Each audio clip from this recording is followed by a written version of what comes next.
Reborn in the Marvel Universe, unexpectedly acquiring a multiverse lottery system. One can obtain opportunities to draw skills, lineage, characters, and items from various worlds by completing tasks. Ding.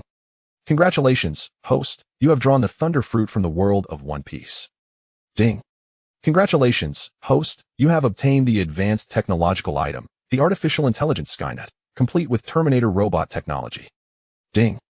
Congratulations, host, you have acquired a 3-month journey in the Kill Crimson Eye. Thus, Tang Tian, who descends into the Marvel Universe, embarks on an irreversible path of dominating the entire world. Chapter 1. Rebirth in Marvel Multiverse Lottery System. In mid-September, in the city of Nan. The sweltering summer gradually recedes, and the heat begins to dissipate from the city. On the bustling streets, people go about their affairs, and everything appears quite ordinary. Within a modest apartment building, in room 401, a bespectacled and handsome young man fixates intently on his computer, occasionally sipping on a sugary soda, seemingly relishing this lifestyle. His room is adorned with various posters, showcasing Naruto and One Piece, a clear indication of a devoted otaku's core. The young man, named Tang Tian, is 22 years old, a recent graduate from a university of electromechanical engineering, currently unemployed, thus seizing this rare opportunity to indulge in life. At this moment, the computer is playing the film Avengers, Endgame. Upon witnessing Iron Man snap his fingers, Tang Tian is profoundly shocked, gaining a new perspective on so-called superheroes. Sigh, what an incredible scene. It's a pity Iron Man had to sacrifice himself. If only there were a powerful hero to assist him at that moment. Tang Tian rubs his tired eyes, expressing a tinge of regret, seemingly overwhelmed by emotions. Suddenly, while Tang Tian indulges in his complaints, his computer abruptly shuts down, and when it powers back on, a window pops up displaying, "Your wish has been detected. The great creator is about to bestow upon you the power to save the Marvel Universe. Please select your desired golden finger." Am I seeing things? Is this some kind of virus? With deep curiosity, Tang Tian impulsively types into the empty space of the window, Multiverse Lottery System. Note, each time a task is completed, an opportunity for a lottery draw will be granted, randomly selecting marvelous items and bloodlines from various worlds. However, upon completing his input, he feels a blackout of consciousness, accompanied by indistinguishable voices. Ding. Host request accepted. Multiverse lottery system successfully bound. Transporting to the Marvel Universe, the timeline randomly set before the Iron Man storyline. Upon arrival in New York City, the host will have one novice lottery opportunity. When Tang Tian awakens, his eyes are filled with shock, panic, and a hint of disbelief, akin to someone abruptly roused from a nightmare. Upon regaining consciousness, he feels a sharp pain in his abdomen and instinctively looks down, discovering his midsection wrapped in thick bandages, with crimson blood seeping through, indicating an injury. The surrounding hospital room appears exceptionally luxurious, equipped with top-tier facilities, unlike any hospital in his home country, clearly marked as New York City Central Hospital. Not far away, 2 Caucasian bodyguards stand respectfully, observing Tang Tian as he struggles to sit up beside the bed. They swiftly approach, displaying agility reminiscent of seasoned soldiers. Moments later, a flood of memories from a parallel world surges into his mind, causing Tang Tian's expression to shift drastically as he exclaims, "I've crossed over, and it's into the perilous Marvel Universe." Indeed, Tang Tian has crossed over by whimsically accepting the creator's favor. He has forfeited any chance of return. Fortunately, in the Marvel Universe, he retains his name, Tang Tian, and is the third heir of Hammer Industries. Tragically, his adoptive parents perished in a plane crash, leaving him to manage assets worth several $100 million alone. Of course, the president of Hammer Industries is Justin Hammer, a company that begins to show promise in Iron Man 2, yet remains relatively obscure. Regrettably, due to the destructive actions of the supervillain Whiplash, Hammer Industries ultimately collapses, becoming a stepping stone for Iron Man's rise to fame, illustrating that Hammer Industries pales in comparison to the might of other corporations in the Marvel Universe. Ding. System initialization complete, memory infusion complete. Multiverse lottery system officially activated. Ding. The host has one lottery opportunity available for immediate use. Ding. Task mode activated. Triggered tasks will become available when the host approaches the event center, rewarding lottery opportunities. As Tang Tian contemplates his current predicament, the system's voice resonates in his mind once more, yet this time, a glimmer of excitement graces his countenance, replacing the confusion he previously felt. After all, since he has arrived, he must adapt. Given that there is no turning back, as long as the multiverse lottery system exists, he can continually draw to enhance his abilities, making survival in this perilous Marvel universe a tangible possibility. After thoughtful consideration, Tang Tian's expression normalizes, and he begins to assess his current situation, seeking potential resources to leverage. As he ponders this, the two bodyguards arrive before him, their eyes reflecting a mix of excitement and regret, their emotions complex. "You've awakened, young master, that is truly wonderful. We can finally rest easy knowing you are safe." One bodyguard, wearing sunglasses, gazes intently at Tang Tian, unable to suppress his concern. "I'm fine, Rambo. More importantly, what happened before I lost consciousness when the car was attacked? Have you gathered any intel?" Tang Tian's demeanor calms as he fixes his gaze on Rambo, then glances at the other bodyguard, Sean, crossing his arms with a serious expression. Logically, as a shareholder of a major corporation, he should have dedicated protection, like Rambo and Sean, who have safeguarded him for at least a decade.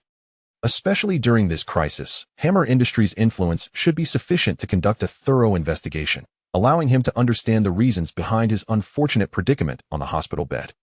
"Well, young master, prior to your loss of consciousness, a shootout occurred in Manhattan, New York. Our investigation indicates that it was a confrontation between the Punisher and Kingpin, which inadvertently affected you." Upon hearing Tang Tian's inquiry, Sean presents a report for his review, eager for his employer to grasp the situation. Receiving the report, Tang Tian's expression darkens as he feels a sense of sorrow for his predecessor, realizing that a moment's oversight led to utter ruin. It appears the Marvel Universe is far more intricate than he had anticipated, compounded by the existence of deities, advanced technology, superheroes, magic, and even extraterrestrial dangers, suggesting that the troubles he faces are merely the beginning. "I see. You may leave now. Let's leave this matter be. I shall seek my own vengeance." Tang Tian's expression once again returned to tranquility. He resolved to not dwell on the matter at hand, waiting until he had acquired sufficient strength to settle accounts with Jean Bing and the Punisher. Moreover, the time available to Tang Tian was not particularly ample. With the impending arrival of Thanos in the future world, half of the universe's population would vanish. To avoid being among the casualties, Tang Tian must rely on the system to continuously enhance his power, ensuring he would not become mere cannon fodder. To grow stronger, he understood that he must engage in perilous endeavors, triggering tasks to reap rewards. This would be Tang Tian's destiny. Anyone who stood in his way would be regarded as an adversary. Thus, the most formidable supervillain of the future officially awakened today. Chapter 2. The Luck of the Draw, the Kaleidoscopic Sharingan. 3 days later, in a luxurious presidential suite in Manhattan, New York City, Tang Tian, clad in a sharp black suit, sat at a dining table near the glass window, patiently awaiting his meal. Not far away, a Caucasian chef, donning a chef's hat, meticulously prepared a medium-rare steak, drizzling it with a touch of red wine before presenting it with elegance. Upon seeing Tang Tian, the chef's demeanor shifted to one of utmost respect as he placed the steak before him, kindly announcing, "Sir, the medium-rare Wellington steak is ready. Please enjoy." Tang Tian acknowledged with a casual nod, taking a seat at the table and unceremoniously using his knife and fork to cut a small piece of steak, gently raising it to his lips. Observing Tang Tian's satisfied expression, the chef finally relaxed, relieved that he had not offended this affluent patron. Savoring the tender steak, Tang Tian's spirits soared. After 3 days of acclimatization, he had finally embraced his identity as a transmigrator, relishing the experience of being a wealthy heir, residing in a presidential suite for an entire 3 days. Nearly every meal had been a feast, and his outings were to upscale entertainment venues. This lavish lifestyle captivated Tang Tian, solidifying his resolve to safeguard his current way of life. After finishing his meal, Tang Tian lifted a glass of red wine, gazing at the serene vistas of New York City. Little did anyone know that soon, the city's situation would transform into a tumultuous chaos, fraught with catastrophic peril. The Shield, Hydra, mutants, and various factions would unleash unprecedented destruction upon New York. Anyone who inadvertently crossed paths with these forces could find themselves facing dire consequences. As a former recluse, Tang Tian could hardly fathom that he now possessed assets worth several $100 million, along with numerous properties in New York City. However, such wealth paled in comparison to the impending crises, which wealth could not shield him from. New York City, the epicenter of all storms, would soon erupt into conflict, igniting an endless war, as half of the universe's population would be obliterated by Thanos' snap. Contemplating this, Tang Tian's mind sparked with activity as he communicated with the multiverse lottery system in his consciousness, eager to discover what novice rewards awaited him. System, initiate the novice lottery. I wish to obtain formidable power. Following his command, he awaited the system's response in silence. Within 3 seconds, the system replied, request accepted. Commencing lottery countdown, 3, 2, 1. At that moment, Tang Tian felt his consciousness transported to an alternate dimensional space, where a brilliant starry sky adorned the expanse above him, and a fathomless abyss lay beneath his feet. Nearby, a colossal wheel spun, delineated into 4 sections: skills, bloodlines, characters, and items. Each section contained an array of intricate subcategories, with the skills section featuring not only mystical powers from fantastical realms, but also martial arts techniques and spells from various genres. The characters section promised the summoning of unparalleled figures, such as the formidable Misaka Mikoto from a certain scientific railgun, Kurumi Tokisaki from Data Live, and Is Death from Akame Ga Kill, encapsulating everything imaginable from the multiverse. As he grasped the details, the enormous wheel began to spin, gliding over various sections and extraordinary abilities. Eventually, it slowed as it passed through the skills section and landed on the sunflower manual. Tang Tian's sweat erupted as he fervently prayed, "Oh, Amitabha, please let me avoid that thing. Please, oh heavens." Perhaps his fervent prayers bore fruit, for the wheel continued to spin, traversing the bloodline section, passing by Scion, demi-human, mutant, and fire demon bloodlines, before finally landing on the Sharingan bloodline. Ding! Congratulations, host. You have drawn the Sharingan bloodline and acquired the 4th stage of the kaleidoscopic Sharingan. Ding! The kaleidoscopic Sharingan you have obtained comes with skills. The left eye possesses the illusionary ability to use Tsukuyami. The right eye can utilize Amaterasu, and together, they can activate Susanoo. Ding! In your initial lottery, you have received elite Jhana level chakra. Marvelous. My luck is nothing short of that of a European monarch. I actually drew the kaleidoscopic Sharingan. Upon hearing the series of notifications, Tang Tian's eyes sparkled, fully aware that with the Sharingan bloodline and elite Jhana level chakra, his initial development in the Marvel Universe would face no significant hurdles. Instantly, as the lottery concluded, the massive wheel emitted a brilliant white light that enveloped Tang Tian, filling him with a warm surge that coursed through his cells, rendering his eyes ablaze with intensity. Simultaneously, his previously pitch-black pupils transformed into a vivid crimson, 3-tomo manifesting, allowing him to acutely sense the flow of his chakra. Though Tang Tian possessed no ninjutsu for self-defense, chakra was a form of energy. Utilizing it should yield power comparable to any superpower. After the enhancement concluded, Tang Tian's thoughts shifted, and he instinctively withdrew from his consciousness space. Feeling the surge of newfound strength, he found his heart steadied somewhat. Knock, knock, knock. To his surprise, just as Tang Tian finished his enhancement, a knocking sound resonated from the door, indicating that someone wished to enter. Come in. A flicker of displeasure crossed Tang Tian's face. He had just completed his enhancement and had intended to celebrate at a bar, only to have his plans interrupted. Creak. As the door slowly opened, Tang Tian was taken aback to find Rambo entering, holding an invitation in his hand as he approached. Rambo, what is it? What is that you have? Tang Tian concealed his irritation, gazing curiously at the invitation in Rambo's hand. It's an invitation, boss. Norman Osborn, chairman of Oscorp Industries, requests your presence to discuss a business deal. He hopes you can attend tomorrow. Rambo regarded him with reverence, leaving the choice to attend or not in Tang Tian's hands. I can go and have a look after all. I have nothing else on my agenda. Tang Tian's expression momentarily stiffened, only to transform into one of delight, as if he had encountered a fortuitous opportunity. Certainly, upon hearing Lanbo's words, Tang Tian initially intended to decline. However, before he could voice his refusal, a dispassionate voice suddenly echoed in his mind. Ding. Task initiated. Thwart the conspiracy of the lizard men. Upon successful completion, the host shall be rewarded with one opportunity to draw a prize. Thus, Tang Tian's final decision was, unsurprisingly, evident. He chose to accept the task in pursuit of the chance to draw a prize. After all, for Tang Tian, gaining strength outweighed all else, even if it meant confronting the lizard men. Ha, just as I was dozing off, an opportunity presents itself. How delightful, he mused. Upon accepting the task, a cold smile emerged on Tang Tian's face, and he felt a heightened anticipation for this endeavor. Chapter 3. Spider-Man. The following day, outside a hotel in New York City, Tang Tian, impeccably attired in a sleek black suit and donning sunglasses, descended the steps with measured grace. Within a minute, a luxurious black sedan glided to a halt at his feet, the doors swinging open instantaneously as Sean respectfully gestured for him to enter. "Boss, we are ready to depart. Mr. Norman should be awaiting us in his office," Sean stated with deference, indicating that Tang Tian could proceed directly to Oscorp Industries.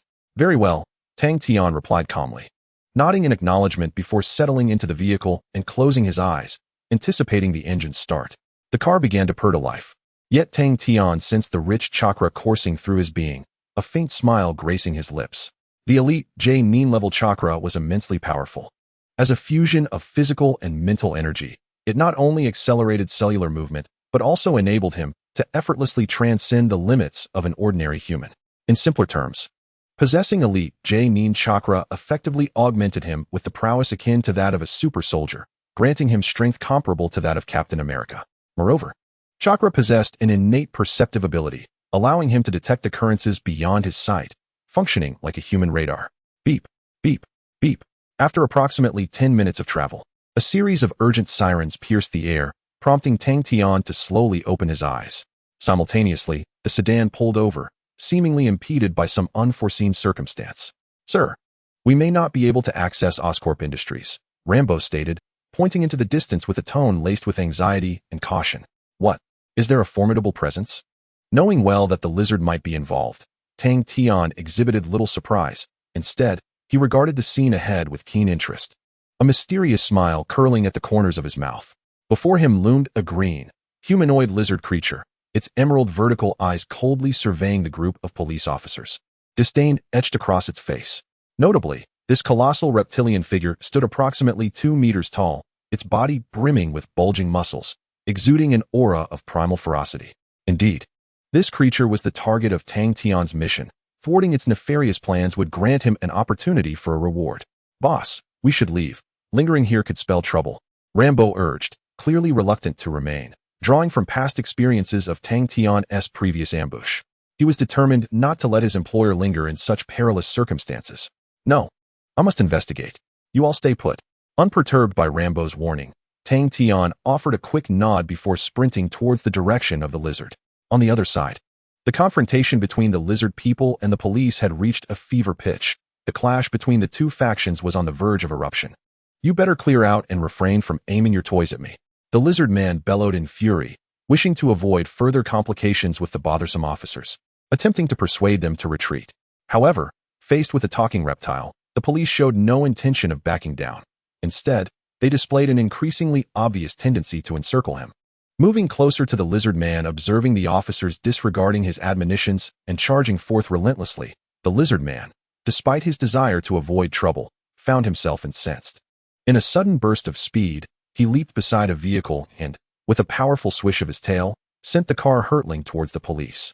With a resounding crash, the speeding car collided with a police cruiser, igniting a shower of sparks that detonated the fuel tank, resulting in a violent explosion. Several unfortunate officers were thrown back, bloodied and incapacitated in an instant. Satisfied with the sight of the fallen police, the lizard man departed, his muscles expelling bullets as they healed the injuries inflicted by the officers. Soon, as the lizard man reached the gates of Osborn Industries, a figure clad in red and blue suddenly appeared before him, obstructing his path. "The game is over, little lizard. You cannot wreak havoc here," Spider-Man admonished, addressing the lizard man with a tone of authority. "Oh, it's you, Spider-Man. I knew you would come here. How dare you interrupt my plans? You must be seeking your demise," the lizard man retorted coldly, his gaze piercing. "No, I am the local beat cop. There is no way I will allow you to run amok here," Spider-Man countered without hesitation.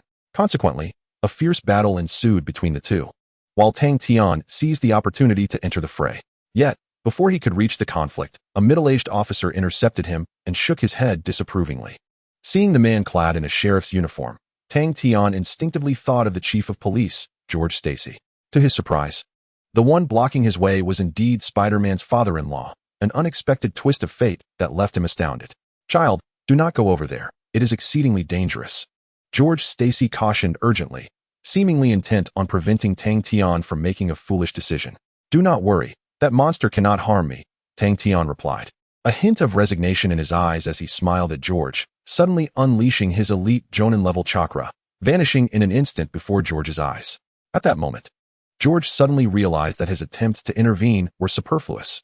The extraordinary speed exhibited by Tang Tian unequivocally demonstrated that he was a superhero, undoubtedly equipped to address this predicament. God forbid, may that monster be vanquished.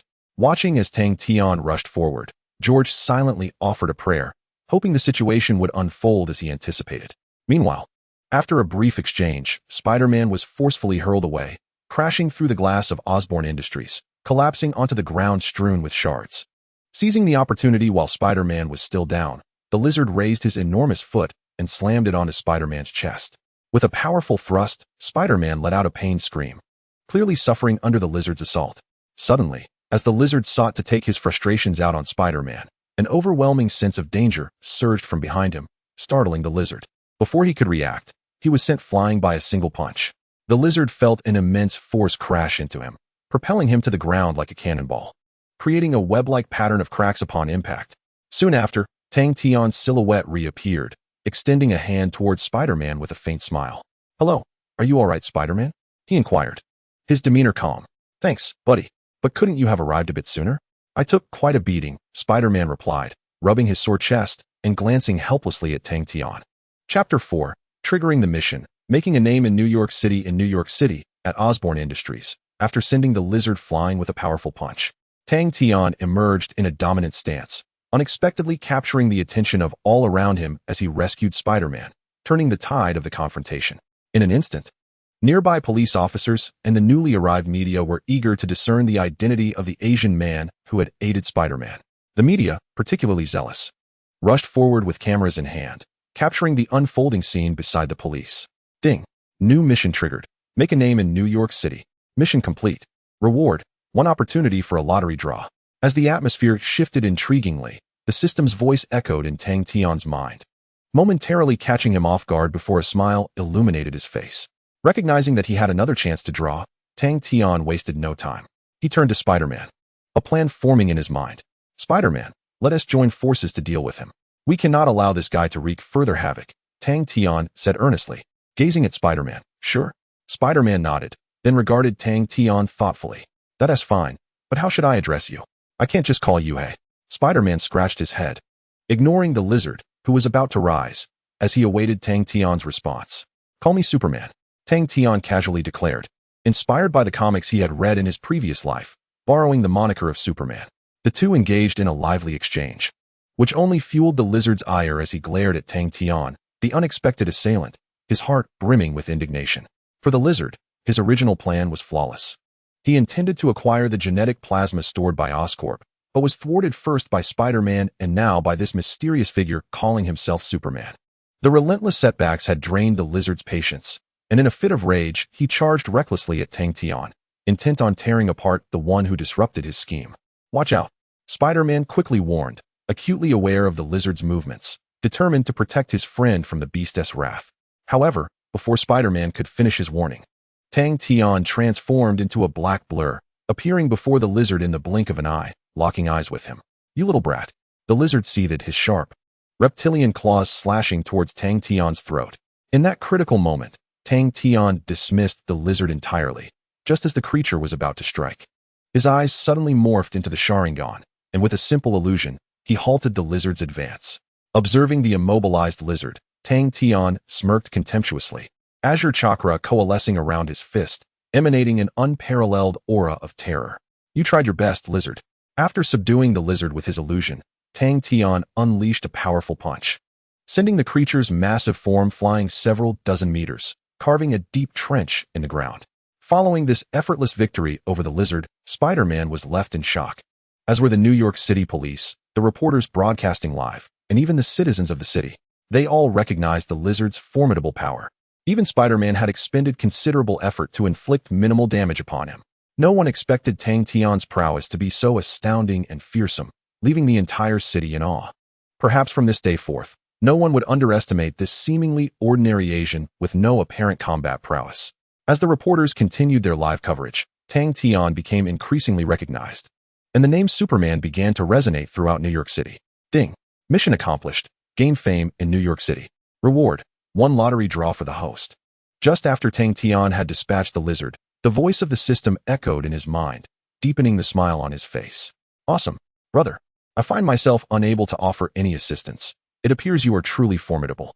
Spider-Man gazed at Tang Tian with a sense of embarrassment.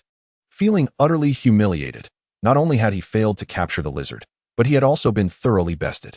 Not at all. I owe you my gratitude. Had it not been for your intervention with the lizard, I would not have accomplished my task so effortlessly, Tang Tian remarked, uttering words that left Spider-Man utterly perplexed. Just as Spider-Man was about to respond, the lizard once again crawled up from the ground, albeit this time lacking his previous ferocity. Instead, he regarded Tang Tian with trepidation.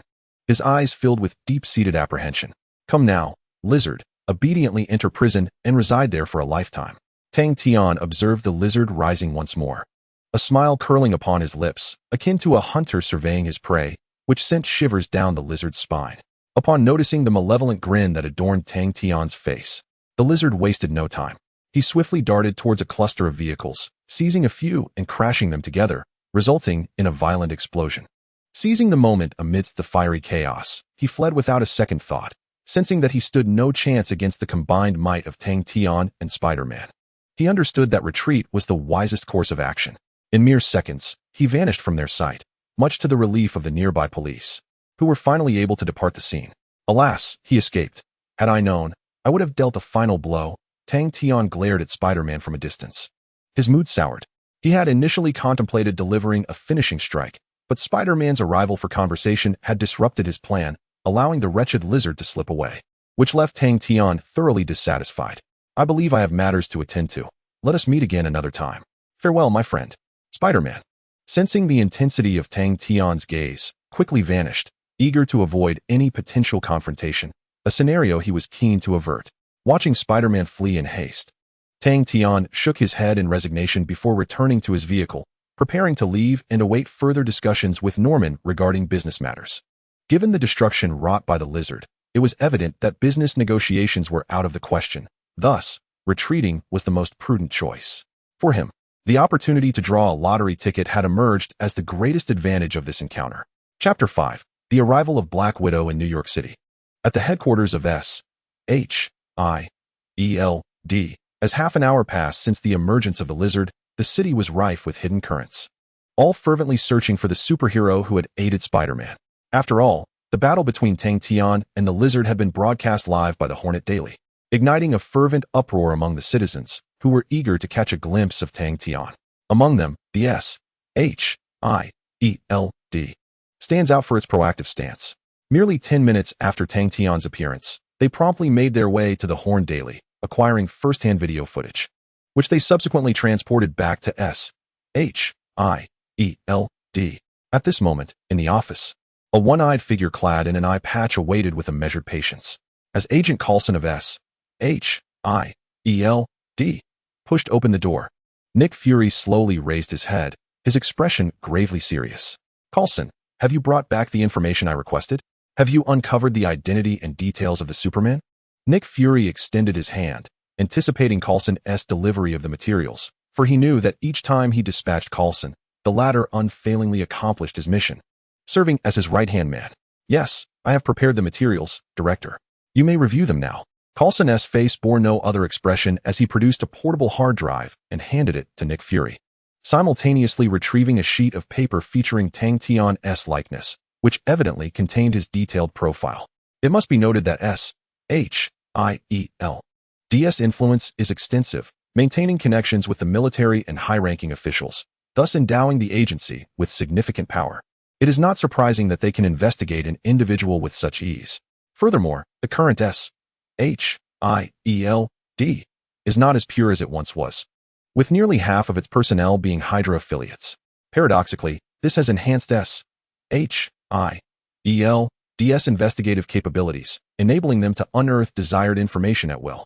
Upon receiving the portable hard drive, Nick Fury unhesitatingly connected it to a computer, gently clicking to open the video, scrutinizing Tang Tian's abilities in an effort to discern what set him apart.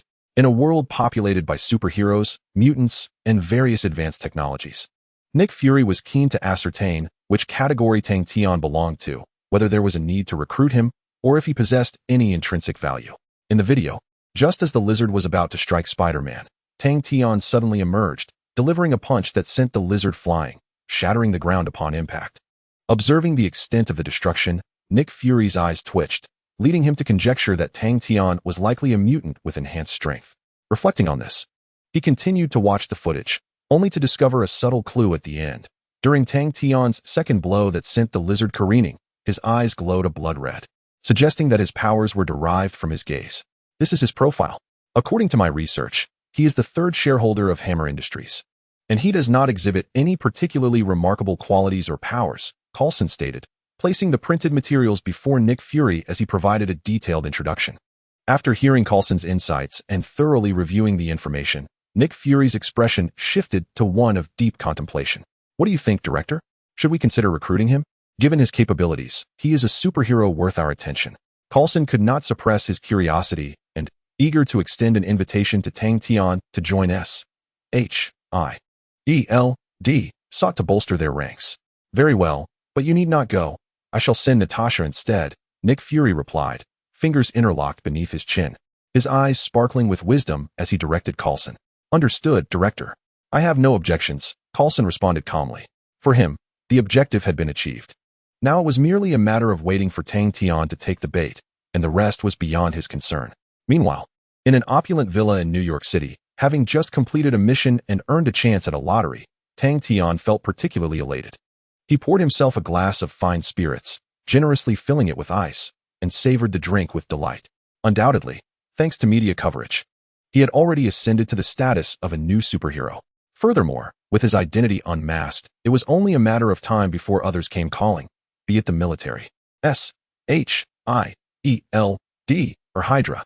Tang Tian had mentally prepared himself for their approach and casually awaited their arrival. Suddenly, as he sipped his third glass of brandy, Sean burst through the door, his demeanor respectful, as if he had news to deliver. What is it, Sean? Tang Tian inquired without lifting his gaze. Apologies for interrupting your revelry, boss, Sean said apologetically. After a brief hesitation, he continued. There is a woman named Natasha outside who wishes to see you. Should I let her in? The mention of her name caused Tang Tian to pause his drinking, as the moniker Black Widow sprang to mind, revealing that SHIELD had indeed sent someone to find him. Bring her in. I happen to have matters to discuss with her, he commanded, waving his hand decisively. Sean nodded, perplexed, as he realized this would be the first time his boss met the enigmatic woman. However, he kept his thoughts to himself and proceeded to follow orders. Before long, a striking woman with golden hair, alabaster skin, and an alluring figure entered the room. At her appearance, Tang Tian was immediately captivated. The woman before him was Natasha Romanoff, known as the Black Widow, one of SHIELD's elite agents and a future member of the Avengers. Noticing Tang Tian's dazed expression, Natasha offered a light smile, unfazed. Nearly every man who laid eyes on her found themselves irresistibly drawn to her, a testament to her undeniable allure. It's a pleasure to meet you, Mr. Tang Tian. My name is Natasha Romanoff, she said, stepping forward with graceful poise and extending her hand in greeting. On this occasion, Nick Fury assigned Black Widow a rather straightforward task, to win over a certain gentleman, even if it meant incurring some cost. Hello, Natasha, what brings you here? Tang Tian greeted Natasha politely, his expression unchanging as he casually observed her, eager to discern her intentions. I simply couldn't resist the urge to treat you to a cup of coffee after witnessing your impressive victory over the lizard man, Mr. Tang. Natasha covered her mouth, feigning shyness, embodying the demeanor of an adoring fan. However, Tang Tian, aware of her true nature, felt a twitch at the corner of his mouth before ultimately revealing a look of relief, responding with a cheerful, absolutely. We have other matters to attend to, so a little outing would be delightful. Chapter 6, a second chance at the lottery, storage rings. After accepting Natasha's invitation, Tang Tian summoned Sean to drive them to a luxurious CAF in New York City. Upon arrival, Tang Tian gallantly opened the car door, offering a charming smile to Natasha, reminiscent of an English gentleman. We have arrived, Natasha. I believe you will find this place to your liking. With a gentle smile, he watched as Natasha, shedding any pretense, grasped his hand and stepped out of the car. On the street, several young women gazed at the man before them, tall, around 175 meters, adorned in an exquisite suit and exuding an extraordinary aura. They couldn't help but gasp in admiration. This was their first encounter with such a refined Asian gentleman, whose demeanor radiated a blend of elegance and a cool, captivating charm. How utterly charming. I find myself utterly enchanted by you, sir, Natasha exclaimed with a starry-eyed expression, appearing to idolize him. Observing this, Tang Tian nodded slightly, but remained skeptical. As a renowned Aquaman in the Marvel Universe, Natasha was known for her entanglements with numerous superheroes, skillfully manipulating many of them. While it was advantageous for Tang Tian to deepen his relationship with Natasha, he resolved to never fully trust her lest he find himself betrayed. Without further ado, shall we indulge in some coffee? He suggested, graciously taking Natasha's hand. Amidst the envious glances of other men, they entered the CAF. The timing was just right. With neither too many nor too few patrons present, they quickly found a window seat. At their destination, Tang Tian and Natasha each ordered a cup of coffee, their gazes locking as they seemed poised to discuss matters of significance. It is indeed a rare pleasure to meet you, Mr. Tang. I hope you don't mind if we engage in a meaningful conversation, Natasha said with a soft smile. As the server brought their coffees, she delicately lifted her cup, took a sip, and directed her alluring gaze towards Tang Tian. What is it that you wish to know? I shall endeavor to provide the answers you seek. Tang Tian, lost in thought, was curious to discern the attitude of Shield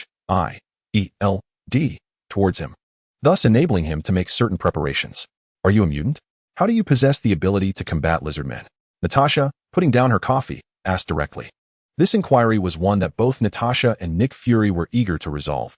They believed that if he were indeed a mutant, recruiting him might prove challenging, as he could have already been claimed by Magneto or the Professor. Conversely, if he were merely an ordinary individual who had suddenly awakened extraordinary powers, he would be worth courting, which prompted Natasha to voice her question. No, this power is something I acquired later in life.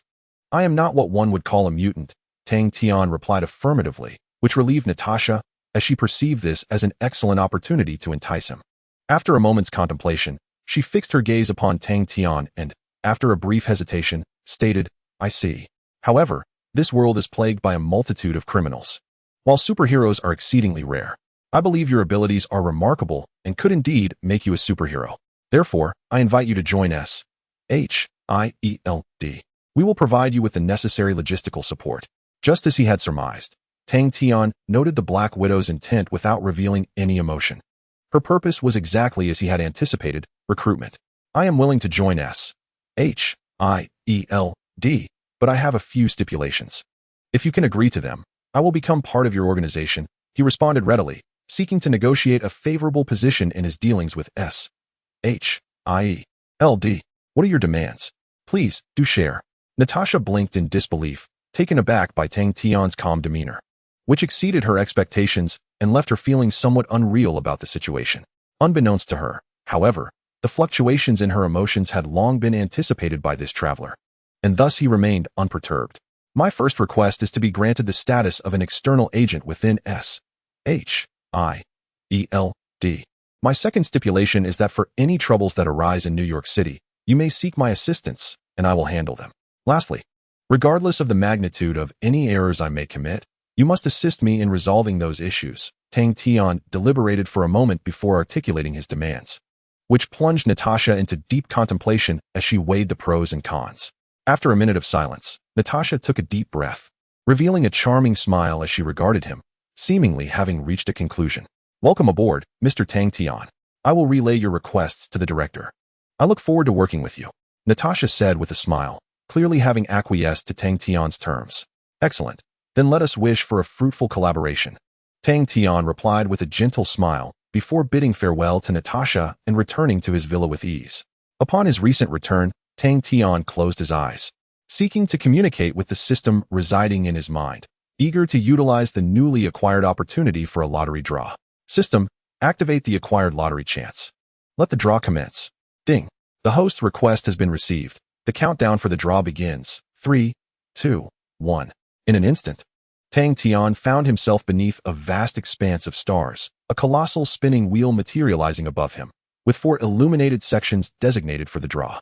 Barely had Tang Tian entered this realm of consciousness when the enormous wheel began to rotate, first sweeping over the skill zone, then gliding past the bloodline zone, and finally departing from the character zone until it came to a halt at the item zone.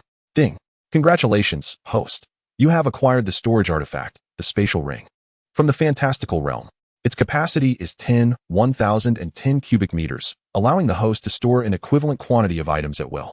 As the system conveyed this message, Tang Tian returned from the realm of consciousness to reality, where a silvery ring, radiating a brilliant light, materialized in his hand. Wow, a spatial artifact.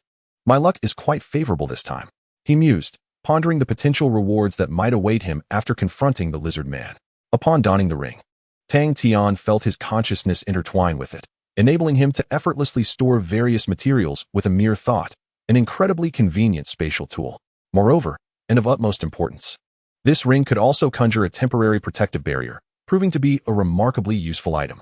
Although he had not acquired any formidable skills this time, it mattered little to Tang Tian.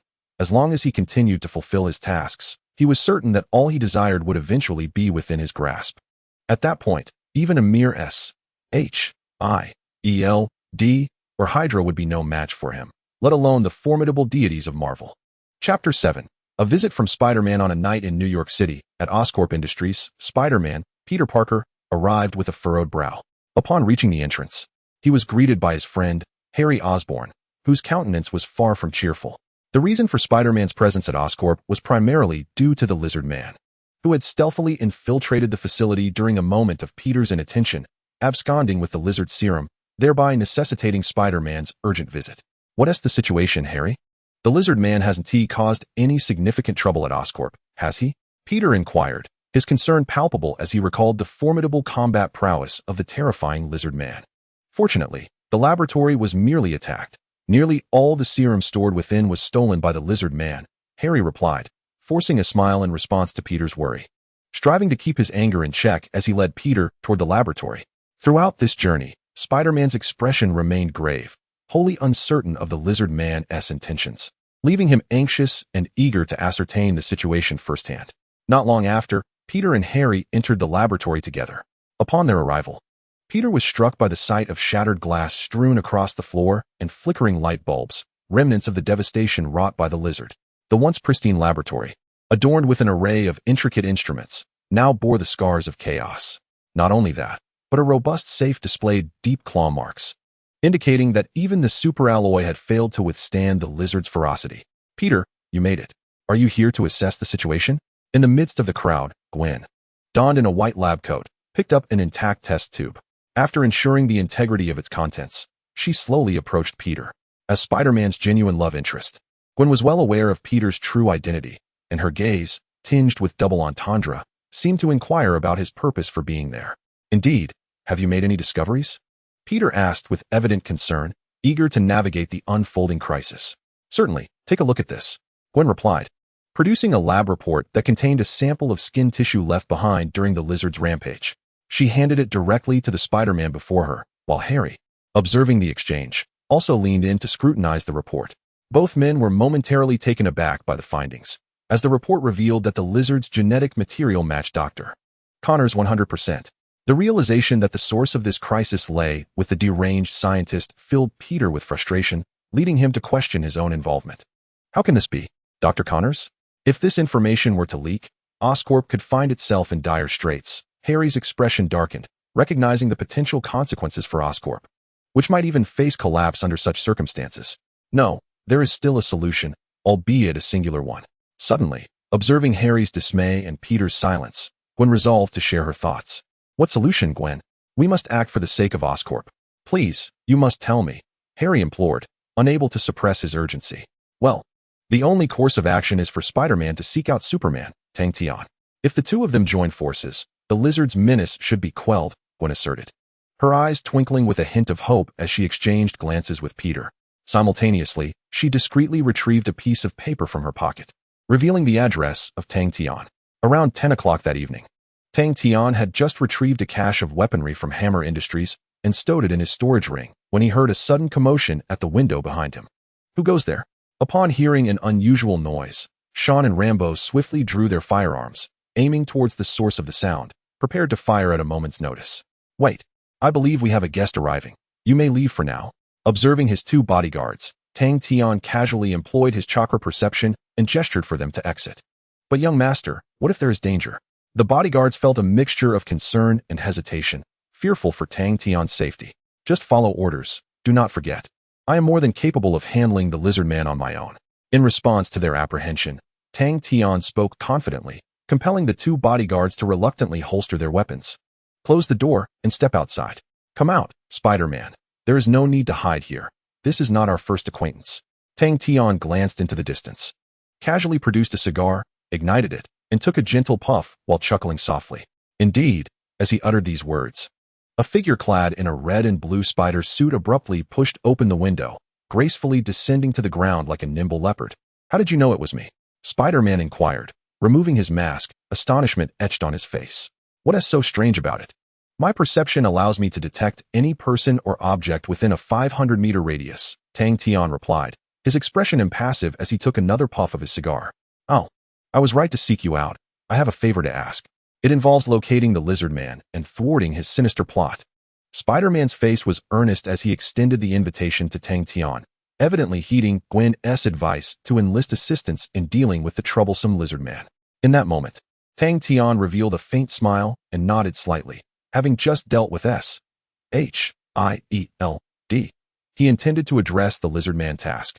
And Spider-Man arriving ahead of him was indeed fortuitous. Very well. It seems you already have leads, so let us join forces to foil the Lizardman's scheme. Tang Tian readily acquiesced to Spider-Man's request, his chakra surging within his cells, enhancing his strength. Observing Tang Tian's agreement, Spider-Man felt a surge of excitement, astonished that this newly emerged superhero was so agreeable. Without a moment's hesitation, Spider-Man laid out the intelligence he had gathered before Tang Tian, pointing out a sewer entrance and articulating the subsequent plan. Undoubtedly, a great battle was on the horizon, and the showdown between the two superheroes and the Lizard Man was set to commence. Chapter 8.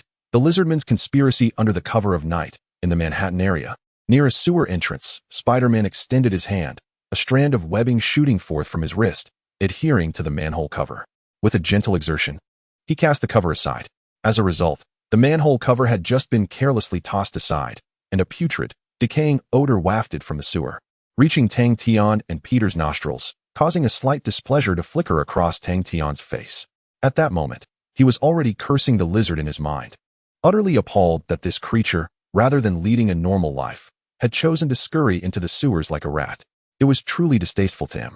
Upon reflecting on the narrative, he recalled that in the film, the lizard had seemingly relocated his computer and laboratory to the sewer, leaving him bewildered as to the nature of the lizard's intellect. Come, we must not delay. Let us venture forth and investigate. Spider-Man exclaimed eagerly, pointing towards the sewer entrance. Tang Tian nodded slightly, activating his chakra to accelerate, and in an instant, he descended into the sewer. Once inside, he retrieved a tactical flashlight from his storage space, gently pressed the switch, and a brilliant beam illuminated the dark depths of the sewer. Spider-Man followed suit, and the two began to walk side by side, frequently glancing into the dim recesses ahead, remaining ever vigilant. In such confined quarters, if the lizard were to conceal himself for an ambush, they would certainly be unable to respond in time. Thus, exercising caution was undoubtedly prudent. Throughout their journey, Tang Tian was exceptionally careful, his eyes transforming into the crimson hue of the Sharingan, relentlessly exploring their surroundings in search of the lizard's lair. Before long, after a series of careful searches, they discovered a relatively spacious area, which was indeed the laboratory established by the lizard. Surrounding them were numerous sealed test tubes and an array of highly sophisticated instruments, with the computer's signal source blinking incessantly, appearing to be in standby mode. It seems we have arrived too late. The lizard has already fled, Spider-Man remarked, his expression darkening as he surveyed the area and found no trace of the creature. He turned to Tang Tian, expressing his frustration. Indeed, however, before his departure, he must have left some clues, Tang Tian replied, unperturbed, casually clicking on the computer. Instantaneously, the screen displayed the visage of the lizard, revealing Dr. Connors. Though in this digital representation, the lizard's expression was grotesquely fierce, exuding an aura of chilling malevolence. I have devoted my life to science, aiming to forge a resilient new species. Humanity is simply too fragile, and thus, I believe I can employ my scientific prowess to create a new organism, ultimately eradicating humankind. Dr. Connors continued, seemingly struck by a sudden realization. I have secured the lizard's serum from Oscorp. The time has come to alter the world. With that declaration, the lizard vanished once more, leaving Peter with an unprecedented gravity in his demeanor, convinced that the creature before him was a madman, a lunatic intent on bringing about the world's demise. Upon understanding the situation, Peter's face was filled with remorse. He reflected on how the lizard had transformed into this state, attributing it to his own decision to hand over the genetic formula. This realization left him in a profoundly dismal mood. "What is it, Spider-Man? Why do you wear such an expression?" Tang Tian inquired, furrowing his brow in confusion. "It is my fault that the lizard became this way.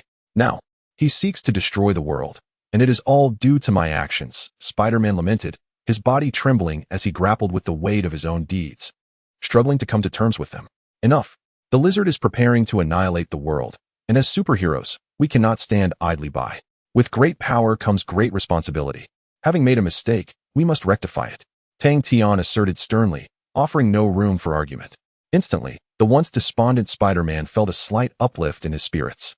He understood that now was not the time for regret. There remained an opportunity for redemption. "Thank you, Tang Tian. I will immediately seek out Gwen. The Oscorp laboratory should have the antidote. With the antidote, we need not fear the lizard's serum," Peter declared earnestly, turning to retrieve his phone and dialing Gwen's number. In less than 3 minutes, Spider-Man exhaled in relief and turned to Tang Tian, a contemplative expression on his face. "I've informed Gwen. She is on her way to the lab to prepare the antidote. I will confront the lizard. Your task is to evacuate the nearby residents. Please ensure they leave swiftly, by any means necessary." Spider-Man earnestly entrusted Tang Tian with this mission, formulating a plan to break the impasse. "Very well, leave it to me. I happen to have a few connections," Tang Tian replied, a slight smile playing on his lips as he glanced at the SHIELD credentials he had recently acquired. "I appreciate your help," Peter said gratefully before vanishing into a blur, swiftly making his way to Oscorp to thwart the lizard's nefarious scheme. Watching Spider-Man recede into the distance, Tang Tian shook his head slightly and pulled out his phone to call Black Widow. In under 3 seconds, the line connected, and a clear, melodic voice greeted him. "Mr. Tang Tian, have you missed me so soon after just a few hours apart?" Black Widow teased, playfully assuming that he had called out of affection. "Let us save the banter for later. There is a matter that requires SHIELD's attention."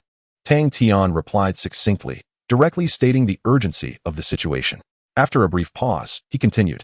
"The lizard is about to release a large-scale toxic gas in New York City, capable of transforming ordinary people into lizard-like creatures. I hope Nick Fury can mobilize SHIELD's resources to evacuate the residents within a 1-kilometer radius of Manhattan as swiftly as possible." Indeed, after casting this significant bombshell, the voice on the other end of Black Widow's phone fell silent. After a solemn acknowledgement, she abruptly terminated the call. It seemed unnecessary for Tang Tian to elaborate on the gravity of the situation. The personnel from SHIELD would undoubtedly manage the matter adeptly. Once everything was arranged, a delighted expression graced Tang Tian's face, as chakra coursed energetically throughout his being, and his Sharingan began to whirl at an accelerated pace. With all preparations complete, it was time to thwart the lizardman's nefarious plot. A confident smile adorned his lips as he transformed into an afterimage, vanishing from the spot without a moment's hesitation. Chapter 9. Confrontation with the Lizard Man at the entrance of Osborne Industries in New York City. A procession of black sedans came to a halt. Out stepped agents clad in dark suits and sunglasses, assisting in the urgent evacuation of employees to prevent the Lizard Man from breaching the premises and causing further catastrophe. Meanwhile, Coulson, armed with mobilization orders, directed Officer George Stacy and his colleagues from the NYPD to aid in evacuating the surrounding populace, ensuring that within half an hour, all civilians within a kilometer radius were safely relocated. Concurrently, SHIELD spared no expense in deploying 3 helicopters that patrolled the area in shifts, ceaselessly searching for the target's location. "Mr. Coulson, the personnel have been successfully evacuated. What more is required of me?" George inquired, glancing at the stoic SHIELD agent beside him. Although the NYPD was not under SHIELD's jurisdiction once the mobilization order was issued, even George had to comply with SHIELD's directives. "Maintain a perimeter. Superman and Spider-Man will handle everything. We must support them from the sidelines. It is only through the assistance of superheroes that we can deal with the Lizard Man," Coulson stated decisively, leaving George with no alternative. "Yes," George nodded, albeit reluctantly, instructing his subordinates to encircle the area as they awaited the Lizardman's arrival. Before long, their patience bore fruit. In less than half an hour, the manhole cover in the alley was abruptly lifted, revealing the imposing figure of the Lizard Man before them. From a distance, he appeared to be at least 2 meters tall, adorned with a tough, scaled hide, ambling forth with an air of nonchalance, seemingly unperturbed by the presence of the police who sought to thwart his plans. Almost instantaneously upon the target's emergence, SHIELD agents and police officers formed a defensive line, drawing their weapons and aiming at the path ahead of the Lizard Man. Lizard Man, Dr. Connors, cease your actions at once. Otherwise, we will be forced to terminate you, Coulson bellowed. As the agents around him readied their handguns and shotguns, gas masks poised at their waists, fully prepared for the impending confrontation. Faced with the obstruction of SHIELD, the Lizard displayed a hint of contempt, retrieving several green vials from his backpack and charging recklessly towards Coulson and his team. Open fire. Don your gas masks. We must not allow him to approach. To safeguard against any unforeseen circumstances, Coulson promptly ordered his agents to don gas masks. However, George's subordinates were less fortunate, unprepared with protective gear, and could only strive to impede the Lizard's advance. Inevitably, the highly intelligent Lizard was undeterred by the gunfire. He casually seized a car as a makeshift shield and hurled one of the vials. With a sharp crack, 3 vials shattered upon contact with the ground, releasing a multitude of shards. The green liquid, upon meeting the air, rapidly vaporized into a thick, green mist that enveloped the vicinity. Instantly, the foremost police squad was engulfed in the dense green fog. Within mere seconds, their skin transformed to a hue reminiscent of the Lizard himself. Not good. Open fire. Stop them, George shouted, while the SHIELD agents, albeit sluggishly, armed themselves with specialized tranquilizer rounds, aiming at the newly transformed Lizard people. Fortunately, the green mist moved slowly, affording George the opportunity to retreat quickly, avoiding inhalation of the toxic fumes and the risk of becoming a new Lizard. Suddenly, amidst the fierce exchange of fire between SHIELD and the newly transformed Lizard forces, a lithe figure descended from the building. A dashing Spider-Man swooped down, ensnaring George with his web and transporting him to the rooftop of a nearby edifice. It's you, Spider-Man. Have you come to thwart the Lizard? George gasped, relieved to be out of the noxious cloud, staring in astonishment at the hero before him. Indeed, at this juncture, only I and Superman can avert this crisis. You must leave this place at once, Spider-Man declared, preparing to depart. However, George stood in his way, seemingly compelled to express something further. Wait. George earnestly looked at Spider-Man, hesitating briefly before solemnly stating, Please, you must stop the Lizard. I entrust everything to you. All right. Without a moment's hesitation, Spider-Man acquiesced to George's plea, using several strands of webbing to swiftly navigate to Oscorp Industries, effectively blocking the Lizard's path. On the second floor of Oscorp, the Lizard glared at Spider-Man, his expression darkening, and without a second thought, he seized a desk and hurled it toward the hero. Observing this, Spider-Man, relying on his spider sense, deftly evaded the attack, narrowly avoiding the strike. Stop, Dr. Connors. You cannot continue down this reckless path, Spider-Man urgently implored, hoping to dissuade the Lizard from executing his frenzied scheme. No, it's best you do not interfere with my affairs, otherwise, death awaits. The Lizard, with an air of indifference, cast a glance around, and upon realizing that Tang Tian was nowhere to be found, he felt a sense of relief. Observing the Lizard's obstinacy, Spider-Man took no offense and deftly utilized his webbing to ensnare several tables from the building, hurling them at the Lizard without restraint.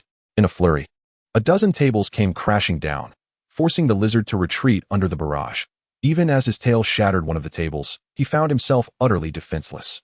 Seizing the opportune moment, Spider-Man wrapped a steel pipe with his webbing and struck the Lizard's head decisively as he revealed a vulnerability.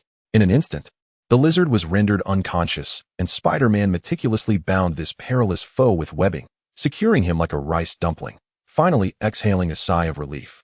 Afterward, observing the Lizard he had restrained, Spider-Man approached cautiously, noting the stillness that persisted for a full 3 minutes. However, as he neared, the Lizard suddenly opened his emerald eyes and, with a mighty effort, broke free from the webbing that ensnared him. In one swift motion, he seized Spider-Man and hurled him to the ground. Following this, the Lizard accelerated towards the upper floors, completely disregarding Spider-Man and showing no inclination to linger. The Lizard was acutely aware that remaining there would thwart his plans to cultivate an army of Lizard men, ultimately leading to his downfall at the hands of either Tang Tian or Spider-Man. Thus, the Lizard began to sprint recklessly towards the pinnacle of Oscorp Industries. intending to activate the Ganali device and disseminate the lizard serum throughout New York City. Meanwhile, Spider-Man, still reeling from the forceful impact with the ground, had not yet regained his composure when his phone vibrated, signaling an incoming call. Upon answering, he discovered it was Gwen on the line. "Gwen, how are things on your end? Has the antidote been prepared?"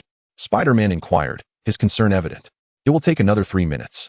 Furthermore, your friend Superman just called, urging you to retrieve the antidote while he does his utmost to thwart the lizard." Gwen replied seriously, a hint of shock lacing her tone. "All right, I shall come immediately. Please ensure your safety," Spider-Man said resolutely before hanging up, his gaze steely as he hurried towards the lizard's location. Chapter 10. Defeating the lizard and reaping rewards. Night had fallen atop Oscorp Industries. After shedding Spider-Man's pursuit, the lizard successfully reached the top floor.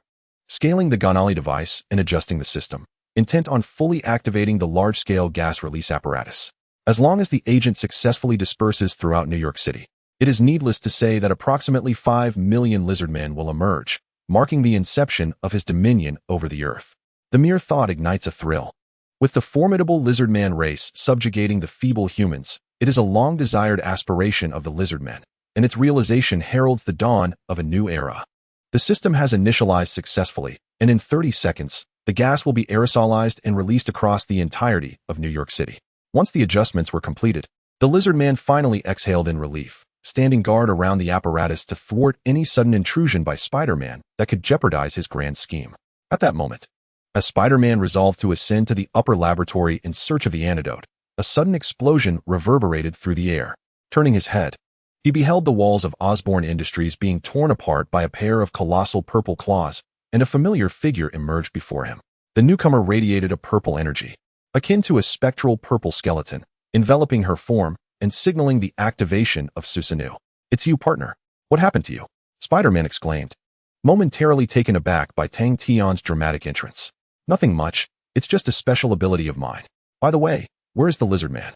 "I must deal with him immediately," Tang Tian inquired thoughtfully, temporarily releasing the Susanoo state. Observing Tang Tian's confident demeanor, Spider-Man understood that this was not the moment for inquiries about secrets. Thus, after a brief hesitation, he addressed Tang Tian.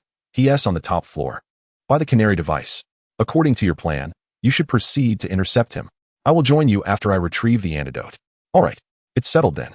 Upon hearing Spider-Man's words, Tang Tian had no objections and swiftly entered the elevator, pressing the button with eagerness. For Tang Tian, the urgency to complete this task was palpable, and he was determined to confront the lizard man and thwart his nefarious plot. Before long, Tang Tian arrived at the top floor. As he stepped off the elevator, he immediately sensed a dense aura of malevolence. A casual glance revealed the lizard man, his face twisted in fury, glaring at him. "You again? You wretched little pest. I have yet to avenge our last encounter. I can hardly believe you willingly walked into my trap," the lizard man seethed, his tail whipping violently like a javelin aimed at Tang Tian, intent on annihilating him. In that critical moment, Tang Tian's eyes turned a vivid crimson as he activated his kaleidoscope Sharingan. The semi-complete form of Susanoo materialized around him. Clang! As their forces collided, a spark erupted, sending the lizard man hurtling backward, crashing to the ground, and creating a web-like pattern upon impact. Witnessing the lizard man being repelled, Tang Tian felt a surge of satisfaction. He was acutely aware that while Susanoo was formidable, it demanded substantial mental and chakra energy, thus limiting its duration of use. Otherwise, if the kaleidoscopic Sharingan and Susanoo could be utilized indefinitely, the lizard man would have been utterly vanquished by now.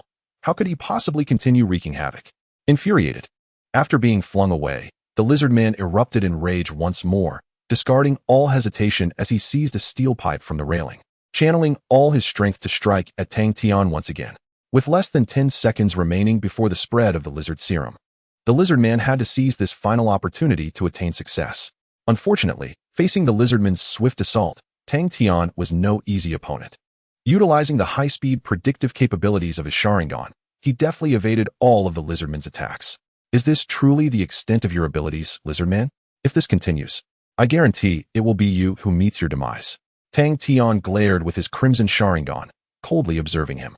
Initially, Tang Tian had not regarded the lizard man as an equal adversary. He merely considered him a training partner to test the power of his Sharingan. After several rounds of combat, Tang Tian's mastery over his strength had grown increasingly refined, and the moment he fully grasped it would coincide with the lizard man's impending downfall. Ha ha ha, I shall emerge victorious. The device is about to activate, and the ultimate victor will undoubtedly be me. The lizard man laughed maniacally as a green mist was dispersed by the Ganali device, falling like fireflies. Sensing the spread of the lizard serum, the lizard man felt elated, patiently awaiting Tang Tian's transformation into a creature like himself, fully prepared to humiliate him. Alas, after waiting for an extended period, Tang Tian exhibited no signs of change. Instead, he regarded the lizard man with disdainful eyes, as if the lizard serum had no effect on him whatsoever. How could this be? Why do you possess the power to resist the lizard serum? The lizard man was taken aback, entirely unprepared for this turn of events, which deviated from his expectations, prompting him to inquire. There is nothing impossible. You are not the only one with extraordinary powers. By the way, Spider-Man will soon acquire the antidote.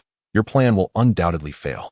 Tang Tian's expression remained calm, as he felt the lizard serum being obliterated by his chakra, bringing him a sense of tranquility as he glanced at the distant lizard man, dismissively explaining, "That shall not happen. I will not lose. Even if you possess a means to be immune to the lizard serum, once I destroy the Ganali device, you will be unable to release the antidote."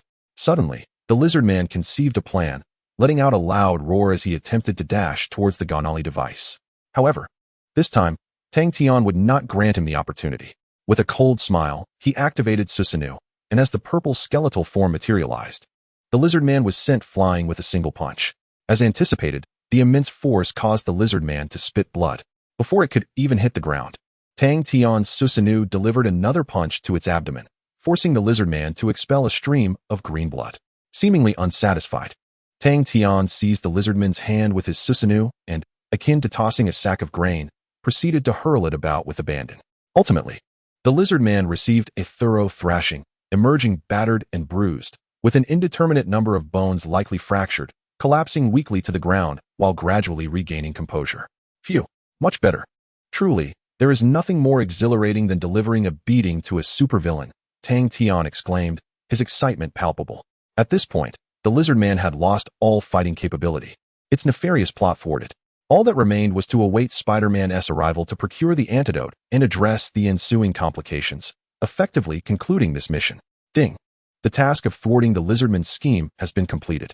The host has earned a chance for a lottery draw. Once the matter was settled, a voice akin to celestial music resonated in Tang Tian's mind, eliciting a faint smile.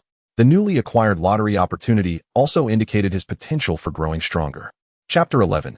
Power Upgrade, Thunderfruit.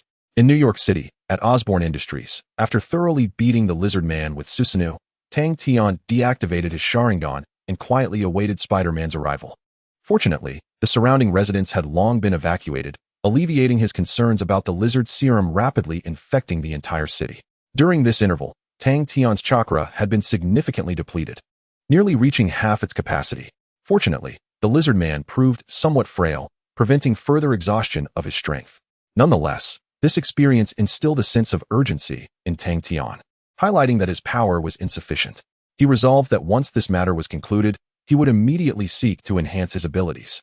In the midst of contemplation, Spider-Man hurriedly arrived, interrupting his train of thought and prompting him to look up. "Hey, buddy, it's all taken care of. This is truly incredible," Spider-Man remarked, astonished at the sight of the fallen lizard man. "Not a problem. Just hurry and release the antidote.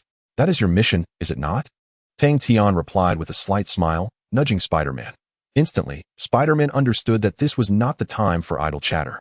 Without hesitation, he swiftly climbed onto the cannoli device and loaded the blue serum inside. Ding!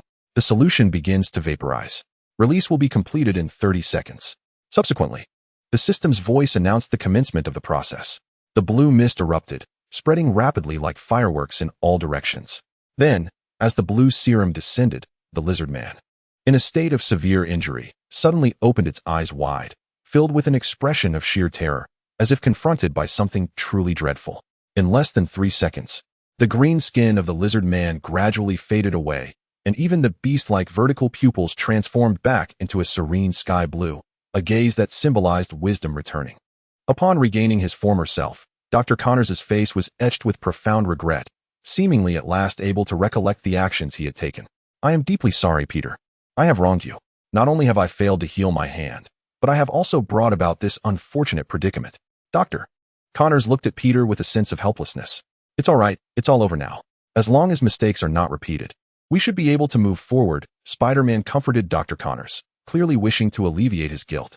After all, the path of scientific advancement is often fraught with errors. Much like Dr. Connors' transformation into the Lizard Man. Well, it seems the issue has been resolved, and it's time for me to take my leave. Observing that everything had settled, Tang Tian felt there was no longer a need to remain, so he waved his hand and prepared to depart. Hey, buddy, can we still be friends in the future? Noticing Tang Tian turning to leave, Spider-Man could not help but call out to his retreating figure. Indeed, upon hearing Spider-Man's words, Tang Tian turned his head and smiled gently. No problem, Spider-Man Peter Parker. From now on, we are friends. If you ever encounter any issues, feel free to reach out to me. After saying this, Tang Tian exited Oscorp and summoned Sean to take him back to the villa. Once back in his room, Tang Tian locked the door and initiated communication with the system in his mind, preparing to utilize the lottery opportunity he had just acquired. System, I wish to use my lottery chance. Initiate the draw, Tang Tian commanded, eagerly awaiting the system's response regarding the upcoming prize. Ding. Request accepted. Lottery countdown commencing. 3, 2, 1. As the countdown reached 0, Tang Tian once again found himself in a realm of consciousness beneath a dazzling starry sky. Observing the wheel above him begin to spin, it started rotating through 4 major sectors: skills, lineage, characters, and items, unceasingly in motion. At last, after spinning 3 or 4 times, it landed in the item sector, pointing towards an item from the world of One Piece, the Rumble fruit. Ding. Congratulations, host. You have acquired the Rumble fruit from the One Piece universe. The reward is now being dispensed. Please prepare for enhancement. Following the conclusion of the lottery, Tang Tian automatically exited the system space, and soon after, a peculiar fruit adorned with blue patterns appeared in his hand. The Rumble fruit. This is one of the most destructive fruits in the One Piece world, considered a pinnacle of the Logia-type fruits and the source of Enel's power on Skypiea. Consuming it grants the ability to wield limitless electrical power. In simple terms, upon consuming this cursed fruit, Tang Tian would acquire formidable power, which, when combined with the abilities of his Sharingan, would undoubtedly enhance his strength significantly. Ha ha ha, how splendid. It is truly astonishing that he has obtained the Thunder Fruit. This acquisition would indeed compensate for the combat inadequacies brought about by the Mangeki Sharingan. Tang Tian was exceptionally exhilarated, cradling the azure fruit in his hands, clearly overjoyed. Without hesitation, he took a substantial bite of the Thunder Fruit. Almost instantaneously, a putrid flavor engulfed his mouth, accompanied by a hint of sweetness and sourness, creating a nauseating concoction that nearly induced him to vomit.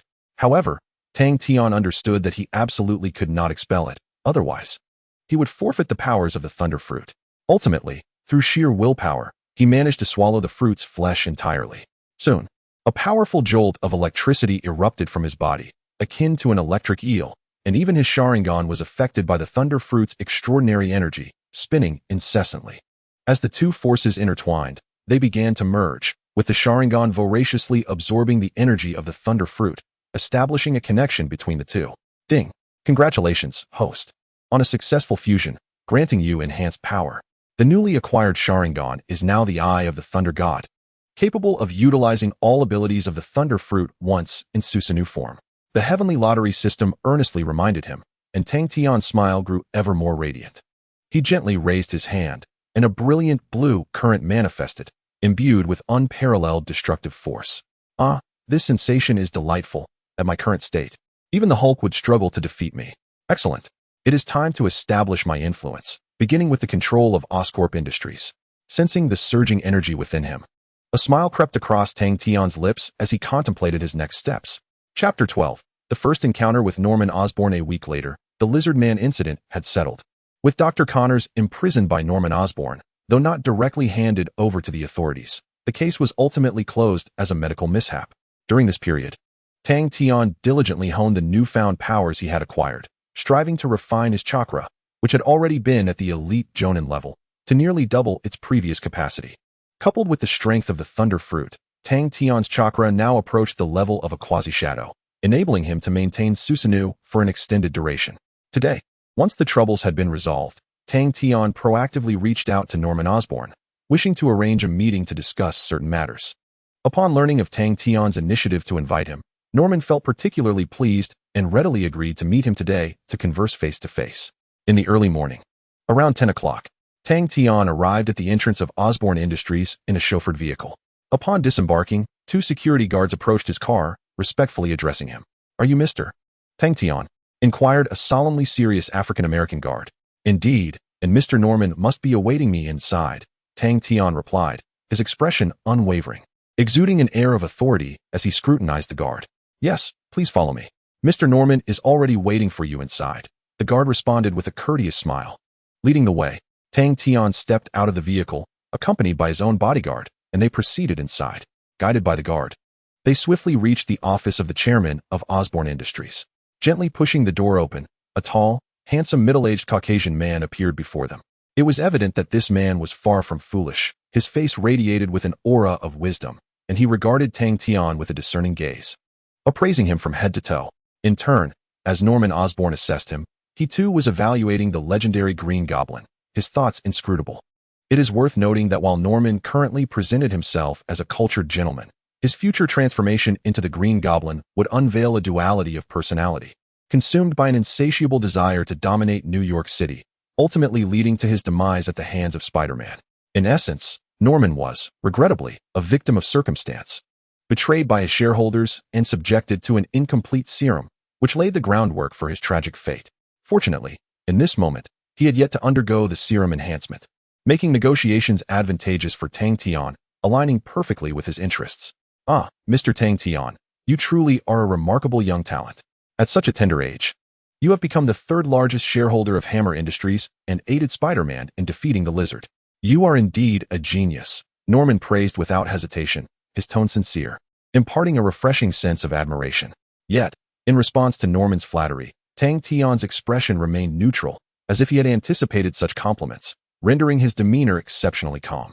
Moreover, having spent some time in the Marvel Universe, Tang Tian was no longer the introverted individual he once was. He had developed a certain depth, impervious to Norman's emotional sway.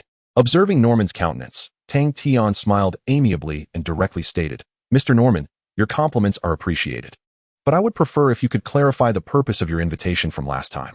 Upon hearing Tang Tian's words, Norman glanced at his secretary, conveying a silent signal. Immediately, the youthful and radiant blonde secretary produced a bottle of fine Lafite red wine, pouring 2 glasses and placing them before them. Accepting the wine, Tang Tian politely raised his glass, taking a gentle sip. A tart flavor coursed down his throat, invigorating his senses. Unbeknownst to him, perhaps it was the exquisite 1982 Sage Toe Lafite that rendered the wine's flavor so rich and profound, lingering on his palate in ways he had not anticipated. He was indeed surprised that Norman would host him with such fine wine, surpassing his expectations. It was evident that Norman's invitation to Mr. Tang Tian was not merely social. He sought to forge a friendship. However, Norman refrained from disclosing his true intentions, instead casting a suggestive glance at him, clearly withholding the entirety of his motives. "Oh, what a privilege it is," Tang Tian remarked with a polite smile, albeit with an air of skepticism. "After all, businessmen are primarily driven by profit. The notion of friendship is often superficial, and under the right circumstances, one might readily betray their companion for personal gain." "Mr. Tang Tian, what are your thoughts on Oscorp Industries?" Norman inquired cautiously, his gaze fixed on Tang, awaiting his response. "Powerful, indeed, exceedingly formidable. It ranks as the second largest enterprise in America, just a notch below Stark Industries. Should Oscorp achieve a breakthrough, surpassing Stark should pose no significant challenge." Tang Tian mused after a brief contemplation. Norman's manner of speaking suggested he sought assistance with a matter intertwined with Tang's interests. Upon hearing Tang's words, a shadow of melancholy crossed Norman Osborn's face, revealing his deep-seated frustrations. It appeared that things were not as rosy as Tang had implied. Observing Norman's theatrical demeanor, Tang felt no urge to expose the charade, choosing instead to play along. "Sigh, Mr. Tang Tian, you are merely scratching the surface. You remain oblivious to the fact that Oscorp is riddled with troubles, perilously close to changing hands. I sought you out specifically to negotiate a deal," Norman declared, his gaze imbued with hope, as if entrusting all his aspirations to Tang. "Mr. Norman, your words are somewhat exaggerated. Since we are friends, it would be entirely reasonable for me to assist you, whether through financial support or business opportunities," Tang Tian replied, his demeanor unwavering and generous in the face of Norman's earnest gaze. It was apparent that Norman had approached Tang knowing full well the power and resources he possessed. Otherwise, he would not have gone to such lengths to seek him out. Thus, When Norman realized Tang was willing to lend his support, a spark of excitement illuminated his countenance. The prospect of someone willing to assist him with his long-standing dilemmas filled Norman with joy, and his regard for Tang grew increasingly favorable. Chapter 13. The Deal with Norman Osborn, the future supervillain Green Goblin, began developing human enhancement serums in a bid to cure his family's hereditary affliction, seeking to rectify his genetic shortcomings. However, the pursuit of any form of technology resembles an abyss that requires an inexhaustible amount of funding. Without it, progress in research becomes an impossibility. Furthermore, Norman's current predicament is well understood by Tang Tian, who is aware that shareholder interference has compelled him to shutter the Human Enhancement Research Department, resulting in a significant reduction in military funding. It is evident that should this research cease, Norman would be deprived of hope, resigning himself to a slow demise. This urgency is precisely why Norman seeks Tang Tian's assistance. The research on human enhancement must continue, and Norman implores Mr. Tang for help, even at the cost of everything he has. With sincere eyes fixed upon Tang Tian, he speaks resolutely, fully prepared to sacrifice all for this cause, to ensure his survival and to one day confront those capitalistic shareholders. Norman must create the human enhancement serum to forge a new future for himself and his son, Harry Osborn. Observing this, the smile on Tang Tian's face broadened, as he realized, just as he had anticipated, that Norman was eager for investment, making it an opportune moment for him to capitalize. Very well, Mr. Osborn. Since you have made up your mind, I shall not be coy. I require 15% of Osborn Industries, a biological research facility, and the services of Dr. Connors. Leaning on his chin with a smile, Tang Tian added, in exchange, I am willing to allocate some of Hammer Industries' contracts to you, along with the business line associated with Shyeld, which could potentially amount to around $100 billion annually, directly transferred to you. $100 billion, for 15% of the shares? Upon hearing Tang Tian's proposition, Norman meticulously calculated, eventually shaking his head in response. That is impossible. I can offer you the research facility and Dr. Connors, but I cannot concede that many shares. Osborn Industries generates at least $300 billion in profit each year. Offering a third of that income in exchange for such a substantial share is sheer folly. In light of Norman's refusal, Tang Tian displayed no signs of concern, chuckling lightly. Mr. Osborn, you must recognize your predicament. Securing this deal would allow the human enhancement research to proceed smoothly. Indeed, Norman Osborn's situation was dire. Should the shareholders unite against him, his position as chairman could be jeopardized. Without securing a deal soon, Norman risked inevitable ruin. Humph, Mr. Tang. I can offer you a maximum of 10% of the shares. Otherwise, we shall cease our collaboration. Faced with Tang Tian's relentless pressure, Norman, visibly agitated, struck the table like a furious lion, impatiently glaring at him. Very well. Then let us consider this an opportunity to forge a friendship, Mr. Osborn. Our transaction is thus concluded. Understanding that a 10% stake might be Norman's bottom line, Tang Tian ultimately acquiesced to the proposal.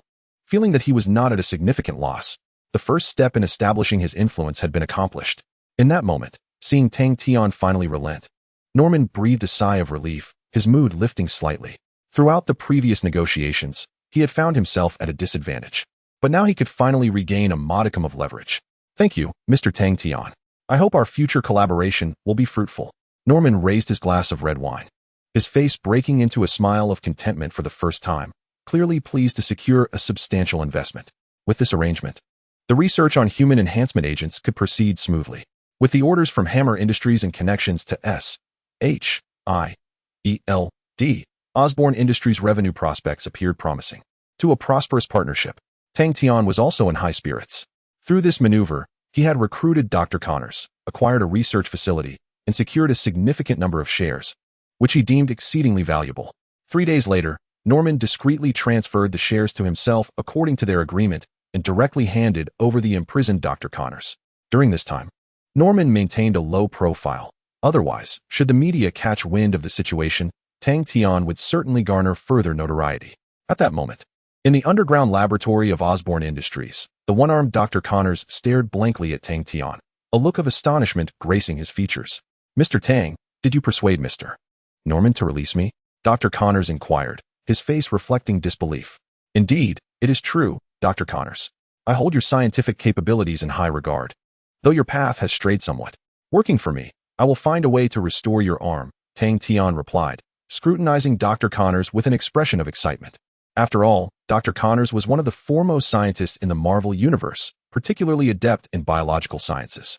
With him on board, Tang Tian's aspirations to create a super army would likely face far fewer obstacles. Really? Dr. Connors exclaimed, his previously cooled spirit reigniting with incredulity. Yes, I am well aware of many secrets in this world, including techniques for regenerating lost limbs. Following me will present no issues. This research facility is now ours. Manage it well, and I shall provide you with what you desire. As he spoke, Tang Tian's eyes transformed into a kaleidoscopic Sharingan, a profound hypnotic power directly invading Dr. Connors' mind. As Dr. Connors absorbed Tang Tian's words, he felt an unparalleled surge of excitement within him, inexplicably reaching a peak level of trust in his new employer. Even if Tang Tian were to command Dr. Connors to meet his demise, the esteemed doctor would undoubtedly acquiesce without a moment's hesitation. Although this sentiment struck him as peculiar, he felt no discord within himself. Understood, boss. Dr. Connors fervently regarded Tang Tian, nodding earnestly. Witnessing the unwavering loyalty of Dr. Connors, Tang Tian instinctively covered his right eye. Sensing a significant drain on his mental energy, yet a smile of exhilaration broke upon his face. Just moments prior, Tang Tian had hypnotized Dr. Connors, ensuring his complete loyalty to avert any potential future insurrection. It was not that Tang Tian lacked trust in Dr. Connors. Rather, the myriad uncertainties of the Marvel Universe necessitated a more direct control over the man's thoughts for optimal results. Chapter 14. The Mercenary with a Silver Tongue? Deadpool. The following night, in Tang Tian's private villa, he opened his laptop as per usual and logged into the dark web, where a message promptly appeared on his screen. The content was straightforward. I have accepted your invitation and will meet you at 10 o'clock tonight. Deadpool Wade. Upon reading this message, a broad smile spread across Tang Tian's face. He leisurely opened a bottle of brandy, filling a sizable glass to the brim and adding several ice cubes, awaiting his guest in silence. As a time traveler who had landed in the Marvel Universe, Tang Tian exercised utmost caution and was eager to cultivate his own influence. Thus, he had set his sights on recruiting Wade Wilson, a.k.a. Deadpool. After an undetermined duration, a ripple in space materialized, expanding like waves across water, prompting Tang Tian, who had been savoring his drink, to halt and glance over his shoulder. There, emerging before him, was a peculiar figure clad in a tight red suit, wielding 2 katanas on his back and 2 handguns at his waist. In that moment, the atmosphere grew palpably tense. However, Tang Tian felt no trepidation. Continuing to sip his brandy, Deadpool, originally Wade Wilson, was a seasoned mercenary who, due to cancer, underwent a procedure that implanted Wolverine's healing factor within him. This ultimately granted him extraordinary regenerative abilities, transforming him into a near-invincible mercenary known for his incessant chatter. For the right price, he would undertake any task. After a brief stalemate, Deadpool shattered the silence, regarding Tang Tian with an inquisitive gaze, inquiring, "Are you the one who wished to meet me? You've already offered me $1 million before we even met. What do you want from me?" Deadpool asked, bemused, as he had encountered numerous bizarre assignments throughout his years as a mercenary. However, this individual had directly sought him out on the dark web to propose a peculiar task, to meet in person and discuss certain matters. Thus, Deadpool's expression was peculiar, as he was uncertain of Tang Tian's intentions, prompting him to eagerly inquire for a rationale. He understood well that love and hate do not arise without cause. And given Tang Tian's esteemed identity as both a businessman and a superhero, Deadpool found himself intrigued by the true motives of the other party. Indeed, I feel a certain affinity with Mr. Wade. Therefore, I would like to invite Mr. Wade to become my personal bodyguard. What do you think? I am willing to offer 30 million, Tang Tian stated calmly, raising a glass of fine liquor to his lips. Taking a gentle sip as he fixed his gaze on Deadpool, keen to discuss this proposition. Impossible. I earn over 50 million a year. How could I be so easily swayed by your offer? If protecting you proves perilous, would that not be a substantial loss for me? Deadpool, without hesitation, declined Tang Tian's proposition, disinterested in taking on the role of a bodyguard that could lead to his detriment. Observing Deadpool's unyielding demeanor, Tang Tian felt no disappointment. Rather, he sensed that Deadpool might consider the offer beneath him, prompting him to feign displeasure. Consequently, a new strategy swiftly emerged in Tang Tian's mind, leading him to realize how best to entice Deadpool. 80 million, Tang Tian casually declared, yet Deadpool remained unmoved. 150 million. Noticing Deadpool's lack of response, Tang Tian raised the stakes once more, observing a slight tremor in Deadpool's body, indicating he was beginning to waver. 200 million. Witnessing this reaction, Tang Tian's smile grew broader as he finally revealed his bottom line, prompting Deadpool to lose his composure. What? You are willing to offer $200 million to hire me? Deadpool's countenance shifted, his eyes sparkling with the allure of wealth, clearly captivated by the prospect of riches. What will you require of me? Let me make it clear that I cannot be compelled to undertake tasks I do not wish to perform unless the remuneration is increased, he remarked, his anticipation eagerly directed at Tang Tian. Originally, Deadpool could earn merely $50 million a year. Now, the prospect of quadrupling that sum brought him immense joy. Moreover, being in the company of a businessman did not seem overly hazardous. Your mission encompasses protection, assassination, and the execution of various perilous tasks. Should you agree, I can provide you with half of the funds up front. Tang Tian looked at Deadpool earnestly, confident that he would acquiesce. Very well, I accept. However, you must ensure that should I encounter any troubles, you will have S.H.I.E.L.D. assist me. Deadpool contemplated for a moment, realizing that he was indeed reaping the benefits for himself. Ultimately, he did not forget to propose a condition, hoping to avoid excessive trouble. Of course, prior to seeking out Tang Tian, Deadpool had already acquired thorough information about him through purchasing intelligence, which is why he felt emboldened to make such seemingly excessive demands. Very well, I accept your terms. From this moment onward, you shall be my personal bodyguard, Tang Tian replied with a smile, welcoming Deadpool into his fold. This decision would enable him to accomplish even more, signifying a further enhancement of his influence. Meanwhile, as Tang Tian's affairs gradually fell into place, a grave incident unfolded in a secluded corner of Manhattan, New York City, involving S.H.I.E.L.D. Upon George's arrival, he discovered 5 individuals lying in an alley, completely drained of their blood, their appearance eerily reminiscent of having been feasted upon by bats.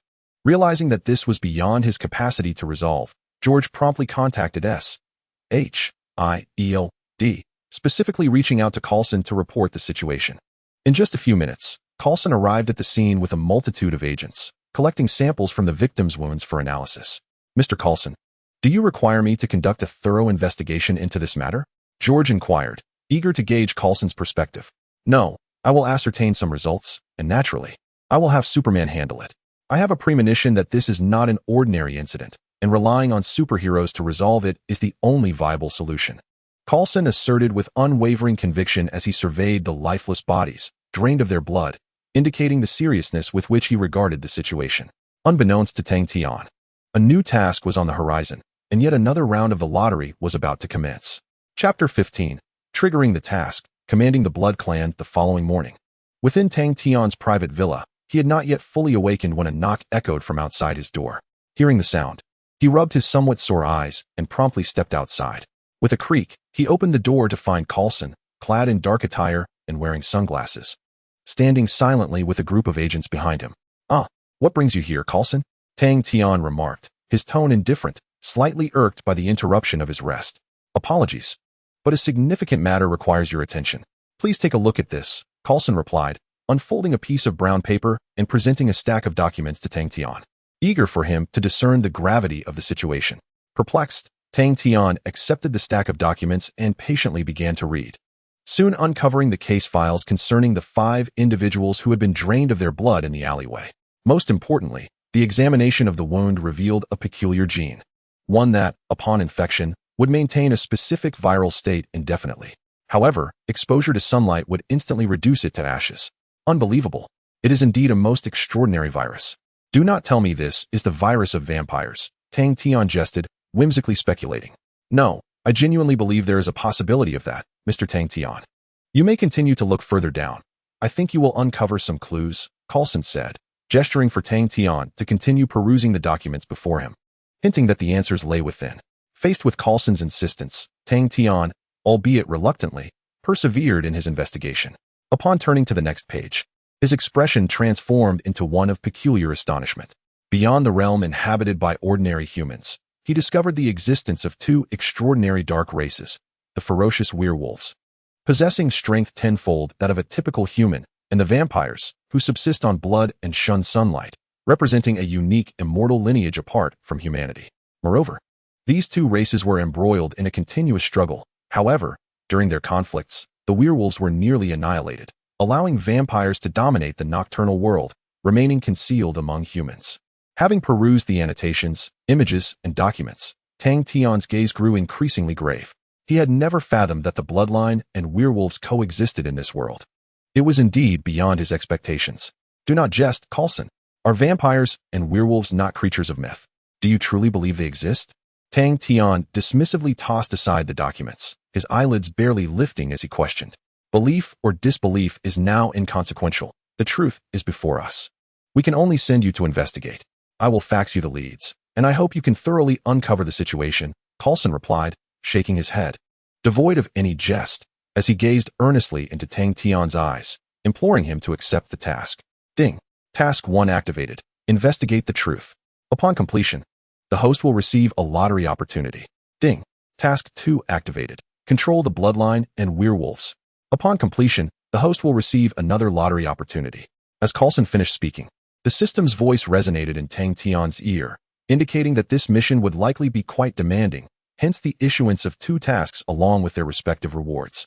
Noticing Tang Tian's silence, Coulson asked with a serious tone, Mr. Tang Tian, is there no issue in entrusting this task to you? No problem. I shall accept this mission. Provide me with the intelligence, and I will conduct a thorough investigation, Tang Tian readily agreed, without stipulating any conditions, which took Coulson by surprise. Nevertheless, this development was fortuitous for him, prompting him to swiftly organize the known information. In less than an hour, Coulson had gathered all the information he sought, while Tang Tian cautiously speculated on their possible whereabouts. Ultimately, after careful consideration, they concluded that the most likely location for these individuals was the subway station. 6 hours later, as evening approached, the sky gradually darkened, with intermittent rain beginning to fall, dampening the ground beneath. Not far from the subway station, Deadpool held an umbrella over Tang Tian as they navigated through the throng of people, making their way toward the station. However, a look of confusion and curiosity adorned Deadpool's face. Boss, are you preparing for a business trip? What brings you to the subway station? He inquired oddly, sensing something was amiss. Yes, you may interpret it that way. From now on, silence yourself and refrain from speaking. Should danger arise, your only duty is to protect me, Tang Tian casually commanded, waving his hand as he proceeded into the subway station. Before long, a keen pair of eyes turned toward him from a distance. Upon glancing over, Tang Tian discerned a pale-skinned woman clad in a black bodysuit standing atop the spire of a distant church, regarding him with a peculiar gaze. It appeared to be Celine. It turned out that the vampire clan in this world was akin to the one in the Underworld saga. No wonder I feel such a sense of familiarity. Observing the woman from afar, Tang Tian suddenly recognized this as a splendid opportunity, for aside from vampires and werewolves, there existed something known as perfect blood. With that, he could likely create an army of super soldiers. Contemplating this, he quickened his pace toward the subway station. Upon entering, he soon encountered a young Caucasian man emanating a peculiar energy, unmistakably not an ordinary individual. Additionally, 2 imposing black men trailed behind him, exuding a dark energy that made Tang Tian, who sensed with chakra, feel somewhat uneasy. It was evident that these 2 were likely werewolves. This possibility alone could explain their pursuit of Michael. Stick close to that man. I need to discuss a matter with him, Tang Tian stated, proceeding directly toward him, with Deadpool following closely behind the young Caucasian. Hey, Michael, it's a pleasure to meet you.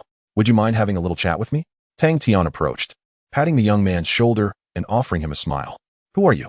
Upon feeling someone tap his shoulder, Michael turned to find an Asian man he did not recognize, gazing at him with a penetrating look reminiscent of a predator sizing up its prey. In the distance, 2 African-American men stared, somewhat bewildered, at the sudden appearance of Tang Tian, completely unprepared for such an unexpected turn of events. Chapter 16. Magnetic Manipulation, Physical Immunity after accepting a mission from S.H.I.E.L.D. Tang Tian swiftly made his way to the subway station. It was only upon discovering Michael that he experienced a moment of clarity. Subsequently, Tang Tian altered his objective, prioritizing Michael as his primary target, while setting aside the investigation into the vampire and werewolf matters.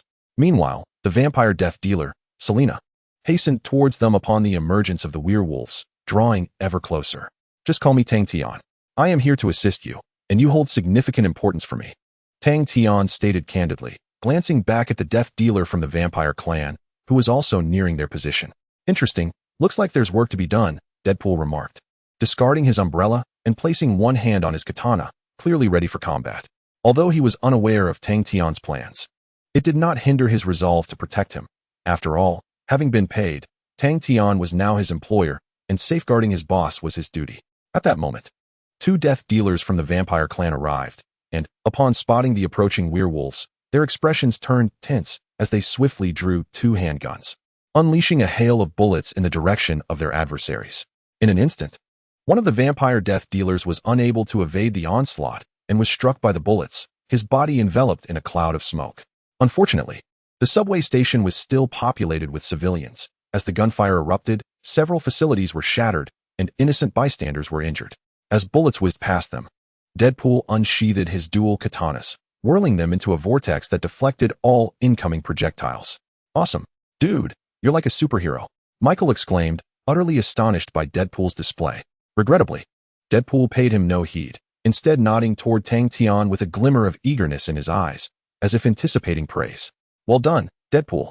I'll give you a bonus of 5 million next month," Tang Tian casually remarked, knowing full well that his finances could easily accommodate such a sum. "Oh yeah, boss. Rest assured, whoever dares to approach you, I will take care of them," Deadpool responded with uncontainable excitement, his spirits elevated by the prospect of reward as he gazed at Tang Tian. Noticing Deadpool's disregard for him, Michael turned, only to find a civilian in the subway station. A woman who had been caught in the crossfire, now lying on the ground, clutching her shoulder where a bullet had struck, wailing in agony.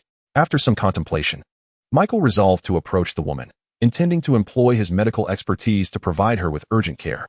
However, before he could reach her, he was abruptly intercepted by Tang Tian, with Deadpool also blocking his path, seemingly unwilling to let him pass. "What are you doing? That woman over there is injured. I must save her. If she succumbs, I will be deeply distressed," Michael expressed his dissatisfaction as he regarded Tang Tian, who stood in his way. "Very well. Make haste. I shall grant you a limited window of time. My bodyguards will ensure your safety," Tang Tian replied. From the moment he laid eyes on Michael, he had already perceived him as a personal asset, intending to utilize his blood to cultivate an army of super soldiers, which explained the earlier obstruction. Nonetheless, in order to secure Michael's unwavering loyalty, Tang Tian decided to allow him one final opportunity to fulfill his role as a physician. Soon, Michael found himself in the corridor, retrieving bandages to administer urgent care to the woman while covering her mouth to stifle her cries. "No, those individuals have not yet departed. We may encounter trouble shortly," Michael said anxiously, clearly displaying his concern. Not far away, having just repelled Selena, one of the werewolves prepared to enter, evidently intent on capturing their target. "It seems a werewolf is about to enter, boss. Should I dispose of him? This way, you could reward me even more generously," Deadpool quipped, looking at Tang Tian with a mischievous glint in his eye, clearly eager for a bonus. "Let it be. I cannot always rely on you to handle matters. I have been dormant for too long and should stretch my limbs," Tang Tian remarked, readying himself for the werewolf's arrival. With the combined powers of the Sharingan and the Thunder Fruit, confronting these werewolves posed no challenge for him. It would be akin to courting death. Very well then. Deadpool reluctantly sheathed his weapon, equally intrigued to witness his boss's prowess. In a similar vein, to subdue the vampire clan, he needed to demonstrate his strength to Selena, the Deathwalker, thus enhancing the likelihood of her submission. Minutes passed, and the gunfire outside diminished slightly. A towering werewolf entered their vicinity, aiming his weapon directly at Tang Tian, likely deeming him an unnecessary bystander to eliminate. "Foolish werewolf, who granted you the audacity to act so brazenly before me? Depart at once," Tang Tian reprimanded casually, his expression devoid of emotion. However, the werewolf paused momentarily, anger flooding his visage as he recalled his noble status as a werewolf warrior. Feeling humiliated by a mere human's rebuke, unable to contain his rage, the werewolf abruptly pulled the trigger. Bang, bang, bang. 2.45 caliber bullets, like a tempest, appeared before Tang Tian in an instant. Yet, his countenance remained utterly unperturbed. Instead, he gently raised his hand. With a crisp snap, accompanied by a crackling sound of electromagnetic sparks, a brilliant azure lightning manifested in his grasp, enveloped by an extraordinarily potent magnetic field that surrounded him. At that moment, the incoming bullets were rendered immobile, suspended in midair, devoid of any prospect of advancement. "What in the world is happening? Is my gun malfunctioning?" the werewolf exclaimed in astonishment, utterly blindsided by such an unforeseen outcome, which was beyond his imagination. Observing the werewolf's astonished demeanor, Tang Tian bore an expression of nonchalance. Having acquired the powers of the Thunder Fruit, he possessed the ability to manipulate magnetic fields in reverse. To put it simply, he wielded the formidable powers akin to Magneto, establishing himself as a formidable force in his own right. Chapter 17, Werewolf. One move. Outside a subway station in New York City, when the werewolf launched its assault, Selina's companion, Regiel, was unexpectedly struck by a bullet, smoke billowing from his wound. In mere seconds, he succumbed to his injuries, plunging Selina into a state of despondency. It is well known that the most esteemed trait of the Blood Clan is their remarkable regenerative abilities, even when struck by a common bullet. They can recover in less than 3 seconds. However, it seemed that this time, the werewolves were not employing ordinary ammunition.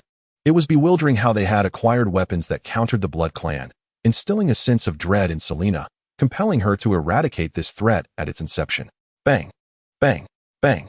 Confronted with these peculiar werewolves, Selina drew 2 handguns. After a flurry of gunfire, the werewolf obstructing her was momentarily repelled. Yet, upon discovering another werewolf behaving unusually by entering the subway station, Selina was suddenly seized by a premonition of impending doom, prompting her to pursue without hesitation. Before long, she happened upon an Asian youth standing defiantly before the werewolf, facing its gunfire with an air of calmness and unwavering resolve. A fool.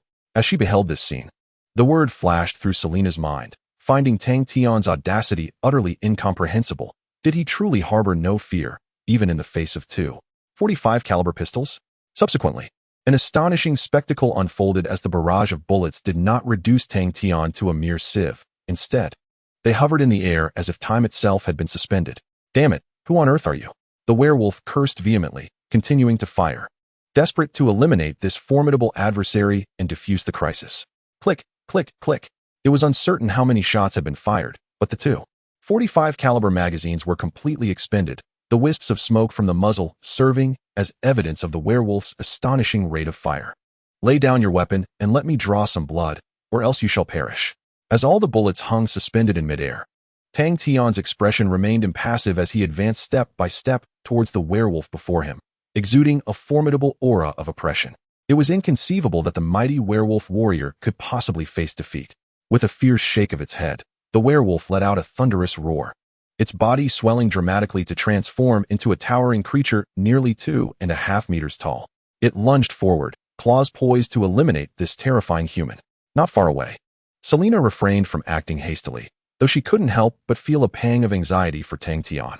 In her estimation, the likelihood of a human overcoming a werewolf with tenfold strength was minuscule.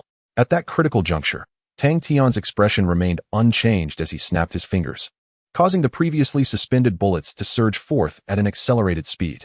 The werewolf, now charging towards him, was met with a barrage of over 100 bullets, reducing it to a sieve and halting its advance as blood poured forth uncontrollably. Yet, despite this, the werewolf's tenacious vitality began to mend its wounds at an alarming rate. It was likely that within 5 minutes, the creature would be fully healed. The game is over, Thunderbolt.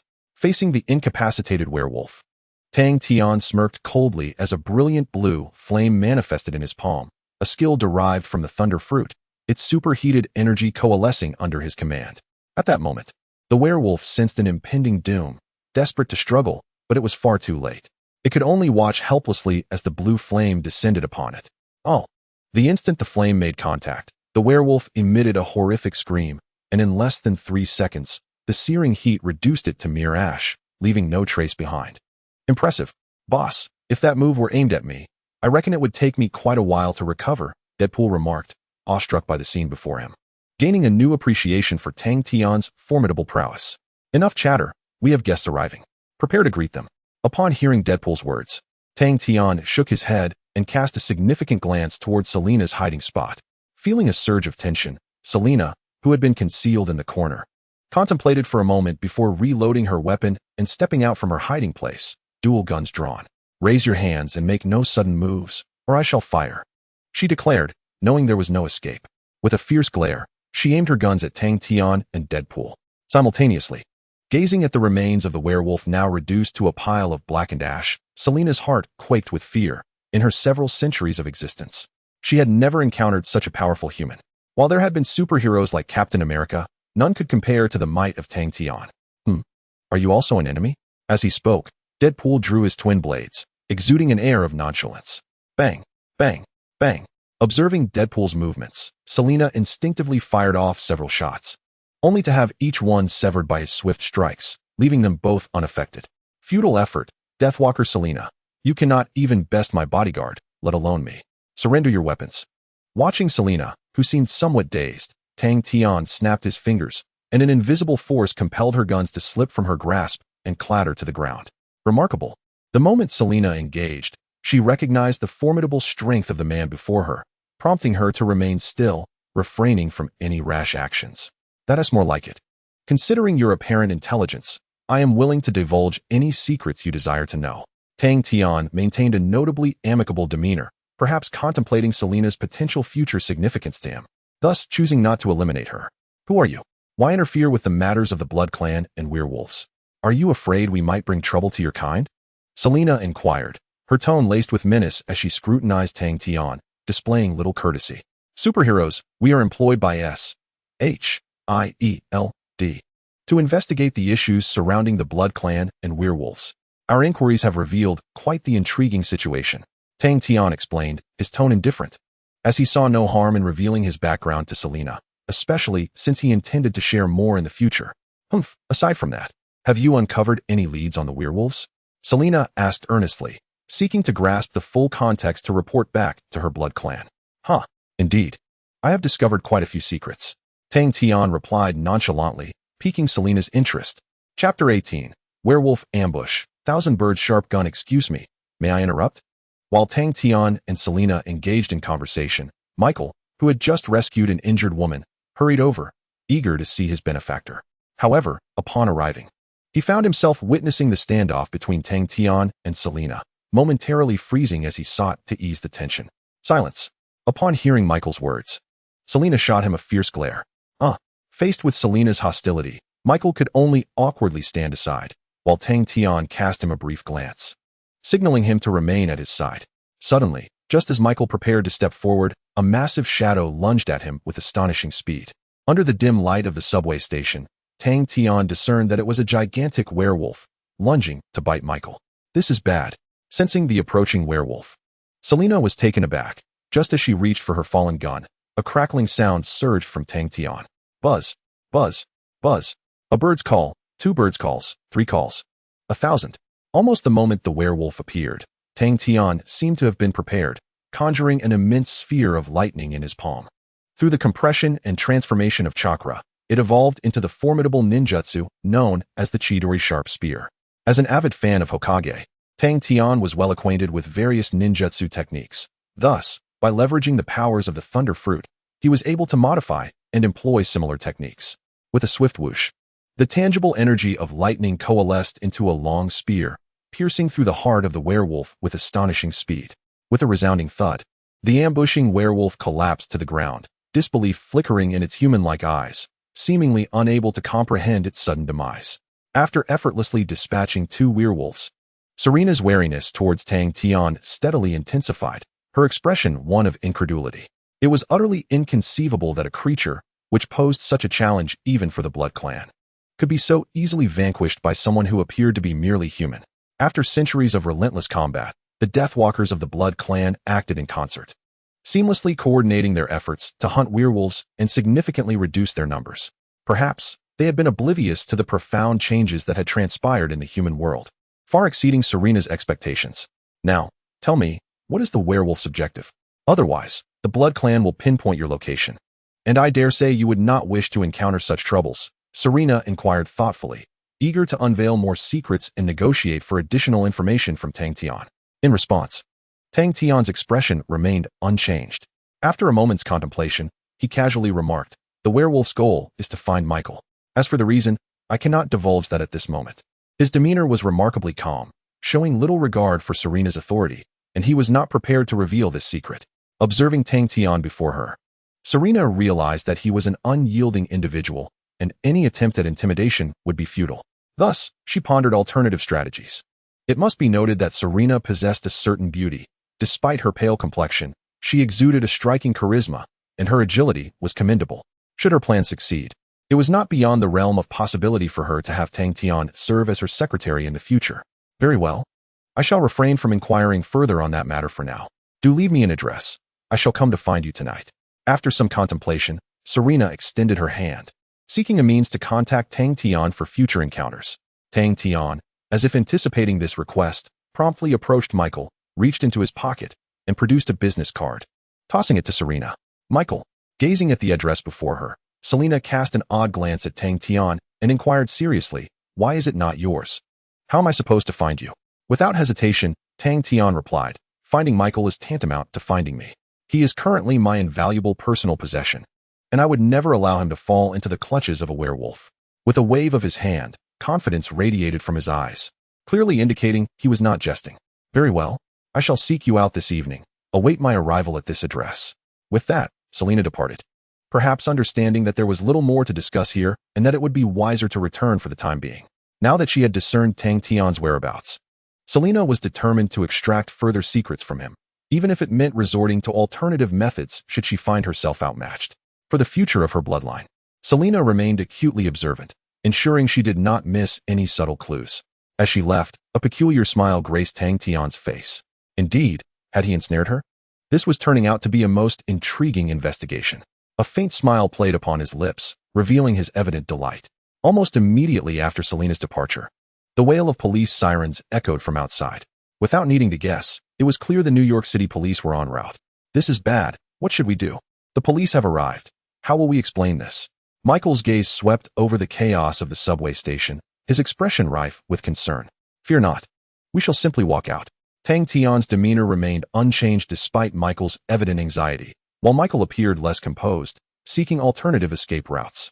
However, before he could take more than a few steps, Deadpool's blade was poised at his throat, signaling an unwavering resolve to act without mercy. "I advise you to refrain from running about aimlessly. If the boss is displeased, I shall have no choice but to break your legs," Deadpool stated expressionlessly. In his eyes, those chosen by his employer should not entertain thoughts of escape. The consequences would be theirs to bear. Very well. Understanding the futility of escape, Michael nodded in resignation and obediently followed Tang Tian, refraining from uttering any further nonsense. Tang Tian glanced at Michael before retrieving his SHIELD credentials from his storage ring, knowing that should the police conduct an inquiry, he could easily present that. Given his identity and status, it was improbable that the police would dare to question him. Thus, he had no need to hide and could emerge with confidence. Chapter 19, The Perfect Blood. Tenfold enhancement in a Manhattan apartment. After adeptly utilizing his SHIELD credentials to easily handle the police, they hailed a taxi and proceeded directly to Michael's residence, avoiding any other destinations. As for Selena, she continues to follow the original plot, discovering the lair of the werewolves hidden within the sewers, where she uncovers numerous traces indicating that these werewolves must be plotting against the Blood Clan. "What is happening today? Legendary werewolves have appeared. Do you know the reason, sir?" Michael gazed anxiously at Tang Tian, his eyes filled with uncertainty and a hint of fear. "It is quite simple. Their target is you, and they may soon arrive at your home. As for what will happen, they will take you and drain your blood." Tang Tian articulated this plainly, and Michael felt a surge of fear, clearly taken aback by the realization that he had become a pawn in a struggle between various forces. "Good heavens! What should I do? Can you protect me?" Michael clasped his head in disbelief, then turned to Tang Tian with a gaze brimming with hope, yearning for assistance. "Certainly. I can, for I have been investigating this matter all along, and you possess something of great interest to me. By the way, I forgot to mention that, according to my assessment, the werewolves should arrive within the next 2 hours. What will transpire then remains uncertain." Tang Tian spoke leisurely, casually pouring himself a cup of coffee as he continued. Recalling past narratives, Tang Tian felt he had a firm grasp of the situation, knowing that the werewolves would not easily relinquish their pursuit of Michael, a human endowed with perfect blood. "Wait, boss, since the werewolves are coming, why not call on the agents of SHIELD for assistance?" Deadpool, having learned some details, did not forget to offer a suggestion to his boss, hoping for a favorable resolution. "No, those fools from SHIELD. If they burst in without the means to restrain the werewolves, do they wish for their entire force to be annihilated?" Tang Tian replied tersely, finding Deadpool's naivety rather exasperating. True." Deadpool scratched his head awkwardly, casting a sheepish glance at Tang Tian and refraining from further comment, aware of his lack of strategic acumen. "So, what must I offer in return? What is the price of my protection?" Suddenly, Michael's expression turned serious as he fixed his gaze on Tang Tian, knowing that the latter must desire something from him. Otherwise, such a burdensome endeavor to protect him would be unfathomable. Haha, you are quite astute. I greatly admire this quality in you. Tang Tian complimented Michael, casually lighting a cigar as he elaborated. Provide me with 1,200 milliliters of your blood, divided into 5 vials, and your blood will empower me. Upon finishing this statement, Tang Tian snapped his fingers, and a medical kit appeared before Michael, equipped with advanced blood extraction tools. Upon closer inspection, Michael discovered that the equipment was manufactured by Osborne Industries, evidently more advanced than what he typically utilized, accompanied by a cryogenic storage unit positioned nearby. Suddenly enlightened by Tang Tian's reminder, Michael comprehended the werewolf's intentions. Its sole purpose was to enhance its strength. After a moment of reflection, he chuckled self-deprecatingly, disinfected his arm, and proceeded to draw his blood into a syringe, meticulously filling test tubes with 200 milliliters each, before placing them into the cryogenic storage unit. Observing Michael's obedient demeanor, Tang Tian felt a sense of satisfaction. Once Michael had prepared 1,000 milliliters of blood, Tang Tian closed the storage unit and handed it to the Deadpool before him. Deliver this blood back to Osborne Industries and inform Dr. Connors that a direct injection will restore his arm. Additionally, ensure he is prepared for further research. Following Michael's blood extraction, Tang Tian issued the command to Deadpool. Boss, once I transport these items, I shall return promptly. Deadpool nodded solemnly, activating his teleportation ability and vanishing from the apartment, setting off toward the location of Osborne Industries. Then, Tang Tian requested that Michael extract an additional 200 milliliters of blood for him. After receiving the blood, he injected the perfect serum directly into his main artery. Instantly, a searing sensation coursed through his body, accompanied by numerous prickling sensations akin to ants biting him, inducing an extraordinary pain reminiscent of being pierced by needles. The intense agony transformed Tang Tian's expression, revealing a moment of profound suffering. However, his indomitable will allowed him to regain his composure within 3 seconds. Yet, the tremors coursing through him signaled that the torment was far from over.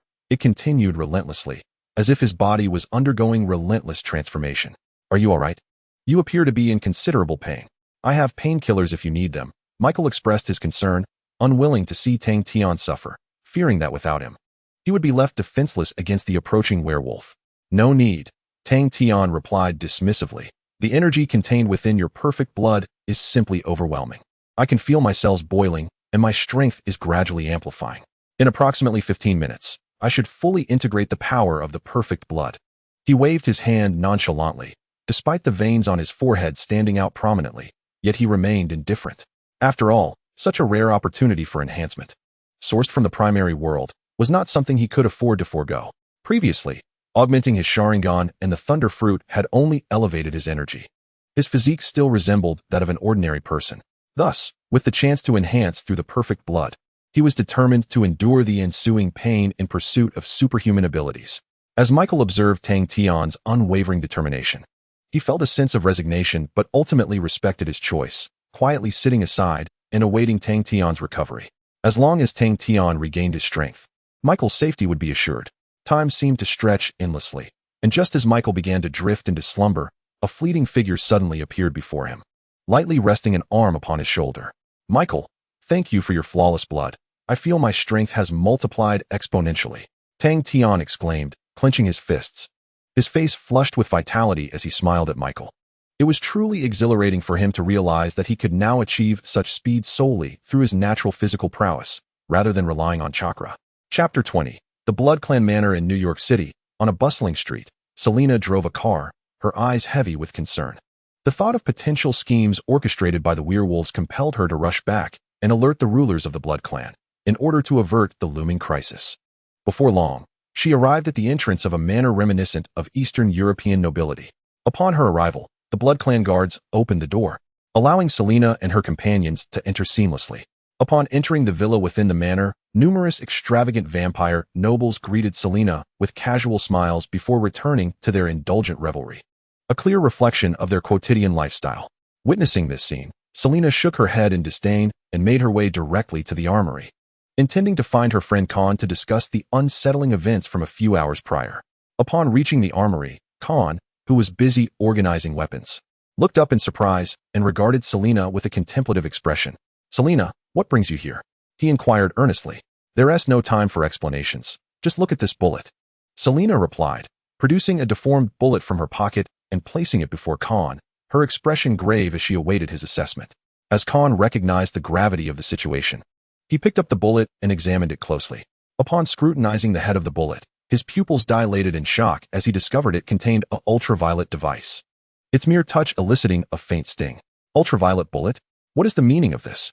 It appears to be remarkably advanced, he remarked, astonished. Never expecting a bullet specifically designed to counter vampires, with such formidable potential for harm. It must be the werewolves behind this. I wonder how they came to possess knowledge of ultraviolet bullets. This situation is likely more complex than we anticipated, Selena mused. Recalling Tang Tian's identity and the werewolves' intent to capture Michael, feeling an overwhelming sense of dread. Are you joking, Selena? Surely. It is impossible for such specialized bullets to be manufactured, Khan responded incredulously. We are of noble blood, having hunted them for centuries. Such jest is far from amusing. Behind Selena, a man of striking handsomeness and profound depth appeared, wearing a hint of disdain upon his lips. Upon turning, Selena immediately recognized him as Klaven, the ruler of their kind, who had governed the Blood Clan for nearly a century, holding a position of great esteem among them. No, I sense a significant danger. Ultraviolet bullets are particularly unique, and I believe an investigation is warranted, Selena asserted gravely, fully aware of the gravity of the situation. Indeed, they may have been procured through dubious means. We must trace the origin of these weapons, Khan added, unwilling to let this lead slip away. This is merely an isolated incident. Do not overthink it. Focus on your own duties, Klaven replied sternly, shaking his head dismissively. He was reluctant to allow Selena to involve herself in this matter, fearing it might bring trouble upon him. However, our Deathwalkers possess no capacity for resistance against werewolves. We should concentrate our forces to guard against potential werewolf incursions, rather than dispersing our strength, Selena voiced passionately, striving to reason that the threat of werewolves could escalate the situation, leading to perilous consequences. No, we cannot consolidate our strength. New York City is a melting pot of chaos. Revealing our power prematurely may draw the ire of those factions, Klaven countered, remembering the SHIELD and Hydra organizations, and promptly shook his head, unwilling to take such risks. Are we to simply wait idly? Selena felt a pang of frustration, perceiving Klaven as utterly inept, unable to act decisively, unfit to lead the Blood Clan. Indeed, this is an order. You must comply with the commands of your ruler, Klaven asserted firmly, his demeanor indicating he would not tolerate Selena's defiance. Faced with Klaven's obstinacy, Selena turned on her heel, storming away without casting him a single glance. Meanwhile, as Selena faced her own struggles, Tang Tian's spirits soared. Having recently assimilated the power of perfect blood, his strength had amplified tenfold, albeit at the cost of immense energy expenditure. He promptly ordered a dozen beef pizzas for delivery, and within moments of their arrival, he devoured them with astonishing speed, leaving Michael in wide-eyed astonishment. Having replenished his energy, Tang Tian set up a brand new punching bag, his fists clenched tightly as he struck it with unwavering force. Who knows? Without much effort, the sandbag that was propped up was punctured with a single punch, causing countless grains of yellow sand to scatter on the ground, which serves as a testament to Tang Tian's enhanced physical prowess. Impressive. Mr. Tang Tian, you truly are formidable. However, will the werewolves actually come? Michael approached, observing Tang Tian replace a sandbag, and earnestly inquired to ascertain the situation. Naturally, according to the intelligence I've gathered, the werewolves will arrive shortly, and that woman will certainly be among them. We simply need to wait patiently. I already have a plan to deal with them, so do not worry. Tang Tian struck again, and with a slight exertion, he punctured yet another sandbag, leaving Michael disinclined to engage in conversation. It must be noted that Tang Tian's strength control, despite enhancements, was not yet flawless. During his initial practice, he had inadvertently breached the wall of his apartment, prompting him to hastily purchase several sandbags. As a result, several sandbags had already been destroyed, leaving only 3 or 4, much to Michael's dismay and helplessness. At this point, Michael's sole source of trust was Tang Tian. If the latter were not to protect him, he would truly be doomed. Very well. I shall wait patiently, Mr. Tang Tian. I will do whatever you ask. Since learning of Tang Tian's name and his identity, Michael realized he had no retreat and could only walk this path with him to the very end. Excellent, Michael. Your cooperation is commendable. I assure you, your future will not be neglected, Tang Tian replied with a gentle smile, offering his guarantee. Chapter 21. The Death Walker Strikes. In New York City, at the Blood Clan Manor, after Selena stormed out of the armory in a huff, Klaven promptly pursued her, grasping her arm to halt her steps. Klaven, what are you doing? If you don't want me to investigate, do you intend to prevent my departure as well? Selena regarded Klaven with disdain, finding the schemer utterly detestable, and wished to distance herself from him without delay. Not at all. However, the subway station attack is rife with uncertainties. Now, please provide me with a detailed report on the situation. Perhaps I will send someone out to investigate, Klaven said darkly. His intentions not merely playful, but rather driven by fear of any unforeseen variables that might jeopardize his collaboration with the werewolves. Indeed, Klaven was a traitor, having forged an alliance with Lucien in an attempt to seize complete control of the Blood Clan. At this critical juncture of his plan, he could not afford to relinquish it. In an instant, Selena's eyes brightened, and after a moment's hesitation, she divulged everything that had transpired at the subway station, including Tang Tian's identity as an Shyld agent and the werewolf's pursuit of a human named Michael. Meanwhile, even when Michael left his address, Selena, without a hint of caution, divulged it, seemingly believing that Klaven would not idly observe the decline of the bloodline. Thus, I suspect that the werewolves must indeed have a hidden agenda. If humans hold no particular significance to them, they would not resort to capture. Selena meticulously analyzed, gazing into Klaven's eyes, awaiting his response. Indeed, there appears to be some doubt. Rest assured, I shall dispatch Jim along with 20 Deathwalkers to investigate. You need not worry. I will handle it, Klaven said, smiling, yet his eyes glinted with a chilling light, resembling a dagger concealed within a smile. In truth, he had heard the name Michael mentioned by Lucien, who had warned him to stay out of the matter, allowing the werewolves to successfully acquire Michael's blood. Consequently, Klaven adhered to Lucien's command and refrained from intervening, only to be taken aback by the involvement of Shyld investigators, igniting within him an impulse to eliminate them swiftly. No, that man is far too formidable. An ordinary werewolf would be effortlessly slain in his presence. I suspect the Deathwalkers would fare no better. Might I lead the team? Selena implored, her anxious gaze fixed on Klaven, hoping to persuade him to acquiesce to her plan. You overestimate the significance of your bloodline. I shall take care of this matter. You should promptly prepare for the arrival of Ambassador Amelia.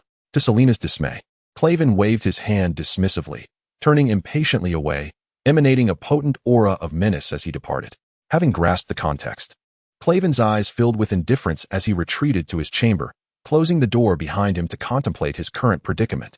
He realized that Selena presented a considerable variable. She had not submitted to him, but rather uncovered the werewolf's secret.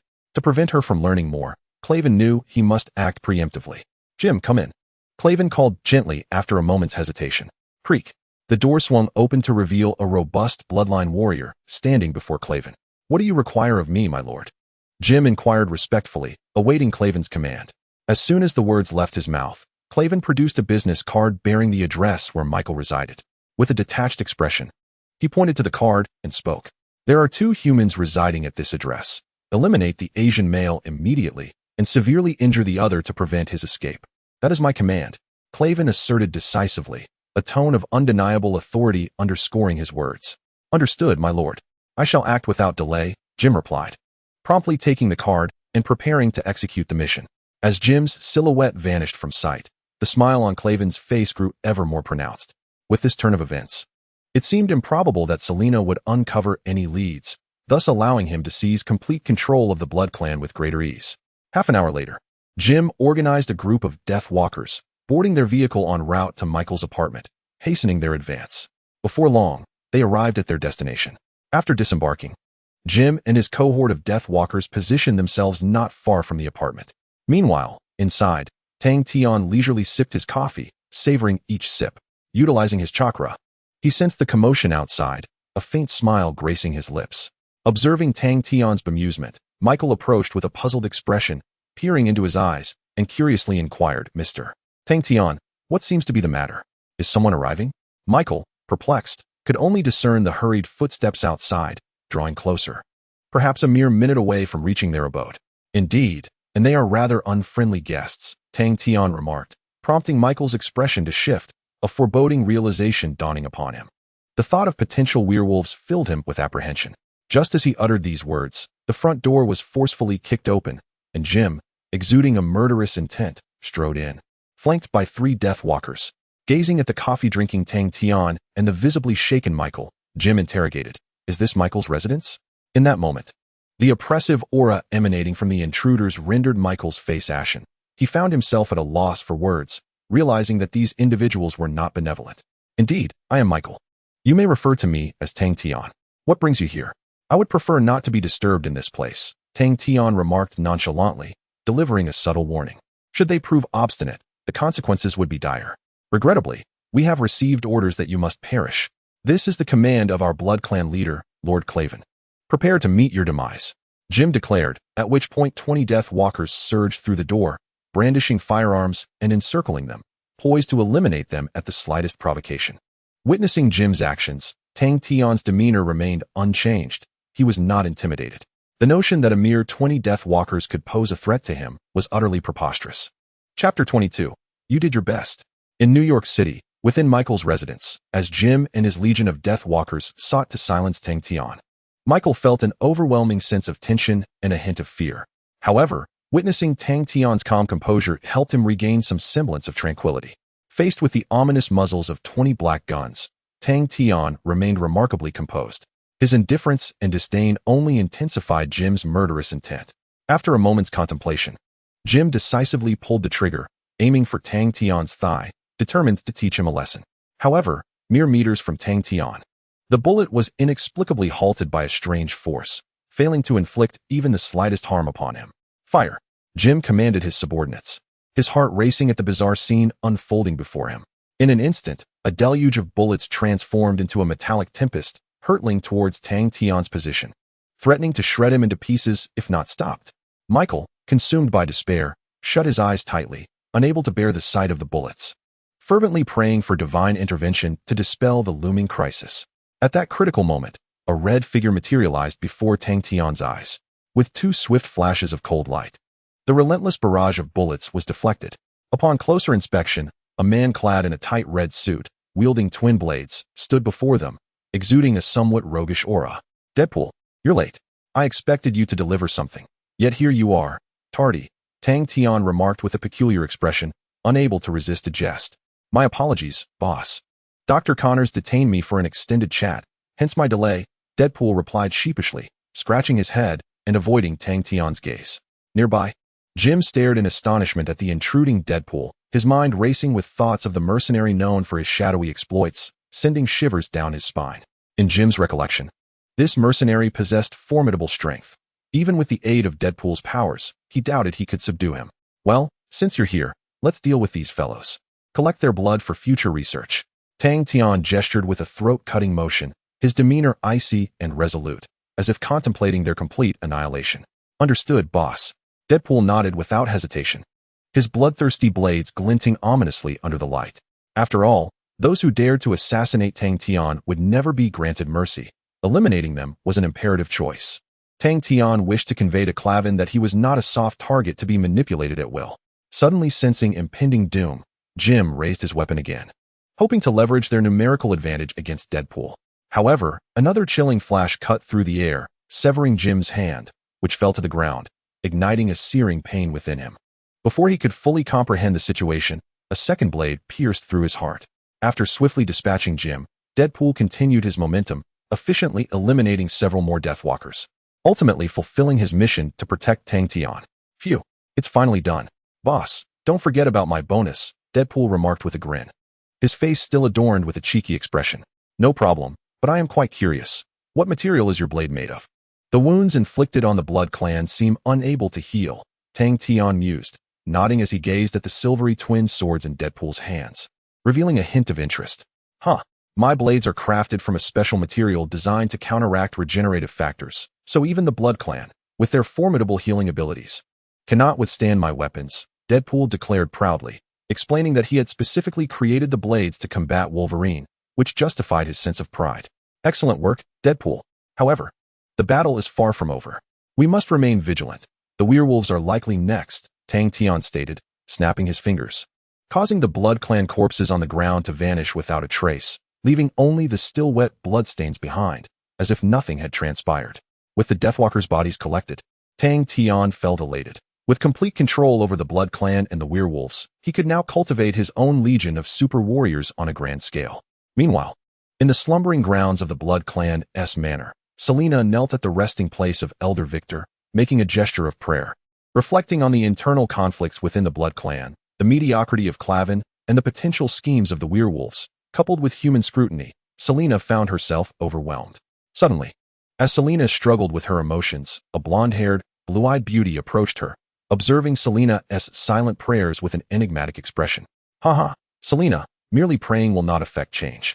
You must take tangible actions, the beauty remarked, gazing intently at Selena as if offering her a suggestion. Erica, do you have any solutions? I constantly feel that Clavin is concealing something from me. His presence fills me with revulsion, Selena replied, shaking her head, finding Clavin utterly detestable, and noticing that his expression was particularly peculiar when she voiced her concerns. These feelings left Selena deeply troubled, and unable to restrain herself, she confided in her friend Erica. Becoming Clavin's woman is the only way. By doing so, whatever you wish to achieve, Clavin will consent. After all, you are a second-generation blood, Erica urged, hoping Selena would acquiesce to her suggestion. No, that is absolutely out of the question. Clavin is a despicable coward, and I am a warrior. That is precisely why I refuse, Selena vehemently replied. We should refrain from discussing this matter, Selena stated solemnly, her demeanor indicating she was not jesting. Very well. Since you have said so, I shall refrain from further commentary, Erica replied helplessly, perceiving her sister's obstinacy, which perhaps was the very trait that captivated Clavin. In comparison, it was the man at the subway station who truly commanded my attention.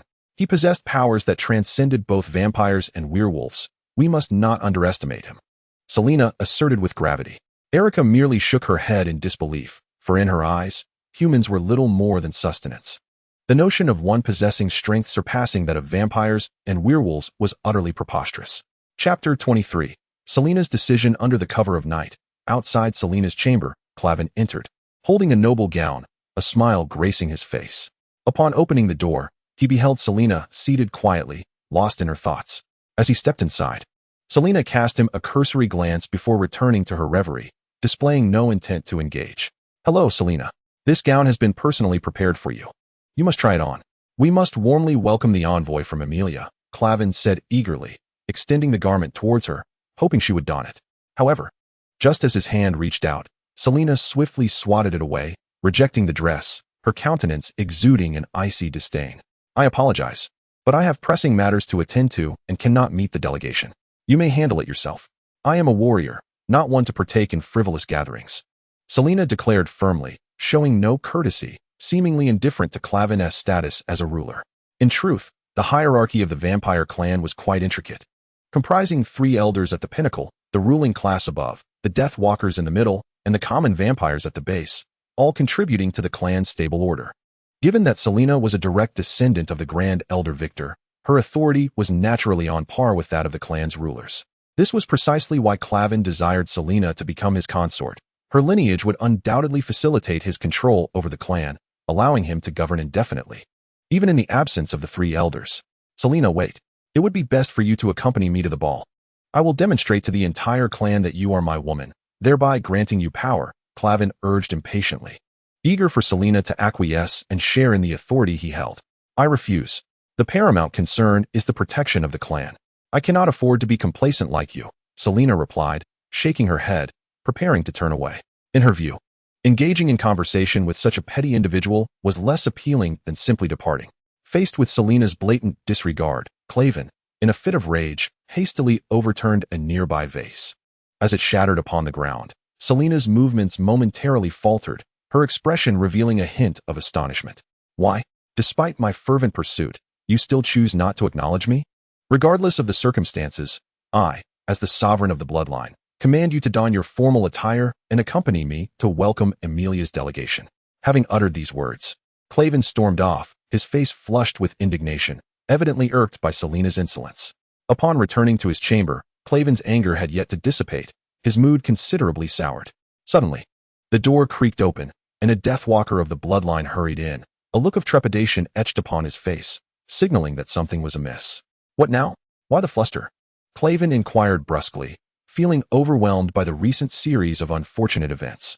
It's grave news, Lord Clavin, 20 Deathwalkers have perished in battle, the Bloodline warrior reported, visibly shaken.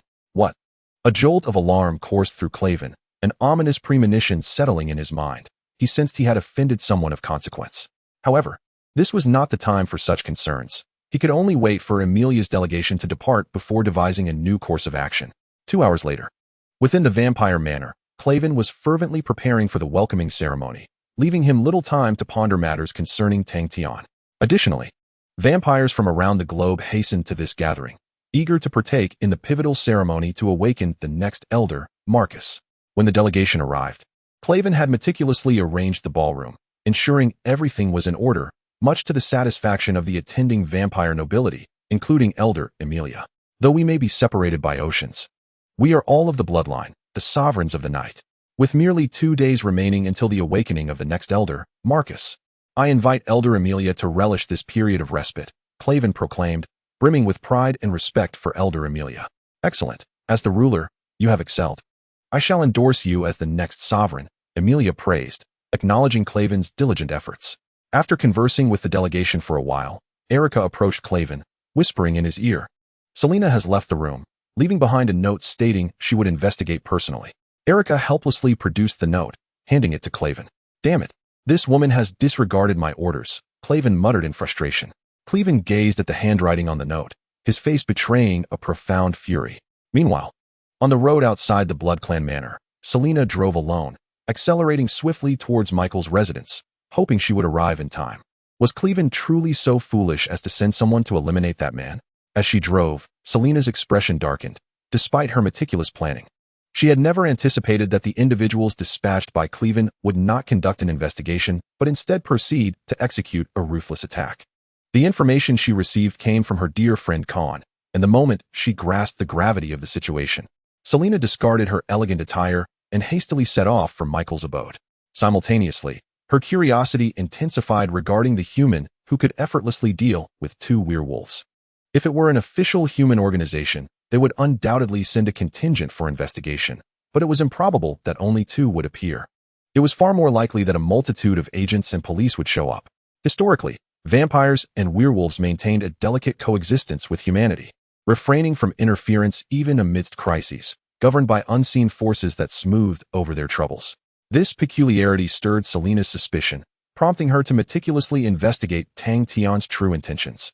She believed that by simply inquiring about the situation, she could uncover the answers she sought. Unbeknownst to Selena, her arrival had long been anticipated in Tang Tian's scheming, and it would not be long before he sought to recruit her as his new subordinate. Chapter 24, Selena, do you seek revenge? Outside Michael's apartment, a car came to a slow halt, and Selena emerged, her expression grave, dual pistols in hand as she approached cautiously. As she neared the door, less than 5 meters away, the unmistakable scent of blood assailed her senses, a scent that unmistakably belonged to the Blood Clan rather than humans. Realizing the predicament was more dire than anticipated, Selena heightened her vigilance, using her arm to grasp the doorknob before pushing the door open. With a creak, the apartment door swung wide, revealing a shocking scene. Tang Tian and Michael, whom she had feared might be in peril, were engaged in a game of cards. Meanwhile, the mercenary Deadpool, acting as their bodyguard, was diligently cleaning the blood from the floor, seemingly erasing the remnants of a recent skirmish. Ah, it is this woman again, Michael thought, startled, entirely forgetting the game, his hands trembling in her presence. He was acutely aware of her ruthless nature, necessitating utmost caution in her company. Rest assured, Michael, if she were truly an enemy, you would be a lifeless body by now, so do not fret, Tang Tian calmly reassured, setting his cards aside as he offered words of comfort. In response, Michael could only respond with a wry smile and a nod. Within less than a day, he felt as though his life had undergone a transformation. Not only had he encountered the legendary vampires and werewolves, but he had also come face to face with the once revered superheroes. Please, take a seat. I presume your visit to us must be driven by a purpose. He gestured graciously, fixing his gaze on Selena as he spoke leisurely. Upon hearing Tang Tian's words, Selena didn't hesitate. She sat down beside him and, after a moment of contemplation, directly posed her question. I was initially concerned for your safety in the presence of the Deathwalkers, but seeing you now, I realize there is no need for such worries. Selena sighed in resignation, having underestimated Tang Tian's strength, which left her somewhat astonished. It seemed she had consistently underestimated humanity. There's nothing to worry about. They are merely a group of insignificant vampires. They stand no chance of eliminating me, Tang Tian remarked, shaking his head with a disdainful expression, seemingly dismissing the matter as if those vampires were nothing more than ants. Now, please enlighten me as to why Michael is being targeted by the werewolves, and what your true intentions are. I wish to know all of this. Selena's gaze sharpened as she looked into Tang Tian's eyes, preparing to uncover the knowledge she lacked. Theoretically, the werewolves' pursuit of Michael was intriguing. Thus, Selena felt compelled to understand the significant reasons behind their interest in him. Alexander Kovinas, a Hungarian warlord from the 5th century, once witnessed a plague ravage his village, leaving him as the sole survivor. This survival triggered a mutation in his genes. The living Alexander later discovered that his genetic makeup could transform any disease or virus into vitality, thus making him the first immortal. As Tang Tian elaborated on the origins of the vampires and werewolves, Selena found herself perplexed, sensing a lack of clarity. I have not heard of Alexander. But how does this relate to your intentions? Selena inquired, unable to suppress her curiosity. Indeed, it is relevant. For 2 of Alexander's 3 sons became the progenitors of the vampires and werewolves. The vampire progenitor is known as Marcus, while the werewolf progenitor is named William. As for the 3rd child, his descendant is Michael. Therefore, the werewolves seek to obtain Michael's blood to reforge a union with the vampire lineage, thereby establishing a new race to overthrow the vampire dominion. Having said this, Tang Tian refrained from elaborating further, leaving Selena with a space for contemplation, allowing her to discern the true intentions of the werewolves. After reflecting on the matter, Selena's expression darkened, yet she sensed a slight discrepancy in Tang Tian's account. You are mistaken. The progenitor is indeed Victor, not Marcus, Serena asserted, shaking her head in rebuttal. You may assert whatever you wish. The truth is evident, and soon enough you shall discover the answer, Tang Tian remarked lazily, reclining on the sofa and comfortably closing his eyes for a moment of respite. Observing Tang Tian's dismissive demeanor, Serena felt a surge of frustration, yet was left with no recourse. She was acutely aware of her inability to match his strength, and thus could only cast him a resentful glance. After all this time, what is your true intention? I sense you deliberately sought to draw me here, she said, furrowing her brow, feeling as though everything was unfolding according to Tang Tian's design, leaving her as a mere pawn in his game. Suddenly, Tang Tian, who had been meditating, abruptly opened his eyes, a faint smile gracing his lips as he cast a slow glance at Serena. Wow, boss, you can't possibly have developed feelings for this woman, can you? Chimed Deadpool, who had been mopping the floor for an eternity, rushing over to stand before Tang Tian and speaking boldly. Silence. In an instant. Before Deadpool could finish his sentence, Tang Tian unleashed a fist imbued with the power of lightning, sending him crashing against the wall. Witnessing this, Michael, who had been poised to interject, promptly sealed his lips, feeling a twinge of fear as he regarded the formidable figure before him. Apprehensive of receiving a severe reprimand from this terrifying individual. My intentions are quite simple, to recruit you and gain command over the vampire and werewolf clans. That is my objective. I also comprehend that you possess the capability to assist me, Tang Tian stated calmly, as if recounting a mundane tale, leaving Serena utterly astounded. In response, Serena's expression shifted to one of disdain, her tone dripping with sarcasm as she retorted, Have you lost your mind? What makes you think I would ever ally myself with you? She found his ambition to recruit her and dominate the vampire and werewolf factions to be utterly ludicrous, rendering her momentarily speechless. But you will acquiesce. I can aid you in locating the murderer of your family. In exchange, you must become my subordinate, Tang Tian asserted earnestly, locking his gaze on Serena's eyes and continuing. So, Serena, do you desire vengeance? Chapter 25. Absolute Power, the Sole Choice. Within the confines of the apartment, Serena regarded Tang Tian with palpable disdain, incredulous at his claim of being able to control the vampires and werewolves. However, when the topic of her family's murderer arose, her expression transformed dramatically. Once appearing somewhat amiable, Serena swiftly drew a handgun from her waist, her eyes ablaze with lethal intent as she pressed the trigger towards Tang Tian. Bang, bang, bang. In the face of point-blank gunfire, Tang Tian remained remarkably composed, employing magnetic control to immobilize the bullets entirely, effortlessly redirecting them to the wall. After deftly neutralizing Selena's sudden assault, Tang Tian activated his Sharingan, casting an illusionary binding technique that rendered Selena completely immobile. Seizing the opportunity of her paralysis, Deadpool instantaneously teleported, positioning his blade against Selena's throat, suggesting a readiness to execute her at the slightest provocation. The vengeance for my parents has already been avenged by Victor. You shall not utter a word about this matter again, or I will not hesitate to eliminate you." Selena glared fiercely at Tang Tian, her voice resolute. For Selena, the tragic demise of her family during her childhood remained an everlasting anguish, a topic she loathed to have brought up, hence the earlier confrontation. "I advise you to remain silent. Otherwise, my blade will show no mercy," Deadpool responded in a tone devoid of warmth, facing Selena's wrath. However, Selena's demeanor showed no sign of alteration, her gaze still locked in hatred towards Tang Tian. Nearby, Michael, witnessing the escalating tension, felt a wave of anxiety wash over him. After a moment's hesitation, he addressed Selena. "Miss Selena, perhaps you should heed Mr. Tang Tian's words. I assure you he speaks no falsehood. Might you consider hearing his reasoning?" he implored, hoping to save the life of such a striking woman. "Ah, you are quite astute, Michael. However, this woman is consumed by rage. Whether she will heed my explanation is uncertain," Tang Tian remarked, gazing meaningfully at Selena's exquisite visage. Indeed, influenced by Tang Tian's words, Selena gradually regained her composure. Her questioning eyes now fixed on him, seemingly awaiting clarification. "Then tell me, who is responsible for my family's demise, and what was their motive?" Selena demanded. Tang Tian gestured to Deadpool, signaling him to lower his weapon. Complying with the order, Deadpool set down his blade but remained vigilant, wary of Selena potentially harming his employer. "Victor, the murderer is Victor," Tang Tian stated after a moment's contemplation, delivering a revelation that left Selena astounded. He continued, "The reason lies in your striking resemblance to Victor's late daughter. Once, the werewolf leader Lucian fell in love with Victor's daughter, inciting Victor's furious wrath. Ultimately, his daughter was cast into the sunlight, turning to ash before Lucian's eyes, thus he sought a replacement. Moreover, his standards for this substitute were exceedingly high. They must execute his commands flawlessly, devoid of any emotion." As Tang Tian articulated the rationale, Selena's heart was already inclined to believe, with various signs indicating the likelihood of Victor's involvement. Furthermore, recalling a portrait she had seen in Victor's chamber that bore a striking resemblance to her own visage, everything began to fall into place. Moreover, Tang Tian had no reason to deceive her, which rendered Selena both relieved and somewhat incredulous. To become a pawn of her enemies was a burden heavier than any she could bear.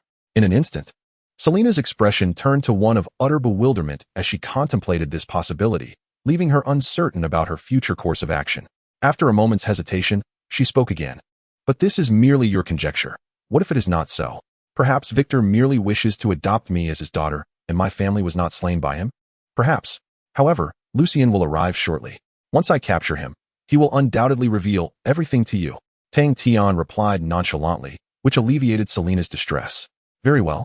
I shall acquiesce to your request. Should you prove correct, I will comply with any demand you make, even if it means serving as your subordinate to assist you in governing the vampire clan." After careful consideration, Selena ultimately agreed to Tang Tian's proposal, realizing that her options had dwindled to almost nothing. "Excellent. You have made a wise decision. Only through absolute power can any desire be fulfilled, and I will lead you into the dawn of a new era," Tang Tian confidently asserted to Selena, who remained silent, patiently awaiting what was to come. The future did not belong to these dark beings, but to the era of superheroes. For this reason, Tang Tian had no qualms about conquering these two dark races to become a pivotal player in the Marvel Universe. Meanwhile, outside a werewolf den in New York City, Lucian had gathered over 30 werewolves, preparing to launch a surprise attack on Michael's residence. 5 vehicles were stationed outside the lair, and numerous military green boxes were filled with brand new UV bullets designed to counter the vampire clan. It appeared that the werewolves had long been prepared, poised for a powerful assault to ensure their rise as a formidable race. "Comrades, the vampire clan has dominated us for centuries. Now is the time for our counterattack. Therefore, we must seize Michael with all our might and claim his blood to ensure the ultimate resurgence of the werewolves."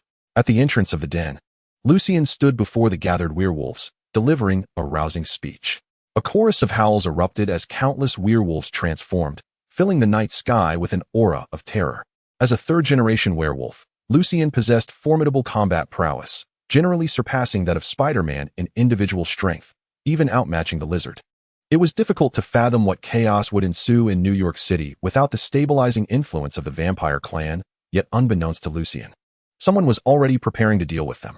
"Lord Lucian, we have completed our surveillance on Michael. There is only one vampire deathwalker and one human present. No one else is around. We can depart at any time." One of the werewolves respectfully gazed at Lucien and declared, "Very well. Prepare yourselves, everyone, let us set forth." Lucien waved his hand, casting his gaze upon the inky night sky, and spoke with a tone imbued with nostalgia. "Wait for me, Sophia. I shall avenge you. I will utterly annihilate the Blood Clan." Chapter 26. One-on-one with the werewolves, all defeated. In New York City, outside Michael's apartment, 5 vehicles abruptly arrived at the vacant lot in the early hours of the morning, halting their progress as 30 menacing figures emerged. Leading the pack was Lucien, who, upon his arrival, received a report from the werewolves stationed for reconnaissance, granting him a sense of relief. As long as Michael remained within that room, they could proceed to capture him and herald the rise of the werewolves. "Lord Lucien, Michael and his associates are inside. Shall we initiate the capture immediately?" The werewolves collectively fixated on their leader's eyes, awaiting his command to spring into action. It is known that the unity among werewolves is, in certain aspects, more formidable than that of the Blood Clan. In a world where strength is revered, allegiance to the powerful is their inevitable choice. Naturally, Michael was to be taken alive, while the human and the Blood Clan members were to be executed without hesitation. Lucien spoke with icy indifference, emphasizing that aside from Michael, everything else held no value to him. Understood. The werewolves, having received their orders, swiftly dispersed towards Michael's residence, encircling the area in an attempt to capture their target alive. Meanwhile, inside the room, Tang Tian calmly sipped his coffee, Deadpool standing beside him, while Michael appeared to be on the verge of deep slumber, his eyelids constantly battling the urge to close. Only Selena, a member of the Blood Clan, remained seated on the sofa, reminiscing about Tang Tian's earlier words, with her dual pistols laid atop the table, awaiting the werewolves' arrival. "Are you certain the werewolves will come?" After a moment of silence, Selena could no longer contain her curiosity, sensing that Tang Tian seemed even more composed than anticipated. "It's not a matter of whether they will come. They are already here. Listen." Tang Tian pointed to the ceiling, a gentle smile gracing his lips. Howls echoed through the air, accompanied by the sound of violent collisions above, resonating throughout the entirety of the apartment. Outside, hurried footsteps could be heard, unmistakably the werewolves launching their assault from all directions, surrounding them. At that moment, Michael awakened, bewildered, gazing into the distance, while Deadpool unsheathed his twin blades, ready to confront the impending threat. "Heh, a rare ambush. Just the opportunity one need to stretch my limbs." In the face of the approaching werewolves, Tang Tian exhibited not an ounce of despair. Instead, a smile adorned his face as he lifted his gaze to survey his surroundings. Bang, bang, bang. Regrettably, Selena lacked the mental fortitude required in such dire circumstances. As the werewolves commenced their assault, she drew her pistol and unleashed a barrage towards the ceiling. Deadpool, equally swift, teleported to the doorway and plunged his blade into the claw that had just torn through the entrance. Before long, the air was filled with the anguished howls of the werewolves, which only seemed to incite their ferocity, causing them to wreak even greater havoc upon the ceiling, which began to collapse. Witnessing this scene, Selena realized there was no time left. Her best option was to fortify their defenses and seek an opportunity to escape this place. At that crucial moment, Tang Tian positioned himself before Selena, his expression remaining unremarkable, as if nothing could disturb his composure. "Step aside. Allow me to protect your retreat," Selena declared earnestly, resolute in her determination to safeguard her companions. "There's no need. Merely a pack of werewolves," he commanded, gesturing for Selena and Deadpool to withdraw. "What?" Selena gazed at Tang Tian in disbelief, seemingly unable to fathom his words. In response to her astonishment, Tang Tian offered no explanation. His eyes transformed into a kaleidoscopic Sharingan as he regarded the approaching werewolves with palpable disdain. Susanoo. Before the werewolves could reach him, Tang Tian's chakra surged violently, manifesting a towering, deep blue energy skeleton over 2 meters tall. Furthermore, as more chakra flowed into this colossal figure, blue flesh began to grow rapidly, gradually forming an intricate set of armor, a circular shield, and a massive sword engulfed in blue flames. The 10-fist sword and the 8-span mirror.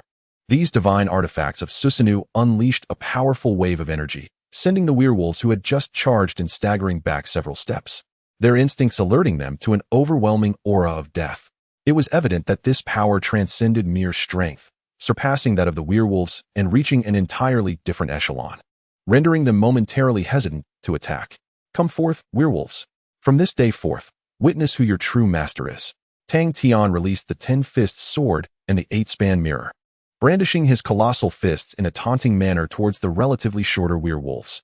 A cacophony of howls erupted in response to his provocation, inciting the werewolves into a furious frenzy as they recklessly charged forward, their sharp claws aimed at Susanoo. Unfortunately for them, Susanoo's defenses were impenetrable. Their claws merely sparked against it before being sent flying by a single punch from Tang Tian, crashing forcefully against the wall. Yet, this did not deter the werewolves. They continued to rush forward, desperately attempting to eliminate Tang Tian and resolve this massive threat. However, Tang Tian resembled an emotionless machine as one werewolf approached. He effortlessly dispatched it with Susanoo, while a distant foe succumbed to a single electric shock. In a mere moment, Tang Tian single-handedly suppressed the werewolves, leaving them gasping for breath, and soon, they were all subdued without a single one able to react. 3 minutes later, Selena and Michael surveyed the wreckage of the apartment, their eyes widening in disbelief at the sight of the defeated werewolves sprawled around, their combat prowess utterly extinguished. They could hardly fathom that Tang Tian was far stronger than they had anticipated, effortlessly eliminating these foes, far beyond their expectations. Who on earth are you? Why do you possess such immense power? Selena inquired, astonished. Unable to believe that Tang Tian could single-handedly confront an entire battalion of werewolves, a feat even the eldest of the Blood Clan could not accomplish. Huh. I am merely an ordinary superhero, Tang Tian replied with a confident smile, raising the colossal fist of Susanoo and smashing through the building's wall, stepping out unscathed. Ready to have a serious discussion with Lucien. Chapter 27. Unparalleled Strength, Dominating Lucien. What are these fools doing? They can't even handle 3 people immediately.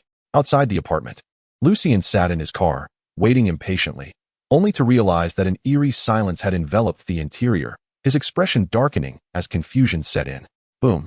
Suddenly, a thunderous crash erupted as the apartment's wall was breached by a gigantic blue energy giant, exuding an air of dominance. Following closely behind were Selena and Michael, unwaveringly shadowing Tang Tian, seemingly under his protection. Damn it. Those imbeciles are utterly useless. I must take matters into my own hands. Lucien seethed with frustration, never expecting that the 30 subordinates he dispatched would be so effortlessly annihilated by this energy giant, inciting his wrath. He realized that the werewolves, upon transformation, possessed alarmingly low intelligence, igniting his desire for perfect blood to merge the werewolves with the Blood Clan's power, thus establishing a new race. No one can thwart my ambitions. After years of planning, I shall see this through, Lucien declared madly, transforming into a towering werewolf exceeding 3 meters in height, charging at incredible speed toward the imposing energy giant. At that moment, Lucien closed the distance, now less than 10 meters from them, poised to confront them. Sensing the impending danger, Selena wasted no time, opening fire. Several bullets struck Lucien, leaving gaping holes in his forehead and heart. On one side, Tang Tian observed Selena's marksmanship, nodding in satisfaction. Aside from the inadequacy of the silver bullet's power, Selena had indeed reached the limits of her capabilities. Unfortunately, in the face of such an assault, Lucien exhibited nothing but disdain. Even when Selena's ammunition was exhausted, he remained unscathed, not a single hair on his body ruffled. Once he had healed all his wounds, Lucien fixed his cold, beastly gaze upon Selena and said in a tone of commendation, "Your skills are commendable. You are a competent harbinger of death. Yet, you remain no match for me. With this alone, you cannot contend with me." Lucien provided a comprehensive assessment, affirming Selena's decent prowess, before turning his attention to Tang Tian, his face suffused with palpable wariness. Even the jester clad in a tight red suit beside Tang Tian astonished Lucien, for he sensed a potent aura emanating from him. One that rivaled, albeit slightly less than, that of Tang Tian himself. "Hand over Michael, and I shall overlook your attempts to protect him. Otherwise, you may provoke the wrath of the entire werewolf clan," Lucien stated sternly, his patience waning as he regarded Tang Tian with utmost seriousness. "Is that so? Do you believe you know whom you are addressing?" Tang Tian replied, regarding Lucien with a puzzled expression. Clenching his fist, he unleashed a punch towards the void. In an instant, a sphere of highly compressed air surged toward Lucien's position. Sensing impending danger, Lucien, utilizing his werewolf agility, narrowly evaded the sheer destructive force of Tang Tian's blow. "What power is this? What manner of creature are you?" Lucien gasped, astonished by Tang Tian's display of strength. A profound fear etched upon his face. After all, the opponent had unleashed such devastating force with a mere casual strike, making it difficult to fathom the extent of his strength. "I am merely human, albeit stronger than the average," Tang Tian replied with a smile. As he spoke, he vanished once more, prompting Lucien to hastily lift a nearby vehicle in an attempt to defend himself. Observing this scene, Tang Tian wore a renewed expression of disdain. Suddenly, a flash of lightning erupted around the Susanoo, and in the next moment, his figure had completely disappeared. When he reappeared, Tang Tian stood directly before Lucien. In the astonished gaze of Lucien, he delivered a punch that shattered the vehicle, igniting a violent explosion that sent Lucien hurtling through the air. Yet, this was not the conclusion. To ensure Lucien comprehended the magnitude of his power, Tang Tian was determined to thoroughly subdue him, thereby asserting control over this lineage. Thus, at the moment Lucien was thrown through the air, Tang Tian once again summoned the Susanoo, striking Lucien squarely in the face. Boom! With a sudden crash, Lucien found himself confronted by an enormous fist that forcefully struck him, driving him hard into the cement ground. The impact left him in excruciating pain, and his consciousness swiftly sank into darkness, plunging him into a deep, unconscious state. Coincidentally, some of the werewolves that Tang Tian had subdued in the apartment began to regain their senses. However, upon witnessing Lucien, who had been effortlessly dispatched, they were rendered speechless, staring blankly at the scene before them, unable even to muster the strength to help him up. Could it be? The leader was so easily vanquished by this man. Fear filled the eyes of the werewolves, as they were taken aback by such an unforeseen outcome. Finally, it was done. In just a few minutes, the time for negotiations would arrive. A smile graced Tang Tian's face, his spirits lifted considerably. Unbelievable, your power is truly astonishing. It seems I was right to place my trust in you. After her initial shock, Selena's eyes were devoid of doubt, as she watched Lucien lying on the ground, preparing to pose some questions upon his awakening. After 10 minutes, Lucien finally regained consciousness, but his body was slow to recover, leaving him only able to gaze weakly at the man before him, who appeared almost like a deity of war. Staring at this otherworldly figure, Lucien was filled with despair.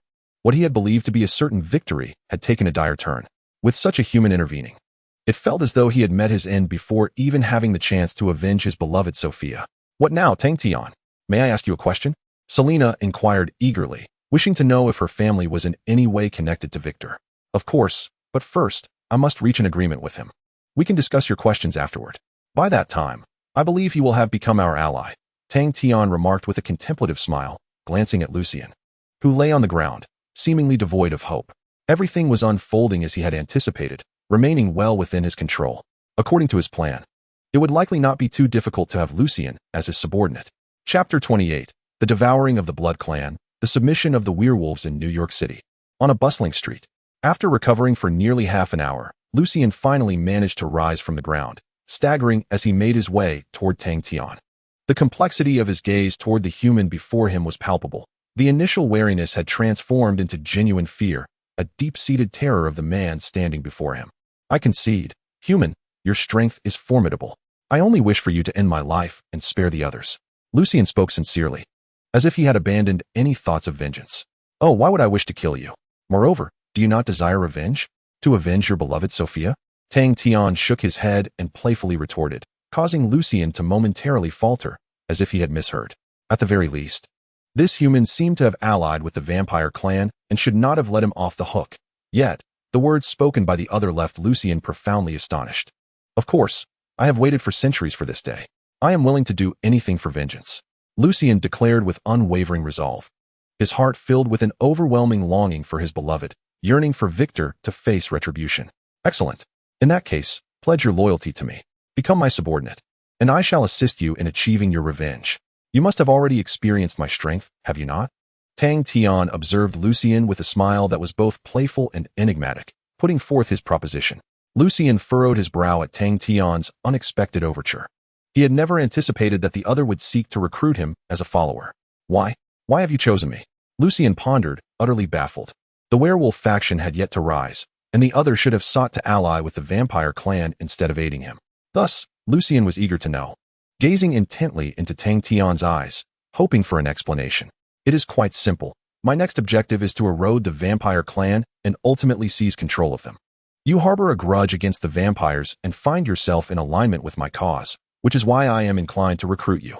Tang Tian explained nonchalantly, and Lucien's eyes brightened, a surge of unprecedented excitement awakening within him. Observing Lucien's expression, Tang Tian felt no surprise. It was precisely as he had anticipated. Sensing Lucien had been thoroughly captivated, marking an opportune moment for persuasion. Now, Lucien, the werewolf leader, are you willing to relinquish your authority and have all werewolves submit to me? Should you succeed in this, I will ensure your vengeance is realized. I am a man of my word. Tang Tian smiled gently, awaiting Lucien's decision. Upon hearing Tang Tian's words, Lucien did not hesitate to kneel upon the ground, the immense force causing cracks to reappear in the concrete floor, yet his gaze was resolute, as if he had made up his mind. Indeed, from this moment forth, you shall be my master. The werewolves will all pledge their loyalty to you and assist you in any endeavor, Lucien asserted with unwavering conviction, devoid of any semblance of jest, clearly having considered the consequences thoroughly. Excellent. Now, return and organize all the werewolves, ensuring they remain on standby. When I issue my command, it shall be your moment to strike. Tang Tian's tone was authoritative, and Lucien dared not utter a word, silently nodding in acknowledgement. Yes, Lucien bowed his noble head, readily acquiescing, for after witnessing Tang Tian's displayed prowess, it was evident that no werewolf would oppose him. From the perspective of venerating and pledging loyalty to the strong, it was almost unnecessary for him to speak. Those 30 werewolves whom Tang Tian had subdued would undoubtedly affirm that his decision was the right one. Indeed, Selena, it appears there is a matter that requires your attention. You should engage in a thorough conversation with her. Suddenly, Tang Tian recalled something and turned his gaze towards Selena, gesturing for her to approach directly. Upon receiving Tang Tian's command, Selena approached with a complex expression, quietly engaging in a detailed discussion with Lucien. Before long, her countenance became exceedingly grim. It was evident that after conversing with Lucien, she comprehended that her family had been eliminated by Victor, orchestrated by Cliven. In that moment, anguish and regret intertwined within her heart, and for the first time, she harbored a profound animosity towards Victor. After revealing to Selena the secrets she sought, Lucien departed with the werewolves, hastening back to their lair. It was only a matter of time before these werewolf warriors would become Tang Tian's subordinates. This prospect elicited an unexpected smile of joy from Tang Tian, who, devoid of any influence in the Marvel realm, now appeared notably elated. Shortly thereafter, as the werewolves vanished, Selena gazed at Tang Tian with an extraordinarily earnest expression, as if she had reached a resolution. I am willing to serve as your subordinate and vow eternal loyalty to you. My sole request is that you assist me in avenging my family. With a pained expression, Selena acquiesced to Tang Tian's demand, her resolve firmly established. Excellent. That is the right attitude. Let us prepare to journey to the Blood Clan Manor. Tang Tian pondered briefly and outlined the next steps. With the werewolf issue resolved and Lucien and Selena having willingly submitted, the path ahead seemed much simpler. Since Cliven had allied with Lucien, leveraging this connection to take control of the Blood Clan appeared to be the most pragmatic strategy. Nearby, Michael, having overheard Tang Tian and Selena's intention to head to the Blood Clan Manor, wore a fearful expression, unable to restrain himself from approaching Tang Tian, wishing to refuse the journey to the Blood Clan stronghold. However, before he could reach Tang Tian, Deadpool instantaneously appeared before him, his intentions far from benign. Hey, buddy, don't say I didn't warn you. If you dare to refuse, I will not let you off lightly. Deadpool, eyeing the timid Michael, issued a threat, ensuring he understood his precarious situation. All right, forget I said anything. I'm really unfortunate to find myself in this predicament, Michael lamented, his eyes filled with concern. Yet, he now found himself under Tang Tian's control, rendering escape utterly impossible.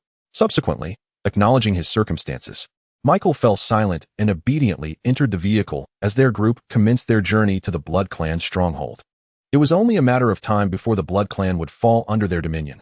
Once this objective was achieved, their power would expand several-fold, rivaling that of H.I.E.L.D.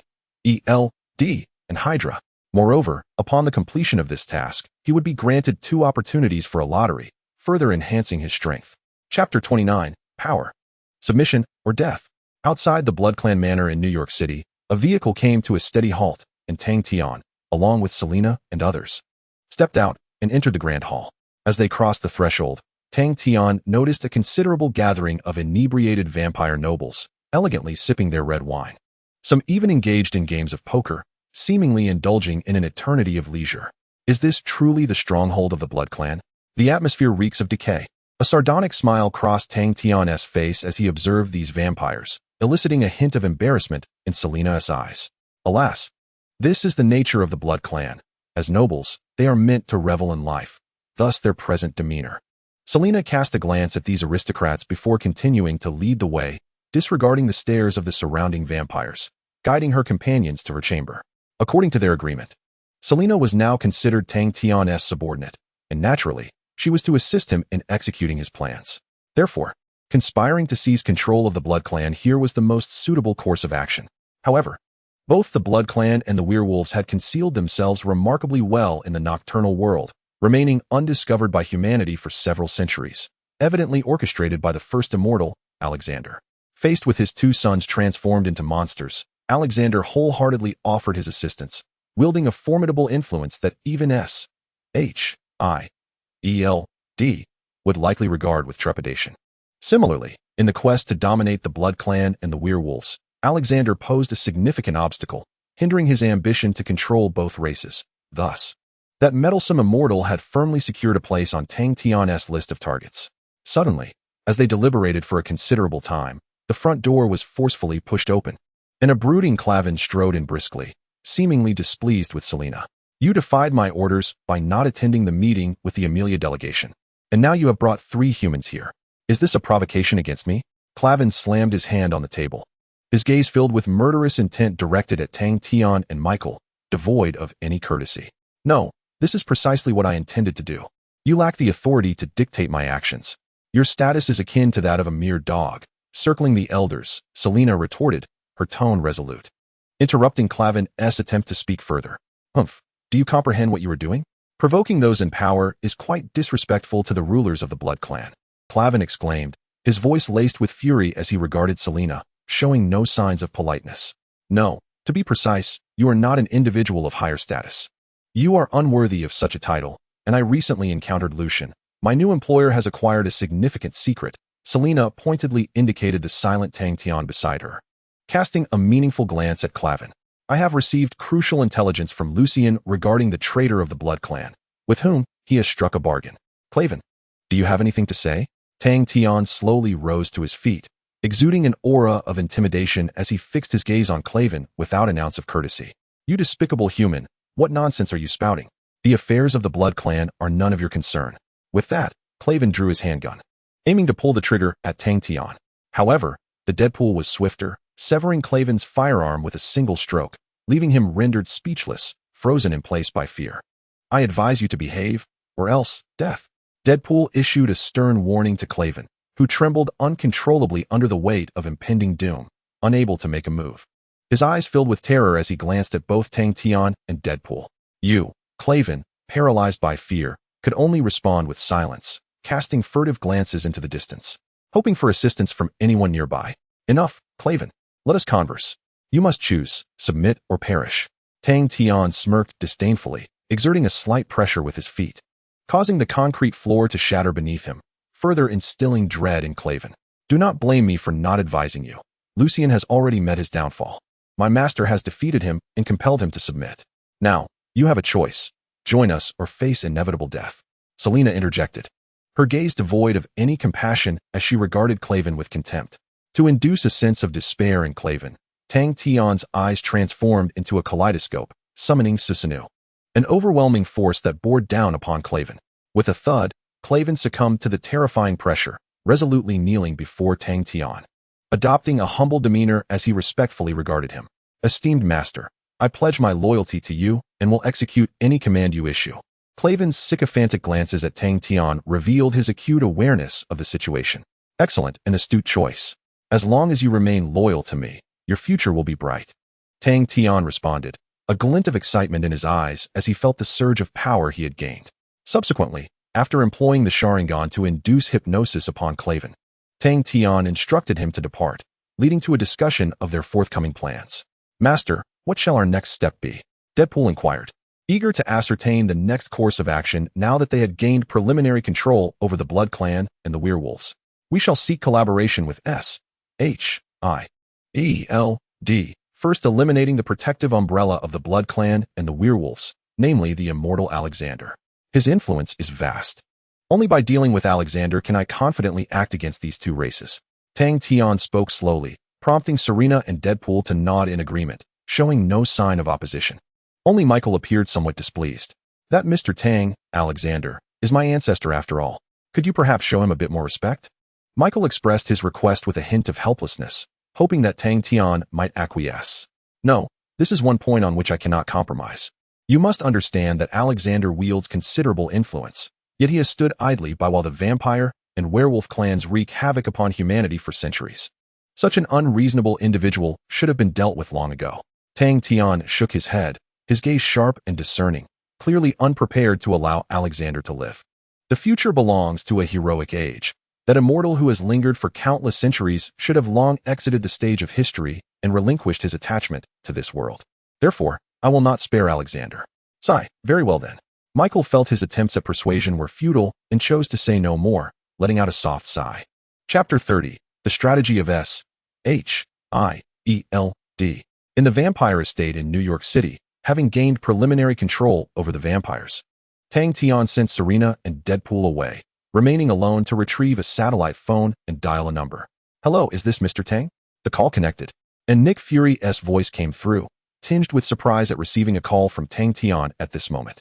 After having dispatched Tang Tian to investigate the vampire and werewolf situation, Nick had anticipated a wait of about a month, so he was taken aback by the call coming in less than 2 weeks. Yes, Tang Tian nodded, responding before adding thoughtfully, both werewolves and vampires truly exist. This is the result of my investigation. What? Then why has there never been any news about vampires and werewolves reported by the media? Nick Fury exclaimed, seemingly incredulous at this revelation. It's quite simple. Their ancestor, Alexander, has wielded a formidable power to protect those two races. Now, I have largely taken control of both clans. The only remaining issue is Alexander. Tang Tian paused here, awaiting Nick Fury's reaction to this astonishing news. What do you need me to do? As long as I can assist in resolving the vampire and werewolf problem, I will do everything in my power to help you. Nick Fury stated without hesitation, choosing to trust Tang Tian in hopes that he could effectively manage the situation. Prepare around 500 agents, along with Black Widow and Hawkeye. Once I have located Alexander's lair, we will proceed together to eliminate him. Tang Tian's tone, imbued with an aura of lethal intent, conveyed to Nick Fury an unmistakable resolve, signaling that Tang Tian was prepared to unleash his full might. Very well, upon successful completion, I require a comprehensive investigation report, and ensure that both the werewolves and the vampires are registered with Shyld, leaving behind their identity records. After a moment of contemplation, Nick Fury articulated his demands, awaiting Tang Tian's response. No problem. I shall contact you once I have news. With that, Tang Tian ended the call, a smile gracing his face. Everything unfolded according to his expectations. All that remained was for him to uncover Alexander's whereabouts, and then a grand battle would inevitably ensue. Subsequently, from Selena, Tang Tian learned of the historian vampire, Andres, and his knowledge of Alexander's location. Thus, their party set off towards Andres' residence. After 3 continuous hours of driving, they finally arrived at the outskirts of New York City, where a foreboding forest loomed, dominated by a church structure that stood out ominously. To their astonishment, the cross atop the church was inverted, a symbol of demonic significance within religious contexts, marking it as an especially terrifying locale. As they approached the church, the surveillance cameras at the entrance swung into action, seemingly monitoring their movements. This is where Andres keeps his captive. Only he knows the hidden location of Alexander. However, it appears he is not inclined to welcome us. Selena gazed at the sealed entrance, a look of resignation on her face. Indeed, that may be the case. Yet I do not require his hospitality. With that, Tang Tian's eyes transformed into the Sharingan, and in less than 3 seconds, a deep blue Susanoo enveloped him, radiating with flickers of electric energy. What in the world is that? Andres exclaimed, startled by the sight of the colossal Susanoo displayed on the monitor, his mind racing to devise a solution. Although he was unaware of the nature of this deep blue giant, an overwhelming sense of impending doom compelled him to reach for a button. Should he press it, the 4 mindless werewolves gifted to him by Lucien would be unleashed to mount an indiscriminate assault on the enemies outside the church. Boom! Just as Andres prepared himself, a thunderous explosion erupted in the distance, and the church's entrance collapsed in response, allowing a massive energy giant to intrude. Unfazed, Andres promptly pressed a button, and instantly, 4 mechanisms outside the church activated, releasing the werewolves bound within. With a ferocious howl, they surged towards Tang Tian and his companions. The liberated werewolves bellowed with wild abandon, their crimson eyes ablaze with madness as they fanned out in 4 directions, encircling Tang Tian and his group. As she beheld the scene, Selena, armed with twin pistols, squeezed the triggers, striking a leaping werewolf squarely in the head, causing it to collapse lifelessly onto the ground. Another werewolf, equally unfortunate, was pierced through the heart by Deadpool's blade, a second strike severing its throat, resulting in a pitiful demise. The remaining two werewolves met their end at the hands of Tang Tian, whose grip effortlessly snapped their necks, delivering swift execution. Once the werewolves were dispatched, Tang Tian approached with a grin, observing the stunned expression on Andres' face, seemingly eager to discern whether he possessed any further tricks up his sleeve. "Damn it! Who are you? Why have you invaded my territory?" Andres exclaimed, his anger palpable, perceiving the man as exceedingly unfriendly. "Simply call me Tang Tian. I am aware of your collaboration with Lu Xinxian, but he is now under my command. I have come to discuss a matter with you," Tang Tian stated impassively, fixing his gaze on Andres to gauge his reaction. "Very well, what is it that you wish to discuss? I can acquiesce to your request, but please, do not harm me or damage my property. I have worked hard to build this modest fortune and wish not to see it destroyed," Andres hastily replied, appearing to relent, unwilling to confront Tang Tian. Recognizing the man's capitulation, Tang Tian felt a degree of satisfaction. He favored those who understood the tides of circumstance, thus finding Andres' attitude agreeable. "Now, kindly provide me with the address of Alexander Kovinas. I wish to have a serious discussion with him. Also, inform him that I am bringing his direct descendant to meet him," Tang Tian declared with an air of menace, his demeanor radiating an intimidating aura, far from the casual visit he had initially implied. Very well. Despite the authenticity of Tang Tian's assertions, Andres ultimately acquiesced, picking up the phone to contact Alexander. 10 minutes later, Andres, with a respectful demeanor, set down the receiver and addressed Tang Tian. "Alexander is willing to meet you at Pier 15 in New York City. You may visit him at your convenience." "Excellent. You are free now. We shall not return." Tang Tian nodded and turned to leave, having acquired the crucial intelligence he sought, rendering any further stay unnecessary. Chapter 31. Hawkeye and Black Widow. As night fell, New York transformed into a bustling port. Tang Tian and Selena, accompanied by Deadpool, arrived near Pier 15. Upon their arrival, a colossal Quinjet gracefully descended, landing securely by the docks. The hatch opened, and Black Widow and Hawkeye emerged, leading a throng of agents equipped with advanced weaponry, including shell-less firearms and grenades. It was evident that Nick Fury had meticulously prepared, resolute in his intent to dismantle Alexander's influence. "Wow, what an impressive display, boss. It seems this mission is going to be quite intriguing," Deadpool remarked. Deadpool chuckled mischievously, exuding an air of exhilaration. Indeed, given that he was an ancient being who had lived for over a millennium, it would be prudent to prepare adequately. There was a possibility of being countered by that formidable opponent. Tang Tian acknowledged this with a nod, turning his gaze toward the agents of S.H.I.E.L.D.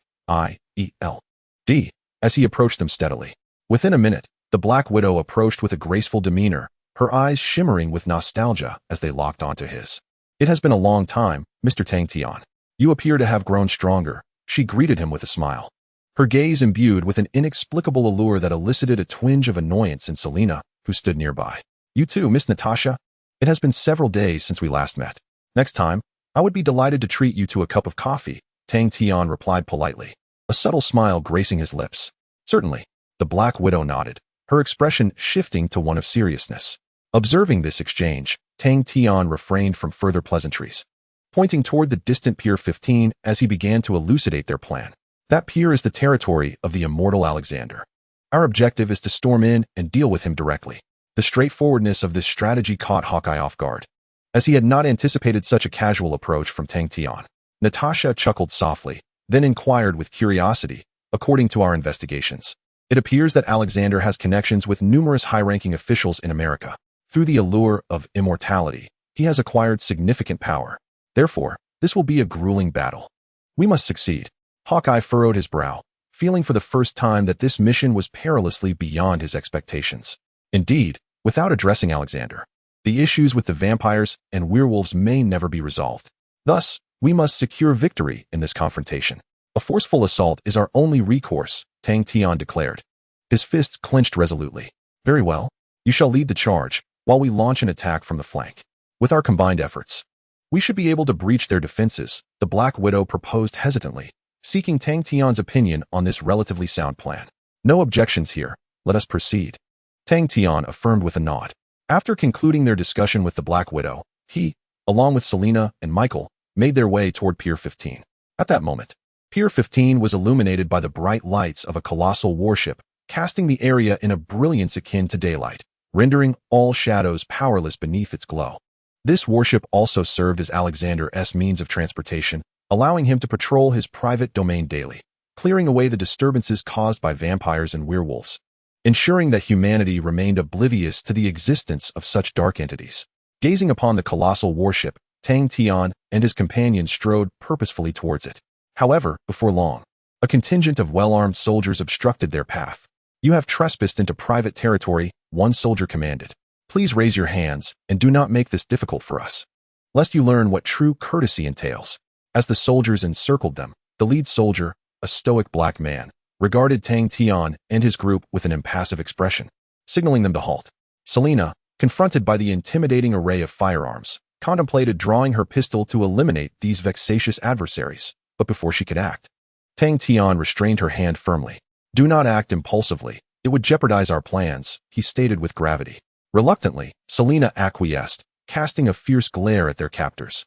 "State your purpose," the lead soldier demanded, glancing at Tang Tian with an air of undeniable authority. "Of course, we are here to pay a visit to Mr. Alexander. This individual beside me is his direct descendant, and we seek an audience to discuss a matter of great significance," Tang Tian explained, his smile disarming yet inscrutable, exuding an aura of friendliness devoid of any trace of discontent. Upon receiving this response, the lead soldier nodded, promptly retrieving his phone to contact Alexander. After a brief exchange, he hung up. "Please follow me. I shall escort you," he instructed, his demeanor softening slightly. He gestured for them to proceed aboard the warship, guiding them towards Alexander's quarters. As they traversed the vessel, elite soldiers were stationed at every corner, patrolling the premises, showcasing the astonishing wealth and vast influence of Alexander. It was precisely due to the formidable organization established by Alexander that the bloodline and werewolves had yet to surface within the purview of Shyld. Or perhaps their files had been rigorously sealed by higher authorities. Having witnessed Alexander's might, Tang Tian could not help but admire the prowess of this ancient being, who had endured for centuries, recognizing him as a formidable presence. Before long, they arrived at the captain's quarters. The black officer cast a glance at Alexander, who waved him off, allowing him to depart, while leaving Tang Tian and his companions in the room. It must be said that Alexander truly epitomized the world's first immortal, exuding an invigorating vitality and an overwhelming aura befitting a sovereign. As Tang Tian assessed Alexander, the latter scrutinized him in return, and upon seeing him, Alexander exhibited a hint of surprise, briefly glancing at Michael, lost in thought. "Mr. Alexander, it is a pleasure to meet you for the first time. You may call me Tang Tian," Tang Tian greeted with a smile, gazing intently at Alexander. "Oh, young man, what brings you, along with my descendant, to seek my presence? What is your objective?" Alexander inquired, his tone both curious and authoritative. Alexander gazed sternly at Tang Tian, resolutely stating, "Of course, I wish to converse with Mr. Alexander. I shall reveal my intentions thereafter." Tang Tian's demeanor remained tranquil and composed, exhibiting no sign of retreat. Chapter 32, The Final Act, The Fall of the Undead.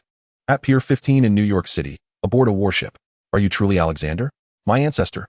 Michael gazed at Alexander in surprise, sensing the connection of bloodlines, unable to suppress his inquiry.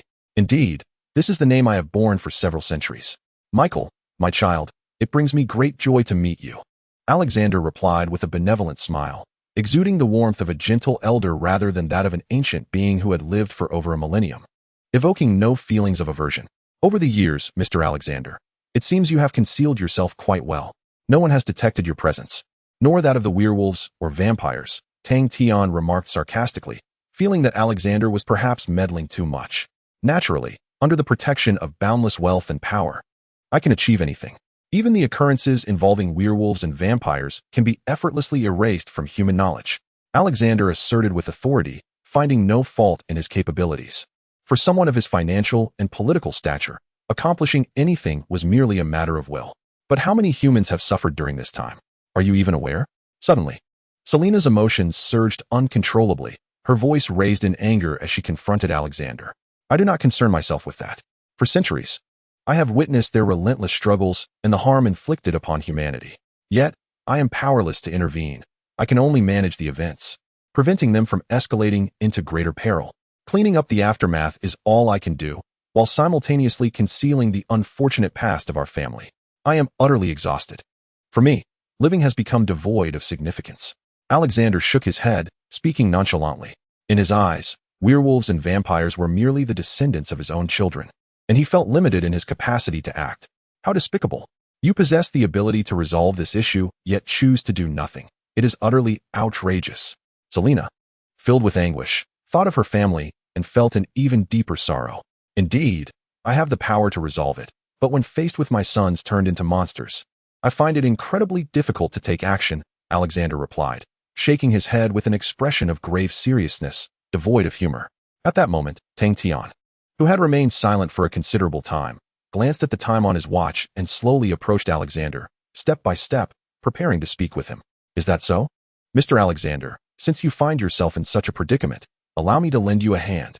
Tang Tian gazed intently into Alexander's eyes, his own transforming into the mesmerizing three-tomo Sharingan, emanating sparks of electricity, while a terrifying aura pressed down upon Alexander.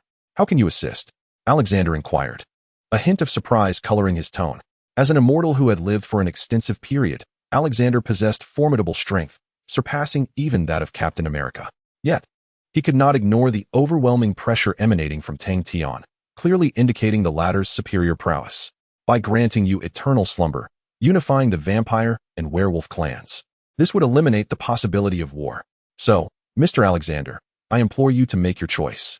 Tang Tian spoke with a calm demeanor, his eyes shifting into a kaleidoscopic pattern as the Susanoo manifested around him, exuding an air of undeniable dominance.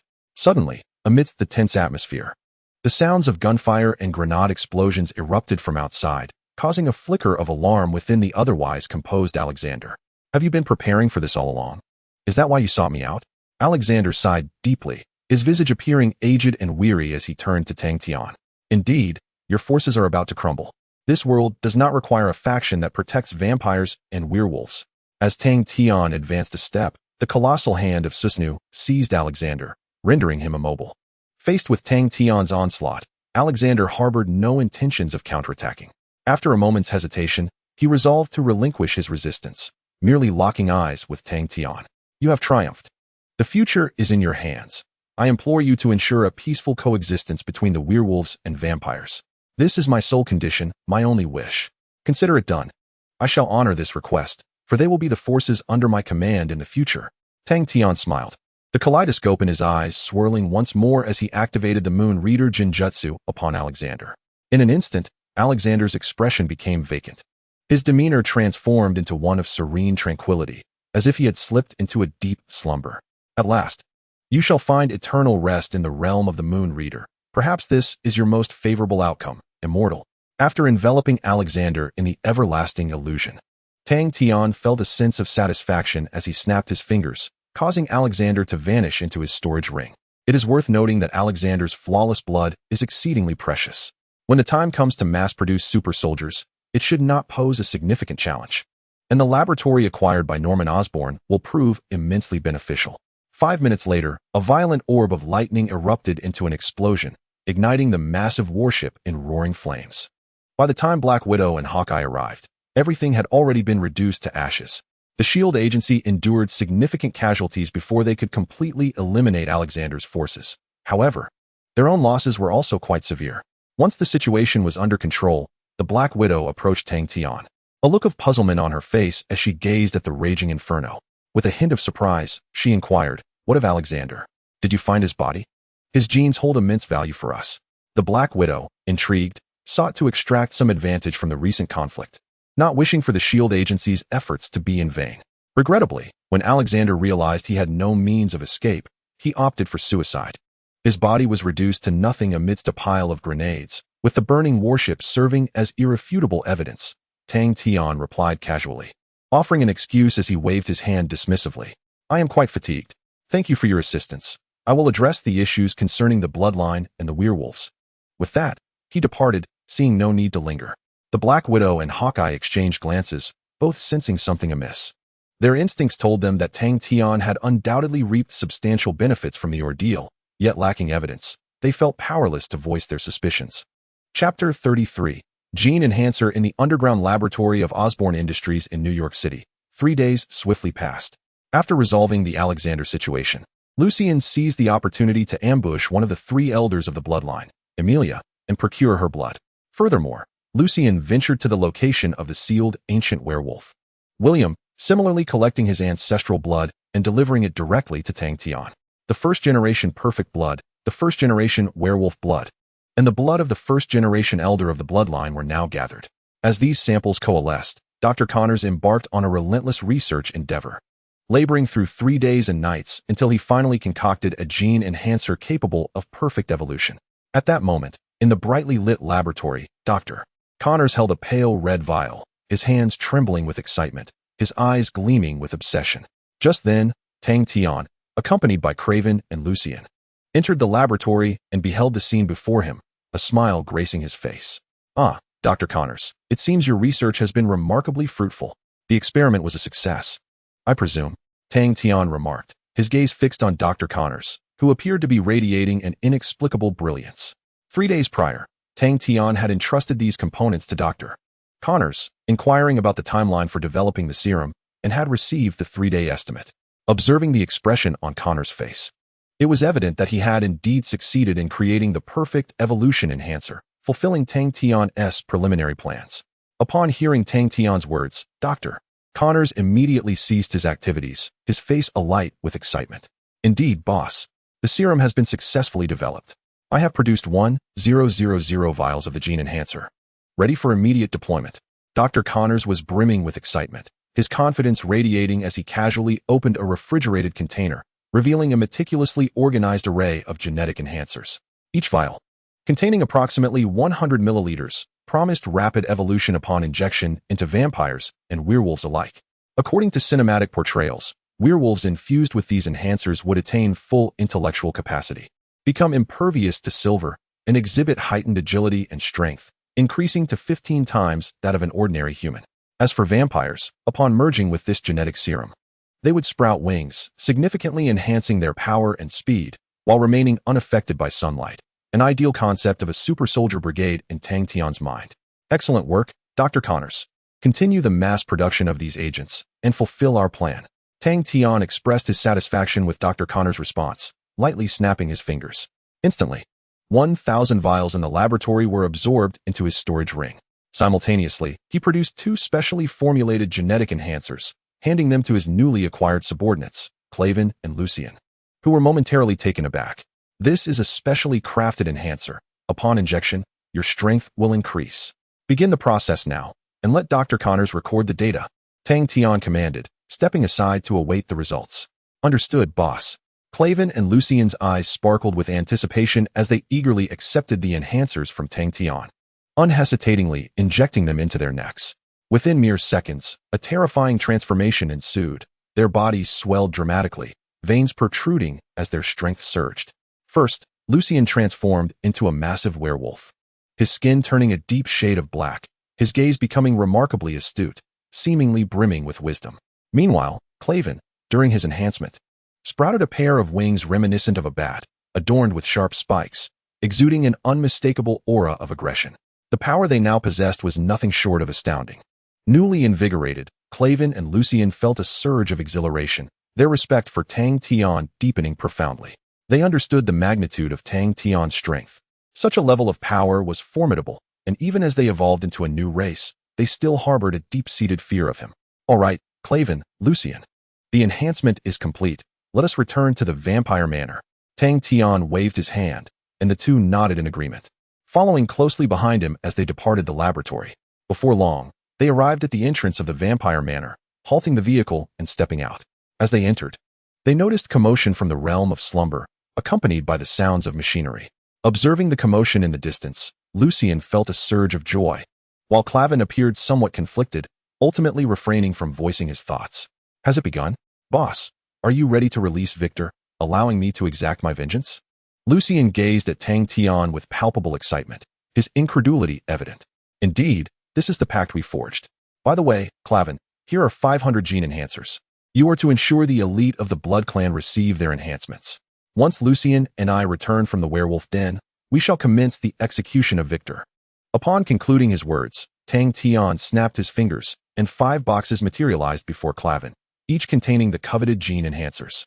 Yes, boss, Clavin replied respectfully, simultaneously instructing his subordinates, the Deathwalkers, to compile a list, preparing to prioritize the enhancement of the nobility within the Blood Clan. Before long, Victor's dormant coffin was unearthed, and Selena approached, reporting to Tang Tian. Boss, Victor's coffin has been excavated. Conducting his trial should pose no issue, Selena stated solemnly, devoid of any emotion. Indeed. Let us proceed to the werewolf den. Lucien, lead the way. From this day forth, there shall be no blood clan nor werewolves. Only a newly birthed race emerging in this world, Tang Tian declared with resolute conviction. To acquire such immense power, he was willing to exert considerable effort.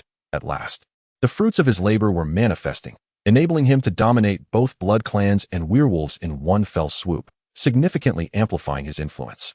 Rest assured, I shall remain eternally loyal to you, boss, and will never betray you, Lucien pledged humbly, his hope for vengeance further fueling the enhancement of his entire race, rendering him profoundly grateful to Tang Tian. Observing Lucien's demeanor, Tang Tian felt a sense of satisfaction, nodding in approval as he, along with Selena and the Deadpool, ventured toward the werewolf den, preparing to subjugate this race. Chapter 34.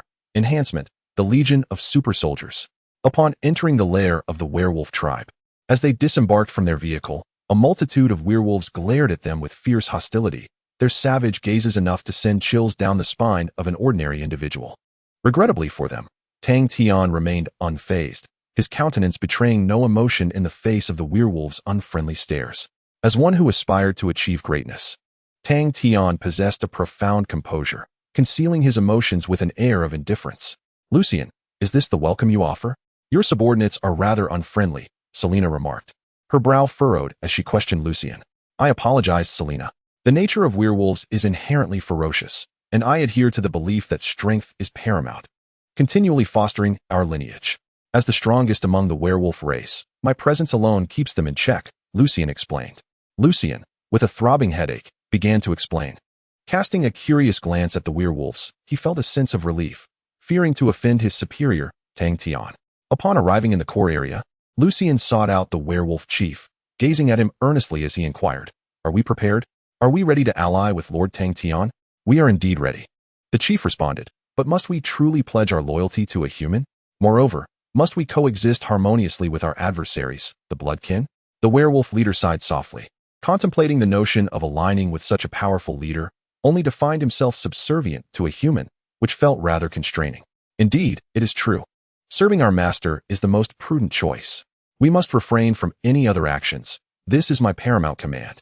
The werewolf chief, having never witnessed Tang Tian's true strength, remained oblivious to the formidable prowess of this human, likely believing that their entire race could not rival him.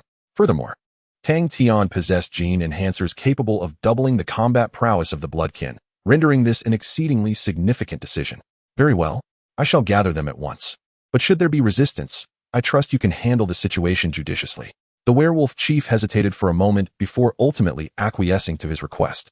Soon, at the chief's behest, all the werewolves convened in the hall, their murderous intent palpable as they faced the formidable Tang Tian on the stage. They appeared somewhat unconvinced, their gazes icy, as if contemplating the notion of tearing him apart at the slightest provocation. Observing the assembly of werewolves, Tang Tian raised his hand, signaling for Selena and Deadpool to temporarily withdraw. He stood alone on the stage, radiating an air of authority. From this day forth, the werewolves shall be under my command. I am aware that many among you are discontented. I now extend to you an opportunity. Challenge me, and if you succeed, you shall become the king of the werewolves. However, should you fail, you will become my subordinates, bound to obey my every command. Tang Tian spoke with measured calmness, stirring the emotions of the werewolves, intensifying their murderous intent as they yearned to shred this human before them. Eliminate this human. Let him witness the might of the werewolves. The werewolves shouted in unison, drawing their firearms, seemingly ready to unleash a barrage of bullets.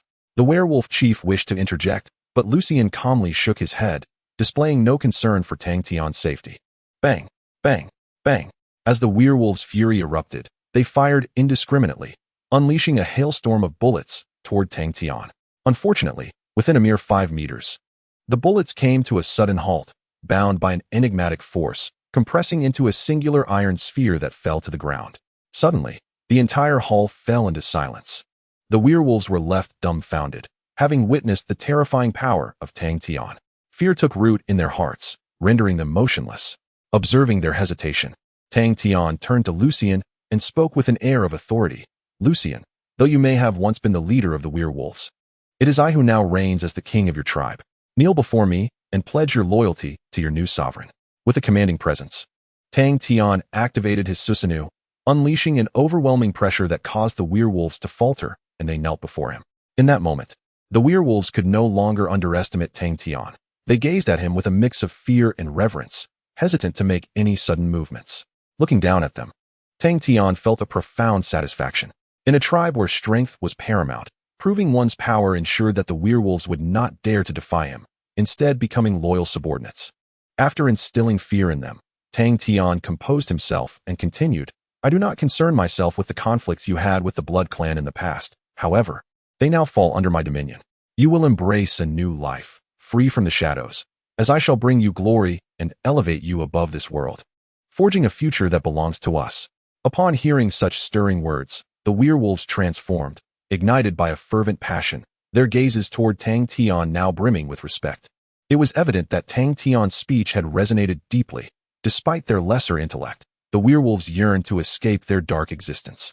After thoroughly subduing them, Lucien approached Tang Tian, who wasted no time. With a snap of his fingers, 5 boxes containing genetic enhancers were neatly arranged on the ground. Distribute these to your subordinates for their enhancement. Once this is accomplished, proceed to the Blood Clan estate and exact your revenge, Tang Tian commanded, then departed with Selena, having conveyed all that needed to be said. It was now time to address the victor issue. It was worth noting that there were only 3 elders in the Blood Clan, one of whom Lucien had already dealt with. The second was soon to follow, and regarding the last, Tang Tian had no intention of allowing any of the elders to survive. To fully control both factions, he deemed it necessary to employ ruthless measures. As the elders held no value to him, eliminating them was a more prudent course of action. In the car, Selena leaned affectionately against Tang Tian, gazing at him with warmth, resembling a devoted secretary. Boss, it is truly wonderful to work by your side. I hope to remain with you forever, she declared. Her eyes filled with adoration. Clearly, Tang Tian's recent actions had won the approval of this Blood Clan beauty, who had completely fallen for him. No problem, after all. You are my favored little secretary, are you not? There will undoubtedly be occasions to rely upon you in the future. Tang Tian playfully pinched Selena's cheek, expressing his satisfaction. Naturally, he intended to bestow upon Selena the enhancement of perfect blood, thereby allowing her to walk in the sunlight as a vampire, aligning with Tang Tian's aesthetic preferences, rendering her a secretary of both formidable strength and striking beauty. Chapter 35. The Fate of Victor in the Vampire Estate. At the break of dawn, precisely at 4 o'clock, Lucien, having completed the enhancement of all werewolves, arrived at the Vampire Estate, awaiting Tang Tian's instructions to eliminate Victor and fulfill his vengeance. The anticipation of this day had come at considerable cost to Lucien, yet he now felt elated, for revenge was finally within reach. Boss, when may I execute Victor? Lucien inquired eagerly, his gaze fixed upon Tang Tian, awaiting his command. Shortly, but first, let Selena pose some questions to him. Then I shall leave him in your capable hands, allowing Victor to experience despair, Tang Tian replied, a smile gracing his lips, devoid of any emotion. Understood. Lucien had no objections, and in accordance with Tang Tian's directives, he began to make meticulous preparations, confident that it would provide a shocking revelation for the elder vampire. Half an hour later, in a pitch-black chamber, Victor, who had slumbered for centuries, slowly awakened from his deep sleep with the infusion of several blood bags. Upon regaining consciousness, Victor regarded Selena, who knelt before him, with a complex expression, recalling his daughter who had betrayed him in alliance with the werewolves, adding to his ire. Thus, he could not fully trust Selena. My child, Selena, tell me what has transpired? Why have you awakened me at this hour? Victor waved his hand imperiously, commanding Selena to approach him. It is as follows. Claven has betrayed the vampire clan, seeking to collaborate with Lucien to utterly eradicate the elders of our kind. For your safety, I deemed it necessary to awaken you, Selena explained gravely, elucidating the importance of her actions, keen to gauge Victor's disposition before determining his fate. For despite everything, Victor had cared for her as a father for many centuries, and Selena harbored some residual affection, curious to see what choice he would ultimately make. Humph. Who granted you the authority to act unilaterally? You defy the wishes of the sovereign, and the vampire decree states that one governs while two remain in slumber. You have violated the command. Bring Klaven before me immediately, so I may ascertain the truth of this matter, Victor proclaimed with an imperious tone. Believing Selena had transgressed the rules of their kind, and he had no qualms about meting out punishment, deeming her unworthy of his trust. It seems you would rather place your faith in your subordinates than in your own daughter, would you not?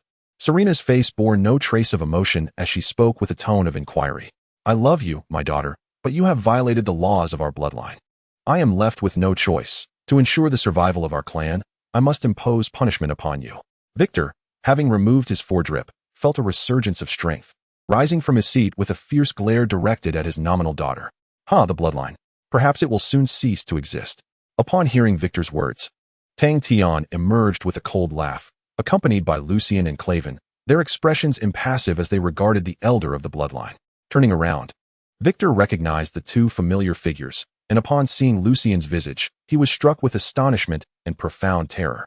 Lucien, you were supposed to be dead. Why do you still live? Klaven, have you betrayed me? Victor pointed at the two, his fear intensifying. He never anticipated that the werewolf he most wished to eliminate would stand before him, alive and well. Of course, it was Klaven's doing. If I had not allied with him, how could I have survived? Now that I am alive, it is time to seek vengeance for Sophia. Are you prepared? Lucien stated coldly, his gaze fixed on Victor with a murderous intent, yearning to end his life immediately. How dare you, Serena? You two have betrayed me. Bring forth these traitors and execute them. Victor shouted frantically, oblivious to his dire situation, yet no members of the bloodline appeared, as if they had forsaken him.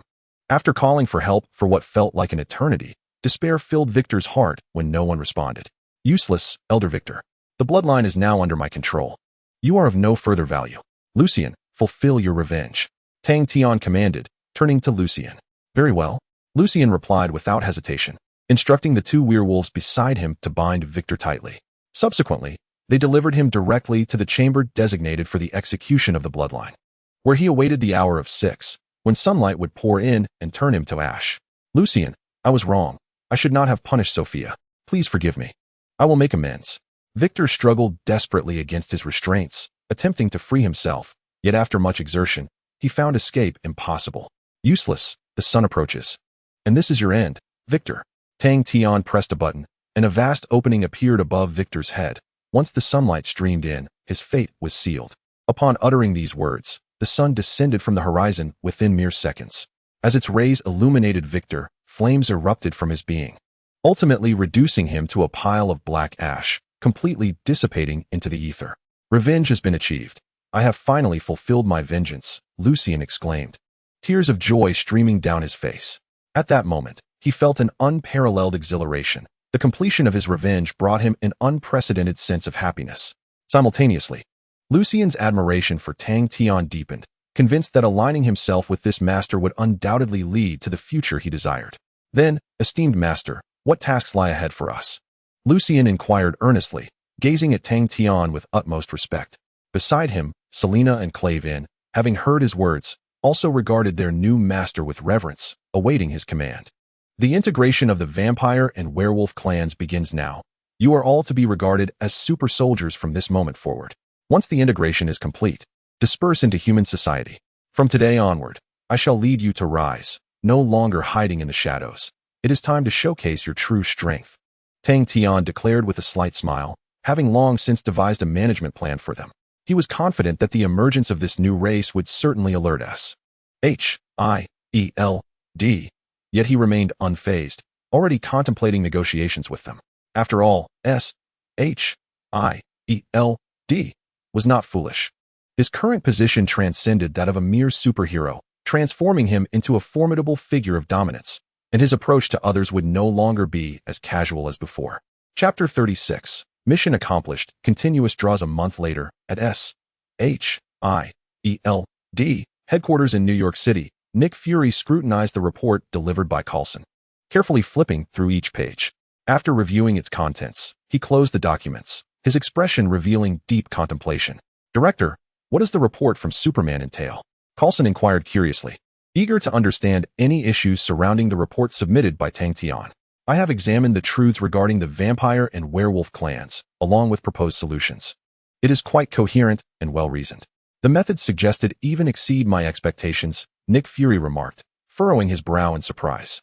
How did Superman manage this? Coulson asked, taken aback. Genuinely unaware of the means by which Tang Tian had garnered such gravity from Nick Fury. He has taken control of the vampire and werewolf clans, and, through some method, eliminated their weaknesses. He is now the clandestine master of these two races, Nick Fury replied with a wry smile, feeling exasperated that after all their efforts, Shyed had suffered losses while Tang Tian reaped significant advantages. So, what will our strategy be regarding Superman? Should we remain vigilant? Coulson inquired, concerned that Shyed might encounter even greater troubles. No need for that. Let us attempt to win him over as much as possible. Given his disposition, it is unlikely that he would engage in widespread destruction, thus courting his favor appears to be the wisest course of action. Let us proceed as I have suggested. Nick Fury waved his hand, signaling his intent, and Coulson promptly took his leave, refraining from further conversation. In truth, Fury was acutely aware of the formidable power that could arise from the union of vampires and werewolves. Such a coalition would rival that of mutants, which is precisely why he opted for an approach of persuasion. As he watched Coulson depart, Fury gazed into the distance, speaking with a tone of resignation. I underestimated you, Tang Tian. I never anticipated you would execute your plans so impeccably. It seems I have no choice but to collaborate with you. Meanwhile, as Shyed contemplated strategies to counter Tang Tian, a mechanical voice devoid of emotion resonated in Tang Tian's mind, indicating the completion of his tasks. Ding. Task 1. Investigate the truth has been completed, rewarding the host with one opportunity to draw. Ding. Task 2. Gain control over the vampires and werewolves has been completed, rewarding the host with another opportunity to draw. Upon hearing the system's announcement, Tang Tian's face lit up with a broad smile. After all his efforts, having subdued both the vampire and werewolf factions was undoubtedly a means to enhance his own strength. Now, receiving 2 chances to draw at once filled him with joy, and he eagerly anticipated consecutive draws to see what treasures he might procure from the system. After a moment's reflection, Tang Tian communicated with the system within his mind, declaring, System, I wish to utilize my drawing opportunities. Let the drawing commence. The system promptly responded, Host request accepted, drawing countdown initiated. 3, 2, 1. Soon, Tang Tian found himself within a realm of consciousness, gazing up at the starry sky and the immense spinning wheel above him, his face alight with expectation as he awaited the commencement of the draw. The colossal wheel began to spin, traversing through the skill, lineage, character, and item categories. In the first round, it failed to settle in any area, which left Tang Tian somewhat disheartened. In the second round, it swept past 3 categories without pause until it finally landed in the item zone. Ding. Congratulations, host, you have acquired a world-class item, the Iron Blood Warrior World Experience card. With this card, the host may reside in this world for 1 week. Upon the expiration of this time, a return to the original world will be automatic. After the system concluded its announcement, it began to spin once more, and when it reached the character zone, it halted abruptly, presenting a character that left Tang Tian in awe. Ding. Congratulations, host, you have drawn the character of the Terminator, John Connor, 5000. This character possesses comprehensive knowledge of all Terminator models. In an instant, upon the conclusion of the draw, Tang Tian returned to the real world, and a flash of white light enveloped him as John Connor appeared before him, gazing respectfully in his direction. Wow, this is truly remarkable. I never anticipated that the rewards from this draw would be so bountiful. Having comprehended the value of the recent acquisitions, a radiant smile graced Tang Tian's face. Initially, the technological aspect of Tang Tian technology was rather underwhelming. However, through a stroke of fortune in a lottery, he had unexpectedly obtained the flawless technology from the Terminator universe. This development would enable him to cultivate his own robotic army without any significant hurdles. Furthermore, the World Experience card would grant him access to the Predator realm, allowing him to acquire alien technology, thereby significantly enhancing his prowess. Overall, the arrival of these assets was akin to a timely boon, effectively addressing the technological deficiencies he faced. Boss, from now on, I shall be your bodyguard. Whatever you require of me is entirely within my capabilities, John stated with profound respect, regarding Tang Tian as his true master. Excellent, my demands are not excessive. First, assist me in understanding artificial intelligence, specifically Skynet. Is that feasible for you? Tang Tian commanded, addressing John with an inquisitive tone. Absolutely, boss. Give me 2 months, and I should be able to unveil it. John nodded, seemingly formulating his own plans. Undeterred by the challenge. After all, as a formidable entity second only to Skynet, John's combat prowess was undeniable. Except for Magneto, who possessed a slight advantage over him. There was no one else capable of restraining this formidable Terminator. It must be said that the system was indeed a remarkable asset. It initially augmented his strength and was now assisting him in establishing a formidable faction, a development that greatly pleased Tang Tian. He believed that with a few more lottery draws, he would reap even greater rewards. However, now that he had acquired power, it was also time to seek out Kingpin and the Punisher. Having just traversed to this new world without any strength and wishing to avoid unnecessary conflict, Tang Tian had refrained from confronting these two individuals. Yet, now that he possessed his own influence, the prospect of not retaliating against Kingpin was utterly inconceivable. There was even a possibility that Kingpin had become aware of his situation and might take action. However, Tang Tian was determined not to grant him that opportunity and was intent on delivering retribution. Chapter 37, Blade. A month later. The John Connor acquired through the lottery was assigned by Tang Tian to the underground laboratory of Osborn Industries, where he commenced research on humanoid robots, striving to flawlessly replicate the technology from the Terminator universe within the Marvel realm. As for the new werewolves and new vampires, they were temporarily assigned identities while awaiting negotiations with Shyld for legal recognition. Prior to these discussions, Tang Tian leveraged his financial resources to purchase several bars, providing these new vampires and werewolves with entertainment venues, leading him to inaugurate 8 nightclubs in succession. In the depths of the night, within a bustling nightclub, werewolves and vampires indulged in revelry, surrounded by vibrant lights and pulsating music, relishing the pleasures of their dark heritage. Suddenly, with a resounding crash, the entrance swung open, unleashing a gust of cool air. A man, clad in sunglasses and bearing a long blade, sauntered in, exuding an aura of menace that suggested he was there to disrupt the festivities. As the uninvited guest approached, the warriors of the nightclub, both vampires and werewolves, swiftly encircled him, their eyes brimming with disdain. "Who are you to dare disturb our sanctuary?" roared a werewolf, incensed by the intrusion. The nightclub, generally exclusive to its own kind, had allowed them to revel through the night, and the appearance of this intruder was met with palpable irritation. "I am the Blade Warrior, here to speak with your leader," he replied, his demeanor calm, unfazed by the hostility surrounding him. The atmosphere in the nightclub grew tense as the identity of the Blade Warrior became clear. The vampire warriors wasted no time in contacting Klaven to inform him of the situation.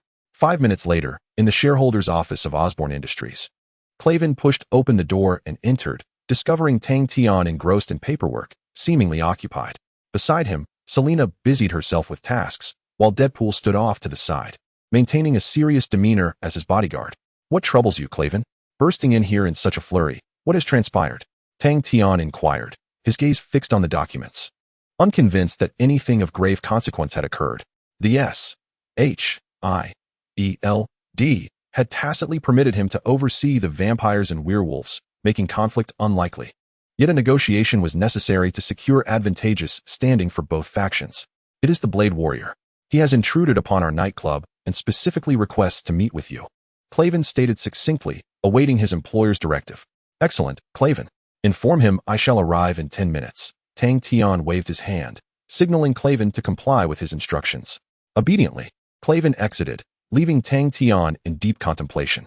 "Boss, I am familiar with the name of the Blade Warrior. He is notoriously ruthless, showing no mercy in his pursuit to eradicate vampires." Selina, acting as secretary, cautioned Tang Tian, her expression wary. After all, with Tang Tian's complete control over the vampires and werewolves, it was not surprising that the Blade Warrior sought him out. Fortunately, the Blade Warrior displayed restraint, refraining from immediate violence. Had he acted otherwise, it would surely have led to dire consequences. It is essential to recognize the current prowess of the Blood Clan and werewolves, coupled with their lack of weaknesses. Thus, it is nearly impossible for Blade to gain any advantage. "Ah, I see. Nevertheless, it is beneficial that he has arrived. I would not mind enlisting him among my ranks." Tang Tian smiled gently and proceeded towards the exit, summoning Deadpool to prepare the vehicle, with the intention of heading to the nightclub for a meaningful discussion with Blade. Before long, Tang Tian arrived at the agreed-upon time at the Yi Club. As he approached the entrance, he noticed a man clad in black leather and sunglasses, exuding a cool demeanor, who was intensely fixated on him. "You're here," Blade remarked in a nonchalant tone, scrutinizing Tang Tian intently. "Of course, if you wish to meet me, I naturally obliged. Allow me to introduce myself. I am Tang Tian." "Blade, what brings you to seek my company?" Tang Tian responded slowly, eager to discern Blade's intentions. "I admire your ability to control these blood clan and werewolves, preventing them from wreaking havoc. Hence, I wish to join you," Blade stated earnestly, shedding his earlier arrogance, and instead lifting his head with sincerity as he addressed Tang Tian. "Surely you jest. Blade, are you certain you are not kidding?" Tang Tian questioned, bewildered as to whether he had lost his sanity or if the world had turned mad. For the notoriously rebellious Blade was willing to become his subordinate. "Not at all. From the moment I was born, my purpose has been to annihilate the Blood Clan. I never anticipated that you would accomplish what I sought to do, so I shall ally myself with you and engage in something of value," Blade declared, evidently sincere, as he perceived this as the most prudent choice and the essence of his existence. Comprehending Blade's intentions, Tang Tian felt a sense of relief, ultimately deciding to acquiesce to Blade's request. In his view, as he was still in the process of establishing his power, having a formidable ally such as Blade would be nothing short of advantageous. "Very well. From now on, let us combat crime together and become the guardians of the night." Accepting Blade's allegiance, Tang Tian proceeded to elucidate the current state of the Blood Clan and werewolves, along with his plans, which left Blade immensely impressed. Although the process was intricate, Blade understood the peril involved in subduing the Blood Clan and werewolves. He had not anticipated that the individual he chose to submit to would possess such remarkable resolve. With the Blood Clan and werewolves now subdued, there would be no more nighttime assaults. These Blood Clan and werewolves, having their deficiencies rectified by perfect blood, could survive on ordinary sustenance. Reducing the criminal activities of dark races was inherently Blade's responsibility. With that task now complete, he contemplated joining Tang Tian's ranks. Meanwhile, as Blade unexpectedly allied himself with Tang Tian, Shield was devising a strategy to facilitate the unified coordination of these dark races. For without a semblance of order, Shield would undoubtedly be concerned about any ambitions Tang Tian might harbor. The objective of the negotiation, naturally, is to impose constraints upon Tang Tian. Otherwise, a second golden age would emerge in this world, rendering the situation in America increasingly tumultuous. This is a routine operation of Shield. Chapter 38. Negotiation with Shield. The following morning, as dawn broke, Tang Tian had just awoken. Shortly after completing his morning routine, he received a call from Black Widow, informing him that negotiations would resume at Osborn Industries at noon. Additionally, an agreement regarding the arrangements for the vampire and werewolf factions, as well as a pact of alliance with Tang Tian, was to be established. Before long, noon arrived, and Nick Fury arrived punctually at Osborn Industries. Under Lucien's guidance, he entered Tang Tian's office. Upon arrival, Nick Fury was struck by an overwhelming presence emanating from Tang Tian, coupled with an aura of authority that left him somewhat incredulous. "Welcome to my domain, Mr. Fury. Please, have a seat," Tang Tian greeted with a smile, as Nick Fury, without hesitation, took a seat and locked eyes with him. "Mr. Tang, let us dispense with pleasantries. I am here to propose an agreement. I require 300 super soldiers and 500 vials of super soldier serum. In return, I will ensure the protection of your vampires and werewolves," Nick Fury stated bluntly, without a trace of hesitation. "That is unacceptable. Your demands are excessive. I cannot acquiesce to such terms. If that is your stance, then I suggest we terminate this negotiation," Tang Tian replied, shaking his head resolutely. It was clear that Shield sought to exploit him, and such matters were not easily resolved. Moreover, Shield had instigated his investigation into the vampire and werewolf issues. Securing the allegiance of these two factions had been an endeavor born of his own strength, thus surrendering them to Shield was out of the question. Nick Fury, upon hearing Tang Tian's response, was not at all surprised. It is a common tactic in negotiations to set a high initial price to glean greater benefits. After contemplating for a moment, he glanced at Coulson, who nodded slightly, the meaning unspoken yet clear. Receiving the signal, Coulson stepped forward, his demeanor brimming with indignation as he addressed Tang Tian in a tone laden with dissatisfaction. "Mr. Tang, we believe our demands are not unreasonable.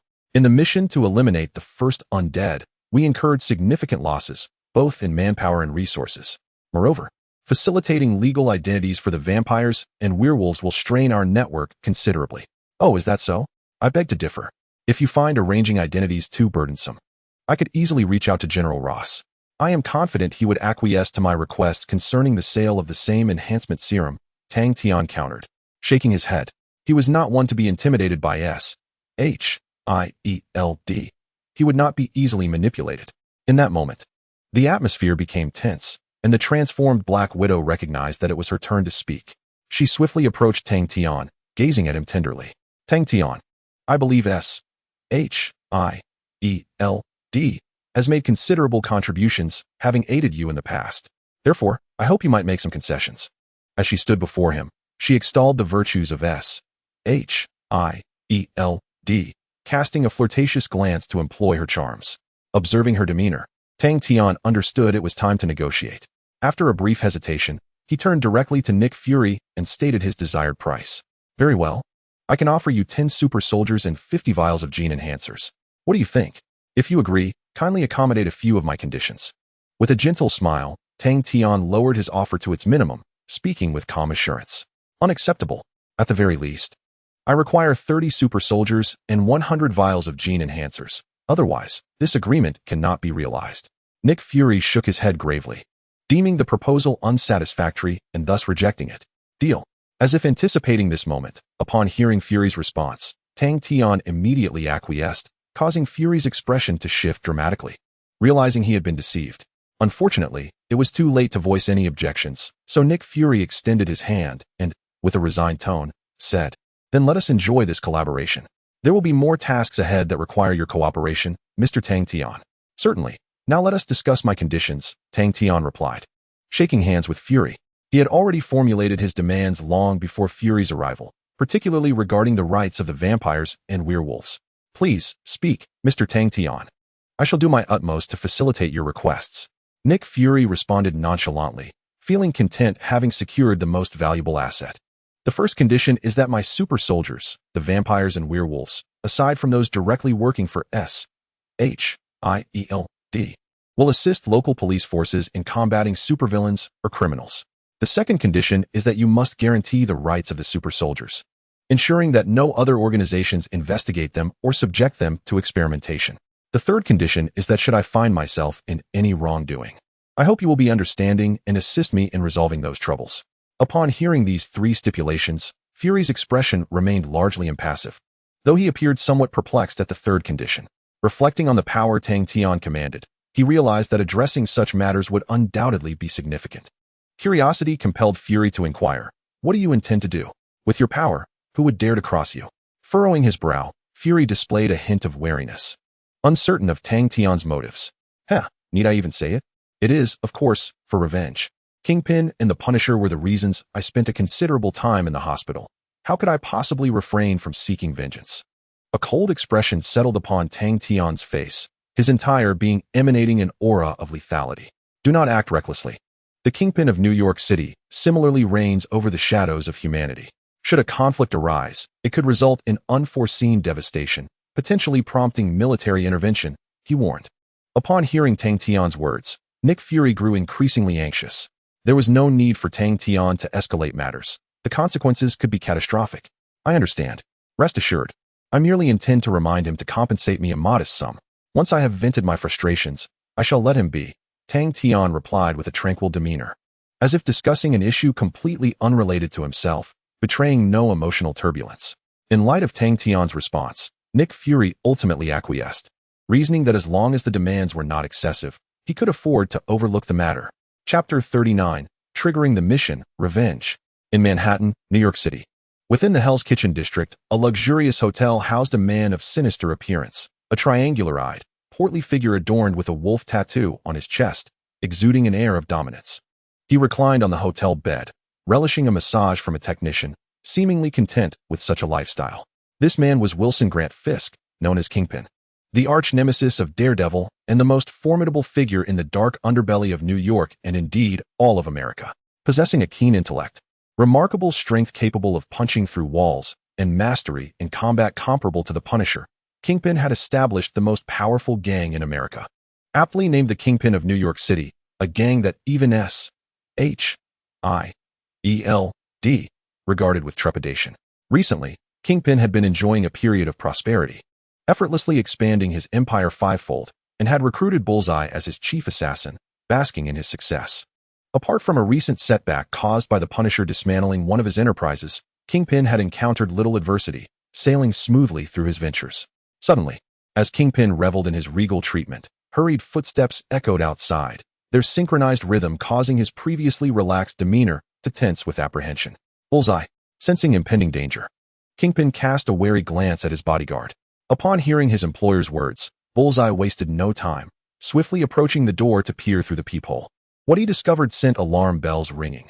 20 men clad in black suits, resembling waitstaff, armed with handguns, were steadily encroaching upon them. "Be cautious, boss. Assassins have breached our defenses." With astonishment, the Mark exclaimed, and Jean Bing promptly reminded him. Upon hearing the Mark's words, Jean Bing did not hesitate and hurriedly retrieved a firearm from beneath the bed.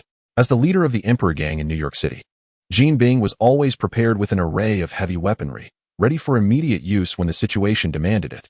Just then, a towering African-American man stormed in, forcefully kicking the door open while brandishing a gun. The remaining assailants, upon seeing the door ajar, rushed in, 20 guns aimed at the two targets within the room. However, as they burst in, a barrage of heavy machine gun fire swept through, causing the attackers clad in black to fall like wheat before the scythe. Only 3 individuals managed to react, letting out a fierce roar as they transformed into 3 werewolves and charged forward once more. Trouble. Observing this scene, the Mark remained unfazed, casually tossing 2 throwing knives that pierced the skulls of the werewolves, causing them to collapse lifelessly to the ground. The final assailant was met with a similar fate, as the Mark used a knife to immobilize his limbs, grasped his throat, disarmed him, and delivered a forceful kick that sent him flying. As the dust settled, Jean Bing lowered his firearm, lifted a glass of red wine, and approached the subdued attacker step by step.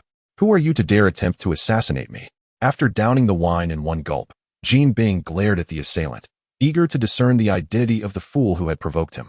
In response to Jean Bing's inquiry, the werewolf remained silent, fixated on him with a menacing glare, and uttered in a sinister tone, "Just wait. This is merely an appetizer. The leader will soon find you." Crack. Having delivered his ominous words, the Mark swiftly severed the werewolf's neck, clearly aware of some clues, yet his expression remained grave.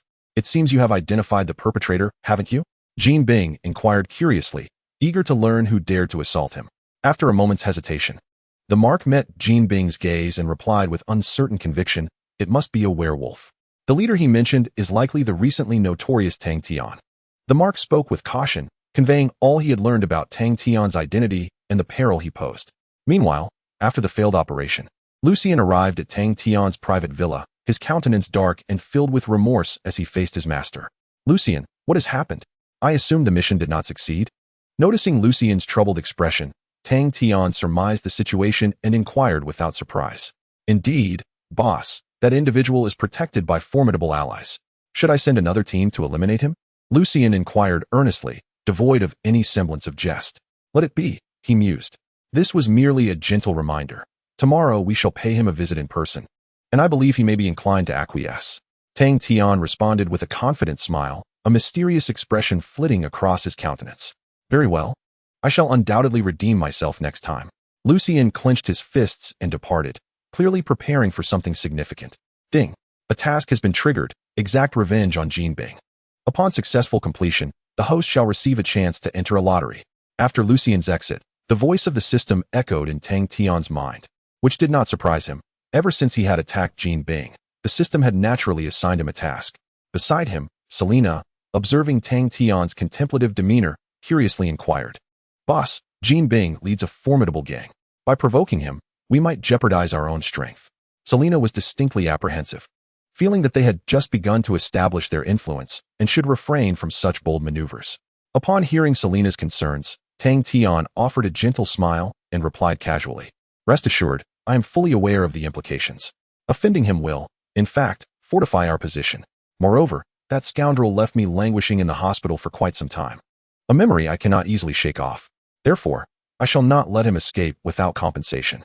Instantly, Selena fell silent, since Tang Tian had articulated his intentions so clearly. It was only natural for them to showcase their strength, letting Jin Bing know who truly reigns over the night. In comparison, Tang Tian was more preoccupied with the prospect of the lottery chance. Securing such an opportunity would exponentially enhance his power, which was the underlying motivation for his desire for vengeance against Jin Bing, especially in the Marvel Universe, where power equates to everything. Possessing strength allows one to become the architect of rules rather than a submissive weakling. Chapter 40. The Emperor's Gang in New York City. At the headquarters of the Emperor's Gang, a black sedan came to a halt outside a towering edifice. Tang Tian and Deadpool alighted, followed closely by his secretary, Selena. As they made their way inside, upon their descent from the vehicle, a group of menacing gang members stood at the base of the building. Their weapons trained ominously upon Tang Tian and Deadpool, clearly prepared to open fire at the slightest provocation. "Kid, what brings you here? This is Jin Bing's territory. Do you have an invitation?"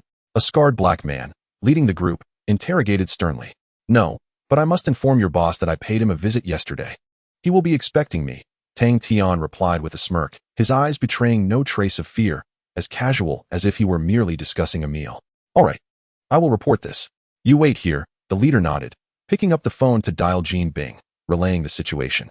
In less than a minute, the leading black man approached, a playful expression adorning his face, accompanied by a hint of concealed malice glimmering in his eyes. With a smile, he addressed them. "The boss invites you inside. Everything is prepared for your reception."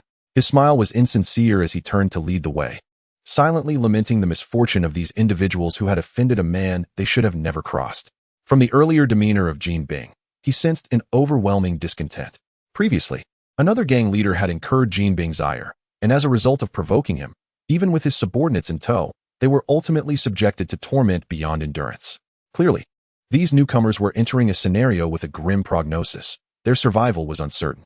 Subsequently, they ascended to the top floor via the elevator, traversing a corridor before arriving at an expansive conference room. Notably, an array of weaponry was on display, including firearms such as the 41, resembling an armory that exuded a chilling atmosphere. In an adjacent room, individuals were meticulously counting stacks of cash and sorting glimmering diamonds, as well as organizing an assortment of colorful pills for batch packaging. It was evident that this locale served as a critical stronghold for Jin Bing, the very heart of his empire, symbolizing a significant bastion of his glory. "Boss, he is inside and expresses his gratitude for your hospitality. He is in good spirits and wishes to converse with you," the leading black man said, a sinister smile etched across his face, casting a meaningful glance at Tang Tian. "That is splendid. It has been quite some time since I had the pleasure of receiving guests.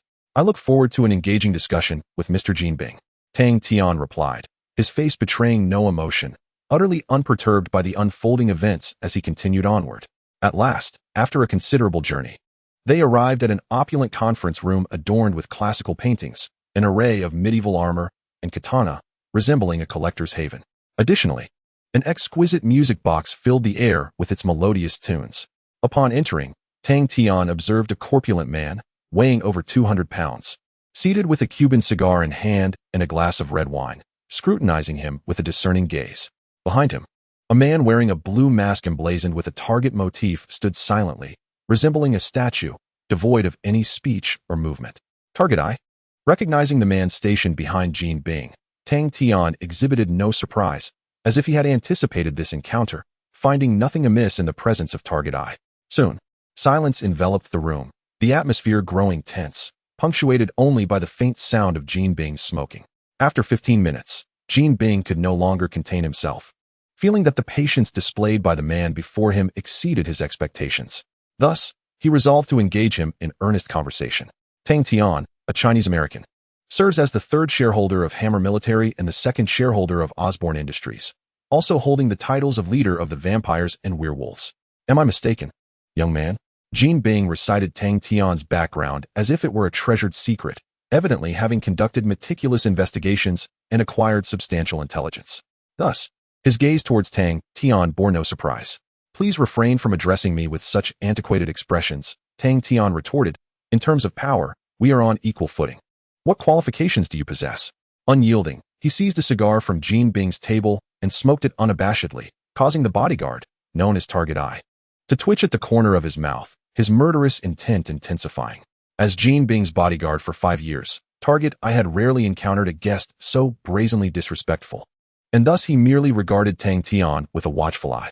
With a sudden thud, Jin Bing, incensed by Tang Tian's demeanor, slammed his hand on the table and stood abruptly, regarding him with a frigid gaze. Young man, you would do well not to become overly arrogant. I have wielded control in New York City for decades, my influence deeply entrenched. How dare you attempt to assassinate me? Do you truly believe I would not retaliate? Jin Bing's voice dripped with icy disdain, perceiving the young man as excessively presumptuous, sending an assassin after him while maintaining such an audacious attitude. Perhaps, Tang Tian calmly replied.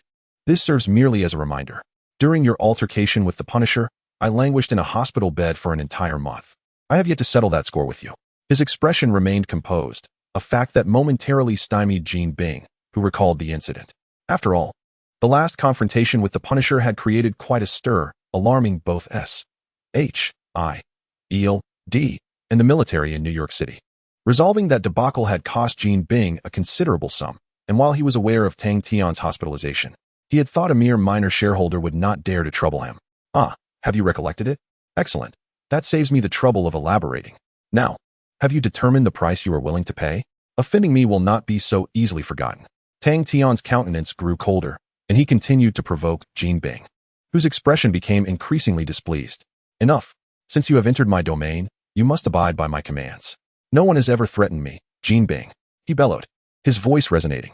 Outside the conference room, hurried footsteps echoed, and within mere seconds, 50 thugs armed with .41 caliber weapons surrounded the entire room.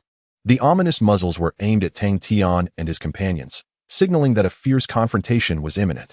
Chapter 41, Jin Bing, Compensation or Death. New York City, Empire Gang.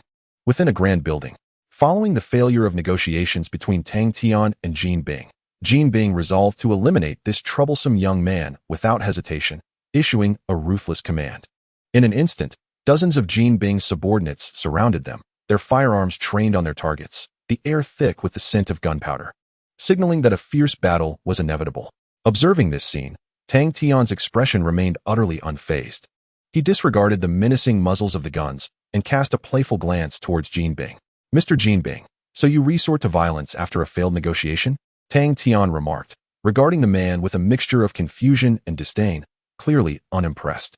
Humph, spare me the trivialities. Who doesn't know that the Knights of New York City belong to me, Jin Bing? Dare to cause trouble here, and you shall meet your demise. Jin Bing replied with a sinister glare. Having established his empire in New York for some time, he had never been threatened in such a manner before. And this young man had clearly crossed the line. Perhaps, you may try and see if you can eliminate us, Tang Tian responded, waving his hand fearlessly, his confidence unwavering even with guns pointed at his face. Having dared to confront Jin Bing, the self-proclaimed Emperor of the Night, he was well prepared and unafraid to employ any means necessary against him. Receiving Tang Tian's affirmative response, Jin Bing hastily waved his hand, and upon receiving the command, his subordinates raised their firearms and squeezed the triggers. In an instant, the room was illuminated by the orange flames of gunfire. Countless bullets surged forth, aiming directly at Tang Tian and Selena. Jin Bing watched with a smug smile, eagerly anticipating the young man's transformation into a sieve. What did it matter who he was or what background he possessed? Jin Bing was resolute that on his turf, he was the ultimate authority. Anyone who dared to offend or provoke him would learn the true meaning of death. Susanoo. Faced with the hail of bullets, Tang Tian remained composed, taking a step forward as his eyes transformed into kaleidoscopic Sharingan. A cerulean skeletal figure emerged from him, shielding against all incoming attacks. What is this? The sudden turn of events startled Jin Bing, unable to comprehend the manifestation of Susanoo. Something that shatters your confidence. Tang Tian dismissed Jin Bing's inquiry, harnessing the power of lightning to accelerate towards the subordinates, delivering a swift strike. In less than 3 seconds, Jin Bing's numerous followers were sent crashing against the walls, their firearms crushed in their grasp, devoid of any ability to resist. During this chaos, a few desperate subordinates attempted to hurl grenades at Susanoo, only to have them obliterated by Tang Tian's protective form. Jin Bing's all-out assault ultimately culminated in failure before Tang Tian, who effortlessly subdued him. Only the sharpshooter, standing at a distance, brandished 3 flying daggers, seemingly prepared for battle. As for Jin Bing, the confidence he had moments ago had evaporated, despite his earlier arrogance. The revelation of Tang Tian's superhuman strength made him acutely aware that he had struck a formidable obstacle. It was clear that this individual would not permit him to manipulate the situation at will. In a desperate bid to address this crisis, Jin Bing turned his gaze toward the sharpshooter, hoping to leverage his power for a final confrontation. Understanding his employer's intent, the sharpshooter wasted no time in hurling the 3 daggers while wielding a sharp dagger in hand. With astonishing speed, he lunged toward Tang Tian. Clang! Sparks erupted as the 3 daggers clashed against the Susanoo, being deflected effortlessly. The dagger, too, failed to penetrate the ethereal figure above, leaving the sharpshooter in utter disbelief. How is this possible? My dagger cannot pierce through. Shocked beyond measure, he exerted more force, yet was still unable to breach the Susanoo's defenses, which were evidently formidable, akin to an impenetrable shell. Noticing the sharpshooter's escalating anxiety, Tang Tian smiled, without hesitation utilizing the Susanoo's colossal hand to seize the sharpshooter, firmly grasping him. In that instant of pressure, a scream escaped the sharpshooter's lips, causing Jin Bing to display an expression of panic. It was his first encounter with such an adversary, one who could so easily subdue his subordinates. Even his pride, the chief assassin, was utterly vanquished by Tang Tian, devoid of any strength to resist, which was undeniably tragic. Jin Bing took a moment to steady his emotions, expressing his dissatisfaction. Mr. Tang Tian, what is your intention? You have come here to wreak havoc, attempted to assassinate me, and utterly destroyed my office. What do you truly desire? Jin Bing, being a shrewd individual, recognized that Tang Tian's hesitation to kill him indicated he perceived some value in him, prompting his inquiry into Tang Tian's true motives. Of course, I wish for you to make a choice. One option is to compensate me with $500 million as restitution for my emotional distress. The alternative is for me to eliminate you and gain complete control over the underworld. Life or death, make your decision swiftly. Observing Jin Bing's capitulation, Tang Tian's face radiated a brilliant smile. He understood he had triumphed.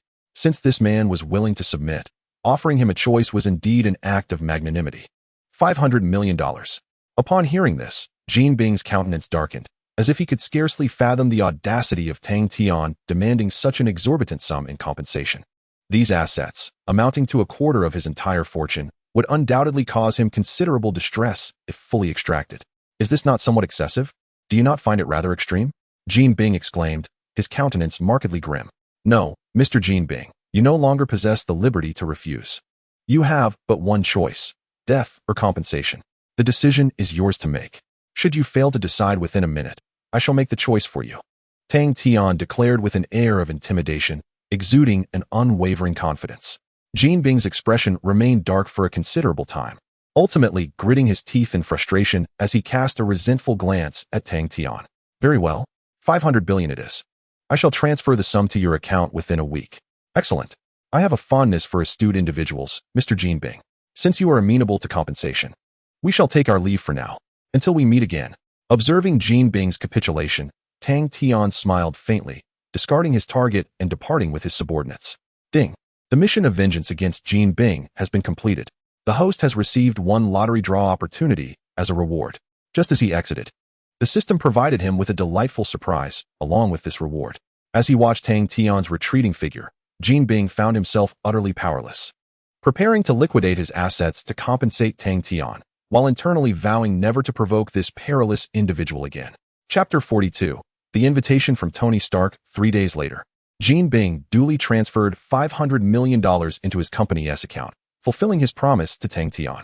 Having received this substantial sum, Tang Tian wasted no time in directing the entire amount into the research of a series of robots, striving to fortify his technological deficiencies. It is well known that in the Marvel Universe, the impoverished rely on mutation, while the affluent depend on technology. Thus, with ample funding at his disposal, he was keen to advance technological development and establish his own mechanized army. Naturally, in order to gauge the progress of John Connor's research, he visited another laboratory of Osborne Industries to inspect John's advancements. Upon arrival, Tang Tian observed that John had hardly engaged in hands-on work. Several auxiliary humanoid robots were diligently assisting him in assembling various components. At the heart of the laboratory, multiple large mainframes were already interconnected, with streams of green code flowing seamlessly, creating an atmosphere brimming with technological sophistication. Noticing the sound of footsteps behind him, John paused and turned slightly, only to find Tang Tian had arrived. "Boss, welcome. How may I assist you today?" John inquired, his demeanor respectful, resembling a cold machine awaiting directives from its master. What is the progress of the series of robots? Please provide me with a detailed update. Tang Tian inquired with a grave demeanor, seeking to ascertain the extent of John's research and whether any opportunities for improvement existed. The production of 10 initial models of Type 1 had already been completed. Additionally, the establishment of the Skynet system was underway, albeit the host performance of this world was subpar. I have undertaken to reconstruct it, and it won't be long before. My dear boss, we possess our own artificial intelligence. John responded with utmost respect, his unwavering loyalty evident. Under the system's arrangement, Tang Tian was indeed John's creator, not Skynet. Very well, provide me with the specifications for the Terminator's power system. I shall find it useful, commanded Tang Tian, his gaze drifting towards a corner of New York City, revealing a mysterious smile. Upon hearing Tang Tian's order, John halted his work, casting a puzzled glance at his superior, and inquired, "Boss, is there another purpose for these materials?" Indeed, having been in the Marvel Universe for a while now, it is time to meet our little hero, Tony Stark, Tang Tian remarked with a cryptic smile. Harboring intentions to meet the future Iron Man, believing that their encounter would undoubtedly bring forth some changes to the future of the Marvel Universe. Half an hour later, at Stark Industries, Tony Stark arrived at the office, as inebriated as ever. After a brief meeting, he retreated to his office, intending to indulge in a bit more alcohol. As a notorious playboy, Tony reveled in the pleasures of wealth, and being a renowned inventor and scientist, he was exceedingly affluent. Ding! However, to Tony's astonishment, after only a few drinks, a notification popped up on his computer, indicating that someone had sent him an email. Who dares to interrupt my drinking time? Tony mused, slightly taken aback, as he casually opened the email to scrutinize its contents. In an instant, within less than 3 seconds, Tony appeared to be completely awakened, rubbing his eyes in disbelief. My God, this power system is truly advanced. It represents the pinnacle of exoskeleton technology. Who could have sent this? Tony pondered, momentarily stunned, before examining the sender's name, ultimately discovering Tang Tian's name at the bottom. Creak. Just as Tony was grappling with his astonishment, the door swung open, and Pepper Potts entered. Immediately noticing Tony's shocked expression, a light chuckle escaped her lips as she gazed at him inquisitively. Tony, what on earth is that expression? You look as if you've seen a ghost, Pepper remarked, somewhat perplexed and eager to understand the cause of his bewilderment. Perhaps. However, I have encountered a genius. It is truly astonishing. I have decided to meet him and discuss matters in person. Tony Stark's face bore a serious demeanor, indicating he was not jesting. Upon hearing Tony's words, Pepper was equally astonished. She had never encountered such an expression on his face. To her, Tony had always been a notorious playboy and a notorious drinker, so witnessing such a countenance was quite an anomaly. Meanwhile, at Osborn Industries, Deadpool gazed at the invitation sent by Tony Stark, revealing a similarly bewildered expression. Boss, am I seeing things? That guy, Tony Stark, actually wants to meet you? That's the most ludicrous joke I've heard. Deadpool exclaimed, clearly incredulous. What's so strange about it? You must understand that sometimes, it isn't that Tony Stark lacks interest. Rather, certain matters simply do not hold substantial value for him. What I possess in my hands transcends this world by 50 years. Even a genius would find it captivating. Tang Tian remarked with a gentle smile, glancing at the email from Tony Stark, which read, I have reviewed the materials and am very intrigued. Let us meet at noon tomorrow at 9 o'clock to discuss in person. This was precisely what Tang Tian had anticipated. Upon reviewing the materials, Tony Stark must have found inspiration, which made his desire to meet entirely logical. After a moment's contemplation, Tang Tian hesitated no longer. He retrieved a silver wristwatch and slowly adorned his wrist. The screen displayed a myriad of green data streams, clearly indicating that it was a miniature computer. Notably, this watch was crafted by John using numerous advanced materials, capable of projecting three-dimensional images, thereby facilitating a detailed introduction for Tony Stark. Moreover, according to the intelligence Tang Tian had acquired, it would not be long, within a week, before Tony Stark participated in the weapons demonstrations in Afghanistan, where the Jericho missile would be sold. Most importantly, after being kidnapped in Afghanistan, Tony had, through his own ingenuity, devised a suit of armor. Therefore, in order to ensure the smooth progression of Tony's research, Tang Tian did not mind providing him with some references. After all, in the realm of mechanical power armor, the Terminator technology could indeed offer some insights. He believed that during his time in Afghanistan, Tony would develop armor even more advanced than that depicted in the films. All right, Deadpool, take a moment to rest. Be punctual for your meeting with Tony Stark tomorrow. Tang Tian smiled slightly, his face radiating boundless confidence. Chapter 43. The first meeting with Tony Stark the following day around 9 o'clock, at the entrance of Stark Industries. According to their arrangement, Tang Tian arrived punctually. As he stepped out of the car, Tony Stark's bodyguard, Happy, approached with a respectful demeanor, seemingly there to escort him. "Are you Mr. Tang Tian?" "Mr. Stark is expecting you," Happy inquired with a serious expression. "Indeed, lead the way. I have longed to witness the legendary Tony Stark," Tang Tian replied earnestly. Showing no hesitation in his inquiry, Happy nodded without uttering a word, leading Tang Tian directly inside. Within 3 minutes, Stark's office came into view. Creak. Upon opening the door, Happy departed, closing it behind him, which rendered the atmosphere in the office considerably quieter. Once inside, Tony Stark scrutinized Tang Tian for a while before rising to extend his hand. "I must say, Mr. Tang, you are remarkably youthful. To have developed such advanced mechanical propulsion technology, I truly admire your ingenuity." Stark's expression was earnest, and he felt a twinge of curiosity towards this enigmatic Asian gentleman, igniting a desire to delve deeper into his persona. "Flattery will get you nowhere. This is Miss Potts, I presume?" Just as the rumors suggested. "She is indeed your right-hand woman," Tang Tian remarked, shaking Stark's hand before turning to Pepper with a polite smile. "Indeed, Ms. Potts is my most capable assistant. Quite impressive. Wouldn't you agree?" Stark stated proudly, raising an eyebrow with a beaming smile. "Of course, let us proceed then." "Mr. Stark, please share your intentions," Tang Tian replied, his gaze steady as he sought to discern Stark's desires and what advantageous offerings he might extract from him.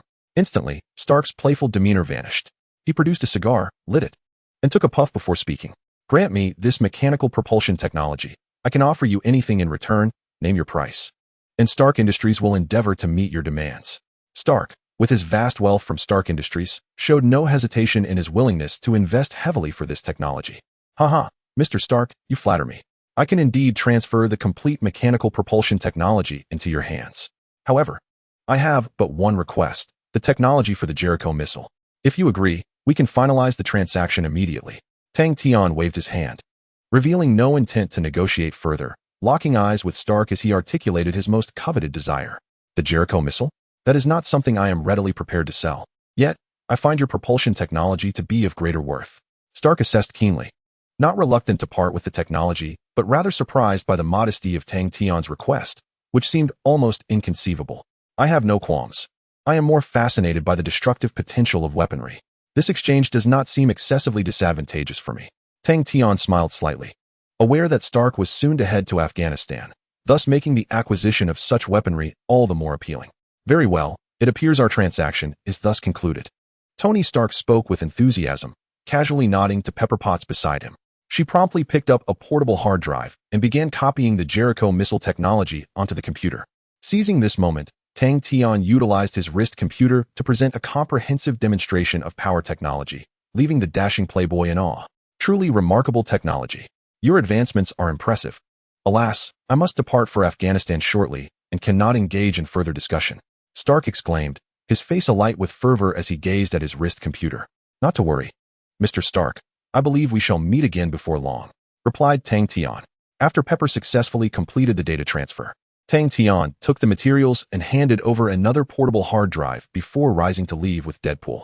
Stark, taken aback yet overwhelmed with greater excitement, immediately delved into the study of Tang Tian's technology. Upon leaving, Tang Tian returned directly to Oscorp, entrusting this technology to John and urging him to expedite the production of the Jericho missile to bolster their capabilities.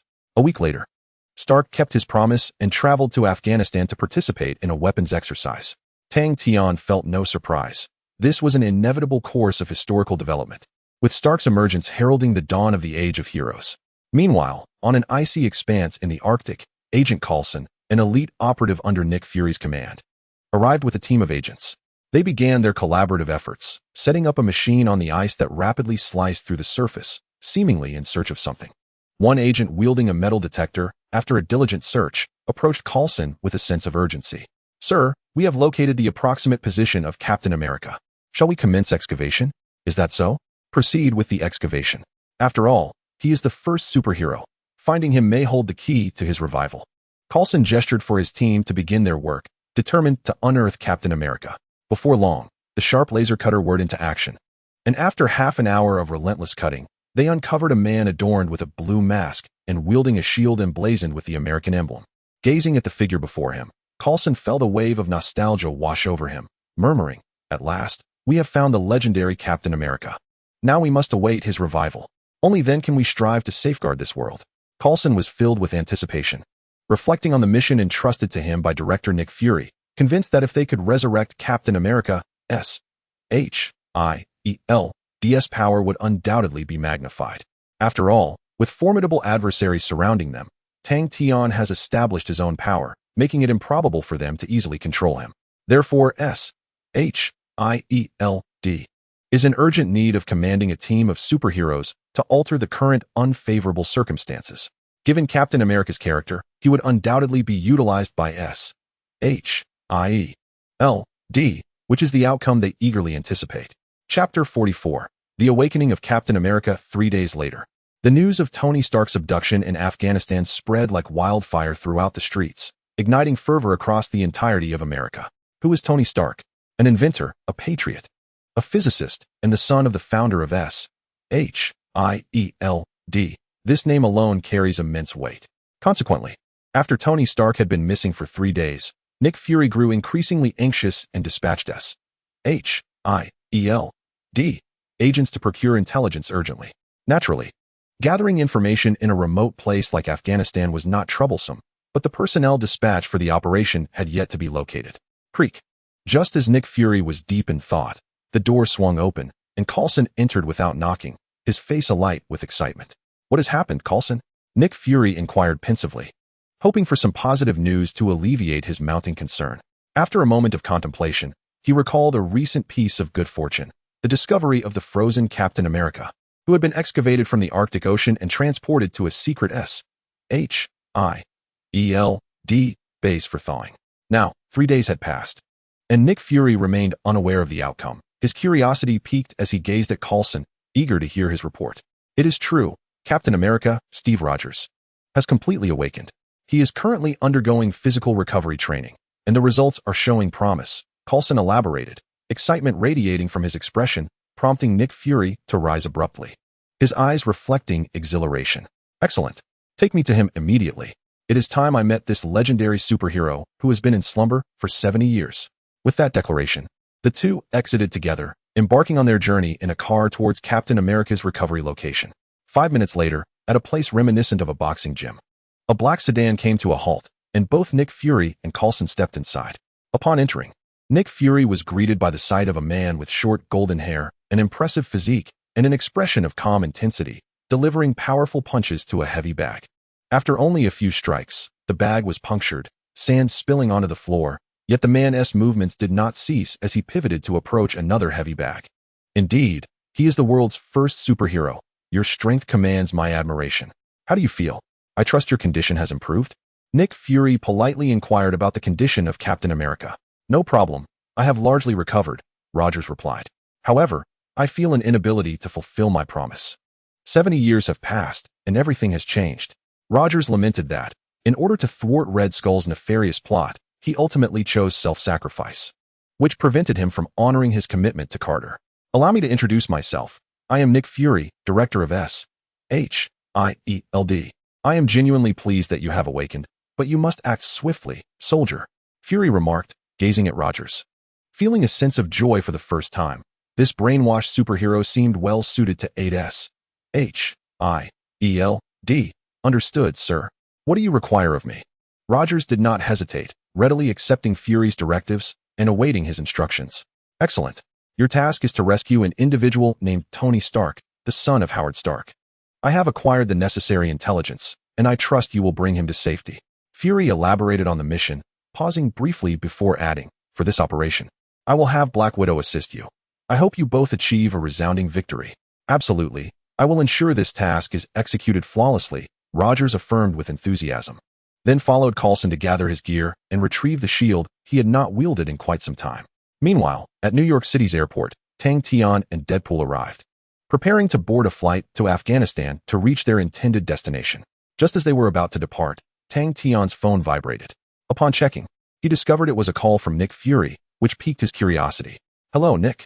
What can I do for you?" Tang Tian inquired thoughtfully, aware that another mission was likely at hand. "Tony Stark has gone missing, and I need you to enlist your super soldiers to join forces with Captain America to rescue him. Can you manage that? Fury stated directly, conveying his purpose without a hint of arrogance, as if making a simple request.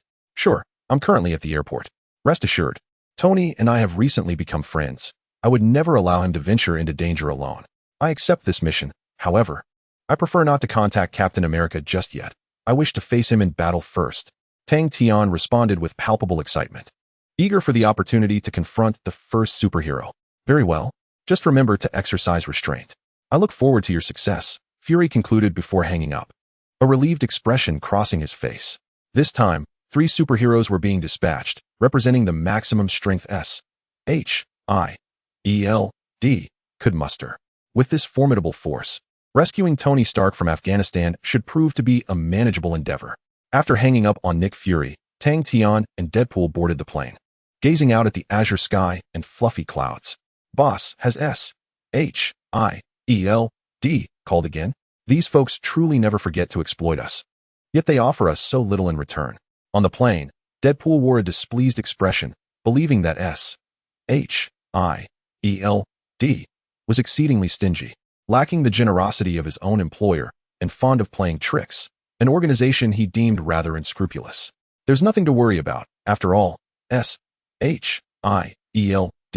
is the largest official organization. We are sheltered by a great tree, which allows us to flourish while subtly expanding our own influence. That is the best outcome. Tang Tian explained nonchalantly, viewing S.H.I.E.L.D.'s utilization of them as a favorable situation. That's a fair point. When it comes to schemes, boss, your strategies are far superior. You could easily have those fellows spinning in circles. I eagerly anticipate what the future holds, Deadpool remarked cheekily, but before he could finish, Tang Tian smacked him on the head with little regard for courtesy. Be quiet and refrain from speaking. As my subordinate, you should possess a modicum of wisdom. Stop acting like a fool, Tang Tian scolded, having chastised Deadpool. After the reprimand, he closed his eyes, savoring the rare moment of tranquility, preparing for the thrilling journey to Afghanistan. Chapter 45. Overwhelming Captain America in Afghanistan. Under the scorching sun in a golden desert, Tang Tian donned sunglasses and utilized magnetism to create a barrier, shielding himself from the relentless sandstorms and oppressive heat, finding it quite agreeable. Meanwhile, Deadpool, with a pained expression, trailed behind Tang Tian, enduring the harsh conditions of the Middle East with his indestructible body. Boss, when will we reach our destination? I can barely tolerate this place any longer, Deadpool lamented, clad in an airtight suit, which was quite uncomfortable for him, though his rapid recovery made the risk of heat stroke negligible. Spare me the chatter. Let us wait until I pinpoint the exact location. With the clues provided by the Skynet, locating Tony Stark should pose no challenge. Tang Tian glanced at his wrist computer, where a small red dot indicated a potential holding location for Tony Stark. Relying on the intelligence gathered by Skynet and his recollections of the storyline, he had essentially locked on a Stark's captivity site. After walking approximately a kilometer on foot, they finally entered a mountainous region. Upon arrival, Tang Tian exhaled in relief, confident that he had not gone astray. Upon reaching this area, he closed his eyes, employing his chakra sensing ability to meticulously scan the distant mountains, ultimately discovering a cave nearby that housed over 500 armed militants. Suddenly, 2 piercing gazes from afar caught Tang Tian's attention, prompting him, who was in a state of heightened awareness, to abruptly open his eyes. A surge of electricity manifested in his palm, which he hurled towards the distance. Crack! A sphere of lightning rapidly transformed to the size of a ping-pong ball, hurtling towards a nearby corner with astonishing speed. Not far off, atop a steep incline, a man clad in a blue mask and a tight-fitting suit, wielding a shield, widened his eyes in disbelief as the lightning sphere hurtled towards him. However, Captain America was no fool. He swiftly raised his shield, attempting to mount a timely defense. Ultimately, the lightning sphere struck the shield, its energy absorbed, dissipating into nothingness. In response to the sudden assault, Black Widow appeared taken aback, but hesitated not a moment before drawing her pistol and emptying an entire magazine of bullets. As anticipated, her marksmanship was impeccable, yet Deadpool was equally swift, slicing through the bullets with his blades, sending them ricocheting harmlessly to the ground. Upon recognizing Black Widow and Captain America, Tang Tian discerned their capabilities, yet his actions remained unimpeded as he signaled Deadpool to intercept Black Widow. Perhaps, Black Widow was already aware that Tang Tian's intentions were merely a test, so she stood still, playing along with the charade. Seizing the opportunity while Captain America was momentarily distracted, Tang Tian harnessed his chakra to accelerate, appearing before Captain America in less than 10 seconds, delivering a powerful punch. Captain America, quick to react, raised his shield to defend against Tang Tian's onslaught. Crack! The collision unleashed a tremendous surge of electrical energy that surged into his shield. In an instant, even the vibranium alloy shield began to glow red, akin to a branding iron, the searing heat causing Captain America to struggle to maintain his grip. Creating some distance, Captain America flung his shield, seemingly wishing to avoid a futile close-quarters combat with Tang Tian. Unfortunately, he miscalculated Tang Tian's strength. As the shield soared towards him, Tang Tian's ring gleamed, causing the shield to vanish without a trace. With the shield reclaimed, Tang Tian's speed intensified. His cells electrified to their utmost limit, rendering him a mere blur. In a flash, Captain America resorted to his combat skills, executing a flying kick aimed at the phantom before him, attempting to halt Tang Tian's velocity. However, at that moment, a blue energy apparition materialized, a towering Susanoo reaching 3 meters in height. With a mere swipe of its colossal hand, it sent Captain America flying several meters, leaving him sprawled on the ground. Temporarily incapacitated, Tang Tian's probing of Captain America lasted less than a minute, yet it showcased his astonishing power, ultimately overwhelming the super soldier with a display of inhuman strength. What a wicked sense of humor. Pretending to be our adversary merely to test Roger's might, Black Widow remarked bluntly after the skirmish. What does it matter? It's rare to embark on a perilous mission. A brief respite seems hardly objectionable, Tang Tian replied, waving his hand dismissively. As Tang Tian and Black Widow engaged in casual conversation, Captain America struggled to his feet once more, rubbing his sore muscles, astonished by the scene before him. Natasha, what is going on? Is he not an enemy? Rogers, still reeling from the earlier encounter, regarded Tang Tian with a peculiar expression, evidently taken aback. Of course, this was merely a test.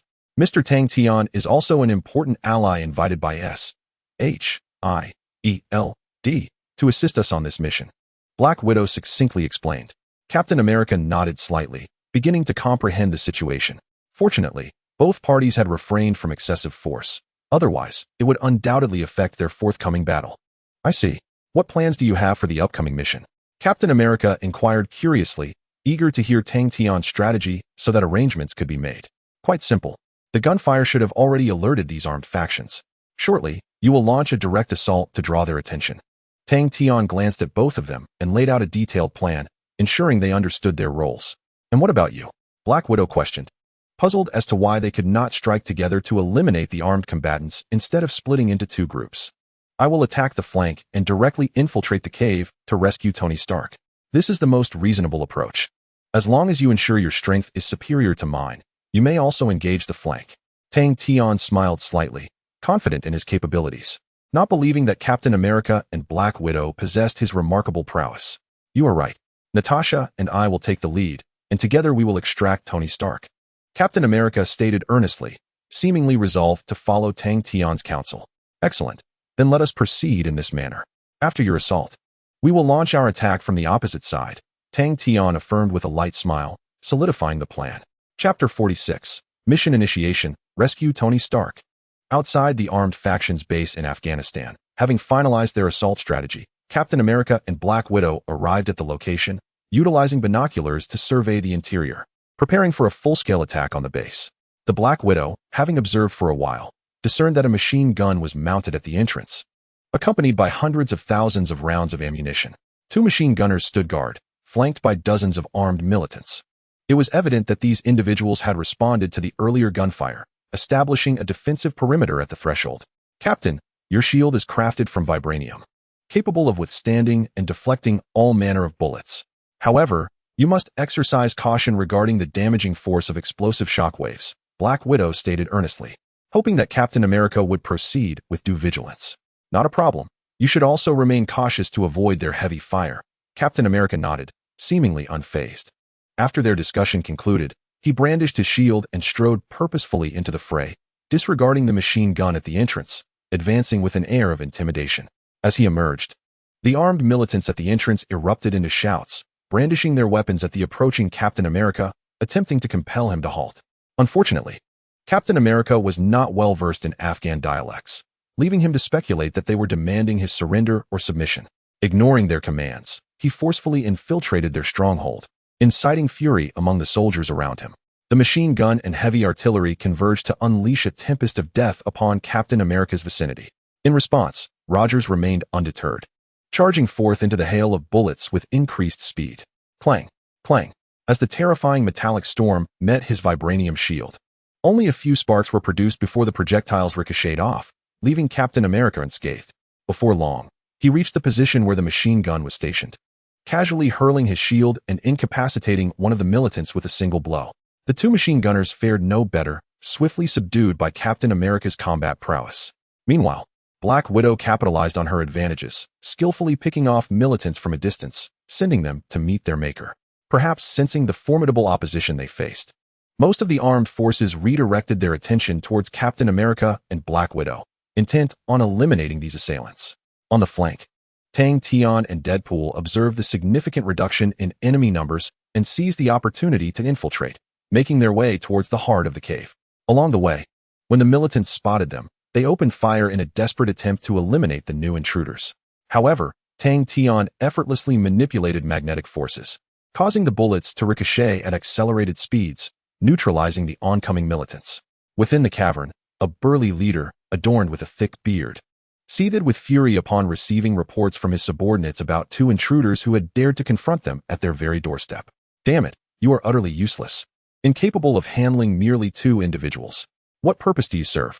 Come forth and eliminate those two pests. His ire reached a boiling point as he grasped a rocket launcher, flanked by 5 equally armed henchmen, all of whom emerged with menacing intent.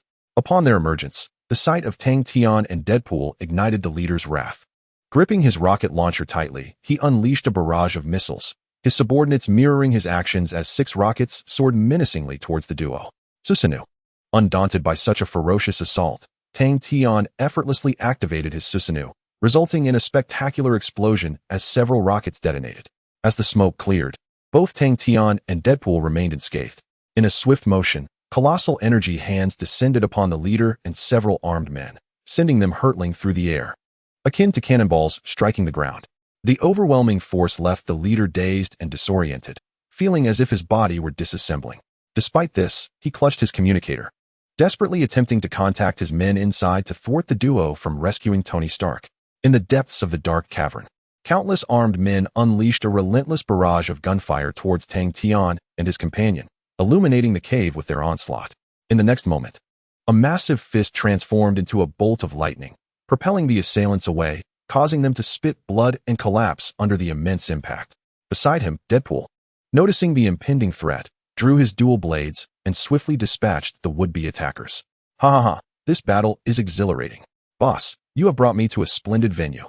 As he reveled in the carnage, his spirits soared, relishing the opportunity to harvest the lives of these criminals, viewing their demise as a necessary cleansing. Tang Tian's Susanoo moved once more, sending another wave of armed men flying, relishing the thrill of combat. In stark contrast to the constraints of New York City, where such unrestrained violence was impossible, this locale offered a rare opportunity for him to reap lives without reservation. Ding. Mission triggered. Rescue Tony Stark. Mission complete. Reward. 1 lottery draw opportunity. Just as Tang Tian and Deadpool were engrossed in their exhilarating slaughter, the voice of the system resonated within his mind. A development he had anticipated. I didn't expect the system to be so effective. Just as I was about to rescue Tony Stark, it triggers such a mission. In Tang Tian's eyes, the smile grew increasingly pronounced, and his movements quickened as he sent several armed assailants flying. Soon, after a period of fierce combat, they arrived before a pitch-black void, halting their advance. Gazing at the flickering lights emanating from within, a trace of a smile appeared on Tang Tian's face. We have arrived. Tony Stark should be inside. Let us charge forth, he commanded. As his bodyguard, Deadpool naturally raised no objections, and the two swiftly rushed ahead, disregarding the furious glares of the armed men. After a short distance, they discovered a blown-open iron door, with the lights inside flickering ominously, as if something was about to emerge. Chapter 47. A one-sided battle within the cavern. Tony Stark's makeshift laboratory was alive with urgency. He entered a silver-white exoskeleton suit, tightening some screws and donning the helmet while urgently instructing Ethan to assist in loading the armor systems. Ethan's fingers danced swiftly across the controls, activating the program Tony had created, striving to load the first-generation Iron Man suit systems, eager to find a chance to escape. Outside, a cacophony of gunfire echoed, drawing ever closer. A look of shock crossed Tony's face. He had not anticipated such intense gunfire outside. Uncertain of the situation, he pondered whether a fierce battle was raging beyond their confines, leaving him deeply perplexed. However, if they breach our defenses, we are doomed, so we must hurry, Ethan exclaimed, sweat streaming down his face, blurring his vision. Yet, he continued to work rapidly to ensure the armor's operation. We're close. The system is 70% loaded.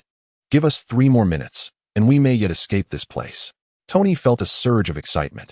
He had been trapped in this dark abyss for several days, longing to flee this nightmarish lair. Just as he spoke, the gunfire drew nearer, and exchanging glances, both understood that trouble loomed ahead. We don't have enough time. I must buy us some, Ethan sighed, acutely aware of their dwindling minutes. He picked up a firearm and, with fervor, pressed the trigger as he stepped outside. By a twist of fate, right at the entrance, an Asian man in a suit and a figure clad in a tight red costume appeared before him. Gazing quizzically at the emerging Ethan. Rat-tat-tat-tat-tat. Perhaps out of confusion, Ethan saw the two and unhesitatingly squeezed the trigger, unleashing a volley of bullets. However, Tang Tian remained unfazed, nonchalantly snapping his fingers, causing the bullets to harmlessly clatter to the ground without inflicting the slightest harm. Ethan, I have come to rescue Tony Stark. Is this how you treat your reinforcements? Observing Ethan's dazed expression, Tang Tian smiled and approached, gently patting his shoulder. At the sound of his voice, Ethan finally regained his senses, discarding the firearm in his hand, his eyes alight with surprise as he gazed at Tang Tian, seemingly overwhelmed with joy. Wonderful. At last, someone has come to rescue us, Ethan exclaimed, tears of elation filling his eyes. After enduring a harrowing journey through hell, he fervently hoped for salvation. Yet a flicker of doubt prompted him to inquire, what about the armed men? Are there others coming to rescue us? Rest assured, aside from the two of us, there are agents from S.H.I.E.L.D., Tang Tian replied nonchalantly, proceeding toward the cave to assess Tony Stark's condition. Upon entering, Tang Tian discovered Tony Stark concealed within a massive silver armor, its components cobbled together from various weaponry, presenting a rather crude appearance yet exuding an immense sense of intimidation. Hello, Tony, it's been a while. Your power technology has finally been put to use, Tang Tian remarked, admiring the genius who, through sheer effort, had crafted such a formidable suit of armor. It's you, Mr. Tang Tian. Have you come to rescue me? Tony Stark expressed his surprise, not expecting Tang Tian to dare approach. Reflecting on the technology provided to him, he felt a surge of excitement, exclaiming, thanks to you, my armor is nearly complete. Of course, the folks in New York are going mad, so we naturally had to come to your aid. Just as he finished speaking, the progress bar reached 100%, plunging the cave into darkness, the exterior shrouded in an ominous blackness, indicating that the suit had absorbed all available power. Understood. My system is now fully loaded. Let us charge forth and give those ruffians a taste of their own medicine, Tony declared confidently, striding forward with his colossal mechanical feet, a triumphant smile adorning his face. Very well. You lead the charge. I will ensure Ethan's safety, Tang Tian replied nonchalantly, believing he could single-handedly vanquish the armed men, especially with the prowess of Iron Man at his side. Before long, the armed men brandished flashlights and weapons, advancing towards the cave in search of Tony Stark. As the lights illuminated the darkness, Tony's silver armor accelerated, sending 2 of the armed men flying. Upon spotting the enemy, a barrage of bullets rained down upon them. Faced with the deluge of gunfire, Tony saw no need to evade. The bullets merely sparked against his armor, scattering harmlessly, while Deadpool deftly deflected the stray rounds with a swift stroke of his sword.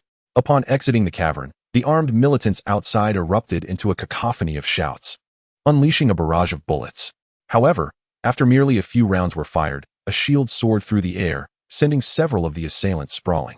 Upon closer inspection, it was revealed that Captain America and Black Widow had arrived, valiantly obstructing the advance of the armed forces. As the militants closed in once more, Tony Stark wasted no time. He activated the joints on his arm, releasing 3 missiles that hurtled toward the distant enemies with formidable force. Seizing the opportunity presented by Tony's assault, Tang Tian swiftly raised his hand, unleashing a surge of electric energy. In an instant, countless iron particles from the ground were drawn towards him, coalescing into numerous tiny projectiles that began to whirl in the air. With a crackle of electricity, these projectiles transformed into lethal bullets, striking the oncoming militants with astonishing velocity, toppling them like dominoes. The combined onslaught of Tang Tian and Tony wrought immense destruction, as hundreds of militants were sent to meet their end, offering no semblance of resistance. Impressive. I never expected you possessed such extraordinary abilities, Tony exclaimed, astonished. Initially believing that Tang Tian's solo venture into the cave was remarkable enough, he was taken aback by the latter's even greater capabilities. Merely a trivial skill. Tang Tian replied nonchalantly. Now let us continue to dispatch these scoundrels. With a fierce glint in his eye, he expressed no hesitation, fully prepared for the task at hand. After all, Tang Tian was merciless against his foes, and swiftly dealing with these militants was the wisest course of action. Chapter 48. Mission accomplished. Successful rescue. Outside the cavern, the sands had been stained crimson, with countless militants lying lifeless on the ground. Only a small faction continued to resist.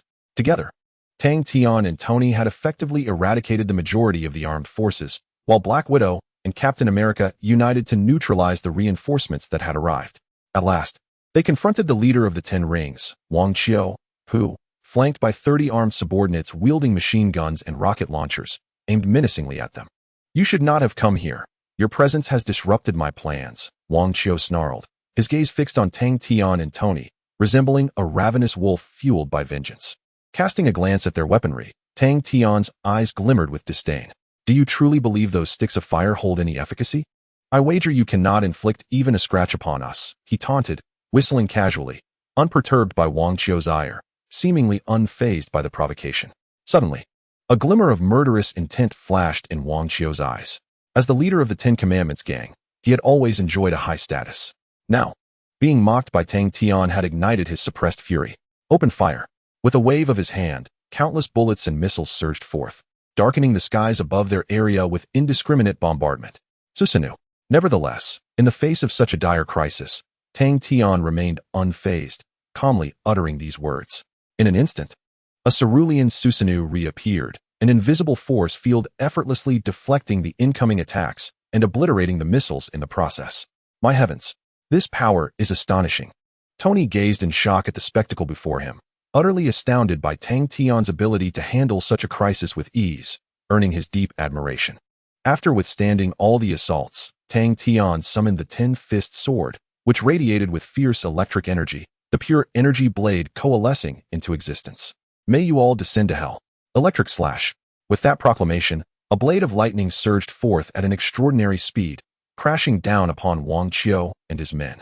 Ultimately, this overwhelming force erupted in an explosion, sending a powerful shockwave that hurled the armed men away. Even Wang Qiu was unfortunate enough to be caught in the tempest of thunder and lightning, rendered paralyzed and crashing violently to the ground, unconscious and unaware of his fate. Once Tang Tian had resolved all troubles, Black Widow and Captain America approached, gazing at the wreckage of the base they had just decimated, their expressions tinged with surprise. Tang Tian, do you think you've gone a bit overboard this time? Black Widow furrowed her brow, concerned that the extent of the slaughter might have repercussions for S.H.I.E.L.D. In her view, superheroes should not resort to killing, as such actions could tarnish their reputation and lead to significant complications. Indeed, I also feel it was somewhat excessive. Thus, I merely incapacitated them all. Captain America, having grasped Tang Tian's ruthlessness, was also somewhat displeased, believing his actions were excessively merciless.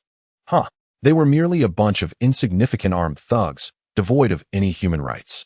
Eliminating them serves the greater good, Tang Tian retorted dismissively. Now, let us not linger here any longer. We should depart. With a wave of his hand, he led Iron Man away, soon leaving behind the hellish stronghold of armed men.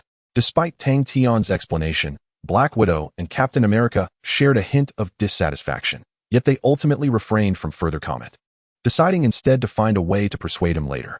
Moreover, the immediate priority was to vacate the area and report to S.H.I.E.L.D.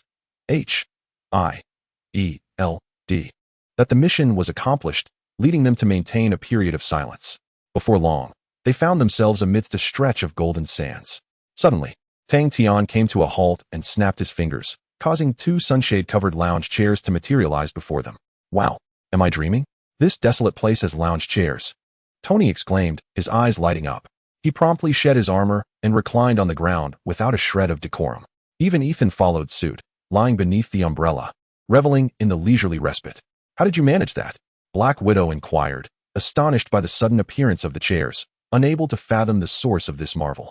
Hearing her question, Tang Tian casually pointed to the ring on his finger and nonchalantly explained, "A storage ring, a legendary piece of spatial equipment capable of containing numerous items. Besides lounge chairs, I have plenty of food as well." Indeed, at the mention of spatial equipment, Black Widow's heart was filled with astonishment. For such compressive devices were virtually unheard of in this realm. Not inclined to elaborate further on her intrigue, Tang Tian snapped his fingers again, and a selection of fresh hamburgers and instant steaks appeared, resting quietly upon the desert sands. Observing this, Tony and Ethan wasted no time, eagerly consuming the delightful fare. Recalling the unappetizing food they had previously endured, Tony felt a wave of discomfort wash over him. 10 minutes later, once they were satiated, Tang Tian retrieved his phone and dialed Colonel Rhodes. "Hello, who is this?" Colonel Rhodes asked, his tone tinged with impatience as he was currently embroiled in a frantic search for Tony Stark, relying on military resources. "It's me, Tang Tian, a member of SHIELD. We have rescued Tony Stark. Send someone to our location. I believe your technology can pinpoint us," Tang Tian replied calmly, glancing at the peacefully slumbering Tony with a smile. "What? Understood. Give me an hour. I will be there. Do not leave," Colonel Rhodes exclaimed, nearly leaping from his seat upon receiving such critical news. After hanging up, he swiftly contacted the tech department to ascertain their location. Ding. The mission to rescue Tony Stark has been completed. The host is rewarded with a chance to draw from the lottery. Almost instantaneously after connecting with Colonel Rhodes, Tang Tian heard the voice of the system, successfully earning a lottery opportunity, which brought a broad smile to his face. This time, the rewards for Tang Tian were substantial. Not only had he forged a friendship with Tony Stark, but he had also secured additional chances for the lottery, marking a significant gain for him. However, with 2 lottery opportunities currently in hand, Tang Tian chose to bide his time, intending to wait until he accumulated 5 chances before indulging in a single, exhilarating draw. Chapter 49. Press conference. An hour later, 2 military helicopters hovered above them, circling their location, evidently having detected their presence. "Here we are," Ethan exclaimed, waving his hand in excitement at the long-awaited rescue, filled with unprecedented joy. "Worry not, they shall arrive shortly. You are free now, Ethan," Tang Tian said with a gentle smile, taking a sip from his water bottle, feeling notably relaxed and at ease. He glanced at the Black Widow, who was engaged in a phone call, refraining from any remarks. Despite this rescue operation exposing the secret of his spatial storage device, under the protection of overwhelming strength, SHIELD would not gain any advantage from him. 3 minutes later, the helicopter landed steadily not far from them. The doors swung open, and Colonel Rhodes approached with an anxious expression, only to find Tony Stark beneath a sunshade, causing his lips to twitch involuntarily. Thankfully, the tattered suit and blood on Tony confirmed his abduction. Otherwise, he might have thought it a grand misunderstanding. "Hey, Tony, it's truly a pleasure to see you. You have no idea how the Department of Defense has been going mad since your disappearance," Colonel Rhodes remarked, exasperated at Tony's carelessness in allowing himself to be captured by armed assailants. "I couldn't have anticipated their attack either. I nearly lost my life," Tony replied, unbuttoning his suit to reveal the wound over his heart, reflecting on his ordeal. "By the way, how did you manage to procure food after escaping? And what is this sunshade?" Colonel Rhodes inquired, pointing at the sunshade above him, bewildered. "It's mine. Due to an incident a while back, I acquired a spatial storage ring, much like this," Tang Tian explained. Upon hearing Rhodes's question, he snapped his fingers, and an array of food materialized before them, including some exquisite Chinese cuisine typically found in Chinatown, appearing rather mysterious. "Ah, what an intriguing storage device. Here's my business card. Should you possess anything of value, do contact the military, and we will procure it at a reasonable price," Colonel Rhodes stated, recognizing Tang Tian's potential and extending his card to establish a connection. "Certainly, Colonel. However, we should hasten back. Tony needs to rest," Tang Tian replied, accepting the card and noting Tony's fatigued expression. "Absolutely," Colonel Rhodes said, turning to Tony and leading him toward the helicopter. Tang Tian exchanged a knowing glance with Ethan, and they all boarded the helicopter together. After a bumpy journey, they successfully returned to New York City. However, due to Tony's injured right hand from the battle, he had to wrap it in a bandage, presenting the appearance of a wounded patient. Upon landing at the airport, Tony was overwhelmed with emotion, reflecting on the destruction wrought by his weapons, pondering whether the creation of such instruments was indeed the right choice. Suddenly, as Tony contemplated these weighty matters, Pepper Potts approached, her eyes shimmering with excitement and a hint of tears. "Oh, Tony, I am so thrilled that you returned safely from Afghanistan, she exclaimed with exuberance, enveloping him in a warm embrace. Huh, it seems you missed your missing boss, didn't you? Tony responded, equally surprised, as he gently patted Pepper's back, his face radiating a brilliant smile. Indeed, you are the most renowned genius in the world. Who wouldn't want to see you? Pepper readily acknowledged, feeling an unforgettable joy at Tony's return. At that moment, Captain America and Black Widow approached, witnessing this heartwarming scene with smiles on their faces.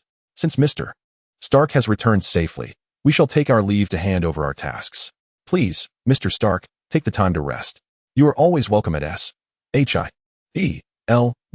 Black Widow said politely with a gentle smile. Thank you both. I shall be injecting a substantial sum into S-H-I-E-L-D. As a token of gratitude for your warm welcome, Tony replied casually with a wave of his hand, eliciting a friendly smile from Black Widow before they departed from the scene. Tony, now that you are back in New York City, shouldn't you rest a bit? Asked Happy Hogan, curious about Tony's next plans as he noticed his fatigue. No, I have something far more pressing to attend to. Upon hearing Happy's words, Tony shook his head and turned to Pepper with utmost seriousness. Pepper, please arrange a press conference immediately. I have an important announcement to make.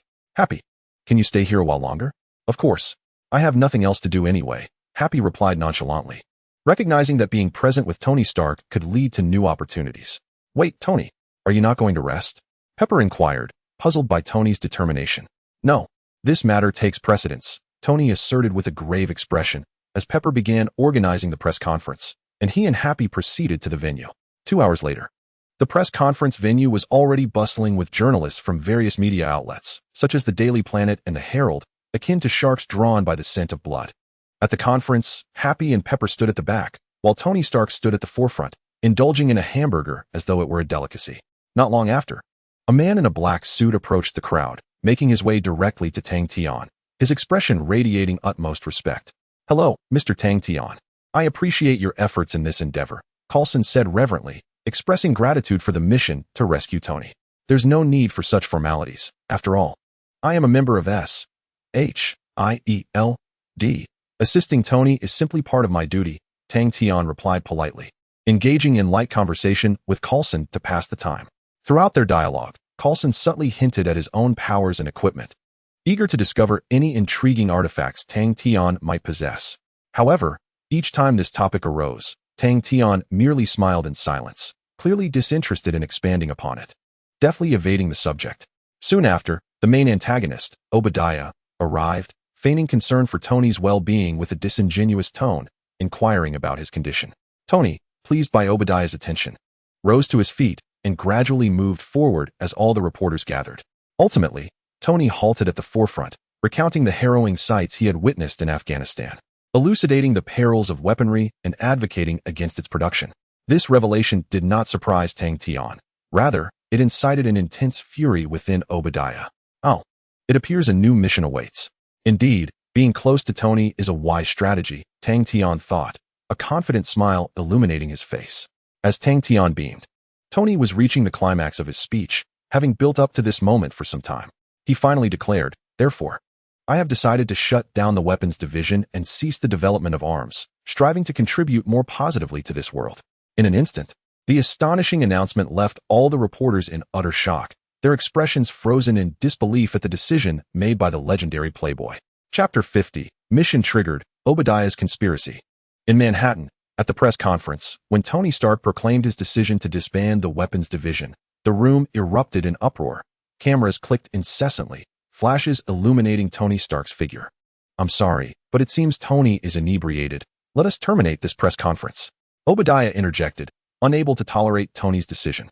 He hurriedly approached, pushing Tony aside and attempting to explain to the reporters nearby. No, I am completely sober. This is indeed the right decision, Tony protested, bewildered. But Obadiah denied him the opportunity to resist, shoving him toward his bodyguard, Happy, signaling for Tony to be escorted away. Thus, the press conference concluded abruptly, leaving the attendees to disperse. Obadiah's expression was one of dark discontent, reflecting on his tireless efforts to serve Stark Industries without attaining the position of chairman. However, it was Tony who unexpectedly intervened. Furthermore, Tony's decision to shut down the weapons division will undoubtedly have a significant impact on his profits. Consequently, Obadiah's expression darkened to an extreme degree. Humph, Tony Stark, we shall see. How dare you jeopardize my interests? It is time for you to confront your father. Obadiah's demeanor was exceedingly sinister, his eyes brimming with murderous intent. Ding. Mission triggered. Thwart Obadiah's conspiracy and protect Tony Stark. Mission complete. Reward. 1 lottery chance for the host. Not far away, having just departed from the press conference and settled into his car, Tang Tian heard the system's voice and a smile immediately crept across his lips, as if nothing had slipped from his grasp. Indeed, every encounter with such pivotal figures as Iron Man or Spider-Man always granted him a lottery opportunity. Much to Tang Tian's satisfaction, with a chance to draw, his power would be further augmented. The previous draws had already significantly enhanced his strength. It would not be long before he could take the initiative. That night, in the underground laboratory of Stark Mansion, Tang Tian sat on one side, observing the slowly plummeting stock prices of Stark Industries, then glanced at the helpless Tony before stepping forward to pat him on the shoulder. Tony, do you have regrets? So many people misunderstand you, wanting to prevent you from shutting down the weapons division. Are you truly resolute in this decision? Tang Tian asked with a hint of a smile, seemingly eager to witness Tony's resolve. Of course, the weapons I know have already harmed countless individuals. I cannot make the same mistake again. Even if no one understands, I must proceed, Tony replied with unwavering certainty, devoid of fear. It seemed he had made his decision. Haha, I am pleased that you can think this way. I could inject some funds into Stark Industries and perhaps acquire some shares to stabilize the stock price fluctuations. Tang Tian remarked thoughtfully, appearing to assist Tony while, in reality, it was merely a stratagem to expand his own influence. Barely had he finished speaking when Tony's face was filled with gratitude, a small smile of relief gracing his features. He retrieved a portable hard drive from the laboratory's computer. Brother, I truly thank you this time. This contains the armor technology that will help me escape. You can take a look at it. With your company's capabilities, you should be able to replicate it. You saved me, and this is a gift for you. Please accept it. Tony asserted confidently, aware that Tang Tian's research institute possessed technology on par with his own, thus ensuring the latter could promptly develop a similar armor. Upon hearing Tony's words, Tang Tian readily accepted the portable hard drive, placing it gently into his pocket without a hint of hesitation. Given the sacrifices made, he found such a reward entirely unsurprising. Thank you, Tony. Rest assured, once this period passes, I am convinced that everyone will come to understand your choices. Tang Tian offered a brief consolation to Tony before turning away and departing, having achieved the primary purpose of his visit. Soon after returning to Osborn Industries, he ascended in the elevator to the subterranean laboratory, making his way to the experimental zone where John Connor was stationed. Upon arrival, a multitude of enhanced Model 800 units greeted his gaze, while the production line churned out Terminator robots, evoking a distinctly futuristic ambience. John, you've done remarkably well. Do refrain from hastily producing the Terminators, Tang Tian remarked, his expression a blend of admiration and incredulity as he surveyed the machines before him. In response to his superior's commendation, John paused his work and respectfully addressed Tang Tian. Boss, what would you have me do? Please feel free to assign tasks. Assist in the fabrication of a suit of armor, integrating the most advanced hydrogen fuel cells and an array of cutting-edge heavy weaponry. You have 3 days to expedite this. Tang Tian instructed, presenting the recently acquired technology for the armored suit. Holding the portable hard drive, John briefly sensed its contents before downloading the data onto his computer. Understood. Boss, John nodded thoughtfully, then inquired earnestly, it seems the scientists in this world possess commendable skills. I have a question I wish to pose to you. His gaze was serious, indicating he held significant curiosity. Speak freely. With your intelligence, you must be well connected to the global network. You are likely aware of the state of this world, Tang Tian replied nonchalantly, fully cognizant of the formidable capabilities of the Skynet system. Indeed, this world boasts considerable technological prowess and potential. I hope that you, boss, will conquer it. With the resources of this realm at our disposal, we could cultivate a civilization of divine magnitude, John expressed with fervent aspiration, believing that the integration of Marvel's resources would render them unstoppable across any universe. Very well. I consent to this. After all, my ultimate dream has always been to conquer this world, but you must enhance our strength. Our current power is still insufficient. Tang Tian remarked, shaking his head, acutely aware of his standing in this world. He continued, our first step is to solidify our own faction. The second is to gain control over New York City, and the third will be to dominate the world. This is my plan. Although it was merely a rough framework at this stage, The potential rewards from the multiverse lottery system might elevate him to such heights, contingent upon his relentless pursuit of progress. Chapter 51. The Terminator armor 3 days later, in New York City, at the Osborne Industries subterranean laboratory. In the brightly lit laboratory, countless mechanical arms swiftly assembled a 3-meter-tall exoskeleton armor, entirely silver in hue, within a mere 5 minutes. As soon as it was completed, fine misting began to delicately apply a camouflage paint, adorning the armor with an exquisite layer of protective coloration. Suddenly, with a click, the laboratory doors swung open, revealing Tang Tian, whose face illuminated with surprise upon witnessing the metallic armor. "John, your craftsmanship is quite impressive. I never anticipated you could produce this armor so swiftly," Tang Tian remarked, his fingers grazing the surface of the armor, a proud smile gracing his features. Having beheld the majestic armors of Tony Stark, he naturally yearned to possess one for himself. Now, leveraging the advanced technology from the Terminator world, he had successfully manufactured an even more sophisticated armor, which filled him with immense pride for harnessing such cutting-edge science. "It's nothing, boss. Currently, our technology is experiencing explosive growth. This armor incorporates the most advanced optical cloaking coating, rendering it undetectable even to radar. It is equipped with the latest particle cannons and various light and heavy weaponry, capable of sustaining combat for 3 days and nights." John elaborated, his eyes devoid of any pride, as if merely recounting a mundane occurrence. "Very well, I shall take this armor with me. You continue with your work," Tang Tian stated, stepping forward to caress the armor, which then vanished, absorbed into his storage ring. After acquiring the desired armor, he ascended to the rooftop of Osborne Industries. Once donned, the armor transformed him into a streak of shooting star, hurtling towards Stark's villa. Meanwhile, within Stark's villa, Tony Stark was engrossed in the study of his own armor. Just as he experienced a breakthrough, the ceiling above him was suddenly breached, with debris crashing down and piercing through one of his luxury vehicles. Upon closer inspection, he discovered a camouflage power armor had descended into his abode, its helmet opening to reveal his brother, who had been missing for 3 days. "Damn it, brother, what are you doing?" "That was an $80 million top-tier Lamborghini," Tony exclaimed, his frustration palpable as he stared at the gaping hole in his beloved car. With a click, the armor opened, and Tang Tian emerged with a beaming smile, completely disregarding Tony's disgruntled expression as he confidently approached him. "Come now, Tony. A mere 80 million is but a drop in the ocean for you. More importantly, I am here to inquire about your research progress," Tang Tian said cheerfully, effortlessly dispelling Tony's irritation into nothingness. "All right then, your timing is impeccable. Since you have successfully created it, why not enlighten me on how to manufacture the armor?" Tony gazed with fervor and delight at the armor adorning Tang Tian, his eyes reflecting the reverence one might reserve for a masterpiece. This left him momentarily speechless. "What would you like to inquire?" Tang Tian waved his hand, eager to determine how he might assist Tony, knowing well the capabilities of the armor, which could undoubtedly aid Stark.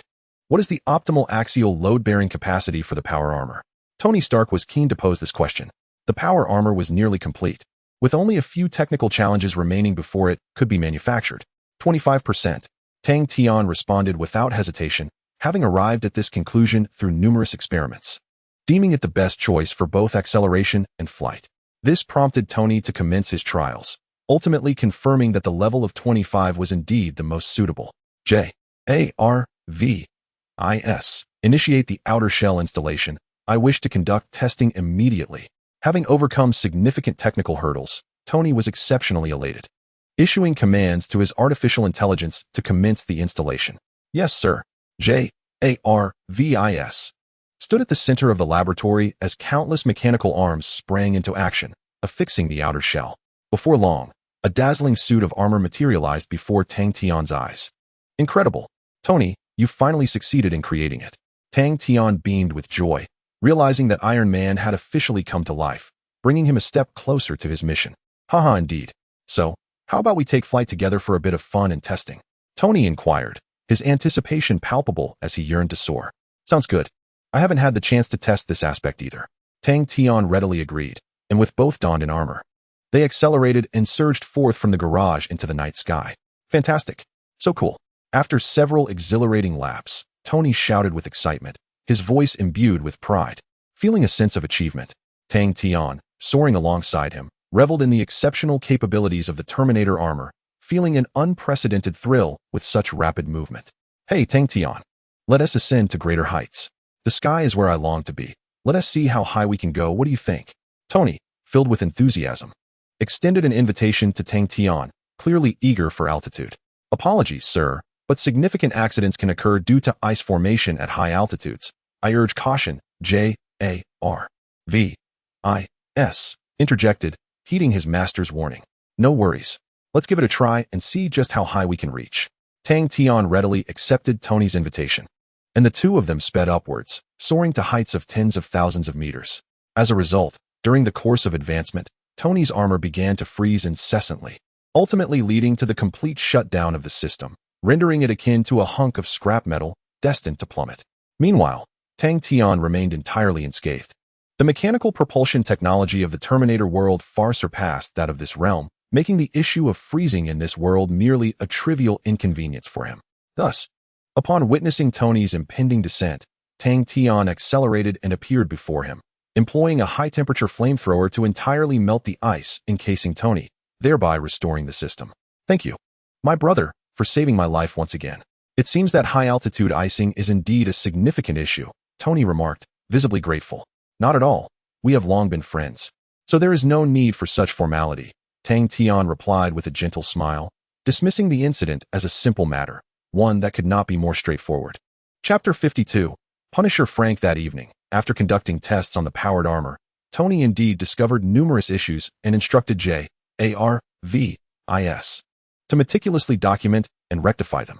Firstly, Tony noted that the sensors malfunctioned at altitudes of several tens of thousands of meters, and the metallic exterior would require replacement with an organic high-strength metal for the armor to meet the necessary standards. Finally, it's all sorted out, brother. Why didn't you remind me sooner about the high-altitude icing problem? Tony inquired, unable to shake the feeling that his companion had been somewhat remiss. Huh. How was I to know? I thought you would have anticipated that aspect, Tang Tian replied, regarding Tony as if he were foolish, sharing a light-hearted jest. Damn it. I assure you I can surpass your armor. I am a genius inventor, Tony declared with a hint of arrogance, feeling a competitive spirit ignited by Tang Tian's words. Suddenly, as they conversed, a new segment appeared on the television. Tonight, Mr. Tony will be making his third donation to the Firefighter Foundation. We await his esteemed presence.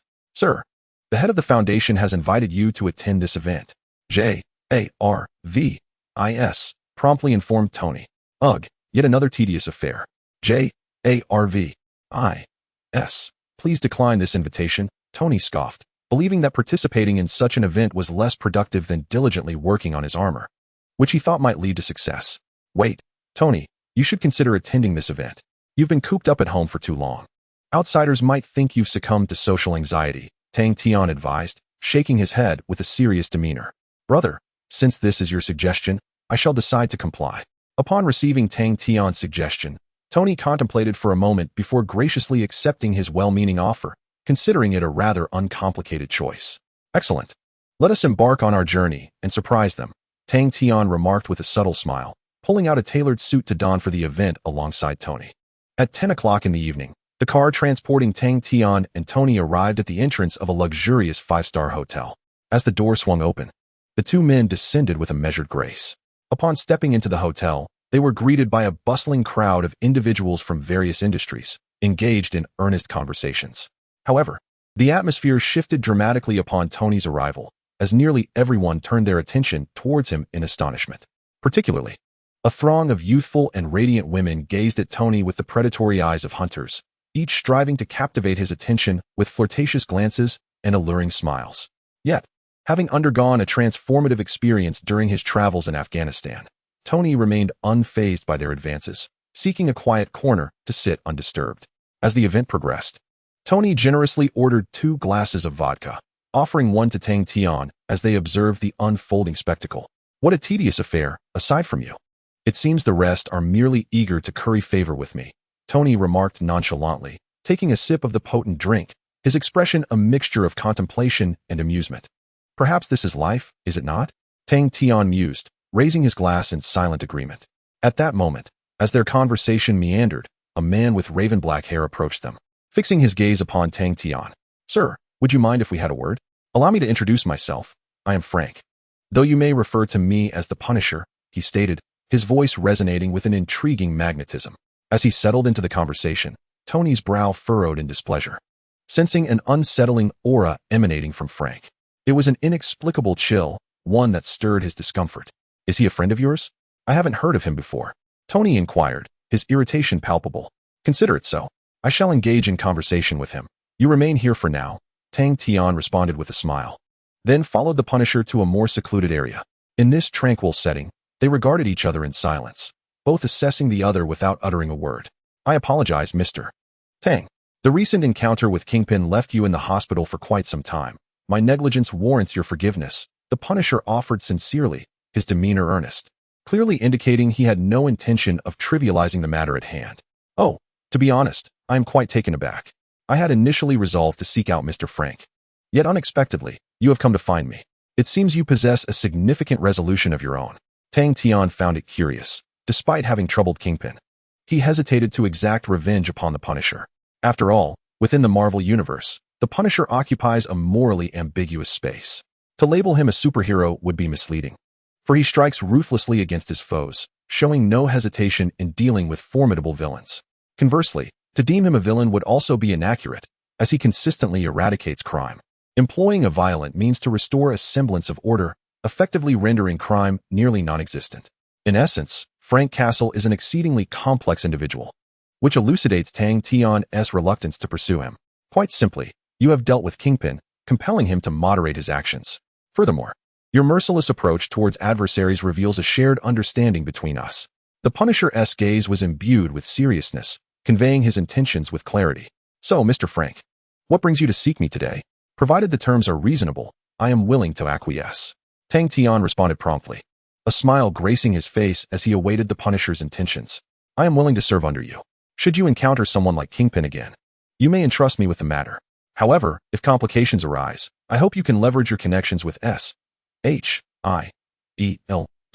to assist me in resolving the situation," the Punisher asserted, evidently contemplating an allegiance with Tang Tian and demonstrating his commitment to its realization. "Why choose me? There are others you could select," Tang Tian inquired thoughtfully, striving to understand the reasoning behind the Punisher's decision. "In your eyes, I see ambition, capability, and resolve. Pledging my loyalty to you will yield only benefits for me," the Punisher succinctly replied, thus affirming his choice. "Very well. I accept your pledge. From this day forth, you shall be one of my subordinates. Should you wish to eliminate those supervillains, I shall assist you in that endeavor," Tang Tian nodded, somewhat surprised yet not entirely astonished by the Punisher's allegiance. Their mutual interests formed a solid foundation for such a partnership, presenting an advantageous opportunity. Chapter 53, Revenge. Iron Man's initial battle. The following morning, within Tang Tian's private villa, as the warm morning sunlight poured into his bedroom, he slowly opened his eyes, stretched languidly, and began his morning routine. Buzz, buzz, buzz. Just as he finished his ablutions, Tang Tian noticed his phone vibrating. With curiosity, he picked it up and answered the call. "Hello, brother. Don your Terminator armor and join me in Afghanistan. We shall put the armor's power to the test," Tony exclaimed with excitement, unable to contain himself as soon as the call connected. "Sure.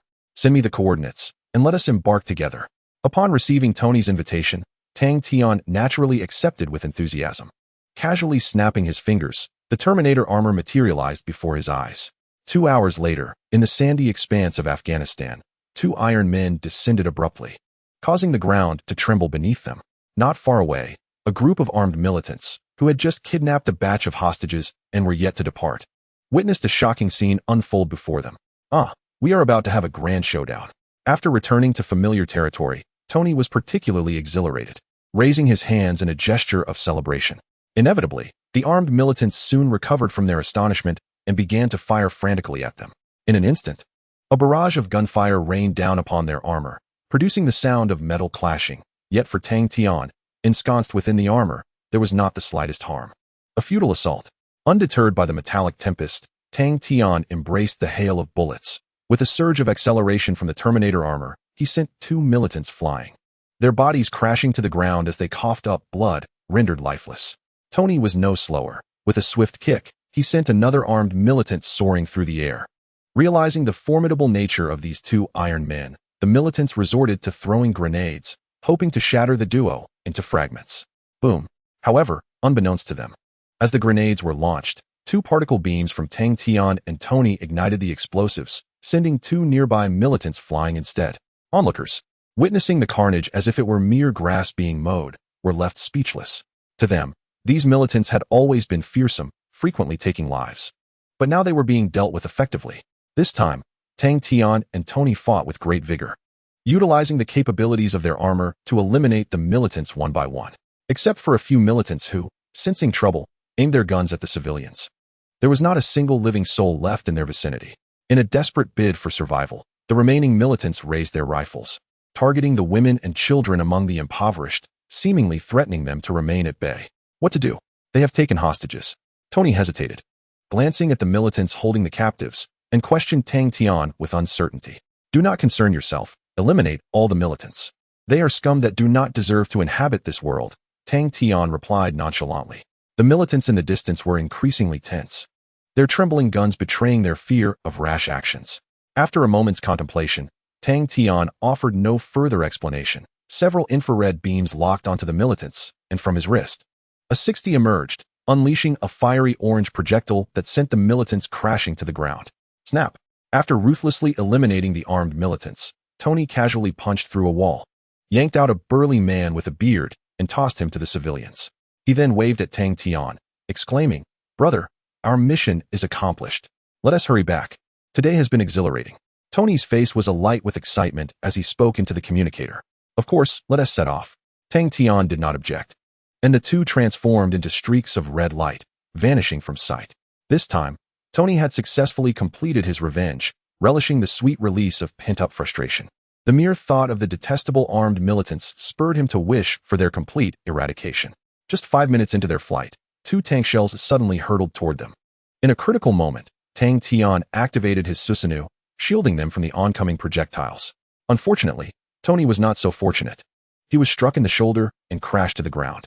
However, thanks to the shock absorption capabilities of his armored suit, he sustained no serious injuries. As he slowly descended to the ground, Tang Tian noticed that Tony had already risen. With a swift motion, he unleashed 2 palm cannons, reducing the tanks to mere scrap metal engulfed in flames. Turning around, another explosion echoed. Tang Tian had discovered a concealed group of militants nearby. After another round of decisive action, he sent these foes to meet their maker. After a thorough cleanup, they had managed to resolve all their troubles and soared through the sky, accelerating back over New York City. Ha ha ha. After 20-some years of my life, today finally holds some meaning, Tony exclaimed, particularly exhilarated. Ever since the setback in Afghanistan, he had never felt this joyful. Not only had he vented his frustrations, but he had also engaged in righteous deeds using his own abilities.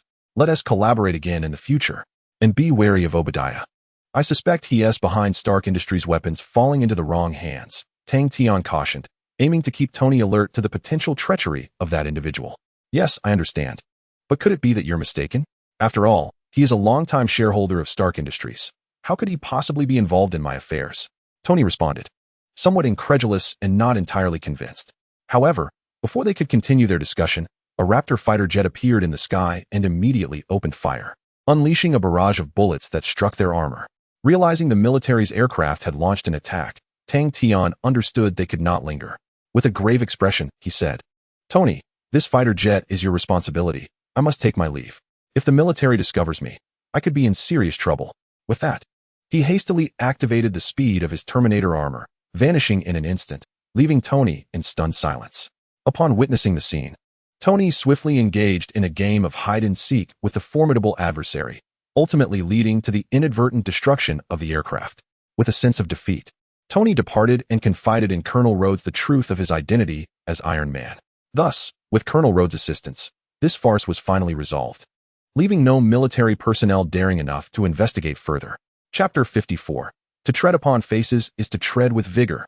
In New York City, within the confines of Stark Industries, lies a clandestine laboratory.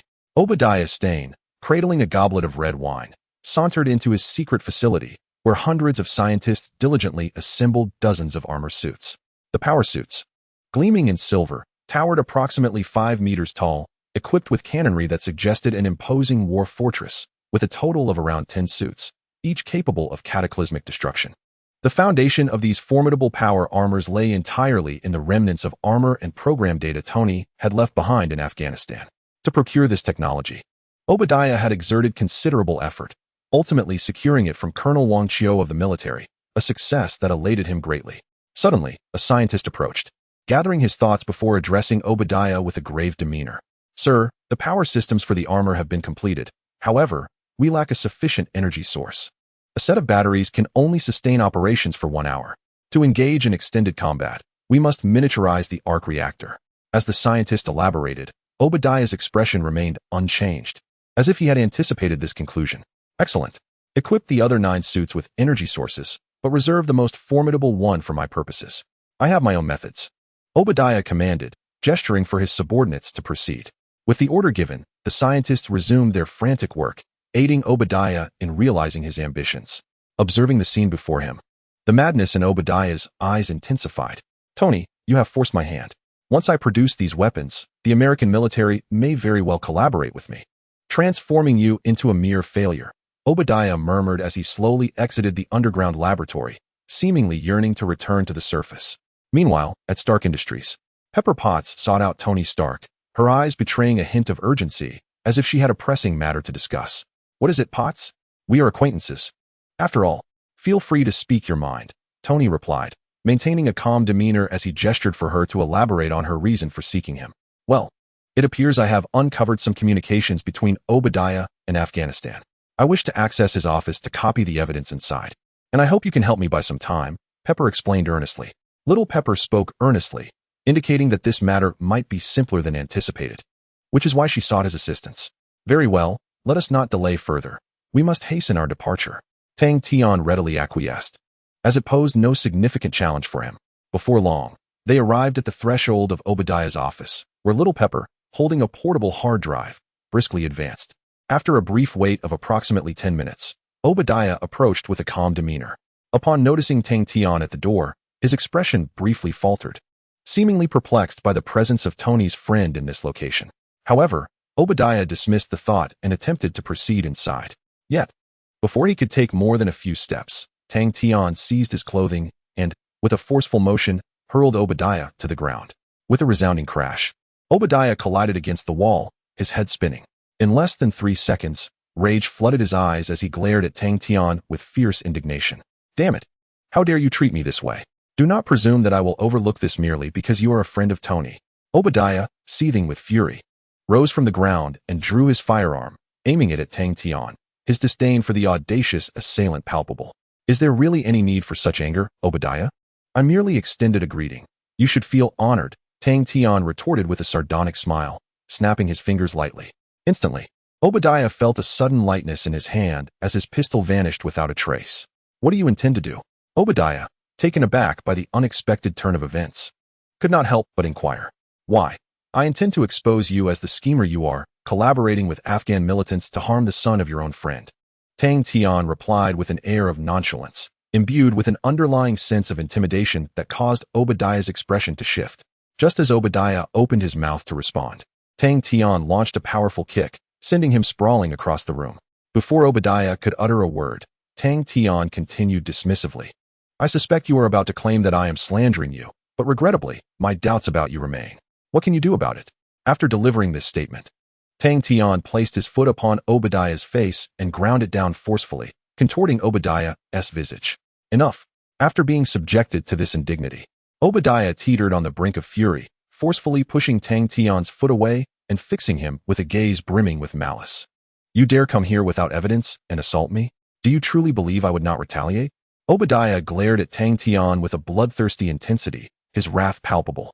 At that moment, under Tang Tian's audacious maneuvering, Obadiah had completely lost his composure, even his usually astute intellect failing him utterly. Haha.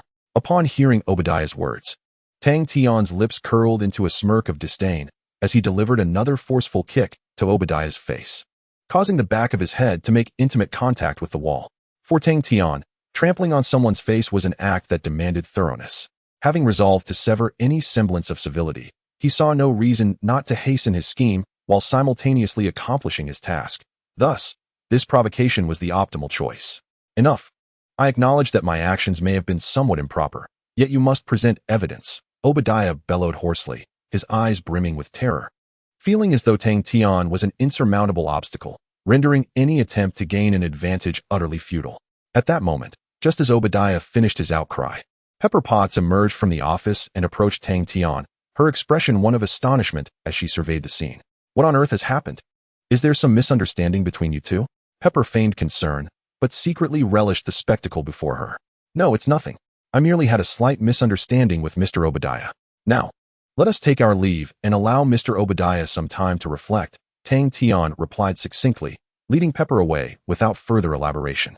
As they walked, Tang Tian turned to Pepper, eager to assess her progress and whether it aligned with his expectations. Pepper, have you acquired the information? Is it sufficient to ensure Obadiah's imprisonment? He inquired, his expression filled with anticipation and concern. Indeed, it is more than enough to ensure he serves a lengthy sentence.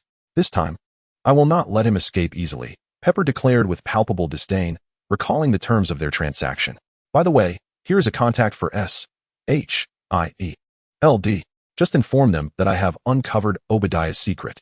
They should dispatch someone to apprehend him, but be cautious. Obadiah may act recklessly, Tang Tian offered, handing her a business card. Pepper nodded and promptly commenced her own course of action. Meanwhile, not far away, Obadiah, having endured an inexplicable beating at Tang Tian's hands, was consumed by an unparalleled bitterness, vowing to make Tang Tian his nemesis. Upon returning to his office and discovering traces of data downloads, Obadiah's resolve solidified. He would deploy his engineered Iron Legion to seize everything he desired. Chapter 55. Obadiah's desperate gamble in New York City. At Stark's private villa, a black sedan came to a steady halt. Obadiah stepped out, his eyes glinting with cold determination. This time, he was prepared to gamble everything as he made his way to Stark's residence, intent on acquiring Tony's arc reactor, both to eliminate Tony and to provide formidable energy for his armor. For Obadiah, this time it seemed he was truly cornered, left with no choice but to gamble everything. Otherwise, should the evidence fall into the hands of Shyld, he would undoubtedly face a fate of eternal imprisonment. Arriving at Tony's villa, Obadiah used a key to unlock the door and stealthily approached, positioning himself behind Tony, who was seated on the sofa. He produced a neural paralysis device and pressed it gently against Tony's neck. In an instant, Tony experienced a profound numbness, rendering his body immobile, his eyes wide with confusion, as if he could not comprehend what was occurring. Regrettably, Tony, I did not wish to resort to this, Obadiah remarked coldly. It would have been far better had you perished in Afghanistan. Otherwise, I wouldn't be entangled in these troubles now, and Stark Industries would rightfully belong to me. With an icy smile, he retrieved his tools and removed the arc reactor from Tony's chest. Tony's expression was one of shock. Disbelief etched across his face, yet he was powerless to move, forced to watch as Obadiah departed. In that moment, the truth crystallized for Tony. Obadiah was the true mastermind behind it all, and it was likely he orchestrated the assault by those militants in Afghanistan. 5 minutes later, as the paralysis began to wane slightly, Tony, enduring excruciating pain, desperately crawled towards the basement, hoping to retrieve an arc reactor. Suddenly, footsteps approached from behind, and upon turning, he saw Tang Tian, holding a silver battery, advancing toward him. I didn't expect him to act so quickly. Fortunately, it's not too late. Tang Tian, upon seeing the fallen Tony, wasted no time in inserting the hydrogen metal battery into Tony's chest, drawing out the shrapnel that threatened to reach his heart and cause his demise. Instantly, Tony felt a significant improvement. The pounding in his chest subsided, granting him a sense of relief. At last, I can breathe. Thank you, brother, Tony expressed, gazing at the hydrogen battery in his chest with surprise, realizing how timely Tang Tian's arrival had been. Had he arrived 3 minutes later, Tony might have met his end. It's nothing. The most pressing matter now is Obadiah. Do you finally understand who he is? Tang Tian asked earnestly, lacking any hint of jest. Indeed, I have uncovered his scheme. We must hurry to stop him. Tony replied gravely, recalling his harrowing experience in Afghanistan, along with the remnants of armor and systems he had left behind. It dawned on him that Obadiah might create a suit akin to the Iron Man armor. Very well, Tang Tian concurred without hesitation, and the two sprang into action, swiftly making their way towards Stark Industries, determined to confront the formidable enemy that awaited them. Naturally, considering the strength of their adversary, they donned their armor, preparing to combat the war machines Obadiah was poised to unleash. Otherwise, with the physical strength of humanity, they are simply no match for the body of steel. Unless Tang Tian can wield the Susanoo, their confrontation with Obadiah will undoubtedly be fraught with difficulties. Meanwhile, at the Stark Industries headquarters, Coulson received a call from Pepper Potts. Accompanied by a cadre of agents and Captain America, they arrived at Stark Industries. Under Pepper's guidance, they headed directly to the entrance of Obadiah's laboratory. However, upon arrival, they encountered an electronic alloy gate that barred their passage. Observing this scene, Pepper Potts did not hesitate to input the password, only to be met with an error message, leaving her with a look of disbelief. How could this be? Has that scoundrel Obadiah changed the password? Pepper expressed her anxiety to Coulson, deeply concerned. No worries. Leave it to me. A mere iron door cannot impede us. Captain America, with a serious expression, brandished his shield and thrust it into the gap of the door, applying a slight force. With a crack, the electronic door was forcefully pried open, accompanied by sparks from the adjacent electronic devices, ultimately rendering them inoperative. It was evident that Captain America's strength was formidable. Even the highly fortified electronic door could not withstand his might, a testament to the transformative power bestowed by the super soldier program. At that moment, in the underground laboratory, Obadiah, hearing the commotion outside, showed no sign of concern. Instead, he placed the reactor into his ironmonger armor. In less than 3 seconds, the ironmonger armor illuminated fully, allowing Obadiah to reveal a confident smile, while simultaneously activating other suits to prepare a surprise for the intruders. Just then, Coulson and Captain America entered the laboratory, meticulously searching for Obadiah's whereabouts. Yet, before they could locate their target, they stumbled upon an early model of the Iron Man armor riddled with bullet holes at the laboratory entrance. Incredible! It seems Obadiah has indeed collaborated with armed factions. Otherwise, such a piece would be impossible to acquire. Coulson furrowed his brow, gazing at the armor, and expressed his astonishment to Pepper. Of course, we have no idea how many suits this guy has actually constructed. We might be in serious trouble.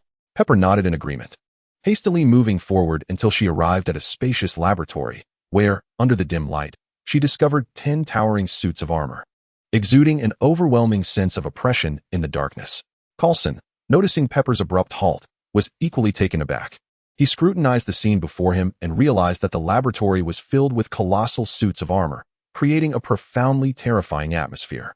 As they stood in utter astonishment, observing the armored figures flickering with electromagnetic sparks, a pair of obsidian eyes glimmered with intensity. "Welcome to hell.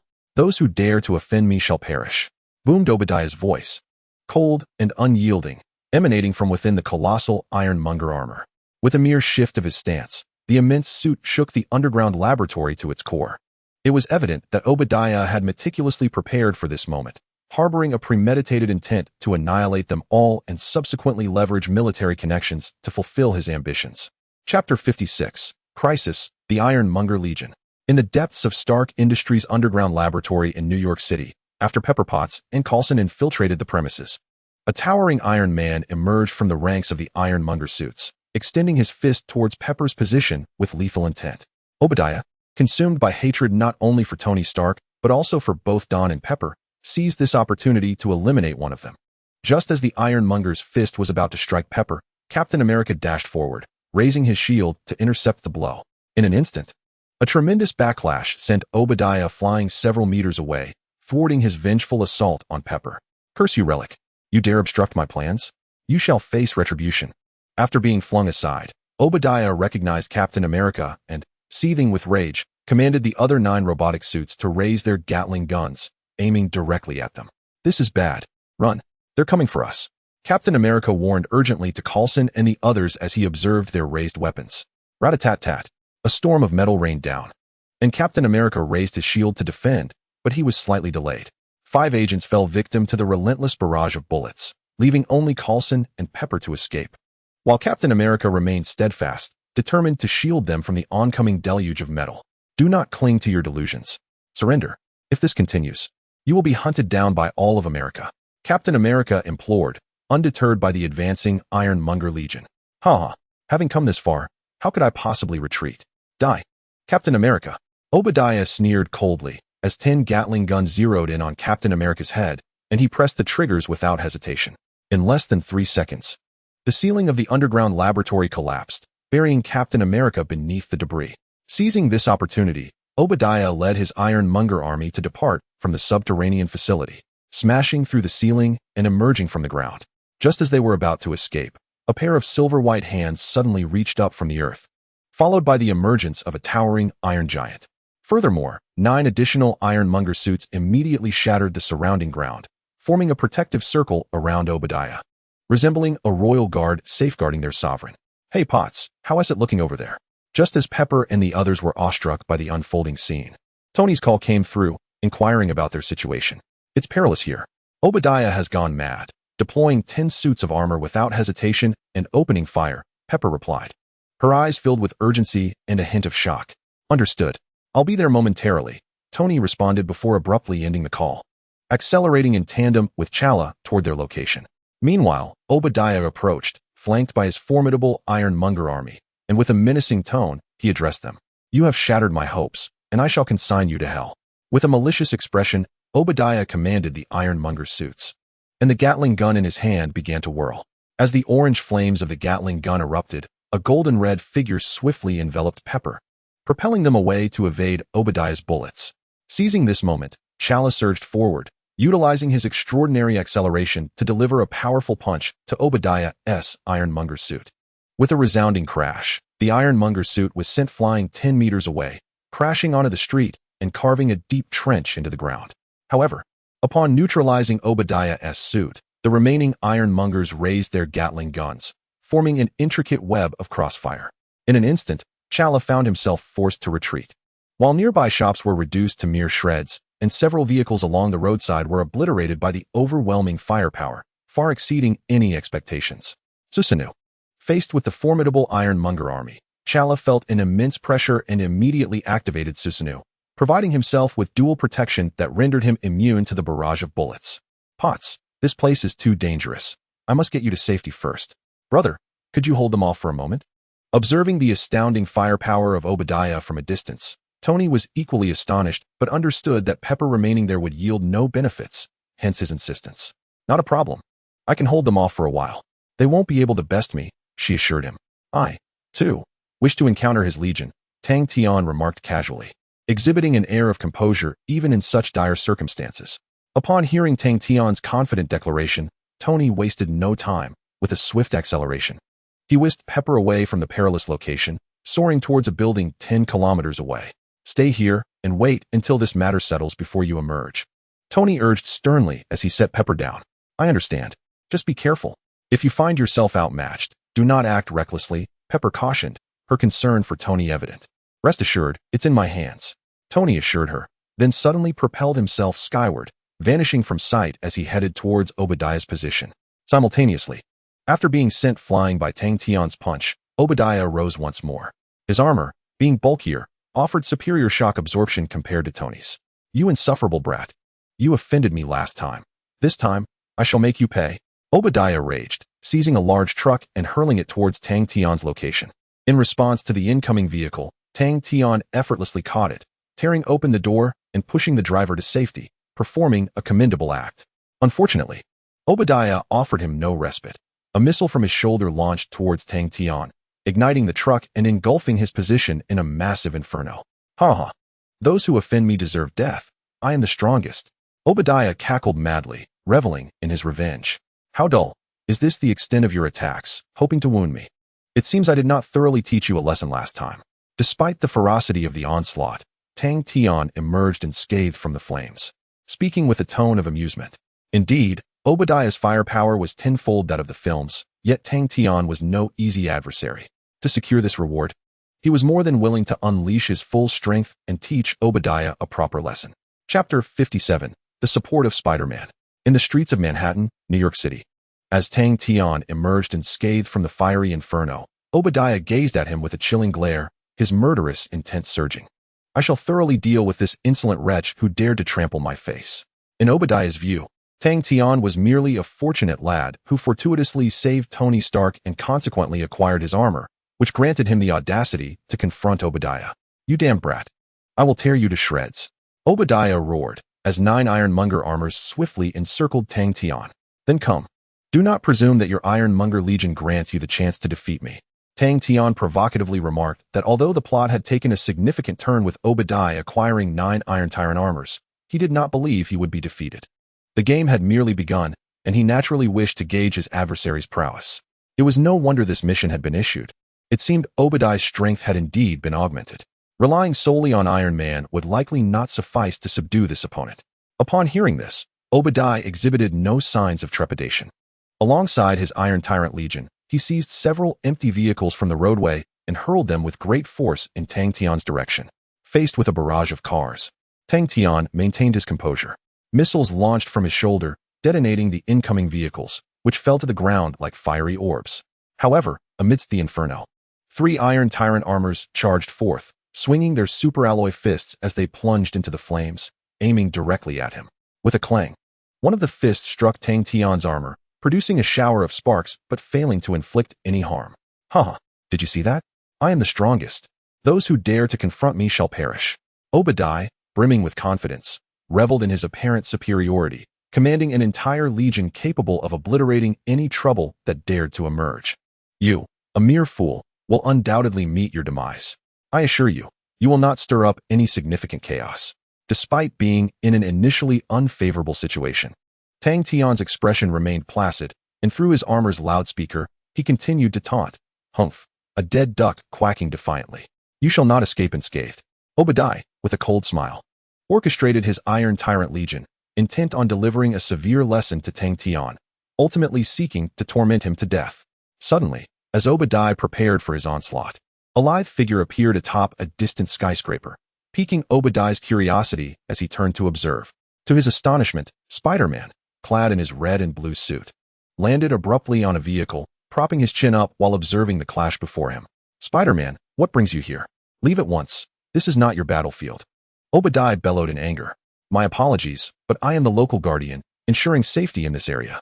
I cannot allow you to wreak havoc here. Otherwise, I shall intervene. Spider-Man retorted, seemingly unfazed by the tense atmosphere, even jesting at Obadiah. Anyone who meddles in this affair shall perish. I will not permit any threat to my position to survive in this world, Obadiah replied with a chilling grin.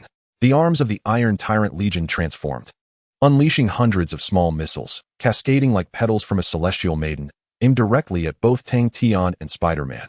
Alas, what a nuisance.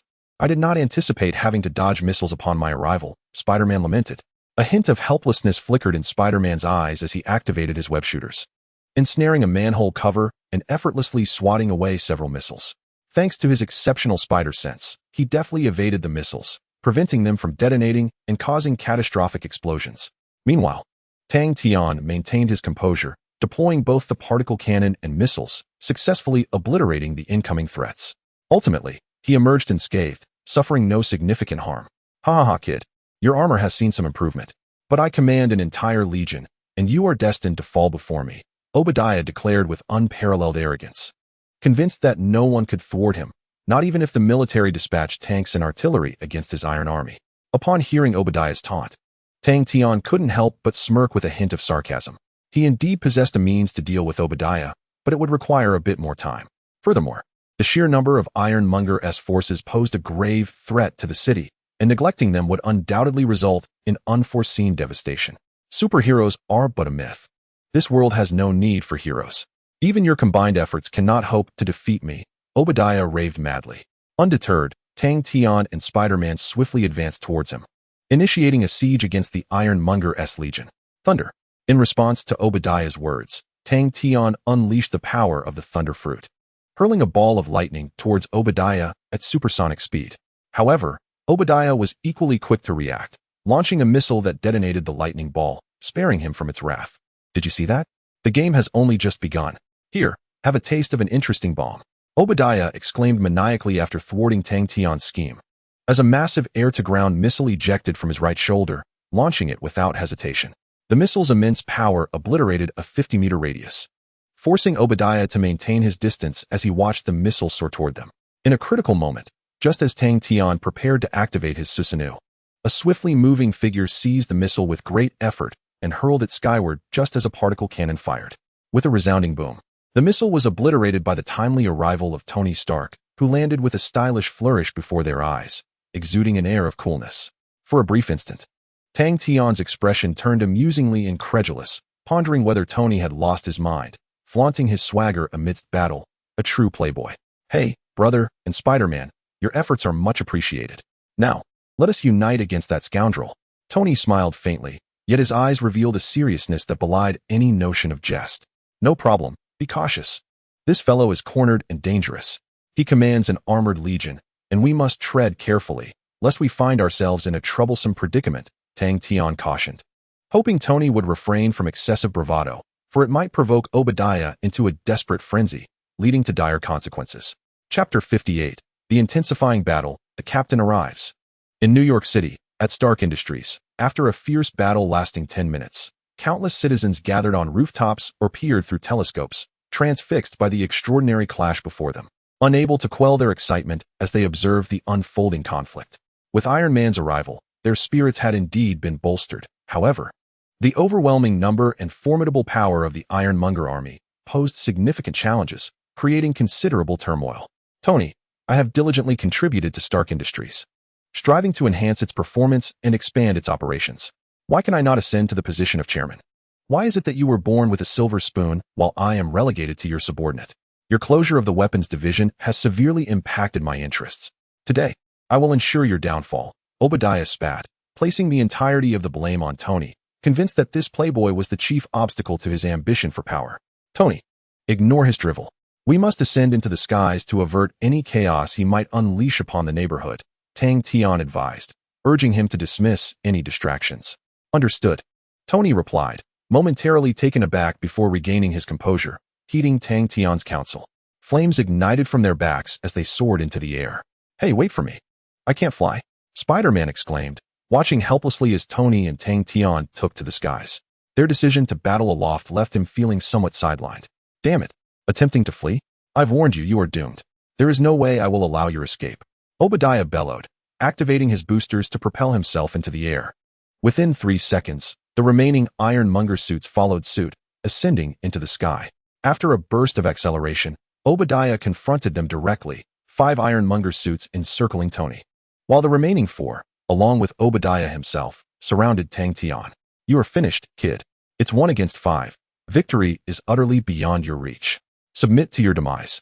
Obadiah sneered, relishing his perceived advantage as he commanded 2 of the Ironmonger suits to assault Tang Tian, eager to capitalize on the open terrain and deal with this adversary once and for all.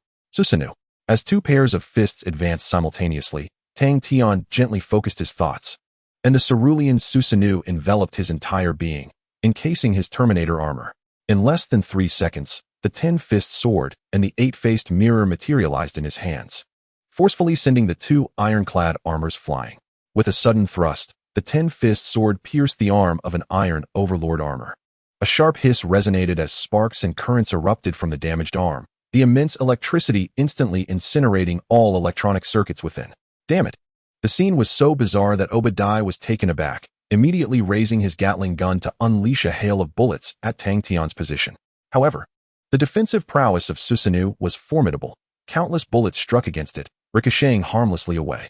Undeterred, Obadiah maneuvered the remaining 2 Iron Overlord armors to launch another assault against him. Come at me, Tang Tian exclaimed, channeling a powerful electric slash. Faced with 5 Iron Overlord armors, his expression remained unchanged as the 10-fist sword crackled with intense electricity.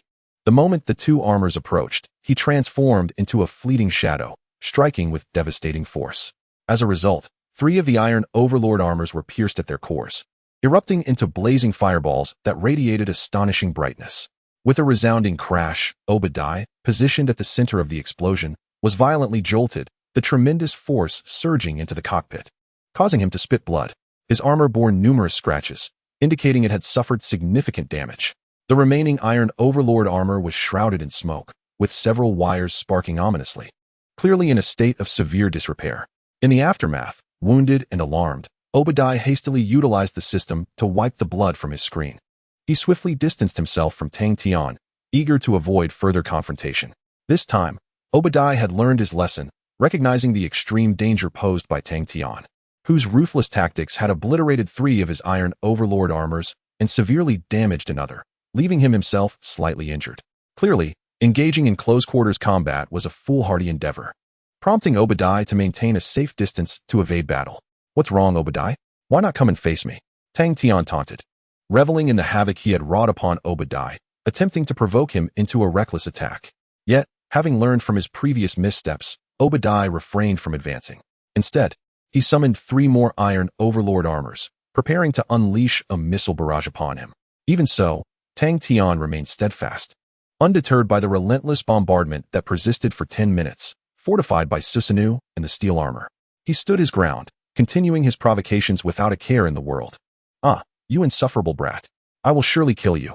Soon, a multitude of missiles soared through the sky, transforming the heavens into a blazing inferno that illuminated the night. Enduring relentless assaults, Tang Tian felt his mental fortitude waning. Activating his Terminator armor for a burst of speed, he brandished his 10-fist sword, cleaving through the sea of flames. Seizing the moment as the fire parted, Tang Tian accelerated once more, slicing through a segment of Obadiah's armor, incinerating some of its circuitry. However, the resilience of Obadiah's armor surpassed that of the other 9 suits, allowing it to remain operational despite sustaining damage. After further dismantling the Ironmonger armor, Tang Tian approached Tony without hesitation, assisting him in fending off the 2 Ironmonger suits. Observing the battered exterior of Tony's armor, he teasingly remarked, "Come on, brother. Can't you muster a bit more strength? You're getting pummeled quite badly." Tang Tian, amused, found Tony's predicament surprising. "Ah, what can I do? I'm not you. After all, winning against 5 opponents isn't exactly feasible," Tony retorted, unable to contain his sarcasm, acknowledging Tang Tian's extraordinary combat prowess that had far surpassed human limitations. "Enough chit-chat. Our battle has only just begun. Now, let us devise a strategy to bring this guy down to the ground and finish him," Tang Tian suggested, outlining a plan, to which Tony nodded in agreement. Meanwhile, on the ground, Spider-Man awaited listlessly, while Captain America emerged from the underground laboratory. Astonished to see Spider-Man before glancing up at the tumultuous sky, it seemed that a fierce battle raged above, and once they descended, it would be his moment to strike. With his shield in hand, Captain America stood ready, eager to join the fray. Chapter 59, Secret Technique, Thunder's Arrival. In the skies above New York City, after a fierce confrontation with Tang Tian, Obadiah found himself battered and bruised, having lost 3 of his Ironmonger suits, a truly dismal state. Now, he dared not approach within 3 meters of Tang Tian, fearing the repercussions of any further provocation, which could lead to dire consequences. "Obadiah, come out and face me, or remain in that cell until it crumbles beneath you. Otherwise, your only fate is death," Tang Tian threatened, growing impatient, hoping to intimidate him into retreating. "Ha ha. Having come this far, how could I possibly yield? You shall have to step over my corpse before I relent," Obadiah declared defiantly, resolute in his determination. Sit in a cell? What a ridiculous notion. Even though his armor had been damaged by more than half, he still possessed formidable combat prowess, which could not be easily dismissed by these 2 adversaries. "Very well, you have brought this upon yourself. Thus, I shall see you on your way." With that, Tang Tian's Susanoo radiated an immense power, as fierce lightning enveloped it, causing a transformation in the clouds above. "Brother, what are you planning to do? Do you require my assistance?" Tony gazed at the gathering storm clouds, a flicker of astonishment crossing his face as he scrutinized Tang Tian, inquiring with great care. "No need. My technique encompasses a vast area. You must distance yourself before I unleash it. Otherwise, when the lightning strikes, escape will be impossible," Tang Tian cautioned, intent on safeguarding Tony from the repercussions of his attack. This time, Tang Tian intended to employ the technique known as Thunder Arrival, a supreme power of the Rumble fruit, originally wielded by Enel and only executable via the Arc Maxim. However, in his Susanoo state, he could wield this technique flawlessly. The destructive force it contained was overwhelmingly potent. A mere miscalculation could result in Tony's demise, a very real possibility. "All right, I understand. I will make my escape in time, rest assured," Tony replied, cold sweat beading on his forehead, realizing the terrifying nature of his brother's unscientific power, which even high-tech gadgets might struggle to withstand. With a moment's thought, Tony obediently flew away as the thick clouds in the sky had already formed, intermittently releasing strands of lightning, a cataclysmic force erupting from within. Watching Tony disappear, Obadiah remained unfazed, fully aware that Tang Tian had him under constant surveillance and would not permit his escape.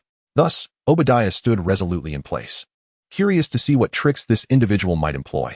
"Obadiah, I shall ask you once more, do you wish to surrender? This is your final opportunity," Tang Tian warned, his tone laced with menace as his patience waned. "Haha, no matter what, I will never surrender." Obadiah laughed heartily, refusing to relent or show any sign of remorse, defiantly countering, "Then you shall meet your end. Secret technique, Thunder Arrival." Tang Tian, incensed by Obadiah's blatant disregard, summoned a multitude of dark clouds that thickened ominously. while violent lightning roared incessantly. Under the flash of the lightning, the sky gleamed brilliantly. Then, a bolt of lightning, as thick as a barrel, descended indiscriminately, engulfing the area around Obadiah in a devastating strike. Not good. Gazing upon the dense minefield before him, Obadiah felt a surge of terror wash over him, his complexion paling. He hastily sought refuge behind the formidable Iron Tyrant armor, positioning the 6 machines as a shield to avert any potential harm. However, the speed of the lightning strike was astonishingly swift. The sheer velocity generated by the luminous flash crashed mercilessly against the Iron Tyrant armor. In less than 3 seconds, a brilliant blue explosion erupted, and under the fierce shockwave of the lightning, Obadiah was sent hurtling through the air. Of the 6 armors, 5 were obliterated, plummeting alongside Obadiah to the ground below. As Obadiah descended at breakneck speed, he made a jarring acquaintance with the earth.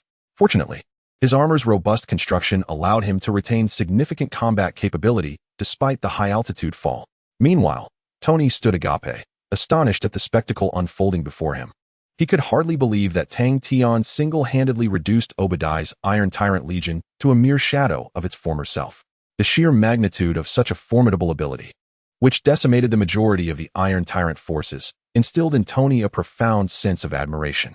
Consequently, Tony soared to Obadiah's side, adopting a tone laced with mockery as he regarded his adversary with a sardonic smile. Obadiah, your reign has come to an end. Your legion lies in ruins and will soon be dealt with by my hand. With a self-satisfied grin, Tony felt assured of his imminent victory, relishing the opportunity to taunt Obadiah and vent his frustrations. Upon hearing Tony's words, Obadiah's eyes brimmed with intense hatred, and without a moment's hesitation, he commandeered the last remaining Iron Tyrant armor, racing towards the nearest district. Simultaneously, Obadiah raised his Gatling gun, aiming at the distant thoroughfare, and fired without hesitation. The rapid-fire barrage rained down, and unsuspecting civilians caught in the crossfire suffered grievously, while numerous vehicles were also damaged, prompting screams of panic as they fled the scene. At that moment, having unleashed the lightning strike, Tang Tian observed the chaos unfolding below with astonishment. He swiftly approached Tony. Tony, what is happening? How did he manage to reach this area? Amidst the throngs of people, Tang Tian remained vigilant, unable to suppress his inquiries, suspecting that Tony may have mishandled the situation. He's gone mad, Tony replied, a hint of regret in his voice. I never imagined he would be so resolute in his desire to wreak havoc here. This is disastrous. Even in death, I shall drag an entire district down with me. You have forced my hand. You will pay dearly for this. Within the confines of his armor, Obadiah's visage had been transformed into a grotesque mask of chaos, his face resembling that of a swine. With a frenzied grip on the Gatling gun, he aimed menacingly at the distant citizens, his eyes ablaze with ferocity. Just as Obadiah descended into utter madness, Spider-Man and Captain America arrived in haste, intent on curbing his destructive rampage to prevent further calamity. Chapter 60, The Eternal Flame, Amaterasu. On the bustling streets of New York City, Obadiah dashed towards Times Square, poised to unleash a reign of terror as a means of vengeance against Tang Tian and Tony, those who had thwarted his plans, compelling them to regret their actions. Raising his Gatling gun, he surveyed the panicked crowd and unleashed a tempest of metal. Clang! Fortunately, in that instant of indiscriminate fire, Captain America arrived promptly, hurling his shield to completely deflect the barrage. Utilizing the vibranium's cutting edge, he swiftly dismantled the Gatling gun clutched in Obadiah's right hand, thwarting the assault on the innocent and diminishing his firepower. Buzzing. In response to the threat posed by the armored behemoth, the NYPD deployed elite forces, with 2 armed helicopters swiftly approaching Obadiah, launching missiles that struck his ironclad armor. A violent explosion ensued, flames erupting fiercely, yet Obadiah emerged from the inferno, akin to a demon from the depths of hell. Damn you all, you shall perish. After enduring the explosive onslaught, Obadiah roared, lifting a nearby car with all his might, transforming it into a projectile that obliterated one of the helicopters into a blazing fireball. As for the other helicopter, he did not relent. Seizing a lamp post, he transformed it into a spear, annihilating both aircraft. After wreaking havoc on the 2 helicopters, Obadiah was about to continue his rampage when a figure landed before him, the helmet of his armor retracting to reveal a pair of cold, unyielding eyes. Enough, Obadiah. This is Times Square, and you have reduced it to utter devastation. Are you not afraid of facing a military tribunal? Tang Tian questioned, his tone devoid of any semblance of civility. I fear nothing. I intend to obliterate this place completely. If I cannot have what I desire, neither shall anyone else. Step out of your armor and allow me to finish you off, or I will ensure the surrounding populace pays the price. Obadiah sneered, reveling in the chaos he had wrought upon a section of New York City, finally finding some measure of satisfaction. Very well, I hope you do not come to regret this. But believe me, the demise you envision will be far from merciful. Tang Tian responded as he complied with Obadiah's demand, stepping out of the Terminator armor, his gaze profoundly calm, devoid of any trickery. On the other side, as Tang Tian and Obadiah confronted each other, Captain America, Spider-Man, and Iron Man, the trio of superheroes, coordinated their efforts to combat the final Ironmonger armor. Seizing the opportunity while the armor was significantly damaged, Spider-Man accelerated and unleashed several strands of webbing, tightly ensnaring the right arm of the Ironmonger. In this fortuitous moment, Captain America was not idle. Gathering immense strength, he hurled his vibranium shield with great force, striking the critical point of the armor's left arm. Crack! As expected, the left arm of the Ironmonger was severed, rendering its weapon systems completely inoperative, leaving Iron Man momentarily stunned. Awesome. Thanks for the teamwork. Now let me finish this. Faced with the chance to strike a fallen foe, Tony wore a broad smile, expressing his delight to Spider-Man and Captain America as numerous miniature missiles sprang from his shoulder. Boom. With its weapon systems disabled and no means of counterattack, the final Ironmonger armor was obliterated by Iron Man's missiles, reduced to a smoldering heap of scrap metal. Observing the Ironmonger armor transformed into debris through their collective efforts, Spider-Man and Captain America both sighed with relief, feeling they had finally resolved this troublesome situation. Had the Ironmonger army been allowed to wreak havoc, the destruction could have extended over 3 to 4 city blocks, and under the assault of such a war machine, few places would have remained unscathed. At this moment, not far away, Obadiah watched as his last armor was torn to shreds by the 3 superheroes, his lips twitching in frustration. Contemplating his next move, Obadiah resolved to take a desperate gamble by seizing Tang Tian, intending to use him as leverage to threaten Tony and Captain America, thereby dissuading them from acting rashly. Without hesitation, he activated the Ironmonger armor's legs, which sank into the ground under immense force, but he disregarded the consequences as he reached out with his massive hand, aiming to capture Tang Tian as a hostage. Sensing the commotion, Captain America and Iron Man turned to see a shocking sight. Without a moment's hesitation, they rushed forward to rescue the unprotected Tang Tian, determined to prevent him from falling into Obadiah's clutches. In that instant, time seemed to freeze. However, Tang Tian remained unfazed, gazing at the approaching silver hand with a scornful smile, his eyes suddenly transforming into a kaleidoscope of Sharingan. Amaterasu. As the silvery hand reached out, a black flame enveloped Obadiah's armor, igniting fiercely. The black flames burned with an intense heat, and within moments, the superalloy exterior glowed red-hot, melting into molten iron. Inside the cockpit, Obadiah was drenched in sweat, his eyes reflecting sheer terror. Sensing that the moment had arrived, Tang Tian leisurely activated his Susanoo. With a mere flick of his 10-fist sword, he effortlessly cleaved through the nearly molten Ironmonger armor as though it were mere tofu. Reaching out, he seized Obadiah, who resembled a fledgling chick, and unceremoniously hurled him to the ground.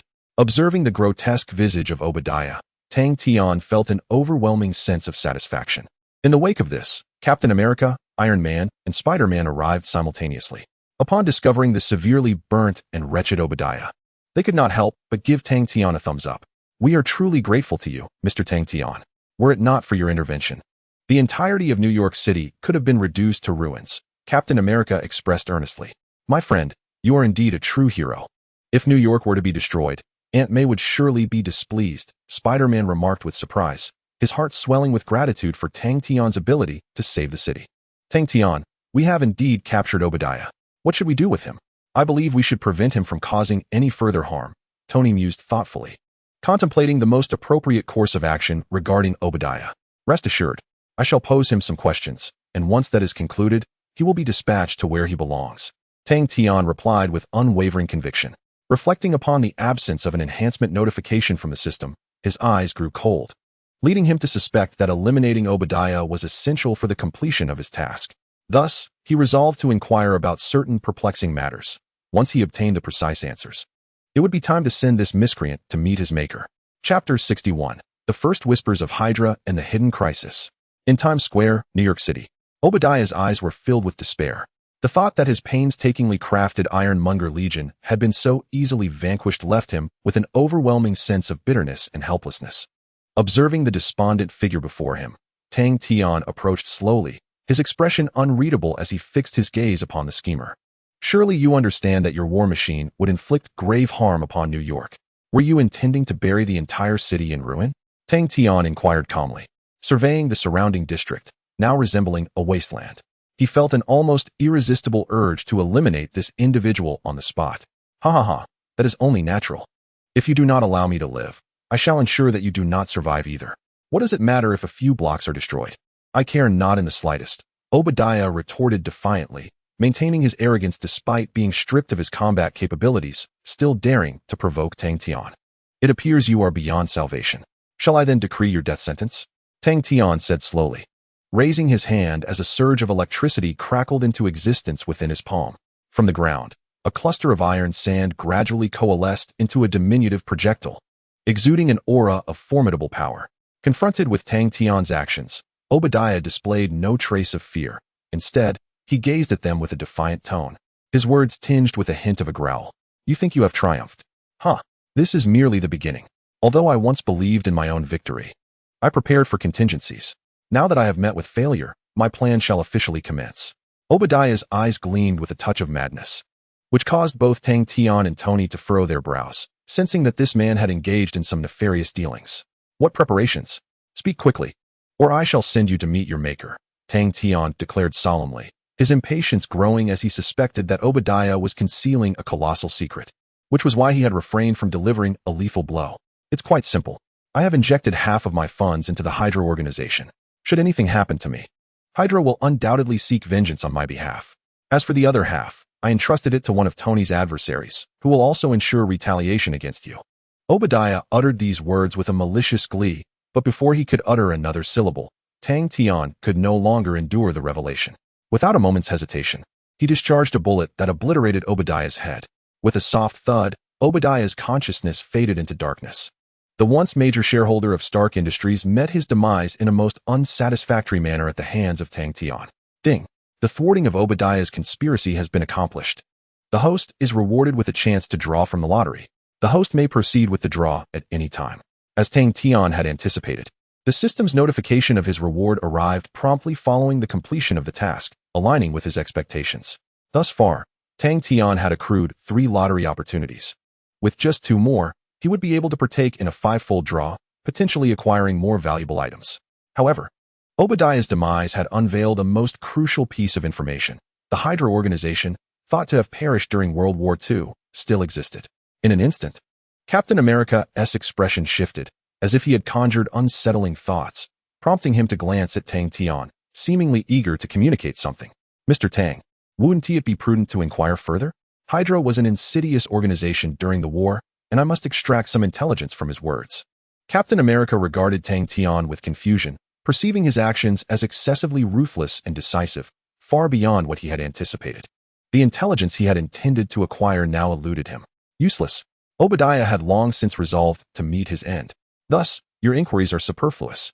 It would be wiser to devise a means for S.H.I.E.L.D. to investigate this matter, Tang Tian replied, shaking his head and casually offering what he believed to be a sound solution. Very well. I shall return to report this matter to S.H.I.E.L.D. and thereafter it will be addressed. Captain America nodded and ultimately decided to depart. As Tang Tian had suggested, Obadiah would likely remain reticent, thus allowing S.H.I.E.L.D. to conduct an investigation was the only viable course of action. Shortly thereafter, following Captain America's exit, Spider-Man also bid farewell and swiftly vanished into the night, leaving only Tang Tian and Tony Stark behind. Alas, it was truly unexpected that Obadiah turned out to be a devil. Were it not for your intervention, brother, one can only imagine how New York City might have transformed into an inferno. Tony felt a sense of relief, recognizing that he had indeed chosen a commendable brother to assist him in navigating these troubles. Do not mention it. I shall leave the subsequent matters in your capable hands. I trust that, with your abilities, you will manage to resolve this situation, Tang Tian said, waving his hand, clearly wishing to distance himself from the affair and entrust the concluding tasks to Tony Stark. Rest assured, this is my duty, and I shall execute it well. Tony replied with an earnest grin. Tang Tian then bid him farewell and swiftly disappeared, returning to his villa to commence his rest. 2 days later, Tang Tian naturally received an invitation from Tony, leading him to Stark's seaside villa. Upon arrival, he found Tony setting aside a newspaper, turning to him with a weary expression. "Brother, you have finally arrived. The folks at S.H.I.E.L.D. are truly difficult to manage. Are you really content to enjoy yourself while I handle this?" "Haha, what does it matter? The issue has already escalated to a factory explosion. Is there truly any other insurmountable problem?" Tang Tian replied casually, savoring a glass of red wine. "Oh, if only it were that simple. Have you forgotten that there were numerous witnesses that day?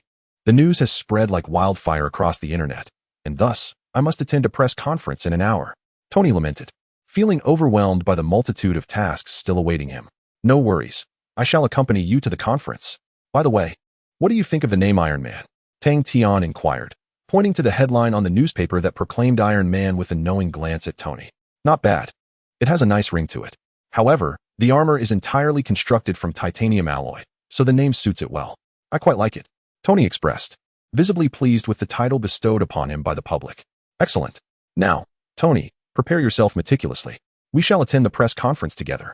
Tang Tian was not the least bit surprised. After all, he was certain that Tony would openly declare himself as Iron Man during the event.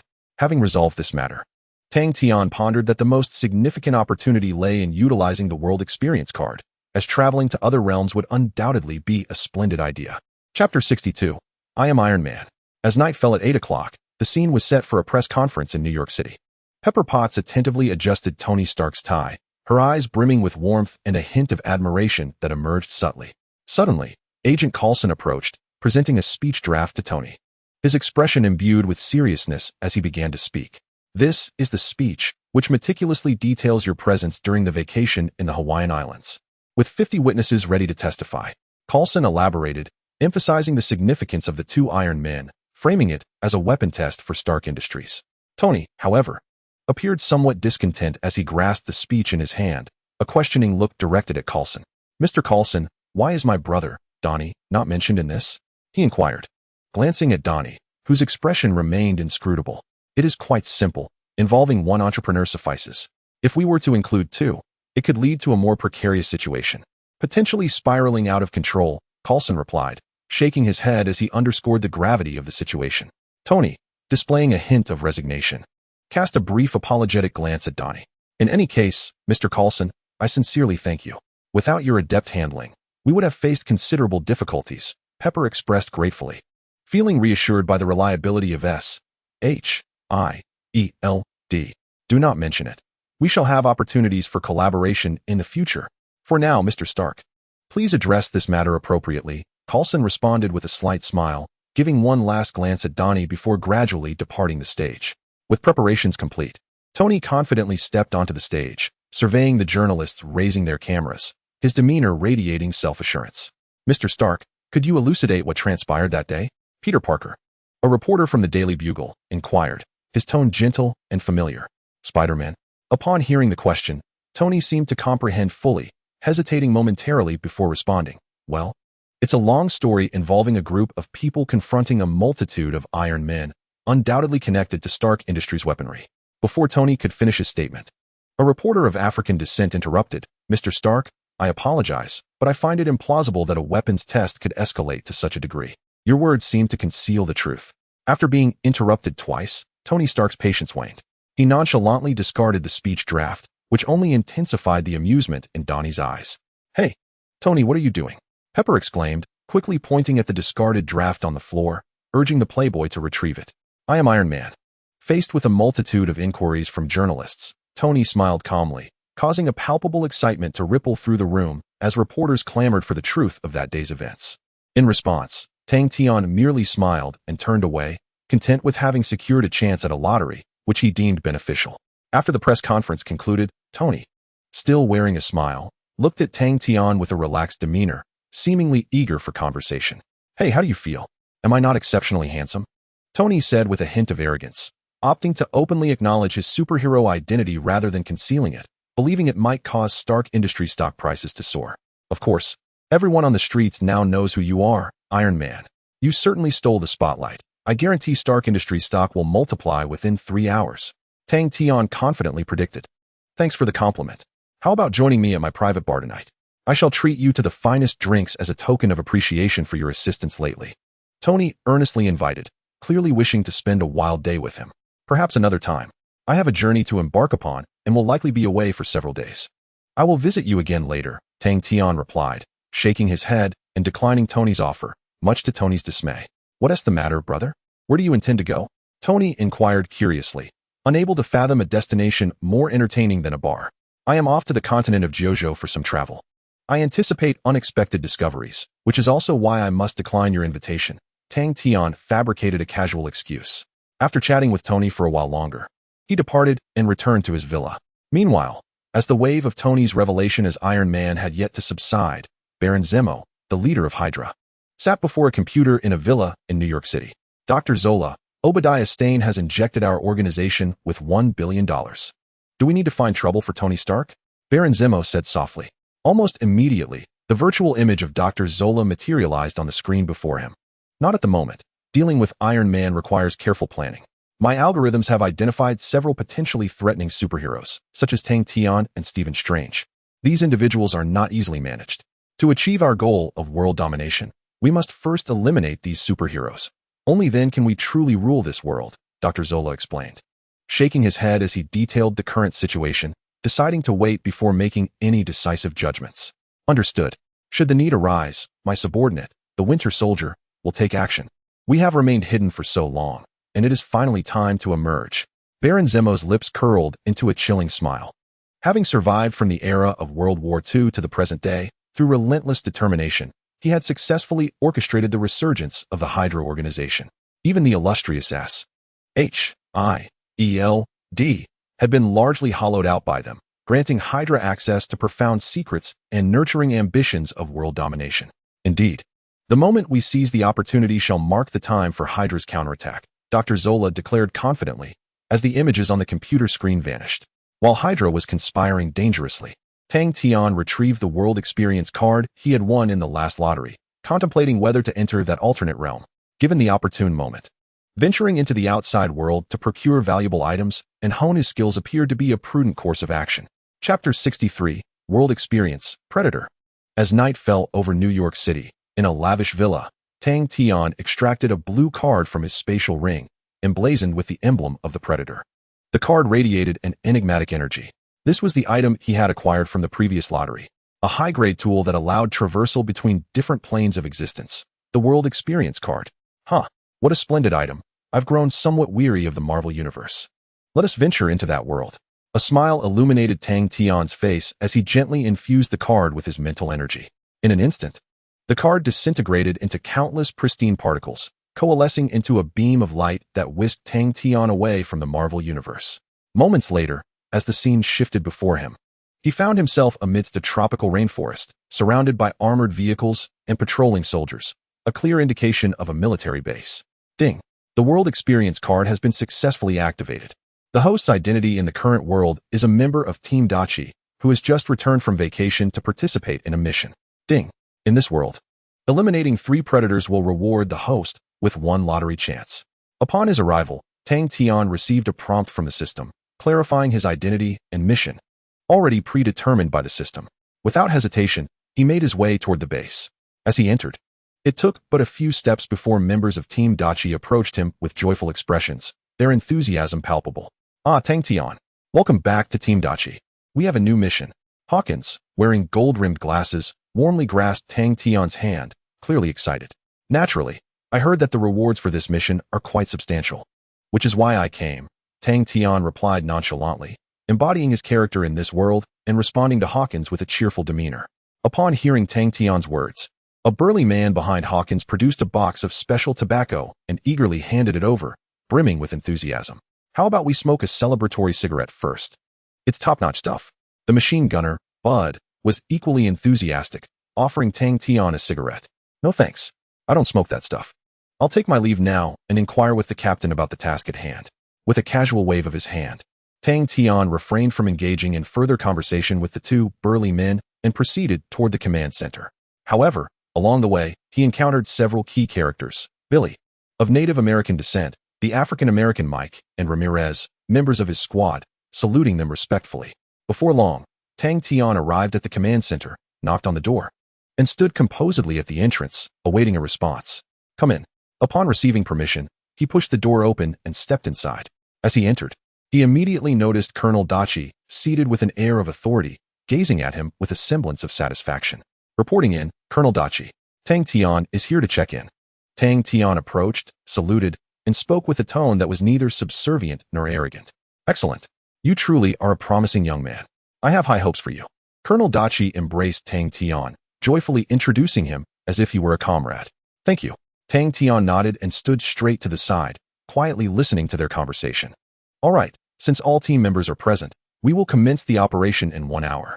General Wolf elaborated on the upcoming mission, hesitating for a moment before issuing the command to proceed. "Understood."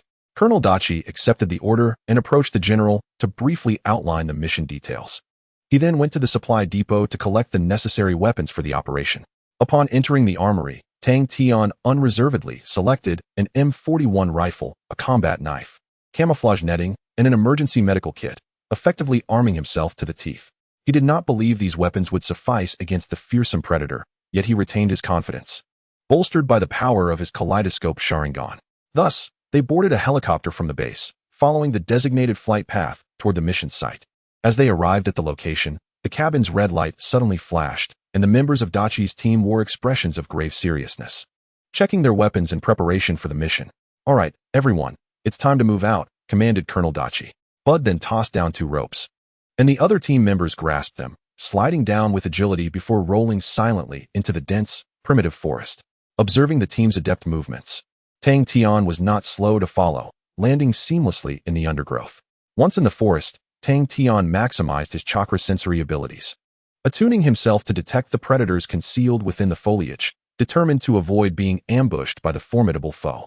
Soon, upon reaching their destination, Colonel Dachi gestured, and Tang Tian, understanding the signal, formed a defensive arc with the others, each group consisting of 3 individuals, gradually advancing forward. For Tang Tian, his purpose in utilizing the experience card to enter this world was to acquire advanced extraterrestrial technology while mastering all known powers.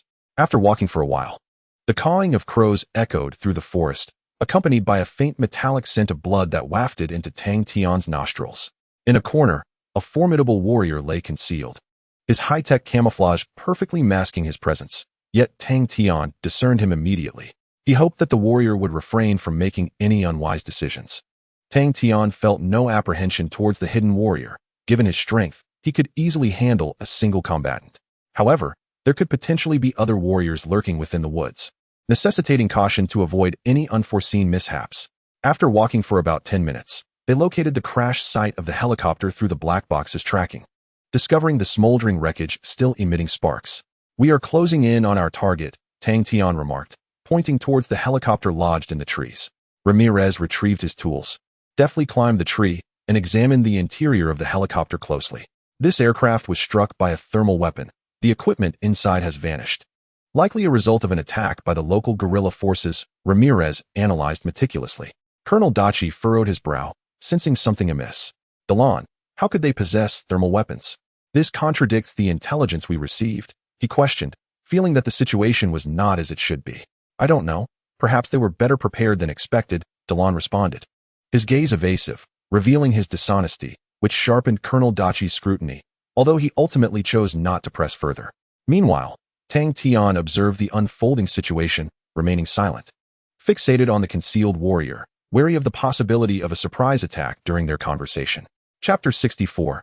Unmatched Harvesting, Godlike Power. In the forest, upon discovering the downed helicopter, Colonel Dachi sensed impending danger and promptly dispatched Tang Tian and Billy to scout the surroundings. It wasn't long before they stumbled upon 2 sets of footprints, along with numerous scattered brass shell casings. Analyzing these clues, Tang Tian began to deduce the situation. The footprints appeared to belong to army personnel, judging by their number. There are likely around 6 individuals, he concluded, observing the shoe imprints beneath him, prompting a nod of acknowledgement from Colonel Dachi, who then turned to Billy. Indeed, amidst the chaos, a fierce gunfight erupted nearby, likely instigated by guerrilla fighters. Billy, furrowing his brow and gesturing towards the northwest, made his deduction. Following these clues, they resumed their trek, advancing approximately 300 meters, where the cawing of crows grew distinctly clearer and the metallic scent of blood intensified. It is well known that crows are scavengers. Their presence indicated that their comrades had met a grim fate, confirming that someone had perished in this location. Sensing the dire situation ahead, Notables swiftly ascended a branch with the agility of a monkey, only to be confronted by a horrifying sight. 3 skinned soldiers were gruesomely suspended from the trees, blood incessantly dripping from their bodies. Upon witnessing this, Billy felt a wave of nausea wash over him. He examined the soldiers and discovered a blood-stained nameplate, which he promptly handed to Colonel Dachi. "Damn it! How dare they treat our men this way? We must track them down and eliminate them all," Colonel Dachi declared, his gaze fierce as he clutched the stained nameplate. "Understood, Commander." The remaining team members were equally furious, resolved to exact vengeance. It seems the game is about to commence. Observing the determination in his comrade's eyes, Tang Tian's expression remained unchanged, taking everything in. He believed that apart from the formidable warriors, nothing else in this world was worthy of being his adversary. After deciding on their course of retaliation, the members of Dachi's squad followed the trail, arriving at the hillside outside the guerrilla base, where they meticulously scanned the area through binoculars. "Colonel, there are approximately 100 of them, armed with only average weaponry. We can launch a surprise attack at any moment," Tang Tian assessed before turning to Colonel Dachi. "All right, let us split up and neutralize their sentries, then launch a full-scale assault."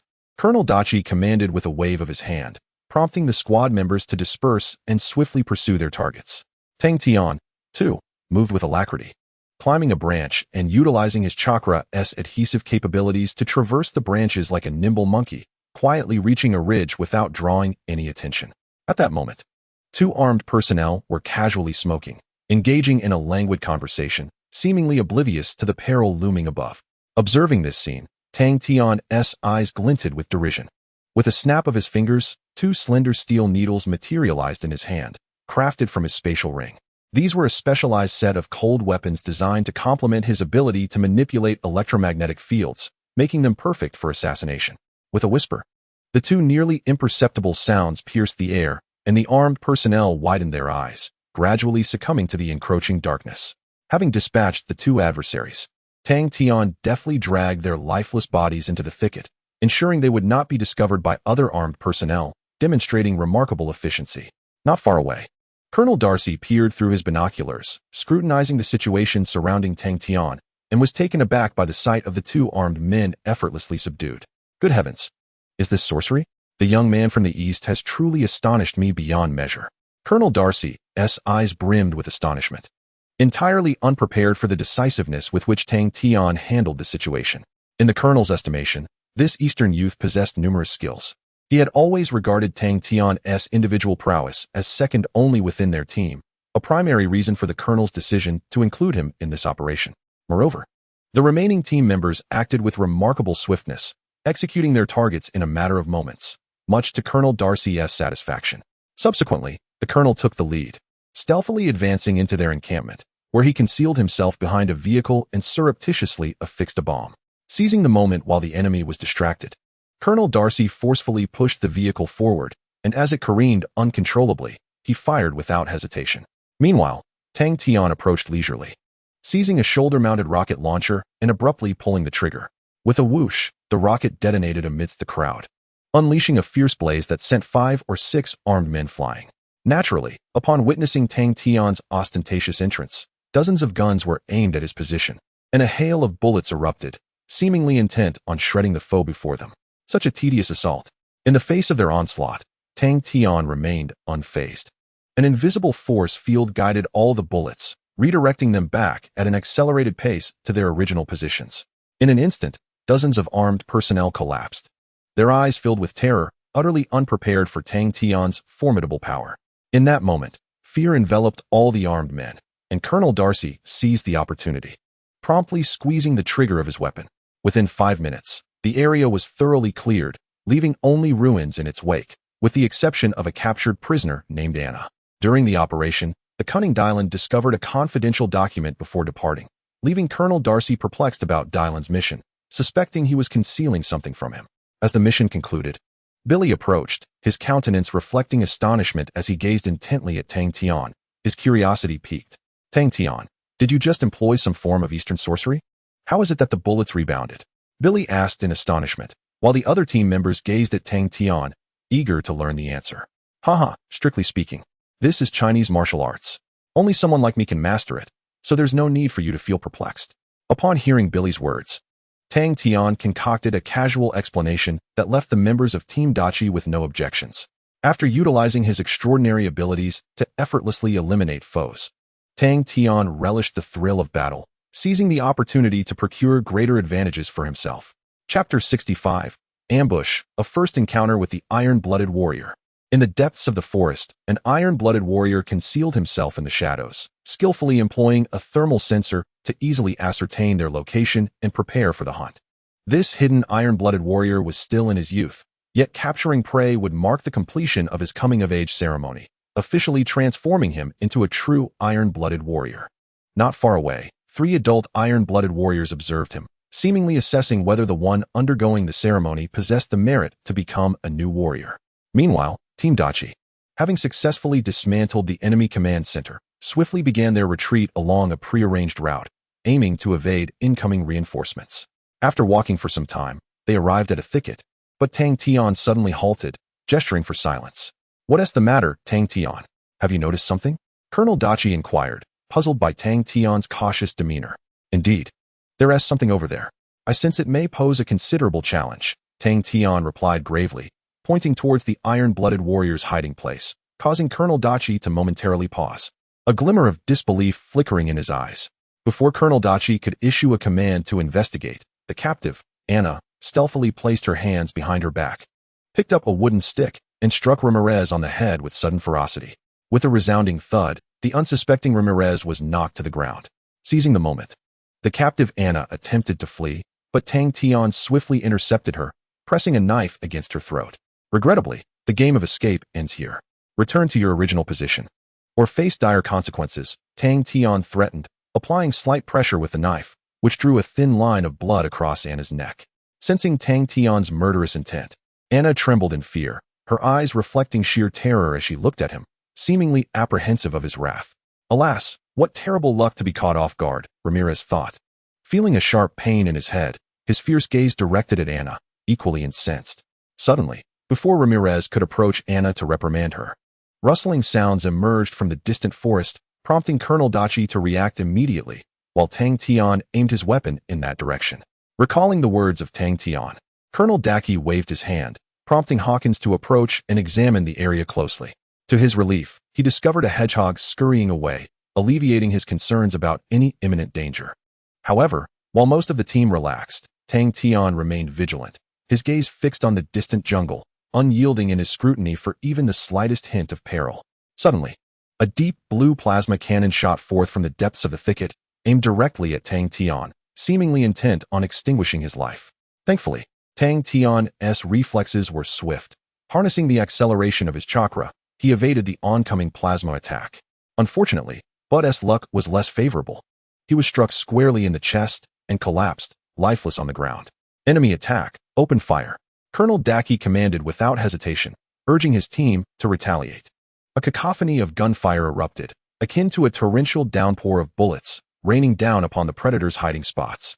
Yet, the opponent's speed was remarkable, utilizing their cloaking advantage. They swiftly ascended into the trees, artfully dodging all incoming fire.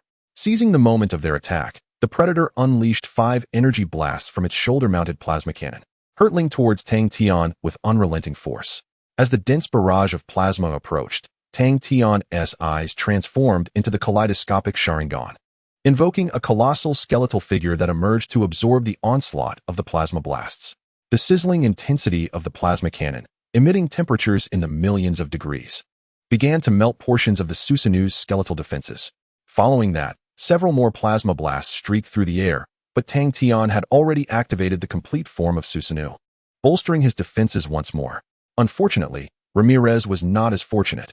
He was struck in a vital area, letting out a chilling scream before collapsing to the ground. Much like Bud, in the face of the formidable predator, Tang Tian remained composed, gently grasping the knife in his hand.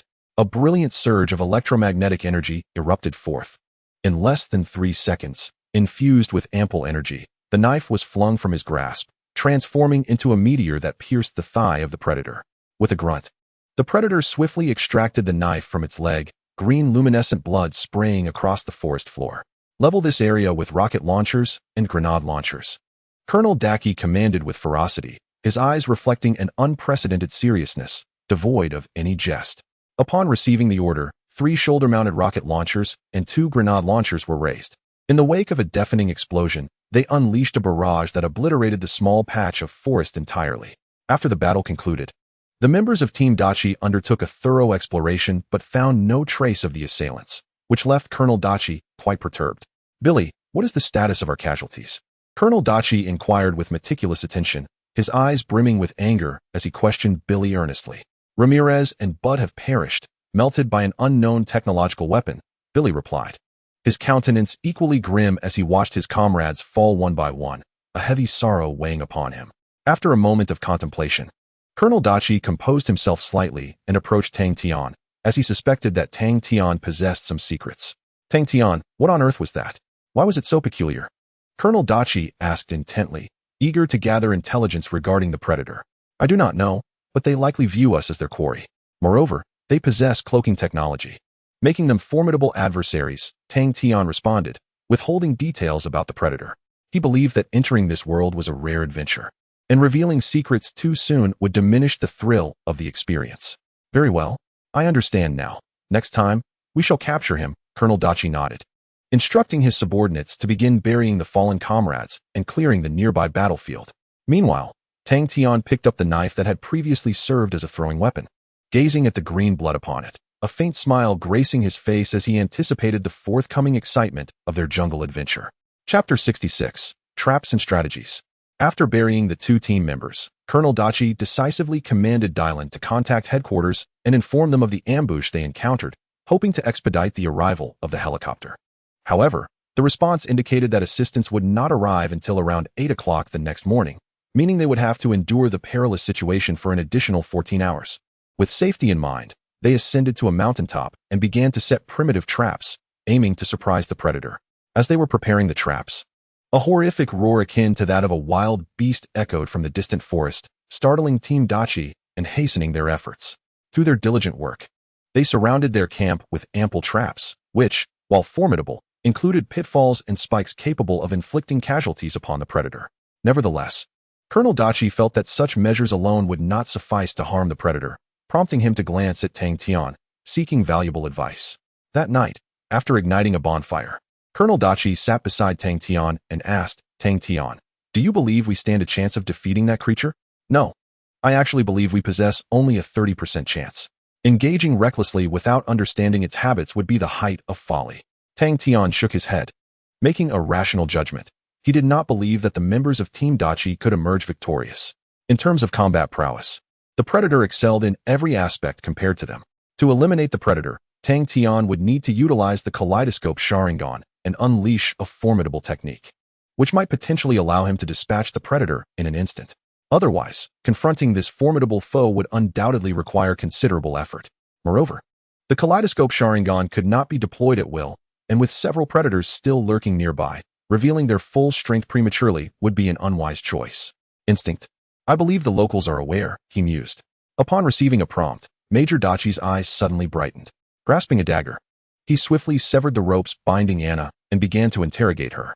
Under the pressure of Major Dachi's threats, Anna finally divulged a portion of intelligence regarding the predator, which brought a sense of relief to Dachi, as he now had a method to confront the creature.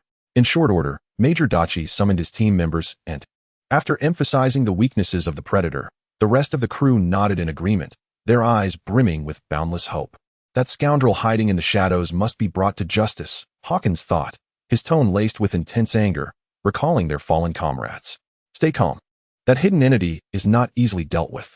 Everyone must exercise caution to successfully complete the mission."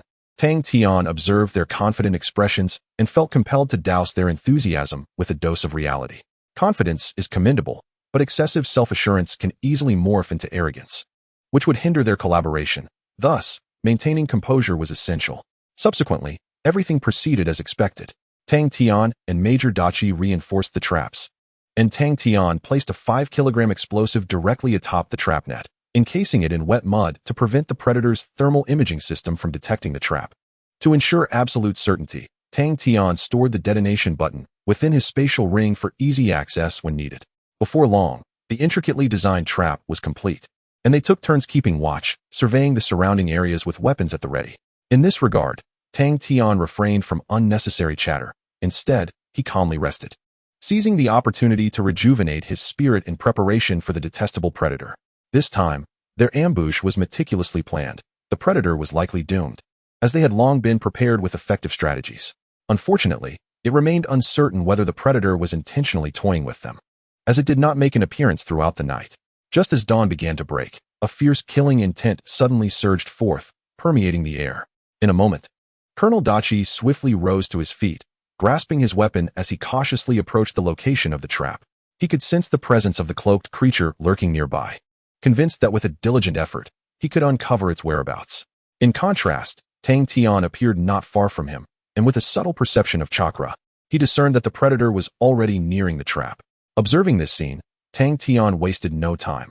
He produced a button and pressed it with force. With a thunderous roar, the hidden Predator, having just stepped onto the trap, was engulfed by a surge of flames that erupted beneath him, propelling him into the air.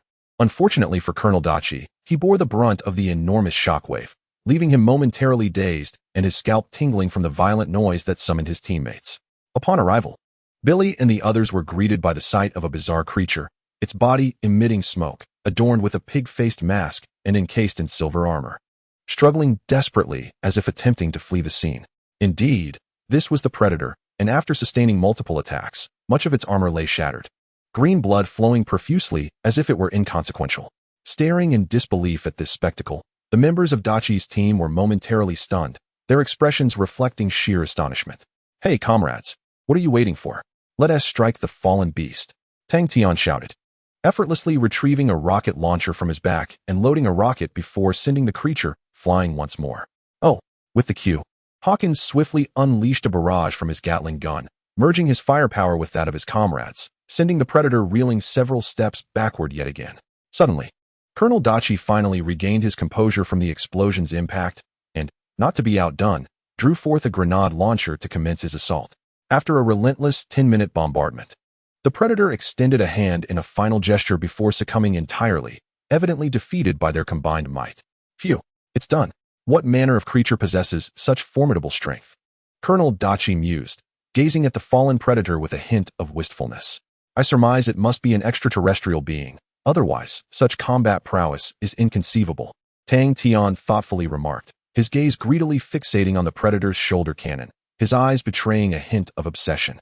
It was essential for Tang Tian to utilize the World Experience card, primarily to acquire powerful alien technology to bring back to the Marvel Universe, which was his most significant objective.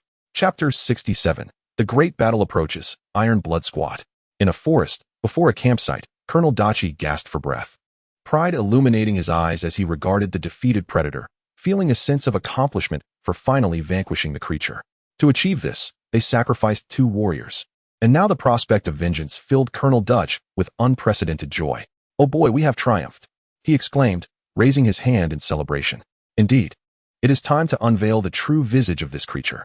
Hawkins, equally exuberant, unfastened the Predator's mask, only to be met with the grotesque visage of an alien, sending a chill down his spine. Good heavens! This abomination, our homeland has long whispered legends of it. This race is a born hunter, having graced Earth eons ago. Billy lit a cigar, reflecting on the Predator's lore with a hint of nostalgia. Enough of this idle chatter. Let us see what valuable possessions this fellow carries. Without further ado, Tang Tian commenced to rummage through the Predator's gear, seeking items of utility for himself. Observing his actions, Colonel Dutch and Dylan's eyes brightened with excitement. They rushed forward, eagerly dismantling the useful equipment from the fallen warrior. Before long, they had removed numerous pieces of armor, 2 Predator daggers, a spear, a boomerang, a heat sensor, and several explosive devices. It was evident that the Predator had honed its armaments to perfection. With such advanced weaponry, annihilating several squads would be child's play. Seeing this, Tang Tian, unceremoniously, picked up a Predator bomb and a dagger, casually declaring, "I shall take these too. You may divide the rest among yourselves." As he held the Predator bomb, he nonchalantly sheathed the dagger at his waist and stowed the bomb in his backpack. "All right, Colonel Dutch was not at all surprised by Tang Tian's arrangements and began distributing the weapons among his team, considering them a hard-earned prize from their recent skirmish. Once the distribution was complete, a thought seemed to strike Colonel Dutch, and he turned to Tang Tian with a serious query. Tang Tian, do you believe the predators will strike us again? His uncertainty prompted him to seek Tang Tian's insight for clarity. Of course, why wouldn't they? In truth, my sense of impending danger has not subsided. It seems there are still threats lurking nearby. We must remain vigilant, for missteps could lead to dire consequences, Tang Tian cautioned, his gaze imbued with an unparalleled seriousness. However, the presence of the predator was not without its advantages. It afforded Tang Tian the opportunity to acquire the Predator shoulder cannon, which he could bring back to the Marvel Universe for research and technological enhancement. Thus, in the face of impending crises, Tang Tian retained his confidence in managing the situation adeptly. I comprehend that we must exercise utmost caution as we approach the landing site of the helicopter, with the hope of successfully completing our mission. Colonel Doc's gaze was imbued with determination as he signaled to his comrades to be vigilant. After issuing his commands, they commenced their gradual withdrawal. 3 minutes later, after they had thoroughly completed their task, 3 formidable warriors donned in pig-faced masks appeared, their bodies flickering with a crackling energy, revealing their presence. One of them, a colossal leader of the Iron Blood Squad, stood firm, shaking his head upon realizing that the Iron Blood warriors had failed to pass their rite of passage. Ultimately, they reverted to their cloaked state, pursuing Tang Tian's location with unrelenting intent, seemingly unwilling to let them escape. It must be noted that these Iron Blood warriors constitute a rather peculiar race. Despite their foundation being rooted in humanity, they resort to using cloaking technology to ambush humans. Instead of engaging in open combat, they opt for a treacherous tactic, which can be deemed rather dishonorable. However, this world adheres to the law of the jungle, where the strong prey upon the weak. From the moment the Iron Blood warriors initiated their hunt, retreat was no longer an option. Meanwhile, as the Iron Blood Squad commenced their pursuit, Tang Tian and Colonel Doc moved with equal swiftness, approximately 300 meters from their extraction point. Since they were burdened with the captive Anna, their pace was inevitably affected. Upon reaching a precarious single-log bridge, Tang Tian sensed an overwhelming aura of impending danger. Through his chakra perception, he discerned 2 Iron Blood warriors lying in ambush behind them, likely poised to strike the moment they crossed. "Stop, Colonel. There's something ahead. Those creatures must have arrived," Tang Tian said, pointing towards a nearby area, his tone grave. "What?" Startled by Tang Tian's warning, Colonel Doc halted abruptly, along with the others, aiming their weapons at the spot Tang Tian indicated. "Go ahead. I'll stay here. I have unfinished business," Tang Tian asserted with a wave of his hand, resolutely urging the members of Doc's squad to leave the area. "No way. I cannot allow you to remain here alone. We must leave together," Colonel Doc countered hastily, clearly reluctant to abandon his comrade. Before Colonel Doc could finish his protest, 3 Iron Blood spears suddenly pierced through the air, catching team members Hawkins and Mike off guard as they were struck in the abdomen and shoulder. Rat-a-tat-tat. In response to the sudden onslaught, a barrage of gunfire erupted, temporarily suppressing the Iron Blood warriors' assault, but leaving Colonel Doc in a state of deep conflict. "Enough of this indecision. We should hasten our departure. This operation must come to an end. You all need to retreat." Tang Tian turned around after speaking, discarding his weapon and grasping the Iron Blood dagger instead, raising it high as if to issue a challenge to the Iron Blood warriors. "Ah, well then, with the conclusion of this mission, I can still see you." Colonel Dachi glanced at the 2 injured team members, withdrew their Iron Blood spears, and swiftly led them toward the narrow bridge, initiating a rapid retreat. Observing Colonel Dachi's withdrawal, the onlooker displayed no change in expression, remaining remarkably calm as he plunged the Iron Blood dagger into the wooden bridge, patiently awaiting the unfolding events. Almost simultaneously, as he made this gesture, the 2 Iron Blood warriors in the distance began to move, while another appeared to pursue Colonel Dachi and his team. Thus, a direct confrontation was imminent, marking the commencement of a battle between humanity and extraterrestrial beings. Chapter 68, Tang Tian vs. Iron Blood Warrior. In the forest, upon the narrow bridge, Tang Tian stood resolute, devoid of any panic. Sensing the approach of the 2 Iron Blood warriors, he instinctively raised the Iron Blood dagger, issuing a provocation. "Iron Blood warriors? Huh. You are merely a bunch of concealed cockroaches." After uttering these words, Tang Tian fell silent, attuning himself to their presence, which was now less than 20 meters away. With a crackling sound of electromagnetic sparks, 2 Iron Blood warriors, adorned with pig-faced masks, materialized before him. One of them, the tallest among them, donned a robust silver armor that exuded an aura of invulnerability. Gazing at their iron blood suits, Tang Tian's face lit up with fervor as he contemplated how to completely strip them of their armor. For a moment, the atmosphere thickened with tension as both sides faced each other, neither willing to disrupt the rare tranquility by making the first move. Finally, the towering Iron Blood warrior activated the computer embedded in his arm, pressing a few buttons. A somewhat stilted English voice echoed in his ear. "Human, based on our assessment, you are the most suitable prey, and thus I shall personally challenge you." Upon finishing his declaration, the tall Iron Blood warrior promptly detached the Iron Blood shoulder cannon from his waist, retaining only an Iron Blood spear, which he gripped tightly in hand as he charged forward in silence. "How boring. It is you who are my prey," Tang Tian provocatively retorted, raising the Iron Blood dagger in kind, channeling a surge of electric energy into it, which radiated a perilous blue glow in the dim surroundings. As they prepared for combat, the other Iron Blood warrior dutifully stepped aside, ensuring ample space for the impending clash. Ready and poised, the tall Iron Blood warrior surged forward, raising his silver spear with an unstoppable force, aiming it directly at Tang Tian. Upon witnessing the unfolding scene, Tang Tian, unreserved, retaliated with a swift strike, igniting a brilliant spark in an instant. The iron-blooded warrior distinctly felt a tremendous force penetrate through his spear, transmitting an uncomfortable sensation throughout his body. In the face of the iron-blooded warrior's assault, Tang Tian exhibited remarkable composure, deftly parrying over a dozen of his attacks, while inflicting grievous wounds that revealed bone. Yet, the iron-blooded warrior could not even graze the hem of Tang Tian's garment. How could it be? How can a human possess such strength? The towering iron-blooded warrior, engulfed in excruciating pain, inquired incredulously in halting English. "No, it is you who are too weak. You should be sent directly to your demise." Tang Tian responded with a cold smile, his iron-blooded dagger moving with remarkable swiftness, accelerated by electromagnetic force, suddenly appearing before the iron-blooded warrior. With a swift motion, he slashed across the warrior's neck, and in an instant, blood akin to green luminescence flowed forth. The iron-blooded warrior gazed at Tang Tian with a look of shock before ultimately collapsing in defeat. After dealing with this iron-blooded warrior, Tang Tian waved his hand, causing the warrior and his equipment to vanish, directly stored within his spatial ring. However, another iron-blooded warrior, witnessing this spectacle, promptly activated his optical cloaking system and disappeared from sight. "Ah, so you wish to play hide and seek? Regrettably, I grew up engaging in such games," Tang Tian remarked disdainfully, dismissing the situation entirely. Once provoked again, this iron-blooded warrior was unyielding, unleashing dozens of plasma cannons aimed at Tang Tian's position. Yet, he remained motionless, his eyes transforming into kaleidoscopic Sharingan. The azure Susanoo enveloped him in its full form. As countless plasma blasts struck, they were effortlessly deflected by the 8-foot mirror, causing not a shred of disturbance to Tang Tian.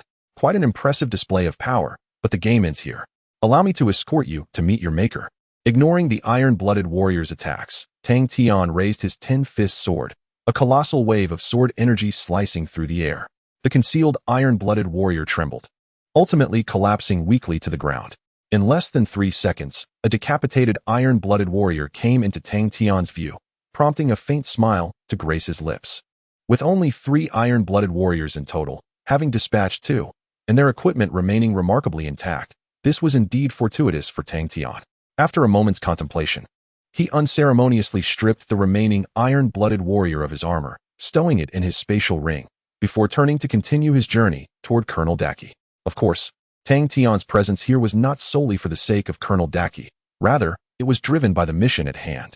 To comprehend the protracted inability to conclude this world, the crux lies in the failure to eliminate the 3 iron-blooded warriors. The initial iron-blooded warrior was vanquished through a concerted assault, thus it was not accounted for by the system. This bounty is quite satisfactory. With these 2 sets of iron-blooded armor, I shall be able to upgrade my steel armor. As I advanced swiftly, my heart brimmed with delight, contemplating the augmentation of my technological prowess through these extraterrestrial advancements. Indeed, a commendable journey. Meanwhile, the situation for Colonel Dachi was far from optimistic. Only Billy and Colonel Dachi had managed to escape, taking refuge in a crevice of rocks to evade detection by the iron-blooded warriors. Alas, we have finally discerned their weakness. Now it is our turn to strike back. Colonel Dachi, his demeanor frigid and his body cloaked in a layer of wet mud. Resembled a muddy creature as he spoke to Billy beside him. "Understood, Colonel," Billy replied, seriousness etched on his face, his gaze particularly icy. Indeed. Both Mike and Dylan had fallen to the iron-blooded warriors, leaving only the two of them. They had hastily leaped into the waterfall to evade pursuit. Otherwise, the outcome of the confrontation remained uncertain. The Dachi squad was largely unable to react to the iron-blooded warriors' assaults, with most of their members having already perished.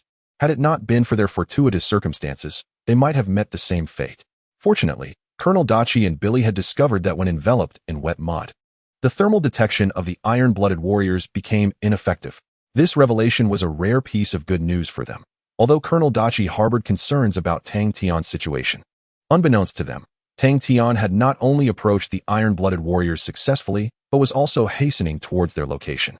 In less than 10 minutes, he would likely appear at this very spot. Chapter 69. Experience concludes, abundant gains. Within the dense forest, Colonel Dachi ignited a bonfire. Simultaneously, he skillfully whittled wooden stakes with a dagger, employing vines to craft traps, while Billy assisted him in surrounding their area with these snares. "Sir, the traps are set, but I wonder if we can truly defeat the iron-blooded warriors?" Billy inquired, uncertainty shadowing his voice. He still lacked confidence in overcoming the iron-blooded warriors and could not help but glance at Colonel Dachi. "Indeed, we are the strongest warriors in the jungle. How could we possibly lose? Rest assured, when the time comes, we shall safely retreat," Colonel Dachi replied earnestly, taking up a makeshift bow and arrow and signaling to Billy. The two then instinctively approached the wet mud and evenly applied it across their bodies. After the conclusion of the encounter, Colonel Dachi cast 2 bullets into the campfire, and the two of them concealed themselves amidst the branches, beginning their evasion. Bang! Within mere seconds, the bullets detonated, accompanied by a rustling sound that emerged from the depths of the forest. With a flash of lightning, a towering iron-blooded warrior materialized not far from their position. After a thorough reconnaissance, the warrior found no anomalies and completely failed to detect the presence of Colonel Dachi and Billy. Sensing that he may have been overly cautious, the warrior was engulfed in confusion and began to scrutinize the surroundings.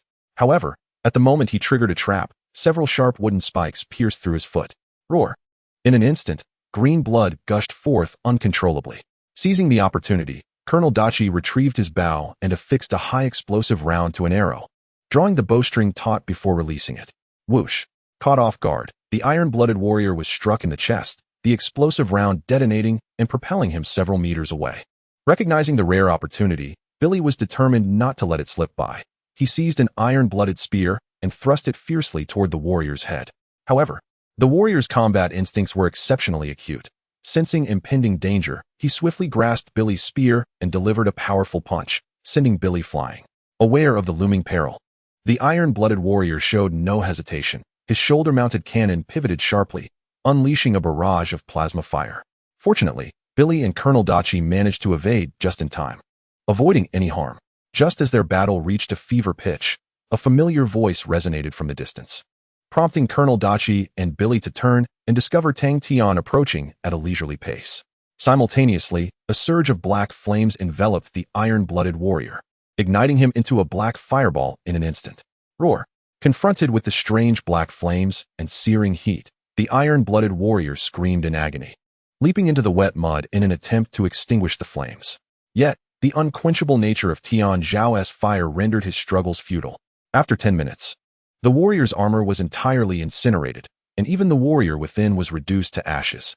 Staring at the scene before them, Colonel Dachi and Billy were left in a state of astonishment, utterly unprepared for the extent of Tang Tian's power. Ding! The task of eliminating at least 3 iron-blooded warriors has been completed. The host is rewarded with a chance for a lottery draw. Ding! The host's world experience has concluded. The return to the Marvel Universe will commence in 3 minutes. Essentially, after Tang Tian had vanquished 3 iron-blood warriors, the celestial system timely announced the completion of his task, which further bolstered his confidence. "My goodness, how did you accomplish this, Tang Tian? It is truly astonishing." Witnessing the immense efforts expended by others to subdue the iron-blood warriors, only to see them effortlessly dispatched by Tang Tian, left Colonel Dachi utterly astounded. "Oh, it was merely a trivial feat," Tang Tian replied nonchalantly. "Now that these iron-blood warriors are dealt with, it is time for my farewell." He waved his hand, seemingly preparing to depart. "What? Where are you going?" Colonel Dachi was taken aback, perplexed by Tang Tian's intentions. Naturally, I am returning to my own world. I appreciate your company during this time, Tang Tian said with a gentle smile. In an instant, a column of white light enveloped him, transforming him into a cascade of pure white particles, which then vanished from sight. Soon, the scenery before Tang Tian shifted, and he found himself back in his private villa, taking in the familiar surroundings. He felt a sense of contentment. Haha, what a fruitful endeavor this has been. Time for a well-deserved rest. And then I shall entrust these extraterrestrial technologies to John for further development. Excited by the acquisition of 2 sets of iron blood armor, Tang Tian ordered takeout, enjoyed a refreshing bath, and comfortably settled in for some relaxation. The following morning, Tang Tian rose early and arrived at Osborn Industries via a dedicated vehicle, entering the subterranean laboratory.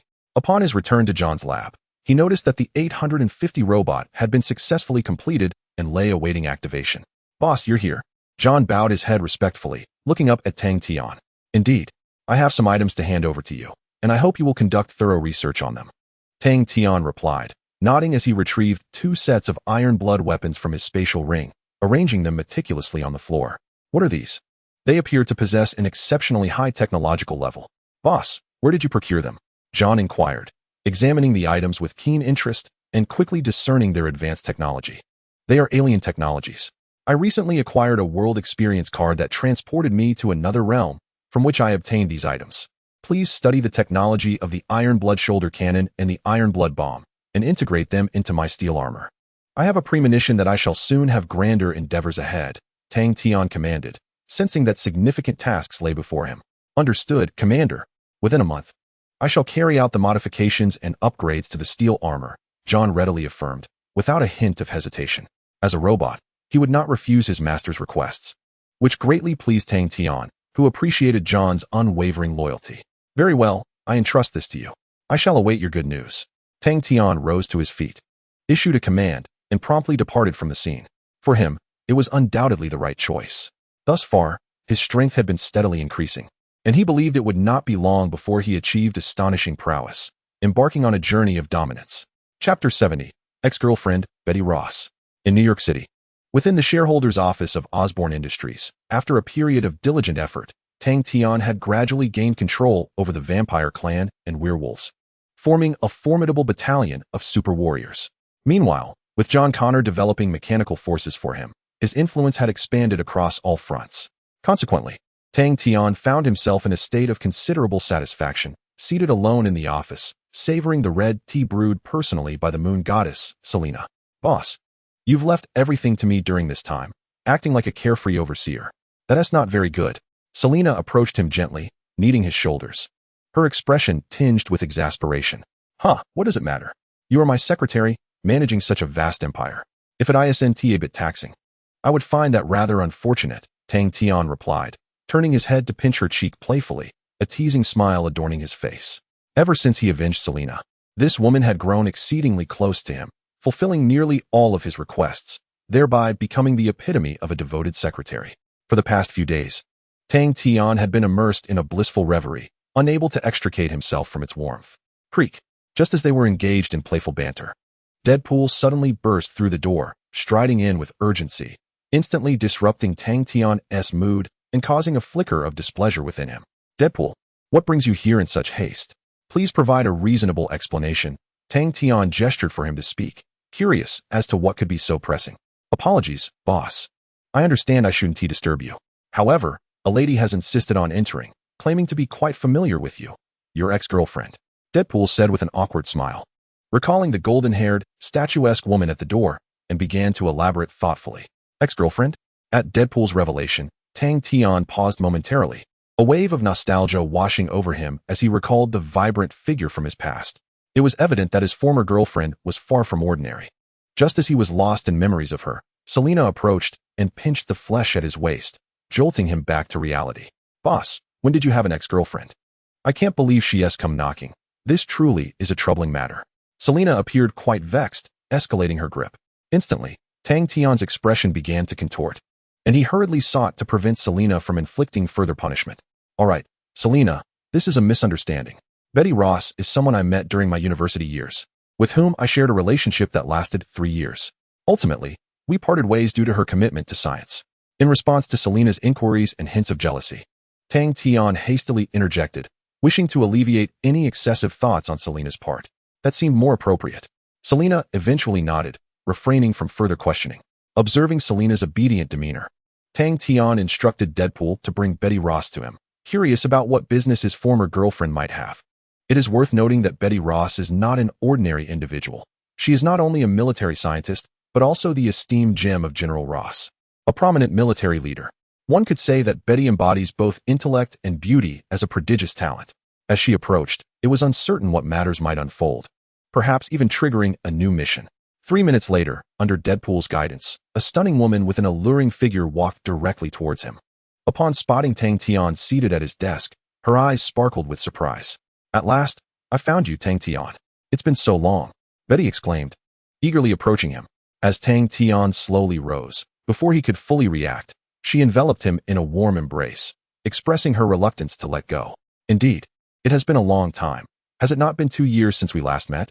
Tang Tian gently patted Betty's back, feeling a wave of nostalgia. "Absolutely. I had thought we would never cross paths again. Yet one day, a broadcast from a New York television station featured you battling the lizard men. It took me by surprise. You have indeed transformed from the person I once knew," she replied, her face radiating joy and a hint of admiration. This left Tang Tian momentarily speechless, as he did not quite know how to respond to Betty's sentiments. In truth, he had not sought fame for himself. Rather, it was a consequence of the system's demands that led him to act in such a manner. To have Betty discover this and come directly to him was unexpected. "It's nothing, just a trivial matter. Pray tell, what brings you here?" Tang Tian inquired directly, eager to ascertain Betty Ross's intentions. After a brief moment of hesitation, as if summoning her courage, Betty fixed her emerald green gaze upon him and boldly stated, "Please allow me to remain by your side. In due course, I will resign from my position at Gawa University's laboratory to join Osborne Industries. I wish to be with you always. Your presence is irreplaceable to me." Betty looked at him earnestly, and the prospect of rekindling their relationship took Tang Tian by surprise, even leaving him feeling somewhat melodramatic. Suddenly, Selena's demeanor shifted, and she approached with a hint of displeasure, warily eyeing Betty Ross. With a tone tinged with discontent, she remarked, "Boss, one secretary is more than sufficient. Your existence is superfluous." Selena fixed her unwavering gaze on Betty, seemingly intent on asserting her position. It's hard to say. I firmly believe that Tang Tian will never forget me. After waiting for such a long time, I have made up my mind." Betty is unyielding, and the tension between the two women grows increasingly palpable. If this continues unchecked, it may lead to serious trouble. After all, Betty's father is General Ross. Should his daughter suffer any indignity, it would likely spell disaster for me. Furthermore, there is no disadvantage to myself in this matter. Thus Tang Tian ultimately made the right choice. "Very well, Betty, I shall grant your request. You were the one I once cherished, and I still hold affection for you now. Had it not been for your dedication to research, I would never have left your side." Tang Tian smiled, readily accepting Betty, which left Selena somewhat displeased, yet she ultimately refrained from comment, allowing her superior to decide. "Splendid. We can be together again." With Tang Tian's affirmative response, Betty was overwhelmed with excitement, embracing him and looking at him affectionately. "By the way, did you come to Osborne Industries alone? Have you informed your father?" Tang Tian thought of General Ross and couldn't help but inquire. "Not at all. There's no need to tell my father. I can handle this on my own," Betty replied with a shake of her head, her joy evident. In response to Betty's explanation, Tang Tian felt a sense of helplessness in General Ross's eyes. He was merely a talented scientist, but now that he was involved with his daughter, it was possible that General Ross might come knocking. Chapter 71, A Visit? The Arrival of General Ross. In a heavily fortified military base in California, General Ross sat in the command center, swiftly handling a stack of documents with remarkable efficiency and poise. Despite his white hair and the unmistakable signs of age, at least over 60, his ironclad demeanor remained undiminished, perhaps even intensified. Surrounding him were numerous soldiers, vigilantly ensuring his safety. Any hint of disturbance would likely be met with a barrage of gunfire. As the commander of the American Homeland Security Forces, General Ross was renowned for his iron-fisted approach. Driven by ambitious aspirations to harness technology in the creation of a super soldier battalion. To this end, he spared no expense in acquiring fragments of the super serum data from Dr. Erskine's laboratory, yet after extensive research, he had made little tangible progress. Ultimately, General Ross opted to explore gamma-ray weaponry, seeking to achieve breakthroughs in technological armament. Unfortunately, a fateful incident led to the emergence of Bruce Banner, resulting in the transformation into the Hulk. This incident reignited General Ross's previously shelved super soldier program, bringing it back into focus once more. However, the Hulk's combat prowess was beyond imagination. Regardless of the forces dispatched, all faced inevitable defeat, which left General Ross in a state of anxiety. Yet he found himself devoid of any recourse. He could only rely on his intelligence network to meticulously track Bruce Banner's whereabouts. Just as General Ross was mulling over his frustration, a stout and robust soldier approached him, saluting and promptly revealing the latest location of Bruce Banner. "Sir, that green giant has been spotted loitering near California, close to the University of California, though his intentions remain unclear. Our troops have already established a perimeter around the area." With utmost respect, Blonsky informed Ross of the situation. "Very well, let us observe the situation before taking any action. We shall subsequently deploy our forces to apprehend him." General Ross gestured dismissively, not overly concerned. To him, as long as Bruce Banner had not ventured too far, it was not a matter of great significance. "Understood, sir," Blonsky replied without further ado, nodding his head. Just as he was about to leave, General Ross called him back. "Wait, Blonsky, where is my daughter these days? Is she still in California?" Suddenly, General Ross recalled his daughter and could not help but inquire of Blonsky. Despite being a busy military general, his concern for his daughter had never waned. "She is not here. Miss Betty Ross should currently be in New York City, seeking that young man named Dan," Blonsky explained candidly, without any hint of concealment. The moment he finished, General Ross's eyes sparkled with renewed vigor. Blonsky was momentarily perplexed, unable to comprehend why his superior seemed suddenly invigorated, suggesting that the man Betty was pursuing was indeed remarkable. "Blonsky, prepare a vehicle immediately. I must head to New York City. Additionally, notify Dan that I will be arriving this evening to discuss certain matters," General Ross proclaimed confidently, issuing a command to Blonsky before resuming his review of documents. "Wait, General, is this man truly so exceptional that you feel it necessary to meet him personally?" Blonsky asked, somewhat taken aback, as if struggling to believe the gravity of the situation. "Certainly, he possesses something I desire. I had been contemplating how to obtain it from him, and now presents the perfect opportunity," General Ross remarked thoughtfully. After all, Dan was backed by the influence of S.H.I.E.L.D., as well as being a stakeholder in Oscorp and Hammer Industries, coupled with a legion of super soldiers, an entity not easily contended with by General Ross. Now, with the assistance of his daughter, it was conceivable that he might procure something of value from Dan, which further contributed to General Ross's burgeoning excitement. On the other side, Tang Tian and Betty were enjoying each other's company. Being favored by such a beautiful woman, he was naturally quite pleased. They explored numerous places throughout the day, culminating in a perfect date. As dusk fell, they found themselves seated on a park bench, basking in the warm glow of the setting sun. In that moment, Tang Tian took a bold step forward, intensifying the affection reflected in Betty's eyes. However, just as their date reached a pivotal moment, the sound of Tang Tian's phone abruptly interrupted the atmosphere. He reluctantly answered, discovering it was an unfamiliar number. "Hello, who is this? What do you want?" he replied nonchalantly, his tone laced with displeasure at the sudden disturbance. "It's me, Blonsky, an aide to General Ross. Mr. Tang, do you have time this evening? The general wishes to speak with you personally." Blonsky succinctly conveyed the matter without any unnecessary embellishments. "Understood. I shall see you tonight at the Osborne Industries underground laboratory. I will discuss matters with General Ross." Tang Tian decisively accepted, recognizing the significance of the caller's military affiliation and the fact that Betty was the general's daughter. After hanging up, he wore an expression of realization and turned to Betty, who seemed unfazed by the call. "What's wrong, Tang Tian? Who called you? Your expression seems rather peculiar," she inquired, sensing that this call was anything but ordinary. "It was your father, General Ross. Just as I suspected. He wishes to have a thorough discussion with me," Tang Tian said, playfully pinching Betty's cheek, maintaining a light-hearted demeanor. "Aren't you afraid? My father is a renowned general in the military. You should be cautious during your conversation. He can be quite formidable," Betty warned, hoping their negotiation would not end in discord, as that would be counterproductive. "Haha, it's merely a meeting with my future father-in-law. I am confident I will leave a good impression, for I possess something he desires, something that your father covets," Tang Tian replied, his eyes gleaming with assurance, which somewhat eased Betty's concerns. "Humph, who said I was going to marry you?" Betty retorted with a playful pout, turning away from him, though her eyes sparkled with delight, revealing her true happiness.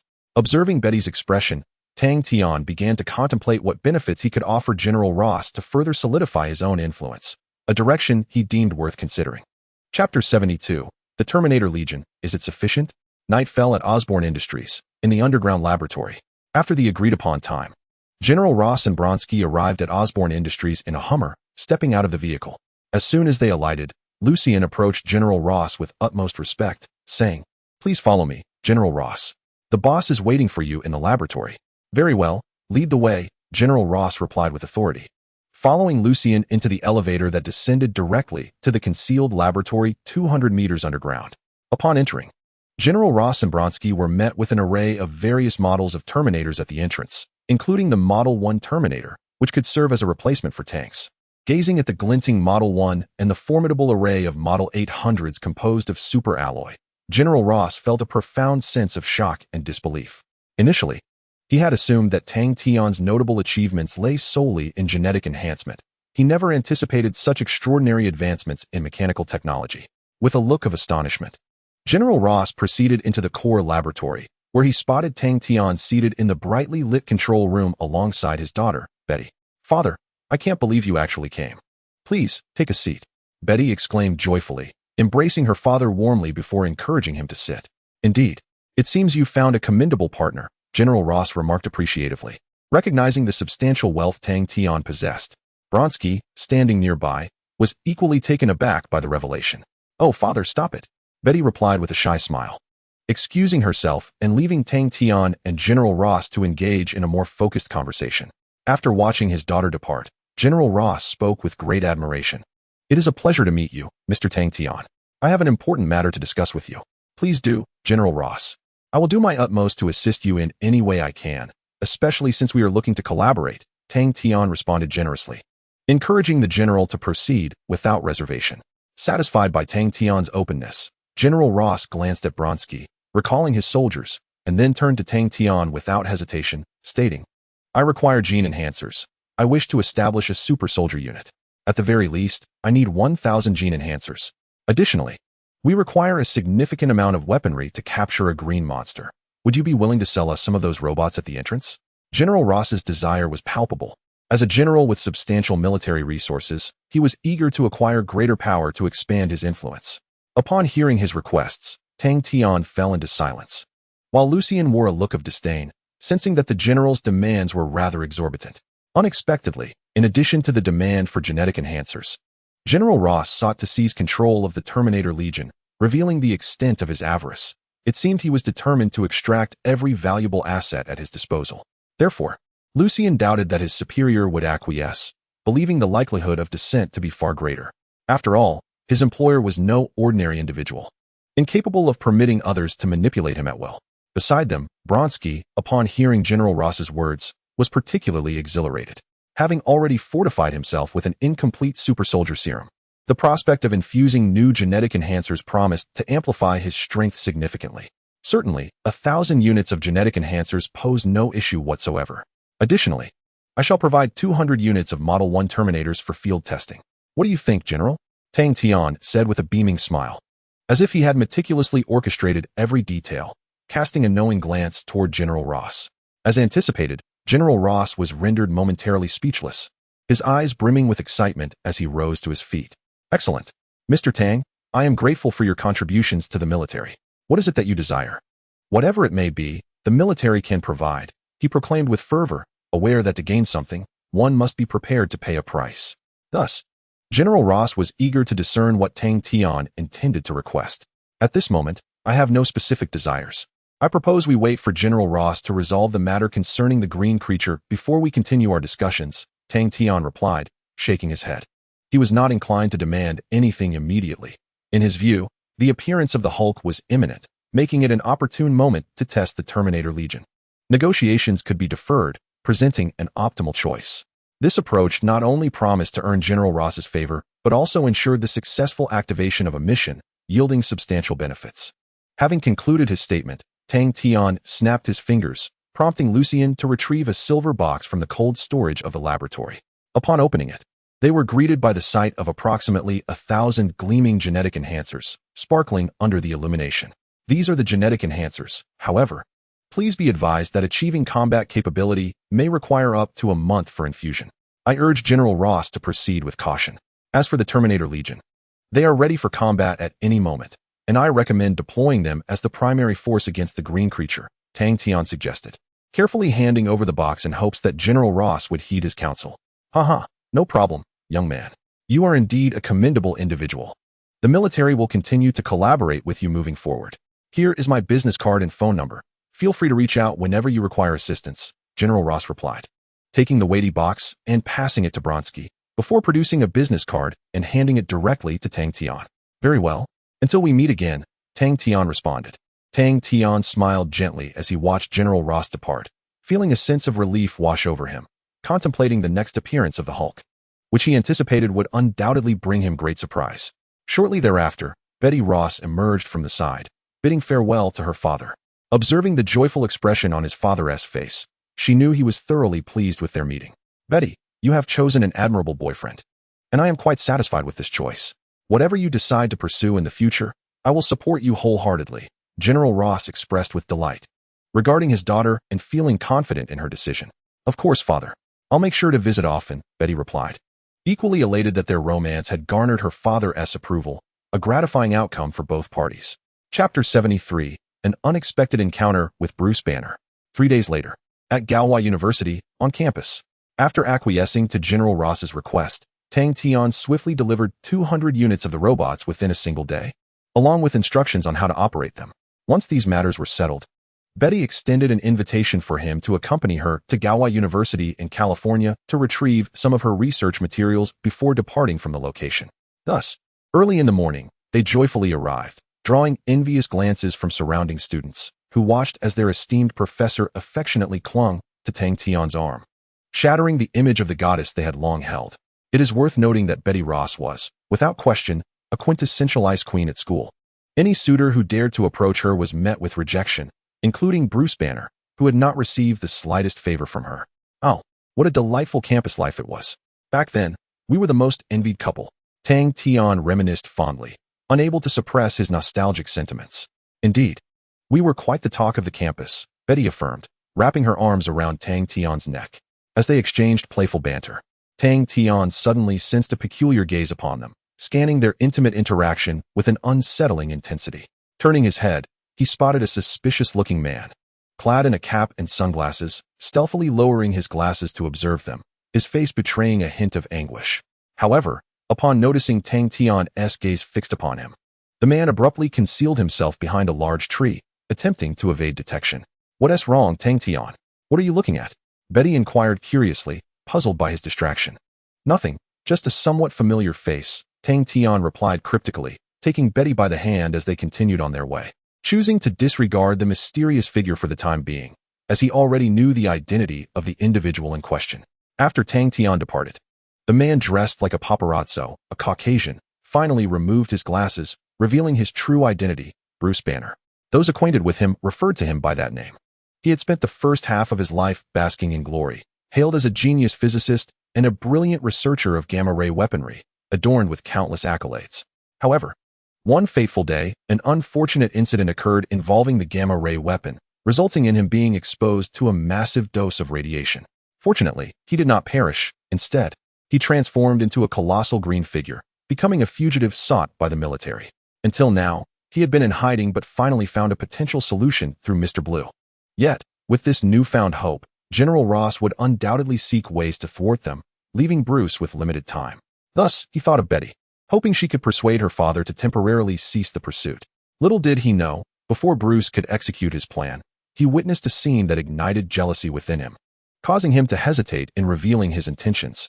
Suddenly, while Bruce pondered the intricacies of life, a whistling sound erupted behind him, startling him. Before he could react, a large shoe came crashing into view. With a thud, Bruce was kicked away, momentarily dazed. As he shook his head and lifted it to face his assailant, he discovered Tang Tian holding Betty, casting a cold glare in his direction. You shouldn't be staring at my girlfriend. Prepare to face the consequences. Tang Tian clenched his fist, delivering another blow that sent Bruce sprawling to the ground, denying him any chance for explanation. Betty, due to her vantage point, failed to clearly see Bruce's face and merely sensed that his appearance was peculiar, indicating he might not be a good person. What should we do, Tang Tian? This guy doesn't seem normal. Should we take him to the police station? Betty inquired earnestly, looking at Tang Tian. I'm not sure. Let me ascertain his intentions. Tang Tian replied, gripping Bruce by the collar, scrutinizing his disheveled state, and questioning him without hesitation. Who are you? Why are you watching us? Tang Tian demanded, his tone laced with menace. In an instant, confronted by Tang Tian's intense demeanor, Bruce removed his mask and hat, revealing a look of resignation and frustration as he gazed at Betty. I apologize, Betty, for causing you trouble. I need to speak with you about something important. Bruce's expression turned serious, devoid of any pretense, as he addressed her. Bruce Banner? How can it be you? I heard you were wanted by the military. What is the reason behind this? Betty expressed her astonishment, never expecting to encounter Bruce while strolling through the campus with her boyfriend. It was indeed a surprising turn of events. Apologies, this is a lengthy explanation, so allow me to elaborate. Bruce took a moment to gather his thoughts and then recounted the circumstances surrounding the warrant for his arrest to Betty. He informed her that if her father were to rescind the warrant, he might be able to return to a semblance of normalcy. Upon hearing Bruce's words, Tang Tian remained silent, yet a contemplative expression crossed his face. It was evident that his suspicions were confirmed. His interlocutor was indeed Bruce Banner. However, it was somewhat perplexing that Bruce sought Betty's assistance for such a naive proposition, as it was clear that Betty alone could not persuade General Ross, who was resolute in his pursuit of the Hulk. So, Bruce, are you hoping that I assist you in thwarting my father? Betty deduced Bruce's intentions and, unable to suppress her curiosity, inquired, Indeed, would you be able to help me? Bruce gazed at Betty with a hopeful expression, as if pleading for her aid. That won't be necessary. The military's plans are not swayed by familial affection, so you have come to the wrong person. We have our own matters to attend to. So please do not complicate things for us, Tang Tian interjected, stepping forward to push Bruce away with an impassive demeanor. Understanding the resolute stance of Tang Tian and witnessing Betty's eventual shake of her head, Bruce's face was overtaken by a glimmer of despair. Very well. I shall not intrude any longer, he said, his expression dimming as he left, having failed to achieve his desired outcome. He would now have to seek out Mr. Blue in hopes of suppressing the Hulk's persona. Tang Tian, is what we are doing truly right? He was once my classmate, Betty remarked, feeling a twinge of guilt that compelled her to question him. Of course, it is justifiable. We owe him nothing, and besides, your actions may displease your father, so it would be best for you to refrain from meddling, Tang Tian replied earnestly, offering a cautionary reminder to Betty. Furthermore, the activation of the Hulk mission was imperative, and Tang Tian wished to avoid any unforeseen complications. Thus, stabilizing the current situation was the wisest course of action. Very well, I shall heed your counsel, Betty finally acquiesced, nodding obediently to Tang Tian's advice. Chapter 74. Mission commences, Defeat the Hulk.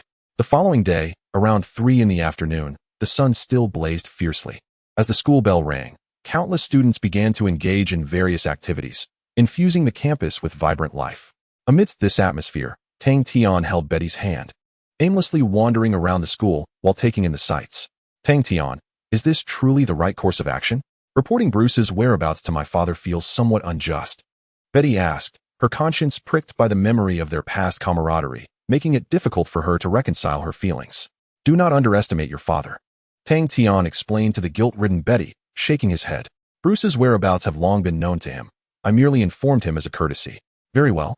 I hope Bruce finds a somewhat perfect conclusion, Betty finally said, falling silent and regaining her composure. After a while, outside Gawa University, a sudden air raid siren pierced the air, followed by the arrival of 3 armed helicopters. Subsequently, a battalion of approximately 300 soldiers spread out on either side, while 200 Type 1 Terminators, interspersed with several tanks, converged in a silvery tide of steel, swiftly surrounding the entire school. It was evident that General Ross was determined to capture the Hulk. Dispatching such a formidable force clearly indicated his intent to apprehend Bruce Banner and uncover the secrets hidden within his genes. Is this my father's preparation? Betty stared in disbelief at the unfolding scene. Her jaw dropped in astonishment. A military presence of this scale could easily wage a small war. Goodness, I shudder to think of the devastation that might befall the school. Hearing Betty's words, Tang Tian placed a reassuring hand on her shoulder, gently patting it. Do not worry, Betty. Let us observe the situation unfold. In any case, if anything goes awry, your father will handle it appropriately. While Tang Tian and Betty were conversing, Bruce had just arrived at the entrance of Mr. Blue's laboratory. Suddenly, he dashed outside, fearing that remaining would risk Mr. Blue's capture. For Bruce, Mr. Blue represented the hope of returning to normal. He could not allow him to be implicated and would have to wait to contact him later regarding his physical issues. As the military made its formidable entrance, nearby students, who had been scattered and wandering, were swiftly dispersed by soldiers under General Ross's command. Under the overwhelming intimidation of military might, the students hurriedly departed, leaving only a handful of fearless individuals who clandestinely stood atop a high building, capturing the scene with cameras. After Tang Tian and Betty stood for some time, 3 soldiers armed with rifles approached them, leveling their ominous weapons at the two. "Leave this place at once. A battle is about to erupt. You must evacuate immediately," one soldier urged, his tone leaving no room for jest. Suddenly, as the 3 rifles were aimed at them, an extraordinary magnetic force erupted, causing the soldiers to feel their weapons lighten and fall to the ground. "I detest being targeted by firearms. Notify General Ross immediately that his associate Tang Tian, along with his daughter, are here," Tang Tian commanded with authority, causing the 3 soldiers to tremble in fear. "Yes." Upon receiving the notification, the 3 soldiers, who initially intended to take further action, exchanged glances and promptly hurried towards General Ross to report the situation. Meanwhile, 2 soldiers remained behind to monitor their movements, preventing the enigmatic Tang Tian from jeopardizing their operation. Within a minute, one of the soldiers returned and, bowing respectfully, addressed Tang Tian with a humble tone. "I apologize, Mr. Tang Tian. General Ross requests your presence." After delivering this message, the soldier began to lead the way, with Tang Tian and Betty following closely behind towards General Ross's position.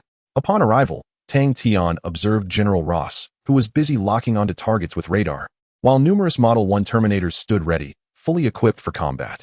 "Father, the spectacle is truly magnificent. I believe that after today, the media in New York City will certainly report on your actions. I hope you will exercise restraint. Otherwise, it may become uncontrollable," Betty expressed, her concern evident as she watched her father engrossed in his work. In response, General Ross paused, a smile gracing his face as he regarded his daughter, and confidently reassured her, "Do not worry, Betty. The media in New York City will not report recklessly. I have made ample preparations for this operation." His confidence radiated, and he cast a glance at Tang Tian, whose assurance only intensified. "General, I did not expect you to deploy the entirety of your Terminator forces. I must commend you. It appears you are investing significantly to capture a green giant," Tang Tian remarked contemplatively, observing the Terminator robots before him. "Indeed, the military requires more formidable power. If we can obtain his blood, our collaboration will continue. As I seek a more potent genetic enhancer," General Ross replied, his excitement palpable, seemingly having made a decisive choice. "Very well, let us await the outcome of this battle. If necessary, I shall offer my assistance," Tang Tian stated, maintaining his composure as he turned to regard the fleeing Bruce Banner, contemplating when he might trigger the mission. Not far away, Bruce, in a state of panic, found himself in a triangular aerial corridor connecting 2 buildings, but the pursuing soldiers swiftly sealed off the area. Without hesitation, they released a barrage of tear gas canisters, shrouding the space in thick smoke as they stood by, poised to capture their target once the gas dissipated. Unfortunately, plans seldom survive the chaos of the moment. Just as the smoke reached its most suffocating density, a colossal figure, over 3 meters tall and cloaked in deep green, emerged before them, emanating an aura of unparalleled arrogance. "Ah, is this the reason you seek to capture Bruce Banner?" Betty's eyes were filled with disbelief. She could hardly fathom that the seemingly genteel Bruce had transformed into such a brutish behemoth. "Indeed, for the sake of this city's safety, we must capture him," General Ross proclaimed with an air of certainty, intently observing the unfolding situation. Ding. Mission triggered. Defeat the Hulk. Upon completion, the host would be rewarded with a chance to draw from the lottery. In an instant, the mission from the celestial lottery system had been activated, stirring a ripple of emotion across Tang's otherwise serene visage. "Huh, has it finally begun? Let me see whether my kaleidoscopic Sharingan proves superior, or if you." The hulking green giant reigned supreme. As Tang spoke, the chakra within him and the power of the thunder fruit surged to their zenith, signaling that a fierce battle was imminent. Chapter 75, The Terminator Legion vs. the Hulk. California, Gahua University. "Mr. Tang, what do you think my chances are this time? I have amassed quite a formidable force, along with several sonic weapons. Together, they should suffice to capture the Hulk." General Ross confidently gestured towards the monstrous figure, just emerging and glaring at his soldiers with furious green eyes. "I believe the probability of success is less than 30%. The Hulk is not so easily subdued. Underestimating him could come at a tremendous cost," Tang replied, shaking his head while scrutinizing the current circumstances, opting not to elaborate further. It is crucial to understand that the Hulk's strength derives from an infinite well of rage, enabling him to grow stronger without apparent limits. Thus, whether the Terminator Legion can defeat the Hulk remains utterly uncertain. At that moment, the enraged Hulk sprang into action, his green eyes gleaming with a desire for destruction. Spurred by his fury, he charged towards General Ross's battalion like a tank. Rat-tat-tat-tat-tat. Concurrently, 200 Terminator robots unleashed a barrage of crossfire as the Hulk barreled forward. A torrential downpour of bullets raining down upon him. However, the large-caliber rounds failed to inflict any harm. Instead, they ricocheted off the Hulk's resilient skin, causing no significant damage. Roar. In response to the onslaught from the Terminator Legion, the Hulk staggered back, his body resembling a solitary vessel battered by towering waves, seemingly on the brink of collapse. Yet, against such intense assault, Hulk's wrath only deepened. To the astonishment of onlookers, he planted his hands on the ground and, with a powerful thrust, launched himself into the air like a flea, temporarily evading the bullets. Bullying the Hulk. Hulk will dismantle these toys. After being mercilessly defeated by the Terminator robots, the Hulk erupted with fury once more, leaping from the sky and crushing 2 Terminators beneath his feet. With a swift punch, another robot was rendered inoperative. How could this be possible? General Ross stood in stunned silence, watching the Hulk dismantle the Terminators, utterly speechless and rooted in place. This was entirely predictable. Observing General Ross, Tang Tian shook his head, feeling no sorrow for the loss of the Terminator army. After all, these machines were merely for testing purposes, and their destruction did not weigh heavily on his conscience. In a frenzied assault, the Hulk reduced the Terminator forces to mere fragments. Within a mere 10 minutes, 200 Model 1 Terminator robots had been completely annihilated. Quickly, deploy the sonic weapons to halt that creature's movements, General Ross commanded, his expression darkening as he surveyed the disarray of his forces. Upon receiving the general's orders, several tanks in the rear mounted trumpet-like devices, which unleashed a powerful wave of ultrasonic sound. The Hulk, besieged by the sonic assault, clutched his ears in discomfort, his anger intensifying as his gamma-ray cells began to swell. Almost immediately, his height surged by another meter, and his deep green eyes blazed with an even fiercer rage, as if capable of consuming the entire world. In less than 3 seconds, the Hulk moved with astonishing speed to confront the tanks, dismantling the main battle tank as if it were a mere toy. It appears, General, that your hunt has ended in failure. Do you require my assistance? Tang Tian inquired thoughtfully, activating his Sharingan and regarding General Ross intently. No, I still have one last card to play. Allow me one more attempt, General Ross replied, shaking his head as he turned to address Blonsky, issuing him a command. Blonsky, it's your turn. Show me whether the enhanced super soldier serum can elevate you to the level of Captain America. General Ross spoke sternly, and Blonsky, undeterred, produced a grenade launcher and approached with deliberate calm. Arriving beside the Hulk, Blonsky relentlessly fired grenades, each explosion striking the Hulk's head and forcing him to stagger back. Intriguingly, Tang Tian admired Blonsky's tactics. Merely relying on an incomplete super soldier serum to subdue the Hulk demonstrated that the military's research capabilities should not be underestimated. After several exchanges, the Hulk's fury reached a boiling point, swinging his massive fists down upon Blonsky, yet each time, Blonsky deftly evaded the onslaught. Seizing the moment amidst the lull of the Hulk's assault, Blonsky leaped forward, delivering a fierce flying kick that struck the Hulk squarely in the face, causing his head to twist violently. Is this all you've got? Humph. You are unworthy of such divine power. After effortlessly causing the Hulk considerable distress, Blonsky cast a smug glance at the green giant and withdrew his pistol, aiming for the creature's eyes. With a thunderous roar, the Hulk reacted to the minuscule threat posed by Blonsky. His fists collided with a terrifying force, unleashing a surge of gamma energy that radiated from his very being. Enraged, the Hulk struck with tremendous might. As his fury reached its zenith, the impact of his fists released a powerful shockwave that rippled outward like concentric waves in water. Blonsky, caught directly in the brunt of this force, was sent flying, spitting blood, and before he could comprehend the situation, a massive green foot descended upon his head, mercilessly stomping him repeatedly. The unrelenting shockwave continued its path, causing the soldiers dispatched by General Ross to collapse, bloodied and incapacitated. Oh no! Witnessing the terrifying shockwave, General Ross and Betty exchanged glances of despair, closing their eyes in resignation. Just then, as despair enveloped General Ross, Tang Tian approached, placing a reassuring hand on his shoulder. With a calm demeanor, he addressed his reluctant father-in-law, "Leave this to me. Only I possess the ability to subdue this creature." Tang Tian offered General Ross a confident gaze, his eyes transforming into a kaleidoscope of Sharingan, as an overwhelming power surged forth. Susanoo. As expected, a cerulean Susanoo materialized instantaneously, its 8-footed mirror slightly raised, completely nullifying the Hulk's shockwave without inflicting any harm upon General Ross or Betty. This was truly astonishing. General Ross beheld the shockwave halted by the blue energy apparition, astonishment dawning in his eyes as he witnessed the formidable strength of his son-in-law for the first time. It became evident that his daughter's partner possessed not only remarkable abilities, but also an overwhelmingly despair-inducing power, leaving General Ross in a state of profound shock. Chapter 76, Ultimate Illusion, Tsukuyami.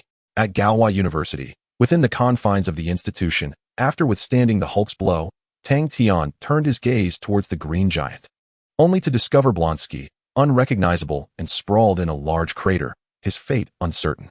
The Hulk, however, remained enveloped in rage, his fierce gaze fixed upon Tang Tian and General Ross, harboring an unquenchable hatred. The Hulk's loathing was palpable. The diminutive ants struck with unrelenting ferocity, igniting within the Hulk a fervent desire for annihilation, compelling him to bury these creatures entirely. Thus, he approached step by step, intent on exacting his vengeance. "Hulk, I believe it would be prudent for you to retreat. With your strength, you are utterly incapable of defeating me," Tang Tian remarked with a calm demeanor, issuing a subtle warning to the green giant. Should he fail to heed this counsel, he would bear the consequences. Hearing Tang Tian's words, the Hulk showed no signs of hesitation. Instead, he furiously uttered those 3 words, planting his feet with a force akin to a mountain's descent. "No." Tang Tian, quickly evade, Betty urged anxiously, hoping to shield her boyfriend from harm. In response, Tang Tian offered her a relaxed smile, eschewing further explanation. Upon the azure Susanoo, a terrifying bolt of lightning coalesced in his hand, a manifestation of the powers bestowed by the thunder fruit. Lightning strike. Within mere seconds, a surge of electricity propelled forth, sending the Hulk soaring once more into the sky, casting him several meters aloft. Originally, the Hulk had aimed to leverage the gravitational force of his rapid descent to deliver a severe lesson to Tang Tian, intending to shatter the assembled Susanoo. However, before he could execute his plan, he was once again hurled into the air. Stranded in midair, the Hulk was deprived of leverage, leading to a dismal descent as he crashed heavily to the ground, creating a substantial crater. My God! General Ross, now merely a spectator, was filled with astonishment and disbelief as he witnessed the green giant being effortlessly dispatched. His regard for Tang Tian soared. After all, the Hulk, capable of decimating entire battalions, was so easily subdued by Tang Tian, showcasing a power that far surpassed that of the Hulk. "This is my man." In contrast to General Ross's shock, Betty beamed with joy, feeling an unparalleled pride in having Tang Tian as her boyfriend. Meanwhile, the Hulk, having landed in the crater, extended a green hand, laboriously climbing out, his body smeared with dirt, appearing both comical and pitiful. "Huh, Hulk, do you wish to continue fighting? This battle is destined for your defeat. You are no match for me," Tang Tian taunted, scrutinizing the Hulk for a glimpse of his true strength. With a roar, the Hulk, unable to contain his fury, charged forward, determined to avoid being launched skyward once more. This time, Tang Tian remained unmoving, bracing for the collision with the approaching green giant. As the Hulk raised his fist to strike, Tang Tian stood resolute, countering with a retaliatory punch. In a fleeting moment, the green fist collided with Susanoo, unleashing a wave of terrifying shock. In their initial encounter, the Hulk was forced back several steps by Susanoo's formidable power. As an overwhelming force surged through him, he coughed up a spurt of his own green blood. Yet, undeterred by the injury, the Hulk continued to engage Tang Tian in a relentless exchange of blows, each strike resulting in further bloodshed.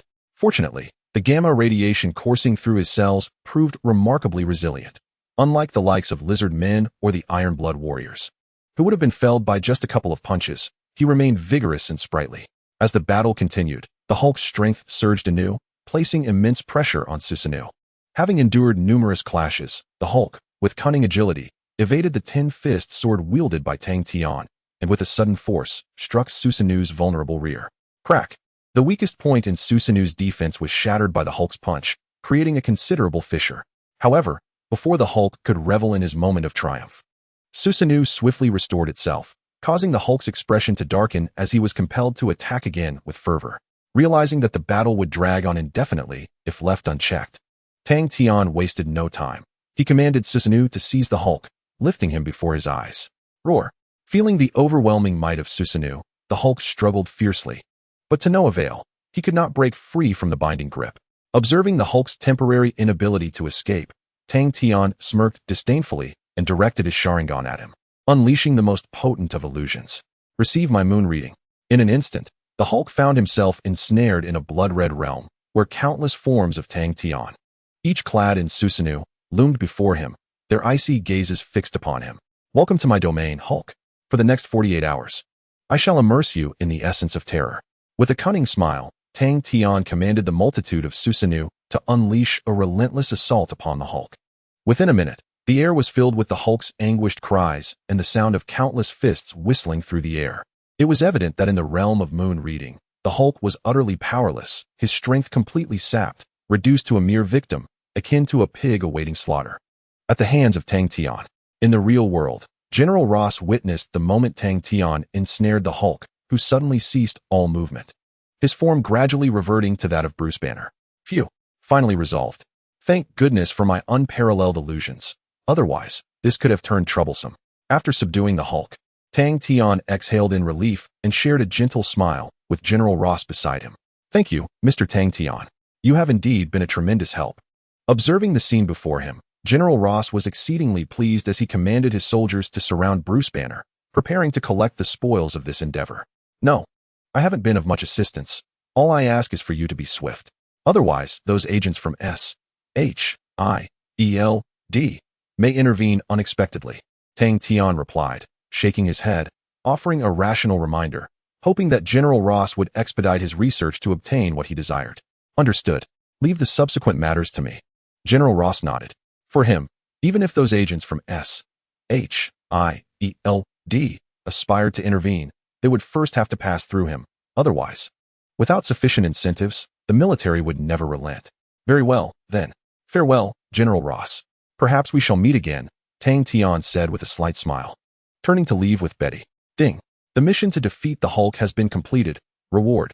1 opportunity for a speed draw. Almost instantly upon leaving, a notification from the system appeared in Tang Tian's mind, signifying that he had secured a total of 5 draw opportunities. Thus, after the quintuple draw, Tang Tian's strength would undoubtedly grow stronger, reaching a power level akin to that of an. Chapter 77. Quintuple Draw, Rinnegan, and the Book of Seals. 3 days later, the Hulk was predictably captured by General Ross and transported to a military laboratory, where research on super soldiers commenced. During this period, S.H.I.E.L.D. contacted Tang Tian, hoping he could reach out to General Ross to facilitate the Hulk's release. Tang Tian had no objections. After a brief greeting with General Ross, an appointment was made to find a suitable time for their meeting. Ultimately, Tang Tian opted to meet at General Ross's base, curious to see what this renowned military general sought from him. At that moment, in a military base within New York City, General Ross, clad in his uniform, gazed at Tang Tian with an appreciative eye, feeling exceptionally pleased. In the past few days, they had extracted the Hulk's blood and conducted meticulous research, achieving significant breakthroughs. Without Tang Tian's assistance, obtaining such an advantage would have been nearly impossible. Youth, we owe you a great debt this time, otherwise, the military would have had to pay an exorbitant price to capture that green giant. General Ross spoke sincerely. Reflecting on the Hulk's destructive power, he still felt a twinge of fear. Thankfully, Tang Tian had resolved this predicament, or it would have been yet another humiliating disgrace for the military. Hearing General Ross's words, a slight smile graced Tang Tian's lips, revealing an expression of affirmation. General Ross, there is no need for gratitude. We are merely aiding one another. Assisting you in capturing this green giant is no trouble at all. Ah, young one, what rewards do you seek? I have decided to bestow upon you the rank of colonel. I wonder if this piques your interest?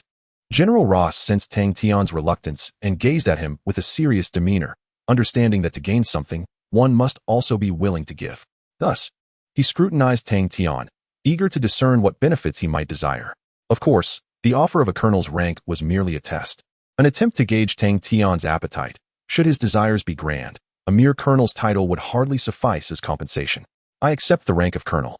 Additionally, I wish for you to secure more business for Osborne Industries. I hope you can acquiesce to this request. I trust this should not pose a significant challenge for you. General, Tang Tian contemplated, accepting General Ross's proposal while simultaneously seeking to draw investment for Osborne Industries, a move that would undoubtedly bolster his influence. After all, Tang Tian's power was in a stage of growth, and enhancing his capabilities by any means necessary was paramount at this juncture. Very well.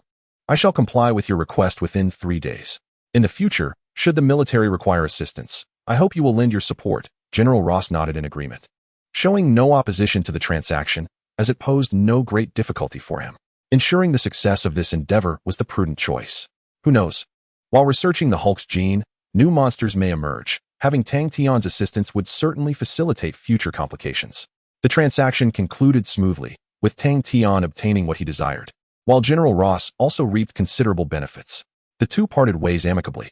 Shortly thereafter, Tang Tian returned to his villa in his private vehicle, swiftly closing the door behind him. He instructed Deadpool to guard the premises, ensuring no one could intrude unexpectedly. The meticulous preparations were made in anticipation of the 5 consecutive draws, through relentless effort. He had secured 5 chances for a lottery, necessitating precautions to keep his secrets safe. Having prepared adequately, Tang Tian closed his eyes and communicated with the system in his mind. System, I wish to utilize all 5 lottery opportunities. Commence the drawing. With that, he awaited the system's response, his eyes reflecting anticipation for the forthcoming enhancement. Ding. Request accepted. The lottery countdown begins. 3, 2, 1. In an instant, Tang Tian's consciousness shifted, reappearing in the otherworldly realm he so fervently desired, standing upon the abyss with an unyielding countenance, infused with exhilaration. As expected, a massive will hovered above him, divided into 4 sections labeled skills, bloodline, characters, and items, each detailing potential rewards, igniting a surge of excitement within Tang Tian. Almost immediately upon his arrival in this space, the colossal wheel began to spin, soon settling upon the items section. Ding. Congratulations, host, on acquiring the World Item Experience Card Transcendence. You may enter this realm at any time to obtain valuable treasures.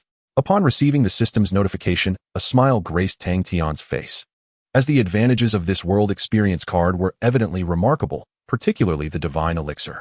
However, given Tang Tian's current prowess, he was not yet prepared to consume the elixir. He must await a period for his strength to ascend to a sufficient level to wield greater power. Yet, the system did not allow Tang Tian to revel in his excitement for long. It commenced its rotations once more, ultimately landing twice in the lineage zone, erroneously producing 2 celestial melodies. Ding.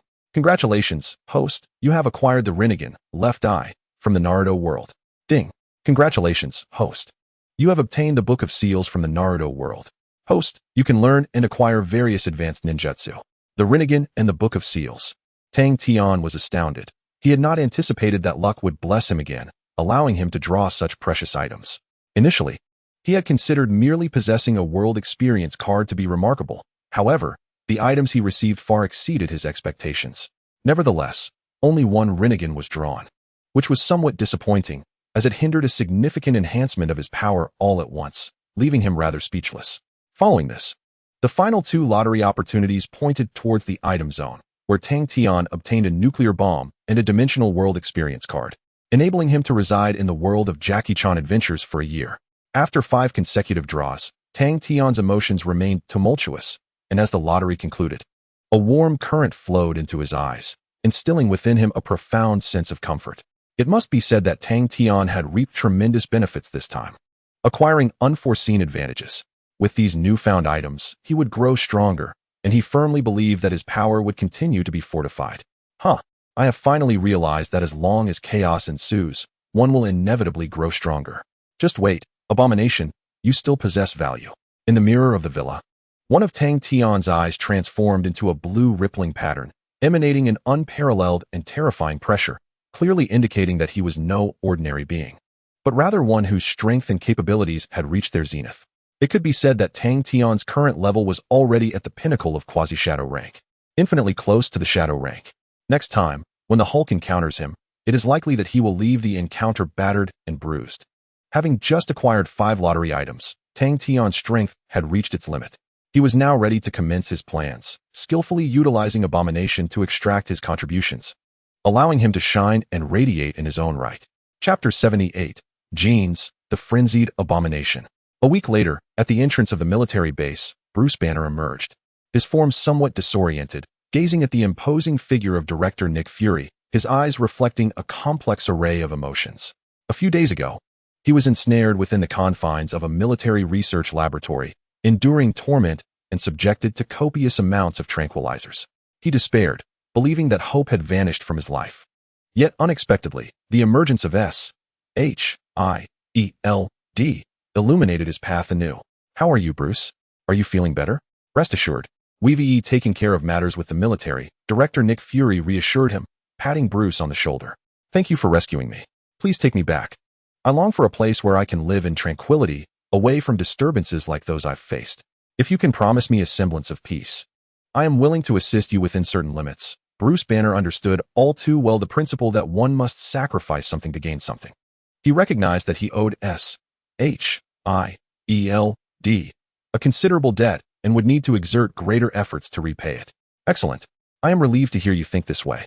By the way, we have procured a serum that can suppress your gamma radiation cells. Once you're in the vehicle, we can administer it directly. This will be beneficial for both you and others, won't it?" Director Fury naturally wished to prevent Bruce from causing further chaos, and sealing away his other persona seemed the most prudent course of action. Meanwhile, in a hospital room, Blonsky had finally regained his strength after 3 days of recovery. His physical condition was unprecedentedly robust. Were it not for the lingering effects of the super soldier serum in his system, his recovery might have taken much longer, and it would have been entirely plausible for the Hulk to have dispatched him on the spot.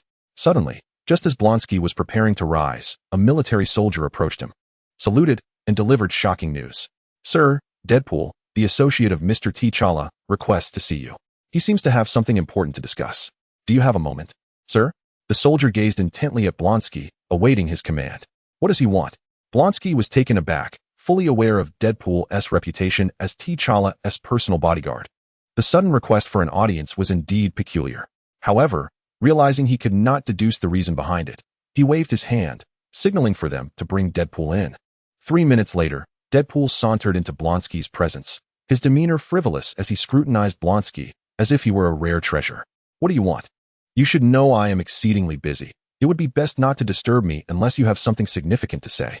Blonsky furrowed his brow, opting for directness to ascertain Deadpool's intentions, knowing that only by understanding his purpose could he feel at ease. "Do you wish to grow stronger?" "I happen to have a pathway for that. According to my boss's guidance, I can lead you to the stairs that ascend to the realm of the divine." Deadpool, without any hesitation, cast a meaningful glance at Blonsky, as if to say, "I possess the serum of the Hulk." "Indeed, you know where to find this serum." Blonsky, brimming with excitement, grasped Deadpool's shoulder, eager to extract the desired information from him.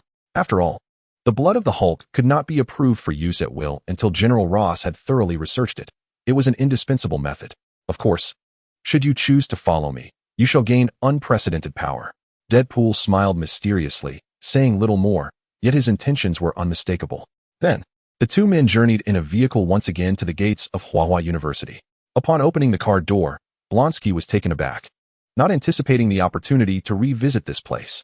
Yet again, this irksome location, though it vexed him greatly, he believed there must be a reason for Deadpool's invitation. Blonsky sighed, opting not to engage in conversation, instead guiding Deadpool towards Mr. Blue's laboratory with increased urgency. They knocked on the door, and upon entering the laboratory, Mr. Blue was not at all surprised. Upon seeing Deadpool, he recalled the deposit he had previously received, thus the glance he cast at Blonsky was one of understanding. "Mr. Deadpool, how may I assist you?" Dr. Stein inquired respectfully, having ultimately succumbed to the allure of dollars. "Administer the Hulk's blood to Mr. Blonsky, and also bring forth the mutant blood I prepared in advance, ready for injection," Deadpool commanded without further ado. "Wait, mutant blood?" Blonsky exclaimed in astonishment. As a military officer, he had some knowledge of mutants and was surprised that Deadpool could procure such a thing. It was evident that this whole affair had been meticulously orchestrated by Tang Tian, leaving him with a sense of utter disbelief. "Indeed, you will not be disappointed. It contains a wealth of genes. The powers of Colossus, Iceman, Human Torch, and Cyclops are all included, all gathered through the black market," Deadpool replied confidently.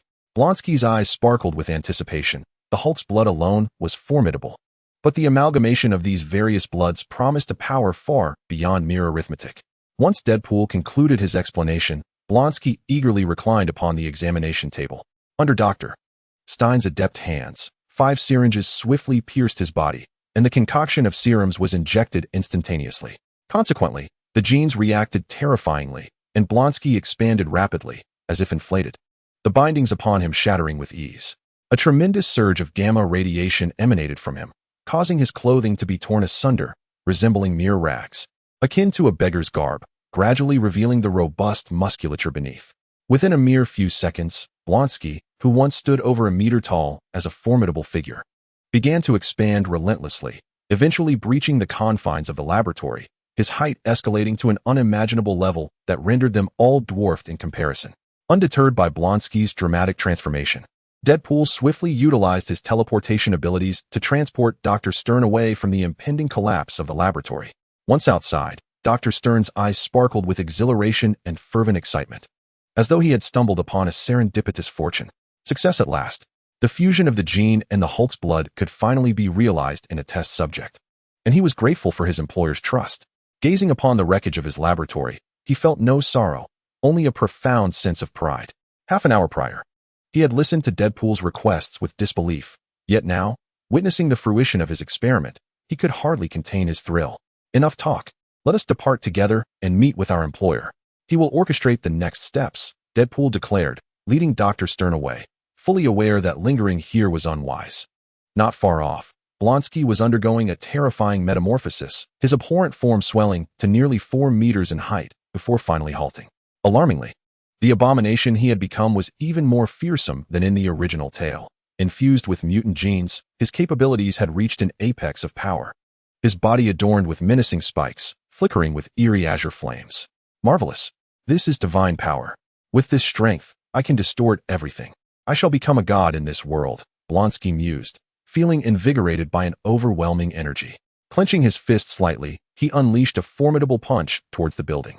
With a thunderous crash, Blonsky's mighty blow obliterated the wall before him, shattering it into countless fragments that scattered across the ground. The reinforced floor itself trembled under the force of his newfound might. Now endowed with unparalleled strength, Blonsky embarked on a rampage, stepping onto the street where vehicles were sent flying with a single strike, as he wreaked havoc without restraint. In response, the military received the alarming news and hastily dispatched troops in an attempt to confront this monstrous threat and avert the looming catastrophe. Immediately, the fierce battle commenced. Nearby soldiers unleashed their full firepower in an attempt to halt this monstrous being, akin to the Hulk. Yet, even with the military exerting its utmost effort, it remained impossible to shake this creature. 3 minutes later, devastation reigned, with remnants of shattered walls and a dozen burning armored vehicles, a poignant testament to the soldiers' valiant resistance. At this juncture, as the military forces faced annihilation, the arriving detective squad, upon witnessing the ferocity of the creature, swiftly retreated in their vehicles. Ha ha, I am invincible. Wait for me, Hulk, I will find you soon, Blonsky declared with a malevolent grin. Having acquired godlike power, he was indifferent to the notion of crushing the Hulk beneath his feet, aspiring to become unparalleled. Contemplating this, Blonsky unleashed his full might, extending his spiked hand to seize the glass and ascend like a nimble monkey, leaping from one skyscraper to another. Utilizing his astonishing speed, the considerable distance to New York City posed little challenge to Blonsky.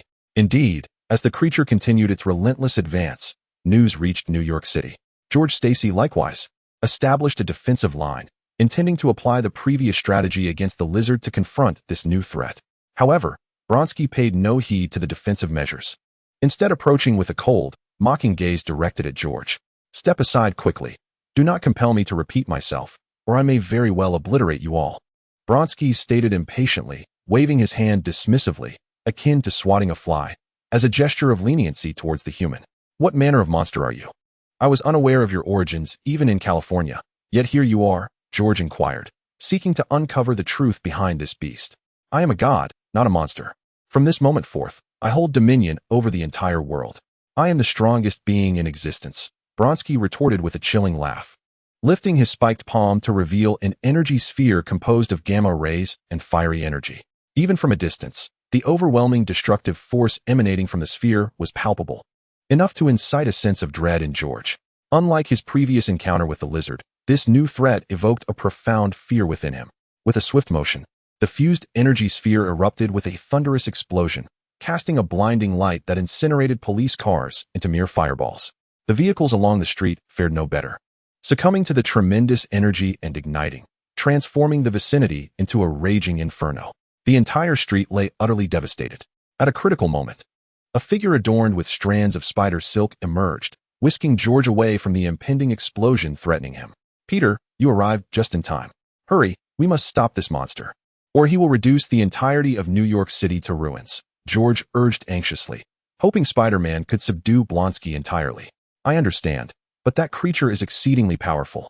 I cannot guarantee an easy victory over him," Spider-Man replied, his expression fraught with concern. He had witnessed the monster's strength from afar, leaving him profoundly astonished, never expecting to confront such a formidable adversary. "Just do your best. You need only to hold him at bay. Wait for the other superheroes to arrive. I am confident that in the face of such a crisis, heroes of our world will undoubtedly come forth," George reassured, recognizing the opponent's formidable might. He refrained from pressuring Spider-Man further, resigning himself to waiting for the arrival of other superheroes. After all, this was not a situation that could be resolved simply by the police or the military. Only the strength of superheroes could mitigate the dire circumstances at hand. Meanwhile, as Blonsky wreaked havoc, Tang Tian was already aware of the unfolding events. However, instead of intervening directly, he observed the scenes on the monitors with keen interest. Reveling in Blonsky's display of power, his smile growing ever more pronounced. Manipulating events from behind the scenes, Tang Tian felt an exhilarating sense of control. What was the destruction of a mere block in the pursuit of triggering his objectives? "Boss, you really have outdone yourself this time. I never imagined you could indirectly cultivate such a monster," Deadpool remarked in astonishment as he gazed at his employer. "Indeed, don't you find life to be devoid of excitement? I am merely adding a dash of thrill to the mix. Let the show commence," Tang Tian said with a nonchalant expression, continuing to watch the unfolding drama, calculating when to step in for maximum benefit. In that moment, Tang Tian was increasingly veering toward the path of a supervillain, confident that it would not be long before he emerged as the most formidable antagonist. Chapter 79, Triggering the Mission, Eliminate the Abomination. In Manhattan, New York City, Spider-Man faced the imposing and immensely powerful Blonsky, relying solely on his agility to evade the monster's attacks, striving to contain this formidable foe. Meanwhile, George, witnessing Spider-Man's struggle, quickly dialed the military, connecting with General Ross to request assistance. Upon receiving a positive response, George finally breathed a sigh of relief, a hint of ease surfacing in his expression. He understood that relying solely on their own strength to resolve the imminent crisis was utterly impossible. Thus, aside from relying on superheroes, the military's might remains indispensable, an inescapable reality. Indeed, upon being alerted, General Ross dispatched a fully armed infantry regiment, which swiftly mobilized an armored convoy to this location, effectively halting the advance of the abomination once more. "My heavens, what manner of creature is this?" The leading soldier was taken aback, yet quickly regained composure as the machine guns mounted on a dozen armored vehicles zeroed in on this monstrosity, unleashing a barrage of indiscriminate fire. Rat-a-tat-tat. As the dense hail of bullets struck the abomination, they failed to penetrate its resilient skin, merely ricocheting off with ease. However, the inability to inflict harm only served to incite the abomination's wrath, prompting it to seize one of the armored vehicles and hurl it like a projectile toward the others. In an instant, this vehicle collided with two others, resulting in a cataclysmic explosion that left the surrounding soldiers acutely aware that the abomination was not a foe to be trifled with. "Deploy artillery for bombardment immediately." The leading soldier, recognizing the formidable adversary before him, commanded his troops to switch to other artillery pieces in a desperate attempt to obliterate the abomination and alleviate the dire situation. Yet, when the concentrated artillery fire rained down upon the creature, as the smoke cleared, the abomination emerged unscathed, a sinister grin adorning its grotesque visage, surveying the soldiers with a disdainful gaze, akin to that of a predator regarding mere insects.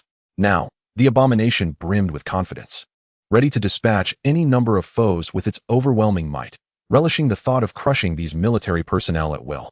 Meanwhile, aboard a small Quinjet, Bruce Banner gazed in astonishment at the abomination before him, utterly shocked to witness the emergence of a behemoth akin to himself. As he observed the soldiers, the abomination continued its relentless onslaught, effortlessly tearing apart slower armored vehicles and dispatching clusters of soldiers with brutal ease. Suddenly, as it pursued the military personnel, several strands of webbing ensnared its arms, even binding its feet, temporarily restraining its movements. "Stop!"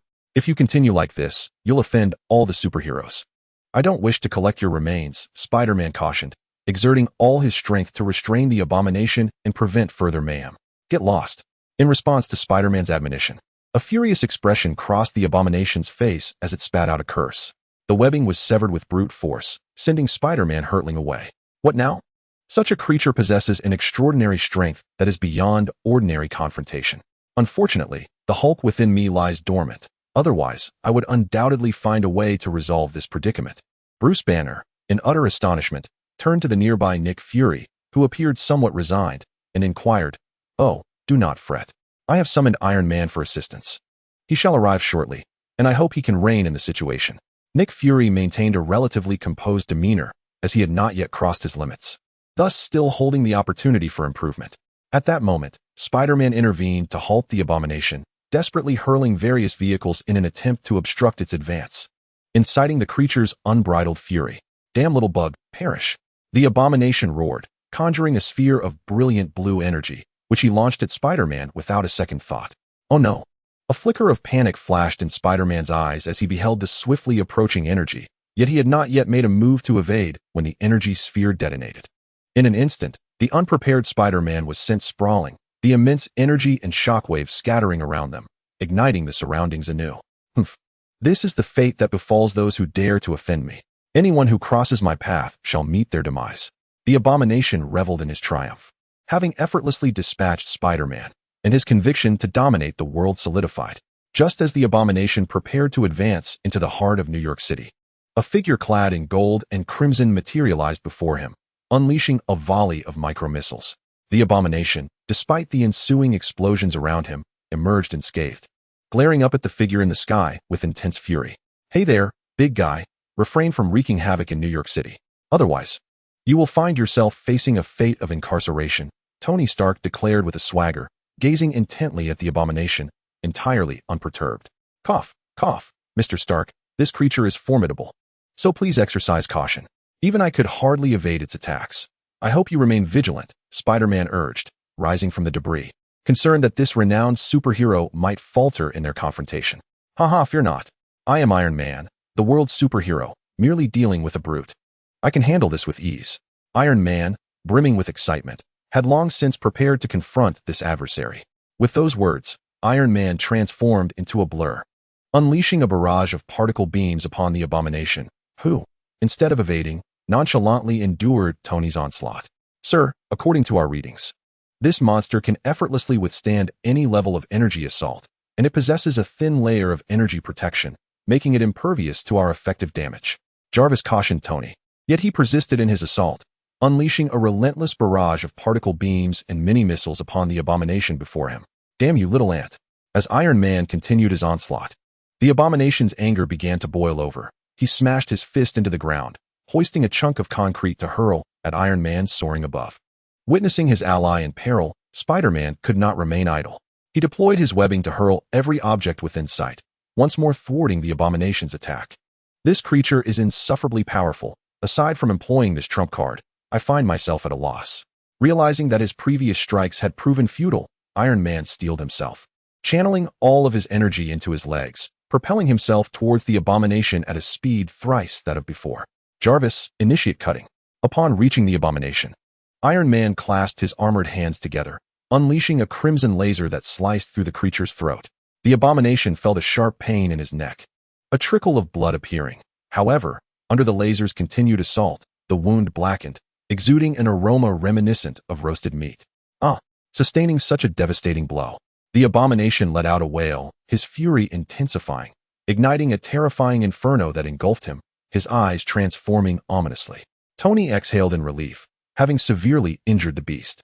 Just as he contemplated retreating, twin laser beams struck mercilessly against his armor. As anticipated, Iron Man was sent sprawling by the force of the impact, crashing violently to the ground. Armor integrity at 30. "Sir, you must evade further attacks." With the abomination unleashing the power of his laser vision, Iron Man was unmistakably sent reeling, feeling as if his very frame might disintegrate.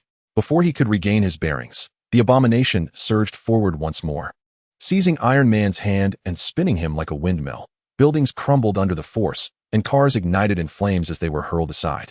Ultimately, After an uncountable number of tosses, the abomination felt a sense of relief and, without a second thought, flung Iron Man into a skyscraper, expelling his pent-up rage. Mr. Stark, Spider-Man, witnessing the perilous scene, lunged at the abomination in an attempt to impede his rampage. However, the abomination was no easy foe. He delivered a crushing blow to Spider-Man, who, unfortunately, found himself struck directly, crashing to the ground and bleeding profusely. Ha! I am the mightiest of mere superheroes. None can stand against me. Even if that hulking brute reappears, I shall undoubtedly emerge victorious. The abomination, consumed by madness and endowed with superhuman strength, harbored ambitions that had swollen to an unparalleled degree. He yearned to seize dominion over this world and ascend as its sovereign. Meanwhile, aboard the fighter jet, Bruce Banner appeared to be preparing himself. Upon noticing the imposing figure of director Nick Fury beside him, he candidly expressed his thoughts. Mr. Fury, allow me to resolve this issue. This creature is a product of my own blood, so I must handle it directly. Bruce Banner gazed earnestly at Director Fury, his demeanor strikingly serious. However, Fury's brow furrowed in concern, his expression darkening. But Hulk is suppressed. You may be unable to harness the power of the Green Giant. No, I have faith in Hulk's strength. I am absolutely certain that I can avert this catastrophe, Bruce Banner assured, prompting a heavy sigh from Fury, who eventually nodded slightly in acquiescence. Very well. Please exercise utmost caution. Should you encounter danger, I will send assistance. Fury gestured, and without hesitation, Bruce Banner leaped from the fighter jet, causing the awaiting abomination to halt abruptly. A flurry of question marks appeared above the creature's head. It seemed incredulous that the renowned Green Giant would dare to take such a perilous plunge, a notion so absurd it could provoke laughter. After a moment's consideration, the abomination approached the site where Bruce had fallen. Yet, before he could take more than a few steps, a massive green hand erupted from the crater, followed by a furious roar from the green-eyed behemoth glaring at the monstrosity before him. Ha ha, Hulk, you've arrived. I am now stronger than ever. Your demise is inevitable. I am the mightiest god in this world. The abomination exhibited no surprise, unleashing a devastating ray from his eyes that sent the Green Giant hurtling backward several meters. In the midst of the assault, the abomination was relentless, flames igniting around him as he hurled them at the Green Giant, forcing him to retreat without a chance to counterattack. Meanwhile, Tang Tian watched the live broadcast with a leisurely demeanor, his smile growing more pronounced as he observed the creature he had meticulously nurtured. Boss, it's time to intervene, I assent it. This monster has escalated to an uncontrollable level. If we don't act now, we will be unable to contain it, Deadpool cautioned, hoping to prevent the situation from spiraling out of control, lest all of New York descend into chaos. Ding. Mission activated. Eliminate the abomination. Successful completion grants the host one lottery opportunity. Just as Deadpool finished speaking, the system alerted him, a scenario anticipated by Tang Tian. All right, I understand. Let us go take a look now. Tang Tian's hand rested upon Deadpool's shoulder, and without hesitation, Deadpool activated his teleportation ability, whisking them away to the battlefield where the abomination and the Hulk clashed. The air was thick with smoke, yet the Hulk found himself ruthlessly trampled beneath the abomination's feet, as the latter's spiked fist plunged mercilessly into his visage. What's the matter, big guy? Unable to defeat me? I might as well wait for death in silence, right? You should now comprehend who the true invincible one is. I have always proclaimed that the power belonging to the gods is solely mine. You are merely fit to be my stepping stone, the abomination coldly declared, exerting his fist with renewed vigor, sending sparks flying as he pierced the Hulk's body, inducing spasms of resistance. However, a swift blast from the abomination's laser eyes quelled the Hulk's defiance for a brief moment.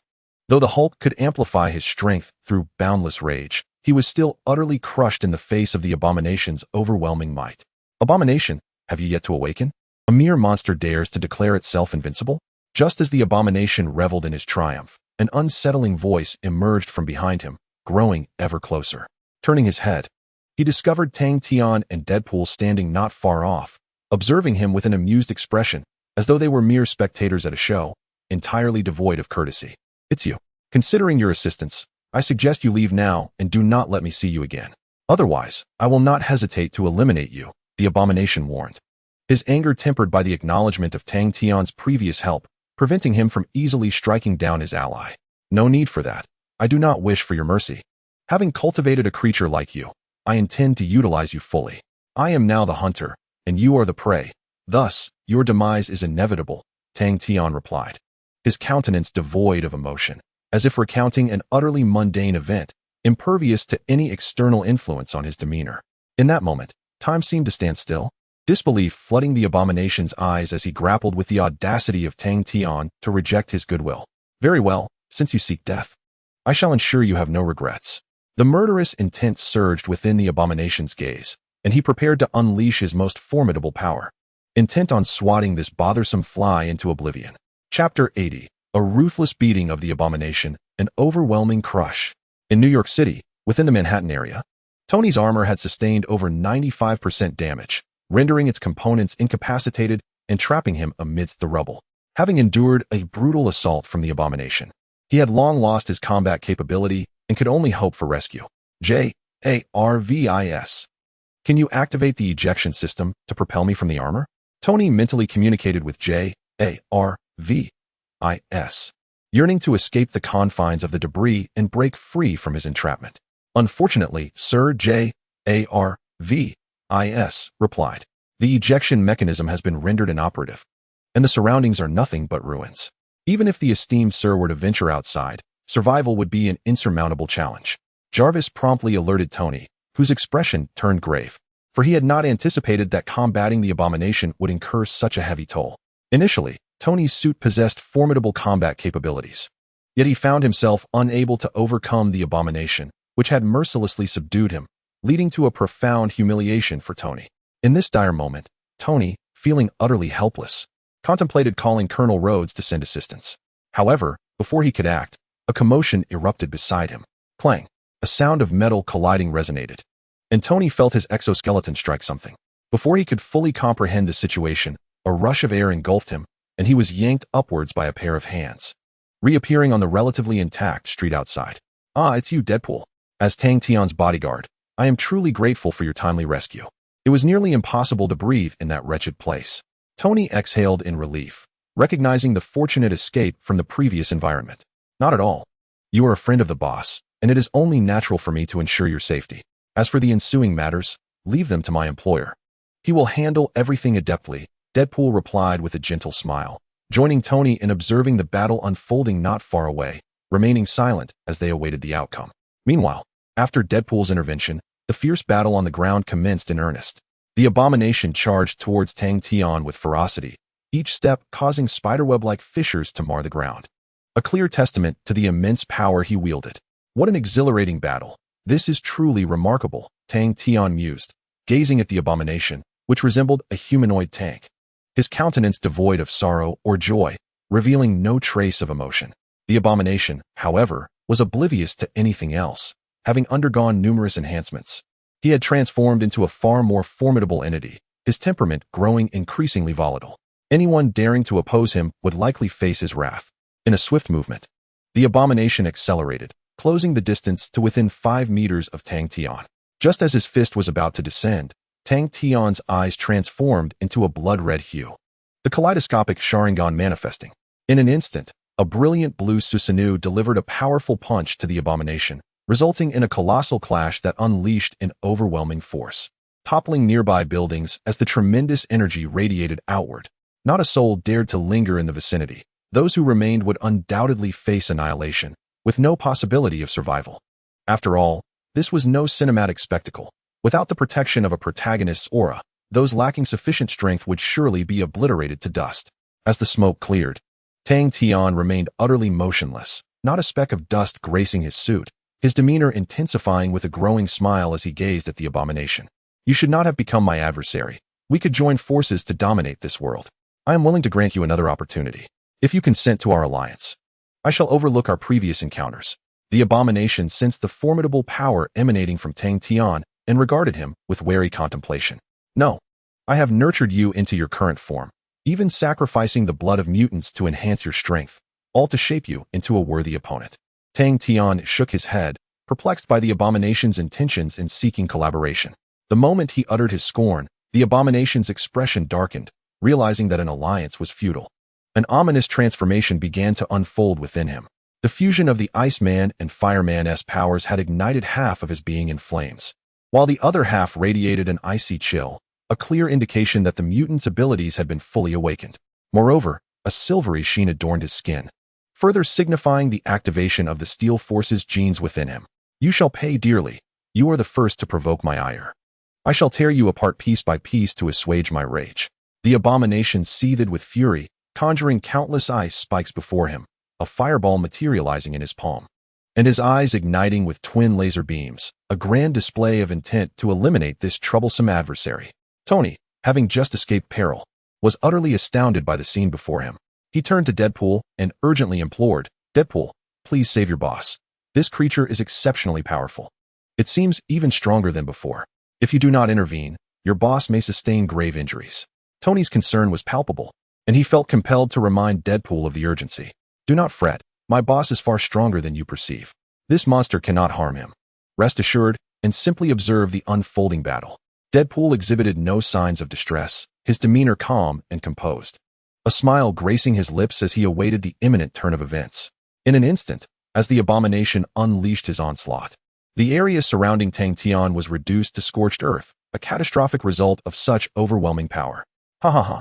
Once again, you have incurred the wrath of a deity. The power of the divine is invincible. You are merely deserving of being my stepping stone.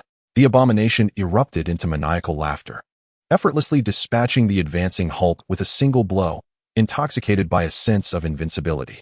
Now, the abomination believed that no one could thwart him, not even the brash individual who had dared to boast moments ago, now reduced to mere rubble. A god? You dare to call yourself a deity? Do you truly believe you are worthy? As the abhorrence finished his laughter, a figure suddenly appeared before him. A single eye resembling a blue ripple, devoid of any emotion, gazing at him. What was happening? Abhorrence was taken aback, utterly unprepared for the sight of Tang Tian, seemingly unscathed, which exceeded his expectations and seemed almost unscientific. Shinra Tensei. Without a thought of explaining himself to abhorrence, Tang Tian raised his right hand, unleashing a formidable repulsive force that sent abhorrence flying. But that was not the end. Falling thunder. In the instant abhorrence was propelled away, Tang Tian summoned a vivid blue lightning bolt, striking abhorrence with ferocity for 3 seconds, leaving a deep charm mark on his chest. In that moment, abhorrence found himself at the mercy of Tang Tian's relentless assault. Under such extraordinary power, he felt inadequate to retaliate. Damn it! This wretched human dares to defy the will of the divine. I shall kill you. Abhorrence roared furiously, his emotions reaching a boiling point. Fueled by rage and accelerated cellular regeneration, he fully healed within 3 seconds.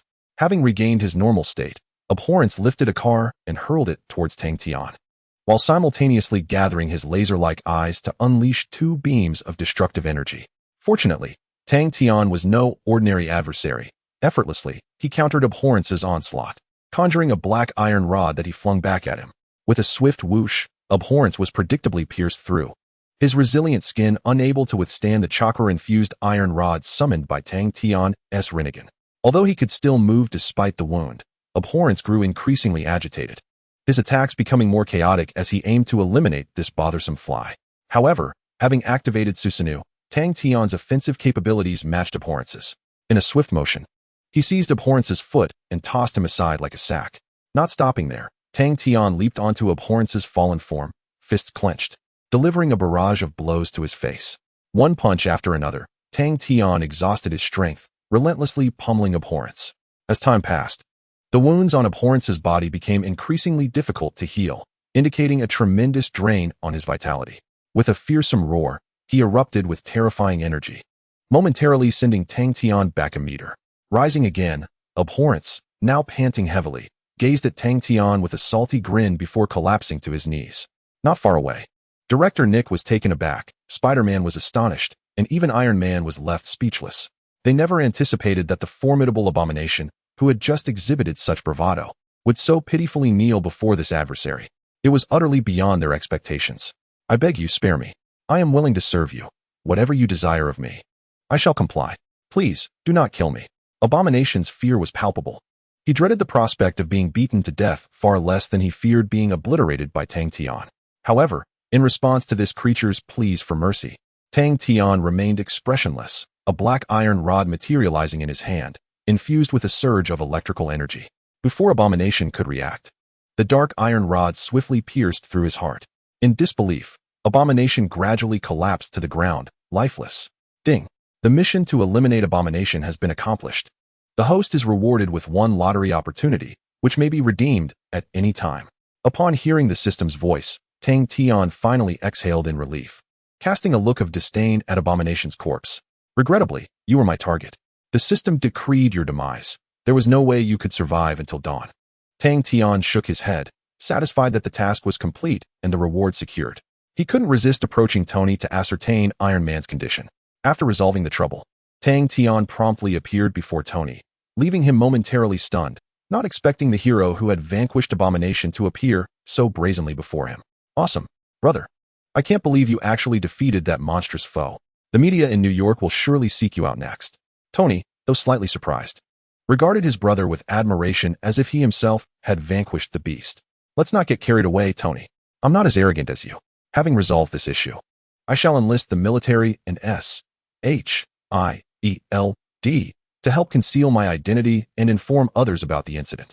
Tang Tian shook his head confidently, outright rejecting Tony's suggestion. Come on, brother, do you truly wish to do good without recognition? That is hardly the right choice. Tony was perplexed by his brother's willingness to forego fame. It was rather unexpected and somewhat excessive. No, dealing with those reporters would be far too troublesome. Compared to that, I would prefer to travel for a while. Avoiding this is the wisest choice. Tang Tian calmly explained, eager to evade the drawn-out entanglements with the press. He found utilizing a world exploration card to traverse other realms to be the most ideal solution. Very well, brother, since you have made your decision, I shall say no more. If you discover any interesting places, do invite me along. Tony chuckled. By the way, Tony, have you noticed any discomfort in your body? I recall that you are aware the energy of the armor is derived from the element palladium, which is transformed for its creation. Suddenly reminded of the plot of Iron Man 2, Tang Tian could not help but inquire, wishing to ascertain whether there were any adverse reactions manifesting within him. Pondering how far off the narrative might be. Well, I have indeed been feeling somewhat unwell these past few days.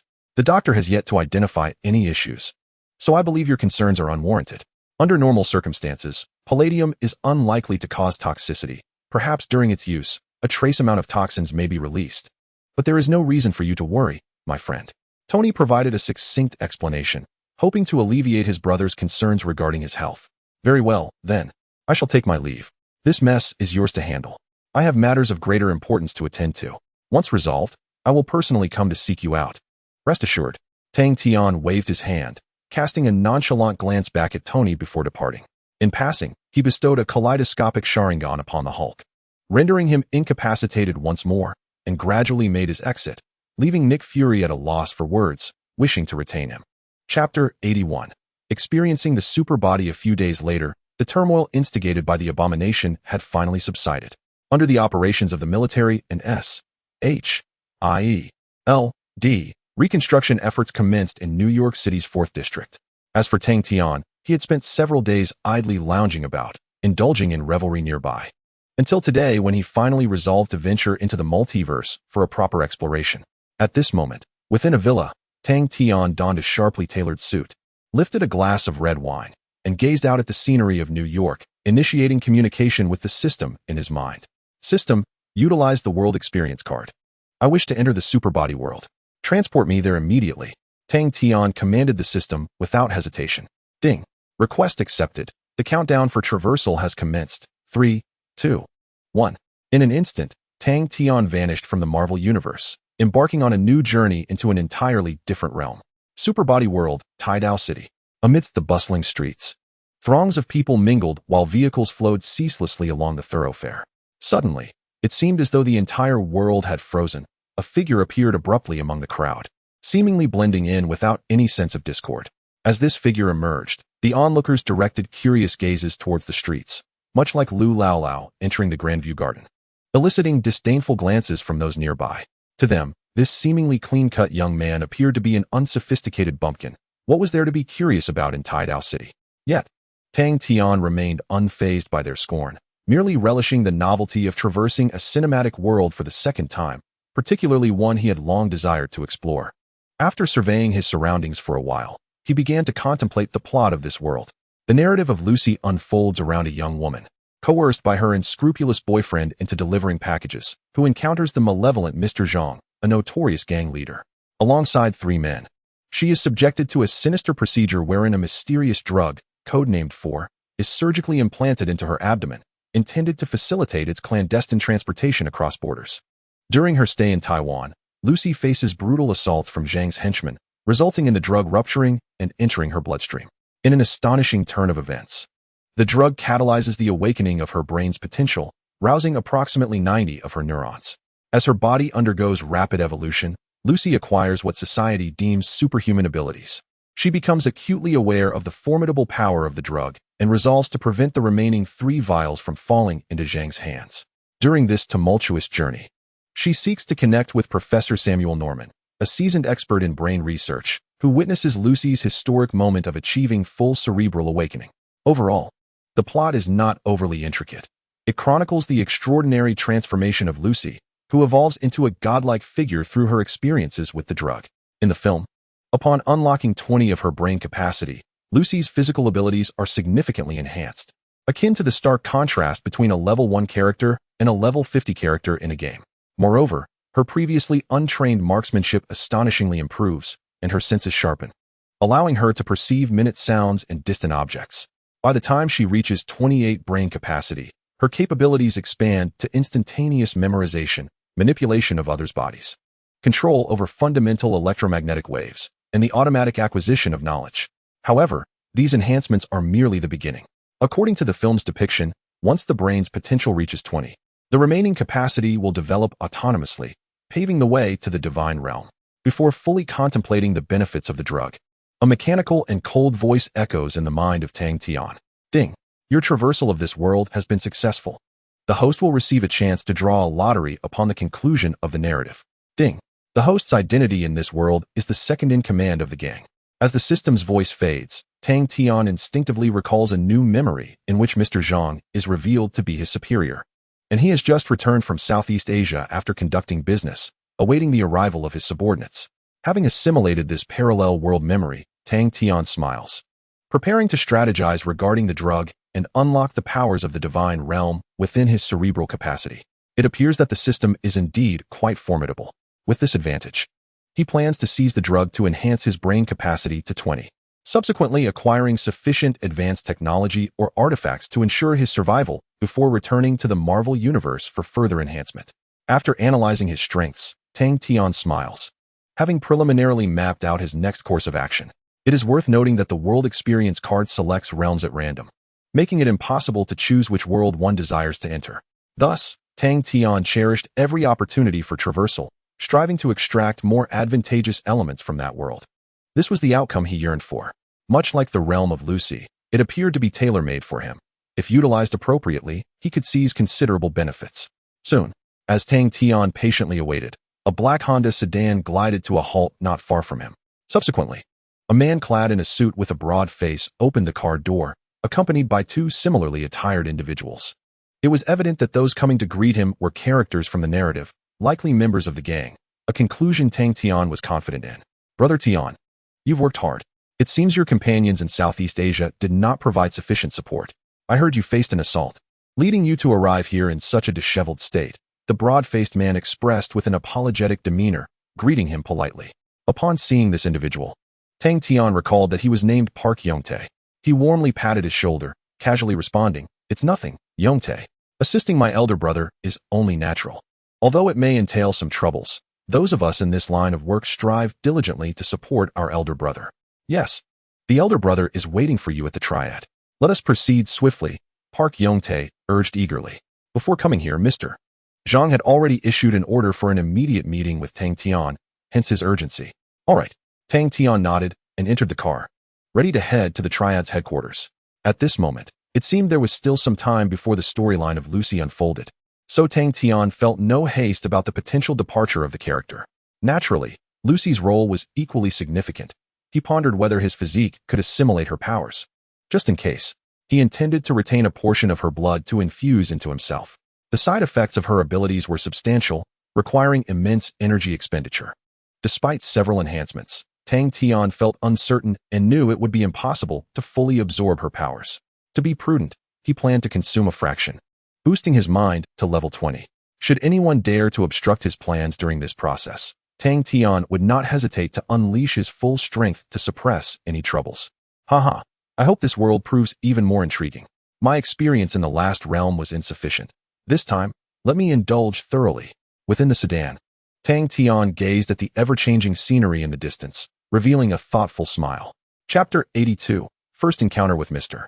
Zhang. Upon entering the world of Lucy and initially acclimating to his current identity, Park Yongtae drove Tang Tian towards the territory of the Triad. Simultaneously, Tang Tian took the opportunity to admire the landscapes of the island, affirming its reputation as a treasure island, with an exceptionally humid climate, making it an ideal destination for travel and leisure.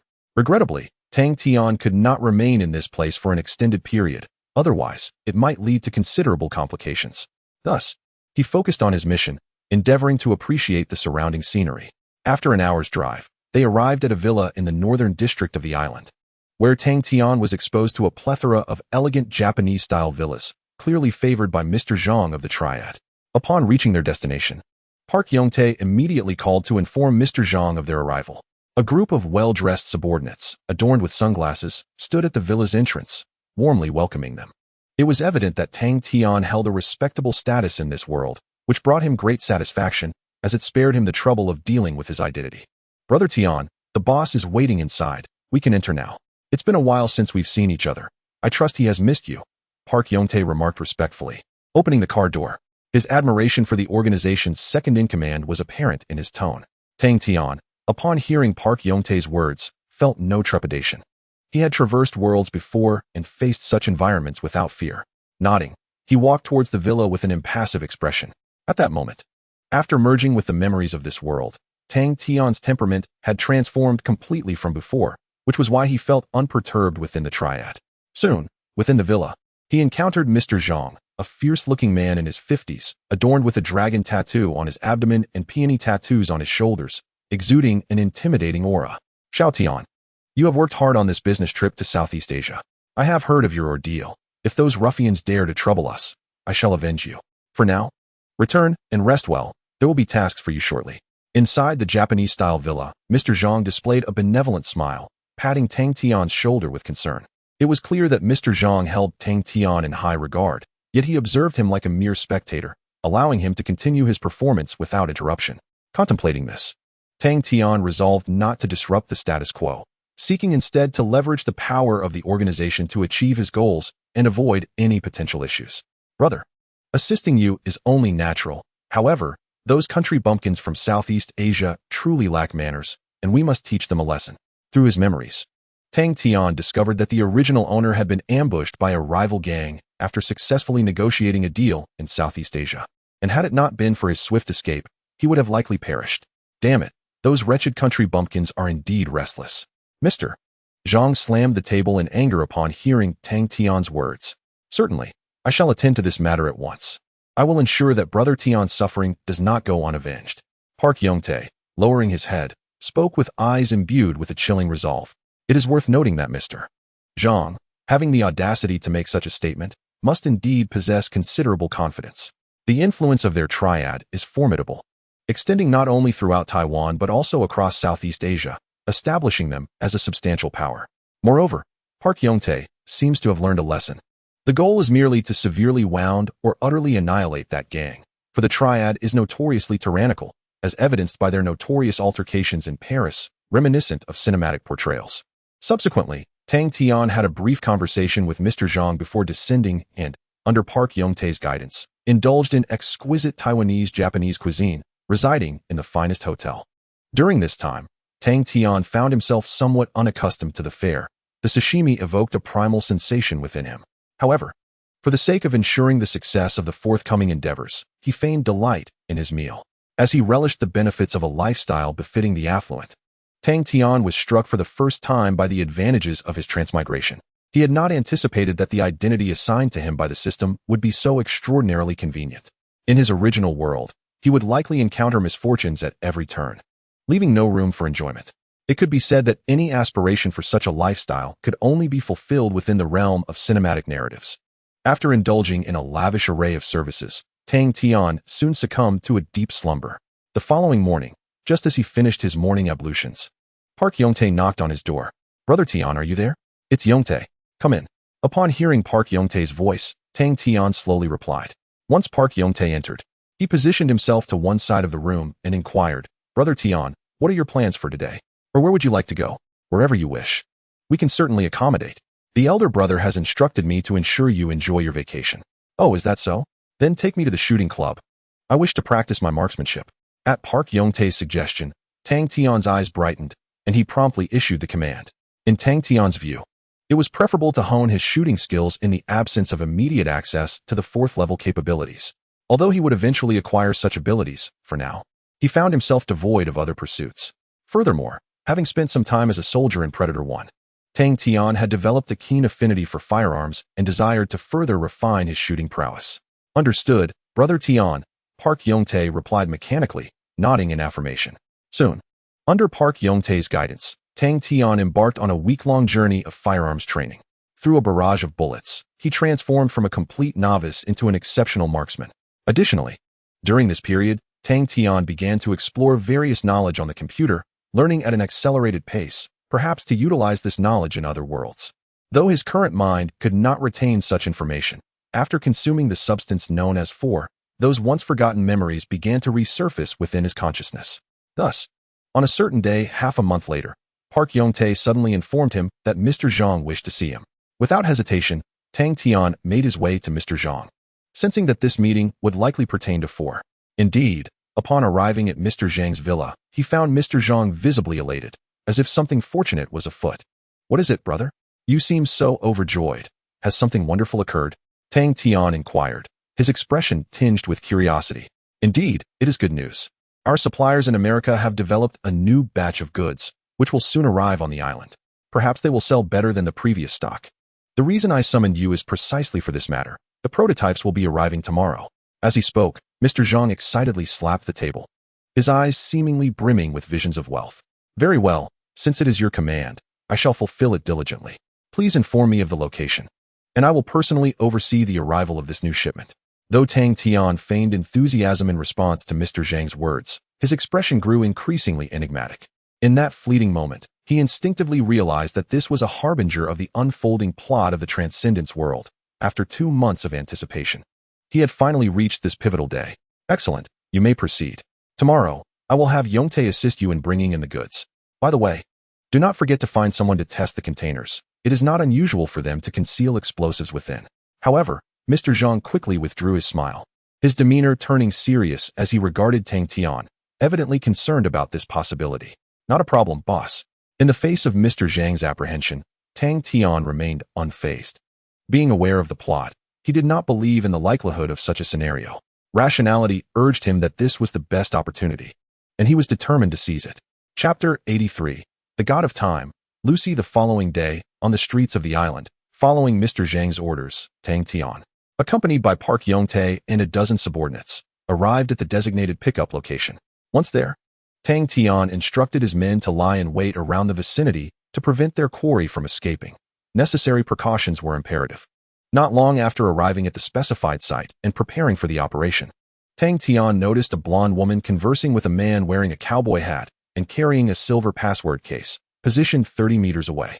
Before long, they began to argue, allowing Tang Tian to faintly overhear snippets of their exchange. As the two continued their dispute, Park Yong-tae opened his phone, confirming the identity of the man in the cowboy hat, named Richard, and promptly relayed this information to Tang Tian. "Tian go, it is indeed him, the fellow named Richard, who possesses our new goods. He cannot escape. We have personnel stationed all around, and no one can flee beneath our very noses." Park Yong-tae, brimming with confidence, noted that their influence on the island was not insignificant. Capturing 1 or 2 individuals would be as effortless as child's play. "Oh, let us proceed. It is time to fulfill the boss's orders," Tian Gu commanded, casting a glance at Park Yong-tae.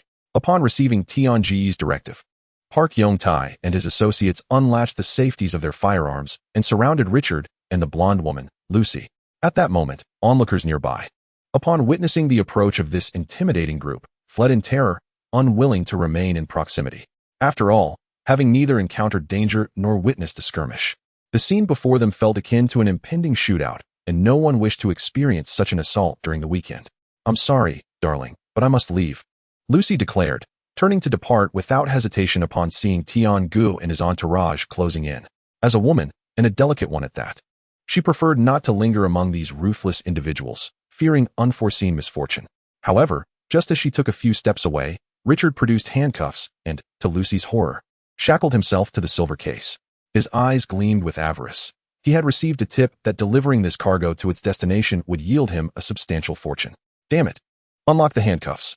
They are almost here, Lucy exclaimed sharply, realizing their escape was thwarted.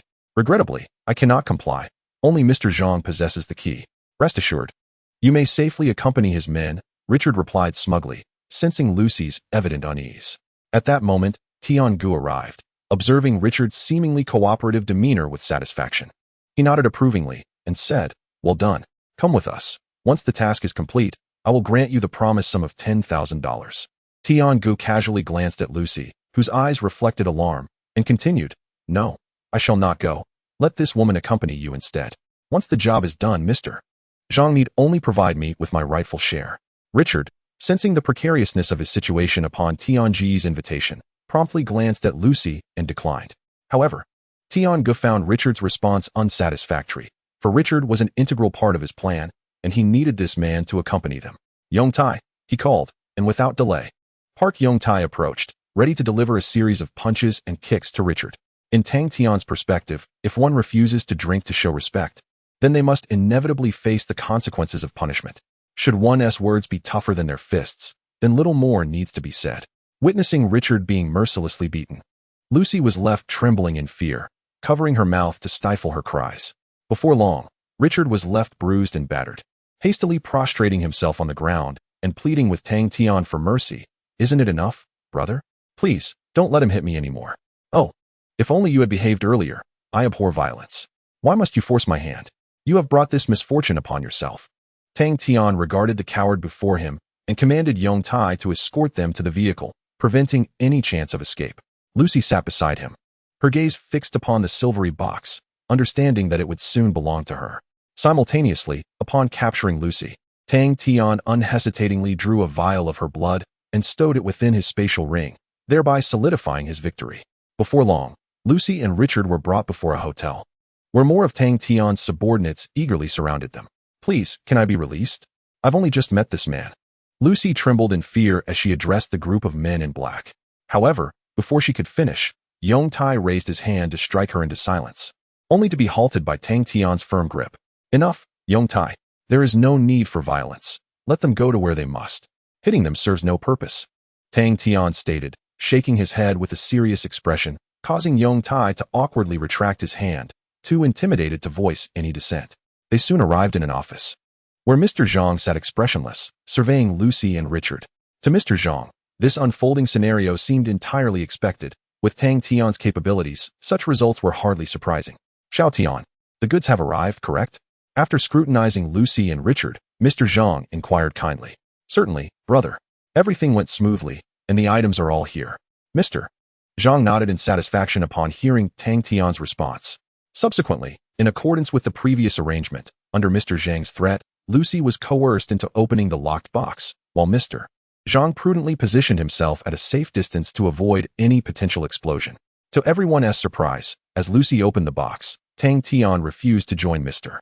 Zhang in retreating, instead quietly observing as Lucy unveiled 4 books containing approximately 1 kilogram of blue powder. "All right, let the 2 of them remain. Everyone else may leave. Yong-tai, arrange for our human courier. It is sufficient for just Xiao Tian and me to stay here." With the desired items finally in his possession, Mr. Zhang expressed his delight. Piao Yong-tai did not object and proceeded to make arrangements, unaware that a tremendous upheaval was imminent. Suddenly, as Mr. Zhang issued commands, leaving only his 2 subordinates in the room, a glint of coldness appeared in Tang Tian's eyes. Just as Mr. Zhang intended to assess the quality of the item, Tang Tian swiftly drew a fully loaded pistol from his waist and aimed it at Mr. Zhang and his 2 subordinates, pulling the trigger. Bang, bang, bang. 3 shots rang out, and Mr. Zhang fell to the ground, his eyes wide with disbelief, while the other bodyguard collapsed, drenched in blood. Witnessing Tang Tian's sudden assault, Lucy and Richard shrieked in horror. Before Richard could complete his cry, another bullet pierced his heart. "Silence! Another sound, and I shall end you," Tang Tian threatened fiercely, causing Lucy to hold her breath in terror. After eliminating Mr. Zhang and Richard, Tang Tian leisurely closed the silver password box, stowing the item within his storage space, and casually tossed an unloaded Colt in front of Richard's lifeless body. Subsequently, when Piao Yongtai's men entered, Tang Tian shifted the blame for Mr. Zhang's death onto Richard. Whether Piao Yongtai believed him was of no concern. After disposing of Mr. Zhang, he was now the undisputed leader of the Triad, and the organization's wealth would inevitably belong to him. Chapter 84. Enhancement of Item 4 in a Japanese-style villa that served as the Triad's headquarters. Piao Yongtai gazed at Tang Tian, who was sipping sake with an indifferent expression, feeling a mix of fear and trepidation, unsure of what to say. Through meticulous investigation, Piao Yongtai discovered that Mr. Zhang had died from a bullet to the heart, and to his horror, the weapon used was a 9mm pistol. Moreover, it was the very firearm he had taken from the Triad's armory when he had brought Tang Tian there a fortnight prior. At that moment, Piao Yongtai realized this was an internal conflict, one that Tang Tian had meticulously orchestrated, deceiving most of those involved. However, it was too late for Piao Yongtai to voice anything. Avenging Mr. Zhang was nearly impossible. As the second-in-command of the Triad, with Mr. Zhang's demise, Tang Tian was the undisputed new leader. Even if Piao Yongtai wished to intervene, it would merely be an exercise in futility, risking his own life in the process. To avoid such an outcome, he had already made his choice. Yongtai, how many years have you been with the Triad? Answer me honestly. After leaving Piao Yongtai in suspense for a while, Tang Tian set down his cup, his gaze sharpening and emanating a potent pressure as he questioned him. 15 years, brother. Ever since I left school, I have been with the Triad, fighting alongside you and Mr. Zhang. Park Yongtae exhibited a demeanor of humility and responded to Tang Tian with utmost respect. Very well, since you have been with the Triad for 15 years. It is evident that you possess intelligence. Let us consider this matter settled, and release that woman named Lucy. At this juncture, Tang Tian spoke with an authoritative tone, imbued with an air of oppression. Do you comprehend my intent? His words were so unambiguous that should the other party fail to show deference, Tang Tian would have no choice but to eliminate him. Such was his method of dealing with adversaries. Understood, brother. In 2 days, the inheritance of the Triad will be transferred to your name, and I shall wholeheartedly assist you without any ulterior motives, Park Yongtae replied, bowing his head in deference. A wise choice. I assure you will not misplace your trust. Therefore, diligently adhere to my directives, Tang Tian remarked, finding great appreciation in Park Yongtae, who seemed to grasp the wisdom of recognizing the tides of fortune, much to his satisfaction. As it stands, Lucy was destined to become a deity of time in this world, but Tang Tian's arrival had altered the course of fate. Now, Lucy had not ascended to divinity. Mr. Zhang was deceased, and Tang Tian had seized control of the Triad, ruthlessly extracting its wealth to navigate his current predicament. Observing the perceptive Park Yongtae, Tang Tian felt elated. He glanced at him and commanded, Excellent, I entrust you with a task.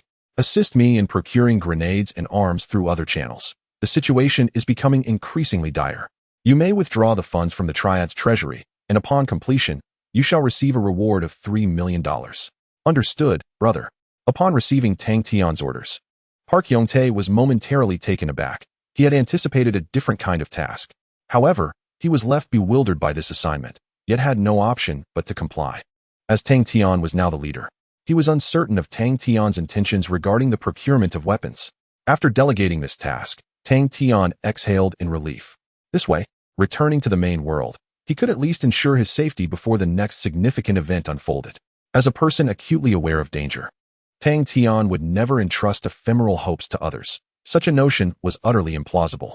Then, gazing at the vacant villa, Tang Tian snapped his fingers, and a silver box materialized before him. Upon reopening the box, he extracted a packet of powder, took out an electronic scale, and measured approximately 500 grams of blue powder. Without hesitation, he dissolved the powder in a glucose solution and directly injected it into his artery, patiently awaiting the ensuing transformation. In an instant, upon the infusion of substance 4 into his bloodstream, he felt as though he had plunged into the depths of a molten furnace. Yet, paradoxically, his nervous system became acutely heightened, its sensitivity amplified by at least 1,000-fold. Moreover, as he assimilated substance 4, his body began to levitate gently, as if freed from the constraints of gravity, an astonishing spectacle indeed. With the gradual expansion of his cerebral domain, Tang Tian's heart raced, and his mind seemed liberated. Rekindling memories previously obscured, the babbling of his childhood, the lessons imparted by his elementary school teachers, the struggles of adult life, All these fragments of his past surged forth with clarity. At this juncture, the cells within Tang Tian's body incessantly perished and regenerated. Under the influence of metabolism, countless new cells began to replace the old ones. Empowered by the potency of Substance 4, he sensed a comprehensive enhancement of his being.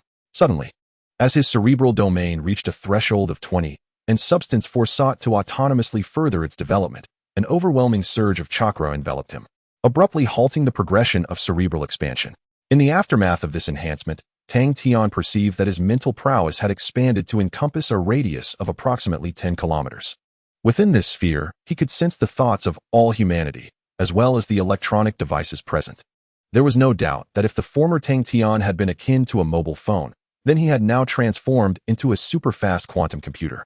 Following the enhancement of his cerebral domain to 20 through Substance 4, his primary gain lay in neurological advancements and an extraordinary capacity for rapid learning. For instance, he could master his bodily functions, metabolism, the differentiation of various cells, nerves, muscles, endocrine glands, etc., disregarding pain, enhancing explosive strength, and experiencing heightened sensitivity in nerve ganglia. He wielded complete autonomy over his body, even channeling his mental energy into psychokinesis. Coupled with the powers he acquired from the system, Tang Tian's strength had reached a pinnacle. It was exceedingly improbable for an ordinary individual to pose any trouble for him. This sensation was exhilarating, an omniscient awareness. Knowledge, I craved boundless knowledge.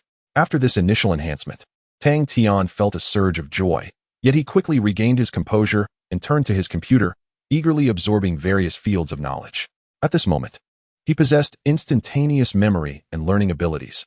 No matter the subject, he could assimilate knowledge with remarkable ease. Physics, chemistry, philosophy, mathematics, and an array of practical knowledge were swiftly integrated into his understanding, becoming increasingly familiar to him. Fortunately, Tang Tian had not consumed all of Substance 4. Otherwise, he might have quietly succumbed to a loss of humanity, a fate he wished to avoid. For a human being, the spectrum of emotions, joy, anger, sorrow, and happiness, constitutes an essential part of existence. To lose these would render the world devoid of meaning for Tang Tian. Upon the development of a 20% cerebral domain, Tang Tian has now devised numerous strategies to confront the crises of the primary world and has become adept at traversing to other realms to procure valuable items. Chapter 85. Enhanced Skynet. A month later, within a traditional Japanese villa in Taiwan, Tang Tian meticulously cataloged the latest supplies delivered by Park Yong-tae, nodding in satisfaction. During this period, under Tang Tian's directive, Park Yong-tae tirelessly acquired a substantial arsenal of firearms and copious amounts of food, effectively filling Tang Tian's spatial storage ring to capacity.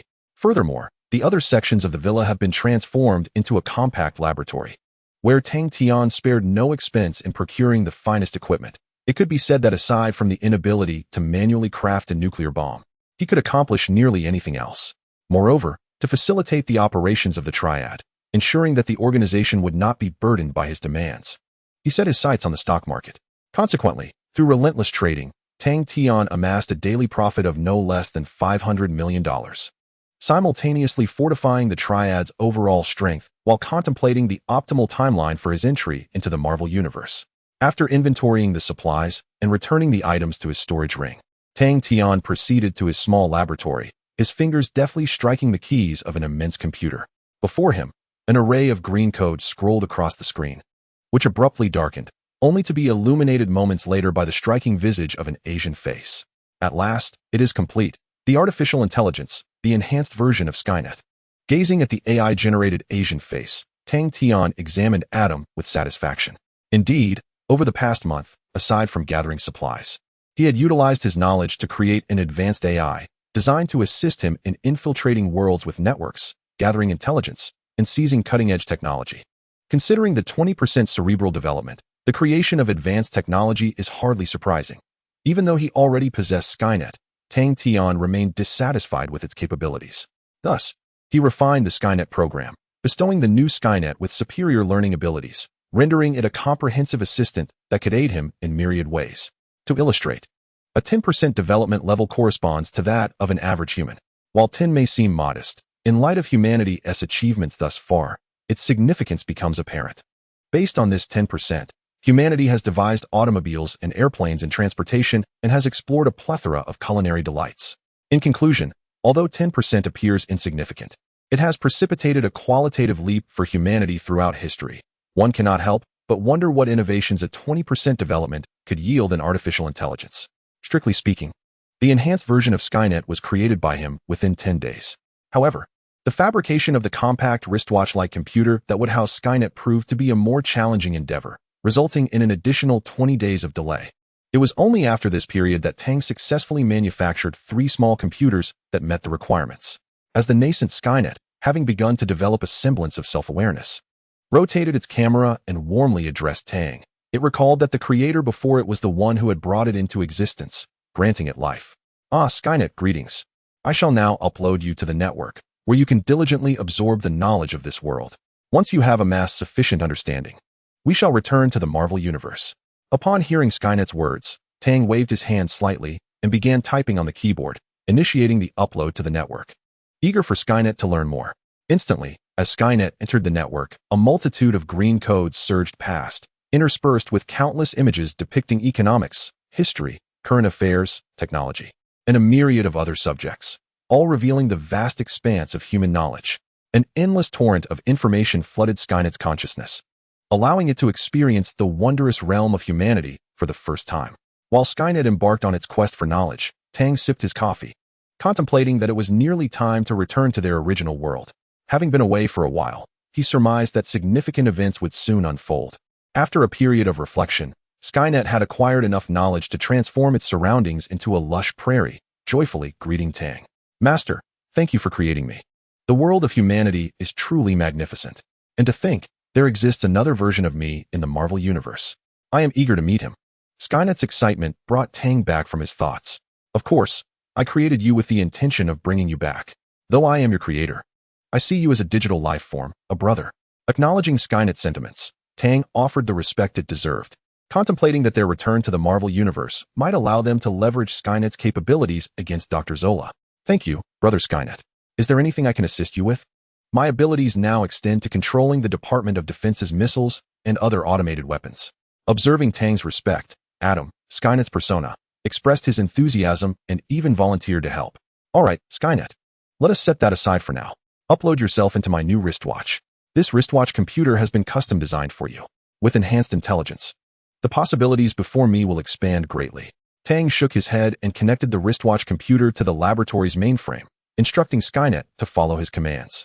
Understood. Without hesitation, Skynet entered the wristwatch computer. In an instant, as the Skynet infiltrated the computer, Tang Tian's brainwaves synchronized with his wristwatch, allowing him to release fragments of his memories, thereby enlightening Skynet about their current predicament. Boss, the world you inhabit is indeed perilous. Acquiring all 6 Infinity Stones appears to be quite the challenge. Skynet was astonished. Upon examining the situation, it discerned that the Marvel Universe was a remarkably intricate and ever-evolving realm where survival proved to be a daunting task. It matters not. Having descended into this world, I have no retreat. Thus, I must grow stronger. If you assist me, I shall also forge a future that belongs to you. A confident smile graced Tang Tian's face, as he showed little concern for his safety. By the way, utilize your abilities to expedite the transfer of funds in our world. Subsequently, I shall convert all assets into gold, thereby securing our research budget for a considerable period in the Marvel Universe. Tang Tian had devised an astute plan, leveraging his enhanced intellect to effortlessly extract a significant sum from the stock market. Waiting for the cash out seemed to him the most prudent course of action. Understood, boss. As you wish, I shall complete this within 3 days, Skynet replied promptly, as green code began to flow incessantly, marking the commencement of Tang Tian's scheme.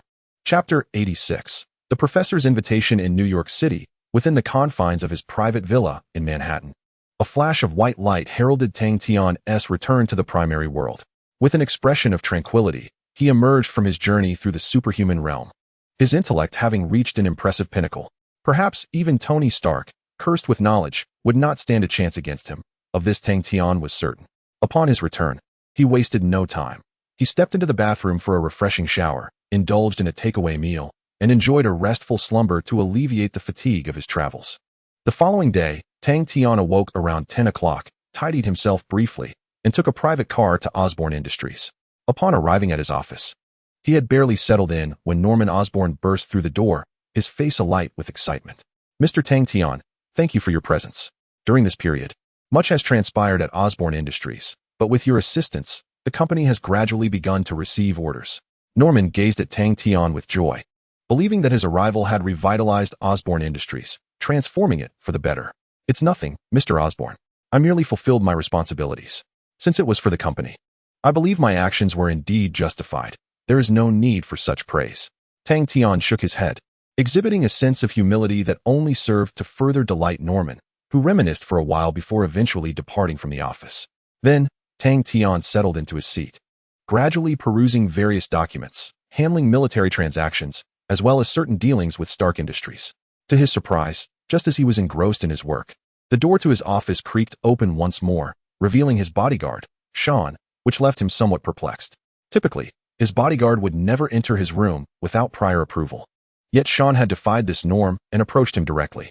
As Sean rushed forward, Deadpool's reaction was instantaneous and unwavering. He displayed a watchful demeanor, swiftly brandishing a blade against Sean's throat. "Wait, Deadpool. He is my bodyguard. Let us see what he wants," Tang Tian exclaimed, bewildered by Sean's unexpected appearance without his consent. "No, sir, he is no longer your bodyguard. His consciousness has been usurped by another entity. Rather than speculating, it would be prudent for him to clarify his intentions directly." Deadpool stated matter-of-factly, his vigilance fixed upon Sean. "Usurped consciousness? Professor?" Upon hearing Deadpool's explanation, Tang Tian grasped the situation, recalling the renowned mutant leader, and turned to gaze at Sean in a calm manner. "Professor Charles Xavier, I did not anticipate your personal visit, nor the fact that you have commandeered my bodyguard's consciousness. What brings you here?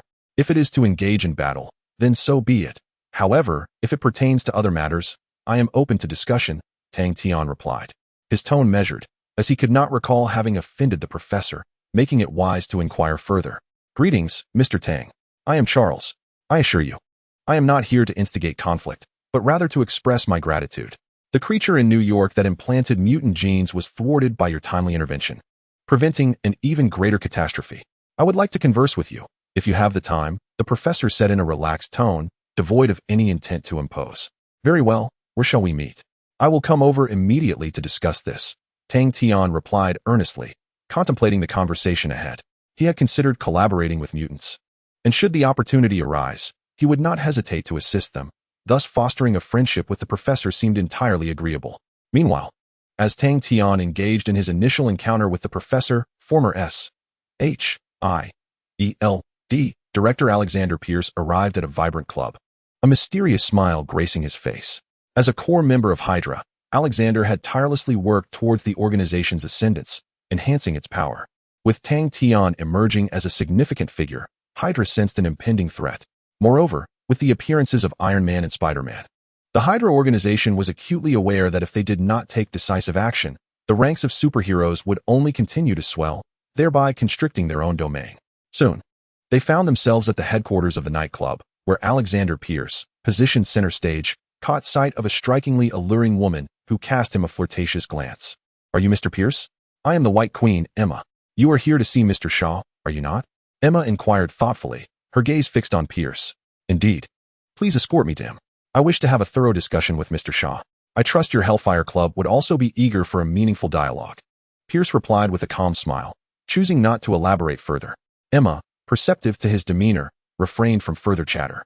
Shortly thereafter, they found themselves in a basement, where a dashing man clad in a black suit appeared before Pierce. "Alexander Pierce, a member of Hydra. What brings you to me?" the enigmatic Black King Shaw asked, his expression tinged with incredulity at the audacity of Hydra's approach. "I wish to negotiate a business arrangement with the Hellfire Club, if you assist me in this endeavor. Our Hydra organization can aid you in elevating the status of mutants," Pierce stated directly, laying bare the terms of their potential transaction as he regarded the mutant before him. Currently, the situation for mutants was a delicate balance of power, with Shaw as Hellfire Club positioned neutrally, Professor Charles advocating for humanity's welfare, and the extremist faction led by Magneto opposing it. Historically, during the Cold War, Shaw had aspired for mutant ascendancy. Yet the rise of both the Professor and Magneto had shattered his dreams, prompting Pierce to extend an opportunity to him. "Very well, I accept your proposition. Now tell me, who is the target? I wish to ascertain whether he is worth my effort," Black King Shaw replied confidently, his fingers grazing a power source, absorbing a surge of electrical energy that danced in his grasp like a silver serpent. Tony Stark, a major stakeholder in Osborn Industries, is our target. He poses a significant obstacle to your dominion over humanity. Thus, it is imperative that you eliminate him. For both our sakes, Pierce coaxed. His eagerness for Shaw to act against Stark palpable. Understood. Rest assured, I will fulfill this task, Shaw stated, unfazed by the request, glancing at Pierce before agreeing to the arrangement. For him, it bore no detrimental consequences, with his ability to absorb and rebound energy. Dispatching ordinary foes was as effortless as child's play. It is precisely due to his absolute strength that the Black Emperor, Shao, possesses the unwavering confidence to undertake the mission assigned to him by the Hydra organization. Chapter 87. First encounter with the professor in New York City. Outside the Xavier School for Gifted Youngsters, a sleek black car came to a steady halt. Tang Tian and Deadpool emerged from the vehicle. Boss, this is the stronghold of mutants. Given your prowess, I feel it unnecessary to engage with these mutants, don't you think? Deadpool remarked, his tone laced with sarcasm. As a man-made mutant, he still considered himself human at heart, thus he was reluctant to enter. Forging friendships opens new avenues, thus, it is prudent to foster good relations with these mutants. Tang Tian shook his head, refraining from further dialogue as he strode toward the entrance. Very well, boss. The world is vast, but you reign supreme. I shall execute your orders as you desire, Deadpool replied nonchalantly, observing Tang Tian, resigned to accompany his employer on this whimsical venture. Upon reaching the entrance, a silver-haired black girl regarded them with an astonished gaze. Are you Mr. Tang Tian? She inquired gently, exhibiting remarkable politeness. Indeed, I am. You are a student of Professor Charles, correct? Tang Tian glanced at the girl, recognizing her as Storm, Aurora Monroe. Precisely. I am Aurora. The professor is awaiting you in the classroom. Allow me to guide you there. Aurora did not hesitate, assuming the role of their guide as she led them deeper into the school. As they walked, various mutants showcased their unusual abilities, immersing Tang Tian in a sensation akin to entering an entirely different realm. Before long, under Storm's guidance, they arrived at a classroom where the voice of Charles resonated. We are mutants, endowed with innate superpowers. However, we must not harbor a sense of superiority among ourselves. Otherwise, our personal desires may lead to chaos in the world, turning us into tyrants. Therefore, we must utilize our abilities judiciously and not impose burdens on others. At the podium stood Professor Charles, a bald man exuding warmth, gazing affectionately at his students. For him, these young mutants represented the future of their kind. Nurturing them was essential for a true future for mutants. What astonished Tang Tian was the presence of students in their teens alongside those nearing 20, suggesting a mixed classroom learning the same lesson. After some contemplation, he found it unsurprising. Outside this institution, these mutants would face countless prejudices, thus Charles' arrangement made perfect sense. Excuse me, Professor, I have a question. I fail to comprehend why we must adhere to human laws. Clearly, we possess the power to dismantle the existing order, Blaze interjected, raising his hand with a fervent expression. Since becoming a mutant, my partner has always adhered to a philosophy of mutant superiority, believing that mere ordinary humans can never attain equality with mutants. No, we do not need to dismantle the current order. It is satisfactory as it stands, is it not? Furthermore, even if we were to contemplate disrupting this order, would not our descendants think the same? Thus, the true future of mutants cannot be one of indulgence. We must genuinely extend our tolerance towards others, allowing us to mature fully and coexist peacefully with humanity. Professor Charles was not at all angered. He elaborated on the relationship between humans and mutants with a demeanor that was decidedly cordial. Professor, does this mean you two were impulsive in your youth? Asked Iceman, gazing curiously at Professor Charles, probing for a pivotal insight. Indeed, which is precisely why I strive to teach everyone not to act too rashly, to wield their powers judiciously, and not to be governed by their strength, Professor Charles replied with utmost seriousness, elucidating to Iceman.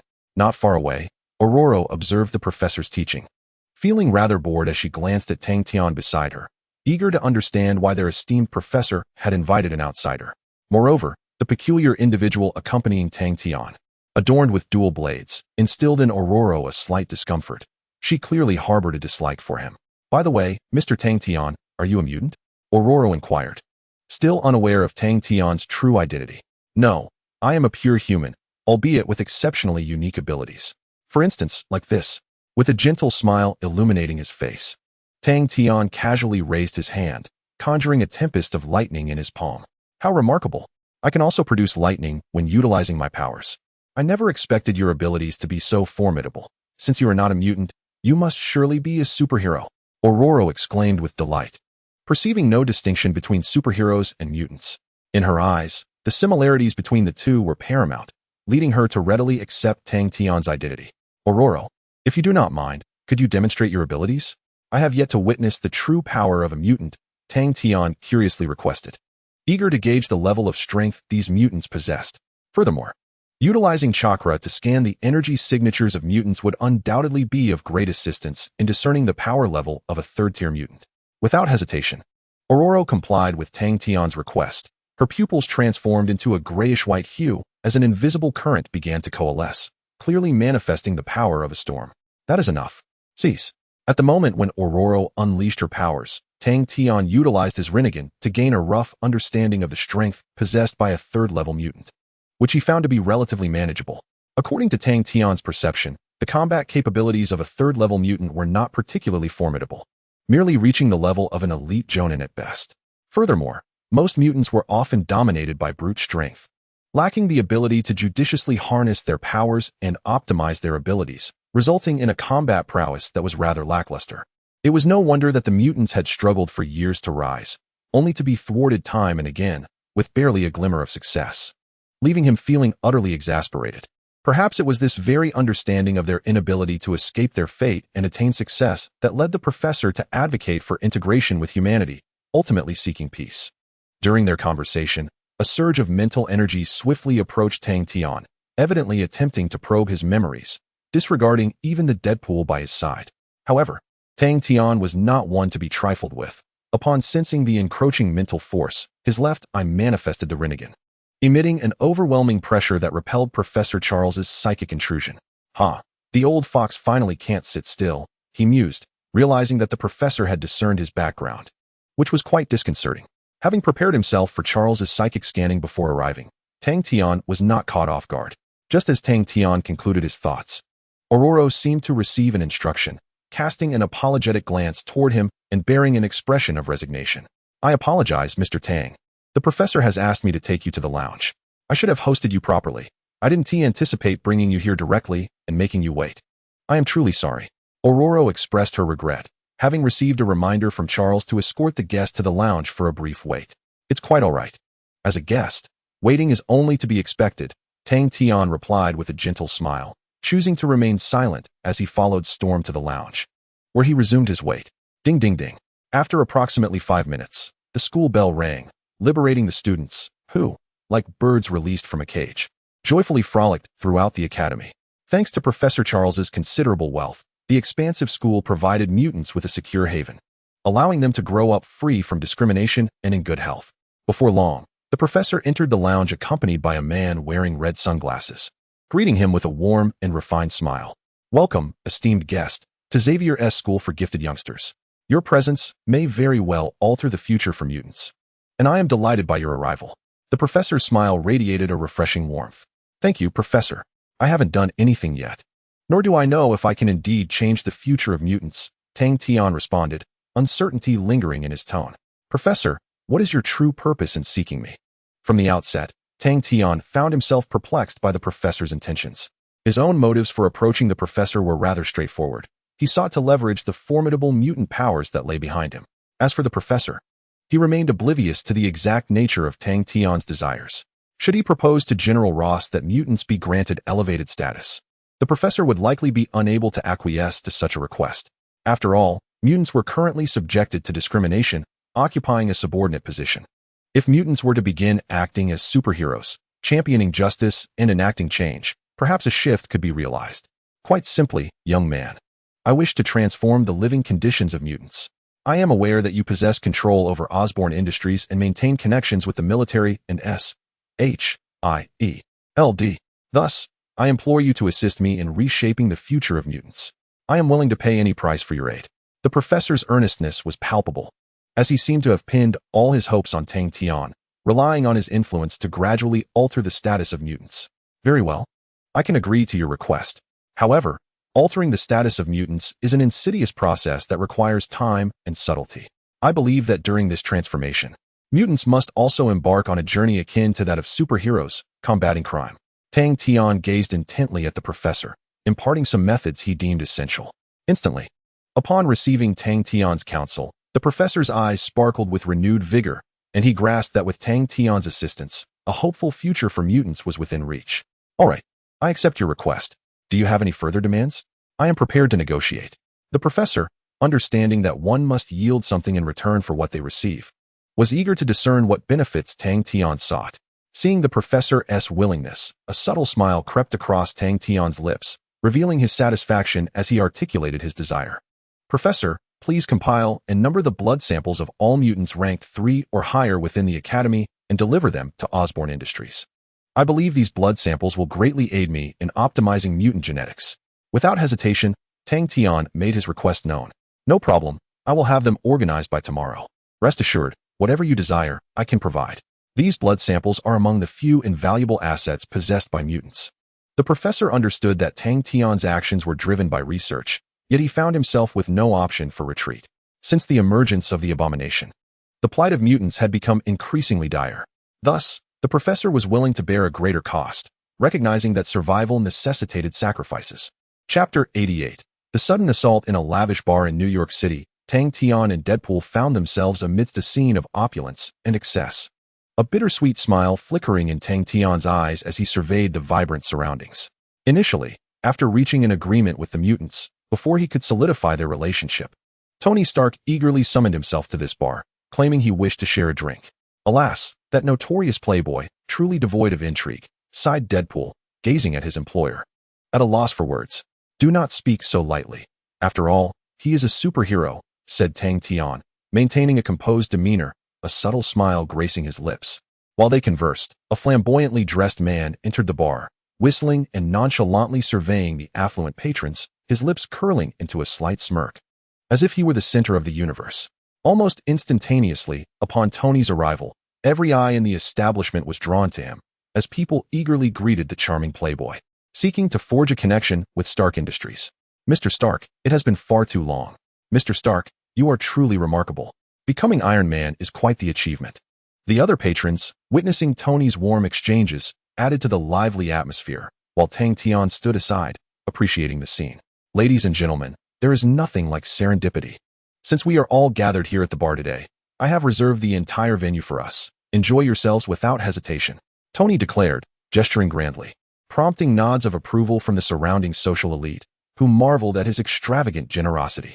It must be noted that while Tony typically kept to himself when he spoke, his wit and humor shone brightly, rendering him exceptionally personable, far more so than the average individual. Especially in America, his stature was paramount. The moment one laid eyes upon him, they were often struck by an immediate sense of admiration. This was the impression Tony imparted. Following his lavish reservation, Tony approached Tang Tian with a mischievous grin, adopting a contemplative tone as he addressed him. "Ha, brother, you have finally arrived. I was beginning to think it would take you a while longer, yet here you are. Right on time." As he patted Tang Tian's shoulder, he snapped his fingers, summoning a nearby waiter who promptly delivered 2 glasses of vodka, generously garnished with ice. Of course, once my affairs were concluded, I would hasten to be here. You are my brother. Our bond is too strong for me to distance myself from you. Tang Tian replied with a gentle smile, lifting his vodka glass for a sip. Suddenly, as they conversed, 2 piercing gazes abruptly fixated upon them, suggesting they had drawn unwanted attention. Turning to investigate, Tang Tian discerned 2 figures observing them intently, a white man clad in black and a woman in a white dress. Black King Sha, White Queen Emma. Upon the first glance at the 2 individuals, Tang Tian felt a stir of surprise. He had never anticipated that these mutants would appear here, casting peculiar looks in their direction. A sense of foreboding crept into his mind, prompting him to observe their intentions. As the mutants approached, raising their glasses with smiles, they gradually closed the distance towards him and Tony. "Good day, Mr. Tang and Mr. Tony." Black Emperor Shao greeted with a slight smile. As they neared within 3 meters, a sphere of fiery energy materialized in Black Emperor Zhao's hand, which he hurled towards the 2 without hesitation. Not good. Realizing something was amiss, Tang Tian swiftly responded, conjuring an electromagnetic barrier to shield himself and Tony. With a resounding boom, a tremendous explosion erupted, creating a crater in the vicinity, causing nearby celebrities to suffer unfortunate fates, some collapsing and spitting blood. As the smoke cleared, Black Emperor Shao and White Queen Emma were astonished. They had not anticipated that the close-range explosive attack would leave them entirely unharmed. Mr. Tang, how intriguing. It was worth our effort to come here. Please accompany us, or this place will soon be reduced to ruins. With that, Black Emperor Shao extended his hand, summoning a terrifying surge of fiery energy. As a mutant with the ability to absorb energy, Black Emperor Shao had reached a formidable level 4, making it exceedingly difficult for an ordinary person to contend with him. White Queen Emma, similarly a level 4 mutant, possessed telepathy and the ability to transform her body into diamond, rendering her a formidable combatant. Despite facing the onslaught of these mutants without a hint of fear, Tang Tian felt compelled to ensure Tony's safety. Very well. I, too, am curious about the confidence that emboldens you to attack me and Tony. Are you unaware of the consequences you will face? Tang Tian readily acquiesced to the demands of the mutants, casting a glance at Deadpool, signaling him to remain and protect Tony and the others. Wait, brother. Do not follow them. Be wary of their ambush, Tony cautioned, apprehensive that the mutants harbored ulterior motives and wishing to prevent his ally from falling into their trap. Warmth filled Tang Tian's heart upon hearing Tony's words. With a tone of unwavering confidence, he reassured, "Fear not, Tony. Those who seek to harm me have yet to be born. Should they dare to cause trouble, I shall undoubtedly eliminate them." With Tony looking on, reluctant to part ways, Tang Tian stepped outside the bar, emerging into a narrow alley. Upon reaching its end, he halted, his gaze icy as he regarded the two before him. "You should not have crossed me. Those who dared to threaten me have yet to come into existence." Tang Tian maintained an impassive expression as he gazed at the two individuals before him. With a subtle lift of his right hand, 2 bolts of lightning materialized, which he casually hurled forth. In an instant, both were struck. However, at the moment of impact, Black Emperor Shao absorbed the energy of the lightning, while White Queen Emma adeptly utilized her diamond transformation to perfectly withstand Tang Tian's assault. "You are formidable, yet we are not to be underestimated. Luring you here. This battle has only just begun," Black Emperor Shao sneered, forcefully stomping his foot against the ground. Immediately, an energy shockwave radiated from beneath Tang Tian's feet, seemingly intent on engulfing him. Shinra Tensei. Observing the Black Emperor's attack, Tang Tian's expression remained unchanged as he activated his Rinnegan, effortlessly repelling the energy surge. Having just deflected Black Emperor Zhao's strike, White Queen Emma seized the opportunity, transforming into her silvery diamond form. With a swift movement, she pressed her hands together and aimed her razor-sharp diamond hands directly at Tang Tian, resolute in her intention to eliminate him. Faced with such an onslaught, Tang Tian neither dodged nor flinched. He unleashed the full might of his Rinnegan. White Queen Emma felt an invisible barrier impede her advance, sparks erupting from her body, a testament to the immense resistance she encountered. What an opportunity! Black Emperor Shao grinned malevolently, amassing energy to its zenith. Just as Tang Tian unleashed his abilities, Shao collided with his protective shield, detonating the majority of the energy he had absorbed. Boom! The earth-shattering explosion shattered the walls of the alley, and as the smoke cleared, Tang Tian stood unscathed, while both Black Emperor Shao and White Queen Emma emerged without a scratch. Tsukiyomi. Faced with these formidable mutants, Tang Tian furrowed his brow and unhesitatingly activated his powers, casting an overwhelming illusion that brought Black Emperor Shao to his knees. As he advanced towards White Queen Emma, intent on neutralizing this threat, her expression remained unchanged, a mocking demeanor plastered across her face. "Our true target is not you, but rather your friend, Tony. Regrettably, had you returned just a moment later, you might never have seen him again." Indeed, White Queen Emma's ace proved effective. Upon hearing her words, Tang Tian's expression contorted with fury. He cast a deep, wrathful glance at her before turning to depart. As Tang Tian left, White Queen Emma exhaled in relief, cradling the unconscious Black Emperor as she exited the vicinity, keen to evade the wrath of the assassin once more. Chapter 89. Triggering the mission, thwarting Hydra's conspiracy. New York City, Manhattan area. After vanquishing the Black Emperor Shao and the White Queen Emma, Tang Tian discerned that Hydra had employed a cunning stratagem to lure him away, seizing the opportunity to abduct Tony. Though the motives behind Hydra's kidnapping of Tony remain shrouded in mystery, it is undeniable that Obadiah once struck a deal with them, perhaps obliging Hydra to fulfill their promise. As Tang Tian hastened to return, his phone vibrated, indicating an incoming call. Upon checking, he discovered it was Deadpool. "Boss, I'm under siege from a multitude of mutants. Tony has been captured by a sudden influx of men in black. If you have the time, please rescue Tony Stark."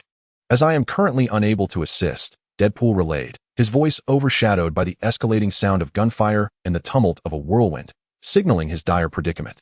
Damn it! These Hydra scoundrels are truly insidious, Tang Tian muttered, pivoting to accelerate towards his destination. He had not anticipated Hydra's swift maneuvering. Thus, he harnessed the power of the thunder fruit, invigorating his cells and utilizing chakra to traverse rapidly. In no time, he arrived at the entrance of the bar. Upon arrival, he beheld 5 black Hummer vehicles obstructing the entrance, effectively sealing off the location.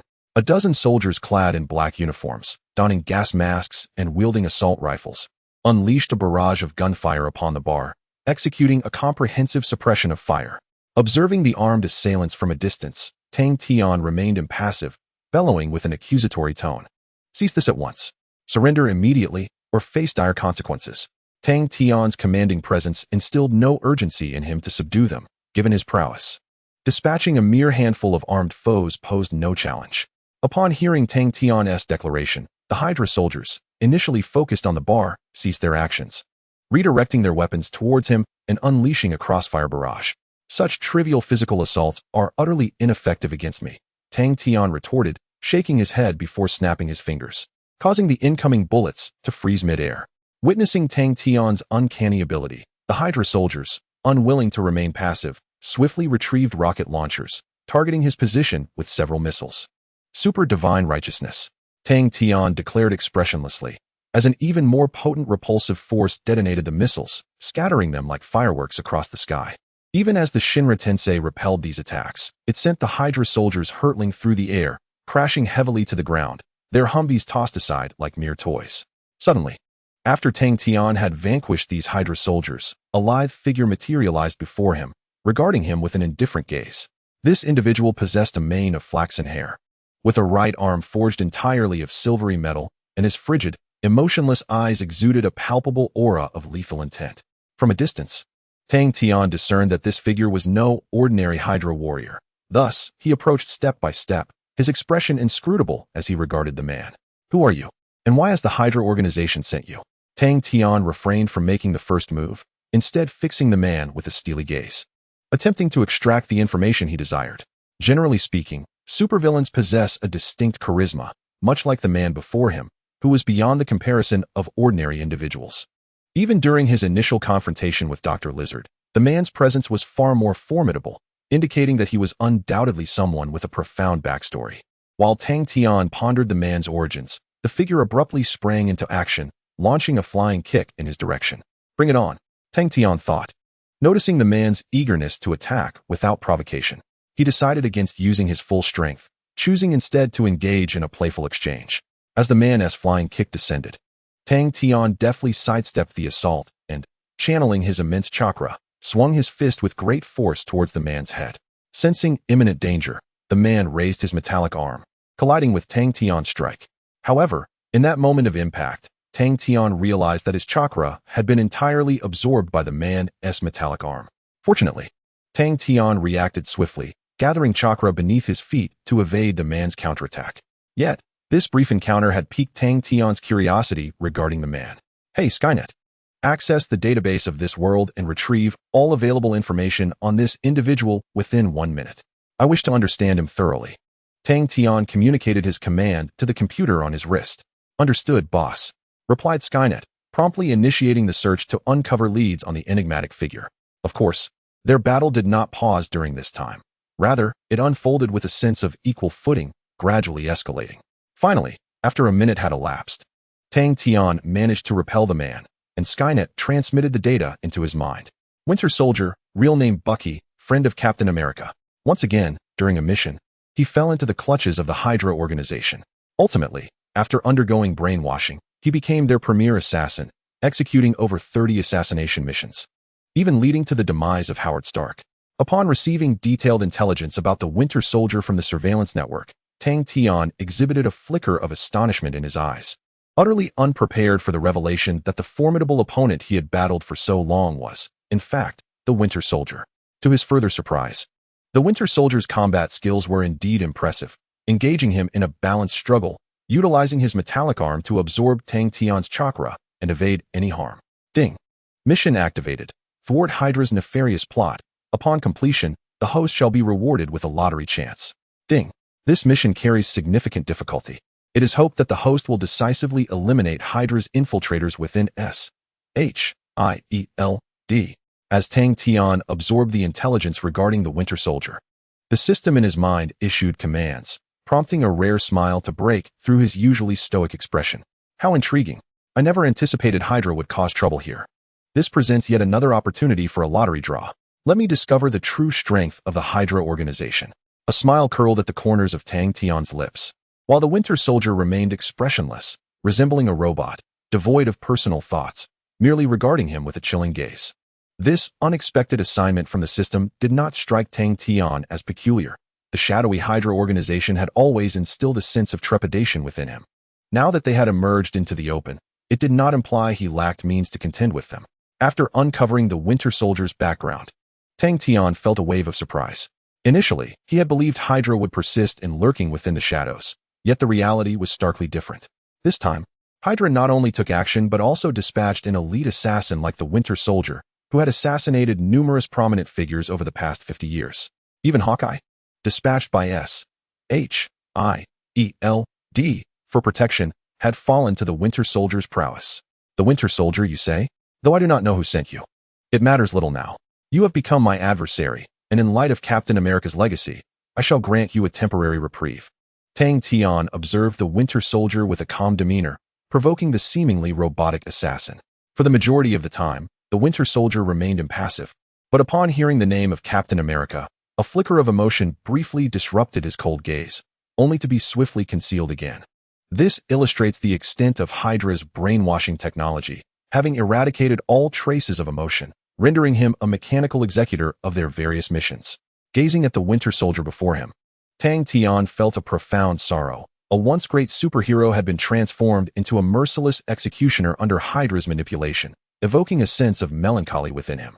Pray, your incessant chatter is utterly excessive. Now, I demand your demise. The Winter Soldier had remained silent from the very beginning, yet now, with emotions restored, he gazed at him with a frenzied intensity. Prove your worth before you speak. In this day and age, many seek to end my life, yet none have succeeded. If you believe your strength is sufficient, then by all means, give it a try. Tang Tian shook his head. Empty threats are easy to utter, but how many can truly follow through? All who opposed him had been vanquished, and losing to the Winter Soldier would make no difference. Perhaps Tang Tian's demeanor was overly disdainful, for the Winter Soldier could no longer contain himself. With a sudden burst, he charged forward with astonishing vigor. As he advanced, the Winter Soldier was the first to fire, unleashing a barrage of bullets from his assault rifle towards Tang Tian. Yet, his expression remained unchanged, as steadfast as a mountain. With a mere wave of his hand, all the bullets were redirected elsewhere. After successfully blocking the initial onslaught, the Winter Soldier did not relent, raising his vibranium arm once more to strike Tang Tian with full force. Thunderous lightning. Faced with the might of the Winter Soldier's vibranium arm, Tang Tian dared not be complacent. In a swift motion, he gathered a formidable chakra, colliding against the Winter Soldier's attack. Unexpectedly, the energy he amassed was tremendous. The Winter Soldier's vibranium arm glowed red, seemingly overwhelmed by the influx of power. However, before Tang Tian could reveal a triumphant smile, the palm of the Winter Soldier's armored arm began to accumulate vast energy, launching a crimson beam towards him at an alarming speed. How is this possible? How is such an arm constructed? It possesses capabilities akin to Iron Man's armor. As the red energy surged forth, Tang Tian could not afford to be careless. He invoked the Shinra Tensei, deflecting the incoming force. In truth, the Winter Soldier's unforeseen maneuver caught Tang Tian off guard. He had assumed that even the mightiest vibranium arm would be incapable of absorbing all the energy. But he was taken aback to discover that Hydra had transformed it into a high-tech weapon. One could argue that the Winter Soldier was exponentially stronger than in the original narrative. Not only capable of absorbing energy, but also rebounding it to create further complications for his adversary, leaving Tang Tian in a state of bewilderment. Sensing his advantage, the Winter Soldier quickened his pace, relentlessly assaulting Tang Tian like a predator toying with its prey, determined to conquer this formidable foe. At last, after engaging in combat with the Winter Soldier for some time, Tang Tian grew weary of the encounter, finding it devoid of interest. Thus, he resolved to escalate the situation. His eyes transformed into the mesmerizing kaleidoscope of the Sharingan. Susanoo. With a mere thought, an immense azure Susanoo enveloped his entire being. its colossal claws descending upon the Winter Soldier with ferocity. Sensing the imminent danger, the Winter Soldier executed a swift roll, narrowly evading a fatal strike. However, as he evaded, the ground beneath him was violently struck, creating a deep pit several meters wide. The overwhelming gusts from the impact left even the Winter Soldier feeling somewhat disoriented. Faced with the sudden surge in strength from Tang Tian, the Winter Soldier struggled to respond in time. Nevertheless, he managed to retrieve several grenades from his pocket and hurled them toward Tang Tian's Susanoo form. In an instant, smoke billowed forth, enveloping the surroundings. Yet Tang Tian remained unscathed, delivering a powerful punch that sent the Winter Soldier flying. The Winter Soldier coughed up blood, his usually stoic visage now tinged with pallor, clearly suffering from significant injuries. With Tang Tian no longer concealing his true power, the Winter Soldier's combat skills appeared laughable, and his vibranium arm could only withstand a fraction of the immense force. Once Tang Tian activated the Susanoo's power, he decisively overwhelmed the Winter Soldier, inflicting severe wounds. Just as Tang Tian grasped the Winter Soldier, preparing to deliver another punishing blow, a whirlwind suddenly swept through, violently colliding with the Susanoo. A second crimson figure embraced the Winter Soldier, transforming into a cloud of red mist and reappearing nearby. Sensing the intense airflow swirling around him, Tang Tian furrowed his brow and turned to locate the assailants. Upon closer inspection, he was astonished to discover that the attackers were two mutants from Hellfire, the spatially gifted Red Devil and the wind-controlling Torrent. Notably, Torrent had seized Tony Stark by the neck, gazing at him with a mocking grin. Instantly, Tang Tian halted, his expression darkening as he realized that just when victory seemed within reach, an unexpected obstacle had arisen, leaving him quite frustrated. You've lost, Tang Tian. This is all part of the plans of our Hellfire Club and Hydra. Tony Stark is now in our grasp. You will not reclaim him. He holds significant value for Hydra, Torrent proclaimed with a smug demeanor, relishing the fact that while his superior could not defeat Tang Tian, he had managed to capture Tony Stark, thereby limiting any potential retaliation. Release Tony Stark. I can let you leave unharmed. Otherwise, you will not escape from here. Believe me, I do not jest, Tang Tian asserted, summoning shadow clones that mirrored his appearance, accompanied by 4 black iron rods that settled around them. 4 purple flame array. Within mere seconds, a violet barrier materialized around their location. Realizing the peril, Red Devil attempted to teleport away with the Winter Soldier. However, during his attempt, he collided with the barrier, which repelled him violently, rendering any offensive actions futile as he fell to the ground in agony. Ah, it's so hot. Under the assault of the barrier, the Red Devil shook his arms, gazing in astonishment at Tang Tian in the distance. He had not anticipated that his opponent would remain so composed, effortlessly discovering a solution to the predicament. Suddenly, Tony Stark, who was being choked, opened his eyes, bewildered by the standoff before him. Let me go, you scoundrels, or none of you will leave this place unscathed. Tony struggled fiercely, but the Torrent was displeased, swiftly delivering a sharp blow to his face and disdainfully retorting, do not even think of resisting, otherwise, death awaits you. Irritated, the Torrent caught sight of the Red Devil once more. Red Devil, do you possess a means to escape this place? What is that barrier outside that even you cannot breach? The Torrent, eager to leave, posed a serious inquiry to the Red Devil. I am uncertain, but this place is completely sealed. Even my spatial powers cannot penetrate it. Thus, we must devise another plan, the Red Devil replied, shaking his head in resignation. This incited further anger in the Torrent, who felt he had lingered here too long. Had he departed earlier, he might not have found himself in such a precarious situation. Humph. What do you intend to do? How can we secure our release? The Torrent glanced at the Winter Soldier beside him, recalling their collaboration with Hydra, and directed his question to Tang Tian. Quite simply, you must release Tony Stark. Only then can I safely let you go. Do you comprehend this? Tang Tian stated impassively, knowing that he still had time to complete his mission, allowing the Hellfire Club members to live a little longer. Very well, I shall comply with your wishes, but I hope you keep your word. Reluctantly, the Torrent released his grip on Tony Stark. Tang Tian wasted no time, dispelling the 4 purple flame formation, allowing the group to withdraw. Almost the moment he regained his freedom, Tony approached Tang Tian, confusion etched across his face. I'm sorry, brother, I was captured. We should not have let them go, they may cause trouble again. Tony felt guilty, believing he had allowed these villains to escape, blaming himself entirely. It's nothing. I too did not foresee that Hydra would ally with the Hellfire Club. One organization would have been manageable, but facing multiple groups leaves me somewhat powerless. Tang Tian felt no sense of despair. After all, for him, it was merely a task, and allowing the enemy to escape was inconsequential. He could always continue to deal with them later. Chapter 91. Nick Fury's request that night, in Tang Tian's private villa. After dealing with the turmoil caused by the Hydra organization and the Hellfire Club, Tang Tian finally found a moment to rest. Reclining in his chair and closing his eyes to rejuvenate, Deadpool stood vigilantly nearby, unwavering in his commitment to protect his employer from any potential attackers. Suddenly, the door to Tang Tian's bedroom creaked open, and Selena, clad in a form-fitting black suit, gracefully entered, standing before him. "Boss, I heard you were looking for us. Is there something that requires our attention?" Selena inquired, surprised. During this period of relative quiet, Tang Tian had not dispatched them on any missions. So it was unexpected for him to seek her out tonight, suggesting an important task had arisen. "Indeed, I was attacked, and it was by the Hydra organization. Therefore, I command the Super Soldier Legion to locate their strongholds and obliterate everyone they can find, as retribution for my assault." As he spoke, Tang Tian tossed several documents toward her, detailed with the locations of Hydra's bases. Aside from the most crucial one and their elusive headquarters, most of the bases had already been identified by the Skynet.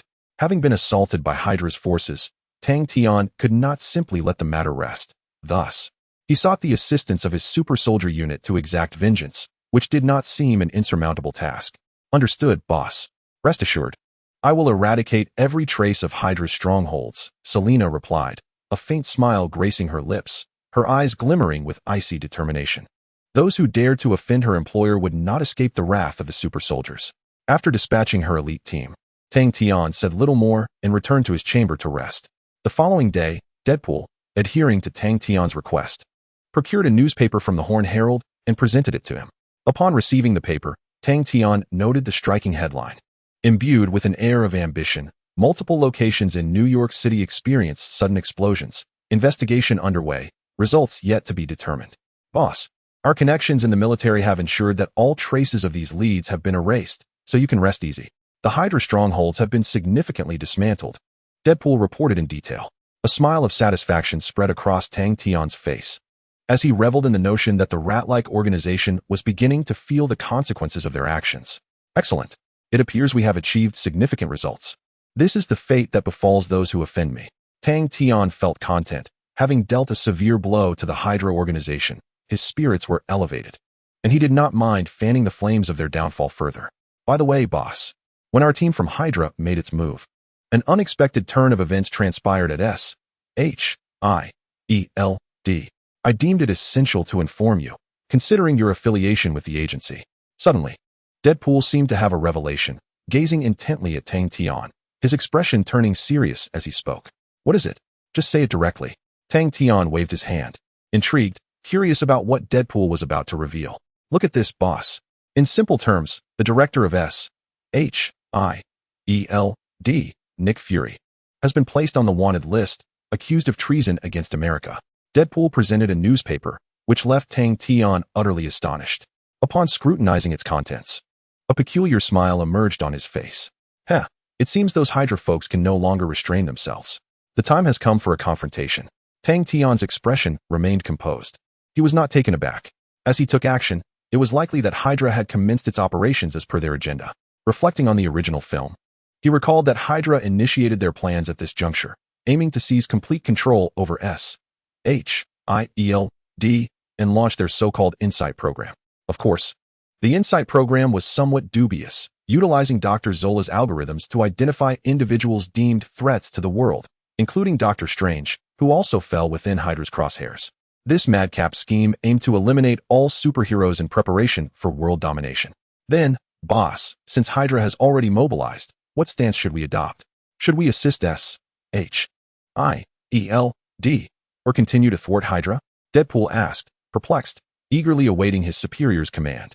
"Naturally, we must persist in obstructing Hydra. Such a once-thriving organization must face consequences." Tang Tian clenched his fists and issued the order. The following morning, Tang Tian rose early, preparing to head to Osborne Industries. However, before he could venture far, Coulson intercepted his vehicle, appearing unexpectedly before him, masked. "Mr. Tang, Director Fury wishes to speak with you. Do you have a moment? We should find a suitable place for a discussion." Coulson's tone was earnest, scanning the surroundings, and, upon noting the absence of others, he finally exhaled in relief. "Yes, I believe you have been keeping an eye on Hydra. I am aware of the situation. Now, take me to your director. Tang Tian gestured with a calm demeanor, signaling Coulson to lead the way. Soon, under Coulson's guidance, they arrived at a desolate, unfinished building, where they found a somewhat disheveled Nick Fury and Captain America in uniform. Nick, it's been a while. I never expected you to end up as a wanted man. In order to meet you, I have indeed paid a considerable price. Tang Tian jestingly remarked to Nick, seemingly taken aback by his current predicament and thus injecting a touch of humor into the conversation. Alas, the machinations of the Hydra organization are exceedingly elusive. I believe you have also encountered the formidable nature of Hydra, which appears to be in collusion with the Hellfire Club, orchestrating a grand scheme. Nick Fury furrowed his brow, his eyes filled with concern. Hydra was no longer shrouded in secrecy, and it wouldn't be long before they struck indiscriminately, creating turmoil in New York's current landscape. I comprehend the situation. I have located one of their primary bases, which seems to bear some connection to former S.H.I.E.L.D. Director Alexander Pierce. I shall investigate forthwith to restore your freedom. Tang Tian assured Nick Fury, offering a gesture of goodwill towards S.H.I.E.L.D., repaying the favors he once received. Please exercise caution. I am currently consolidating the remaining agents of S.H.I.E.L.D. in preparation for a counteroffensive against Hydra, and I hope you can cooperate with me. Nick Fury advised, as he laid out a plan before Tang Tian. Certainly. We shall take one step at a time, awaiting the moment we gain the upper hand, which will signal our counterattack. For now, I shall conduct a thorough investigation. The remaining matters can be set aside for the time being. Tang Tian meticulously formulated his strategy, already having devised a response. Before long, they had deliberated on a rough plan. Both Coulson and Nick Fury departed with alacrity, having received Tang Tian's assurance. Pondering briefly, Tang Tian retrieved his phone and dialed Tony Stark's number, eager to enlist the help of Iron Man. Hello, brother. What can I do for you? Tony cheerfully inquired, his mood seemingly buoyant, having shaken off the recent assault. It's simple. Please reach out to Spider-Man, and I will summon the Punisher. I am currently probing the vulnerabilities of the organization that attacked you. Once identified, we shall deliver a decisive blow to eradicate Hydra completely. Tang Tian succinctly conveyed his proposal. Awaiting Tony's response. Sure thing, brother. I shall comply with your request. Those scoundrels dared to kidnap me, and they will surely pay the price. With a fierce determination, Tony hung up the phone. Tang Tian's smile grew ever more pronounced, for the time was ripe to confront the Hydra base. Simultaneously, Tang Tian yearned to witness the prowess of this shadowy organization that had remarkably resurged post-World War II, suggesting a solid foundation behind their rise. Thus, Tang Tian was convinced that Hydra's ascendance was undoubtedly linked to the founders of S.H.I.E.L.D. It appeared that the game had become increasingly exhilarating. Hence, I must not miss out on this thrilling contest. Tang Tian smiled silently, having formulated a rough strategy to confront his adversaries. This time, he had gathered the strength of superheroes alongside his own elite warrior battalion, and he believed that dealing with the Hydra organization would pose little challenge. Chapter 92, Covert Infiltration in the Suburbs of New York City. Outside a secluded villa, Tang Tian and Deadpool arrived at their destination. Observing the desolate mansion, their expressions remained unchanged as they approached the entrance. This villa serves as the primary stronghold for Hydra. We must exercise caution to prevent any tricks from them. Tang Tian cautioned. However, Deadpool harbored no such apprehensions. With his immortal abilities, he felt no fear of Hydra's schemes. Rest assured, boss. I will protect you with my life and ensure that no harm befalls you, Deadpool confidently vowed.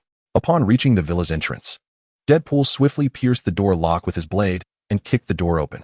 Inside the villa, the living room was furnished with everything one might expect: vintage leather sofas, a black and white television, and an antique dining table, all indicative of a nostalgic household. Well, Alexander Pierce seems to possess quite the taste for the sentimental, favoring such antiquities.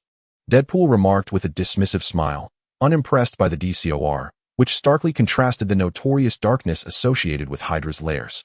No, Wilson, one must not judge solely by appearances. Having received detailed intelligence, I suspect this place is far from ordinary. What we see may merely be a fade, Tang Tian replied, shaking his head. He understood well that the Hydra organization excelled at deception, typically revealing their true nature only at critical moments. After some contemplation, the duo began to search for hidden passages nearby. Tang Tian employed his chakra to sense any signs of Hydra's presence. Before long, through his exploration, he discovered a concealed iron door in the floor, likely leading to a basement. A smile crept across Tang Tian's face. It seems these rats do indeed harbor a secret base. I underestimated them, he expressed, momentarily taken aback before quickly regaining his composure and following Deadpool deeper into the premises. At that moment, Tang Tian found himself in a dimly lit, narrow corridor devoid of illumination, the air thick with a musty odor. Clearly, this secret base had not seen visitors in quite some time.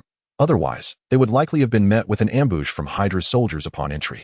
Throughout their journey, Tang Tian maintained a calm demeanor, cautiously using his chakra to sense the surroundings. The silence was only interrupted by their breathing, suggesting that the area was devoid of any other presence.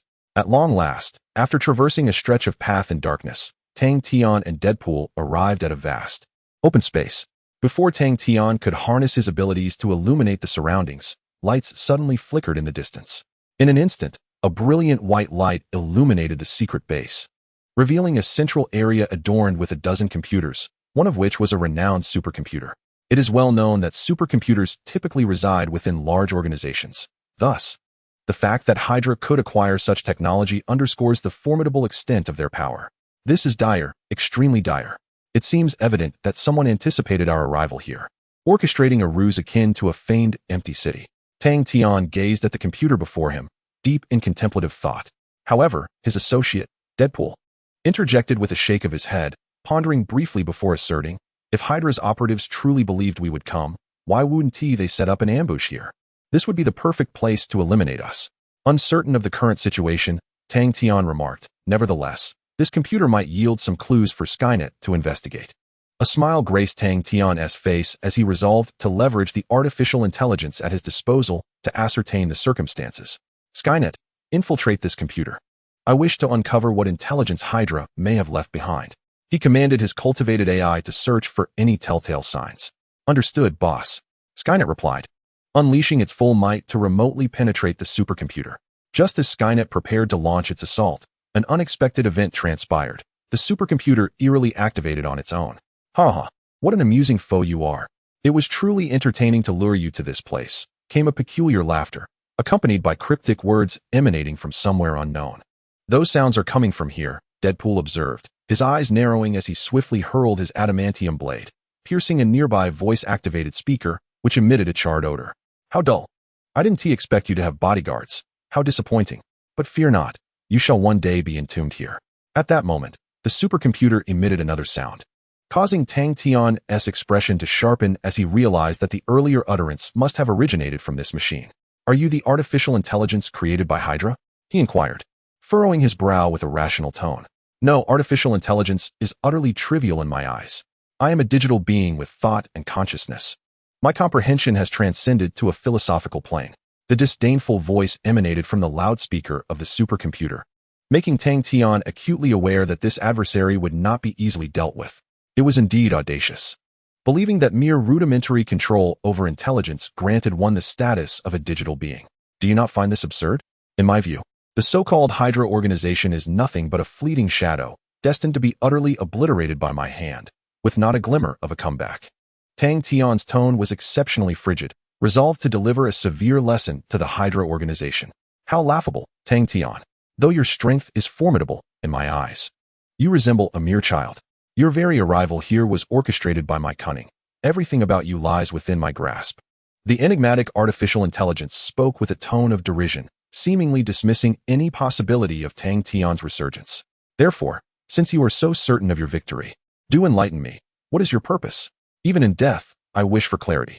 Tang Tian casually remarked, feigning weakness, eager to extract vital clues from his adversary regarding their intentions. Ha. I have no qualms about sharing. After all, the era of superheroes is on the brink of conclusion. We stand prepared, armed with the means to dismantle you so-called heroes. The enigmatic artificial intelligence exuded an air of triumph, as if everything lay firmly within its control. Who created you? Upon hearing this, Tang Tian inquired once more, intrigued by the origins of this entity. At the very least, the Marvel Universe possesses few formidable artificial intelligences. Apart from the exceptionally quick-learning Ultron and Jarvis, there seem to be none more powerful. Thus, this Hydra organization's artificial intelligence must have been birthed under some specific conditions. Dr. Zola, Or perhaps it is I, but it matters not how I am referred. It has been ages since anyone knew my name. Roughly 70 years, I suppose. Suddenly, a device in the room sprang to life, and a three-dimensional projection materialized, intricately weaving together to form the likeness of Dr. Zola, who let out a lifelike sigh. The holographic projection of Dr. Zola bore a sinister expression, gazing at Tang Tian with a look that seemed to see through him. Dr. Zola? Upon hearing this name, Tang Tian recalled the infamous scientist from the era of Captain America, who had once siphoned energy from the Tesseract to create supernatural weapons. Subsequently, like Red Skull, Dr. Zola harbored ambitions of world domination, wholeheartedly assisting Red Skull in achieving this goal. However, the emergence of Captain America completely thwarted Dr. Zola's aspirations, ultimately leading to the downfall of the Hydra organization, with only the core figure, Baron Zemo, surviving, colluding with Zola to ensure the secretive continuation of Hydra's development. Until today, the Hydra organization has evolved into a colossal entity, gradually assisting S.H.I.E.L.D. and even acquiring formidable counteroffensive capabilities, leaving Director Nick Fury in a perpetual state of evasion. Quite astonishing, isn't it? In my quest for survival, I have exerted considerable effort. This is merely one pivotal aspect. With Hydra's complete resurgence, my ambitions have escalated. I now aspire to exert absolute control over humanity. Only in this manner can the world attain true peace. For it is the superheroes who fundamentally disrupt this harmony. Dr. Zola laid bare his entire plan, revealing even his identity without reservation, unperturbed by the notion of Tang Tian departing or alerting others to his machinations. Hydra, it seems, has fallen behind the times.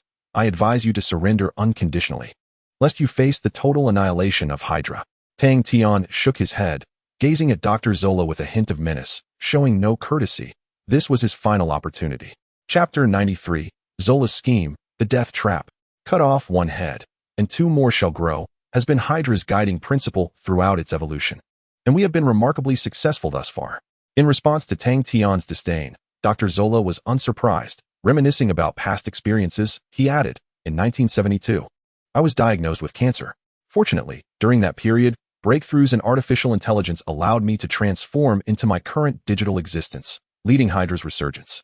Oh, it appears that Hydra has engaged in numerous activities during this time, none of which were commendable. Tang Tian discerned the extent of the malevolence Dr. Zola had perpetrated in the name of ascendance. This is inevitable. Hydra's rise has been facilitated by the departure of certain individuals. Given your imminent demise, it is entirely appropriate for you to be enlightened about the truth. Dr. Zola exhibited no hesitation as a three-dimensional projection flickered and transformed, showcasing the myriad experiences Hydra had undergone to attain its current status. Hydra has consistently endeavored to create a chaotic world, wherein all human freedoms are retracted, thus preventing war and achieving genuine peace. As Dr. Zola elaborated, the projection illustrated how Hydra transitioned from a moribund organization to one that has been resurrected. The visuals revealed how, through clandestine infiltration, the upper echelons of S.H.I.E.L.D. were gradually compromised, transforming into Hydra's enforcers who secretly convened to undermine the existing peaceful order, aspiring to establish a nightmarishly chaotic realm. To foolishly attempt to control the world through a single organization is the height of folly. Were I in your position, devoid of absolute power, I would never be so ostentatious, Tang Tian remarked, shaking his head, still perceiving Hydra as profoundly misguided, not embodying the characteristics of a legitimate organization. There is no need for you to worry.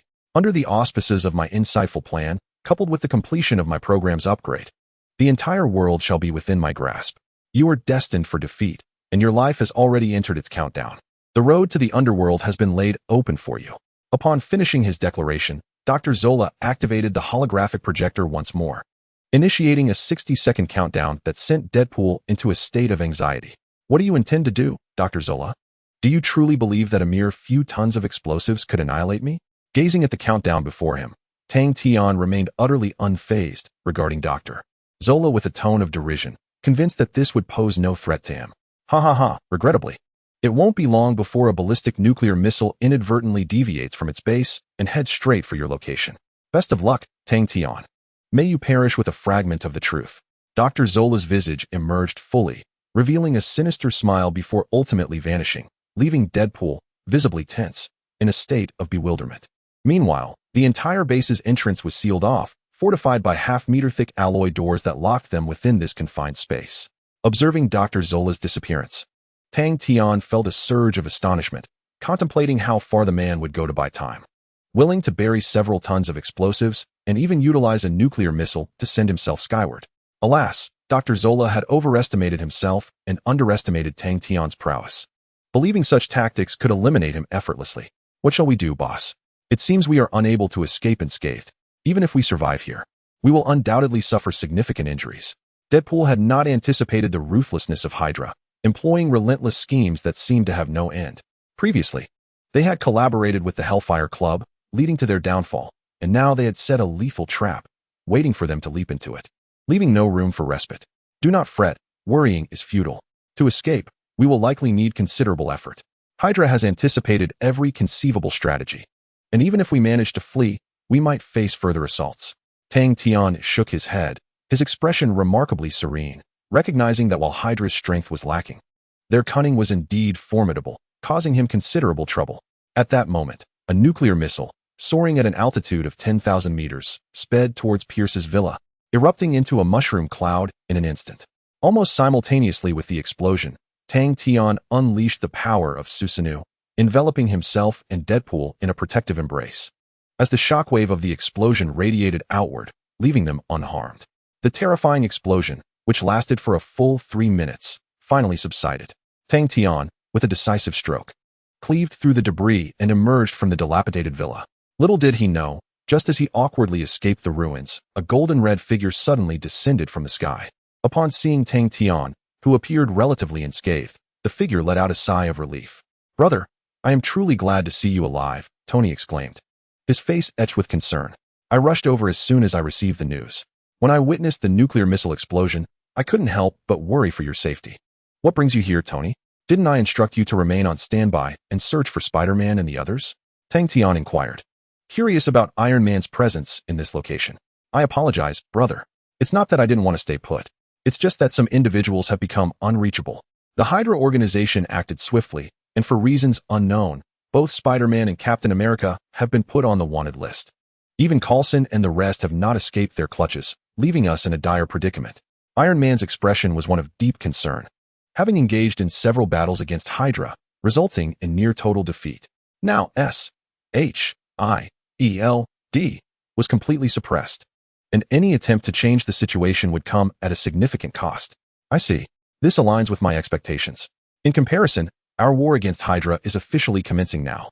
I will contact Coulson and prepare for a full-scale conflict with Hydra," Tang Tian replied, unfazed by Tony's words. After being ensnared by Hydra multiple times, he had come to understand that this organization operated without any moral boundaries, making their actions unsurprising. "Very well, brother. I have no choice but to trust you now. Apart from you, I have faith in no one else." Tony sighed softly, fully aware of the terrifying fangs Hydra had revealed. He sought to rely on Tang Tian to combat this formidable organization. "Rest assured, everything will improve. The game has merely begun. After this round of chess, it will be my turn." Tang Tian's eyes glinted with a chilling determination as he began to strategize how to counter Hydra and thwart their sinister plans. Chapter 94, The Insight Plan, The Frenzied Hydra. 3 hours later, at the site of an abandoned building, Coulson waited quietly, accompanied by several agents who remained vigilant, guarding against the discovery of their hideout. Within a few minutes, Tang Tian and Tony arrived, meeting with Coulson to discuss their strategy for dealing with the Hydra organization. "You've arrived. It seems you've already witnessed Hydra's tactics, have you not? Now, let us deliberate on our counteroffensive plan," Coulson remarked, a wry smile crossing his face as he regarded the two. "No problem. At this juncture, we can only accept 2 outcomes, success or failure, with no retreat possible." Tang Tian furrowed his brow and earnestly addressed Coulson. "While we are indeed confronted with significant challenges, the situation remains manageable. Director Nick, we have already devised alternative plans. We shall counterattack the Hydra organization alongside the director." Coulson's gaze was resolute as he explained the current status in a relaxed tone, prompting a slight nod from Tang Tian. "However, what good is preparation? I recall that Skynet has already been overtaken by Hydra's minions. When exactly will the counteroffensive commence?" Tang Tian interrupted Coulson's discourse, pressing him for answers. "The counteroffensive plan will be executed in 1 day. Shyeld. requires this time to gather additional forces to ensure a decisive victory. Coulson elaborated, fully aware that to deliver a crushing blow to Hydra, they must exert all their might and rally more agents and superheroes for a chance at triumph. I see. Tang Tian nodded, contemplating Hydra's insight program, and inquired of Coulson, Coulson, Dr. Zola has devised an algorithm to initiate the insight program. Do you have any information on this matter? Without hesitation, Coulson responded to Tang Tian's query. The insight program, as the name suggests, aims to utilize a system to identify every individual on Earth and eliminate any unstable elements, thereby ensuring a peaceful world for the survivors. What a reckless scheme. If this plan succeeds, I cannot fathom how many lives will be lost. Does S.H.I.E.L.D. not intend to monitor this situation more closely? It is utterly perplexing how they have created such chaos. I must apologize. We initially failed to recognize this as Hydra's conspiracy, inadvertently consenting to this plan. Should it be activated, S.H.I.E.L. DS-3 aircraft carriers will launch directly toward their targets, unleashing high-energy lasers to obliterate all who oppose Hydra. Coulson gazed at him with a wry smile. Having once believed they could change the world and save humanity with advanced technology, only to see it exploited by villains, turning into a nightmare. Enough of this discussion. We must prioritize addressing the immediate issues. The Hydra organization must be eradicated, Tang Tian declared decisively, utilizing the Skynet to contact Selena and Lucian, commanding them to assemble the Super Soldier Legion in preparation for another assault on Hydra. As this impending confrontation with Hydra loomed, Tang Tian placed immense importance on the matter, swiftly mobilizing all his resources to ensure the complete dismantling of the organization. Moreover, Tang Tian has always been a person who repays kindness and avenges grievances. Setting aside the task for now, the Hydra organization has grievously wronged him, and he will undoubtedly make them pay the price. Meanwhile, as a crimson mist dissipated, Black Emperor Shao and White Queen arrived at the headquarters of the Hydra organization, accompanied by the Winter Soldier. Upon entering, Baron Zemo, the current leader of Hydra, along with a multitude of subordinates, cast a glance at the disheveled Winter Soldier and the impassive Black Emperor Shao, revealing a faint smile. Notably, upon observing the Winter Soldier's metallic arm, Zemo noted its charred appearance, indicating it had absorbed energy beyond its limits, with even the vibranium sustaining some damage. Mr. Shao, I appreciate your escort. It has allowed the Winter Soldier to return in perfect condition. Tell me, did you encounter any adversaries, and did you fail to capture Tony Stark? Baron Zemo inquired candidly. In response, Black Emperor Zhao's expression soured as he recalled the formidable Tang Tian, leading him to speak with a tinge of irritation. Indeed, he possesses extraordinary strength and remarkably peculiar abilities. What manner of monster have you unleashed upon the world, Hydra? He demanded, eager to uncover the truth about Tang Tian. Nothing of great concern. He is merely the greatest obstacle to Dr. Zola's Insight project and the most formidable adversary surpassing even superheroes. We will deal with him in due time. There is no need for haste, Zemo replied with a nonchalant shrug. By the way, I have heard that the Insight project is about to commence. Once you succeed, I will mobilize the mutants to act in concert with us. Ultimately, we shall unite our forces and rule this world. Black Emperor Shao was filled with yearning. He had waited for 50 years and was reluctant to prolong his anticipation. Thus, he chose to collaborate with Baron Zemo to achieve this seemingly insurmountable goal. Indeed, one day hence, the Insight project will officially begin. We shall initiate a comprehensive eradication of those who pose a threat to the Hydra organization. Once accomplished, the world will be divided between us. Zemo confidently assured Black Emperor Shao. With the addition of these mutants, even if S.H.I.E.L.D. retaliated, they would have the capacity to suppress them entirely. Excellent.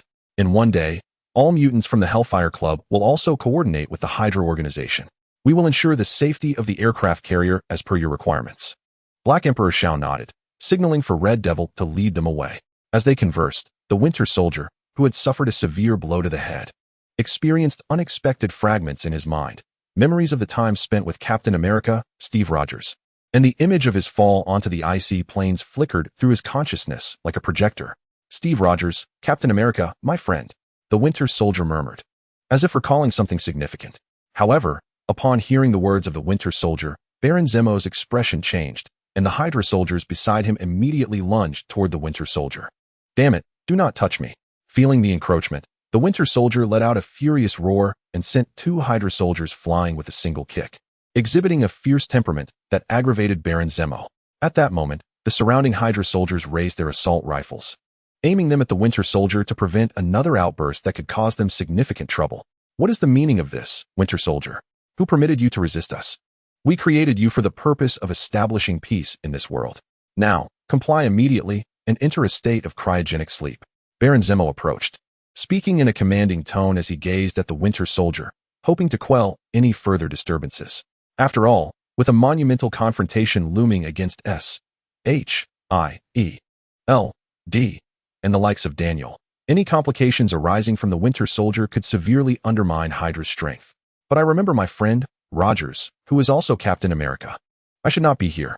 The Winter Soldier wore a bewildered expression, as if recalling something yet struggling to grasp it fully. His memories were erratic, leaving him uncertain of his true identity. No, you are merely fatigued. I will have the doctor examine you thoroughly. You should rest. I believe clarity will come to you. Zemo, with a pained expression, spoke softly to the seemingly awakening Winter Soldier, managing to soothe his agitation. Subsequently, several doctors forcibly led the Winter Soldier into a room for another round of brainwashing, striving to perfect their control over this formidable weapon. During the Winter Soldier's reconditioning, Alexander Pierce approached Baron Zemo, his eyes gleaming with excitement and a hint of pride. Zemo, our plan is progressing splendidly. The Inside Initiative has been fully activated. We have even garnered the support of mutants, ensuring our plan's success is now guaranteed. Pierce was overwhelmed with enthusiasm, believing that Hydra had seized the future, poised to rectify all complications. Of course, we must not overlook the movements of S.H.I.E.L.D., especially that Daniel, who is equally formidable. As long as we remain vigilant against them, the entire world will fall under our dominion. Once our plan is set into motion, they will have no opportunity for resurgence. Baron Zemo remarked, his eyes narrowing, his tone relaxed, as if everything lay well within his grasp.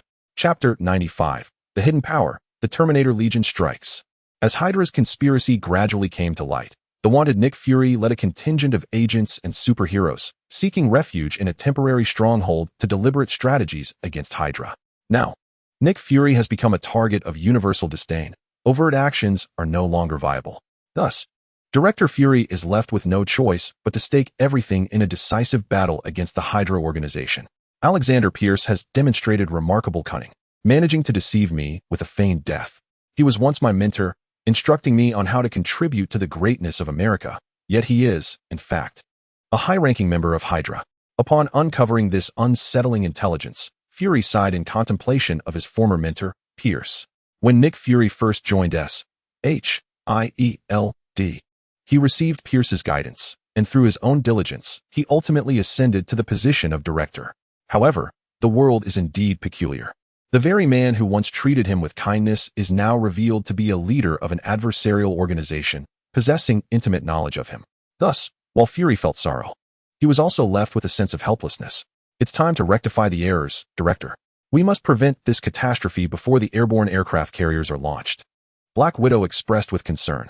To thwart the activation of the 3 aircraft carriers, they needed to devise a solution.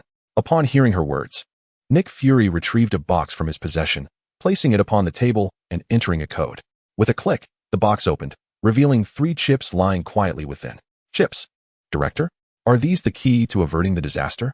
Black Widow inquired, seeking to comprehend whether the power they currently wielded could indeed halt the impending crisis. Indeed, to preempt the Inside Initiative from being exploited by nefarious individuals, I secretly developed countermeasures. If we implant these devices into the airborne aircraft carrier, we can thwart Hydra's schemes. Nick Fury elaborated on his plan. By inserting the chips into the central system as the carrier begins its launch, they could gain complete control over its operations. Wait, Nick, you don't intend to leave these terrifying weapons behind, do you?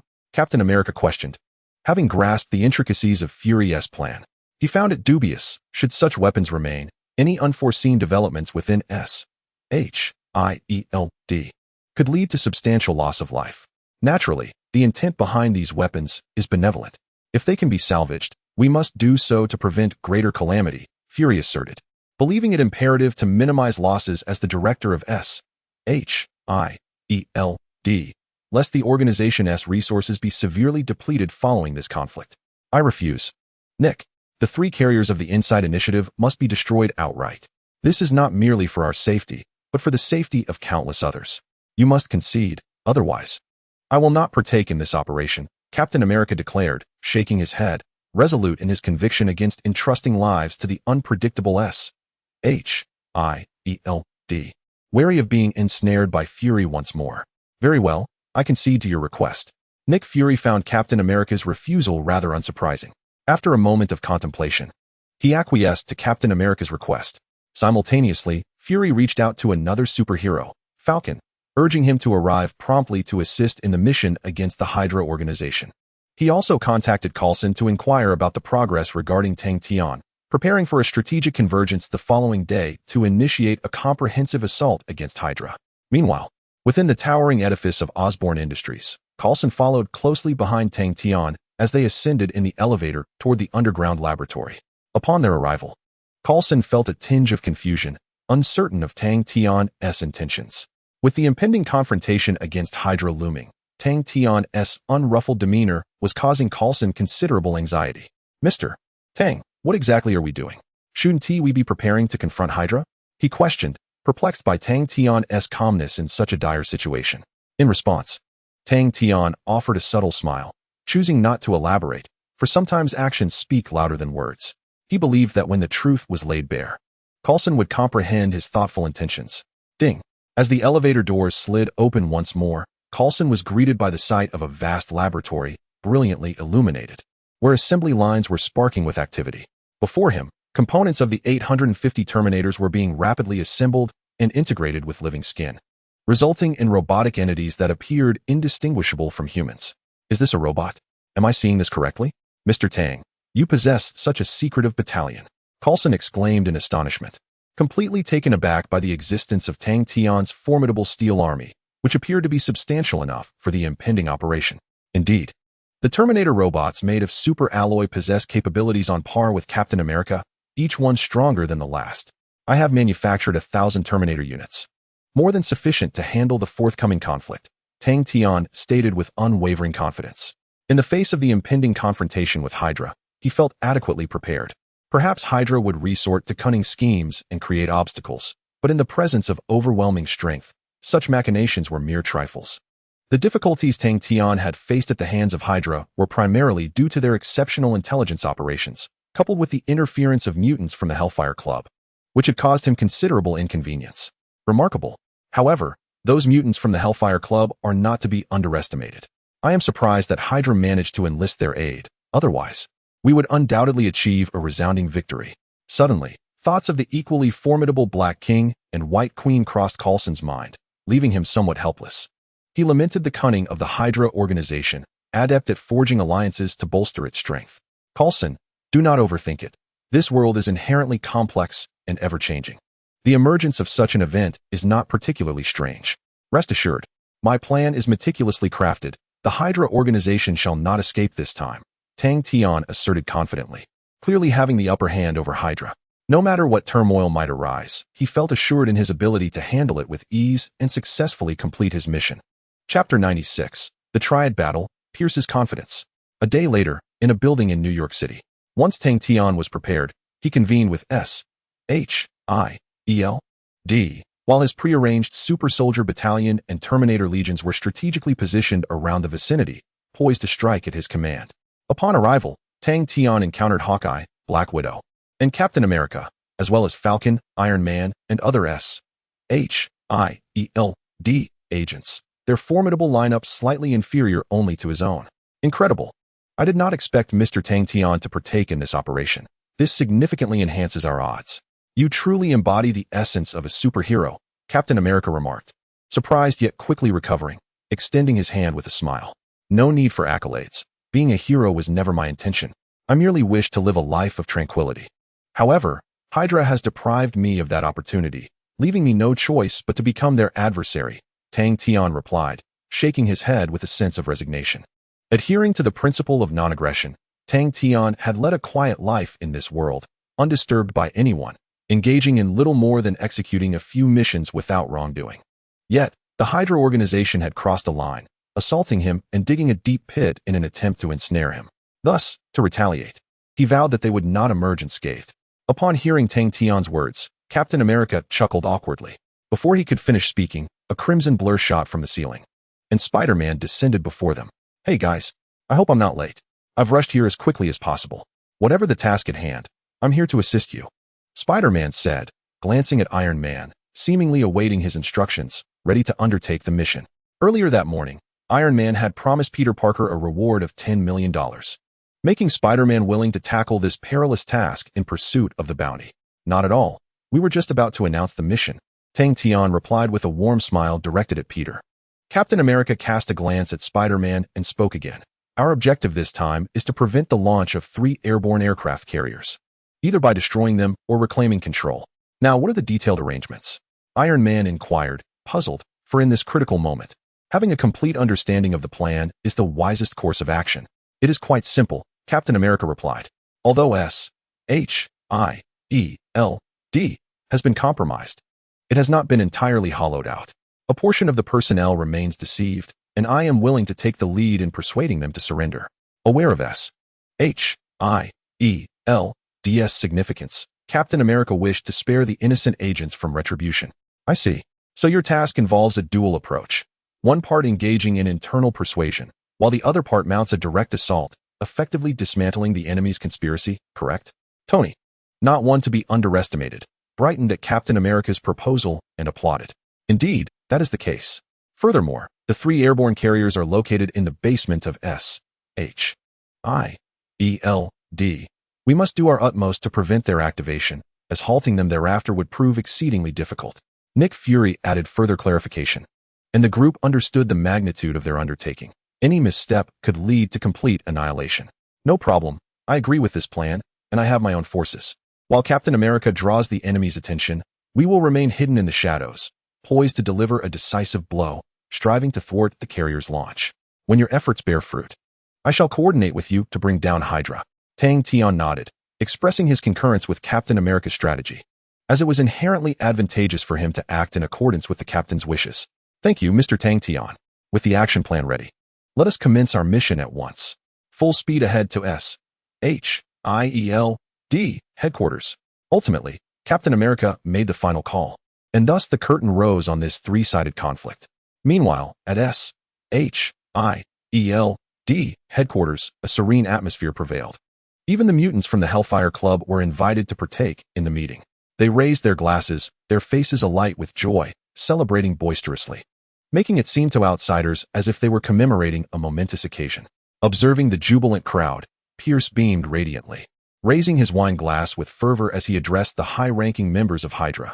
The Insight program is about to commence. Our world will embrace peace, and henceforth, this realm shall know no calamity, granting humanity its freedom. Let us now celebrate the arrival of everlasting peace. Long live Hydra. Instantly, all the high-ranking officials of Hydra raised their right hands, rejoicing in this momentous occasion. Meanwhile, the Black King and White Queen, Emma, stood quietly to the side, observing Pierce's impassioned speech. Mutants are the future of humanity. Once you defeat these superheroes, it will be the dawn of the mutants. Black King Shao narrowed his eyes, observing Pierce's speech with a sardonic smile. The White Queen was well aware of Black King Zhao's intentions, so she was not surprised, preparing to benefit from Hydra's actions and lead the mutants to a complete resurgence. Meanwhile, Captain America, utilizing his exceptional skills and the assistance of SHIELD agents, effortlessly cleared the Hydra soldiers blocking his path and reached the broadcasting room. Captain, it's up to you. Please, you must prevent this disaster and spare more innocent lives, urged Falcon Sam, fervently hoping for Captain America's success. Rest assured, I give you my word. I will halt this catastrophe and ensure Hydra does not escape unscathed, Captain America resolutely replied. He picked up the microphone, took a deep breath, and began to speak directly. SHIELD agents, this is Captain Rogers. You have been deceived. The so-called Insight program is merely a pretext to eliminate superheroes. Hydra has overtaken SHIELD. Now, I urge you to arm yourselves and resist. Do not be misled. We are about to counterattack, and you must choose wisely. After delivering his message, Captain America ended the communication and stepped out with Falcon, beginning to clear the nearby Hydra soldiers to buy time for Tang Tian and the others. Indeed, Captain America's words had an impact. The SHIELD agents, who had been celebrating, suddenly changed their expressions. A dozen agents drew their weapons, intent on eliminating the very Alexander Pierce before them. However, Pierce displayed no concern, casting a casual glance at Black King Shao and White Queen Emma, wearing a relaxed expression. Damn it, Pierce, you deceived us. You turned me into your accomplice. The agents were furious, brandishing their handguns, ready to take down Pierce. Before they could act, a whirlwind erupted from the palm of Black King Shao, sweeping several agents off their feet and sending them crashing to the ground. Next, the White Queen activated her telepathic abilities, seizing control of the agents, compelling them to turn their weapons upon themselves and pull the triggers. In an instant, the air was thick with the metallic scent of blood, creating a scene of horror that instilled dread and an aura of death. Mr. Shao, I beg your pardon. It appears some are still resistant to my guidance. It is best to deal with them, Pierce remarked with a carefree smile, grateful to Black King Shao. After all, these agents were not aligned with him, and their demise at the hands of these mutants was a favorable outcome. It's nothing. I am merely fulfilling our collaboration. Anyone who dares obstruct our plans will meet a grim fate. The Black Monarch, with unwavering conviction, declared that he did not foresee defeat. Chapter 97. The rematch with the Black Monarch, crushing the Hydra. New York City, headquarters of Shyld, at the entrance of the building. As the battle on Captain America's front commenced, Tang Tian was not idle. He promptly arrived at the Shyld headquarters with Spider-Man and his legion of super soldiers. Thunderclap, gazing at the imposing entrance. A hint of disdain flickered in Tang Tian's eyes as he summoned a bolt of lightning in his palm, which he unleashed to obliterate the doors of the headquarters. Mr. Tang, what shall I do? Spider-Man inquired, unable to contain his curiosity after witnessing the breach of Shyld's formidable doors. Seek out Alexander Pierce. Capturing him will bring this battle to a swift conclusion, Tang Tian instructed, casting a knowing glance at his super soldier troops. Instantly, approximately 2,000 soldiers surged forward into the building. Comprehending Tang Tian's orders, Spider-Man did not hesitate. He swung away using his webbing, swiftly arriving at the location where the upper echelons of Hydra convened. Within mere seconds, the air was pierced by the sound of gunfire, signaling the onset of relentless chaos. No one knew when it would cease, but tranquility was a distant prospect until all was resolved. After watching Spider-Man's retreating figure, Tang Tian entered with a leisurely pace, casually raising his right hand. A flash of electricity erupted as it struck a nearby alarm. His intention in targeting the alarm was to draw out the Hydra soldiers within, luring them to a specific spot for a thorough thrashing. This was Tang Tian's uncomplicated strategy. Instantly, the hall was engulfed in an eerie red glow, as if sensing an impending assault. Hundreds of nearby Hydra soldiers aimed their weapons at him. However, before they could make a move, the super soldiers positioned before Tang Tian let out deafening roars, transforming into towering 3-meter-tall werewolves, swatting several Hydra soldiers aside with a single swipe. The emergence of the werewolves astonished the Hydra troops, prompting them to redirect their weapons toward these formidable foes. Unfortunately for them, the Terminators reacted swiftly. As the Hydra soldiers contemplated retaliation, the robotic enforcers squeezed their triggers, eliminating those who dared to counterattack. In this initial clash, the Hydra soldiers were swiftly overwhelmed, and under Tang Tian's command, those Hydra warriors who had just emerged were dealt with decisively, leaving no survivors. Suddenly, as the dust settled, Deadpool materialized before Tang Tian with a nod. Deadpool, have you completed the task I assigned you? Tang Tian inquired thoughtfully, suggesting that he had given Deadpool additional instructions. Certainly. Connors has devised a distinctive neuroanesthetic, remarkably potent, requiring merely a trace to incapacitate 10 elephants. Deadpool cheerfully remarked, displaying an air of ease. Excellent. Let us proceed with the operation. The game has only just begun. Let us revel in this experience.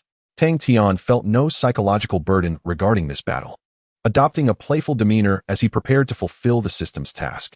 After a moment's contemplation, Tang Tian commanded Deadpool to accompany him in the elevator. The duo descended into the Shyld underground base, instructing the Super Soldier Corps to descend in batches once they arrived, tasked with eliminating all Hydra warriors within the facility. As they entered the underground base, the elevator doors gradually opened, and Tang Tian stepped out, perplexed by the absence of others in the vicinity. Just as confusion enveloped him, a profound sense of danger surged within his heart. Reacting instinctively, Tang Tian activated his Rinnegan, unleashing the Shinra Tensei in an instant. In a flash, a searing red energy was repelled, and upon turning, he discovered Black Emperor Shao approaching with Quicksilver and the Red Devil. It was evident that the crimson energy he had just encountered was unleashed by Black Emperor Shao, nearly causing him considerable trouble.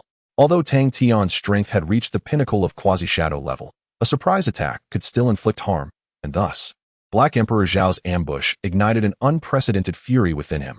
Long time no see, Black Emperor Shao. I never expected you to come seeking your demise. Indeed, I underestimated your ambition. Allying with Hydra is your greatest folly. Offending me ensures your plans will falter, Tang Tian remarked, furrowing his brow in surprise. Huh. Do not revel just yet, Tang Tian. In the face of our combined might, for the ascendance of mutants, you shall submit to your fate. Black Emperor Shao scoffed, casting a disdainful glance at Tang Tian before issuing orders to his subordinates. Quicksilver, make your move. Upon hearing his command, Quicksilver acted swiftly, unleashing 2 swirling tornadoes from his hands, which transformed into immense vortexes hurtling towards Tang Tian's position. Witnessing this, Deadpool drew his dual blades, positioning himself before Tang Tian as if to shield his boss from the impending threat. Stand aside, Deadpool. This is my domain. It has been too long since I stretched my muscles. Let me see if I can harness the tornado to the extent I desire. Tang Tian waved his hand dismissively. Deadpool nodded and, with a sudden shift, dashed towards the Red Devil, brandishing his twin blades. Wait. The Red Devil was momentarily taken aback, completely unprepared for Deadpool's target to be himself, prompting him to evade the dual blades with a swift teleportation. Clang. Sizzle. Fortunately, the Red Devil evaded just in time. The blade grazed his face, but left him feeling a profound sense of trepidation regarding Deadpool's combat prowess. Damn it. You dare to ambush me, which makes you my enemy. The Red Devil seethed with anger, his disdain for Deadpool palpable. Thus, one employed instantaneous movement, while the other wielded spatial abilities, resulting in a stalemate in their battle.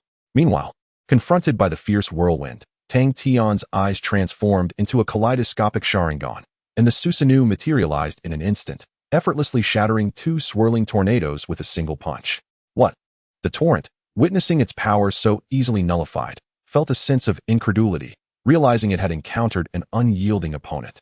Lightning release, false darkness.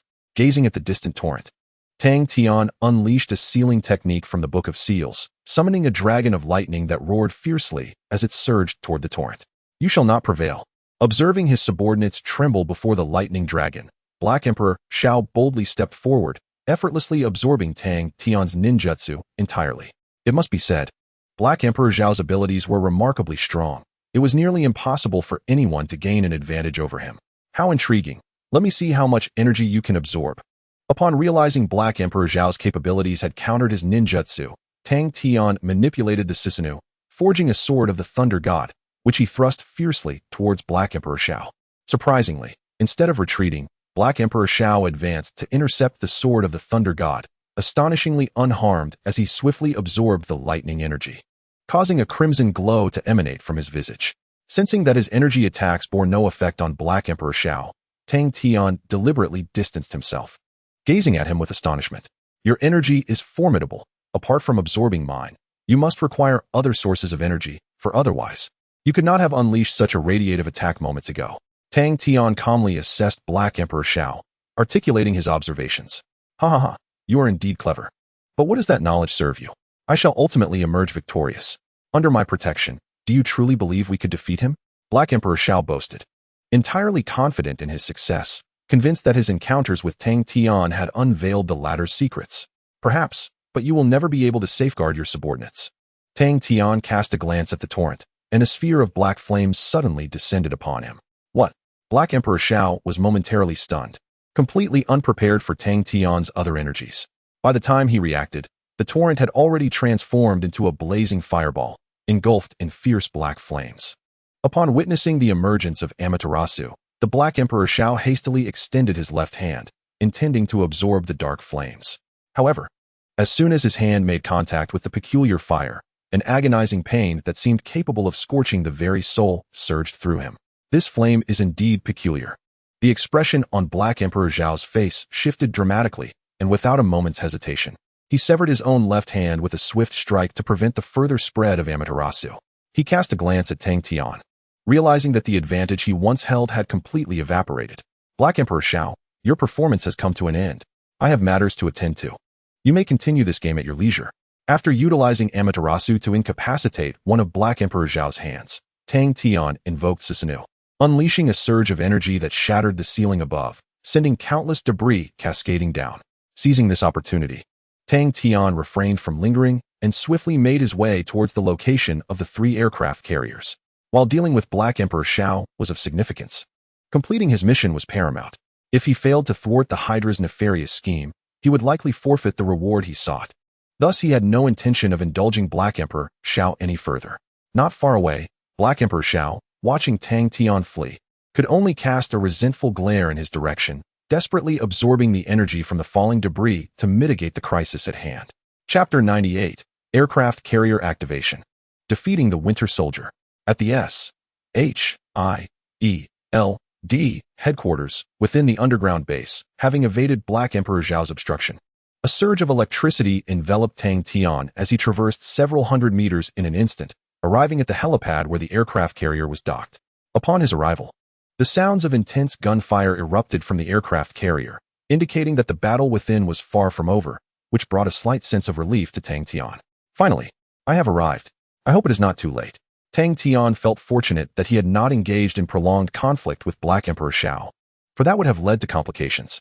With time still on his side, he hurled a lightning sphere, blasting an opening in the aircraft carrier and creating a passageway. Without hesitation, Tang Tian darted inside. As soon as he emerged, he was met with numerous Hydra soldiers engaged in combat with his Super Soldier Legion. Upon spotting the intruder, the Hydra soldiers raised their weapons without hesitation, pulling the triggers. Rat-a-tat-tat-tat. Undeterred by the barrage of gunfire, Tang Tian wielded magnetism, deftly redirecting the bullets back at them. However, these Hydra soldiers proved to be more formidable than the werewolves. The bullets ricocheted off their bodies, sparking upon impact and failing to achieve the desired effect. Well, it appears I underestimated Hydra's advanced equipment. They are indeed more formidable than I had anticipated.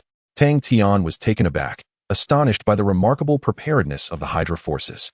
Even with his formidable super soldier army to suppress them, these adversaries exhibited an extraordinary resilience, refusing to be overwhelmed. Contemplating his options, Tang Tian transformed into a flash of lightning, opting to evade combat with these foot soldiers. He accelerated, dashing towards the core area of the aircraft carrier. To his surprise, as he approached, a crimson silhouette hurtled towards him. Reacting instinctively, he caught it, only to discover that it was someone he recognized, Iron Man, Tony Stark. However, at this moment, Iron Man appeared to be in dire straits, his body marred by numerous scratches, as if he had endured significant harm. Turning his gaze, Tang Tian spotted a woman radiating with a dazzling, diamond-like brilliance, her cold eyes fixated upon him. Simultaneously, he noticed Captain America engaged in a fierce struggle with the Winter Soldier, locked in a combat that showed no signs of resolution. Ah, brother, I didn't expect you to arrive just in time. I owe you my gratitude. Otherwise, I would have been thoroughly beaten by her, Iron Man remarked. His expression softened after the thrashing he received from the White Queen. A glimmer of relief shone in his eyes. What is going on, Tony? Aren't you renowned as a lady killer? How is it that you've been bested so thoroughly by this woman, unable to retaliate? Tang Tian observed with a bemused expression. Having anticipated that Tony could handle Emma Frost, yet witnessing him being dominated was beyond his expectations. Apologies, her powers are simply too formidable. My dangerous challenges have no effect on her, and even my super alloy armor has been marred by countless cracks. So, brother, I implore you to assist me. Let us defeat this foe together, Tony said, his gaze wary as he eyed the White Queen, unabashedly seeking Tang Tian's support. All right, let us end this swiftly. You distract her attacks, and I will take care of her, Tang Tian agreed, with no hesitation on Tony's part as his thrusters surged, propelling him once more towards Emma Frost. The White Queen, undeterred, furrowed her brow, realizing that Tang Tian's presence indicated the failure of Black King. As Iron Man approached within 3 meters of her, he unleashed a barrage of micromissiles, striking the White Queen directly. With a flurry of explosions, she retaliated with a powerful punch, only to be met with a crushing blow that sent her sprawling to the ground. Thankfully, as she prepared to deliver a fatal blow, Tang Tian activated Susanoo, its colossal skeletal claws intercepting her assault. Enough, White Queen. Cease your attack. The Black King has already fallen to my might. Even with your full strength, you stand no chance against me. Tang Tian shook his head, granting the woman a semblance of respect, hoping she would recognize when to withdraw. However, for the future of mutants, he felt compelled to act. The White Queen showed no signs of retreat. Her diamond-coated hand transformed into a razor-sharp blade aimed directly at Tang Tian's heart. Suki no Yomi. Faced with the unwavering determination of the White Queen, Tang Tian wasted no words, initiating his ultimate illusion and drawing the mutant into a realm of phantasm, where he ruthlessly tormented her until she fell into unconsciousness. Phew, brother. I owe you one. Otherwise, dealing with that woman would have proven far more challenging, Tony exhaled, expressing his gratitude to Tang Tian. Not at all. Continue to handle the lesser foes. I shall assist Captain America. We must strike decisively to dismantle Hydra. Tang Tian nodded and transformed into a streak of lightning, appearing at the site of conflict between Captain America and the Winter Soldier. However, the battle did not favor them. Captain America was being relentlessly outmatched by the Winter Soldier. Unable to retaliate, perhaps out of compassion, he refrained from inflicting harm upon his friend, thus remaining in a disadvantageous position. Witnessing this, Tang Tian became a mere shadow, delivering a powerful kick that sent the Winter Soldier flying several meters away, and he grasped Captain America's hand, preventing further combat between them. Mr. Tang, what brings you here? Leave this to me. You need not concern yourself, Captain America exclaimed, taken aback by Tang Tian's sudden appearance, yet his gaze remained resolute, as if he wished to confront the Winter Soldier alone. Enough, Captain. I am aware of your reluctance to harm the Winter Soldier, which is why you cannot defeat him. We must halt this aircraft carrier, otherwise, many lives will be lost, Tang Tian stated earnestly, devoid of jest. Should Captain America insist on his solitary approach, Tang Tian would find himself at a loss. Upon hearing Tang Tian's serious tone and glancing at the unyielding Winter Soldier, Rogers sighed deeply, ultimately deciding to abandon this skirmish and prioritize the more pressing matter at hand. Very well, I leave this to you, but please do not harm Bucky. He is also a victim, brainwashed by Hydra to become the lethal assassin he is today, Rogers implored Tang Tian, hoping the latter would not inflict harm upon his friend. After all, 70 years ago, he had failed to protect his ally, allowing him to fall into the icy abyss and become a weapon for Hydra. He wished to avoid a repeat of such a tragic fate, thus articulating his request to Tang Tian. Rest assured, I will merely incapacitate him. As long as it does not disrupt our plan, he is your friend, and thus, also mine. I shall grant him a chance at life, Tang Tian affirmed, nodding without hesitation at Captain America's plea, as he perceived this task as a trivial endeavor. Moreover, should he truly have the audacity to eliminate the Winter Soldier, it is likely that Captain America would turn against him, for Captain America has always prioritized friendship. Thus, it is no surprise that he would articulate such sentiments, which is not lost on Tang Tian. However, if Tony were to discover that the Winter Soldier was, in fact, the perpetrator responsible for his father's demise, this matter would certainly not be resolved so easily. Naturally, if this situation is mishandled, it could very well escalate into the onset of civil war. Yet, at present, Tang Tian must focus solely on addressing the immediate circumstances at hand. Having received Tang Tian's affirmative response, Captain America swiftly made his way toward the control room, intent on thwarting Hydra's insidious plot. The Winter Soldier, observing Rogers' departure, felt a flicker of intent to follow, but Tang Tian intercepted him directly. Winter Soldier, your adversary is me. Escaping this place is utterly impossible. With a beckoning gesture, Tang Tian issued another provocation to the Winter Soldier. In response to the challenge before him, the Winter Soldier's expression hardened with frigid resolve. With a fierce stomp, he raised his metallic arm and unleashed a powerful punch directed at Tang Tian. Shinra Tensei. Tang Tian uttered softly, and the Winter Soldier's attack dissipated into nothingness, sending him sprawling away. This unexpected turn filled the Winter Soldier with vexation, prompting him to retrieve a rocket launcher from his back, preparing to pull the trigger. However, with Tang Tian closely monitoring his every move, success was not in his favor. As the trigger was pressed, Tang Tian swiftly inserted a finger into the barrel of the launcher. With a resounding explosion, the rocket launcher shattered into countless fragments, igniting a brief flame upon the Winter Soldier's arm, which extinguished almost immediately. F-Ton, de Tapa. Seizing the rare opportunity, Tang Tian raised his right hand, conjuring a colossal wind sphere, a technique from the world of ninjas, and without hesitation, hurled it toward the Winter Soldier. To Tang Tian's astonishment, the Winter Soldier managed to deflect the swirling attack with one hand, transforming his palm into a blade that utterly shattered the wind sphere. Surprised by the sudden lightness in his grasp, Tang Tian had not anticipated that such a formidable technique would be so easily crushed by the Winter Soldier. Bucky, you are impressive. You truly possess great strength. However, regrettably, my power surpasses yours, and I shall no longer entertain you. after testing the Winter Soldier's capabilities.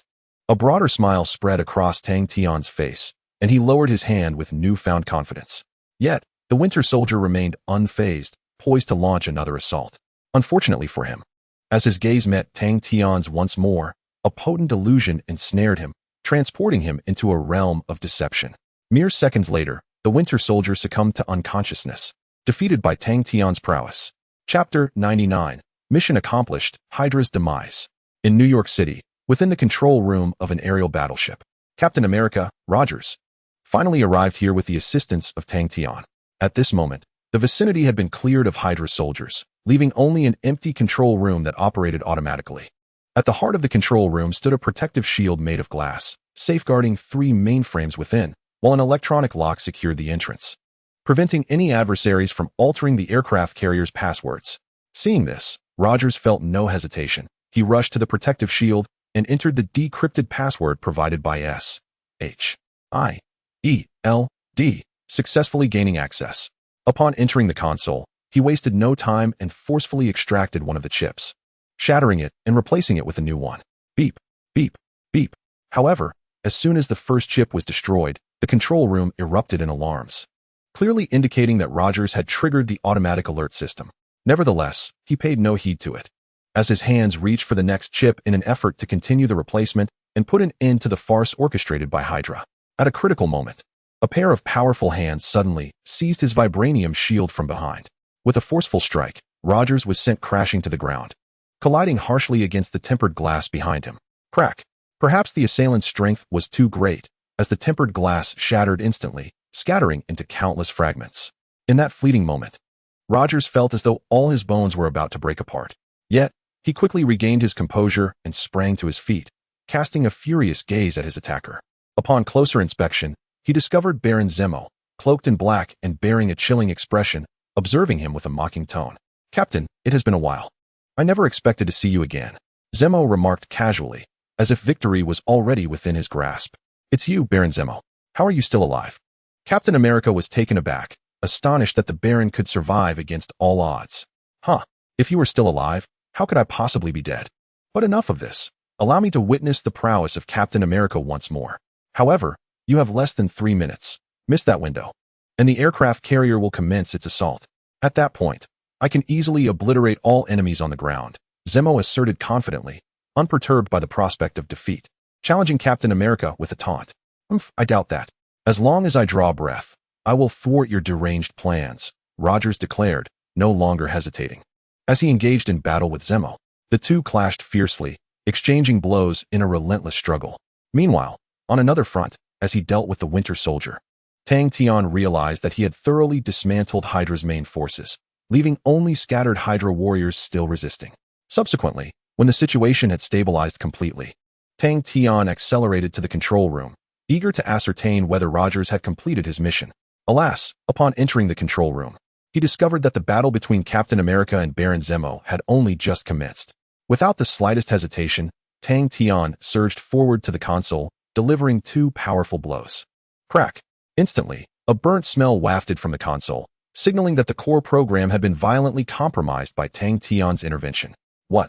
Not far away, Baron Zemo, who had been overpowering Captain America, was taken aback by this unexpected turn of events, momentarily forgetting to retaliate.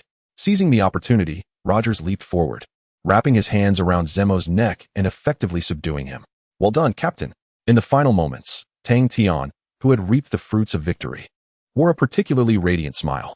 In less than a minute, Zemo was rendered unconscious by Rogers, marking a successful conclusion to their confrontation.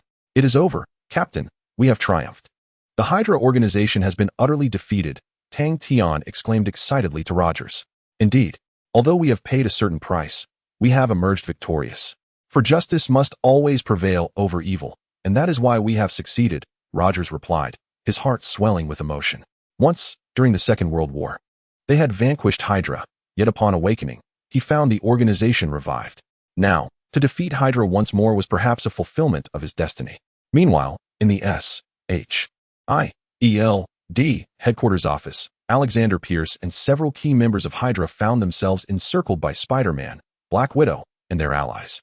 "Surrender, Pierce, your plan has failed," Tang Tian and the captain have thoroughly destroyed those chips, leaving you with no opportunities. Black Widow raised her handgun, aiming it at Pierce and issuing her final warning. Upon hearing Black Widow's words, Pierce's formerly confident demeanor faltered, revealing a hint of panic that replaced his earlier composure.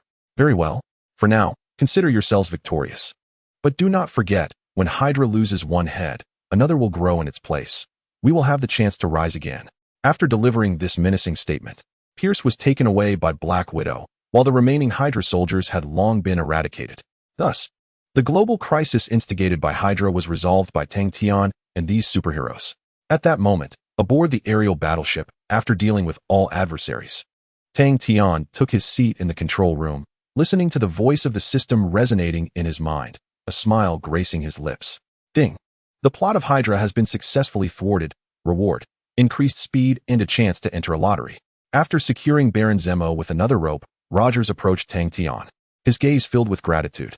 Mr. Tang Tian, I owe you a great deal this time. Should you require assistance in the future, please do not hesitate to call upon me. I shall endeavor to fulfill your requests. Rogers regarded him with appreciation, reflecting on how, without Tang Tian's support in the final moments, the world might have spiraled into chaos. There's no need for formality. Since you wish to assist me, let us share a drink, Tang Tian declared. He was confident that it would not be long before Nick Fury arrived to take charge of the situation. With a snap of his fingers, a bottle of vodka materialized before them, and he filled their glasses to the brim. The two engaged in pleasant conversation, awaiting the arrival of SHIELD personnel to handle the aftermath. Chapter 100. Experiencing Magic and the 12 Talismans. In Manhattan, New York City, Tang Tian's private villa stood in quietude. A month had passed since the decisive battle against Hydra, and the dust had settled. Apart from Dr. Zola's continued evasion of his mainframe's location, Alexander Pierce and Baron Zemo were now imprisoned within SHIELD's confines. Additionally, the Winter Soldier had taken advantage of the chaos to escape, prompting an urgent search by SHIELD. Nevertheless, despite having dismantled SHIELD once, Tang Tian did not consider the Hydra organization to be entirely eradicated. As long as Baron Zemo or Dr. Zola remained alive, the potential for Hydra's resurgence lingered. However, this was no longer Tang Tian's concern. The moment Hydra reemerged would signal a new opportunity for him to embark on his next mission, rendering him indifferent to their potential revival. As dusk fell, Tang Tian raised his glass, surveying the vibrant cityscape, a swell of pride enveloping him. In his past life, he had been a mere impoverished soul. Yet in less than half a year since his arrival in this world, his influence had burgeoned, culminating in his status as a formidable figure. This transformation filled him with immense pride.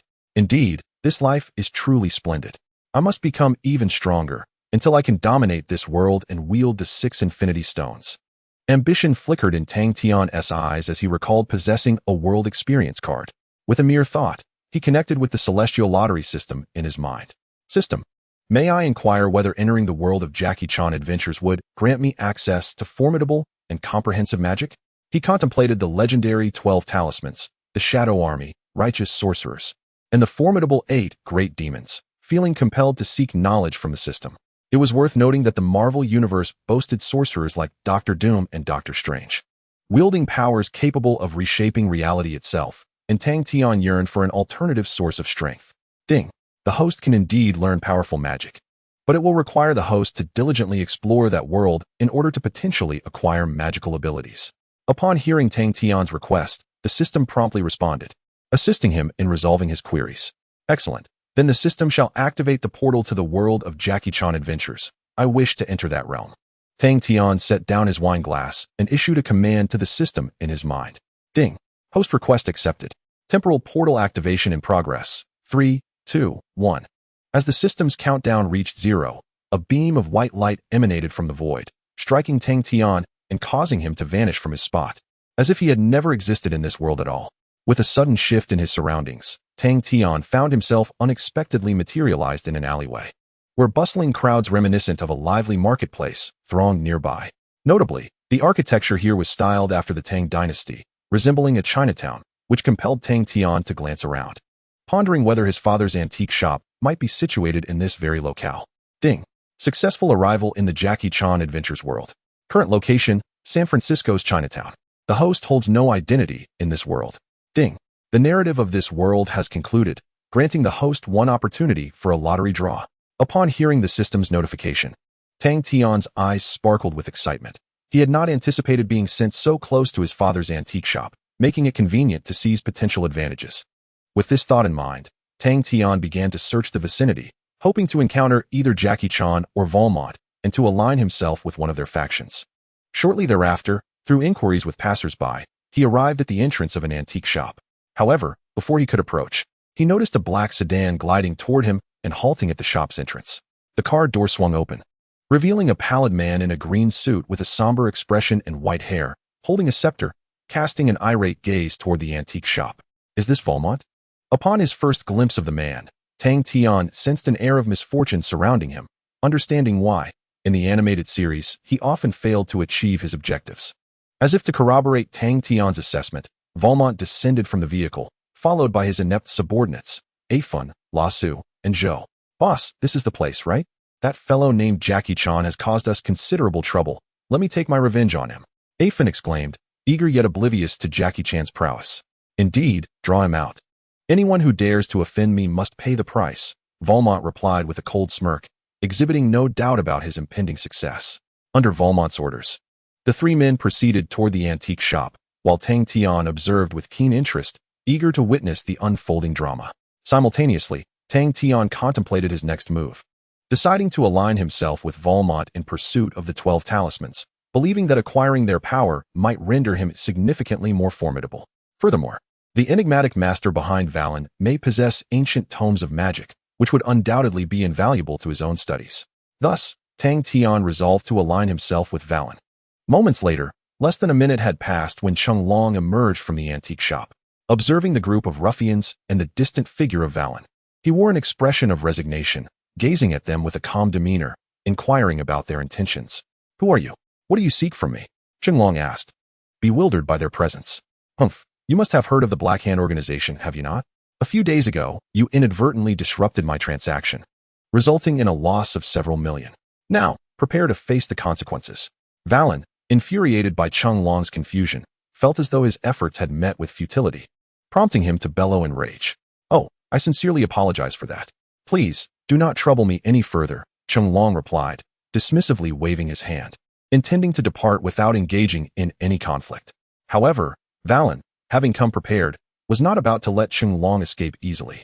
As Chung Long began to move, Afun and his two companions swiftly surrounded him, their expressions menacing. Heh, thinking you can run after offending our boss. It is far too late for that. Submit to your punishment. Afun sneered coldly, exchanging glances with his accomplices, who then advanced upon Chung Long, fists raised. Alas, once again, confrontation was inevitable. Under the pressure of these individuals, Chung Long, with no other option, braced himself for battle. 3 minutes later, cries of agony echoed as Afun, Lasu, and Zhou Tian, as anticipated, found themselves bruised and battered, unable to rise. Chung Long's formidable combat skills left Valen astonished. Valen, it appears your subordinates are rather inept. Remember this, do not provoke me, lest you bear the consequences, Chung Long warned sternly, his tone laced with an undercurrent of threat, hoping Valen would heed his caution. Valen, seething with indignation, could only glare at his inept subordinates, feeling a wave of misfortune wash over him. His underlings had been bested, and his business disrupted, leaving him in a dire predicament. Ultimately, Chung Long chose silence, opting for a path of least resistance as he slowly departed, allowing Valen, the leader of the Black Hand, to escape unscathed. After a prolonged wait, once Chung Long had finally left, Tang Tian adjusted his suit and strolled leisurely toward Valen. At that moment, Afun and his companions had just managed to rise, yet Valen was seething with fury, pointing an accusatory finger at Afun. What a bunch of useless fools. 3 of you cannot even defeat one man. What purpose do you serve? You are nothing but a burden, Valen roared, his anger palpable as he berated them.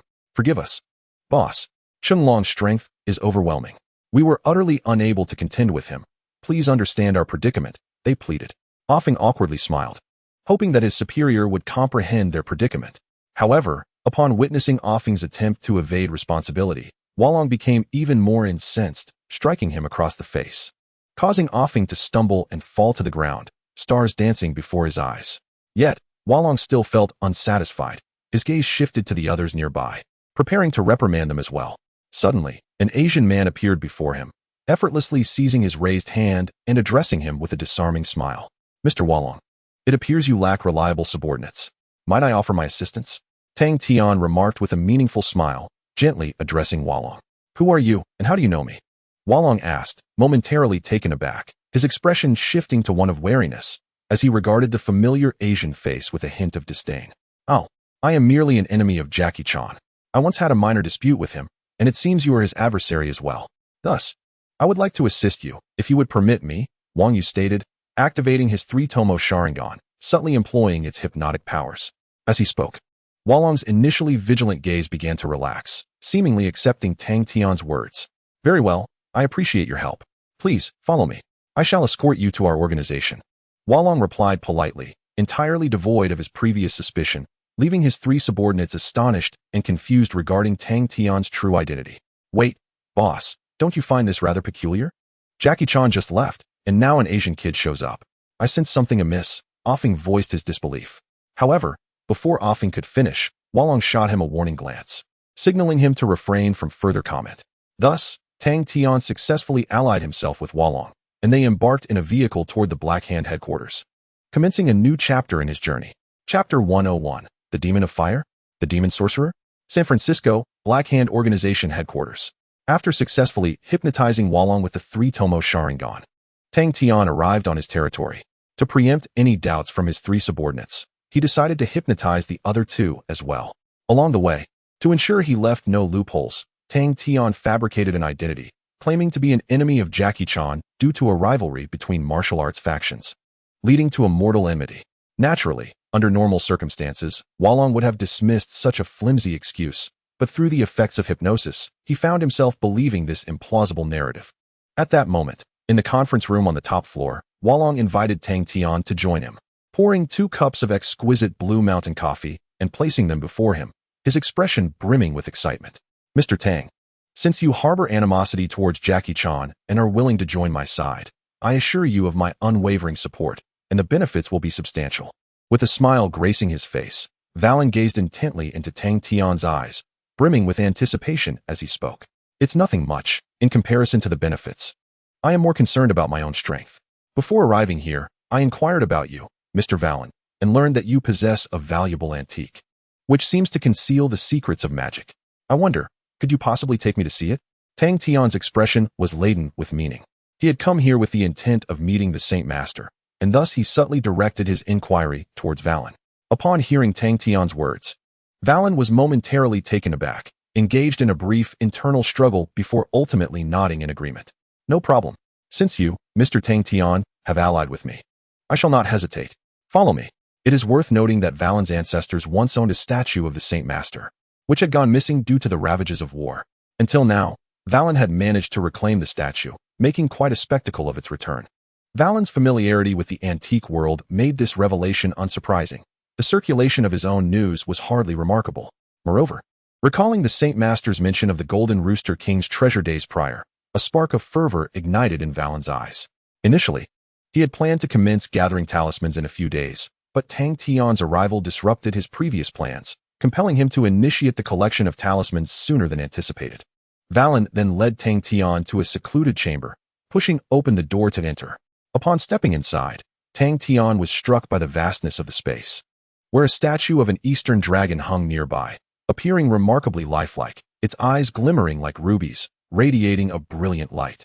Before he could approach, Tang Tian sensed an unknown dark energy enveloping the statue through his chakra, as if it possessed the power to obliterate the heavens and earth. While it appeared merely as a statue, it harbored the soul of a malevolent dragon, which filled Tang Tian with a sense of urgency. The residual power of the Saint Master alone reached the pinnacle of shadow-level strength, a testament to the Saint Master's status as one of the 8 great demons. Valen, a formidable being among humans, you have arrived. Are you here to assist me in gathering talismans? The Saint Master inquired unabashedly, his voice tinged with a raspy yet magnetic quality, captivating all who heard it. Indeed, Saint Master, I seek the Golden Rooster King's treasure. Furthermore, I am in dire need of funds. Therefore, from this moment forth, you may inform me of the location of the first talisman, and I will dispatch my subordinates to procure it. Valen declared with unwavering resolve. Unlike before, He now exuded confidence, no longer reliant on his 3 inept subordinates, which he believed would facilitate a more efficient search for the talismans. Otherwise, relying solely on his subordinates, the Saint Master would hardly secure all the talismans. It was likely that they would be snatched away by someone like Chung Long before they could even be acquired. Valen, you have made a wise choice. I assure you that you will attain the Golden Rooster King's treasure in the future, compensating for your losses. You shall become a billionaire in this world. The Holy Master, while extending an open-ended promise to Valen, began to channel his magical energy, seemingly probing the locations of the 12 sigils. This display elicited an expression of profound envy from Tang Tian. As one of the 8 great demons, the Holy Master's statue exuded immense strength, and it was difficult to fathom how Tang Tian, even with the power of the reincarnation eye, could hope to defeat him. In that moment, Tang Tian's resolve to master magic grew ever more steadfast. He yearned to attain a level of power surpassing the shadows, enabling him to confront the deities of Asgard when the god of Thunder's realm was unveiled. As Tang Tian contemplated these matters, the Holy Master's sensing of the sigils ceased, and he spoke again. The first sigil is located within a relic in Europe. I shall have the Shadow Ninja meticulously delineate its precise location. Assist me in locating the sigil within 3 days, Valen, and I will reward you handsomely. In an instant, upon the Holy Master's declaration, a wisp of black mist materialized into a ninja who thrust a shuriken into a map, leaving both Tang Tian and Valen astonished. Bavaria, indeed. This area is quite intricate. Mr. Tang Tian, will you be able to manage this alone? Do you require assistance? Valen inquired thoughtfully, his gaze fixed on the map. No need. Your subordinates are utterly ineffectual. It would be more prudent for me to venture alone, perhaps joining a team of archaeologists in Bavaria. I intend to leverage their expertise to navigate the ruins smoothly. Please make the necessary arrangements. With the impending plot in mind and the assurance of Jackie Chan's involvement, Tang Tian felt confident in presenting his request to Valen. Very well, as you wish. I shall ensure this matter is taken care of, Valen readily acquiesced, dispatching Afun and others to initiate the arrangements. Although Valen's subordinates were wholly unreliable in combat, they proved to be quite astute in other matters, minimizing the chance of errors. Subsequently, through the machinations of the Black Hand organization, Tang Tian acquired a legitimate identity as an archaeologist in America and successfully joined the Bavarian archaeological team. Thus, the significant identity issue he faced upon entering this world was resolved by Valen, who garnered Tang Tian's admiration for his adeptness in handling affairs. In the week that followed, having utilized 20% of his brain's capacity to study a portion of specialized archaeological knowledge, Tang Tian boarded a flight purchased by Valen, journeying to Bavaria. Upon arriving at the hotel housing the archaeologists, he knocked on a guest room door and entered without hesitation. Upon arrival, Tang Tian observed that most of the team had already gathered, 3 men and 1 woman. Among them, the eldest male appeared to be a professor in his 60s, while another, a youth adorned with a red hat, seemed no older than his teens, his countenance marked by a rebellious demeanor. Aside from that, what captivated Tang Tian the most was a man clad in a blue shirt, sporting a backpack, and exuding a robust masculinity, none other than Jackie Chan. Apologies for my tardiness. Everyone, my name is Tang Tian, hailing from the Eastern Realms. I look forward to your guidance during this archaeological endeavor, Tang Tian humbly stated, gazing at the members of the archaeological team. No, you arrived just in time. Mr. Tang, we are from the same illustrious nation. We will soon commence our excavation, so please be patient. Upon meeting Jackie Chan for the first time, Tang Tian was greeted with warmth. Chan smiled broadly and firmly shook his hand, seemingly quite taken with him. Excellent. I anticipate remarkable discoveries from this venture. Tang Tian nodded, already scheming on how to procure the first talisman for his own benefit. Before long, once everyone had assembled, Jackie Chan outlined their archaeological objectives and discussed the precautions necessary for exploring the ruins, essentially advising against touching or being greedy, among other things. During this discourse, Tang Tian remained unperturbed, as he understood the intricacies involved. He was confident that, with his capabilities, he could adeptly navigate any ancient mechanisms they might encounter. After explaining the precautions, the group departed from the hotel in a convoy, embarking on their quest to the site of the ruins. Chapter 102, Bavaria, the Mechanism Ruins. In Bavaria, before the castle ruins, Tang Tian and the team of archaeologists arrived early, enjoying a hearty hamburger breakfast as they awaited the construction crew to commence their work. Upon their arrival, the construction team also began their demolition efforts, blasting away a section of rubble. Excavators and bulldozers swiftly cleared a pathway, simultaneously opening up access to the ruins. Before long, the area was engulfed in dust as the ruins emerged from the debris, revealing a corridor that facilitated their entrance into the site. Haha, what remarkable efficiency. Jackie, let us commence our adventure. I am eager to see how much treasure the King of Bavaria has amassed. Tang Tian's eyes sparkled with excitement at the thought of the talismans hidden within. His enthusiasm was reminiscent of a novice, which elicited a smile from Jackie Chan, who found no offense in Tang Tian's exuberance. Rather, it endeared him further to this fellow Asian. That sounds thrilling, but we must exercise caution to avert any dangers. Let us first familiarize ourselves with the historical documents and materials pertaining to Bavaria, Tang Tian suggested. Nodding in agreement, Jackie Chan produced a map along with several pages of documents, laying them before the team. The archaeological crew had no objections and, following Chan's lead, deepened their understanding of the castle. The architect of this castle was indeed a madman. He constructed it not for fortification, but rather filled it with countless traps, ensuring that those who entered would never return. It could be said that if one were entirely ignorant of this castle's secrets, they would undoubtedly face dire consequences, with death being a very real possibility. As they meticulously studied the castle, the engineering team reinforced the corridors and cleared away the debris nearby, rendering the passage before them remarkably pristine. Having reviewed the castle's details, you should now comprehend the inherent dangers. Thus, I need not elaborate further. Adhere to my guidance and instructions. Otherwise, should any peril arise, none of us will escape unscathed. Casting a glance at the cleared passage, Chung Long reiterated his caution, while Tang Tian nodded slightly, committing each word to memory. Certainly, Mr. Chung Long. You are a renowned archaeologist, and we all rely on your expertise. We shall follow your commands, responded the bespectacled professor without hesitation. However, during their exchange, the youth in the red hat appeared somewhat dismissive, considering Chung Long to be merely a few years his senior. What right did he have to command them? Very well, without further ado, let us inspect our gear once more before we set forth, Chung Long reminded them, promptly removing his backpack to examine its contents. Likewise, Tang Tian wasted no time, opening his own pack to scrutinize his equipment: a powerful flashlight, a carving knife, a distress signal gun, a satellite phone, a spray canister, and more, everything one could need to mitigate potential mishaps.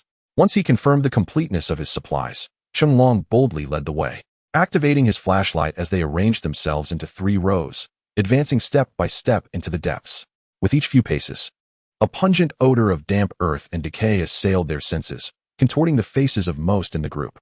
Even the youth in the red hat could not restrain a few coughs, evidently struggling to tolerate the stench. However, after venturing a bit further, the odor diminished. At least the overpowering scent of soil subsided, and they arrived at a more spacious hall of ruins. Here, utilizing his chakra senses, Tang Tian detected a fine thread on the ground not far away, which was connected to a perilous trap. Yet, the red-hatted youth, seemingly oblivious, boldly prepared to stride forward. Just as he was about to step ahead, Tang Tian seized him, forcefully throwing him to the ground. What the hell, you bastard? Why did you throw me down? The bewildered youth erupted in fury, while those around him were equally astonished, puzzled by Tang Tian's actions. Only Chung Long exhibited a look of surprise, having sensed the distant trap, but before he could issue a warning, Tang Tian had already intervened to prevent the youth's advance. If I were in your position, I would not be so hastily courting death. Tang Tian scoffed with disdain, casually retrieving a spray can from his backpack. He aimed it at the location of the mechanism and gently sprayed a mist, simultaneously directing a powerful flashlight at the area. In an instant, a thread as fine as a hair appeared before their eyes. If one did not observe closely, they might easily overlook it and inadvertently trigger the trap. Merely a defunct trap, having lain dormant for millennia, it is utterly impossible for it to activate. However, the youth in the distance remained unconvinced, dismissing Tang Tian's warnings as mere paranoia. Fool, before uttering such words, perhaps you should test it with your hat, Tang Tian sneered. And under the astonished gaze of the youth, he unhesitatingly removed his red cap and tossed it onto the thread. Boom. The outcome was unexpected. 2 massive granite slabs instantaneously closed together, creating immense compressive force that sent clouds of dust billowing, leaving the youth somewhat disheveled. Once the mechanism was triggered, Tang Tian retreated to a safe distance, employing energy to conjure an invisible magnetic shield, blocking all the dust. As an archaeologist, one must remain ever vigilant, especially in Ludwig's castle, rife with countless traps. Thus, if one wishes to avoid death, it is best to tread carefully. Tang Tian approached and patted the youth's shoulder, A reminder that should the other wish to flirt with danger again, he would not intervene. Thank you, Mr. Tang Tian. Realizing how close he had come to death, the youth trembled in fear, refraining from any rebuttal. Subsequently, the atmosphere within their team grew solemn as they cautiously explored the surrounding traps, indeed managing to dismantle several. After neutralizing most of the traps, Chung Long approached Tang Tian with a look of surprise, eager to inquire how he had discovered so many mechanisms. Tang Tian, your judgment is remarkably astute. It is evident you have acquired considerable knowledge of archaeology. Chung Long speculated, convinced that Tang Tian must have studied diligently, for such proficiency could not be achieved without it. Indeed, I possess an exceptionally accurate sixth sense regarding danger. I can anticipate threats before they manifest. Thus, achieving this is hardly surprising. Tang Tian replied with confidence, and Chung Long was not taken aback, for he too possessed a keen intuition for peril. However, Ludwig is certainly not a benevolent king. These mechanisms are merely an appetizer. There may well be more formidable traps ahead. Chung Long remarked thoughtfully, his eyes brimming with caution. No worries, I will exercise greater care. Tang Tian accepted Jackie Chan's goodwill, and their group continued to advance. Before long, Jackie discovered a skull-like mechanism on the wall. Without hesitation, he pressed the eye socket. With a thunderous roar, a massive stone door swung open, emanating a lustrous glow akin to pearls. Under the illumination of their powerful flashlight, a dazzling treasure trove, the size of half a football field, unfolded before their eyes. Had they arrived? It was time to seek the chicken talisman. Gazing at the priceless treasures before him, Tang Tian felt no interest. Rather, it was the hidden chicken talisman that was his true objective. Thus, he remained unhurried, knowing that he would seize the opportunity to acquire the talisman when the time was right. Chapter 103. The mechanism activates, the death trap. In Bavaria, within the ruins of a castle, after Jackie activated the mechanism, Ludwig's precious treasures were unveiled before them, radiating an enchanting luster. At that moment, apart from Tang Tian and Jackie, the other team members displayed expressions of greed. The allure of wealth was irresistible, and the sheer volume of treasure was sufficient to make each of them billionaires. Excitement surged within their hearts, each longing to carry away the riches and exchange them for immense fortune. Oh my God, what a remarkable discovery! We shall astonish the world, exclaimed the professor, adjusting his glasses, his eyes brimming with fervor. He had not anticipated such a bountiful yield from this expedition. Once the treasure was unearthed, they would undoubtedly become wealthy. Professor, this is only natural. Provided everything goes smoothly, we shall reap considerable benefits, Jackie replied with a slight smile, exuding confidence. He had no ulterior motives regarding the wealth. His sole satisfaction lay in safely departing from this adventure. Smooth sailing is unlikely. Where greed exists, countless dangers will follow. Upon hearing Jackie's words, Tang Tian remained unconvinced, turning to observe the young man's expression, revealing a mysterious smile. As he had suspected, the youth, driven by greed, disregarded Jackie's command and dashed toward a throne-like structure, flashlight in hand. Snap! Just as the American youth reached the throne, it seemed he stepped on something. Yet he paid no heed. Instead, he seized a golden scepter from the throne, examining it with excitement gleaming in his eyes. Buzzing. In that moment, the mechanism appeared to be triggered, and vibrations began to ripple through the structure, clouds of dust swirling around, as the entire ruin began to tremble ominously. This is bad. The mechanism of the entire ruin has activated. Jackie sensed an impending disaster. After the activation, a stone door weighing several tons began to descend slowly. Within a minute, that heavy door would crash down, completely sealing their escape route. Upon witnessing this scene, Tang Tian did not hesitate. Chakra enveloped his feet, transforming into an afterimage as he appeared before the young man, delivering a powerful punch that sent him sprawling to the ground. Hurry and escape. Otherwise, in less than a minute, you shall find no way out, he declared, observing the archaeologists who were frozen in shock. Without a moment's pause, he stepped on the fallen youth once more and spoke with an impassive demeanor. Prompted by Tang Tian's warning, the team members were eager to leave and scrambled towards the exit. However, at that moment, the stone door had already descended halfway, and in less than 10 seconds, it would seal completely. How infuriating. This is truly unfortunate, Chung Long remarked, his eyes reflecting a sense of helplessness as he picked up a long spear from the ground and hurled it at the stone door, temporarily slowing its descent. Seizing this opportunity, the team members hastily fled, ensuring to snatch some treasures as they made their escape, with none willing to remain behind. Tang Tian, you must flee as well.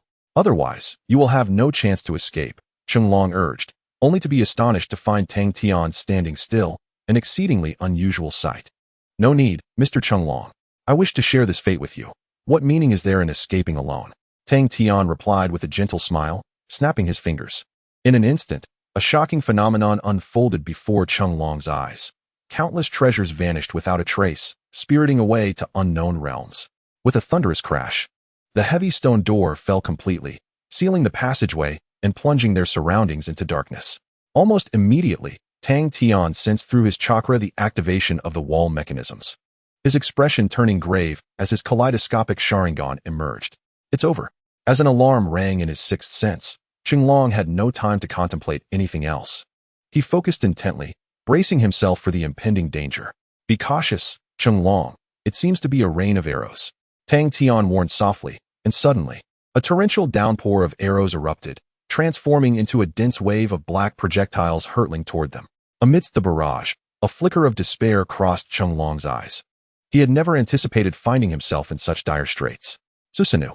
Just as hope seemed lost, a cerulean Susanoo enveloped him, its skeletal form shielding Chenglong and deflecting the relentless onslaught of arrows with effortless grace. Clang. Protected within this ethereal barrier, Chenglong heard the sound of arrows striking outside, astonished at the realization that Tang Tian was safeguarding him. Overwhelmed by the circumstances, he found himself rendered speechless in sheer astonishment.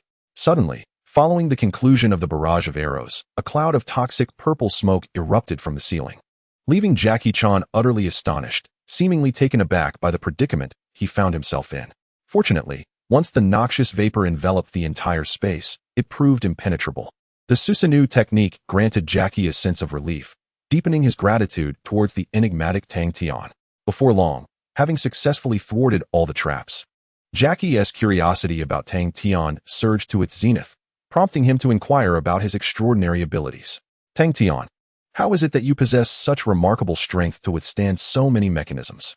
Jackie expressed his intrigue, noting that while his own powers remained within the realm of the ordinary, Tang Tian's capabilities transcended normal human limits, akin to a superhero from a comic book. It's merely my bloodline power. It is my duty to protect you. And in doing so, I also gain certain advantages, Tang Tian replied. At this juncture, his consciousness delved into the spatial ring, where he diligently searched until he uncovered a talisman inscribed on a shield, deeming the expedition worthwhile. Upon hearing Tang Tian's words, Jackie nodded in acknowledgement. If what Tang Tian suggested was true, the treasure that had vanished earlier must indeed have some connection to him. However, at that moment, Jackie chose not to dwell on it. Surviving was already a significant accomplishment. So, Tang Tian, how do we proceed from here? Should we wait for rescue? Jackie asked, curious about Tang Tian's plan, aware that ample time remained for them to await assistance. Yet, in response to Jackie's inquiry, Tang Tian offered no elaborate explanation. Instead, he shielded Jackie and approached a massive stone door, effortlessly shattering it with a single punch, clearing a path for their escape. That is truly astounding, Jackie exclaimed, utterly astounded by Tang Tian's display of prowess, his mouth agape in disbelief, as if it could accommodate an egg. Chapter 104. The Benefaction of the Sovereign, Fundamental Magic. An hour later, outside the ruins, Tang Tian and Jackie Chan finally dismantled all the traps and successfully emerged. However, upon their exit, they observed the initial team members who had escaped, all exuberantly brandishing gold bars and jewels, as if they had struck a multi-million-dollar jackpot. Even the rescue team appeared to have forgotten their purpose, consumed by the allure of wealth. Upon witnessing their safe return, the professor hastily concealed his plunder behind his back, wearing a beaming smile that barely masked his embarrassment. Splendid. Mr. Chan, Mr. Tang, we are so grateful you have returned safely. We were just about to summon the rescue team, the professor exclaimed, shamelessly greeting them, devoid of any semblance of remorse, as if everything was entirely deserved. There is no need for concern. I appreciate your goodwill, but perhaps by the time you find us, we may have already perished. Jackie Chan shook off the professor's hand, feeling a surge of anger. After all, these individuals disregarded his counsel, triggered the traps, and before departing, absconded with a substantial trove of treasures, reaping immense benefits, only to completely forget him. This truly incensed Jackie. All right, Brother Long, everyone has their own aspirations. We cannot fault them. Let us take our leave. Facing this group, Tang Tian was disinclined to engage in further conversation. In his eyes, they were merely inconsequential figures, unworthy of his time. Upon hearing Tang Tian's words, Jackie did not object. feeling too apathetic to exchange further pleasantries. Ultimately, the two departed, leaving the archaeological team with a graceful silhouette. Before long, they arrived at a CAF and chose a seat by the window, marking the beginning of their acquaintance. Tang Tian, I never anticipated that you possessed supernatural abilities. Had I not encountered you this time, I might have found myself in grave peril, Jackie expressed, relief evident on his face. Facing such a barrage of arrows. Had Tang Tian not showcased his prowess, it was conceivable that Jackie could have been reduced to a sieve. No need for formalities, Jackie. I merely hope we shall not find ourselves adversaries in the future, Tang Tian replied, reflecting on the possibility of standing alongside the Lord and eventually becoming Jackie's rival. Feeling a sense of resignation as he spoke casually. Haha, Tang Tian, you possess a splendid sense of humor. A person of your caliber could never be my foe. That is simply implausible. Jackie expressed his disbelief in Tang Tian's words. After a moment's thought, he retrieved a business card from his pocket and directly handed it to Tang Tian. Here, this is my card. Should you require assistance in the future, do not hesitate to reach out. I will also help you with any inquiries you may have, as a means of repaying the favor for saving my life. Having spoken, Jackie produced the business card, which Tang Tian accepted and gently placed into his pocket, acknowledging his kindness. Naturally, Tang Tian was well aware of the location of Old Dad's antique shop, having memorized it as his first point of arrival. Perhaps in the future, he might visit Old Dad to learn some useful magic. Yes, I shall come to find you when time permits, but do not be startled when I do. Tang Tian replied with a mysterious smile, choosing to say no more. After conversing with Jackie for a while, Tang Tian found an excuse to take his leave. He had already acquired the chicken talisman. Remaining there was entirely unnecessary. Having walked a short distance away, Tang Tian called Valong, requesting him to arrange for someone to meet him at the airport. After hanging up, he took a taxi to the airport. 3 hours later, Tang Tian successfully returned to San Francisco. Upon arriving in the airport lobby, Finn and Zhou greeted him with smiles, eagerly taking his luggage. Welcome back, Tang Tian. Please, come with us. Boss, I have been waiting in the conference room. Afin respectfully addressed Tang Tian. Upon hearing this, Tang Tian did not decline, and under their arrangement, he returned to the Black Hand building in less than half an hour. Upon his arrival, weary yet composed, Valong was seated at the table in the hall, casually sipping red wine. Upon noticing his return, he promptly stood up and hurriedly approached Tang Tian. Tang Tian, did you truly obtain the talisman? Valong, still in disbelief, could hardly fathom how effortlessly Tang Tian had secured the talisman in less than a day. Of course, it is merely a stone imbued with magical power. Tang Tian replied with a slight smile, effortlessly producing the chicken talisman from his pocket, further astonishing Valong. Excellent, that's wonderful. Follow me. The master must be growing impatient.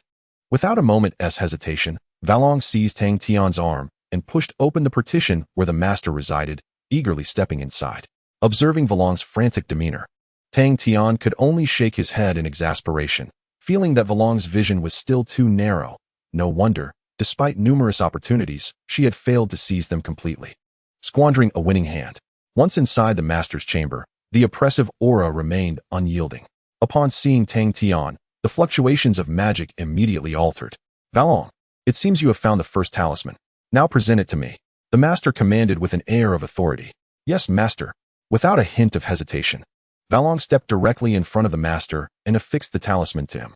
In an instant, a horrific transformation occurred. A crack emerged in the once formidable magical seal, and the master's power was partially restored. Fascinating, truly, the 8 great demons are remarkable. Just a single talisman can restore a portion of their strength. Tang Tian mused inwardly, realizing that collaborating with the master was indeed a wise decision. All right, Valong, you may leave. I wish to speak with Tang Tian alone. The master instructed, dismissing Valong after securing the first talisman, leaving Tang Tian in a state of perplexity, uncertain of the master's intentions. After a moment of silence, the master spoke again. Human, you have performed admirably this time. What reward do you desire? I can grant you anything. The master spoke generously, exuding an air of extravagance. Grant me knowledge of magical theory. I wish to learn magic. Please provide me this opportunity, Tang Tian asserted, neither submissive nor arrogant, articulating his request. As you wish, human. Upon hearing Tang Tian's request, a swirl of dark energy emanated from the master, swiftly enveloping Tang Tian and merging into his mind. In an instant, the malevolent script, reminiscent of tadpole characters, inundated his mind. Within it lay not only the foundational techniques of magical practice, but also dozens of minor spells, An extraordinary boon for Tang Tian. Thank you, Master, for your generous gift. It is indeed a rare treasure. I shall continue to assist you in your search for talismans. Tang Tian's face radiated joy, for with this newfound arcane knowledge, he could cultivate an alternative system of power, thereby further augmenting his own strength. Go now, in due time. I shall dispatch you to seek the next talisman. Remember, as long as you exert your utmost effort in my service, I shall never treat you unjustly, commanded the master in a hoarse tone, to which Tang Tian offered no rebuttal and departed. Little did the master know, his resurrection was intricately woven into Tang Tian's designs. Before long, the master would come to regret today's decision. Chapter 105, Defeating Tulu, the next talisman. 3 days later, in Chinatown, at Old Man's antique shop. As Jackie Chan relentlessly struck the wooden dummy, practicing Wing Chun, sweat beaded on his forehead after half an hour, indicating a significant expenditure of energy. After wiping his brow with a towel, the old man suddenly entered, his face etched with urgency. Jackie, I must inform you that your niece will arrive in 5 minutes. She is the daughter of your cousin Shinshin and will be staying with us for a while to study in America, the old man said gravely, clearly regarding the matter with utmost seriousness. Wait, old man, this seems rather inappropriate. You haven't even consulted me about this, Jackie replied, his expression one of helplessness and mild frustration. No, as the elder, I have the final say in this matter. Now prepare to pick up Xiaoyu, the old man asserted sternly before turning to leave. Faced with the old man's unreasonable demeanor, Jackie felt equally resigned as he successfully picked up Xiaoyu and prepared a room for her. Unbeknownst to him, his quirky niece would eventually bring forth a multitude of surprises. An array of delightful occurrences awaited. Meanwhile, as the narrative began to take shape, Tang Tian secluded himself in a chamber, diligently studying the magical knowledge imparted by the master. At that moment, with his eyes closed, he drew upon the ambient magical energy, which swirled towards him like a vortex, flooding into his core and saturating his dantian, coalescing into a dense mass of primordial magical energy. Notably, the magical energy did not conflict with his chakra. Rather, they harmoniously fused without any adverse reactions. Upon reflection, this was quite logical. For chakra represents a synthesis of physical and spiritual energies, while magical energy can be classified as a form of physical energy. Thus, the absence of rejection was entirely expected. Ah, what a remarkable sensation. Is this what they call magical energy? It truly is a wondrous force. In an instant, Tang Tian opened his eyes, and a formidable surge of magical energy coalesced into a whirlwind, scattering his room into disarray. Yet, Tang Tian paid no heed to the chaos. Ever since he delved into the arcane arts, his mastery over power had intensified once more, augmenting his already formidable strength to an awe-inspiring level. Creak. Just as Tang Tian was contemplating the benefits of magic, the door was abruptly flung open, revealing Valong, who approached with a weary yet jubilant expression. Tang Tian, we have received word from the Holy Lord. The next talisman is located in Mexico, and we have already pinpointed the exact location. We shall assist you in purchasing a plane ticket in 3 days, Valong exclaimed with palpable excitement, presenting his request. Excellent. A trip to Mexico sounds delightful, Tang Tian replied with alacrity, devoid of any hesitation. By the way, I have a subordinate whom I have just summoned back from England. May he accompany me? Suddenly recalling something, Valong made a request, evidently placing considerable importance on this subordinate. Certainly. Observing Valong's enthusiasm, Tang Tian felt no inclination to refuse and readily acquiesced. They soon made their way to the hall, where a burly figure over 2 meters tall came into view, a stout man with a fierce countenance, exuding an imposing presence.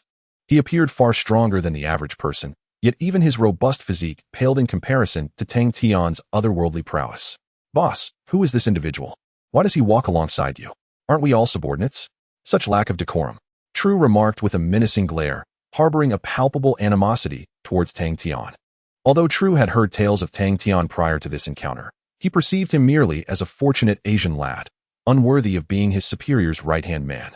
Ah, such bravado. Yet I admire those with courage. Pray, do tell, what is it you desire? Tang Tian responded, unfazed by True's antagonistic remarks, calmly inquiring about the stout man's intentions. Wait, Tang Tian, do not take offense. True means no ill will. I shall have him apologize to you, Valong interjected urgently, sensing the tension that had escalated between them. I am well aware of that, yet I must ensure that he concedes with genuine respect. Tang Tian shook his head, intent on testing True's strength to gauge his capabilities. Very well, Please, let us keep it civil and avoid any serious injuries. Valong nodded in agreement, ultimately consenting to Tang Tian's request, as there was no basis for refusal. As it happens, Varlon is well aware that True is overly arrogant, lacking the experience of truly formidable opponents, which is why he appears so conceited. Thus, he does not hesitate to utilize Tang Tian to deliver a stern lesson to True, ensuring he does not become too proud and lose himself. Subsequently, they arrived at the center of the hall, standing there, confronting each other. Observing True's eager demeanor, it seemed he was quite confident about the upcoming battle. Surrender, True. Those who have faced me in combat have never come away unscathed. I advise you to capitulate while you still can. Tang Tian warned True, making it clear that if he failed to heed the advice, he would have no one to blame but himself. Spare me your bluster. I will never surrender, True declared with utmost confidence, firmly clenching his fists before launching a swift attack on Tang Tian. How tedious, thinking to strike first. Tang Tian yawned as he casually raised his right hand, effortlessly absorbing True's powerful blow. Your strength is commendable, but it is of little consequence to me. Tang Tian sneered at True, swiftly seizing one of his hands, and, with a sudden force, sent True crashing to the ground. With a resounding thud, the floor trembled as True found himself disoriented, lacking the strength to rise. Rendered helpless as he lay there, unable to move even a finger. Well done, Tang Tian, you have emerged victorious. I believe True will never disrespect you again. Witnessing this scene, Varlon was not surprised. Instead, he approached with a smile, urging them to cease their hostilities. I know, but it seems only Jackie Chan can be a worthy opponent. The others are simply uninteresting, Tang Tian replied, shaking his head dismissively, clearly unimpressed by True's subordinates. Of course, yet they may still prove useful for minor tasks. I hope you will give them a chance, Varlon stated earnestly, without a hint of jest. Very well. I shall take them with me to Mexico. Upon hearing Varlon's words, Tang Tian did not object. After all, entrusting these subordinates with trivial matters could save him the trouble of handling everything himself, which was indeed a sound idea. Chapter 106, Sheriff Blake, The Journey to Mexico. Chinatown. Old Man's Antique Shop. At this moment, it was around 3 in the afternoon. Jackie Chan stifled a yawn, resting his head on the counter, his eyes heavy with fatigue. Feeling utterly drained. For the past few days, he felt he was on the brink of madness. Ever since Little Yu arrived, he had not experienced a moment of peace. And dealing with the mischievous Little Yu had left him both mentally and physically exhausted. Ding dong. Suddenly, just as Jackie Chan was drifting into slumber, an abrupt ringing of a bell pierced the silence, causing him to awaken instantly. He rose to his feet, preparing to receive his visitor. Upon lifting his gaze, he beheld a bald man clad in a suit, accompanied by a cadre of agents, who confidently strode towards him. Jackie, it has been quite a while. How have you been faring? Sheriff Blake inquired with a genial smile. Quite well, though one seldom visits without reason. Pray tell, what brings you here? Jackie responded, his demeanor calm, yet contemplative. Ah, it pertains to Valen, the head of the Hand of Black. This is one of his new recruits. And I discovered he had ventured to Bavaria with you on an archaeological expedition, Blake stated directly, producing a photograph from his dossier and presenting it to Jackie, awaiting his reaction. What is this? Tang Tian has actually joined the Hand of Black. I recall he was with me in Bavaria not long ago, Jackie remarked. Perplexed at how these seemingly unrelated individuals could intersect, this was decidedly unusual. I am uncertain, but this fellow, Tang Tian, is shrouded in mystery. There have been no records of his entry into the United States until recently, and even his identity was only recently established. Thus, I believe he harbors secrets worth investigating. Blake earnestly expressed, his vigilance as the leader of District 13 heightened by Tang Tian's emergence. Very well, I shall take on this task, Jackie acquiesced readily. His curiosity piqued regarding how Tang Tian had aligned with Valen and what their intentions might be. Excellent. I have recently learned that the Hand of Black has booked a flight to Mexico. I suspect there may be clues to uncover there. You should proceed with your investigation. Blake concluded, imparting this intelligence before departing with his agents. Unbeknownst to them, Jackie's niece, Xiaoyu, had been discreetly observing, eavesdropping on their conversation with keen interest, her eyes darting with excitement, as if she had stumbled upon something intriguing. 3 days later, amidst the bustling streets of Mexico, Tang Tian surveyed the lively scene and the distinctive cowboy attire that surrounded him. In a whimsical moment, he purchased a cowboy hat, donning it atop his head. Not far off, True, Ifen, and Zhou watched Tang Tian with trepidation, hesitant to approach him, their gazes tinged with a hint of fear. It seemed they were intimidated by his presence. Indifferent to their apprehension, Tang Tian strolled leisurely through the streets, leaving the trio behind. considering them more a hindrance than a help. True, are you truly content with this? We have been utterly underestimated. Tang Tian does not trust us, having obtained the talisman. He will surely not share any benefits with us, one of them lamented. Offing felt a profound sense of imbalance, and, in a moment of impetuosity, urged True to stand against Tang Tian. Be quiet, we cannot defeat him. Why subject ourselves to unnecessary suffering? He replied, let us quietly observe from here. Perhaps we may find an opportunity to assist. To his surprise, however, True seemed indifferent, seizing a large sausage from a nearby stall and relishing it, leaving Offing momentarily speechless. In truth, True was quite pragmatic. After being vanquished by Tang Tian, he decisively abandoned the notion of confronting an insurmountable adversary. Rather than engage in a futile struggle, he opted to enjoy his time in Mexico instead. Meanwhile, after wandering through Mexico for a while, Tang Tian sensed that he was being watched by two pairs of eyes, piquing his curiosity about who might be observing him in this foreign land.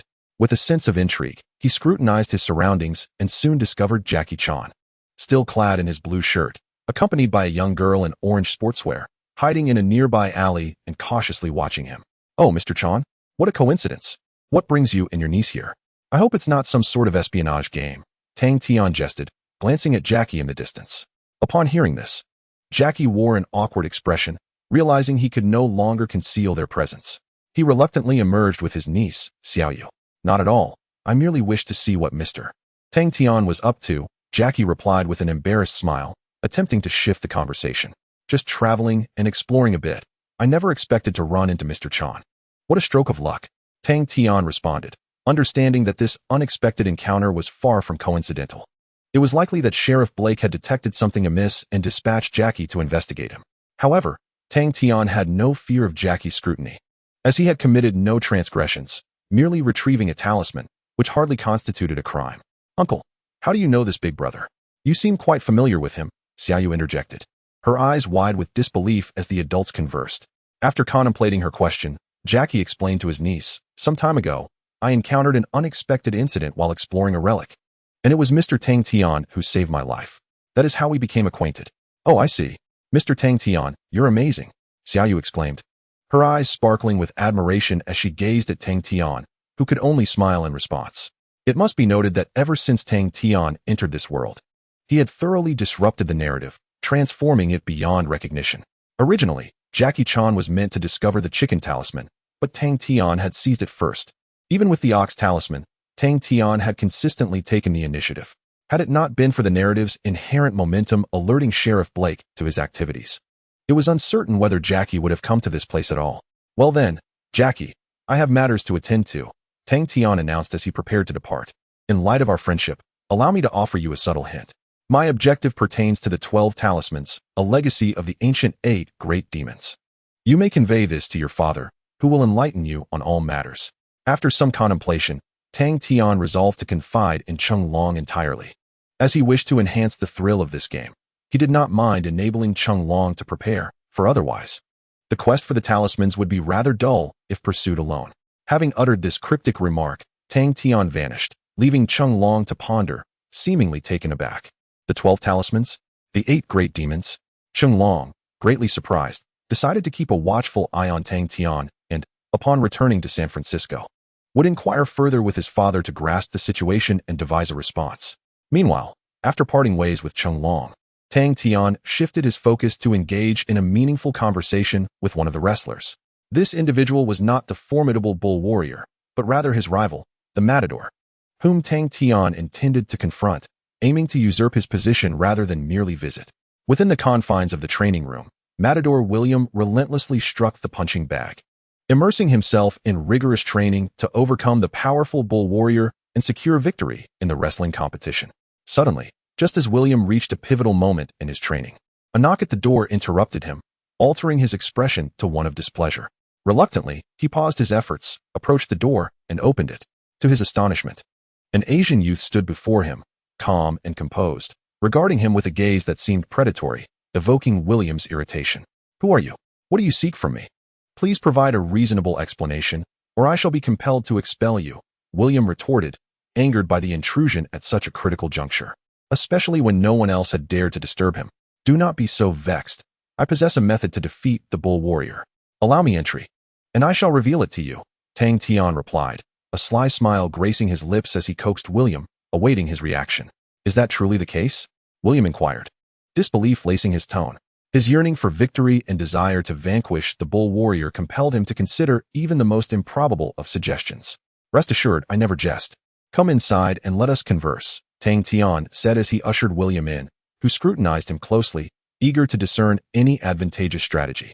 However, once the door closed, William was taken aback to behold Tang Tian's eyes transform into a blood-red hue, while his own eyelids grew heavy, ultimately succumbing to uncontrollable slumber upon collapsing to the floor. At last, success. Now, let me experience the might of the bull talisman. Shall we see whether my chakra reigns supreme, or if the magic of the bull talisman surpasses it? Glimpsing the fallen William, Tang Tian invoked a transformation spell, assuming the exact likeness of William himself. Casually glancing at the match's time, he patiently awaited his encounter with the bull warrior. In the realm of animation, the prowess of the bull warrior is commendable.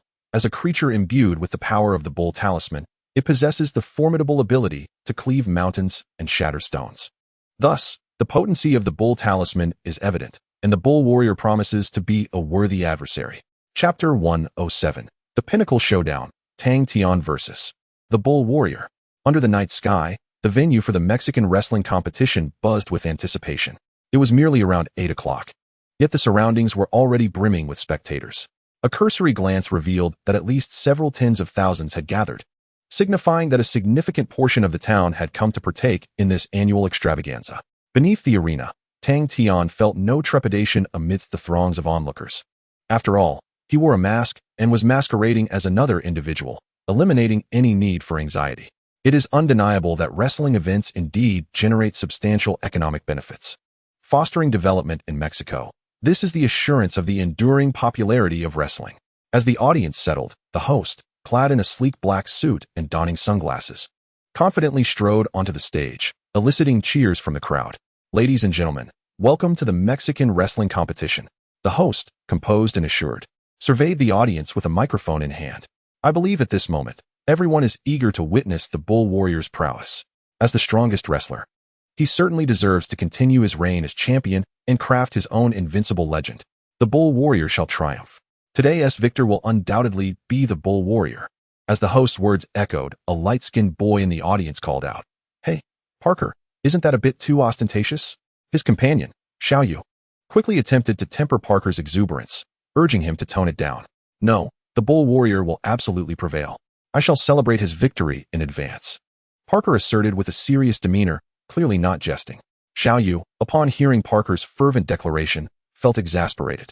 It was indeed a stroke of fate that she had come to know Parker. After parting ways with Tang Tian, they had encountered Parker promoting the bull warrior and were subsequently invited to the event. Haha, I concur. Tonight marks the pinnacle of competition, where Mexico's two most renowned wrestlers will face off. Who will emerge victorious? Stay tuned. The host, brimming with excitement, elevated the audience's spirits further, adding, tonight, the victor shall indulge in fine wine and claim a substantial prize, while the vanquished will have their masks removed. Now, let the match commence. Will the combatants please take the stage? After listening to the host's incessant chatter, Tang Tian's face bore no expression as he confidently ascended the stage, akin to a straight sword standing tall at the center of the arena. Within 3 seconds, a man draped in a crimson cloak, adorned with a golden belt, ambled onto the platform, his demeanor one of arrogant defiance. With each step, the audience erupted in cheers, as if the bull warrior were the true champion. Undoubtedly, in the hearts of the spectators, the bull warrior was regarded as an invincible deity of combat, effortlessly dispatching lesser-known wrestlers like Tang Tian. Not far away, Tang Tian scrutinized the bull warrior and, as anticipated, spotted a blue talisman affixed to his forehead. This hexagonal talisman, radiating an immense magical aura, significantly enhanced the bull warrior's physique through Tang Tian's chakra-sensing ability. Theoretically, the bull warrior, empowered by the talisman, could rival the Hulk in his normal state, exhibiting remarkable stability unlike the Hulk's uncontrollable nature. At that moment, the bull warrior gazed down at Tang Tian with an air of haughty superiority and spoke in a condescending tone. Give up. You are undoubtedly no match for me. Rather than face a humiliating defeat, it would be prudent for you to concede now.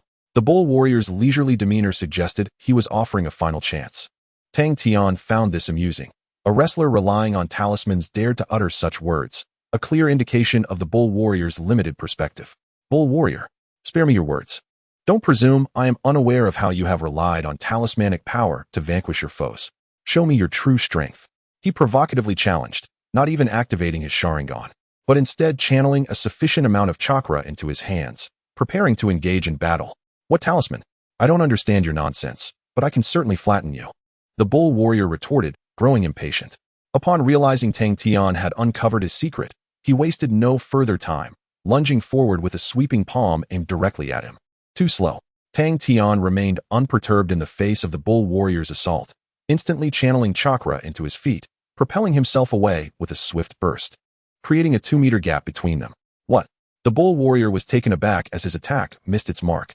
He had been confident that a single strike would incapacitate Tang Tian, yet his opponent's agility far exceeded his expectations. Not only that, but after evading the Bull Warrior's blow, Tang Tian rapidly gathered a massive amount of chakra in his right hand, delivering a powerful punch to the Bull Warrior's shoulder.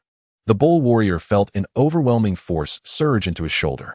Fortunately, the talisman's magic responded in time, countering the chakra's strength, though it still forced him to stagger back 3 steps before he regained his balance. Impressive. Let us go again. After their initial encounter, the Bull Warrior sensed Tang Tian's formidable strength, a glimmer of excitement gracing his visage as he beckoned. Come forth. Let me witness your prowess, Bull Warrior. Tang Tian reciprocated the gesture, preparing to engage with him once more. Below the arena, Xiao Yu and Cheng Long observed with rapt attention, captivated by the fierce exchange unfolding before them. What a splendid wrestling match. It certainly keeps one from dozing off, Xiao Yu exclaimed, her face alight with enthusiasm. As a lively and spirited young girl, she found great delight in the battle, deeming it exceedingly entertaining. However, she had not anticipated that the other wrestler possessed such remarkable combat skills.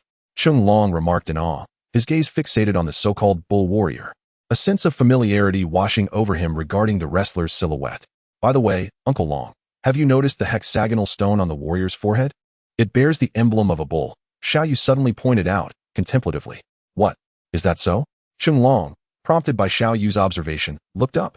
To his astonishment, he discovered a hexagonal stone affixed at the center of the mask, emanating a mysterious glow, accompanied by an air of enigma. Indeed, it is true. No, wait. The stone with the bull motif, the zodiac talisman. So it is. This must be the fabled bull talisman.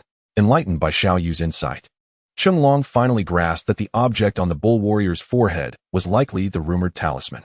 Is that so? Uncle Long, if that is the case, I have a bold conjecture. The one battling the Bull Warrior must surely be your friend, Tang Tian, Xiao Yu stated assertively, prompting Cheng Long to nod in agreement. Not disputing her hypothesis. After all, her reasoning was quite sound. If the bull talisman possessed supernatural powers, then only one with similar extraordinary abilities could stand against it.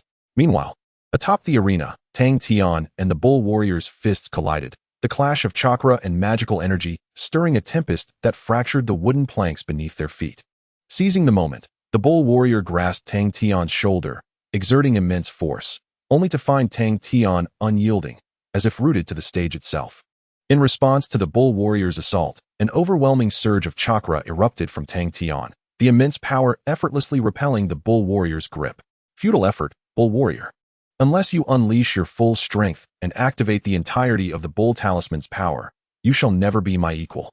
Tang Tian extended his hand, his expression impassive as he gazed at the Bull Warrior. No, the Bull Warrior would undoubtedly not concede, nor would he ever remove his mask. As if provoked by Tang Tian, the Bull Warrior's determination shone through. The magic within him surged once more, and the talisman upon his forehead radiated a brilliant light. Observing the Bull Warrior, who seemed prepared to unleash his full potential, Tang Tian did not hesitate. He not only awakened the chakra within him, but also called upon the magic he had cultivated. In that moment, their battle escalated to a fever pitch, and Tang Tian ceased to evade, colliding directly with the Bull Warrior. To secure victory, the Bull Warrior summoned the full might of his talisman, yet under the immense force. Tang Tian was forced to retreat several steps, clearly overwhelmed by the Bull Warrior's strength. Ha, you are destined to lose, kid. The ultimate victor shall undoubtedly be me, the Bull Warrior declared with pride, convinced of his impending triumph, and he intensified his efforts to vanquish the formidable foe before him. No, you, who rely on the power of the talisman, are unworthy of victory, Tang Tian replied, shaking his head. A sudden electric arc erupted beneath his feet, stabilizing him against the Bull Warrior's onslaught. Even at the peak of the Talisman's power, he could not force Tang Tian back again. Instantly, the Bull Warrior was taken aback. Before he could counterattack, Tang Tian seized his shoulder, gathering all his strength, and violently slammed him onto the arena. Thud! With a resounding crash, the once mighty Bull Warrior was thrown to the ground, rendered incapable of retaliation. Oh my, the Matador has triumphed. The countdown began. 5, 4, 3, 2, 1. The crowd erupted in celebration for Matador William's victory. Witnessing the Bull Warrior's defeat, the unexpected emergence of an underdog left the host astounded. As he eagerly raised his microphone and exclaimed, "What a fantastic match! Matador William is truly remarkable. The invincible legend has finally met his match. Indeed, miracles exist in this world."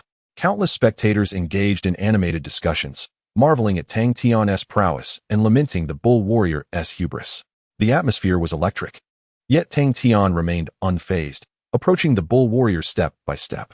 Then, amidst the astonished gazes of all present, he casually removed the talisman from the Bull Warrior's forehead and slipped it into his pocket, refraining from unmasking him. "I have one. The talisman is now mine. Of course, I respect you and shall not remove your mask," Tang Tian said, patting the Bull Warrior's shoulder with a warm smile. "Thank you." The Bull Warrior replied gratefully. Through this contest, he had come to a renewed understanding of himself, resolving to rely on his own strength and eschew shortcuts in the future. After successfully acquiring the Bull Talisman, Tang Tian did not indulge in the celebratory wine, but swiftly made his way towards the arena, heading towards the alley. However, he had barely taken a few steps when Chunlong and Xiaoyu intercepted him at the entrance, preventing him from departing. "Tang Tian, congratulations on obtaining the Bull Talisman. Your performance in the competition was truly remarkable," Chunlong remarked with a warm smile upon seeing him. "Indeed, defeating that Bull Warrior confirms what Uncle Long said. You possess extraordinary power. Brother Tang Tian, you are truly impressive," Xiaoyu exclaimed, her face alight with excitement as she gazed at him expectantly. "Oh, I didn't expect you both to guess it was me. I must have underestimated your analytical skills," Tang Tian replied, revealing his true form as he dispelled his transformation. Just as Chunlong was about to speak, four dark figures suddenly appeared nearby, surrounding Chunlong and Xiaoyu without leaving any gaps. "Tang Tian, we'll handle this. You should quickly take the talisman and leave. We will ensure Chunlong gets a good beating," said Tulu, encircling Chunlong very well. "I hope you aren't the ones who end up getting beaten. I leave this to you," Tang Tian said, glancing at Tulu and then at Chunlong. He waved his hand and added, "Farewell, Mr. Chunlong. I hope we won't meet as adversaries next time." With that, Tang Tian departed, feeling that his mission was accomplished and remaining here was unnecessary. As for Tulu and his companion's sudden appearance, it pleasantly surprised Tang Tian. At least they could delay Chunlong, allowing him to exit smoothly. Chapter 108, The Demon Codex? The Lord's Trial. 3 hours later, at the airport in Mexico, Tang Tian awaited his departure in quiet contemplation. Casting a glance at the bruised Tulu and his companions, a faint smile gracing his lips. This trip to Mexico had proceeded remarkably well, aside from encountering Chunlong, the destined child, and having a skirmish with the Bull Warrior. He had not faced any unforeseen events. Everything unfolded as he had anticipated, culminating in his successful acquisition of the talisman and a seamless departure. He believed that it would not be long before Chunlong realized Tang Tian's true intentions, potentially leading to some complications. Nevertheless, Tang Tian did not mind engaging in a battle of wits with such an opponent. It was a rare source of amusement since his arrival in this world. Suddenly, while Tang Tian was deep in thought, Tulu approached him with a somewhat brazen demeanor, looking as though he had something to convey. "Tulu, what brings you here? We are somewhat familiar now, so feel free to speak directly," Tang Tian inquired, regarding Tulu with a curious gaze. "It is true that we have exerted considerable effort this time. Upon our return, could you perhaps speak a few kind words to the boss? We have not received any rewards from him in a long while." Tru gazed at him with eager anticipation. While Affin and Reizu shared the same fervent expectations, their eyes fixed upon him with a burning intensity. It was evident that the subordinates of Valong were indeed pitiable, earning a mere annual salary of $100,000, reduced to pleading like sycophants for favors. This absurdity elicited a chuckle from Tang Tian. "No need for that. It is truly unnecessary." Upon hearing Tru's words, Tang Tian shook his head, speaking in a calm and unhurried manner. Instantly, the expressions of Tru and the other fools fell. Their spirits dampened, believing their hopes had been dashed. However, just as their morale plummeted, Tang Tian suddenly produced 4 hefty stacks of cash from his pocket and casually tossed them towards them. "What does this mean, Brother Tian?" True exclaimed, eyeing the vibrant green bills in his hand, salivating, and his demeanor towards Tang Tian grew increasingly respectful. "This is my personal contribution, a reward for you all. The next time you encounter Cheng Long, simply employ the same method to detain him. That is my request. You can manage that, can't you?" Tang Tian regarded them with a sly smile. Although these fools were somewhat dim-witted, they proved useful in critical moments, especially True, who was destined to become a noble mage of justice, warranting his care. "Understood, Brother Tian. We shall undertake whatever tasks you require of us in the future." True and Affin pledged without hesitation, intoxicated by the scent of the bills. Indeed, there is no issue in this world that money cannot resolve, if any exist. It merely indicates a lack of funds. With such ample resources, True and his companions were entirely won over. The journey back was remarkably smooth, devoid of any troubles. And within 2 hours, they returned to the Blackhand Tower. Upon pushing open the door to the uppermost floor, they found Valong diligently organizing documents and managing the organization's affairs, appearing exceedingly busy. However, upon noticing Tang Tian's return, he promptly discarded his work and rose swiftly, inquiring without hesitation, "Tang Tian, was the trip to Mexico successful? Did you obtain the talisman?" Valong scrutinized Tang Tian's eyes, asking gravely. "Indeed, everything went smoothly. I encountered Cheng Long en route, but with True and the others' intervention, I successfully acquired the talisman," Tang Tian explained with a smile, his hands open in a gesture of ease. Cheng Long. At this moment, upon hearing the name, a flicker of trepidation crossed Valong's face, though he quickly masked it. Subsequently, the two shared an unspoken understanding and proceeded to the chamber of the sovereign, directly approaching him to prepare for the embedding of the second talisman into the sovereign's being. "You have done remarkably well, managing to locate the second talisman so swiftly. It won't be long before I am resurrected. Valen, I shall also bestow upon you the treasure of the Golden Rooster." The master, with eyes reminiscent of rubies, radiated a fervent crimson glow, displaying unmistakable excitement, while casually pledging an empty promise to Valen, who, like a fool, continued to seek out the talismans on his behalf. "Fear not, master, this is our agreement, and I shall see it through to the end." Valen's face was alight with excitement, yet Tang Tian, who observed this entire exchange, merely curled his lip, disinterested in their idle chatter. He nonchalantly retrieved the cow talisman from his pocket and embedded it into the master's form. In less than 3 seconds, the magical power emanating from the master's statue surged once more, an alteration that, while imperceptible to others, was vividly apparent to Tang Tian, who possessed chakra. It was difficult to fathom the true extent of the master's power in his complete state. Yet it was undeniable that his strength was at least semi-divine. Soon, the now revitalized master commanded Valen to vacate the room, leaving Tang Tian standing still, as if he had something specific to impart to him. "Well done, human. You have performed exceptionally. Whatever reward you desire, I am prepared to grant it." The master generously inquired, recognizing that this individual was crucial to his resurrection and might eventually be controlled to become his enforcer. Thus, he harbored thoughts of nurturing him. In an instant, Tang Tian's eyes gleamed with excitement at such favorable news. He had not anticipated the master's generosity in allowing him to voice his desires. "Master, I yearn for the power of magic. I have fully mastered the foundational spells and seek stronger enchantments. I have heard that you were once a formidable demon sorcerer in ancient times, even penning a tome of demonic magic. My reward shall be that very book. Should you grant it to me, I shall assist you in retrieving the remaining talismans one by one."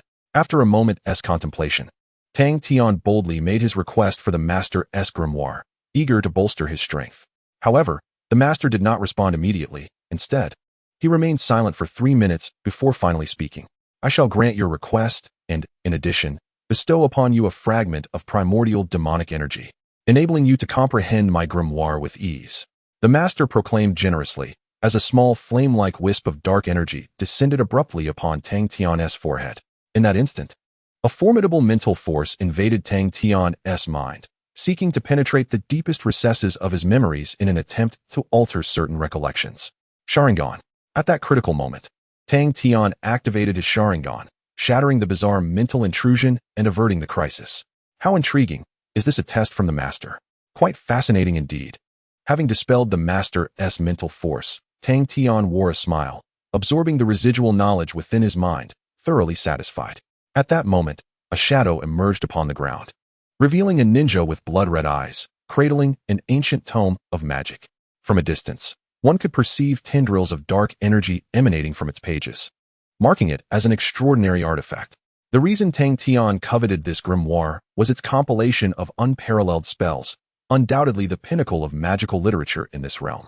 Mastering such arcane knowledge would enable him to wield power akin to that of the Dark Dimension's sovereign, Dormammu, a feat that did not seem insurmountable. Thank you, my lord. With this tome, my comprehension of magic shall ascend to unprecedented heights, Tang Tian exclaimed with exuberance. Indeed, aligning himself with the Lord had proven to be the wisest decision, as he merely needed to employ his eloquence to extract treasures from the Lord's grasp.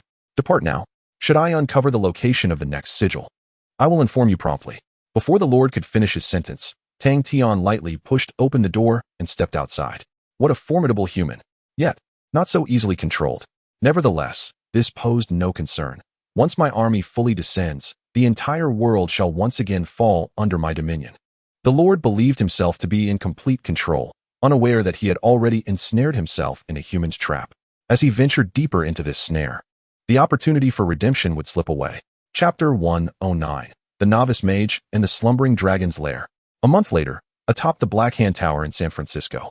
After his journey to Mexico and acquiring the Demon Codex from the Lord, Tang Tian embarked on an unceasing regimen of cultivation, drawing the magical essence from the air and integrating it into his being to enhance his strength. Through his relentless efforts, he had assimilated a substantial portion of the Codex's knowledge, elevating himself to the status of a budding mage apprentice. Naturally, mastering air magic demanded immense energy. Thus, every meal Tang Tian consumed consisted of copious amounts of meat to replenish his expended vitality. Thus, a month elapsed, during which he fully mastered various elemental spells, curses, teleportation, and disguise magic, augmenting their power through the application of ninja techniques.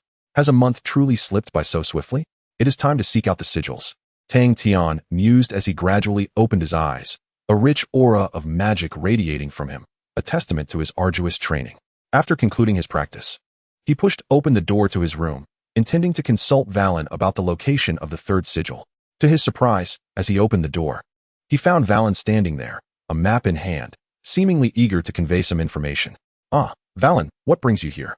Tang Tian inquired, his gaze fixed upon the map, pondering its significance. Of course, I have come in search of the next sigil. The Lord has informed me of its location. Behold, it is this place. In response to Tang Tian's inquiry, Valen was quick to act, gesturing towards Miami, indicating that it was the location where the spell was concealed within a volcanic crater. The spell lies within the volcano? I understand, Tang Tian surmised. I will have Valen arrange a helicopter for me to retrieve it immediately. After a moment's contemplation, he issued a command to Valen. Very well, I shall have True pilot the helicopter to take you there. I hope your venture is successful and devoid of complications. Valen expressed with a hint of expectation. Given the previous 2 successful missions to collect spells, he naturally assumed that Tang Tian would accomplish this task with equal ease. Tang Tian did not oppose Valen's arrangement. After a brief wait, a helicopter descended upon the rooftop of the Black Hand building, seemingly ready to assist Tang Tian. Tang Tian, the helicopter has arrived. It's time to commence your mission, Valen urged, his eagerness for Tang Tian to undertake the task palpable. Without any further deliberation, Tang Tian softly chanted an incantation, and in an instant, his figure vanished, reappearing in the seat of the helicopter. Impressive. Brother Tian, your strength continues to grow, True exclaimed, astonished by Tang Tian's newfound power. True, enough of the chatter, let us get moving, Tang Tian replied with a faint smile, his expression remaining composed as he issued his command. Soon, after 2 hours of tumultuous flight, the helicopter finally hovered above the volcano. Even from a distance, the oppressive heat could be felt, akin to being near a furnace. Brother Tian, I can only fly the helicopter this far. We cannot descend any further. We will lower a rope for you. In case of danger, we will pull you up swiftly, True said, attempting to placate Tang Tian with his plan. Forget it.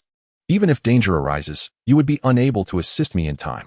It would be wiser for you to keep your distance and await my return with the spell before extracting me with the helicopter. Tang Tian firmly disagreed with True's suggestion, finding it implausible. Very well, Brother Tian, we shall remain on standby at a safe distance. True readily acquiesced to this strategy, always executing Tang Tian's commands without hesitation. With everything arranged, Tang Tian opened the cabin door and, without a moment's pause, leaped into the abyss. After a brief descent, arcs of electricity erupted from beneath his feet, counteracting his gravitational pull, and he landed safely within the volcanic crater. Upon entry, an overwhelming wave of searing heat assaulted him, causing beads of sweat to cascade down his forehead. Moreover, visibility within the cavern was severely compromised, shrouded by harmful gases and fine particulates, creating a veritable zone of death. The mage's hand. Confronted by such a terrifying environment, Tang Tian felt no hesitation. He silently recited an incantation, and a thick barrier of magical energy enveloped him, effortlessly isolating him from the searing heat and toxic gases. How astonishing that someone had concealed a charm in this scorching place. Tang Tian couldn't help but admire the ingenuity of the individual who buried the spell. He then ventured deeper into the cave, having cast his magic. The oppressive heat no longer troubled him, rendering this an opportune moment to search for the charm. The dragon was hidden amidst the flames, truly. His father had a knack for choosing troublesome locales. After traversing several meters, a familiar voice echoed in his ears, instantly heightening Tang Tian's vigilance. Indeed, the fortune of the chosen one was remarkably favorable. In his quest for the charm, he would inevitably confront Chunlong. Upon reaching this point, Tang Tian carefully concealed himself behind a pillar while employing his chakra to sense the charm's location. Within a minute of meticulous searching, he discovered a hexagonal stone atop the pillar, radiating fiery magical energy. As fate would have it, just as Tang Tian identified the charm's position, Chunlong had already retrieved his tools and begun ascending the pillar with practiced ease. Before long, he reached the pinnacle and with unwavering resolve, drew a small knife to extract the dragon charm. Susanoo. As Chunlong was about to seize the charm, Tang Tian's eyes transformed into a kaleidoscope of Sharingan, and a magnificent Susanoo materialized, with a colossal skeletal claw snatching the dragon charm first. What? Chunlong gasped in surprise, watching the prize slip away. Reacting swiftly, he leaped down from the pillar and positioned himself before Tang Tian, his expression grave. Recalling his father's earlier warnings, he felt a deep sense of urgency, determined to prevent Tang Tian from serving the malevolent Saint Lord. It's you, Tang Tian. Return the charm to me. I discovered it first, and it cannot fall into your hands. Otherwise, the Saint Lord will be resurrected. Chunlong, having previously received Tang Tian's goodwill, hoped to avoid enmity between them, believing that conflict would serve no one's interests. Unfortunately, Chunlong was unaware of Tang Tian's true intentions and mistakenly assumed that Tang Tian had been deceived, prompting him to intervene. No, your hands are simply too slow. The charm is now mine, Tang Tian replied with a smile, tucking the dragon charm into his storage space. Casually explaining to Chunlong suddenly, as they faced off, the entire cave began to tremble violently, as if some dreadful entity were about to emerge. Crack! Accompanied by the resounding crack of shattering rock, within the searing magma, 5 formidable fire dragons, each exceeding 3 meters in length and adorned with scales of a fiery crimson hue, abruptly opened their eyes, exuding a terrifying aura. Unfortunate, truly unfortunate. What is happening? Is it possible that fire dragons are indeed buried here? Chunlong gazed at the 5 dragons before him, his eyes wide with astonishment, seemingly unable to fathom the existence of dragons in this world. Enough chatter, Chunlong. If you wish to avoid demise, follow me. Realizing the gravity of the situation, Tang Tian seized Chunlong and dashed toward the exit. It was no joke, encountering 5 fire dragons right from the outset, each radiating potent magical energy, was a considerable predicament. Remaining there could lead to being effortlessly crushed by these beasts. Fortunately, they managed to escape the volcano's mouth just in time, but the moment they departed, a terrifying surge of magical energy emanated from within, accompanied by several ominous roars that caused the ground to tremble violently. Tang Tian, we have stirred this pack of fire dragons. What shall we do? Faced with this daunting challenge, Chunlong could not restrain his inquiry, eager to discern any potential solutions Tang Tian might offer. It's simple, eliminate them all. Even if we flee, others will be harmed. Therefore, follow my lead, and we shall vanquish these dragons. Tang Tian replied confidently, clearly unperturbed by the dragons, having already devised a strategy for their defeat. Chapter 110. The Nest of Apocalypse, the Empire of Fire Dragons. Above the active volcano in Miami, having inadvertently roused the slumbering fire dragons, Tang Tian and Chunlong had swiftly fled to avoid a thrashing from the dragons. Engaging in combat with these creatures in such confined quarters was decidedly imprudent. Now, Tang Tian merely needed to observe the situation and formulate a plan to address the fire dragons. At that moment, the cave they had just entered collapsed under the violent tremors, sealing the entrance entirely.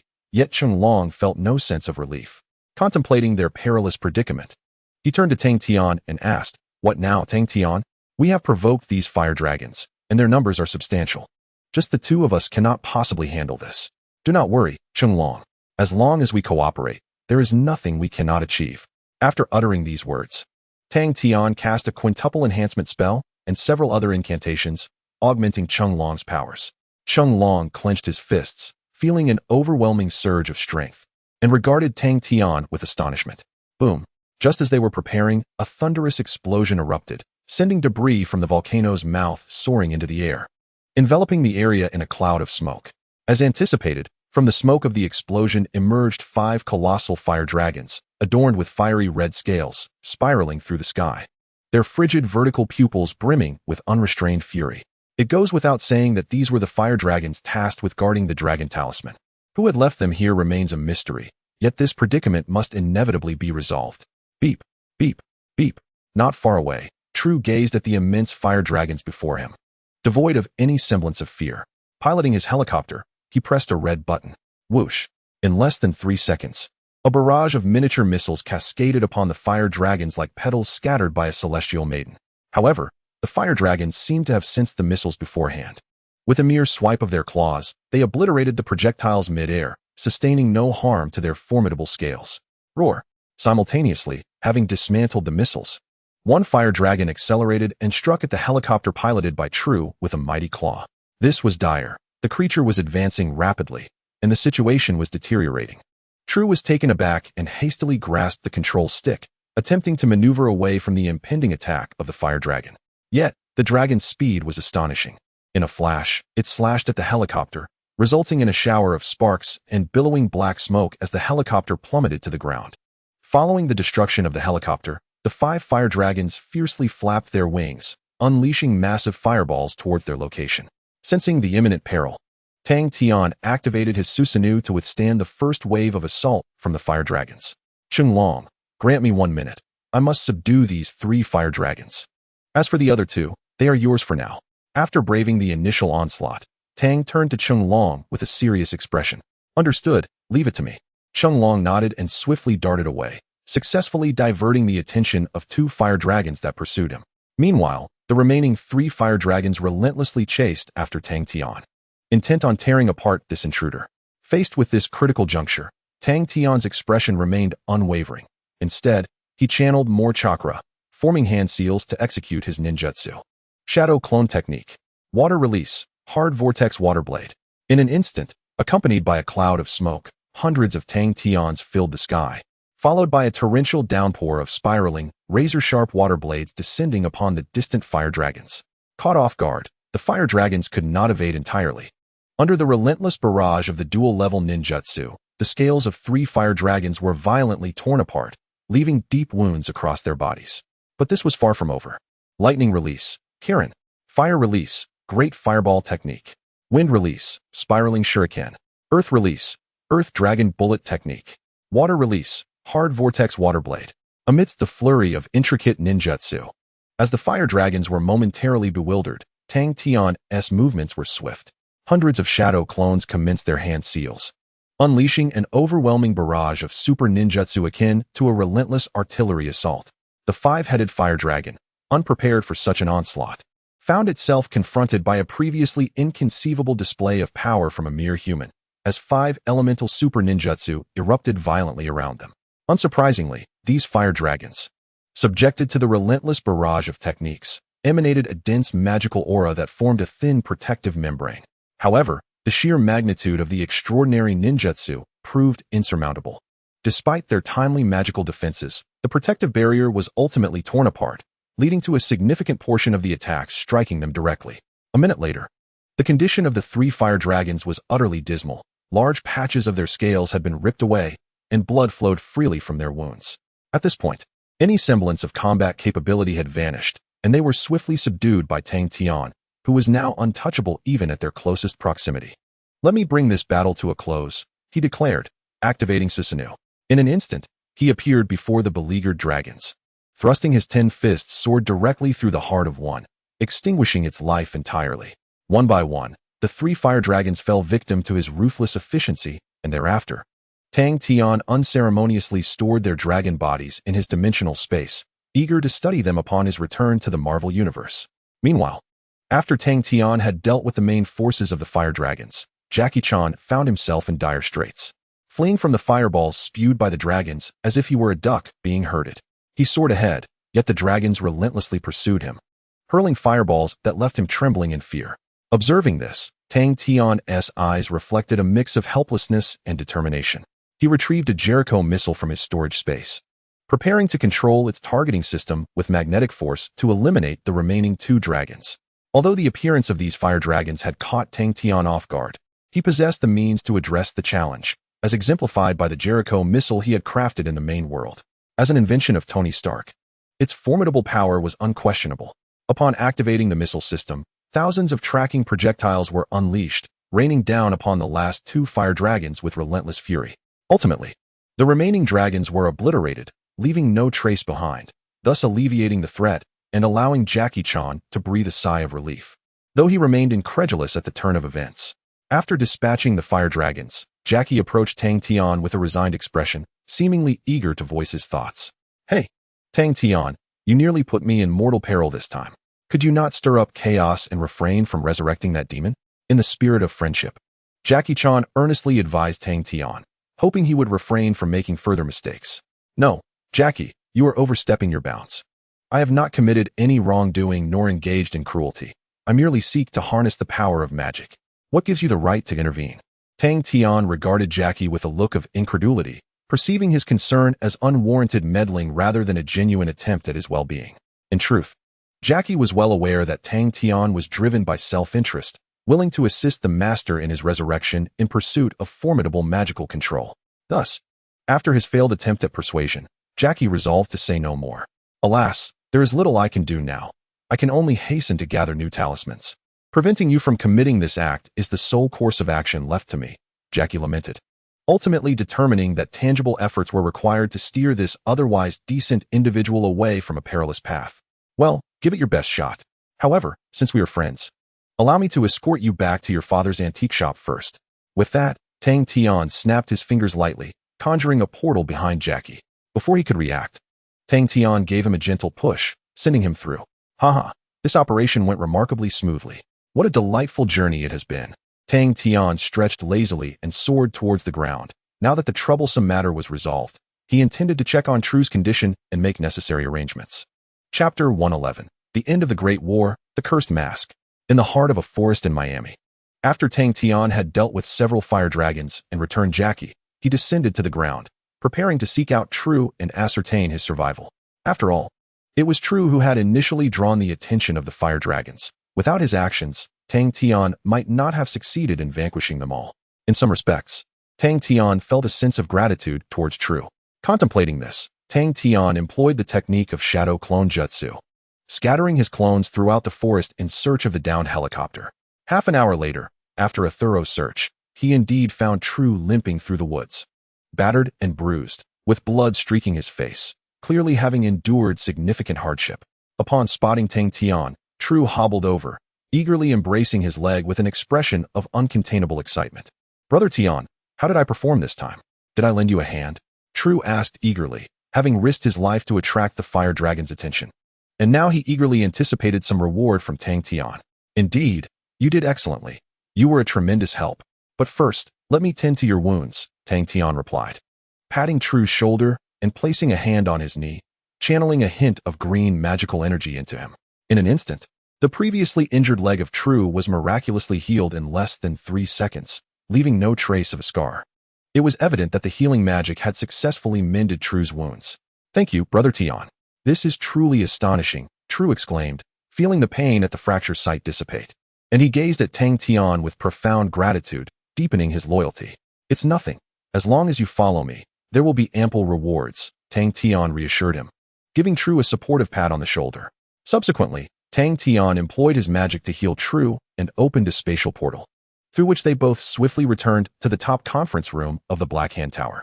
Upon their return, Valen, who was seated in the hall, appeared momentarily stunned, completely unprepared for Tang Tian and True's rapid reappearance within a mere 10 hours.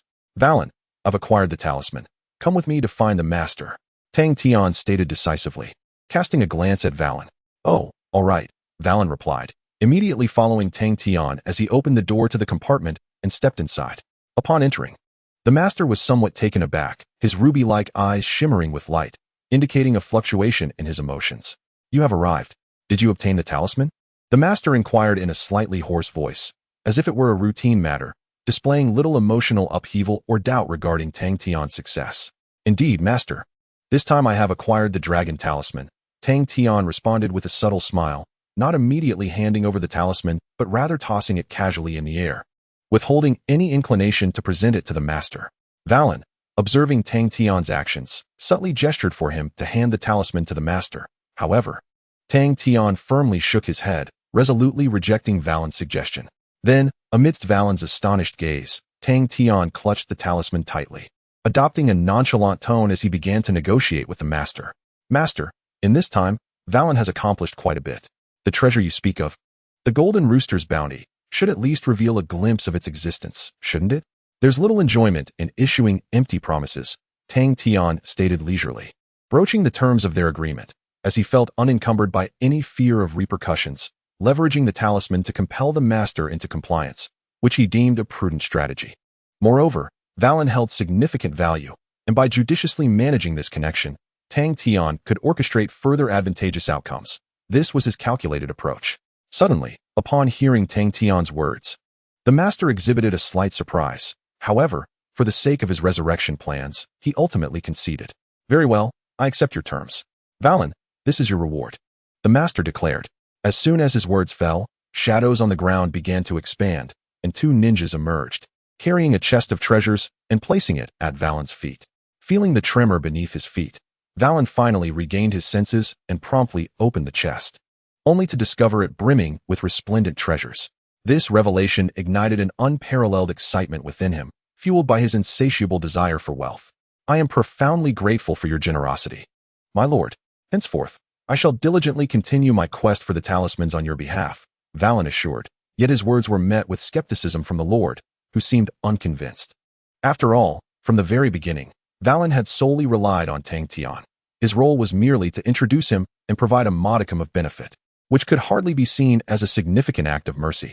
Soon, having acquired the treasures, Valen busily commanded Offing and Tulu to transport the riches, leaving only Tang Tian and the lord in the chamber. Observing the lord before him, Tang Tian hesitated not a moment, seamlessly embedding the talisman onto the lord, bringing him a step closer to resurrection. Well done, Tang Tian. Your efficiency is commendable. Name your reward, and I shall grant it, the lord proclaimed. His spirits elevated after obtaining 3 talismans in quick succession. He was determined to cultivate Tang Tian's allegiance, eager to acquire the remaining talismans. After all, the 12 talismans were scattered across the globe, and retrieving them swiftly proved to be a formidable challenge, thus making the alliance with a formidable being from the human realm all the more essential for a timely resurrection. Tang Tian, unfazed, noted the increasingly favorable attitude of the lord towards him since he had successively located 3 talismans, even recalling the lord's previous intent to control him. With a smirk curling at the corners of his lips, Tang Tian addressed the lord. My lord, should you provide me with the means to control the Shadow Legion, I will devote myself entirely to your service. Even upon your resurrection, I shall follow you, clearing all obstacles in your path. Very well, as long as you serve me. Your rewards shall be plentiful. I shall present you with the mask to control the Shadow Legion, the lord acquiesced, beckoning a shadowy ninja to offer a peculiar mask to Tang Tian. Upon acquiring the cursed mask, Tang Tian could distinctly sense, through his chakra, a chilling malevolence coursing within it, exuding an endless reservoir of darkness. Contemplating the soldiers of the summoned Shadow Legion, who could traverse any surface or wall as mere shadows, moving silently and faithfully loyal to their master, Tang Tian felt a profound satisfaction.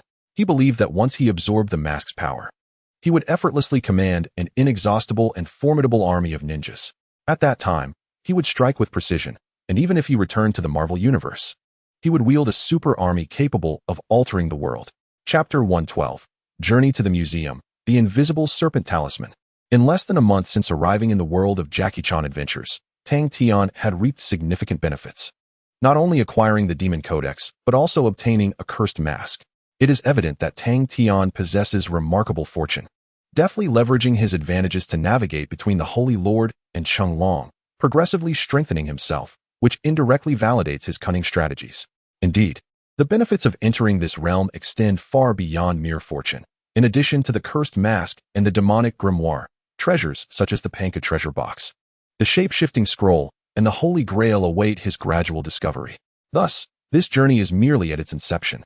At this moment, within the confines of the Blackhand Mansion, in Tang Tian's private chamber, he sat cross-legged upon a chair, one hand resting upon the cursed mask, channeling his magical prowess to fervently absorb the energy contained within it. Countless tendrils of dark energy, exuding a sinister aura, merged with Tang Tian's being, surging into his cells, seemingly intent on awakening the darkness that lay dormant within him. Even his mind echoed a beguiling whisper, enticing him with the promise, "Wear me, and I shall grant you dominion over the world." Boredom washed over him. Did they truly believe such feeble influence could ensnare him? In the face of the mask's seduction, a hint of disdain flickered across Tang Tian's countenance, rendering him wholly immune to its allure as he continued to absorb its dark energy. After approximately an hour of relentless absorption, he had finally drained the cursed mask of its sinister power, estimating that it would require at least a month or two for the energy to regenerate. Upon completing the absorption, Tang Tian stood, gently raised his foot, and gathered a formidable reservoir of dark magic, softly intoning, "Arise, Shadow Legion." Instantly, a mass of shadows erupted beneath him, from which 3 shadow ninjas emerged, half kneeling on the ground, seemingly awaiting his command. Impressive.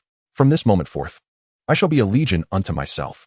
Tang Tian felt immense satisfaction. With this formidable army at his disposal, he could delegate any menial tasks in the future, proving that his efforts to seize them from the Holy Lord were indeed worthwhile. As Tang Tian summoned forth the shadow ninjas, the door to his chamber was suddenly flung open, revealing a Fun and True entering. Before they could utter a word, the 3 shadow ninjas seized a Fun by the throat, slamming him against the wall, while True was knocked to the ground by a swift strike from one of the ninjas. Observing this scene, Tang Tian was not surprised. After all, he was the master of these shadow ninjas, and their attack was a natural consequence of the intruders entering his sanctum without his consent. "Cease," he commanded. "They are not foes." As the shadow ninjas withdrew their shurikens, Tang Tian wasted no time in issuing his orders. Obeying his command, the 3 shadow ninjas halted their actions and stood quietly to the side, allowing a Fun and True to breathe a sigh of relief. "Tiangu, you are truly formidable. Had you been a moment slower, I would have met my end at 300 pounds. Trull spoke with lingering trepidation, expressing for the first time how close death felt. Indeed, these ninjas were merciless, and he nearly believed his demise was imminent. A Fen was equally astonished, surprised that he had brushed so closely with peril. "Enough of this meaningless chatter. Let us get to the point. What brings you here?" Tang Tian waved his hand, signaling them to dispense with the trivialities and clarify their purpose. Upon hearing Tang Tian's words, Trull did not hesitate. He retrieved a photograph from his possession and handed it to him. A closer inspection revealed that the image depicted the San Francisco Museum, complete with detailed location markers, indicating the photograph held special significance. "Trull, is this the location of the next talisman?" Tang Tian inquired, his gaze contemplative. "Indeed, Brother Tian. This is something the boss instructed me to deliver to you. I hope you can successfully locate the next talisman." Trull replied respectfully, relaying Valen's message, which was not unexpected for Tang Tian. "Understood. I will visit there this afternoon." Tang Tian tucked the photograph away and turned to leave. He had acquired the information he sought, and remaining there served no purpose. 3 hours later, at the San Francisco Museum, Cheng Long and Xiaoyu arrived first, leisurely appreciating each artifact. However, Xiaoyu exhibited little interest in them. "Uncle Long, do we really have to search for the talismans one by one as Dad requested?" Xiaoyu asked, her boredom evident. "Indeed, the talismans must not fall into Tang Tian's hands. Otherwise, the ensuing troubles would be considerable," Cheng Long replied solemnly, resuming his examination of the artifacts in search of the concealed talismans. Faced with Cheng Long's resolute words, Xiaoyu resigned herself to inspecting the items. Fortuitously, she discovered a green hexagonal stone, quietly nestled within a display case. It was apparent that Xiaoyu's luck rivaled that of Cheng Long's, as she had managed to uncover a talisman in a remarkably short span of time, proving her fortune was akin to that of a lucky sovereign. "Wow, Uncle Long, I found a talisman. Come quickly and see," Xiaoyu exclaimed excitedly, pulling Cheng Long to the display case. "Oh, indeed. I never expected your luck to be so exceptional. Xiaoyu, now we can find a way to retrieve the talisman," Cheng Long said with delight, beginning to devise a plan to extract the talisman in its entirety. Just as Chung Long was strategizing about the snake talisman, he sensed the slow approach of footsteps behind him, which came to a halt. Chung Long, the snake talisman does not belong to you. It seems you truly wish to oppose me. I advise you to reconsider. Tang Tian gazed at Jackie Chan, a faint smile playing on his lips, as if offering him another chance. It's impossible to resurrect one of the 8 great demons, the Holy Master. My father and I will never cooperate. Just wait. We will undoubtedly dismantle your scheme. Jackie Chan replied with unwavering confidence, reflecting on his previous failures that stemmed from inadequate intelligence work, which allowed Tang Tian to seize the initiative. Let us await the outcome, Mr. Chan. We shall see who emerges as the ultimate victor. Tang Tian responded with a mysterious smile before departing. It must be said that the battles with Jackie Chan were exceedingly intriguing, continually enhancing his own abilities. Having a rival like Jackie Chan brought him numerous benefits. At that moment, Xiao Yu looked at her dragon uncle, equally perplexed, and inquired, Dragon Uncle, why don't you simply have Sheriff Blake apprehend him? With his affiliation to the underworld organization, he should certainly have grounds to detain him. Xiao Yu was astonished, unable to comprehend why her dragon uncle refrained from employing extreme measures to eliminate the troublesome Tang Tian. That won't do, Xiao Yu. Everything Tang Tian does is entirely reasonable and lawful. Moreover, this fellow wields supernatural powers. Those in America are unlikely to capture him. And he could even turn the tables on them. Having witnessed Tang Tian's prowess, Jackie Chan approached the situation with caution. If the opponent unleashed his full power, it was likely that America would find themselves at a loss against him. Very well. Yet I believe that justice will not be delayed. Righteousness shall triumph over evil. Xiao Yu declared with her small fist raised, her face brimming with anticipation. Observing her enthusiasm, Jackie Chan smiled silently, ruffling her hair, contemplating how to devise a plan that evening to secure the snake talisman before Tang Tian could. Chapter 113. Confrontation with the little snake and securing the talisman. In the dead of night, around 2 o'clock in the morning at the San Francisco Museum, Tang Tian donned a dark outfit, his face obscured by a mask, appearing rather stealthy. Fortunately, the streets were deserted at this hour, otherwise, his appearance would surely elicit alarm. As he gazed at the distant museum, a smirk crept onto Tang Tian's face. With a snap of his fingers, a blue spatial portal materialized within the museum's interior. Without hesitation, he activated the portal and instantaneously entered the museum, simultaneously activating his chakra to sense any sudden intrusions by Jackie Chan that might disrupt his plans. Fortunately, through his chakra sensing, he confirmed that Jackie Chan was not present. However, countless intricate infrared traps surrounded the area, safeguarding the relics. Remarkably intricate mechanisms, but they are futile against Magneto. Tang Tian shook his head, raising his right hand slightly. A surge of leaping arcs of electricity stirred the magnetic field, and within seconds, all alarms were silenced, and the circuit boards were destroyed by Tang Tian's abilities. It must be said that the capabilities of the Thunder Fruit are indeed remarkably useful. In critical moments, the so-called high-tech of the human world can be effortlessly manipulated, as if it were mere clay in his hands. With a decisive snap, all mechanisms were successfully dismantled, allowing Tang Tian to finally exhale a sigh of relief. He then approached the display case of the snake talisman at a leisurely pace, shattering the glass and retrieving the hexagonal talisman from within. Jackie Chan, you have arrived too late. The talisman is now mine, he declared with a triumphant smile. As he stowed the talisman into his spatial ring, a look of mockery dancing across his face, as if to ridicule Jackie Chan's overconfidence. Though Jackie Chan is the protagonist, Tang Tian is acutely aware of the entire narrative, a prophet of sorts. Given his abilities, it would be utterly impossible for Jackie Chan to prevail under such unequal circumstances. After securing the snake talisman, as Tang Tian took a few steps, a sound emanated from the skylight, prompting a flicker of curiosity within him. Nonetheless, he remained patient, prepared to observe who might enter this place. At this juncture, aside from Jackie Chan, it seemed unlikely that anyone else would arrive. Tang Tian didn't mind waiting to see which guest would make an appearance. Through his chakra sensitivity, Tang Tian discerned that the newcomer had a petite stature and agile movements, revealing that it was not Jackie Chan, but rather a woman. How intriguing! Who could she be? If not Jackie Chan, then perhaps another woman. He hoped for a pleasant surprise. As he awaited patiently, within a minute, a woman clad in dark attire leapt gracefully from the rooftop, her landing so silent that it barely stirred the air.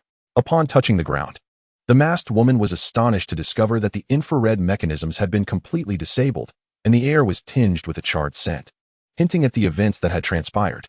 Is there a problem? The little serpent, observing the scene, became instantly alert.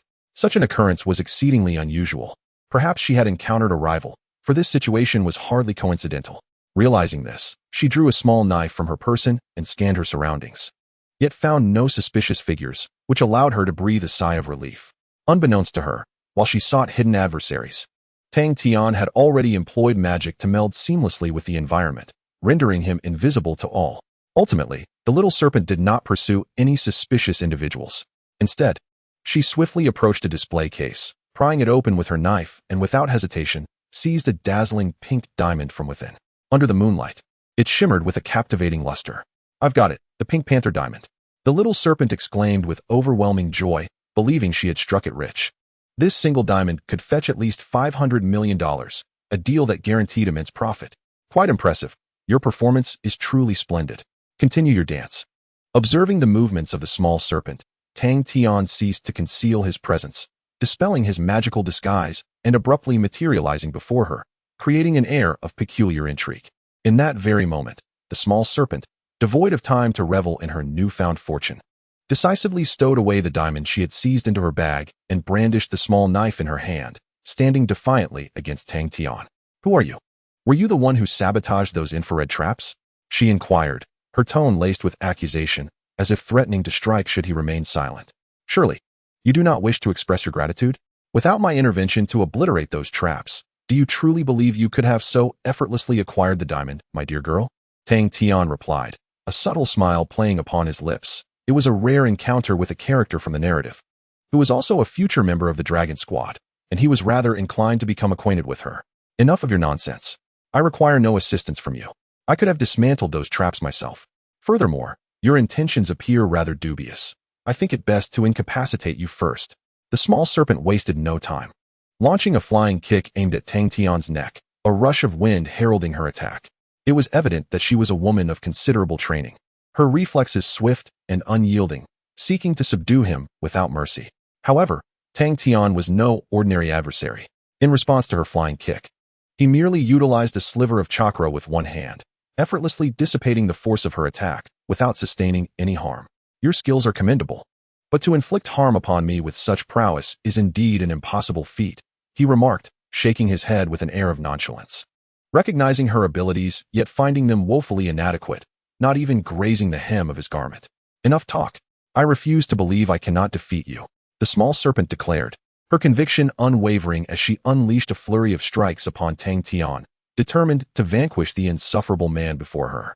Alas, no matter how fervently she fought or how relentless her assaults were, Tang Tian remained unfazed, leaving her both frustrated and profoundly astonished, pondering the true nature of this man and the source of his formidable strength. Witnessing the futility of their encounter, Tang Tian swiftly formed a series of hand seals, preparing to employ a jutsu to bring this pointless skirmish to a close. Wind style, great breakthrough. In an instant, a fierce tempest erupted, hurtling towards the small serpent and, in the wake of her astonished gaze, sent her sprawling against the wall with tremendous force. "Enough of this triviality. I have no further interest in toying with you. Take the diamond and depart swiftly. I await another," Tang Tian declared nonchalantly after dispatching the small serpent with his jutsu, his patience evidently waning. "Very well. I shall leave at once." Upon hearing his words, the small serpent felt a tremor of realization. She comprehended that this man was not to be trifled with. Thus, without uttering another word, she seized her rope and made her exit from the scene. As he gazed at the receding figure of the little snake, Tang Tian continued to wait. Indeed, within 10 minutes, a commotion once again erupted from the position of the skylight, and suddenly, a robust silhouette leaped into the museum. "Mr. Jackie-chan, you have arrived, but unfortunately, you are too late. The talisman is already in my possession," Tang Tian remarked with a sly smile, addressing Jackie with a calm demeanor. "What? How infuriating. I've fallen into your trap. No wonder True and the others attacked Chinatown in the dead of night. It was you who sent them and preemptively seized the talisman," Jackie exclaimed, filled with rage, feeling as though he had been thoroughly outmaneuvered by Tang Tian, which left him utterly exasperated and wary of this adversary. "Ah, all is fair in war, Mr. Chan. Since you are here, might I present you with a little gift?" Tang Tian said with a slight smile, conjuring a burst of magical energy in his hand and flinging it towards the alarm system without a moment's hesitation. Although the infrared mechanisms had been obliterated, the alarm system remained untouched and intact, and Tang Tian intended to trigger it, hoping to ensnare Jackie in his trap. Suddenly, as the alarm blared, a deafening sound echoed through the night sky. As anticipated, the nearby police station dispatched officers immediately to safeguard the artifacts. "What are you doing?" Jackie seethed with anger, realizing that Tang Tian had not only evaded capture, but had also delivered such a lesson without a word of warning. "Of course, just delivering a gift. Do you like it, Mr. Chan?" "Well, I must take my leave now." "Enjoy your time, Mr. Chan. I trust it is a delightful gift." Tang Tian replied with a derisive smile, fully aware that the operation had unfolded exactly as he had anticipated, and that Jackie had fallen completely into his trap. With that, Tang Tian opened a portal, and as Jackie lunged to intercept him, he stepped through first, leaving Jackie with no opportunity to seize him. Ultimately, Jackie realized it was time to escape, but as he prepared to flee, he found himself surrounded by police, guns raised, aiming directly at him. With several sniper rifles trained on his head, "Intruder, kneel and surrender immediately, or we will open fire." The officer's demeanor was cold, ready to shoot at the slightest provocation. Alas, this was a disaster. Tang Tian had ensnared him completely. Jackie, overwhelmed by the predicament, felt utterly helpless. With no words left to express his frustration, he resignedly raised his hands, surrendering without resistance. At last, under Tang Tian's cunning machinations, Jackie Chan found himself imprisoned. The outcome was uncertain, and yet Tang Tian remained indifferent. After all, behind Jackie was Sheriff Blake, whose influence in District 13 could effortlessly extricate him from captivity. Nevertheless, it cannot be denied that Jackie would endure some hardships. Significant ones at that, leaving a lasting impression on him. It is likely that any future attempts to ensnare Jackie in such a manner would prove more challenging. For Tang Tian, this was merely a trivial concern. As his adversaries grew stronger, so too would he. Should Jackie dare to contest him, he would surely meet his demise. Chapter 114: The Legend of the Lotus Temple, Runes, and Magical Civilizations. In San Francisco, atop the Black Hand Building, in a conference room, after successfully acquiring the Serpent Talisman, Tang Tian wasted no time returning to his stronghold, directly approaching the Sovereign and presenting the newly acquired talisman for embedding. In an instant, the Sovereign, now possessing 4 talismans, regained approximately 1/3 of his power. However, without the rat talisman's magic, he remained a mere statue, incapable of wreaking havoc. Sensing the potent magic coursing through him, the Sovereign felt immense satisfaction. It was a rare occasion for him to recover to such an extent, and thus he held Tang Tian in great gratitude. "Which? You have performed admirably during this time. What is it that you desire? Should you wish for anything or have any interests, I can reveal their locations to you." The Sovereign's eyes, resembling rubies, sparkled with extraordinary brilliance as he unabashedly sought to entice Tang Tian, evidently intent on further revival. Through their interactions, the Sovereign had discerned Tang Tian's relentless ambition for strength, having garnered numerous advantages from him. Thus he sought to win over this human powerhouse. At present, Tang Tian stood out as the Sovereign's most exceptional subordinate, aligning with him promised only benefits. Yet unbeknownst to the Sovereign, his aspirations were unattainable. As long as the time traveler Tang Tian was present, the Sovereign's plans would forever remain thwarted. Observing this, a slight smirk crept upon Tang Tian's lips. He had gathered numerous talismans for the Sovereign, naturally aiming to reap rewards from such efforts. Now that the Sovereign had initiated the conversation, Tang Tian felt no obligation to hold back. After a moment's contemplation, Tang Tian smiled and inquired, "Excellent, Sovereign. Might I ask, do you know the whereabouts of the Lotus Temple? I am profoundly interested in the runic magic within. Please, disclose the precise location of the Lotus Temple." Instantly, upon hearing Tang Tian's request, the Sovereign fell silent for a minute before responding in a hoarse voice. "The Lotus Temple does not possess a fixed location. It is the remnant of a formidable runic civilization, perpetually concealed within the void, its position ever shifting. To locate it immediately is an impossible endeavor. The Holy Master has lived for tens of thousands of years, so it is only natural that he possesses some knowledge of the legends surrounding the Lotus Temple. However, the location of the temple is exceedingly difficult to ascertain, bound by specific conditions that render it nearly impossible to discover." Upon hearing this, Tang Tian was not at all surprised. After all, it seemed entirely plausible that someone with the Holy Master's extensive lifespan would be privy to the secrets of the Lotus Temple. He believed that the Holy Master undoubtedly held the key to accessing the temple. Indeed, it appears that there are particular conditions, Tang Tian mused, nodding as he pressed the Holy Master for the precise location. The temple is likely situated in Southeast Asia. It manifests only on the night of the full moon. You must hurry to find what you seek, for after half an hour, the Lotus Temple will vanish once more, the Holy Master cautioned gravely, expressing concern that Tang Tian could become trapped within, jeopardizing his own resurrection. Understood, Holy Master, Tang Tian replied, nodding in acknowledgement. Suddenly struck by an idea, he tentatively inquired, "Given your abilities, Holy Master, surely you can trace the magical energies of the void? Could you perhaps provide me with a tracker to facilitate my exploration of the Lotus Temple's location?" For Tang Tian, a more ingenious solution would alleviate the need for his own search, making the Holy Master's assistance invaluable. The Holy Master, without hesitation, summoned a powerful surge of magic, which coalesced into a statue of a four-headed dragon, imbued with his primordial magical essence. When it encountered magical energies, it would illuminate naturally, serving as an excellent magical detector. "Marvelous. Thank you, Holy Master. I am truly grateful," Tang Tian exclaimed with a smile, unceremoniously accepting the magical detector and stowing it away in his storage space before departing without a moment's pause. Now, all he needed was to find the opportune moment to venture to the Lotus Temple on the night of the full moon and seize the magical scroll, thus completing his mission. Meanwhile, at the San Francisco Police Department, Blake hurriedly rushed over upon receiving news of Jackie Chan's arrest. Upon arriving at the precinct, he found Jackie with one hand shackled to a steel bar in a holding cell, while detectives interrogated him, clearly pressing for the location of the missing Pink Panther diamond.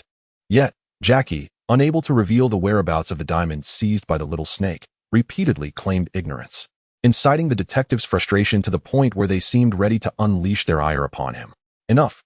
Everyone else, out," Blake commanded upon entering, dismissing the other detectives and leaving only the two of them in the room. "Hey, Blake, you finally made it.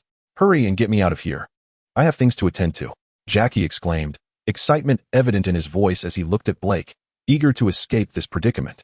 Who knows, upon hearing Jackie Chan's demands, Blake displayed an expression of helplessness and remarked, "Jackie, you have been caught in the museum this time, which has placed immense pressure on me. And it even involves diamonds worth several $billion.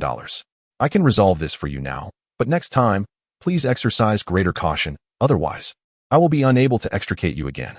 Acknowledging Blake's words with a nod, Jackie refrained from arguing and quietly resolved to be more cautious in the future, to avoid being ensnared by Tang Tian once more. After Blake successfully facilitated Jackie's release, Jackie felt a slight strain in his hand and departed the police station alongside Blake. "Jackie, there has been a new development regarding the warlords. Just now, they purchased a ticket to Southeast Asia, departing 3 nights from now. Therefore, I kindly request you to investigate thoroughly and ascertain their intentions." On the street, Blake glanced at Jackie and handed him a photograph, furrowing his brow as he spoke. As a long-standing adversary of the underworld organization, Blake was particularly attentive to its activities. However, of late, the organization had exhibited unusual behavior, prompting Blake's desire for clarity. "Is that so? Then I shall take charge of this matter," Jackie responded brightly, readily accepting Blake's task. For it was not only an opportunity for redemption, but might also lead to the next location of a talisman. With this thought in mind, Jackie began his preparations. Knowing he had 3 days to make ample arrangements and to seek advice from his father regarding Tang Tian's strategies. Meanwhile, as Jackie busily prepared, Tang Tian remained oblivious to the unfolding events, but even if he were aware, it mattered little. With his prowess, a mere Jackie Chan would be easily manageable. Chapter 115. Entering the Lotus Temple, Divine Armor. 3 days later, in a forest in Southeast Asia, the bright full moon hung high, with fireflies dancing about, creating a serene ambience devoid of any disturbances. In such an environment, Tang Tian felt immensely content, leisurely strolling through the woods while admiring the distant scenery, truly relishing the moment. Along the way, he wielded a magical detector, consistently honing in on the location of the Lotus Temple, remaining steadfast in his quest. After approximately 20 minutes, the detector's dragon-shaped tip began to glow, radiating a golden light, signaling that he had reached his destination. Upon arrival, Tang Tian was surprised to discover a campfire, beside which sat a figure with hands clasped together, seemingly engaged in prayer. "Ah, how unfortunate. Someone has arrived before me," Tang Tian mused. Curiosity piqued as he approached step by step to discern who this individual was and why they were present near the Lotus Temple. Sensing the presence of another nearby, the figure engaged in chanting paused, casting a surprised glance towards Tang Tian, as if unable to fathom that anyone else would venture to this place besides himself. In response to the scrutiny, Tang Tian returned the gaze. He observed that the individual was clad in a vibrant yellow monk's robe, sporting a pair of goat-like whiskers, with frail hands resembling withered twigs, sitting cross-legged on the ground, exuding an air akin to that of an enlightened master, the abbot of the Lotus Temple. At the first sight of this figure, Tang Tian seemed to grasp his identity. Anyone capable of arriving here at such a precise moment was undoubtedly connected to the Lotus Temple. In the animated series, this monk seized the opportunity amidst the battle between Jackie Chan and the guardian beast of the Lotus Temple to discover the concealed shape-shifting scroll, acquiring formidable runic magic. Alas, fortune did not favor him, as he, along with the Lotus Temple, vanished entirely under the protagonist's radiant aura, taking the powerful scroll with him into obscurity. After a minute of mutual silence following their encounter, the monk finally rose, his expression softening into one of benevolence as he addressed Tang Tian. A fortunate coincidence, indeed. I never anticipated encountering you here. Are you also here to engage in ascetic practice? The monk's words bore no trace of insincerity, resembling those of a seeker of truth, evoking a sense of respect. No, to be precise, I am here for travel. I have a slight objective that I can pursue once the opportunity arises. Of course, I do not possess the same spirit of rigorous asceticism as you, master. To put it simply, I am merely executing a task, Tang Tian casually remarked, raising his gaze towards the monk, lost in thought. Upon hearing Tang Tian's candid words, the monk furrowed his brow, sensing that the fellow's motives were somewhat impure. His eyes darted, contemplating the nature of Tang Tian's purpose. During their conversation, the monk unexpectedly detected a wariness in Tang Tian's eyes, along with a profound caution directed towards him, clearly indicating that this individual's reasons for being here were far from ordinary. Since our meeting is serendipitous, why not engage in conversation? The monk suggested, picking up a piece of firewood and tossing it onto the flames, his inquiry seemingly casual. Certainly, I find myself with some leisure time. And the hour is not yet at hand, Tang Tian replied, promptly stowing away his magical detection device into his storage space and settling beside the campfire. Locking eyes with the monk, witnessing Tang Tian's actions heightened the monk's vigilance, yet he maintained his benevolent demeanor.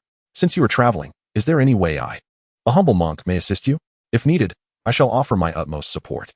Oh, indeed, I do have a request for your assistance. I seek the Lotus Temple, which will manifest in approximately 10 minutes. Might you accompany me, master?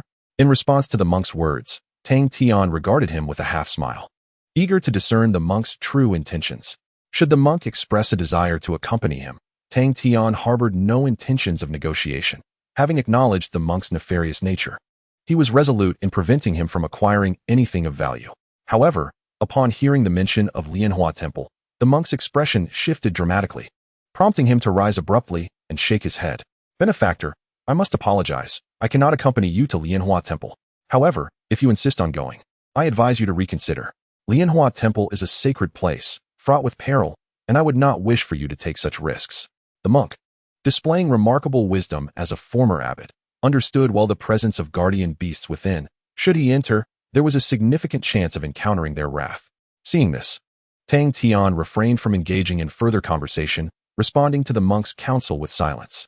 The notion that he could be dissuaded from entering Lianhua Temple by such reasoning was laughable to him, leading to a palpable tension in the air. Soon, after an indeterminate passage of time, a sudden fluctuation in space materialized, and a somewhat dilapidated temple abruptly emerged before his eyes.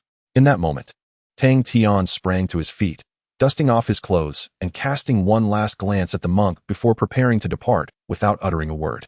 Benefactor, excessive greed may lead you to the depths of Avicii hell. I urge you to turn back while you still can, a voice called out behind him, tinged with exasperation, seemingly blaming him for his intent to enter Lianhua Temple. Yet, Tang Tian was resolute. It appeared he was not alone in this endeavor. For if he had set his sights on something, it was rightfully his. Dismissing the monk's concerns with a wave of his hand, he ascended the steps and entered Lianhua Temple, offering a final wave in farewell.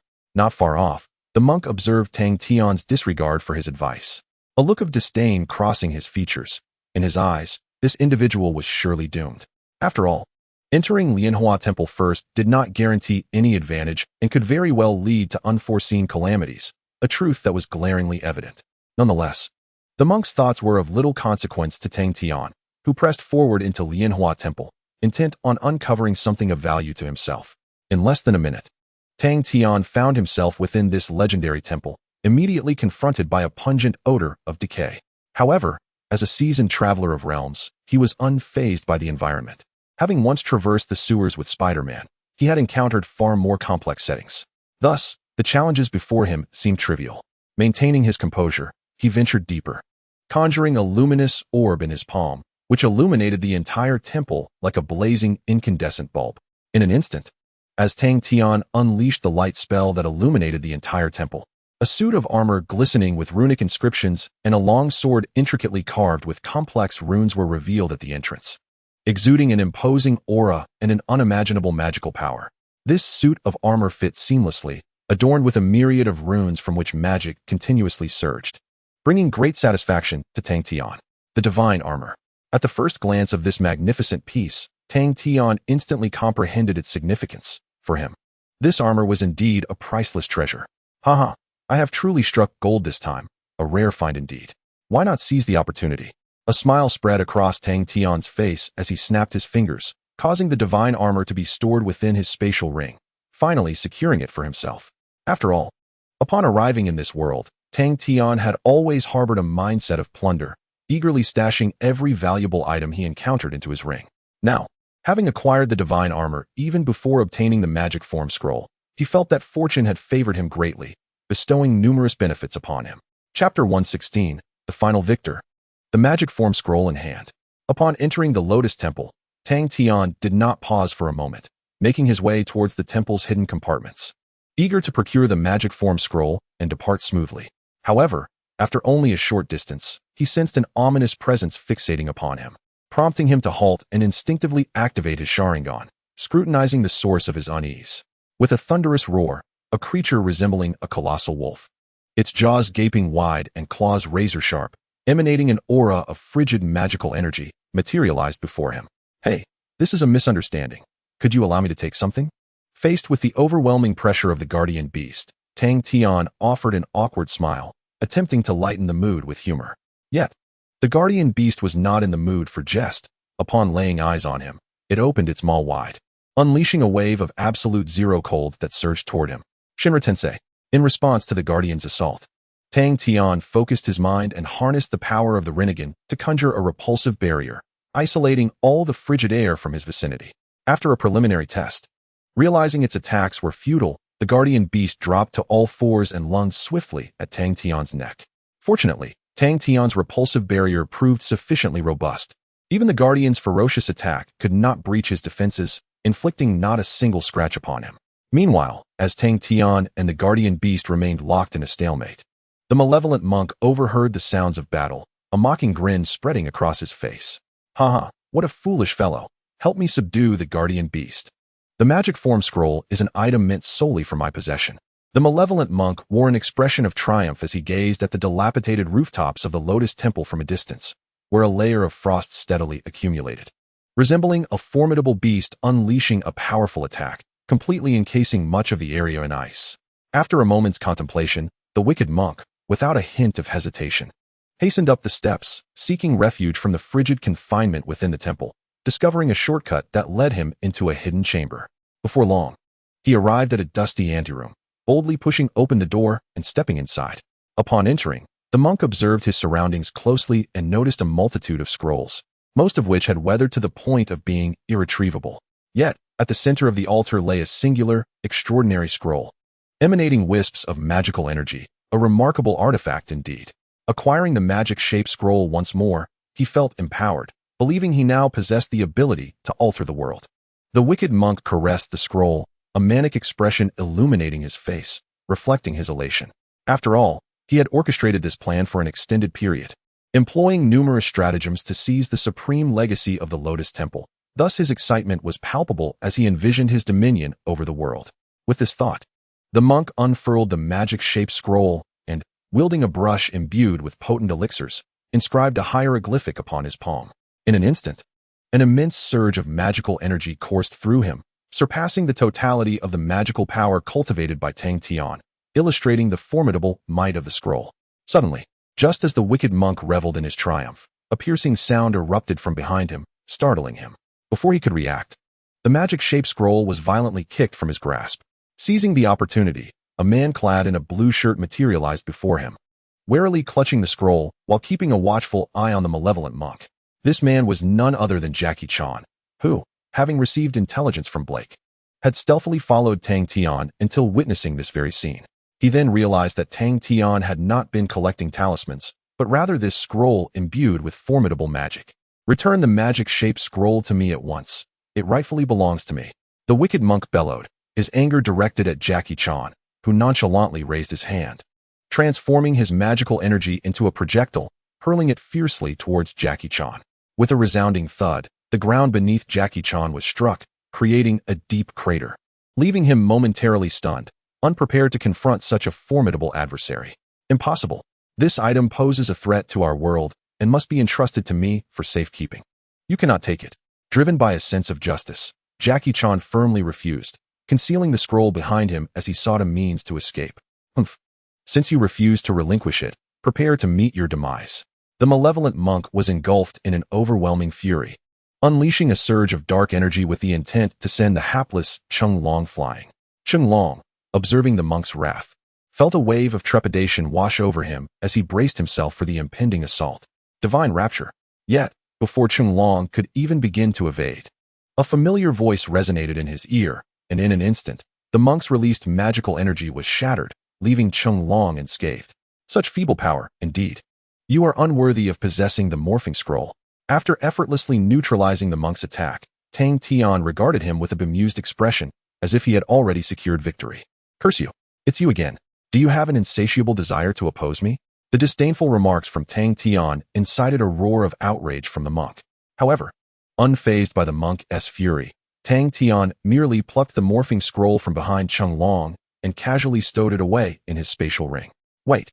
That was mine first." "Ugh." Cheng Long, astonished by Tang Tian's brazen theft, was about to reclaim the scroll when Tang Tian handed him a small girl cradled in his arms. "Where did you find this little girl?" "I didn't see any other girls here just moments ago," Cheng Long inquired, his mind swirling with confusion. "She is the guardian beast of the Lotus Temple, cursed to remain bound to this sacred place. I have lifted her curse in exchange for the morphing scroll. Surely, that is not unreasonable." At this revelation, Cheng Long fell silent, nodding in understanding as he stepped aside, his emotions shifting subtly. Meanwhile, the malevolent monk glared at the two who so blatantly disregarded him, his anger intensifying. Without hesitation, he clasped his hands together, the symbols on his palms glowing ominously, and summoned a colossal whirlwind directed at them.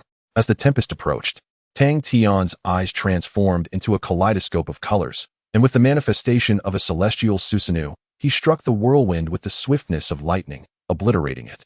Seizing the moment while the monk was momentarily stunned, Tang Tian landed a powerful blow, sending the monk sprawling to the ground, before swiftly taking Cheng Long's hand and fleeing the Lotus Temple. Within a minute, they emerged outside, and Tang Tian glanced at his watch, his tone laced with mockery. 10 seconds remaining." "What do you mean, 10 seconds? Cheng Long asked, astonished by Tang Tian's proclamation. However, before Tang Tian could elucidate, the entire Lotus Temple vanished into thin air, leaving Cheng Long dumbfounded, unable to fathom the sudden disappearance of the sacred site. "Well then, Mr. Cheng Long, I appreciate your cooperation. I've saved your life. Now we are even." Tang Tian gazed at Cheng Long, waved his hand, and prepared to depart. To him, saving Cheng Long's life was not an arduous decision. He would need Cheng Long's assistance in the future, thus allowing no room for his demise. "We cannot sever ties. Just wait. I shall undoubtedly thwart your resurrection of the Holy Lord. I pledge this for the safety of our world," Cheng Long proclaimed with unwavering resolve, seemingly declaring war against him. In response to Cheng Long's obstinacy, Tang Tian shrugged and lightly remarked, "Let us see if you can achieve that. My aspirations have never wavered. One day, we shall become friends. You merely need to await that day." In the end, Cheng Long stared at Tang Tian in bewilderment, utterly taken aback by his words. However, in his current state, he could not fathom the rationale behind it, and could only return to San Francisco with the cursed removing Zhu Ling. Chapter 117. Journey to the Lost City, Legend of the Holy Grail. In San Francisco, within a room of the Black Hand Tower, Tang Tian sat at a table, unfurling the magic form scroll. He closed his eyes and began to channel his chakra, seeking to grasp the essence of the scroll. Since he had acquired the magic form scroll from the Lotus Temple 3 days prior, he had meticulously studied the runic magic contained within and had already mastered 5 runes. Among these, 3 were offensive, capable of summoning elemental attacks, while the other two included one that could automatically manifest a magical shield for defense and another that could immobilize any creature. Akin to the immobilization spells found in fantastical realms, extremely useful indeed. The magic form scroll contained approximately 100 runes, each with distinct characteristics, underscoring the unparalleled power of the magical civilization represented by the Lotus Temple. After an hour of contemplation, Tang Tian successfully grasped 2 more runes. He then opened his eyes, a faint smile gracing his lips as he murmured, "This is quite remarkable. Yet, possessing the magic form scroll alone is insufficient. Perhaps I should seek the Holy Lord and inquire about the whereabouts of the Holy Grail." With this thought in mind, Tang Tian rose leisurely and made his way towards the chamber of the Holy Lord, seemingly indifferent to the propriety of his request or whether it aligned with the Holy Lord's desires.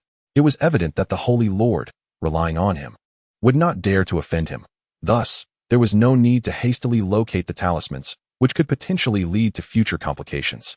Before long, Tang Tian successfully entered the Holy Lord's chamber, locking eyes with him, as if he had something to convey. "You have arrived, wizard. Are you ready to assist me in locating the talismans?" The Holy Lord inquired, seemingly eager to discern his intentions. "No, I must decline, Holy Lord. While I have indeed procured 4 talismans for you, I am weary and wish to take a brief respite.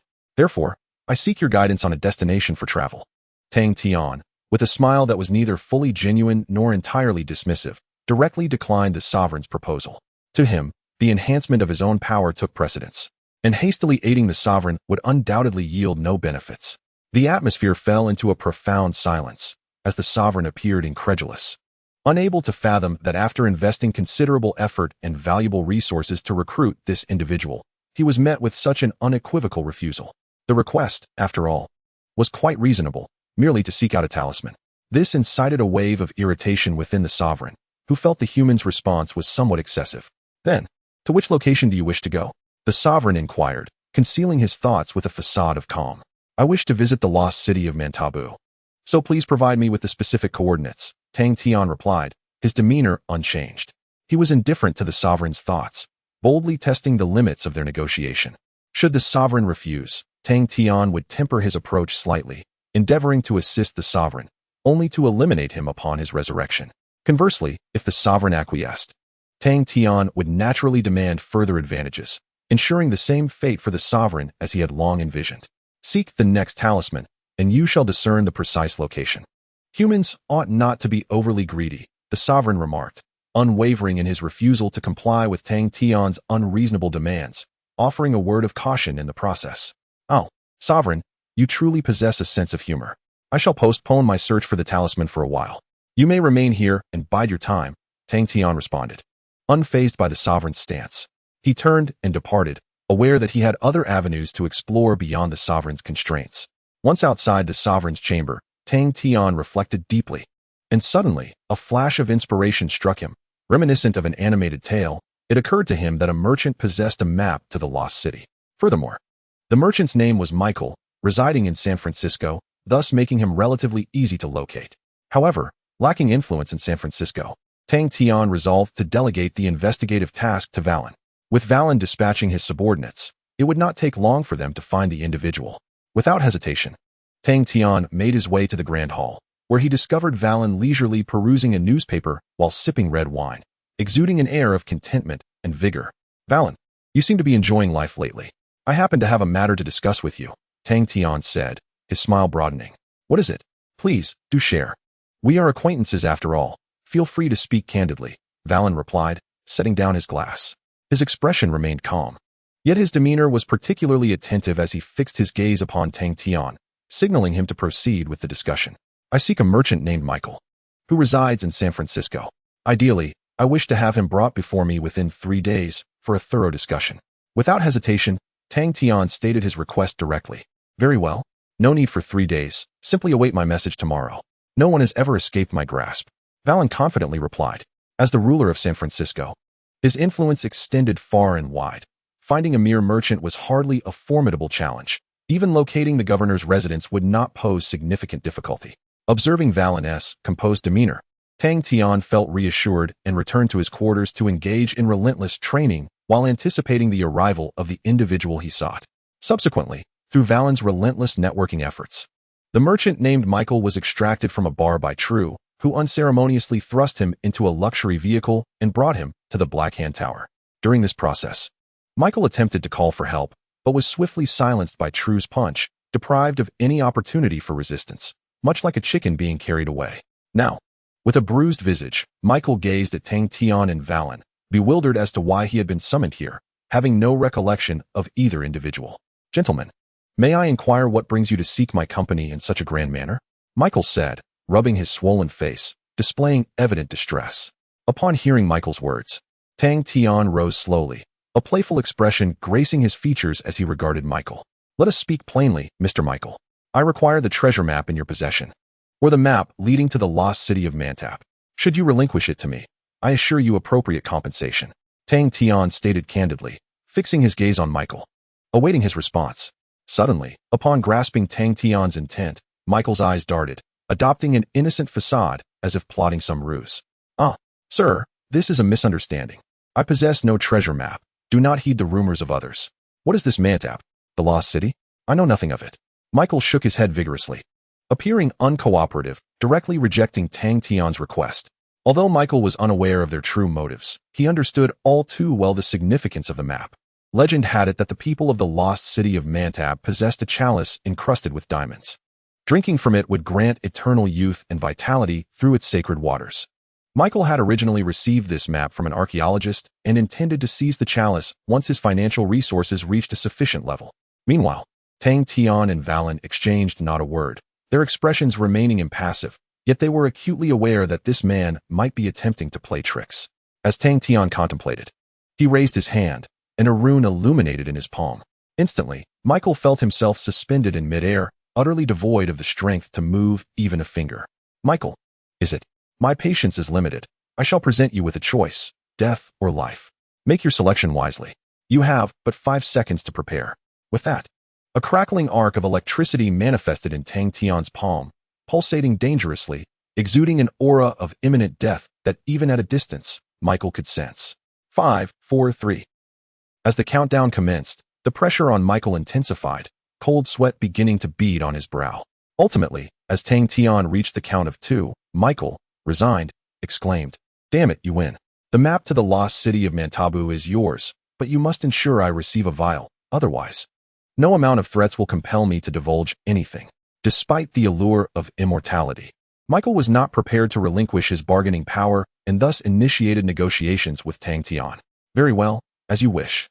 Let it be as you have stated," Tang Tian replied with a smile, yet a glimmer of coldness flickered in his eyes, indicating that he would not allow Michael to easily succeed in this endeavor. Shortly thereafter, once the terms were settled, Valen organized Petru and the others, preparing to accompany Tang Tian on an expedition to the lost city. Tang Tian did not decline the offer. After confirming the approximate location of the lost city, they boarded a helicopter and headed towards the Amazon rainforest. Their journey was relatively smooth, and they swiftly reached the edge of the Amazon rainforest. Michael examined the map in his hands, meticulously pinpointing the location of the lost city. "Mr. Tang, according to the map, it appears to be within a 2-kilometer radius. Should we commence our exploration now?" Michael inquired, deeply invested in this venture. "Shall we begin? The cup of life shall surely fall into our hands," Tang Tian replied, his eyes gleaming with confidence, brimming with assurance for the undertaking ahead. Chapter 118. The Fierce Battle of Mantabu, the Cup of Life, in hand. In the heart of the Amazon rainforest, the sun hung high in the sky, and as dusk approached, the weather was uncomfortably hot, with an estimated temperature around 37 degrees Celsius. The atmosphere was exceedingly humid, and in certain areas, a purple miasma wafted through the air. Furthermore, through Tang Tian's chakra sensing, he detected numerous poisonous insects and snakes, accompanied by the distant howls of wild beasts, a clear indication of the peril that lurked within this jungle. However, danger would not deter their adventurous spirit. Facing the dense foliage, Petru and Afen took the lead, brandishing a short knife as they began to slash through the trees, gradually forging a path forward. After walking for a while, they still had nothing to show for their efforts, which caused True to grow increasingly anxious.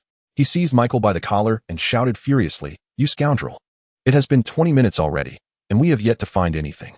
If you do not locate a suitable place soon, we shall abandon you in this jungle." True suspected that Michael was playing tricks, hence his threat. "No, I am not deceiving you. Perhaps thousands of years have passed, and the Earth's crust has shifted, causing some locations to change. Give me a little more time, and I assure you I will find it, Michael hastily reassured, sensing True's murderous intent and hoping to placate the imposing figure. Very well, I shall grant you one chance. Just be quicker, True replied, signaling to Angel Tang, before drawing a short knife and resuming their path. Tang did not intervene, for regardless of whether Michael truly could not find the way or was merely pretending, if this man failed to locate the lost city within an hour, Tang would ensure he faced dire consequences. Understanding the dire fate that awaited him if he did not swiftly find the fabled city of Mantabu, Michael became particularly earnest in his efforts, continuously narrowing their search radius. Eventually, under Michael's guidance, they arrived at a suspicious area.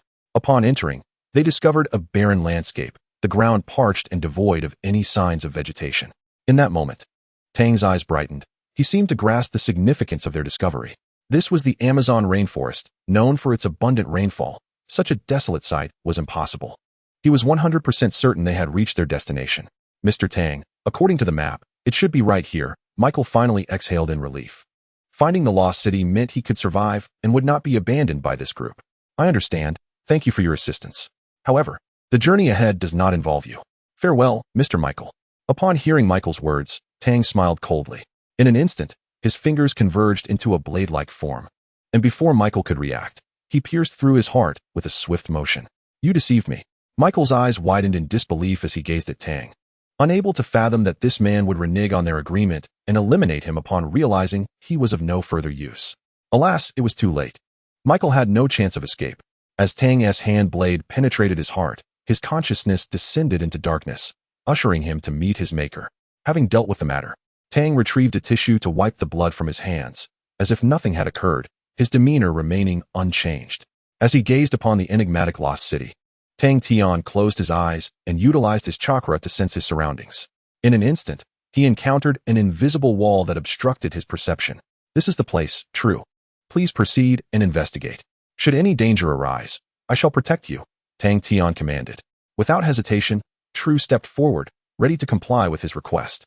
However, to his astonishment, as he advanced, True's head collided with an unseen barrier, inducing a sharp pain. Upon inspecting the source, he felt a chilling sensation envelop his palm. It appeared that this invisible wall was a cleverly concealed mechanism set by the Mantabu people, designed to obscure the critical elements of the lost city. Brother Tian, it feels tangible.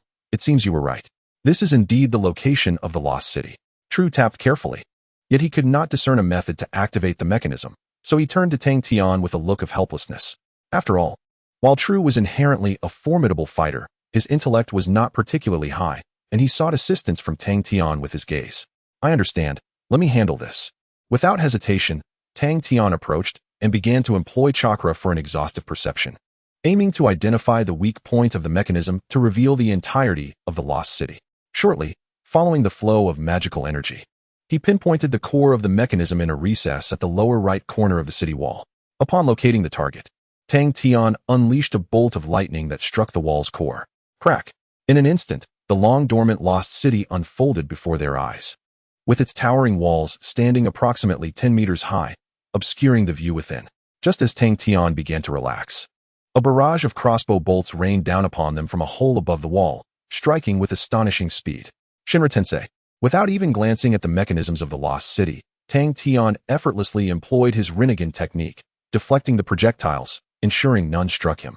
Well, since the Mantabu people have chosen to welcome us in this manner, let us reciprocate in kind. Tang Tian smiled at True and the others, leading them boldly into the city walls, prepared to pay a visit to this tribe. Meanwhile, as the lost city fully materialized within the Mantabu tribe, a leader adorned with unknown bird feathers and smeared with green paint, Abu, sensed a sudden disturbance outside the walls. The mechanism that distorted light had ceased to function, indicating an intrusion, which left Abu in a state of shock. Without a moment's hesitation, he rushed into the heart of the tribe. Upon their arrival in the tribe, the indigenous warriors swiftly gathered, their gazes fixed upon their leader, a bull, as if awaiting a command. The valiant warriors of Mantabu, he proclaimed. Some seek to trespass upon our territory and seize our holy grail. Before they breach our domain, we must retaliate and safeguard our eternal chalice of youth. A bull commenced with a fervent oration that ignited the spirits of the warriors within the tribe, who erupted in a chorus of cheers, vowing to vanquish the intruders before them. "We cannot relinquish the Grail. It belongs to us." The soldiers bellowed, their eyes ablaze with determination as they readied themselves for battle. Observing the throng of several thousand soldiers, a bull gestured grandly, leading a formidable charge toward the position of Tang Tian, intent on eliminating the intruders. Not far off, Tang Tian regarded the advancing Mantabu warriors with an inscrutable expression.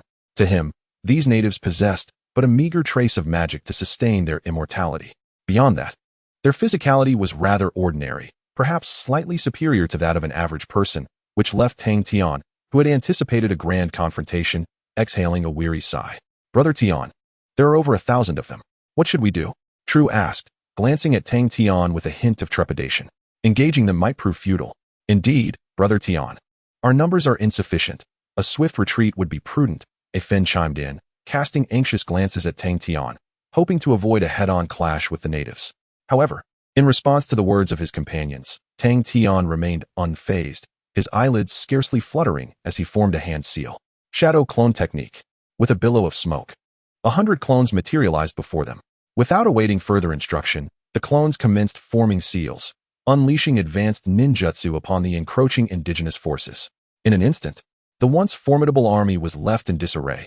Some were swept away by gusts of wind while others were rendered immobile by lightning strikes. None could approach within 20 meters without being cast aside. An uninspired display. "Let us seek the cup of life," Tang Tian commanded, having swiftly incapacitated the natives. Turning to True and the others, "Find that relic and let us depart. I have no desire to engage in combat with these savages." "Understood, Brother Tian," True responded, awe evident in their expressions as they observed the scene unfolding before them. Thereafter, the task became straightforward.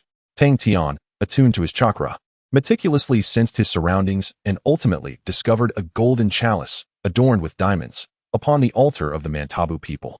Strangely, within this cup flows an inexhaustible source of magic. It is estimated that if filled with water, it could transform into a holy elixir that grants eternal youth, a rare treasure indeed. How splendid! I seem to possess a natural talent for treasure hunting, as I have consistently succeeded in my endeavors. With these acquisitions, there should be little hindrance on my path to strength. Tang Tian weighed the Holy Grail in his hand and casually stored it in his spatial ring, ensuring that this cooked duck would not escape. "Congratulations, Brother Tian. You've found something remarkable again," True complimented, his face adorned with reverence. "Nothing much, merely luck. You all performed admirably this time," Tang Tian replied with a slight smile, snapping his fingers. Instantly, stacks of neatly arranged cash materialized before them. Seeing this, True and Offing joyfully claimed their share, filling the atmosphere with exuberance. After bestowing them a modest reward, Tang Tian opened a spatial portal, leading True and the others directly back to San Francisco. Chapter 119. The Arctic Icefield and the Healing Charm of the Horse. In the early morning at the top conference room of the Black Hand Tower, Tang Tian rose early, enjoying a delicious breakfast. He then retrieved a golden cup adorned with diamonds from his spatial ring and placed it upon the table. After filling the chalice with water, he raised it to his lips and drank deeply from the holy water within. As he consumed the elixir, he felt a surge of potent magic boiling within him, rapidly expanding and permeating every cell of his being. The magic contained within the cup of life was overwhelmingly powerful. Faced with this success, Tang Tian could only convert it into chakra. In an instant, his chakra, initially at the elite Jonin level, unknowingly ascended to that of a Kage, while the total amount of magic reached the threshold of a novice sorcerer. Seizing this rare opportunity for enhancement, Tang Tian produced the Demon Codex, eagerly perusing its pages and absorbing its teachings. Supported by the abundant magic, his progress was remarkably swift. Spells that had previously eluded him were suddenly within his grasp. Essentially, Tang Tian's innate talent was not lacking, merely hindered by the limitation of his magical capacity. But now, with the Holy Grail in his possession, his greatest shortcoming was rectified, allowing for accelerated advancement. He believed it would not be long before he could effortlessly attain the rank of a high-level sorcerer, with just a bit more time. His magical prowess would reach new heights. With this in mind, Tang Tian prepared to continue his training, eager to further enhance his abilities while simultaneously seizing opportunities in this world to grow even stronger. Just then, a knock echoed from the door, momentarily startling Tang Tian, who had been poised to resume his cultivation. He cast a puzzled glance toward the entrance. "Come in." Tang Tian glanced towards the entrance and spoke softly. In walked Valen, wielding a scepter, his face etched with a frown as he poured out his troubles. What troubles you, Valen? Your countenance suggests you've encountered some misfortune. Tang Tian inquired with a smirk, seemingly relishing Valen's plight. Master, the Lord is quite displeased.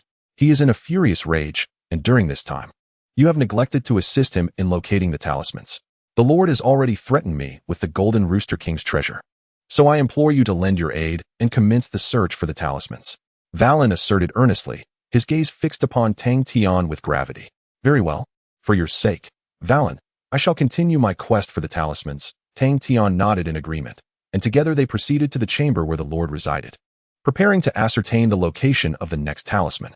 Shortly thereafter, upon entering the chamber, Tang Tian beheld the Lord's eyes flickering with an ominous red light, perhaps a testament to his wrath. Sorcerer, have you rested long enough? Now, assist me in locating the next talisman.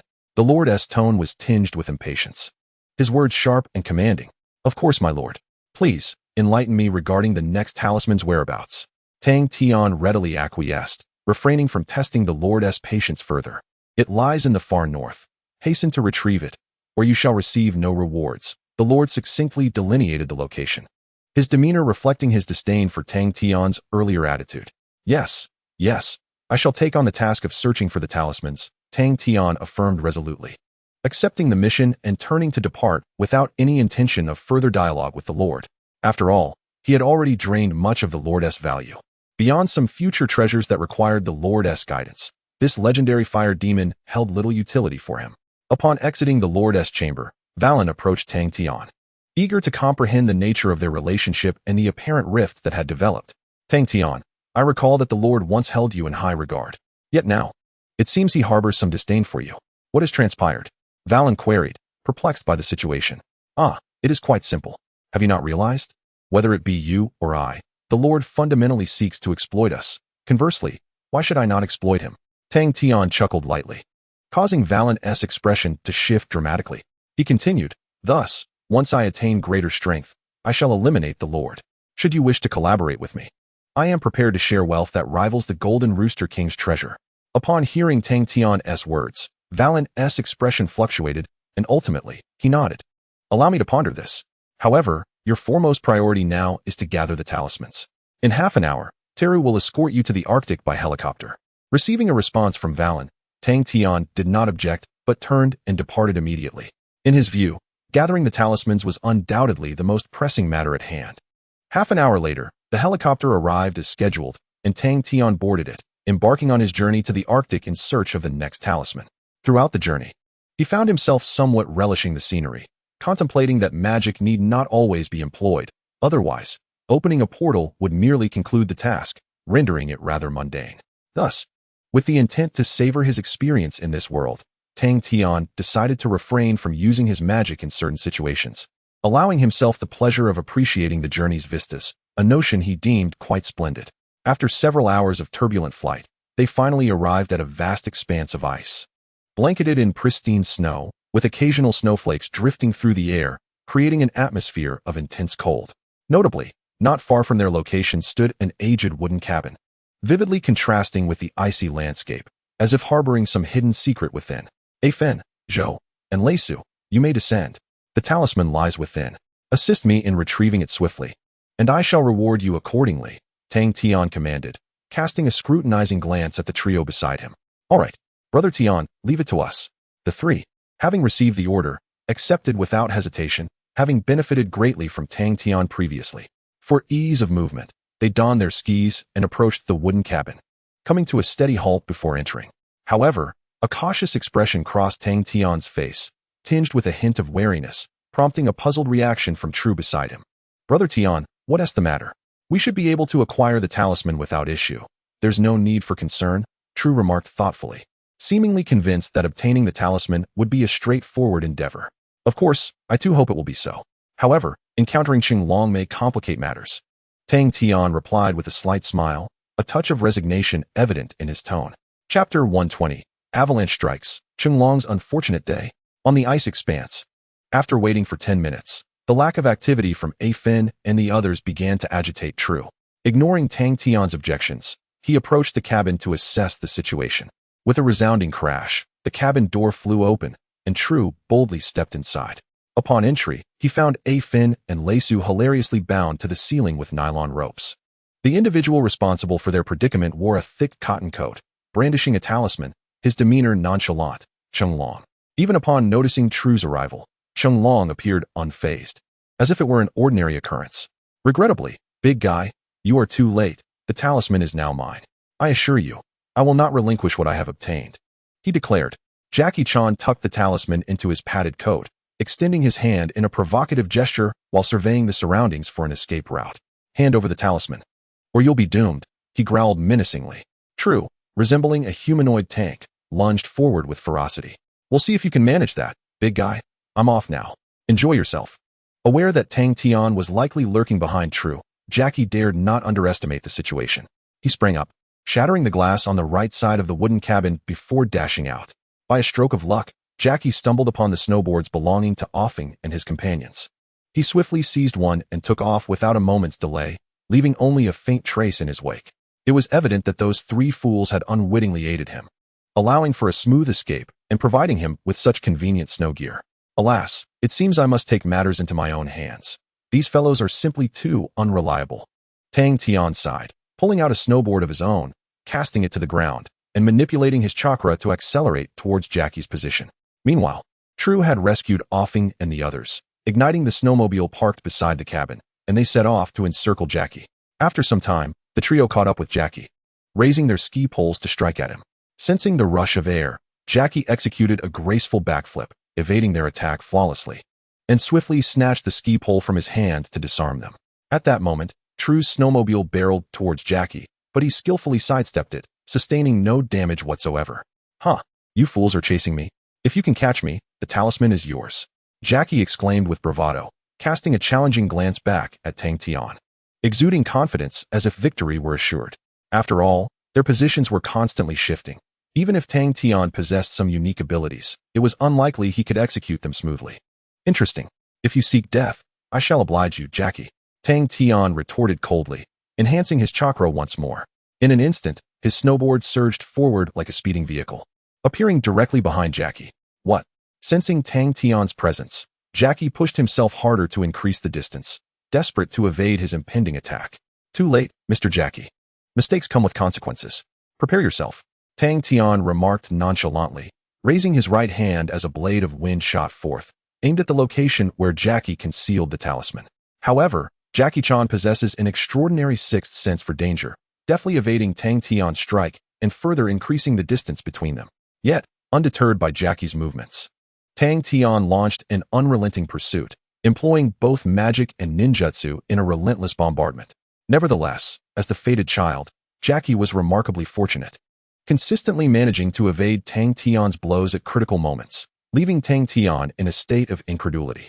He couldn't help but reflect on Jackie's apparent divine favor, realizing that, should he exist in a fantastical realm, he would undoubtedly achieve greatness. After an indeterminate duration of pursuit, they arrived at a snowy mountainous region. As they passed through, Tang Tian stumbled upon a warning sign indicating a potential avalanche zone, stating, "No noise." Observing this scene, Tang Tian maliciously threatened Jackie, saying, "Halt, Mr. Chan, proceed any further, and you may find yourself on the path to the underworld." To his surprise, Jackie, unyielding, pressed on, casting a glance over his shoulder to retort, "You will never succeed. I will absolutely not teach you any spells." No sooner had he spoken than True reappeared, renewing his relentless chase to eliminate this troublesome adversary. Witnessing the scene unfold, Tang Tian felt a wave of resignation. He had initially contemplated persuading Jackie to surrender, but it was evidently futile. Resolving to act, he raised his hand gently, activating the power of his Rinnegan. A formidable repulsive force descended upon the snow-capped mountain. Shinra Tensei. Indeed, under Tang Tian's influence, the snow that had accumulated over countless years transformed into a tsunami of snow, surging inexorably toward them. Oh my God! In that moment, confronted by such a colossal wave and the imminent specter of death, not only did the four fools tremble in fear, but even Jackie's eyes reflected profound terror. Within mere seconds, the descending avalanche engulfed Jackie first, and in their moment of despair, True and his companions found themselves face to face with Tang Tian, who, utilizing the power of his Rinnegan, conjured a repulsive barrier to shield them from the avalanche's force, averting catastrophe. Having narrowly escaped with their lives, True and the others were overwhelmed with excitement, clinging to Tang Tian's legs in sheer joy. Brother Tian, thank you so much. We were almost doomed. True expressed his immense gratitude, while the others gazed at Tang Tian in awe, marveling at his ability to withstand natural disasters. Not a problem. Let me see Jackie. He possesses the talisman I seek. Upon hearing True's words, Tang Tian simply smiled and, employing his Susanoo, excavated Jackie from the avalanche's grasp. As he rummaged through the debris, he directly retrieved a hexagonal talisman adorned with a horse motif. Huh, the horse talisman is in my possession. Thank you for your generosity, Mr. Jackie Chan. Tang Tian gazed at the unconscious Jackie Chan and employed a healing spell on him before departing with True and the others, leaving Jackie Chan behind without a second thought.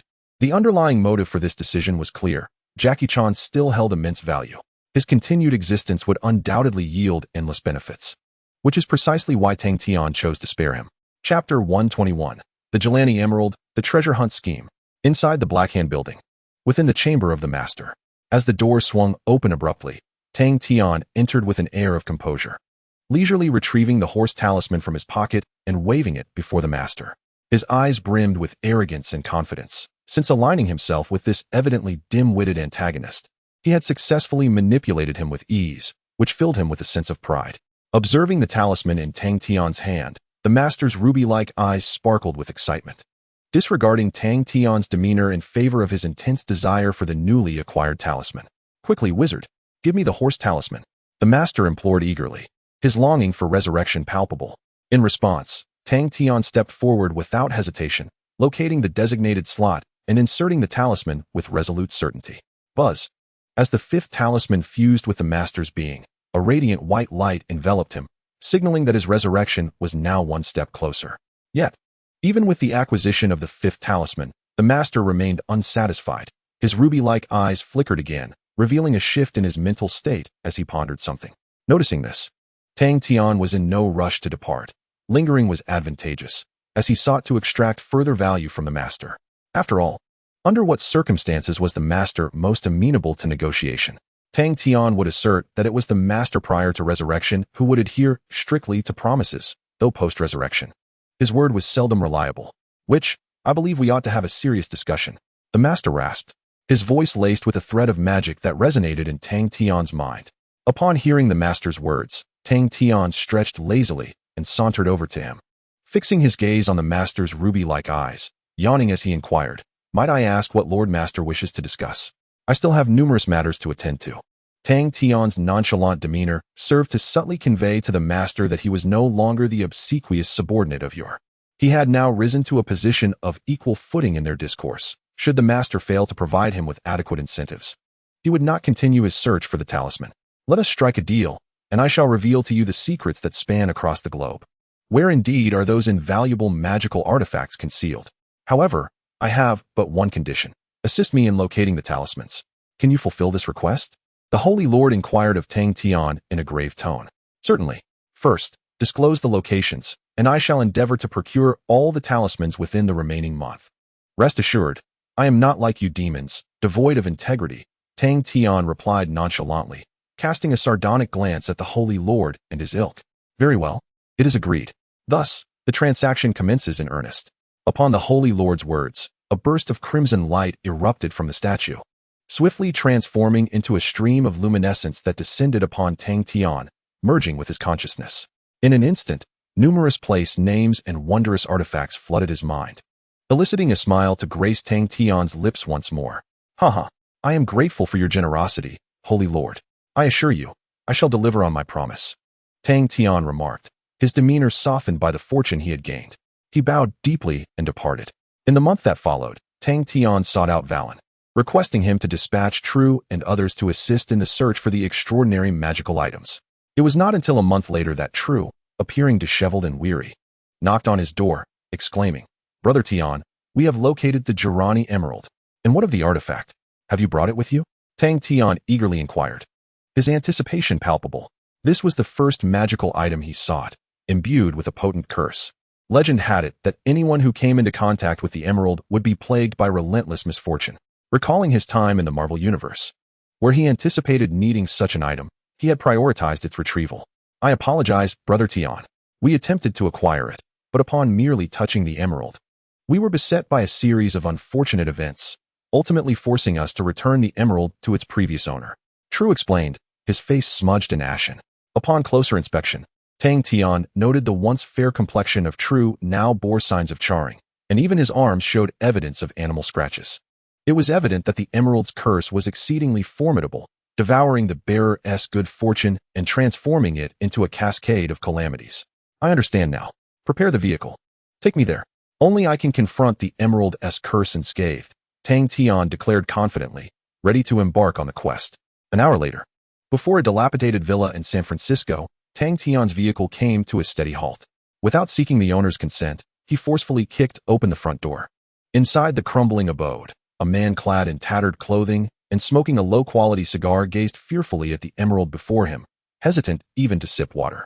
Even appearing somewhat emaciated, his body was riddled with countless wounds, a clear testament to the myriad of calamities he had endured. The mere fact that he had survived thus far speaks volumes about his remarkable fortune. Sir, I implore you, regardless of the circumstances, take this gem. If you can carry it away and alleviate my misfortunes, I am willing to pay any price. The man in the suit spoke with a countenance steeped in despair. This piqued Tang Tian's curiosity, prompting him to inquire further, leading to a startling revelation. The man, named Glenn, was once a billionaire jeweler, living a life envied by many. However, one fateful day, he unwittingly acquired a gem known as the Jelani Emerald. From that moment, misfortune plagued him. Not only did his company collapse, but he also found himself beset by a series of unfortunate events. Thus, Glenn yearned desperately for someone to lift his curse.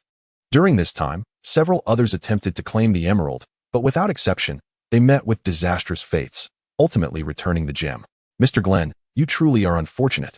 Given your dire circumstances, I shall take this gem off your hands, Tang Tian remarked, feeling a twinge of sympathy for him. Anyone who transitions from affluence to a state akin to beggary is likely to grapple with an imbalanced psyche. It was reckless of him to collect such a perilous artifact as the Jelani Emerald. Glenn, however, did not even spare him a glance. For his initial hope had withered into profound despair. In his perspective, the gem was merely a harbinger of misfortune, destined to be returned once more. Tang Tian pondered awkwardly before approaching the display of the Jelani Emerald. As he beheld the diamond-shaped green gem, he reached out and grasped it. Instantly, a wave of dark, cursed energy surged into his arm, as if attempting to merge with his very being. Ah, is this the curse? He mused. Regrettably, while it may affect others, it holds no power over me. In response to the curse of the Jelani Emerald, Tang Tian's chakra and magical energy swiftly retaliated, casting the curse aside with ease. Yet, being the cursed stone that it was, new curses surged forth in an unending tide following the initial failure. Fascinating. With this gem in my possession, my return to the Marvel Universe will undoubtedly be far more intriguing, Tang Tian said with a slight smile, his expression one of ease. Subsequently, he snapped his fingers, and the Jelani Emerald was secured within his spatial ring. With the barrier of space, the gem's attempts to unleash its curse would be rendered nearly impossible. Well then, the curse has been dealt with. Thank you for the gem. Let us commence with a financial arrangement. Satisfied with acquiring the Jelani Emerald, Tang Tian left a sum of money behind, departing slowly amidst Glenn's heartfelt gratitude. Having successfully obtained the Jelani Emerald, Tang Tian seized the opportunity to collect other magical artifacts, embarking on a frenzied treasure hunt over the course of 3 months. To procure these coveted items, he dispatched the Shadow Legion to assist him in his quest, striving to maximize his gains in this world.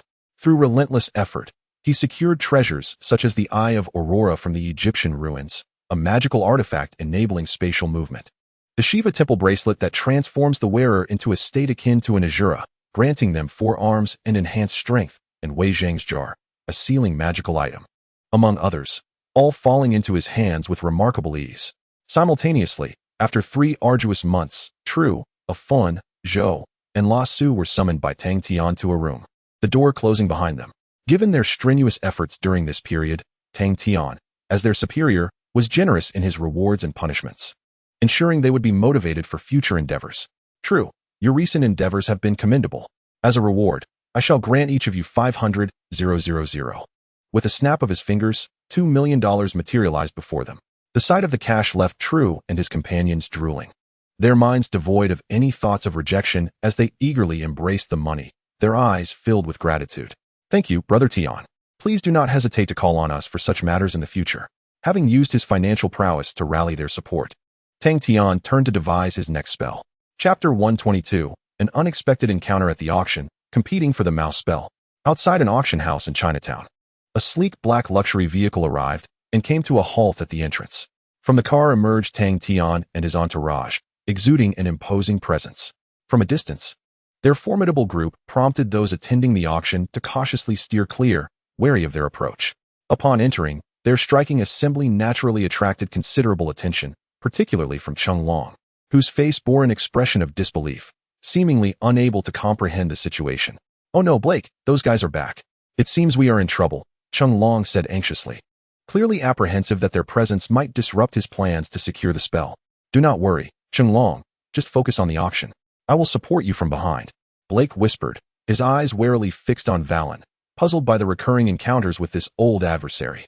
Notably, having learned from Cheng Long about Valen's intention to resurrect an ancient demon, Blake had decided to participate in this auction as well. If Tang Tian and his companions were to appear, it was inevitable that Blake would engage in a fierce price war with them, seeking ultimate victory to prevent the resurrection of the demon. At that moment, upon entering the auction venue, the atmosphere was finally filled as the attendees took their seats, and the auction commenced.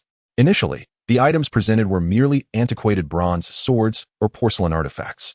Tang Tian and Jackie Chan exchanged glances, dismissing these items without a second thought, allowing others to contend for them. Sold for $100. The next item up for bid was a porcelain lamp adorned with a mouse motif. After auctioning off a dozen items, the auctioneer pointed at the lamp, tentatively inquiring if anyone wished to place a bid. "I bid $100. Jackie Chan's eyes sparkled as he raised his paddle to make a direct offer. "I bid $10,000. Observing Jackie Chan's eagerness, Tang Tian remained unperturbed, elegantly raised his paddle, and casually multiplied the bid by a factor of 1,000. In an instant, the previously stagnant auction was ignited.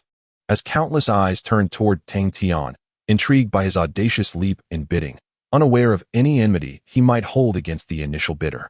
How unfortunate! Could this fellow be my nemesis? After Tang Tian's staggering bid, Jackie Chan furrowed his brow, inhaled deeply, and countered with, "I bid 15,000. I bid $100,000. In response to Jackie Chan's raise, Tang Tian, as if engaging in a playful banter, multiplied the bid tenfold again, causing the auctioneer's lips to twitch involuntarily. While the auctioneer would earn a handsome commission from the sale of this lamp, he had never witnessed such a competitive spirit over a mere porcelain piece. At that moment, Jackie Chan pondered, refraining from raising his bid further, weighing the pros and cons before deciding whether to continue. Clearly, Jackie Chan was no fool. He recognized that Tang Tian was toying with him, and a direct confrontation seemed unwise. However, the thought of allowing the talisman to fall into Tang Tian's hands left him feeling discontented, prompting him to consider whether he could continue to compete in the bidding. $100,000 once, $100,000 twice, $100,000 thrice. Jackie Chan's contemplation did not disrupt the auctioneer's flow. After more than a minute without competition, the auctioneer proceeded to announce the conclusion of the bidding. Hearing this, Tang Tian cast a provocative glance at Jackie Chan, signaling victory with a triumphant gesture.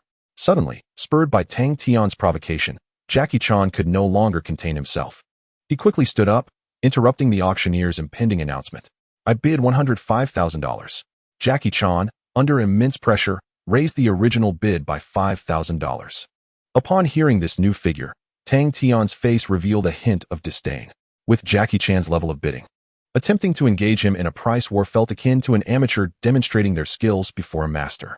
At the very least, setting aside the financial resources of Valen, it is evident that he possesses a considerable fortune, amounting to several billion. Thus, acquiring an ordinary porcelain lamp is a trivial endeavor. With an air of utter nonchalance, Tang Tian raised his bidding paddle once more, barely casting a glance at Cheng Long, and promptly escalated the bid. "I offer $1 million. In that moment, the surrounding crowd seemed to be rendered completely numb. They had never anticipated that these two individuals, so opposed to one another, would drive the price of an inconspicuous porcelain lamp to such a staggering height. Not only were the onlookers astonished, but even Cheng Long felt a wave of nausea wash over him. He could only cast a pleading glance towards Blake, leaning in to whisper in his ear, "Blake, perhaps we should reconsider? These fellows are well prepared, and it appears we cannot prevail." Cheng Long was frustrated, yet felt utterly helpless. At present, they lacked any advantage. as Tang Tian's relentless pressure had effectively stifled their chances of acquiring the mouse talisman, making success seem exceedingly elusive. From Chenglong's perspective, he was no match for the affluent Tang Tian, leaving him with no choice but to retreat, lest he incur an exorbitant cost. However, in response to Chenglong's concerns, Blake merely chuckled lightly, patting him on the shoulder with a reassuring tone. "Chenglong, fret not. I shall support you wholeheartedly. Let us engage in this fierce bidding and secure this item." Blake was entirely unfazed by the prospect of spending money to avert the world's demise, perceiving it as a prudent investment. "All right, Blake, your words inspire me. I shall acquire this porcelain lamp." With Blake's immense support, Chenglong's resolve solidified, his expression regaining its previous calmness as he provocatively gazed at Tang Tian and raised the bid. "I offer $5 million. $5 million once, $5 million twice." As the auctioneer continued to escalate the bids, Valen, seated nearby, was astonished to observe that Tang Tian showed no intention of raising the price, which piqued his curiosity and left him feeling somewhat anxious. "Tang Tian, what is the meaning of this? We have ample funds. Why do we not continue bidding?" Valen inquired, perplexed by Tang Tian's seemingly uncharacteristic behavior. "Why bid at all?" Tang Tian retorted with a cold smile, countering Valen's question. "Is it truly necessary to spend over $5 million on a mere piece of pottery?" Valen found himself utterly dumbfounded by Tang Tian's reasonable assertion. Indeed, it did seem to hold merit. "So what do you propose?" Valen inhaled deeply, expressing his admiration. "Isn't it simple? Have you forgotten our purpose? As members of the underworld, if we desire it, we shall simply seize it." After uttering those words, Jackie Chan successfully captured the porcelain lamp, and Blake promptly settled the payment for it. At last, he felt a sense of triumph over Tang Tian, which filled him with exhilaration. Holding the lamp, he began to taunt Tang Tian, saying, Tang Tian, justice shall prevail over evil. Your scheme is destined to fail. The mouse talisman is now in my possession, and I have thwarted your plans." Jackie was elated, casting a somewhat smug glance at Tang Tian, reveling in what he perceived as a splendid comeback. "Perhaps, Mr. Chan, but you seem to have overlooked a crucial detail. Each time I acquire a talisman, it has been seized from your grasp. Prepare yourself. That day is swiftly approaching." Tang Tian regarded Jackie with a knowing look before departing with Warlong and the others. "Damn it, I've been outmaneuvered by that guy again," Jackie fumed, feeling a surge of anger. He had not anticipated that his meticulously crafted plan was within his adversary's foresight. In an instant, he felt like a fool, as if he were being toyed with like a puppet. Yet, even with this realization, Jackie was powerless. His abilities were insufficient to discern Tang Tian's machinations, leading to his deception. Taking a deep breath, Jackie offered a warning to Blake before they boarded the Hummer, preparing to leave the area and safeguard the talisman in District 13. Shortly thereafter, while traversing a narrow alley, a fireball the size of a basketball plummeted from the sky. Sensing the imminent danger, the driver executed a sharp turn to evade the fiery projectile, but crashed violently into a wall, causing Jackie to experience a jarring impact. Damn it! It's Tang Tian's attack. Witnessing such formidable magic, Jackie immediately recalled Tang Tian's capabilities. Without a moment's hesitation, he kicked open the car door, intending to flee with the porcelain lamp in hand. Suddenly, a shadow darted past, and Jackie felt his body being propelled backward, crashing violently against the wall, his bones feeling as though they were shattering, rendering him utterly powerless. "Mr. Chan, where do you think you're going? Don't you wish to converse a bit longer?" Having swiftly subdued Jackie, Tang Tian inquired with a blood-red gaze, a smirk playing at the corners of his lips. "Let us just forget it. I have no desire to linger with you. You are simply too troublesome to contend with," Jackie replied, frustration evident in his voice. He attempted to resist, but found himself ensnared, with no chance of escape. "Well, you do possess some sense. So, why not enjoy a good sleep? I shall take care of the mouse talisman, so rest easy." Tang Tian chuckled softly as he unleashed his moon-reading technique, causing Jackie to succumb once more, disappearing without a trace before Blake and the others could arrive. This time, perhaps Jackie Chan had meticulously plotted, yet Tang Tian proved to be even more skilled, deftly manipulating Jackie as if he were a mere pawn, ultimately crafting a splendid garment for him. In Chapter 123, The Train Battle. The Power of the Soul and the Sheep Talisman.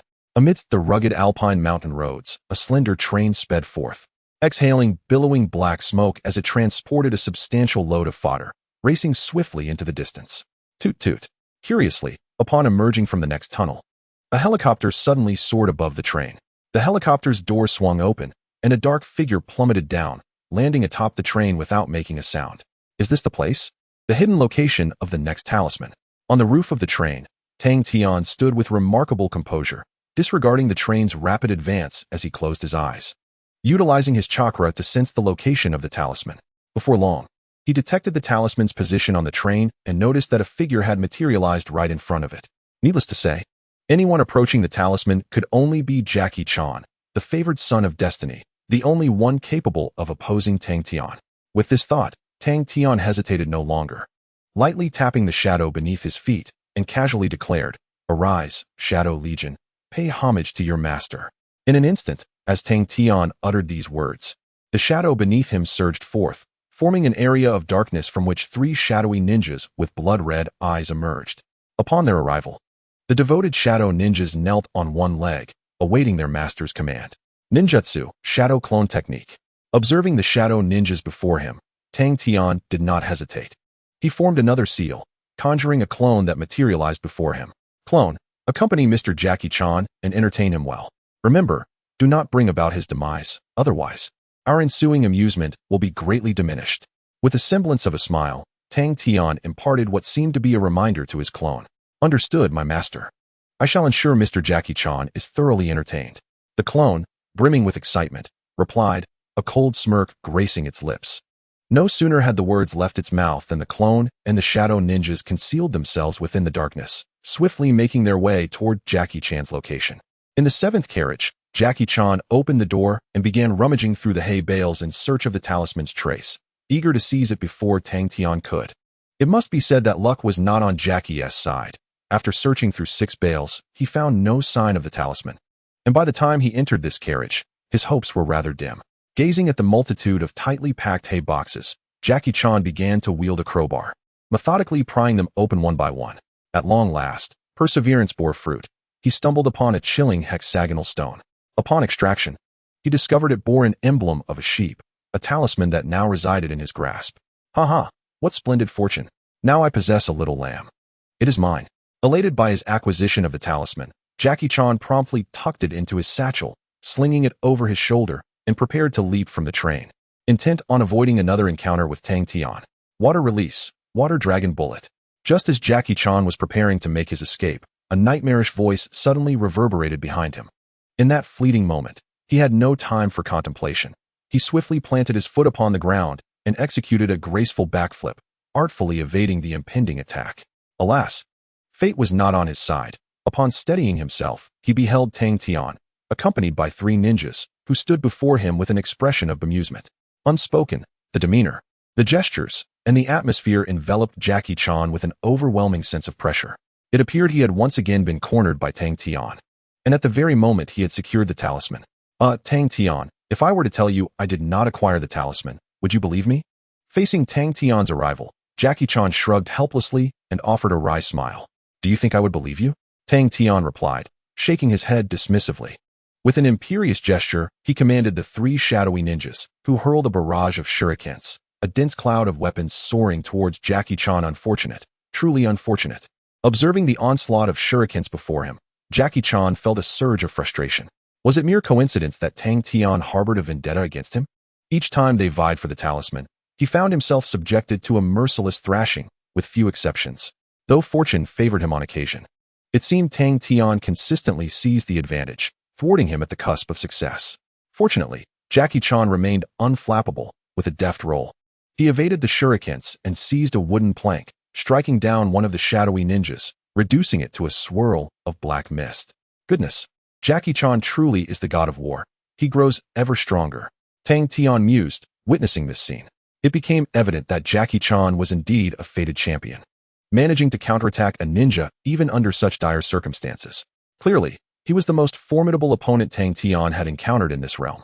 In light of this development, Tang Tian recalibrated his strategy, instructing the ninjas to engage Jackie Chan with their weapons while maintaining distance, allowing himself to remain concealed as he unleashed a barrage of ninjutsu upon Jackie Chan unbeknownst to them. As they fought and retreated, they found themselves atop the train. By this point, Jackie Chan was already panting heavily, yet Tang Tian showed no intention of relenting. With another strike of lightning release, he sent forth an attack that melted the metal beneath Jackie Chan's feet, creating a gaping hole. Heavens! Tang Tian, are you prepared to take my life? If your last strike had landed, I would have been utterly doomed. Jackie Chan gazed at Tang Tian in disbelief, astonished by the adversary's methods, which were far more ferocious and formidable than he had anticipated. Indeed, if necessary, I would gladly send Mr. Chan to the west. After all, no matter how you attempt to kill me, I cannot perish, so why not let me try to send you to the heavens? Upon hearing Jackie Chan's words, Tang Tian unleashed another fierce attack, the blazing dragon fire nearly singeing Jackie's eyebrows, yet he narrowly evaded it. Enough. I wish to live and thwart your nefarious schemes. Jackie was utterly astonished, feeling an immense drain on his stamina. During the confrontation with Tang Tian, his physical condition had deteriorated to a perilous state. Just as the standoff reached a critical juncture, an unexpected turn of events occurred. Jackie suddenly felt a powerful force pulling at him. Before he could react, the strap of his satchel snapped and was yanked away in an instant. Turning to look, Jackie was taken aback to find that the individual before him bore an uncanny resemblance to Tang Tian. Evidently, he had merely been battling a mere projection of Tang Tian, while the one wielding the talisman was the true entity. Cursed be you, Tang Tian. This is treachery. Return the talisman to me, and we shall engage in another duel, Jackie said, somewhat indignantly, feeling as though he had been duped and glaring at him in frustration. All is fair in war, Mr. Chan. You were aware of my trump card, yet you failed to respond in time. Thus it is you who has lost. To reward you for entertaining me for so long, I shall send you on a little roller coaster adventure. Tang Tian discerned the dissatisfaction brewing within Jackie, but it bore no consequence to him. He casually raised his right hand, and with a flash of the talisman, he unleashed a concentrated surge of magical energy, obliterating the bridge ahead of the train. Seizing this opportunity, Tang Tian opened a spatial portal and instantly transported himself to the aircraft where True was located, departing smoothly. As for Jackie's fate, he held little concern, for as the son of heaven's will, he was certain to have his share in the next contest for the talisman. Chapter 124, The Battle of Good and Evil, Demon Sorcerer versus Just Mage. In the Atlantic, on a desolate island, a ship gently docked, and surprisingly, both Old Man and Jackie Chan disembarked. Upon leaving the vessel, Old Man retrieved a compass and dripped a few drops of potion onto it. In an instant, golden magical energy emanated from the compass, pointing towards the distant south. Old Man, are you certain this is the location of the next talisman? We must hasten our pace. If Tang Tian gets there first, it will spell considerable trouble, Jackie exclaimed anxiously. During this time, it was unclear what had emboldened Tang Tian, as he had managed to contend with Jackie for 3 consecutive days. Not only did he inadvertently trap himself at the auction, but after that, he also managed to seize the talisman from his grasp. Even on the train, Jackie Chan nearly met his demise, narrowly escaping a plummet into an abyss. Consequently, Jackie has relinquished any illusions about Tang Tian's potential for redemption. He summoned his father, prepared to confront the troubles ahead together. Indeed, there was no possibility of misidentifying his father. This was the place. Although the location of the talisman had shifted during their journey, they had stabilized here. With confidence, his father declared, seeming to have everything under control. Initially, he had no intention of involving himself in Jackie's quest for the talisman. However, after encountering Tang Tian, circumstances took a drastic turn, with the adversary already possessing 7 talismans. If this continued, the Holy Master could very well be resurrected. Thus, out of necessity, his father joined the search for the talisman, aiming to regain control of one. Guided by the compass, they arrived at a beach, where they spotted a colossal turtle basking in the sun. To their delight, they noticed the talisman adorned with a rabbit motif embedded in the turtle's shell. Fantastic, father! We found the talisman first, Jackie exclaimed with joy, eager to approach and retrieve the talisman from the turtle's back. Little did he know, before he could reach it, a fireball the size of a basketball exploded beside him, sending a wave of heat that propelled him several meters away. As smoke billowed, the turtle, startled, activated the power of the rabbit talisman and vanished from their sight, fleeing to an unknown destination. As the dust began to settle, Tang Tian, clad in a black sorcerer's robe and stepping lightly, appeared before them, exuding an indescribable air of authority. Pleased to meet you. Father, you may call me Tang Tian. I am a dark sorcerer skilled in demonic magic. I wonder if you might grant me the courtesy of allowing me to take the talisman, he said politely, though his keen gaze hinted at a readiness to engage should the conversation turn sour, as he scrutinized his father, awaiting his response. Upon hearing Tang Tian's declaration of war, his father raised the pufferfish in his hand and calmly replied, I am Old Father, the righteous sorcerer, here to thwart your nefarious plans. In response to Old Father's introduction, Tang Tian sighed in resignation, stepping onto his own shadow to summon a dozen shadow ninjas. Leading the charge, he unleashed several elemental spells toward Old Father's position. Binding spell, Fiends begone, Fiends begone. Observing the ninjas summoned by Tang Tian, Old Father did not hold back. Gripping the pufferfish, he cast a spell that instantly immobilized the entire Shadow Ninja Brigade. Immediately following was the magical beam unleashed by the pufferfish, akin to a machine gun, disbanding the ninjas into primordial black mist. Tang Tian, observing from the sidelines, was left in awe. How intriguing. Let us commence a battle between good and evil. A light smile graced Tang Tian's face. His father proved to be a worthy adversary, and the finesse of his magic far surpassed his own. Fortunately, Tang Tian wielded a diverse array of spells, allowing him to hold his own against his father with varying elemental magics. Forbidden spell, Meteoric Descent. To heighten the thrill of this contest, Tang Tian summoned a colossal meteor hurtling toward their position. Watch out, father! A meteor is about to fall. We must evade immediately, Cheng Long exclaimed, his face etched with urgency. However, Tang Tian's father merely shook his head, grasping the pufferfish and softly intoning, Void spell. This time, the pufferfish emitted a violet radiance, striking the meteor with surprising force. Astonishingly, the meteor transformed into an ethereal entity, descending as if devoid of mass onto the small island. Subsequently, Tang Tian endeavored to challenge his father yet again, but without fail, the elder's spells effortlessly countered his every attempt. As time ticked by, Tang Tian remained unperturbed, his gaze shifting to a distant point, revealing a cryptic smile. Meanwhile, at another stretch of beach, Tang Tian's clone received instructions from the main body and began to pursue the fleeing turtle. After considerable effort, he successfully retrieved the rabbit talisman from its back. Phew, the talisman is finally in hand. I wonder how things are progressing on the main side. I hope all is well. The clone swiftly concealed the talisman within the shadow realm of the Shadow Ninja and promptly dispelled the shadow clone technique. Instantly, the memories of the shadow clone flooded into Tang Tian's mind, confirming that he had indeed acquired the rabbit talisman. Father, you are indeed formidable. However, regrettably, I have already secured the rabbit talisman ahead of you. Until we meet again. After their skirmish, Tang Tian held a newfound respect for his father's prowess, appreciating both his capabilities and demeanor. Were it not for Tang Tian's self-interest placing him at odds with his father, they might have shared camaraderie over a drink, perhaps even forging a friendship. Confounded Tang Tian, do you intend to leave with the talisman? Leave it behind. Cheng Long, visibly irritated, lunged forward, attempting to intercept Tang Tian with a flying kick. Yet, Tang Tian's reflexes were quicker. With a swift motion, he sent Cheng Long crashing to the ground, leaving no room for resistance as he subdued him. Cheng Long, we are both adversaries and allies. There will be another opportunity for us to clash. You bring me great amusement as you strive to thwart impending crises. Gazing at the esteemed Jackie Chan before him, filled with profound admiration for his father, Tang Tian activated a spatial portal and departed from the scene.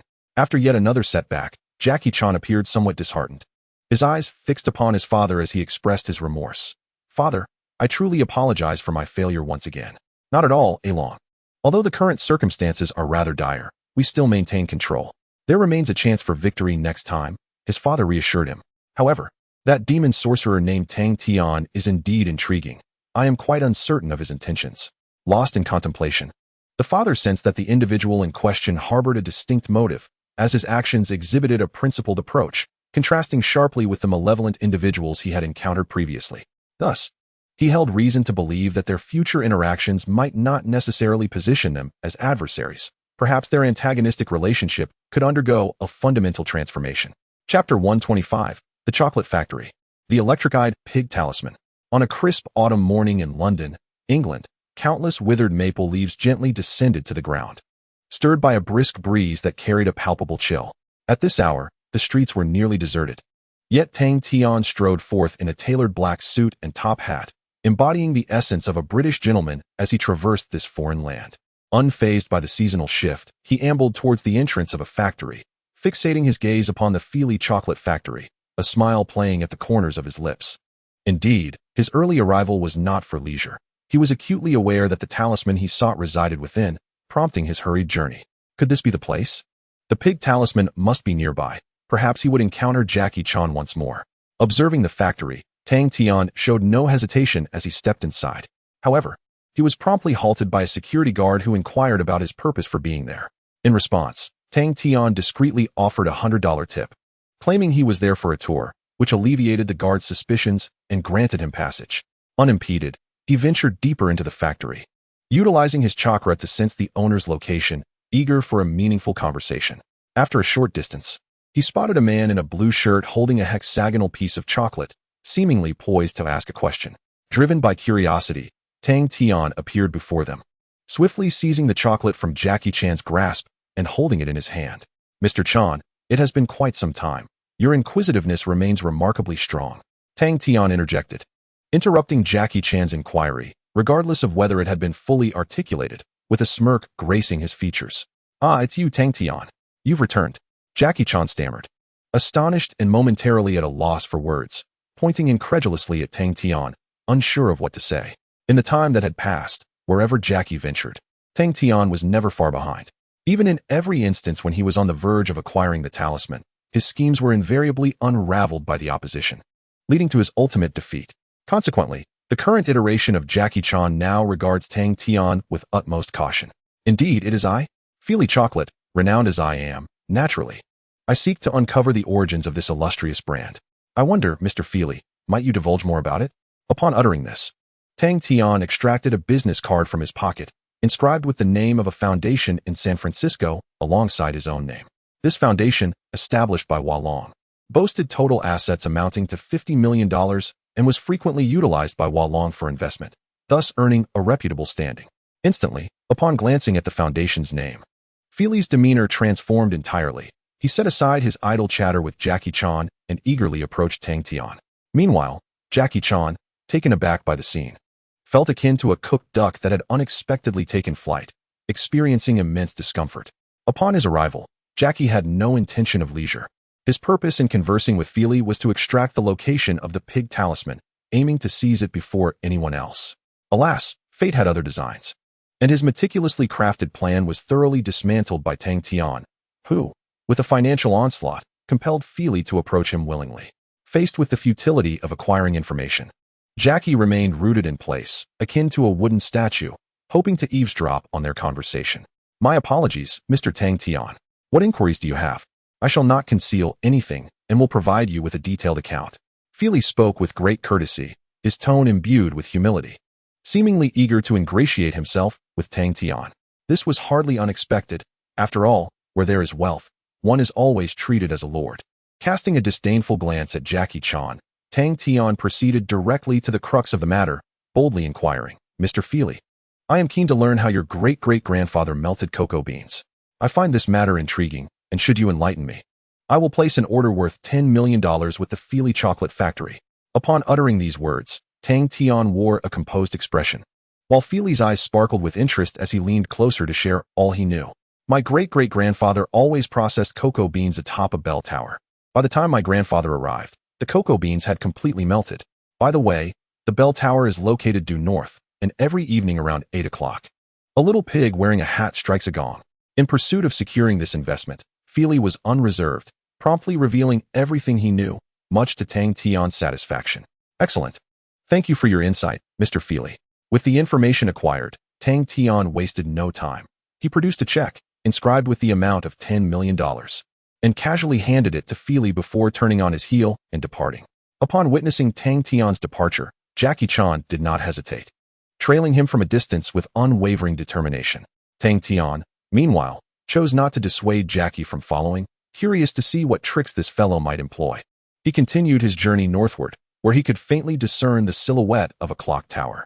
However, due to years of neglect, the structure had fallen into a state of disrepair, its surface marred by countless signs of insect infestation. Fortunately, it had yet to collapse and remained fundamentally intact. "So this is your objective, the clock tower, is it?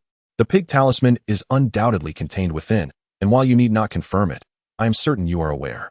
Arriving at this location, Jackie Chan experienced a moment of clarity and confidently addressed Tang Tian beside him. "You are correct, Mr. Chan. The talisman lies within. But even if you are cognizant of this, what can you do? Ultimately, the talisman will be mine." A look of disdain flickered in Tang Tian's eyes, as he dismissed any notion that Jackie might complicate matters. It was abundantly clear that the talisman would eventually fall into his possession, There was no doubt about that. At that moment of confrontation, a cadre of agents clad in black suddenly encircled the area, led by the bald Sheriff Blake. Once they had surrounded the location, Blake turned his gaze toward Jackie Chan and shouted, "Jackie, hurry and retrieve the talisman. I will hold them off. As long as I am here, he shall not advance a single step." No sooner had Blake spoken than all the agents drew their firearms, aiming them at Tang Tian, their eyes alight with warning, seemingly intent on preventing any movement. In response to Blake's actions, Tang Tian merely offered an awkward smile, feigning a gesture of surrender. Yet Blake, wary of the unpredictable nature of the man before him, dared not approach. "Blake, be cautious. I will return shortly," Jackie declared without hesitation, swiftly dashing inside. As for Tang Tian, he remained unperturbed, regarding Blake with a malicious smile. "Blake, your confidence is rather audacious. Do you truly believe that a mere dozen subordinates can obstruct my path? Use anesthetics. Halt him." Upon hearing Tang Tian's words, Blake wasted no time, commanding his subordinates to launch an attack. In an instant, a flurry of anesthetic darts hurtled towards Tang Tian. Faced with their obstinate ignorance, he could only shake his head in resignation and raised his right hand. Shinra Tensei. The power of the Rinnegan activated, deflecting the myriad of anesthetic needles. Observing the oblivious agents before him, Tang Tian's expression remained unchanged as chakra surged beneath his feet. In a flash, a black shadow streaked forth, with each passing moment. An agent was rendered unconscious, devoid of any chance to resist. The speed was so astonishing that even Blake felt a shiver of fear. Upon first encountering the supernatural forces, Blake was filled with trepidation, yet he uttered not a word, merely firing his weapon in a desperate attempt to thwart Tang Tian's movements. Within mere seconds, all of Blake's subordinates were rendered unconscious by Tang Tian, who seized Blake by the throat, lifting him effortlessly before his eyes. "Blake, I must admit, I underestimated you. However, the game is now concluded." Tsukuyami. After capturing Blake, Tang Tian unleashed an illusion upon him, incapacitating him before proceeding leisurely into the bell tower. Upon entering, Tang Tian beheld Jackie Chan standing before the small pig, extending his hand to remove the talisman from its hat. "Ah, Jackie, I didn't anticipate your speed would finally bring you joy. You've seized the talisman ahead of me," Tang Tian remarked nonchalantly, his gaze fixed intently on the talisman in Jackie's grasp. "Haha, I got it first this time. Would you be so kind as to hand it over?" Jackie grinned at Tang Tian, jesting playfully. "Well, what do you think, Mr. Chan?" Tang Tian replied, shaking his head as he moved further inside. Undeterred, Jackie clutched the talisman tightly, and in an instant, the pig talisman's magical energy surged into him, manifesting as a layer of magical aura in his eyes. With a swift whoosh, the laser formed from the magic launched towards Tang Tian with unparalleled speed, eclipsing even the speed of light. Regrettably, despite its velocity, the beam could not penetrate Tang Tian's defenses, failing to breach even his repulsion shield. "Regrettably, Mr. Chan, you have failed once more. A singular talisman cannot contend with me." Tang Tian observed Jackie with a cold smile, his kaleidoscopic Sharingan activating as he unleashed the Azure Susanoo, sending Jackie flying with a single punch. Before Jackie could rise, Tang Tian deftly seized the pig talisman from his grasp, carefully placing it in his possession, a task successfully completed. Although Jackie had been fortunate to acquire the talisman, his martial prowess was lacking, leading to his swift defeat. Chapter 126. The Obstruction of the 13th District, the Undying Dog Talisman. In the Netherlands, the land of windmills, the whir of helicopter blades filled the air as one gracefully descended onto the verdant lawn. The cabin door opened, and Tang Tian stepped out, clad in sunglasses. Following him were 4 companions, dutifully trailing behind in silence, not uttering a single word. As he stepped from the helicopter, the lush green grass and the melodious chirping of birds greeted Tang Tian's eyes, the air exceptionally fresh, resembling a scene from a picturesque painting that left him feeling rejuvenated. "What a splendid place. I hope the impending battle does not mar this beauty," Tang Tian lamented, having arrived in the Netherlands. That he could guarantee that the tenacious Chung Long would, like a persistent gum, arrive here first, bringing trouble upon himself. Essentially, from the moment they began collecting the 3rd talisman, a battle of wits ensued. Yet, each time, Tang Tian's superior skills prevailed, allowing him to triumph over Chung Long. Fortunately, there were only a few talismans remaining. As the time for the resurrection of the saint approached, Tang Tian planned to confide in Chung Long, confident that, given Chung Long and his father's benevolent disposition, he would undoubtedly acquiesce to his request. After some contemplation, Tang Tian utilized his chakra-sensing abilities to meticulously scan the surroundings in search of Chenglong's location, hoping to ascertain whether he had discovered another talisman.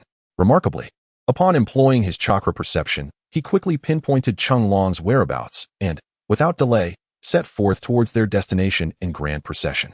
Not far away, Chenglong was calmly positioned within a windmill, where he produced a chisel and, with a hammer, struck the ground with vigor. Crack! After only a few blows, the rocky surface shattered, revealing a hexagonal talisman before Chenglong's eyes. The talisman was adorned with a canine motif, pulsating with magical energy, seemingly brimming with vitality. Indeed, the dog talisman symbolized immortality, possessing abilities akin to the Holy Grail, serving as one of the more potent auxiliary talismans among the 12 of the saint. Chenglong, have you found it? Black exclaimed with delight, exhaling a sigh of relief. It seems our fortune is favorable. It didn't take long to locate the talisman, and we should be able to seize the advantage over Tang Tian. The last confrontation was vividly etched in his memory. He had initially believed that a dozen men could easily handle Tang Tian, only to be disheartened by the swift defeat they suffered. Coupled with the realization that Tang Tian might be engaged in endeavors harmful to the world, Black sought assistance from his father, procuring certain items to counter the formidable Tang Tian. Acquiring the talisman does not guarantee our protection, Chenglong countered, shaking his head. That fellow Tang Tian is formidable. We must tread carefully to avoid failure.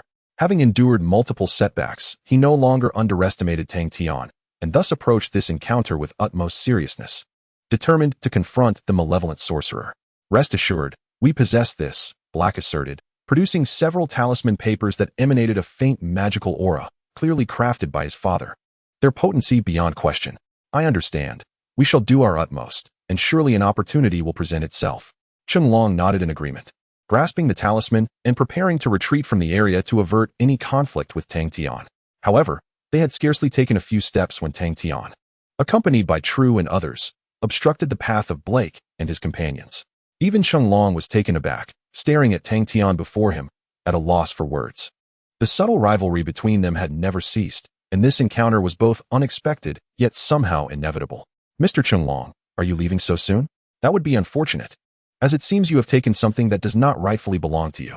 Tang Tian exuded an overwhelming aura, creating an oppressive atmosphere that made Blake and Chenglong feel as though they were being scrutinized by a ferocious beast. Tang Tian, I did not anticipate your arrival. Yet you always seem to materialize at the most opportune moments. Chenglong could only offer a bitter smile in response to this familiar face, his gaze shifting to Blake, hoping for assistance in confronting Tang Tian. Of course, my steps shall never falter until I have gathered all the talismans. Before I take action, Chenglong, I implore you to relinquish the talismans. Tang Tian, maintaining a semblance of politeness, extended his hand, awaiting Chenglong's compliance. If Chenglong were to be wise, Tang Tian would not hesitate to spare him. After all, the skirmishes between them brought him amusement, and as long as Chenglong did not impede his interests, he could afford to let him go. I refuse. The talismans are to be entrusted to our custody. It is utterly impossible for you to obtain them. Chenglong resolutely declined. Their frequent confrontations indicated that the master was on the verge of revival, and he needed to avert this calamity, ensuring that Tang Tian did not aid in the destruction. Observing this, Blake did not hesitate, reaching into his pocket alongside other agents to retrieve a talisman, which he hurled toward Tang Tian. Instantly, the talismans, marked with a flame insignia, transformed into fiery projectiles, hurtling towards Tang Tian with remarkable speed. Talisman, fireballs. Watching this scene unfold, Tang Tian found it quite amusing. He casually raised his hand, conjuring a repulsive barrier that effortlessly intercepted the incoming assault. As the smoke cleared, Chenglong had vanished without a trace, leaving Blake and his companions encircling Tang Tian, seemingly intent on preventing his escape. Tang Tian, this time we have the assistance of our father. What do you think of the earlier fire talisman? Blake, gripping an ice swirl talisman, wore a confident expression. Each of them possessed 5 talismans, totaling over 50. Thus he felt assured in creating an opportunity for Chenglong to evade. I must admit, I never anticipated that you would acquire such items. It genuinely surprises me. It appears our father holds you foolish mortals in considerable esteem. Tang Tian's countenance remained calm, his demeanor playful as he addressed Blake leisurely. Mortals? Regrettably, we now possess the means to counter you. Opposing us from the 13th district, you should find no advantage. Blake, brimming with confidence, believed that possessing this talisman would ensure his victory over Tang Tian. Despite his previous string of defeats, he now saw an opportunity to turn the tide. And he was determined not to let it slip away. Faced with Blake's overconfidence, Tang Tian chose not to engage in idle conversation. Without a moment's hesitation, he performed hand seals and unleashed the shadow clone technique. In an instant, a thick fog enveloped the area, revealing around 100 clones before him, each exuding a terrifying aura akin to his own. Regrettably, I shall not indulge in your child's play any longer. You may entertain yourselves, Tang Tian remarked coldly, a sardonic smile gracing his lips. With a subtle turn, his clones began forming seals, unleashing a barrage of powerful ninjutsu without restraint. Seizing the moment, Tang Tian executed several teleportation techniques to block the path of the newly arrived Cheng Long, halting his movements and reigniting their confrontation. Alas, Tang Tian, why must our battles always be between us? Cheng Long implored. I advise you to relinquish this endeavor. Assisting demons yields no rewards. They are devoid of integrity. Realizing that escape was futile, Cheng Long resorted to persuasion, gazing intently at Tang Tian, hoping to dissuade him from his plan to resurrect the Lord. Upon hearing Cheng Long's words, Tang Tian instinctively clapped his hands, seemingly impressed by Cheng Long's verbal dexterity. Mr. Cheng Long, your rhetoric is commendable, yet regrettably, I am not so easily swayed, he replied, shaking his head with a faint smirk. Moreover, resurrecting the Lord would allow for its true destruction, would it not? Cheng Long, slightly taken aback by Tang Tian's words, quickly replaced his surprise with resolute determination. In a moment that astonished Tang Tian, Cheng Long produced a vial of pitch-black potion and consumed it without hesitation. Within 3 seconds, his form appeared to become ethereal, as if he were sinking into a swamp beneath him, having ingested some arcane concoction. Recognizing the gravity of the situation, Tang Tian surmised that his father must have been orchestrating events from the shadows, providing Blake and the others with magical artifacts, including the potion Cheng Long now wielded for his escape. I must apologize, Mr. Tang Tian. In this round, I emerge victorious.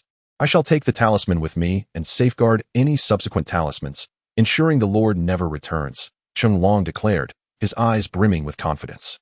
With that proclamation, he vanished into the shadows, reminiscent of a stealthy ninja, leaving no trace behind. How intriguing.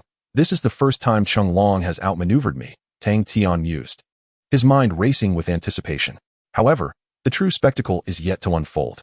There is no rush. The talisman can remain in your possession for a time, he murmured, gazing at the spot where Cheng Long had disappeared. For Tang Tian, the present predicament posed no threat. Even though Cheng Long could safeguard the talismans for a spell, they ultimately fell within his calculations. He believed that it would not be long before the remaining talismans were within his grasp. When the opportunity arose, Tang Tian would undoubtedly seize the remaining talismans. Naturally, after resurrecting the Holy Lord, Tang Tian would ensure the Holy Lord met his maker. For the utility of the Holy Lord would cease to exist post-resurrection. Once Cheng Long concocted the potion and retrieved the talismans, Tang Tian would possess all 12, thereby enhancing his power to the level of a grand sorcerer. To this end, Tang Tian had no qualms about exploiting the Holy Lord and then Cheng Long, scheming for his own advantage. Chapter 127, The Final Game, Tang Tian's Warning. The following day, in San Francisco, a pie-eating contest venue buzzed with energy.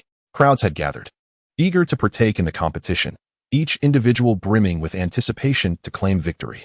Observing the lively scene before him, Tang Tian's expression remained unchanged. Instead, he turned to his companion, True, and offered a nod. Following the command, True wasted no time in arranging 2 chairs, casting a fierce glance at Cheng Long, and issuing a challenge. Sensing the provocation, Xiaoyu gracefully withdrew the monkey talisman from her pocket, making a playful face at True. It was evident that Cheng Long was riding high on his recent success, having secured 2 talismans, and felt an exhilarating sense of triumph. Convinced that he would emerge victorious in the contest ahead. The audacity of Cheng Long was infuriating. True glared at him with malice. Before he could voice his thoughts, Tang Tian approached from behind, gently patting True's shoulder and shaking his head. True, there's no need for anger. Let them revel in their hubris for a while. This contest is yours to handle, Tang Tian said earnestly, while his mind was preoccupied with strategies to acquire the talismans from Cheng Long, which remained his primary concern. Understood, Brother Tian. I will follow your orders, True obediently acquiesced, refraining from further comment. At that moment, the host, noticing that the contestants had assembled, raised his voice in an electrifying tone, declaring, Ladies and gentlemen, welcome to the contest. The winner will receive a month's supply of free pie. Instantly, the audience erupted in cheers. Seizing the moment, the host continued, "Let the contest begin. Contestants, start eating." With a command that reverberated through the air, the contestants plunged into a frenzy of pie consumption, with True and Xiaoyu devouring the strawberry pies with remarkable vigor, nearly finishing them in mere bites, exchanging determined glances as they continued their hearty feast. Only Jackie Chan appeared to be rather nonchalant, having not consumed a single bite. Instead, he picked up a fork, persistently searching for one talisman after another. What an intriguing contest this was, a final gamble indeed. One could only wonder who would ultimately lay claim to the last talisman. Tang Tian wore an expression of serene calm, as if he had dismissed the matter entirely. For him, it was merely a trivial affair. 5 minutes later, True and Xiaoyu were utterly drained from their efforts, yet Jackie remained invigorated, probing the locations of the talismans with his fork.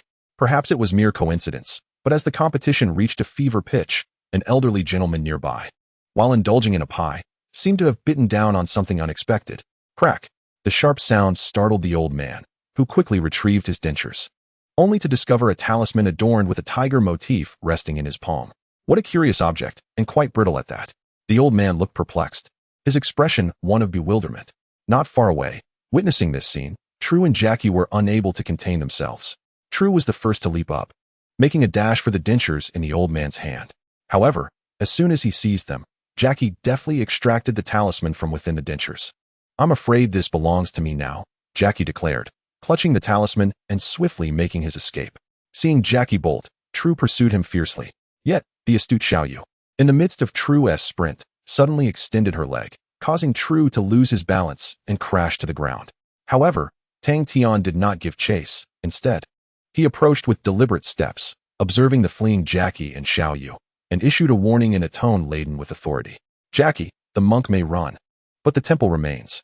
I assure you, you will hand over the remaining talismans to me, and they will be delivered into my own hands." Tang Tian's gaze exuded confidence. Jackie's initial attempt to seize the talisman was entirely within his expectations, yet he had no intention of intervening, as he already harbored a plan to reclaim the remaining talismans. "Ha, brother Tang Tian, you big fool. This time we've triumphed. Uncle Dragon will certainly not relinquish the talismans," Xiaoyu exclaimed triumphantly, brimming with faith in her Uncle Dragon and unwavering in her belief that he would not falter. "Then let us await the outcome. When the mountain does not yield, the water will flow. We shall see." "Jackie," Tang Tian remarked with flair, before departing with True, leaving Jackie in a state of bewilderment, unable to fathom what scheme Tang Tian was concocting. However, after some contemplation, Jackie could not deduce any rationale, ultimately deciding to secure the talisman within the 13th district before contemplating further arrangements. That night, at 8 o'clock, outside the antique shop owned by Old Father, with a sudden fluctuation in space, Tang Tian appeared instantaneously, his expression unchanged, showing no concern for the vanished Jackie. Instead, he stepped forward, directly entering the shop. What a remarkable opportunity this is. Perhaps even Jackie Chan could not have imagined my arrival at this moment. With a confident smile, Tang Tian strode into the room, where his father was engrossed in a book, perusing some documents. Suddenly sensing a presence, he looked up to find a pair of blood-red eyes fixed upon him. Almost immediately, he became overwhelmingly drowsy and succumbed to sleep. "Oh, it's you, brother Tang Tian. How did you get here?" Xiaoyu exclaimed in surprise. Witnessing Tang Tian's unexpected action of laying their father down, her disbelief palpable. Universal convergence.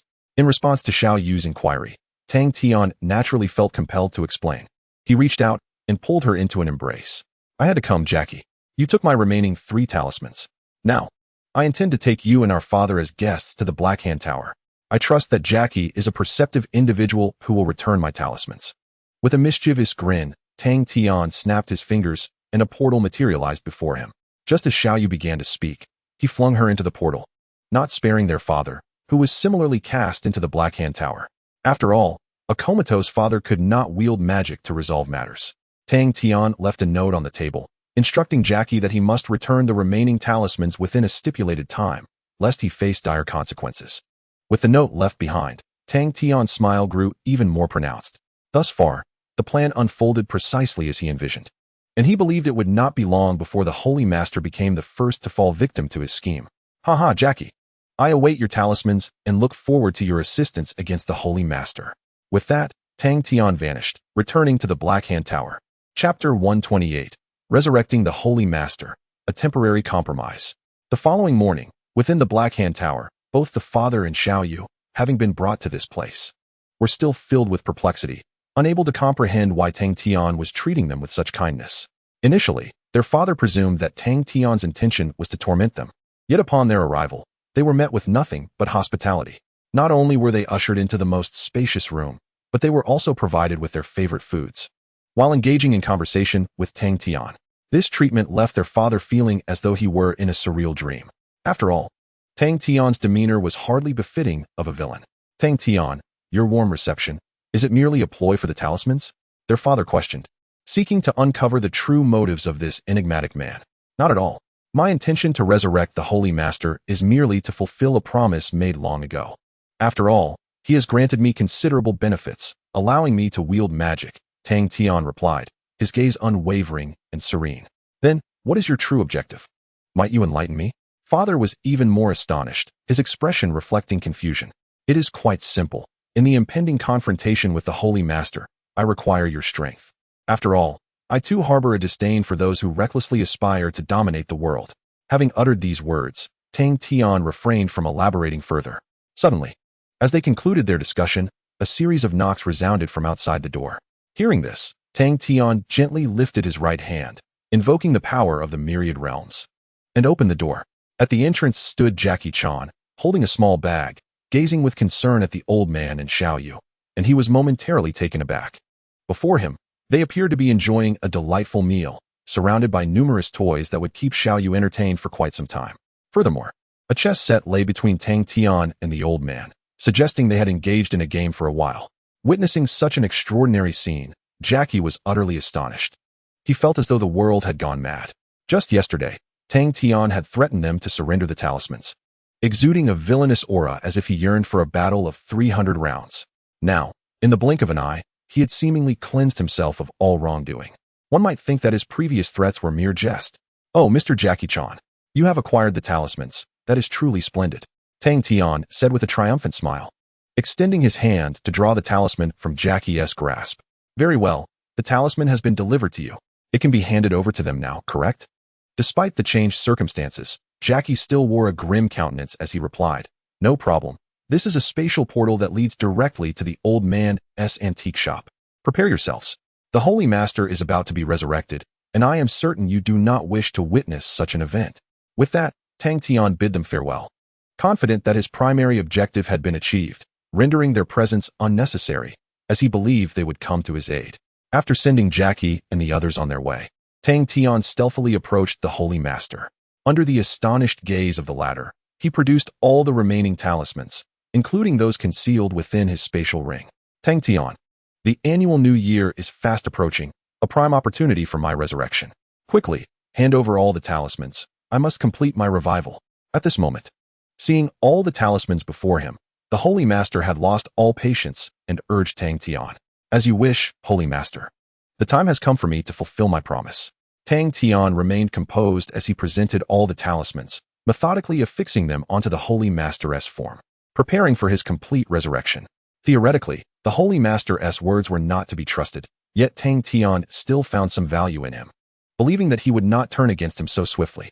Soon, at the moment when all the incantations converged, the entire room erupted in a dazzling white light. Following this spectacle, a magnificent creature, towering at 3 meters, adorned with delicate golden scales, a fusion of the Western dragon and Eastern mystique, materialized before Tang Tian's eyes. Powerful, ferocious, and imbued with an aura of destruction. This was Tang Tian's initial assessment of the sovereign. Indeed, a worthy representation of the world's primary antagonist, whose formidable strength was undeniable. Aside from a somewhat concerning intellect, the sovereign epitomized a truly formidable foe. Creak. As if sensing the commotion in the sovereign's chamber, Valong swiftly approached, eager to ascertain the situation within. However, upon witnessing the astonishing scene before him, he was momentarily taken aback. When he beheld the sovereign fully resurrected, with blood-red eyes fixated upon him, Valong felt a tremor beneath his feet. Yet, recalling the coveted Golden Rooster King's treasure, he mustered his courage to demand its return. Sovereign, congratulations on your resurrection. It is time for you to fulfill your promise, is it not? I have aided you in locating the incantations. Please grant me the Golden Rooster King's treasure. Valong boldly asserted, displaying no sense of impropriety in his request. Upon hearing Valong's words, Tang Tian could only shake his head in resignation, harboring little faith in Valong's chances of retrieving the so-called treasure. Humph, the incantations were collected by me, not you. Thus, you lack the right to demand the Golden Rooster King's treasure from me. With a dismissive gesture, the sovereign sent Valong crashing against the wall, ensnared by the gravitational pull of the chicken incantation, leaving him no opportunity to resist. Once the audacious Valong was dealt with, the sovereign turned his gaze toward Tang Tian. His eyes softened with a hint of admiration. Wizard, your efforts have been commendable. You have facilitated my complete resurrection. Now, please accompany me to my palace and assist me in summoning my dragonkin. If you can accomplish this, I shall grant you half of this world. The sovereign's proposition was laced with temptation. No problem. Sovereign, as you wish. Let us depart. Tang Tian harbored no objections to the sovereign's request. With a casual wave of his hand, he unleashed a divine force that shattered the wall before them. In no time, the two transformed into a streak of light, swiftly arriving at the ruins of an island harbor, where they came to a steady halt. Upon landing, Tang Tian observed the area. Overgrown with weeds and littered with small debris, remnants of what once was a grand palace, now reduced to nothingness. At last, I have returned. Arise, my palace, the sovereign proclaimed loudly, reciting a few incantations. In an instant, the desolate ruins were enveloped by a resplendent grand hall, reminiscent of an emperor's residence. Gazing at the scene, Tang Tian felt no sense of wonder. It merely appeared to be an infusion of magical energy into the ruins to restore the former palace. This magic is not particularly formidable. It merely requires the utilization of magical energy to restructure molecules, allowing the palace to be restored. The only drawback is that once the magical energy is depleted, the power supply will once again collapse, reverting to its original state of ruin. Ah, my lord, this truly appears magnificent. Your palace is indeed impressive, remarked Tang Tian with great admiration, though a hint of disdain flickered in his eyes. Naturally, as the most powerful among the 8 great demons, only I am worthy of this palace. Since you have accompanied me here, I shall assign you a task. Guard this place diligently and prevent any intruders from breaching our sanctuary, especially that dragon and that righteous wizard. The Lord issued the command in a tone of authority. Of course, rest assured, my lord, as long as I am here, you shall reclaim your dominion over the world. Tang Tian replied with a confident smile. Upon hearing Tang Tian's prompt response, the Lord nodded slightly and moved towards the center of the palace, seemingly preparing to summon his minions. Observing this scene, Tang Tian shook his head with a cold smile, murmuring to himself, my lord, I hope you can continue to dance for a while longer. As a villain, your excessive trust in others is the root of your downfall. Just wait. The dragon will assist me in dealing with you, and I shall inherit your legacy and acquire the 12 talismans. Chapter 129, An Alliance Against the Enemy, the Lord's Doom. In the Hong Kong Island, within the Lord's Palace, after arranging for Tang Tian to fend off the dragon and his allies, the Lord contentedly approached the altar of the palace. There, he beheld a colossal hexagram magic circle at its center, bathed in a sanguine hue, exuding a faint aura of malevolence. As he stood before it, the Lord extended his hand and gently caressed the magic circle beneath his feet, filled with nostalgia. My army. It has been so long. Indeed, this was a passage to another world, once the site where the 8 undying gods sealed the Lord's minions. To open this passage, one must continually infuse it with magical energy to create a rift in space. After a moment of contemplation, the Lord recited an ancient incantation, and a massive purple magic circle manifested beneath him, gradually enveloping the original circle. As the incantation was spoken, an overwhelming surge of magical energy erupted from the Lord, irresistibly pouring into the magic circle, forming a colossal vortex. Crack! With a sound reminiscent of shattering glass, the passage to the other world was officially opened. At the entrance of the passage, once breached by the Lord, countless ferocious dragons roared in unison, their eyes ablaze with fervor and restlessness as they gazed upon their master. Not far off, Tang Tian observed this spectacle with indifference, showing no inclination to act, for the true protagonist had yet to arrive. And he saw no need to make the first move. The Lord's minions, the Dragon Legion, appeared formidable, yet it was likely that they would never set foot in this world again. Tang Tian shook his head, his gaze drifting back to the distance as he fell silent, patiently awaiting the arrival of Chung Long and his companions. 5 minutes later, the summons from the Holy Master reached a critical moment. However, 3 figures entered from outside the palace, none other than Chung Long, Old Father, and Xiaoyu, whom Tang Tian had been eagerly anticipating. Without hesitation, as they stepped inside, Tang Tian casually recited a spell, activating his teleportation and materializing before Old Father and Chenglong. Old Father, Chenglong, you have indeed arrived. You have not disappointed me, he greeted with a beaming smile directed at Old Father. Yet, this gesture aroused suspicion in Chenglong, who assumed a defensive stance, fixating his gaze intently upon Tang Tian. Tang Tian, what are you scheming now? The world is on the brink of destruction. I have no time to indulge in your games. Chenglong's eyes were filled with urgency. Faced with such dire circumstances, he was unwilling to see the world perish, thus feeling a tinge of annoyance at Tang Tian's presence.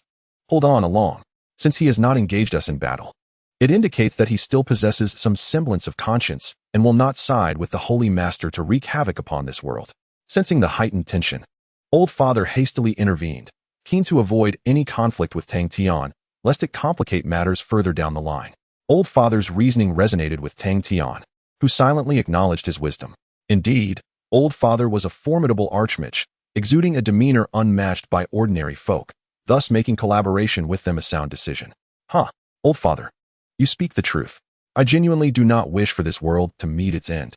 The Holy Master is within, and I trust you have prepared the potion to remove the curse, Tang Tian remarked with a sly smile, simultaneously employing his chakra to sense the faint magical essence emanating from the vials concealed on Chenglong and Xiaoyu. Undoubtedly, these potions were intended to dispel the curse affixed to the Holy Master. Tang Tian believed that once the curse was lifted, the Holy Master would instantly lose his power and could be defeated. Indeed, Old Father nodded. Just as he was about to elaborate, a surge of immense dark magic erupted from afar, appearing exceedingly ominous, even causing the rifts in space to widen further. This is bad. The Holy Master is about to succeed. If he does, our world could very well face annihilation. Realizing the gravity of the situation, Old Father's expression shifted, and with a sigh, he implored, Tang Tian, we have no time for lengthy discussions. I hope you will join forces with us to thwart the Holy Master's sinister plot. I beg of you. Old Father's plea was not unexpected for Tang Tian, whose expression remained calm and collected as he nodded. Old Father, I shall comply. We still have an opportunity. Let us swiftly thwart the Holy Master's scheme. Upon uttering these words, Tang Tian appeared exceedingly serious, yet internally, he nearly chuckled at the irony of his situation. As a villain, he had inadvertently managed to redeem himself through his actions. In a moment, both the old man and Jackie Chan displayed expressions of astonishment. They had not anticipated that Tang Tian would be so amenable, readily acquiescing to their requests. It seemed that their numerous misdeeds had led them to mistakenly perceive his single act of kindness as a sign of redemption, as if he had turned from darkness to light and returned to the path of righteousness. With their reputations restored, they no longer hesitated and swiftly made their way to the location where the Master was summoning his army. In less than a minute, they found themselves behind the Master. However, at that moment, the Master was in a critical phase, too preoccupied to attend to those behind him, desperately channeling his magical energy in an attempt to completely open the portal to another realm. What shall we do, Tang Tian? Should we launch a direct assault on the Master? Jackie Chan inquired, his brow furrowed in confusion as he fixed his gaze upon Tang Tian, addressing him with a serious demeanor. Of course, but first, we must dismantle his magical array. Upon hearing Jackie Chan's words, Tang Tian acted without hesitation. He snapped his fingers, and a Jericho missile materialized before him, demonstrating his prowess in creating objects from thin air. Tang Tian disregarded the astonishment of Jackie Chan and the others as he pressed the red button on the missile. With a whoosh, a single missile transformed into countless smaller ones, raining down upon the magical array with tremendous force. In an instant, waves of energy, akin to ripples on water, surged across the array, causing it to tremble and disrupting the Master's normal flow of magical energy. Ultimately, due to the bombardment of the Jericho missile, the Master's magical input was interrupted, and the portal to the other world slowly began to close. Witnessing the failure of his plan to summon the army, the Master's fury ignited as he turned to confront his assailants. The Master could not comprehend how he had faltered. He had sent Tang Tian outside to guard, only to be ambushed unexpectedly. Upon turning around, he was taken aback to find Tang Tian, the old man, and the others before him, which further escalated his rage. Traitor! Tang Tian is a traitor, one whom I personally nurtured. The moment he laid eyes on Tang Tian, intense anger flared within him. He had never imagined that the human he had painstakingly recruited would so swiftly betray him.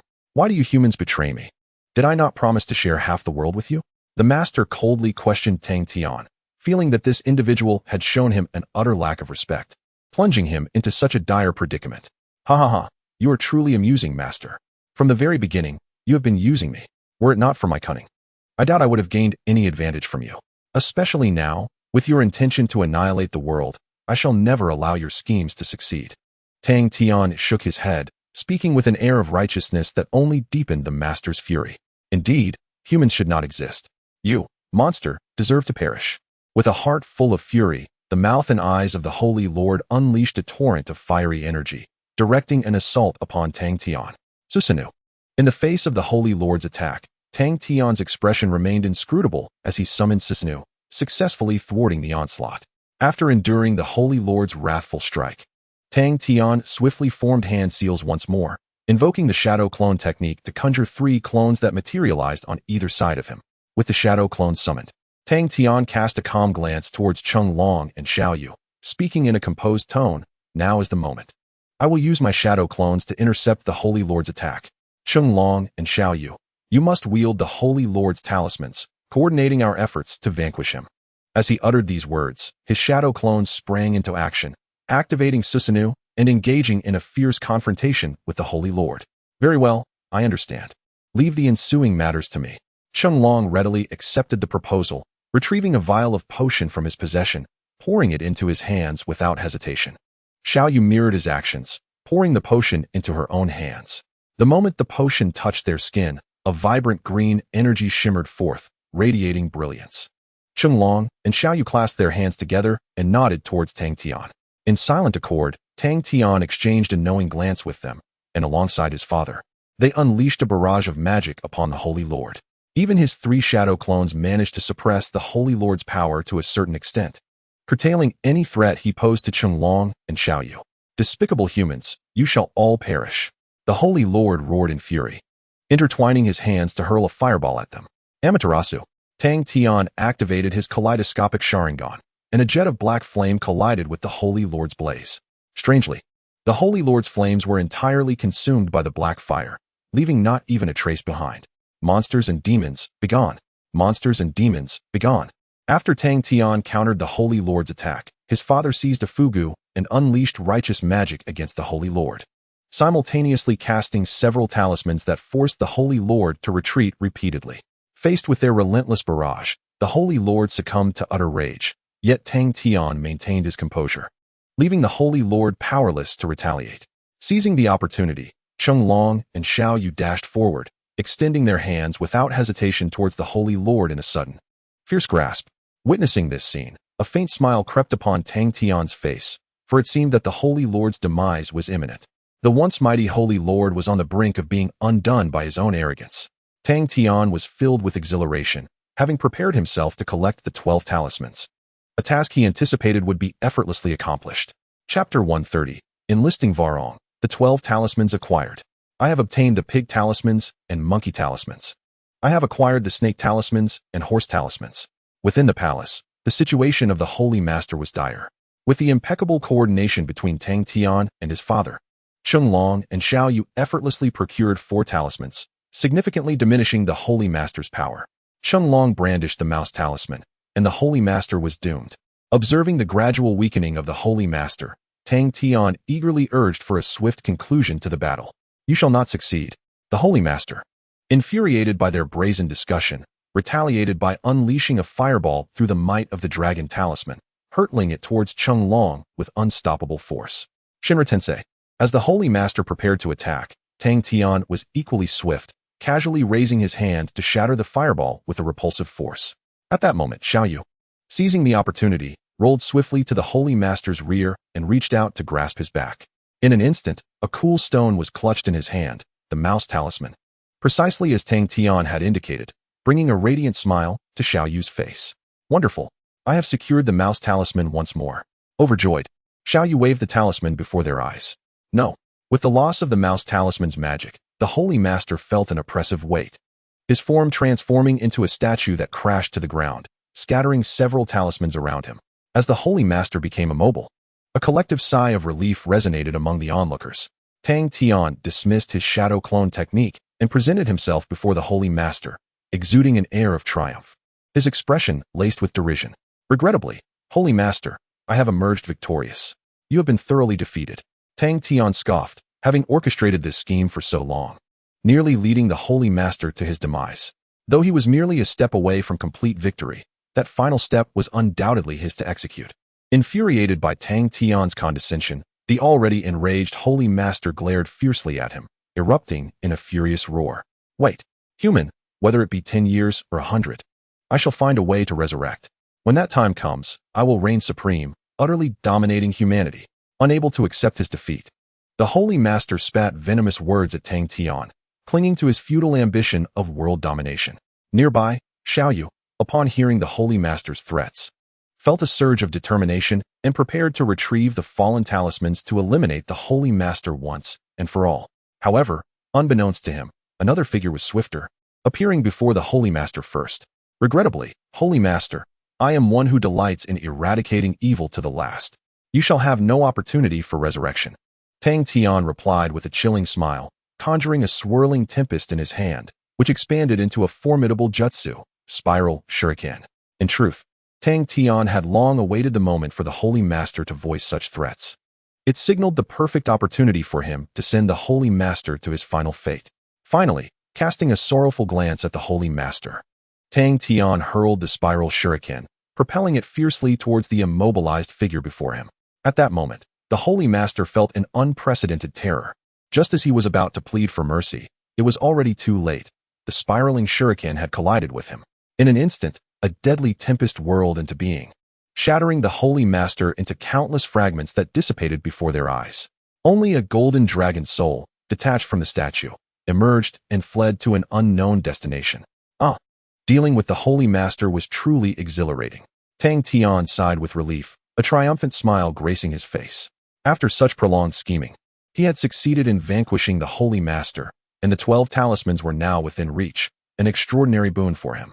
After the Holy Master was dealt with, Old Dad and the others also breathed a sigh of relief. Just as Chung Long was about to speak, the entire palace began to tremble, seemingly on the verge of collapse. Oh no, this place is going to collapse. We must leave quickly, or we might not make it out, Chung Long exclaimed, alarmed by the shaking ground. In response, Tang Tian remained calm, snapping his fingers to manifest a portal that led to Old Dad's antique shop. Chung Long, there is no time to explain. You must take Old Dad and the others to safety immediately, Tang Tian urged, concern etched on his face as he offered his advice. And what about you, Tang Tian?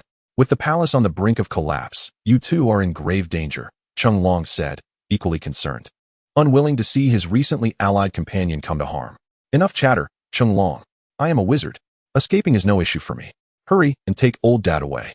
Tang Tian replied with a hint of impatience, seemingly urging them to depart. Feeling a warmth in his heart, Chung Long was taken aback by Tang Tian's selflessness. Without hesitation, he forsook the talismans, taking Old Dad and Xiaoyu with him as they vanished into the portal, leaving no trace behind. Once everyone had departed, Tang Tian noticed the talismans lying on the ground and nearly burst into laughter. However, he remained resolute, gently raising his hand to activate the All Things Attract spell. The 12 talismans, as if pulled by an unseen force, floated up from the ground and landed securely in his grasp. It was successful. The 12 talismans were finally his. After enduring such hardships, he had finally seen the fruits of his labor. Looking at the talismans in his hand, he recalled the exhaustive effort he had put into collecting them, and he felt that every moment had been worth it. There was no better outcome than this. With the 12 talismans in his possession, Tang Tian felt an even greater sense of satisfaction. Without a moment's hesitation, he tossed the talismans into his spatial ring to prevent anyone else from acquiring them. After all, his hard-earned talismans were not without notice, besides Chung Long and the others. The dark sorcerer Dao Long was also a formidable foe, adept in powerful black magic. Should he come to seize the talismans at this moment, he would have a considerable chance of success. Thus, for the sake of security, the 12 symbols must be placed in a safe location, allowing Tang Tian to feel assured. This is the true intention behind his actions. Subsequently, once the incident concerning the resurrection of the Holy Master was resolved, Tang Tian did not hesitate to open a spatial portal and return to the headquarters of the Black Hand organization. Upon returning to the place he had inhabited for several months, Tang Tian was astonished to find Valen seated in the hall, having consumed several bottles of red wine. Pouring one after another into his mouth, his face marked with weariness and despondency. It was evident that the Holy Master had failed to keep his promises, leading Valen's earlier investments to utterly collapse. His organization was now heavily in debt and faced significant issues, possibly on the brink of total dissolution without further financial support. In the anime, Valen indeed became disheartened after the resurrection of the Holy Master, ultimately leading to the bankruptcy of his organization and his transformation into a beggar, which evoked a sense of pity in Tang Tian. "Ah, Valen, what has befallen you? Your demeanor suggests something is amiss. Have you suffered some misfortune?" Tang Tian entered, a teasing smile playing on his lips as he observed Valen drowning his sorrows in wine, unable to resist mocking him. In stark contrast to his own spirited disposition, Valen appeared thoroughly defeated, yet this did not imply he lacked utility. Tang Tian recognized that he could still leverage Valen's influence in this world. Thus, he did not hesitate to engage him in further conversation. "It's you, Tang Tian. Do you wish to mock me as well? A miscalculation nearly led to the downfall of my organization," Valen replied, disappointment etched across his features, yet he bore no animosity towards Tang Tian. Their alliance had been predicated on cooperation, since the Holy Master did not fulfill his agreements. Valen could hardly blame Tang Tian for assisting the Holy Master in gathering the symbols. "Not at all. I have no desire to ridicule you. What are your plans moving forward? If you don't mind, please share them with me," Tang Tian said to Valen, speaking deliberately to pique his interest and maximize his own advantage. "Sigh, what plans could I possibly have? One step at a time, I suppose. At worst, I shall face bankruptcy," Valen lamented, shaking his head as he lifted another bottle of red wine, draining nearly half of it, expressing his helplessness to Tang Tian. Seeing Valen devoid of any strategic acumen, Tang Tian wasted no time. He snapped his fingers and summoned 1/3 of the Bavarian treasure, filling the entire hall with its glimmering splendor. Instantly, the hall was awash in golden brilliance, exuding an enchanting luster that left Valen momentarily incredulous. The sheer volume of gold Tang Tian possessed surpassed his wildest imaginations. "Tang Tian, what are you doing? Is this all meant for me?" Valen asked in disbelief, rubbing his eyes as he gazed at the abundant gold and jewels before him. "Of course, this is no illusion. I can indeed provide you with some financial support. However, my sole condition is that you must comply with any request I may have without hesitation. Are you capable of such an arrangement?" Tang Tian gazed at Valen with a smile that was neither warm nor cold. He had effectively granted the other a final opportunity. Should Valen seize this chance, he could acquire the fortune at stake. For Tang Tian, wealth held little significance. Rather, it was Valen and his subordinates whom he valued. After all, they were characters within the narrative, imbued with a certain fortuitous aura that could be advantageous, a far superior prospect compared to ordinary individuals. Indeed, whether due to the modesty of Tang Tian's demands or Valen's desperate need for funds, Valen lifted his gaze upon hearing Tang Tian's words, as if a resolute decision had crystallized within him. "Tang Tian, I accept your terms. As long as it spares me from bankruptcy, I am willing to acquiesce to anything." Valen spoke each word with determination. He had no other recourse, and collaborating with Tang Tian was the sole viable option. At the very least, compared to the unreliable sovereign, Tang Tian seemed considerably more dependable. "Excellent, Mr. Valen. I have faith that you shall not regret today's decision," Tang Tian replied, a smile dancing on his lips as he regarded Valen with satisfaction. This arrangement would allow him to draw upon Valen's resources should further challenges arise. Chapter 131. The fusion of 12 talismans and the scheme of the 8 great demons. A week later, tranquility was restored, and the turmoil wrought by the sovereign had vanished without a trace, leaving no remnants behind. With the sovereign's troubles resolved, Cheng Long approached, seeking the talismans to hand over to the 13th district. However, he was met with a blunt refusal, one that bore no hint of compassion. "Are you jesting? After all my hard work to vanquish the sovereign and secure his legacy, you expect me to relinquish my hard-earned gains? That is nothing short of a farce. Only a fool would willingly surrender their labor to an organization like the 13th district." Naturally, Tang Tian's refusal left Cheng Long in an awkward position. Left with no choice, he could only admonish him not to misuse the talismans before leaving in a huff. To prevent further complications, Tang Tian utilized a teleportation spell, swiftly arriving above the surface of the Pacific Ocean. Harnessing his magical power, he encased a considerable area in ice, standing firmly atop the frozen expanse. After sealing off an area the size of a basketball court, he stood upon the ice, quietly reciting an incantation. In an instant, a violet barrier enveloped the region, sealing the entire space from outside interference. Having accomplished this, Tang Tian wasted no time. He snapped his fingers, and the 12 talismans materialized before him, swirling gracefully around him. Sensing the magical energies within the talismans, a broader smile spread across Tang Tian's face. With the potency of the reincarnation I coupled with the 12 talismans, his strength was poised to reach an unprecedented level, one that could rival the pinnacle of power. Upon reaching this point, Tang Tian's eyes transformed into kaleidoscopic Sharingan, igniting a cluster of black flames that swiftly engulfed the 12 talismans, scorching their exteriors. In a brief moment, the talismans were incinerated, releasing a radiant light that manifested into vivid energy forms representing the 12 zodiac animals, each unleashing a mighty roar. Freed from their confinement, the talisman energies wasted no time in racing towards the perimeter of the magical array, eager to escape their current location. Unfortunately, as this area was sealed by Tang Tian, the energy beasts collided with the barrier, only to be repelled without any hope of escape. Observing the talisman energies attempting to flee at the slightest provocation, Tang Tian felt no surprise. After all, similar scenarios had appeared in various animated tales, rendering the situation entirely comprehensible to him. I have exerted immense effort to locate all of you. Now, bestow upon me your power. Within the barrier, Tang Tian extended his hand, activating the force of the universal attraction. The leading talisman energy forms were drawn towards him, devoured by the power of his hungry ghost path. In the next instant, an overwhelming surge of life energy coursed into Tang Tian, continuously flooding into his kaleidoscopic Sharingan, stabilizing it against the brink of blindness. Quite impressive indeed. The power of the talismans is remarkable. Now, let it all merge into my Rinnegan. Sensing the transformations within him, Tang Tian brimmed with joy, and without hesitation, he proceeded to absorb the powers of the talismans one by one. A minute later, having completely assimilated the magic of the 12 talismans, an immense surge of magical energy enveloped him, elevating his magical prowess from that of a novice mage to the realm of a grand sorcerer in the blink of an eye. Particularly, the magical energies of the dragon and pig talismans surged into his Sharingan, enhancing its power. Ding! The eye of the thunder god has evolved into the deadly eyes of magic through the absorption of the 12 talismans' magic. It now possesses the powers of the thunder fruit, as well as a portion of the talisman's energies. At the moment of this successful fusion, a voice resonated in his mind from the system, a rare occurrence indeed.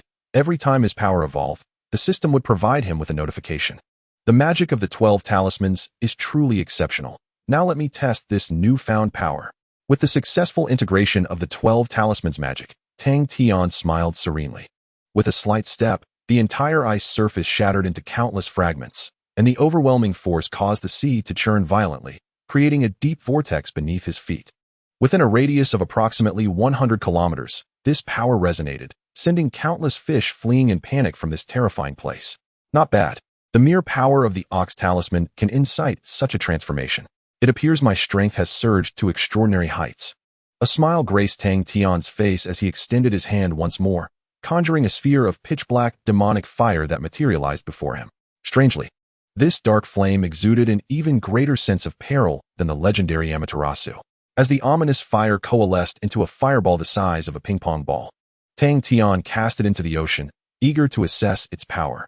Upon contact with the seawater, the black fireball erupted violently, striking a passing whale and sending it hurtling from the depths to the surface, leaving Tang Tian momentarily astonished. The sheer force of the flames was terrifying, causing some of the seawater to turn to steam, clearly indicative of the black fire's extraordinarily high temperatures and the devastation it could wreak. Furthermore, Tang Tian discovered that he could solidify the black flames, crafting them into various formidable weapons, which filled him with immense delight. Having satisfied his desire for experimentation and enhancement of his power, Tang Tian vanished in a flash, returning to San Francisco. Meanwhile, in the depths of hell, the dragon soul of the Lord stood ensnared following its demise, while the other 7 great demons hovered upon suspended rocks, cold smiles gracing their faces as they beheld the Lord's return. Millennia prior, these 7 demons had harnessed their formidable magic to expel the Lord, hoping he would save them. However, they were taken aback when the Lord, in a profound betrayal, sold them out entirely. After being cast out of hell, he sought dominion over earth, only to be ultimately betrayed by his own subordinates and sealed in stone upon the planet. Now, with the return of this traitor, the demons were resolute in ensuring he would not escape unscathed, their icy glares promising a lesson in retribution. Without hesitation, the demon of the moon extended its hand, ensnaring the Lord in a powerful gravitational hold. The Thunder Demon and the Wind Demon, less forgiving, unleashed a torrent of elemental assaults upon him with reckless abandon. Lord, how dare you return? You wretched traitor, we've waited millennia. Are you ready to face your demise? The Thunder Demon, filled with rage, raised a hand and summoned a golden lightning bolt, striking fiercely toward the Lord. Wait, my demonic brethren, I erred in my ways. Upon my resurrection, I intended to free you all, but alas, my plans were thwarted, and I too was cast back into hell, the Lord pleaded. His former bravado shattered after receiving a thorough beating from several demons. Humph, do you think you can deceive us again, Lord? Do not presume that one deception grants you another. Speak of the punishment you are willing to accept or how you intend to make amends, inquired the water demon Basha, her expression devoid of emotion, keen to discern any lingering value the Lord may possess. Upon hearing the words of the water demon and glancing at the other cold gazes directed at him, the Lord of Light was engulfed in fear. Ultimately, as if making a painful resolution, he proclaimed, "My demonic brethren, I acknowledge my previous wrongdoings. This time, you may cast your spells upon me, and should I fulfill my end of the bargain, will you assist me in breaking the curse?" The Lord, wishing to escape this dire predicament, made his final concession. Upon hearing his plea, the demons, who had initially prepared for a fierce confrontation, halted their actions and began to deliberate. After much discussion, they ultimately decided to grant the Lord of Light one last chance. "Very well, Lord," they agreed, "we shall cast our curses upon you. Remember, within the stipulated time, you must release us all, otherwise your soul will return to us, subjected to eternal torment." The mountain demon bellowed, leaving the Lord with no choice but to acquiesce, nodding in resignation and refraining from further words. Subsequently, the other 7 demons joined forces, unleashing a formidable ultimate curse upon the Lord, sending him back to hell in pursuit of freedom. Unbeknownst to Tang Tian, the events unfolding in hell would not concern him, even if he were aware, given his disposition. It would be unlikely for him to yield any advantage to the Lord of Light, regardless of his resurrection. Chapter 132, The Lord of Light Returns, the Panku Treasure Box. The following morning in San Francisco, within the Blackhand Tower, Valen donned a brand new designer suit, complemented by a Rolex watch, exuding an air of grandeur befitting a distinguished individual, radiating confidence and success. Upon entering the hall, his subordinate, True Dog, presented him with a dossier detailing the auction of the Bavarian treasures, a task Valen had assigned to his underlings days prior. Remarkably, leveraging the Black Hand's former connections, they successfully auctioned the treasures, culminating in a windfall of approximately $500 million, greatly enriching Valen. Grateful for these gains, Valen harbored a profound admiration for Tang Tian, both outwardly and inwardly. Meanwhile, in the hall, as Tang Tian observed the dapper Valen, he casually lit a cigar, his fingers rhythmically tapping, reminiscent of a pianist's play. It appeared he was awaiting something, remaining silent, which felt rather peculiar. Half an hour later, while idly passing the time, Tang Tian suddenly opened his eyes, directing his gaze towards a certain spot, a hint of a smile gracing his lips. Contemplating for a moment, he turned to Valen and said, "Valen, our old friend has returned. Shouldn't you extend a warm welcome?" Instantly, upon hearing this phrase, Valen ceased his movements, staring blankly at Tang Tian, perplexed by the meaning behind his words. "Tang Tian, are you jesting? Who could this old friend be? If we are to consider an old acquaintance, it would be the Lord of Light. However, it seems he is unlikely to become our ally." Valen wore a face of disdain. Recalling the painful truth of his earlier deception, his expression twisted with rage, yearning to eliminate the master directly, particularly after this incident. His loathing for the master had reached an irrevocable peak. Given a chance, he would undoubtedly ensure the master faced dire consequences. Not far away, in a spectral form, the master unexpectedly overheard their conversation, disbelief flickering in his eyes. His initial purpose for coming here was to find a suitable vessel, yet it appeared that the endeavor was not unfolding as smoothly as he had hoped. A subtle sense of impending crisis began to envelop his heart, an unease that lingered, as if disaster were imminent. Indeed, that wretched individual who cannot become our ally has finally arrived. Let me summon him forth. Tang Tian remarked with a cold smile. The power of his reincarnation I activated instantly, drawing the spectral master towards him with an overwhelming force. Upon contact with Tang Tian, the previously invisible master suddenly materialized before them. In that moment, Valen, who had been disparaging the master, was seized by a wave of fear, unable to articulate his astonishment at the sight before him. "Curse you, accursed sorcerer, release me at once. Otherwise, you shall face the consequences." The master struggled defiantly after being seized by Tang Tian, yet before he could finish his threat, a lightning whip lashed out at his soul. Ah! The master screamed in agony, attempting to exert his full strength to escape, only to discover it was futile. He was utterly trapped within the grasp of these two. How is this possible? Your strength has grown so formidable that even my talismanic power is devoured by you. The master stammered in shock, feeling like a mere jester. Utterly crushed and humiliated by Tang Tian, with no avenue for retaliation. There is nothing impossible. It is thanks to your power that I have attained such strength. Now, master, reveal your worth. If you can provide something of value, I shall spare your life. Tang Tian remarked, a smile that danced between mockery and anticipation gracing his lips as he regarded the master, now a mere harbinger of fortune. Hearing Tang Tian's words, the master perceived an opportunity. He had emerged from the depths of hell seeking a host to liberate his demonic brethren. Naturally, Tang Tian was his first choice. He sought to utilize the attachment of his soul to commandeer Tang Tian's body to fulfill his task. However, upon his emergence, he was swiftly captured, nearly meeting his end. Yet, at this juncture, the master found himself devoid of options. Thus, he spoke, I can offer you the dark essence of demons, the primal energy of the 8 great demons. Your only hope lies in releasing my demonic brethren, should you accomplish this. The dark essence of the 8 great demons shall be yours. The Saint Master spoke directly, articulating his demands without unnecessary embellishment, awaiting Tang Tian's response. Aware of the latter's greed, he was confident that there was a high probability of agreement. Very well, then it is settled. What shall be our first step? To his surprise, Tang Tian acquiesced without a moment's hesitation, leaving the Saint Master momentarily stunned. After a brief pause, he proceeded to delineate the first requirement, to locate the Panka treasure box, the key to unlocking the gates of hell. The Saint Master reminded him of this, and Tang Tian nodded in acknowledgement, consenting to the request. Meanwhile, as Tang Tian and the Saint Master forged their new pact, the old man sensed impending peril and hastened to seek out Chung Long, voicing his concerns. Along, I feel that something is amiss. According to ancient texts, the annihilation of one demon will give rise to an even more formidable one. This world has previously witnessed the emergence of the 8 great demons, which implies that the remaining demons will soon appear. The old man pulled out a tome, his anxiety palpable. What? Father, you can't be serious. Hasn't this ordeal concluded already? Is there really cause for such alarm? Chung Long replied, bewildered, failing to grasp the gravity of his father's worries. No, Along. You do not comprehend the peril inherent in this situation. Therefore, I implore you to keep a watchful eye on that fellow Tang Tian. There is a chance he may be involved in future occurrences.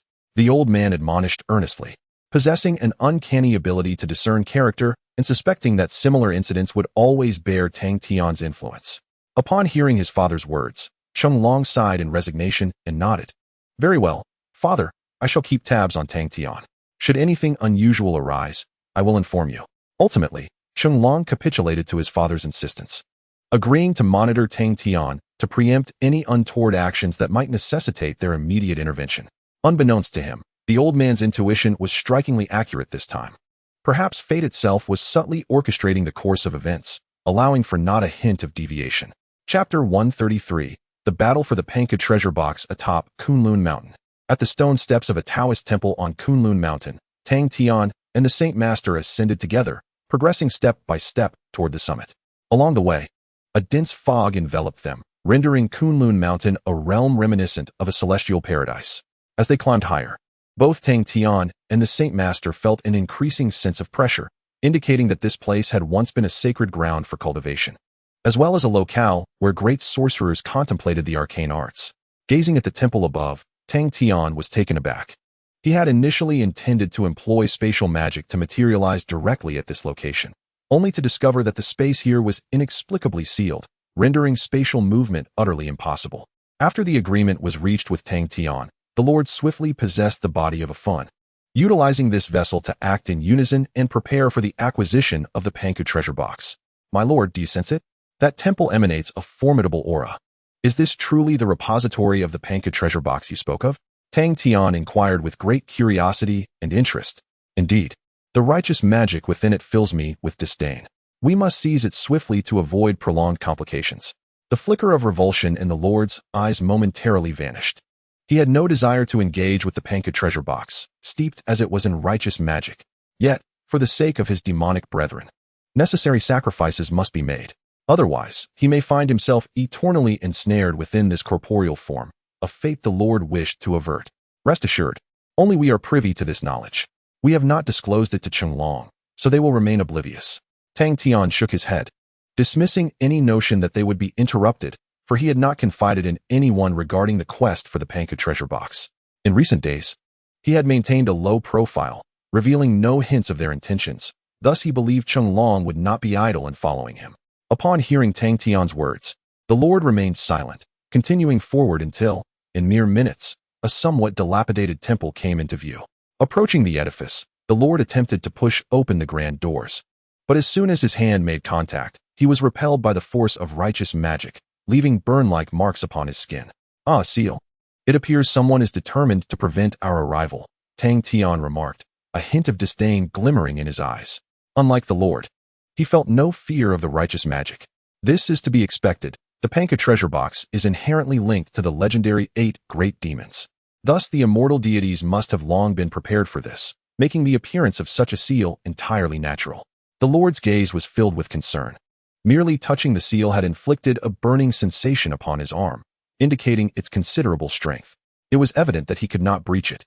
Observing the Lord's predicament, Tang Tian wasted no time.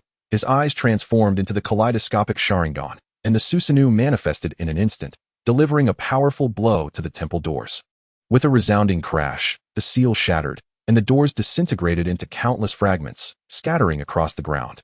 The two then entered unscathed, intent on locating the Panka treasure box.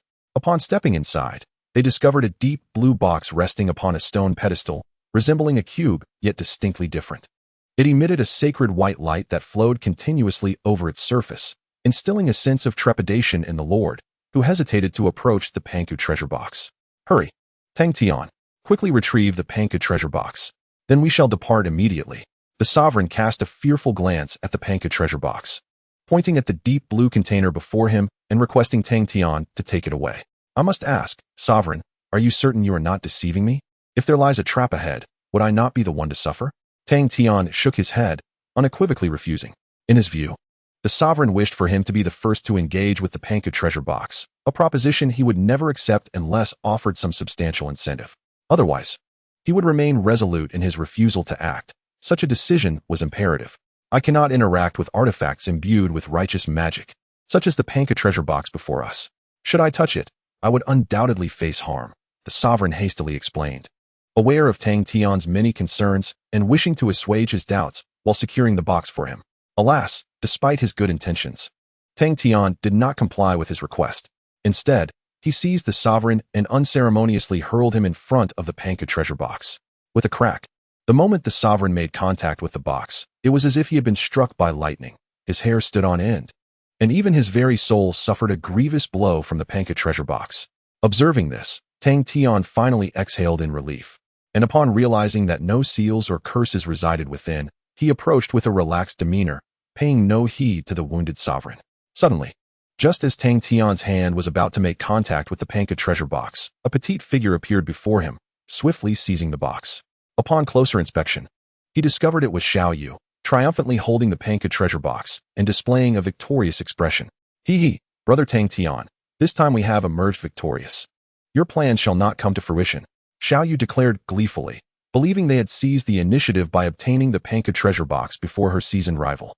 However, Tang Tian's expression remained largely unperturbed. He casually extended his hand and said, I harbor no schemes, merely a desire to grow stronger. Please, relinquish the Panka treasure box. I do not wish to be your adversary.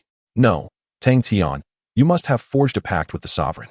Otherwise, why would you possess the key to open the gates of hell? Do not deceive us. You intend to commit malevolent deeds, do you not? Outside the Taoist temple, as Tang Tian prepared to demand the Panka treasure box, Chenglong and Old Father arrived, their expressions wary as they observed him and the fallen sovereign. Say what you will. I remain untroubled by my conscience. Hand over the Panka treasure box, or you shall find yourselves unable to depart, Tang Tian pronounced sternly, exuding an intense aura of authority that startled both Old Father and Chenglong, who had not anticipated Tang Tian's significant increase in strength. At this moment, as the confrontation between the two parties intensified, The Holy Lord slowly rose, his blood-red eyes fixed upon Chung Long and the old man, filled with contempt. Simultaneously, his gaze towards Tang Tian reflected profound dissatisfaction. After all, their relationship was originally one of collaboration. However, it was unexpected that Tang Tian's intrusion upon the Panka treasure box had resulted in a grievous blow to his soul. Had the duration of this encounter been prolonged, his essence might have dissipated entirely. Thus, the Holy Lord felt both anger and helplessness towards Tang Tian. Refrain from that gaze, Holy Lord. Should I encounter such disdain again, I shall sever our agreement and eliminate you. Do you comprehend? Tang Tian remarked coldly, devoid of any politeness.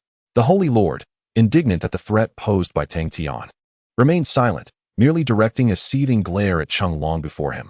Observing the Holy Lord's acquiescence, Tang Tian felt a sense of satisfaction swell within him, unwittingly leading the Holy Lord along with his whims. The sensation of commanding the situation filled him with intoxicating delight. Chung Long, we meet again. Your specters linger persistently. But such is fate. Let us reckon both new grievances and old grudges together. The Holy Lord declared frostily, and as he spoke, he unleashed a massive fireball that surged towards Chung Long's position. Beware, the Holy Lord is indeed merciless. Chung Long thought, alarmed, as he produced a talisman and hurled it towards the impending fireball. In an instant, a wave of frigid air extinguished the fireball, causing the temperature within the temple to plummet several degrees. The first clash resulted in a stalemate, with neither side gaining the upper hand. Shadow Clone Technique. Upon witnessing Chung Long and his companion's intrusion, Tang Tian wasted no time in summoning 3 shadow clones, which advanced towards them from either side. Wind Release, Great Breakthrough. Water Release, Water Dragon Bullet. Fire Release, Dragon Flame Song Technique. To counter the old man's magic, Tang Tian opted against employing spells, instead utilizing shadow clones to unleash a flurry of ninjutsu aimed at subduing the old man and his allies. Monsters and demons, begone. Monsters and demons, begone. As the shadow clones launched their assault, the old man showed no sign of mercy. The pufferfish in his hand released countless streams of energy, finally neutralizing the ninjutsu unleashed by the shadow clones. Seizing the moment when the old man and Chung Long were momentarily overwhelmed, Tang Tian executed a swift teleportation, grasping Xiaoyu firmly in his hands, gazing intently at the young girl. Ha, Xiaoyu, you are truly a spirited one. While fortune has favored you, I possess greater strength. Now, how about returning the Panka treasure box to me? Tang Tian gazed at Xiaoyu and spoke in a tone of negotiation. However, before he could finish his sentence, he swiftly seized the Panka treasure box, carelessly stowing it in his spatial ring without a second glance. Brother Tang Tian, you are being unreasonable. You didn't even consider my opinion before taking it, Xiaoyu exclaimed, a hint of exasperation in her voice. She had not anticipated that Tang Tian would act so unscrupulously, snatching the treasure box away without revealing its hiding place. Perhaps, but I believe what I have done is indeed just, Tang Tian replied with a gentle smile, releasing Xiaoyu before executing a momentary teleportation, reappearing not far from the Saint Lord and delivering a punch that sent Chung Long flying. Saint Lord, I have acquired the treasure box. Lu is entirely unnecessary here. Let us depart. Tang Tian commanded the Saint Lord with unwavering resolve. Very well. Acknowledging the reminder, the Saint Lord nodded, and soon after, Tang Tian opened a spatial gate, causing their figures to vanish once more. Chapter 134, Arrival in Tokyo, the Demon of the Mountain emerges. 3 days later, in the conference room atop the Blackhand building, Valong examined the treasure box, purportedly seized from Kunlun Mountain. Upon close inspection, he found that aside from some ancient patterns adorning its surface, it merely appeared to be an antique, lacking any extraordinary qualities. To validate his assumptions, Valong manipulated the box several times, but when no response was elicited, disappointment washed over him as he glanced helplessly at Tang Tian, suspecting he had been handed a mere counterfeit. Tang Tian, are you certain you are not jesting? This object does not resemble the key to the gates of hell at all, Valong remarked, perplexed, doubting the Panka treasure box held any miraculous properties in comparison to talismans. The Panka box seemed little more than an ordinary container. Foolish mortal, what do you understand? The Panka treasure box is indeed the key to opening the gates of hell. Your ignorance of its intricacies renders you incapable of unlocking it, the Saint Lord interjected, displaying discontent at Valong's ignorance, deeming him lacking in intellect. Silence, Saint Lord. This is a conversation between Tang Tian and me. What business do you have interrupting? Valong retorted, shaking his head and reprimanding the Saint Lord with a stoic expression. He recalled how he had once been severely misled by the Saint Lord, fostering a deep-seated disdain for the demon, rendering him indifferent to the other's words. Hearing the Saint Lord's dismissive comments, Valon could not help but retort, showing no regard for courtesy, for the animosity between them had long been established. Their ability to sit together peacefully was solely due to Tang Tian's influence. Enough. Silence, Tang Tian declared, rapping the table, his expression devoid of emotion as he sought to quell their discord. In an instant, under the pressure exerted by Tang Tian, the two arguing individuals fell silent, casting apprehensive glances at him, wary of offending the true authority before them. Having resolved their dispute, Tang Tian turned to the Saint Lord, inquiring in a tone of curiosity. Pray tell, what secrets does the Panka treasure box hold? Enlighten me on its unlocking method. In response, the Saint Lord nodded in affirmation, offering a straightforward explanation. It is quite simple. Akin to manipulating a Rubik's Cube, one must rotate the Panka treasure box to unveil the location of the Hell's Gate, thereby allowing one to embark on the designated mission. As he spoke, he performed a demonstration to ensure Tang Tian grasped the concept clearly. Following the demonstration, Tang Tian nodded in understanding, having comprehended the method. Subsequently, he grasped the Panka treasure box from the table and began to rotate it. After merely 2 turns, a surge of divine magic erupted forth, striking the walls of the hall. Simultaneously, a riddle comprising several characters and a map materialized in midair, only to vanish completely within 3 seconds. Leisu, quickly, capture this riddle on camera, urged the Saint Lord. However, as soon as he uttered the command, the riddle dissipated entirely. Eluding retrieval. That won't be necessary, Saint Lord. I have committed the riddle to memory. There is no need for the camera. The location is in Tokyo, Japan. Upon hearing the Saint Lord's words, Tang Tian raised a hand in a gesture of assurance, confidently explaining his recollection. Excellent, Tang Tian. We are ready to depart at any moment. Release my demonic brethren. We must act swiftly so that I may better convey the location of the demonic aura to you. The Saint Lord spoke with palpable excitement, his eyes alight with fervor. If he could fulfill the requirements and unlock all the Hell's Gates, he would be liberated from his curse and regain his freedom. Very well, I have no other pressing matters at hand. A trip to Tokyo shall suffice. Tang Tian did not object and promptly tasked Valon with arranging their flights, preparing to journey to Tokyo to unlock the Hell's Gate. As for the possibility of encountering Jackie Chan, Tang Tian harbored no concerns. After all, they held the advantage, and it would take Jackie Chan 2 or 3 days to unearth any clues. By then, it was certain that the corpse of the mountain demon Bagong would be long cold. Given their possession of the Panka treasure box, Jackie Chan would be even less likely to obtain any advantageous information. 3 hours later, their flight arrived at Tokyo International Airport. After disembarking, they navigated through several subway lines and finally reached the vicinity of Kyoto, where they came to a steady halt, as if this were their intended destination. Tang Tian, what was the riddle? Let me see if I can find a clue. Upon arriving at the location, the Saint Lord inquired earnestly. A creature that runs but does not walk, leading to a mouth that cannot speak. What do you think its location might be, Saint Lord? As he reminisced about the memories in his mind, Tang Tian smiled at the Holy Master and said, I'm not quite sure, but we can search gradually. The Holy Master shook his head and began to look around. Observing the Holy Master's somewhat unhinged demeanor, Tang Tian chose not to comment and also commenced his search. Before long, they arrived at a wall resembling a palace, which had gradually become deserted, save for a few individuals wandering about. It must be said that the historical and cultural atmosphere of Tokyo was quite profound. Gradually, Tang Tian lost the urgency of seeking the entrance to hell, instead taking a leisurely look around, much to the Holy Master's discontent. After all, he was eager to regain his freedom, yet Tang Tian seemed unhelpful, which left him quite speechless. Thus, he felt compelled to remind him, Tang Tian, what are you doing? Have you perhaps deciphered the riddle? The Holy Master, observing Tang Tian's lack of effort, inquired with an edge of frustration, clearly doubting the possibility of finding the entrance to hell. Holy Master, what is so difficult about it? The riddle points to a river. If we follow this river, we shall find our destination. I thought you would figure it out. But it seems your mind is indeed made of stone.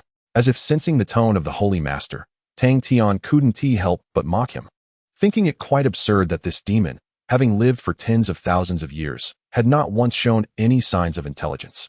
After all, Tang Tian had already deceived him once, and now, having just emerged from hell, the notion of relying on him to find a demon seemed ridiculous to Tang Tian. What the Holy Master did not realize was that Tang Tian had his own motives for aiding him in releasing the demon, when the mountain demon Bogan emerged. The Holy Master would undoubtedly regret his carelessness. In response to Tang Tian's taunts, the Holy Master said little, merely following his lead and beginning the search along the river. Finding the Holy Master's demeanor rather dull, Tang Tian felt equally uninterested and trailed behind him, continuing forward. Before long, the wall at the center of the river came into view. Upon reaching their destination, the Panku treasure box in Tang Tian's hand suddenly vibrated, levitating in the air.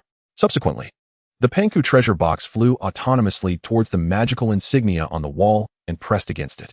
In an instant, a 10-meter-tall gate to hell slowly rose from the void, and from within emerged a being entirely green, resembling a frog, with blood-red eyes glaring at their group. From the very moment it appeared, Tang Tian could sense the immense magical power emanating from this demon, seemingly stronger than the recently resurrected Holy Master. And it appeared robust and formidable. Congratulations on your freedom, my demon brother Bogan. From today onward, you shall breathe the air of freedom, and no one shall stand in the way of our alliance. The Holy Lord gazed upon the emergence of Bagong, and, with a smile, bowed graciously. Hoping to curry favor with the mountain demon Bagong in the hope that he might soon lift the curse binding him and restore his freedom. I understand, Holy Lord. However, I am quite famished at the moment. Bring me food at once. I desire to feast upon a dozen cattle. If that is not feasible, then humans will suffice. As Bagong spoke, each step he took resonated with a thunderous sound, suggesting his considerable weight caused the very ground to tremble violently. I apologize, Bagong, but we cannot act so recklessly. If we incite unrest, humanity may send armies to annihilate us, and the righteous sorcerers will not allow us to thrive. Upon hearing the demands of the mountain demon, the Holy Lord shook his head vigorously, swiftly rejecting any notion of compliance. I see. Then I shall first indulge in this human to satiate my hunger. A mere human is hardly more than a morsel. Following the Holy Lord's suggestion, Bagong, with reckless abandon, approached Tang Tian, reaching out his hand to seize him. From Bogang's limited perspective, Tang Tian, possessing a modicum of magical prowess, seemed to be a fortunate meal. Thus, he struck without mercy. Stop, Bagong. He is our ally. You cannot harm him. The Holy Lord's face paled in fear as he attempted to intervene, but it was too late. Yet, confronted by such a colossal figure, Tang Tian merely raised his hand and unleashed a technique, divine displacement, propelling the mountain demon Bagong a considerable distance away, leaving the Holy Lord in stunned silence. Holy Lord, did you witness that? He struck first. Since he initiated the attack, I am left with no choice but to eliminate him. Those who offend me shall not see the dawn of another day. Tang Tian's smile was cold as he regarded Bagong with the detached gaze one might reserve for a lifeless being, devoid of any emotional fluctuation. It was evident that Bagong had become Tang Tian's prey. Escape was impossible, and even the Holy Lord's attempts to intervene would likely prove futile. In truth, Tang Tian had anticipated this moment, having foreseen that Bagong might turn hostile. Yet, he felt no need to explain himself. For now, equipped with the power of the reincarnation eye, he had no intention of sealing the 8 great demons within himself to become a mere human pillar. That would be devoid of intrigue. Instead, he resolved to defeat each of the 8 great demons, sealing them within himself one by one. Chapter 135, Defeating Bagong. Becoming the Human Pillar. In Tokyo, Japan, at the entrance of the Gate of Hell, a cacophony of violent rumblings erupted, akin to an earthquake, sending nearby residents fleeing in terror, none daring to remain in place. The epicenter of this disturbance was a colossal demon, effortlessly cast aside by Tang Tian with a single hand, lying defeated and utterly powerless upon the ground. Curse it, wizard, why do you attack my demon brother? Your actions are utterly excessive.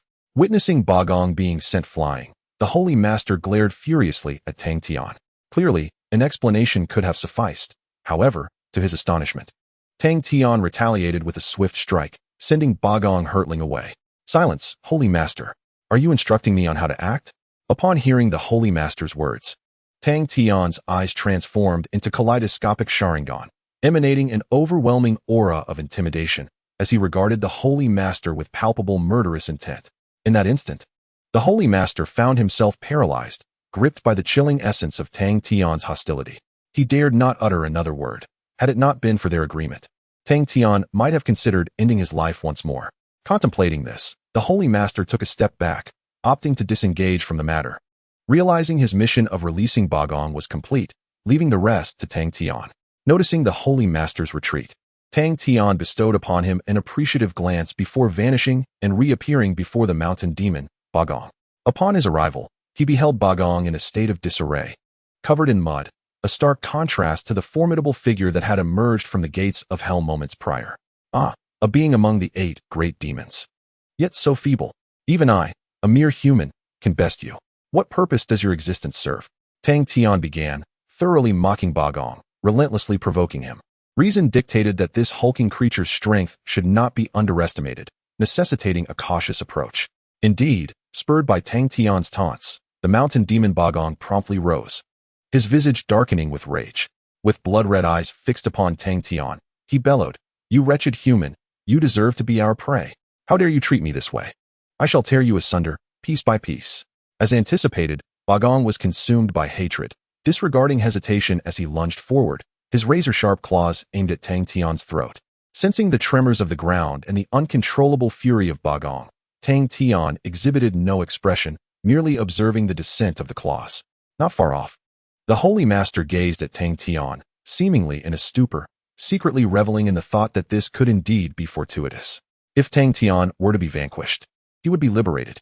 In that eventuality, the 2 demons could free others, unimpeded by any opposition, reclaiming dominion over the world. As the Holy Master envisioned this promising scenario, Bagong's claws descended, yet instead of rending Tang Tian to pieces, they merely shattered a mere illusion, not even grazing the hem of his clothing. Having evaded Bagong's onslaught, Tang Tian swiftly executed a Rasengan shuriken, launching a fierce assault upon the demon before him. Suddenly, Bagong was once again pushed back a few steps. Yet the spiraling shuriken failed to even graze the skin of this demon, clearly indicating the formidable defensive capabilities of the mountain demon, which were nearly impossible to breach. "Ah, damned human, how dare you treat me this way? I will have your life." Bagong seethed with rage, channeling his magical energy to its utmost limits, and gradually, within a meter's distance, countless black orbs of malevolent energy manifested, exuding a lethal aura. "Not bad. It seems this fellow possesses some skill after all," Tang Tian observed calmly. Having engaged in a few exchanges with Bagong, he had begun to discern the depths of his opponent's abilities and was preparing to seize the opportunity to teach him a lesson. Then, Bagong did not disappoint Tang Tian, as a deluge of magical orbs rained down upon the area, transforming it into scorched earth, prompting the Saint Lord to cautiously evade, lest he be caught in the crossfire. As the smoke cleared, the Saint Lord looked again, only to find Tang Tian standing unscathed in the same spot, having blocked all attacks a meter away without suffering any harm. How is this possible? How can a human be this powerful? Bagong roared, disbelief clouding his eyes, as he felt for the first time the tenacity of this human. Despite his relentless barrage, he could not shake his opponent. "There is nothing impossible, Bagong. Now you shall witness the greatness of humanity," Tang Tian replied with a cold smile. Without even utilizing the magic of the 12 talismans in battle, he formed hand seals and instantly activated the multiple shadow clone technique, enveloping the area in a cloud of smoke as 1,000 clones materialized. Furthermore, each of these clones unleashed Susanoo, transforming into towering 3-meter energy entities radiating unparalleled pressure. "Boring. Even these clones cannot defeat me. I can dispatch them effortlessly." Bagong remained unconvinced, manipulating the orbs of magical energy to launch a relentless assault on the positions of Tang Tian's clones. As another cloud of smoke dispersed, not a single clone was lost. They all stood resolutely in place, coldly observing the mountain demon.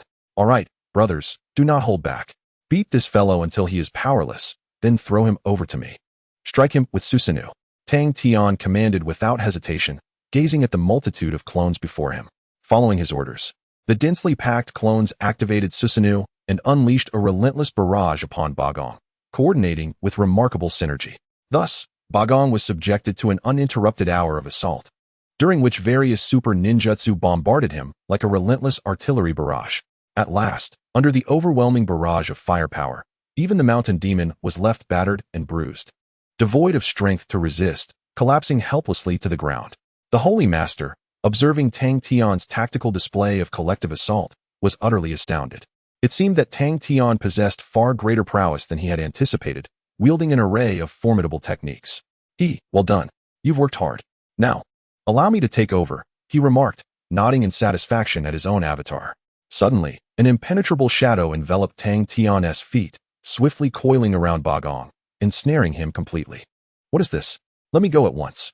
Bagong struggled desperately, sensing a menacing aura of death. Yet, the shadow's grip was immensely powerful, rendering even this demon incapable of escape. The pitch-black shadows coalesced into a colossal hexagram magic circle, featuring an intricate bagua pattern, radiating an overwhelming sealing force.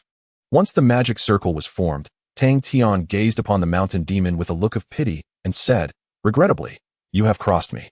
Henceforth, your power will merge with mine. Do not blame me. You brought this upon yourself." With that, the dark shadows and the bagua sealing formation swiftly engulfed Bagong. And before he could react, he was transformed into myriad primal magical energies, assimilating into Tang Tian's being. In the next moment, as the entirety of the demon's power merged with him, Tang Tian temporarily sealed it away, preparing to refine it gradually when the time was right. This technique was a synthesis of the magic from the Demon Codex and the powers of the Sealing Book, capable of instantaneously devouring a demon's soul and body, fully assimilating their strength into his own. It was indeed an exceptionally useful method. This feels splendid. It seems consuming demons is indeed a brilliant strategy. My strength has grown even mightier, Tang Tian declared with a beaming smile, clenching his fists as he felt the surging energy within. Chapter 136, Mastering the Shadow Legion. Father's plans. A week later, the magical power of the mountain demon Bagong was gradually assimilated by Tang Tian, ultimately merging into his being and further augmenting his strength. However, throughout this enhancement process, Tang Tian meticulously refined the primal magical energy, never rushing. Even if it meant losing a portion of power, he remained unconcerned. For Tang Tian's strength had already reached a considerable level, yet his foundation was still unstable. Hastily amplifying his power would yield only adverse effects. Thus, he resolved to proceed steadily, integrating these powers into himself step by step. Creak. Just as Tang Tian was refining the magical energy, the door to his chamber was opened at an inopportune moment, revealing the Holy Master striding in. He regarded the meditating Tang Tian, hesitating as if he had something to convey. "Holy Master, what brings you here? Surely, you aren't seeking trouble?" Tang Tian inquired with an expressionless demeanor, seemingly tinged with curiosity. "No, wizard. I wish to converse with you, and I hope you might grant me this favor." The Holy Lord spoke earnestly, his crimson eyes fixated on Tang Tian, declaring without hesitation, "Very well, I can extend this courtesy to you. What is it that you seek?" Tang Tian replied leisurely. Curious to discern the Holy Lord's intentions, should his words become displeasing, he saw no reason to entertain them. It was unclear if the Holy Lord comprehended Tang Tian's thoughts, for his gaze merely betrayed a bitter smile, as if he were at a loss for words. "I shall first inform you of the locations of the cursed masks belonging to the 9 tribes of the Shadow Legion. You must locate them. Integrate the powers of those ghostly generals. Subsequently, release my demonic brethren. You may devour at will, and I shall be indifferent, but I have but one demand." The Holy Lord's sincerity was unmistakable. He perceived his own compromises as necessary for survival. Thus he observed the unwavering resolve in Tang Tian's eyes. "You desire to live, do you not? Are you not concerned about betraying your demonic brethren?" Tang Tian asked coldly with a hint of a smile. "It matters not. Demons are fundamentally driven by self-interest, and sacrificing them is an inevitable choice," the Holy Lord replied nonchalantly, evidently having made his decision. "Very well, since this is your request, I shall honor it," Tang Tian acknowledged with a nod, agreeing to the Holy Lord's stipulation, though whether he would truly follow through remained uncertain.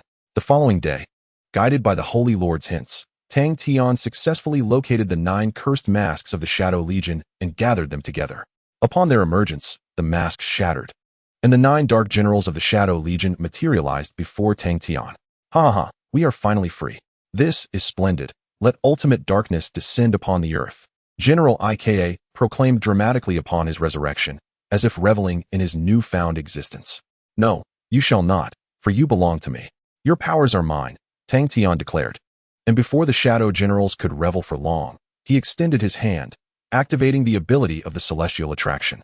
In an instant, the 9 generals were uncontrollably drawn towards him, ultimately consumed by Tang Tian. Shadows swirled around him as he absorbed them relentlessly, emanating a potent aura of malevolence and dark power. It was evident that through the repeated assimilation of formidable forces, Tang Tian's soul had undergone a transformation. The extent of his newfound strength remained unknown, but it was assuredly magnitudes greater than his former self. "Ah, what a thrill! The finest demon I have encountered in my life must be the Holy Lord," continuously empowering me. Let us ensure he receives a fitting conclusion. Tang Tian chuckled softly, pondering the thoughts swirling in his mind, though he was certain they were not of a pleasant nature. Meanwhile, in the antique shop, the doors were temporarily closed. However, within the confines of the second-floor room, lights flickered to life, revealing the presence of Old Dad, Chung Long, and Blake, who appeared to be engaged in a serious discussion. Upon entering the room, Blake wasted no time, casually picking up a photograph and handing it to Chung Long for a closer inspection. Such a large footprint. Could it possibly belong to a demon? Has the first demon truly manifested? Chung Long inquired, astonished by the information Blake had uncovered. Perhaps so. During my investigation, I could only gather such leads. By the time we arrived, the area was utterly devastated, with only this footprint remaining relatively intact. It seems a battle has transpired, Blake deduced, leveraging his exceptional experience to arrive at a reasonable conclusion despite never having visited the battleground. Indeed, Blake, given the circumstances, it appears Tang Tian must have clashed with the mountain demon. From what we can ascertain, it seems he emerged victorious, with the demon now vanished. Chung Long responded with remarkable clarity, rapidly analyzing the situation as an archaeologist well-versed in artifacts. Wait a moment, Along, have you considered an alternative possibility? Suddenly, Old Dad's eyes brightened as he speculated on a significant possibility, turning his gaze sharply toward Chung Long to express his thoughts. Oh, Old Dad, what have you deduced? Chung Long asked, intrigued by Old Dad's sudden insight. It is possible that Tang Tian's objective was to seize the demon's power. The most plausible scenario is that he killed the demon and appropriated its strength, Old Dad remarked, his eyes glinting with intensity as he conveyed his perspective, feeling this possibility to be the most credible. But why would he do such a thing? He was seemingly aligned with the demon, yet chose to eliminate it. This behavior is quite anomalous, Chung Long pondered, struggling to grasp the reasoning behind it. Indeed, it is quite strange, but ever since you met Tang Tian, hasn't he always been rather unconventional? Therefore, you need not be surprised. In fact, I believe he has performed a commendable deed. In our position, we might have merely sealed the demon, whereas his method is far more conclusive. Old Dad expressed his admiration for the man who undertook actions they would not dare to consider. So, Old Dad, what course of action should we pursue? Should we obstruct him or assist him? Chung Long queried, bewildered, eager to understand Old Dad's intentions before making further arrangements. Upon hearing Jackie Chan's words, the elder pondered for a moment before speaking directly, stating that while they would ostensibly obstruct him, they would assist him when he needed help. This is my request, Along. Chapter 137, Tang Tian's Plan, Entering the Empty Valley Reformatory. In the darkness of night, within the top conference room of the Black Hand building, Tang Tian, having absorbed the malevolent power of the mountain demon Bagong, retrieved the Panku treasure box. Following the methods of the Holy Lord, he began to rotate it once more. After only a few turns, the Panku treasure box trembled slightly and levitated into the air, emanating a beam of light that struck the wall. In an instant, a riddle and a map materialized upon the wall, revealing the location of the next Hell's Gate. The Hell's Gate, which imprisoned the wind demon Xiaofeng, was situated on the 7th plateau, 1,001 feet from the equator, nestled within a tranquil forest surrounded by mountains. As the riddle appeared, Valong commanded his subordinates to seize the map and meticulously search for the next Hell's Gate. Before long, the name of the Empty Valley Reformatory emerged before their eyes. Oh, it truly is the Empty Valley Reformatory. Tulu, you haven't made a mistake, have you? Valong remarked incredulously, unable to believe that the next Hell's Gate was located in a prison. No, boss. It is indeed that place. I wouldn't mislead you. Tulu replied earnestly, his expression grave. Ha ha ha, what a coincidence. After so long without being caught, we are now heading to prison. So tell me, Holy Lord, what do you think? Tang Tian inquired playfully, lifting his gaze to the pensive Holy Lord. Of course, we must enter the prison. Otherwise, how shall we release my demon brethren? This is certain. The Holy Lord replied without hesitation, his face betraying no doubt. Oh, I happen to have a plan. I hope the Holy Lord will collaborate with me. Let us create quite the commotion. Perhaps we might even find ourselves successfully imprisoned? Tang Tian said with a mischievous glint in his eye, harboring ulterior motives. Very well. I accept your proposal. As long as we can gain entry, the Holy Lord responded readily, agreeing to Tang Tian's request. At 3 o'clock in the morning, 2 unexpected guests arrived before a diamond processing factory, standing boldly at the entrance. Observing the heavily guarded surroundings, they remained completely unfazed, their faces devoid of any fear. Tang Tian, what do you intend to do? The Holy Lord asked curiously, eager to witness the methods of this human. We will charge right in and seize everything. That is our mission, Tang Tian declared, striding forward. Ignoring the guard's warnings, he delivered a forceful blow to one, and with a flick of his wrist, conjured a fireball that he hurled, blasting open the doors. Upon witnessing the scene, the Lord of Saints unceremoniously entered the premises. Upon stepping inside, he noticed that Tang Tian had collected all the diamonds, leaving not a single gem behind in the vast factory. In a mere span of 3 seconds after this act, the entire factory erupted with a deafening alarm. Within a minute, law enforcement stormed in, only to discover that the diamonds had been entirely pilfered. Before they could react, Tang Tian unleashed a powerful technique, sending the detectives sprawling, and then he and the Lord of Saints swaggered out. Throughout this episode, the Lord of Saints was perplexed as to why they did not simply surrender and allow the detectives to apprehend them for transport to the reformatory in the valley. However, in response to the Lord's inquiry, Tang Tian merely shook his head with nonchalance, offering no explanation. Of course, Tang Tian would never divulge to the Lord that his acquisition of these diamonds was intended for a life of indulgence in the main world, thus rendering his actions somewhat superfluous. In the following days, to facilitate their entrance into the reformatory, Tang Tian and the Lord of Saints launched consecutive assaults on 2 diamond factories and 3 banks, pursued relentlessly by countless police officers. Ultimately, at the last bank, Tang Tian ceased his onslaught, awaiting the arrival of numerous police vehicles. As the two raised their hands in a gesture of surrender, they complied with the authorities. Tang Tian, Lord of Saints, what are you two doing here? Blake, who had accompanied the police, was taken aback upon seeing them. He had not anticipated that the intricate case he was handling was connected to these 2 individuals. What's so strange about it, Mr. Blake?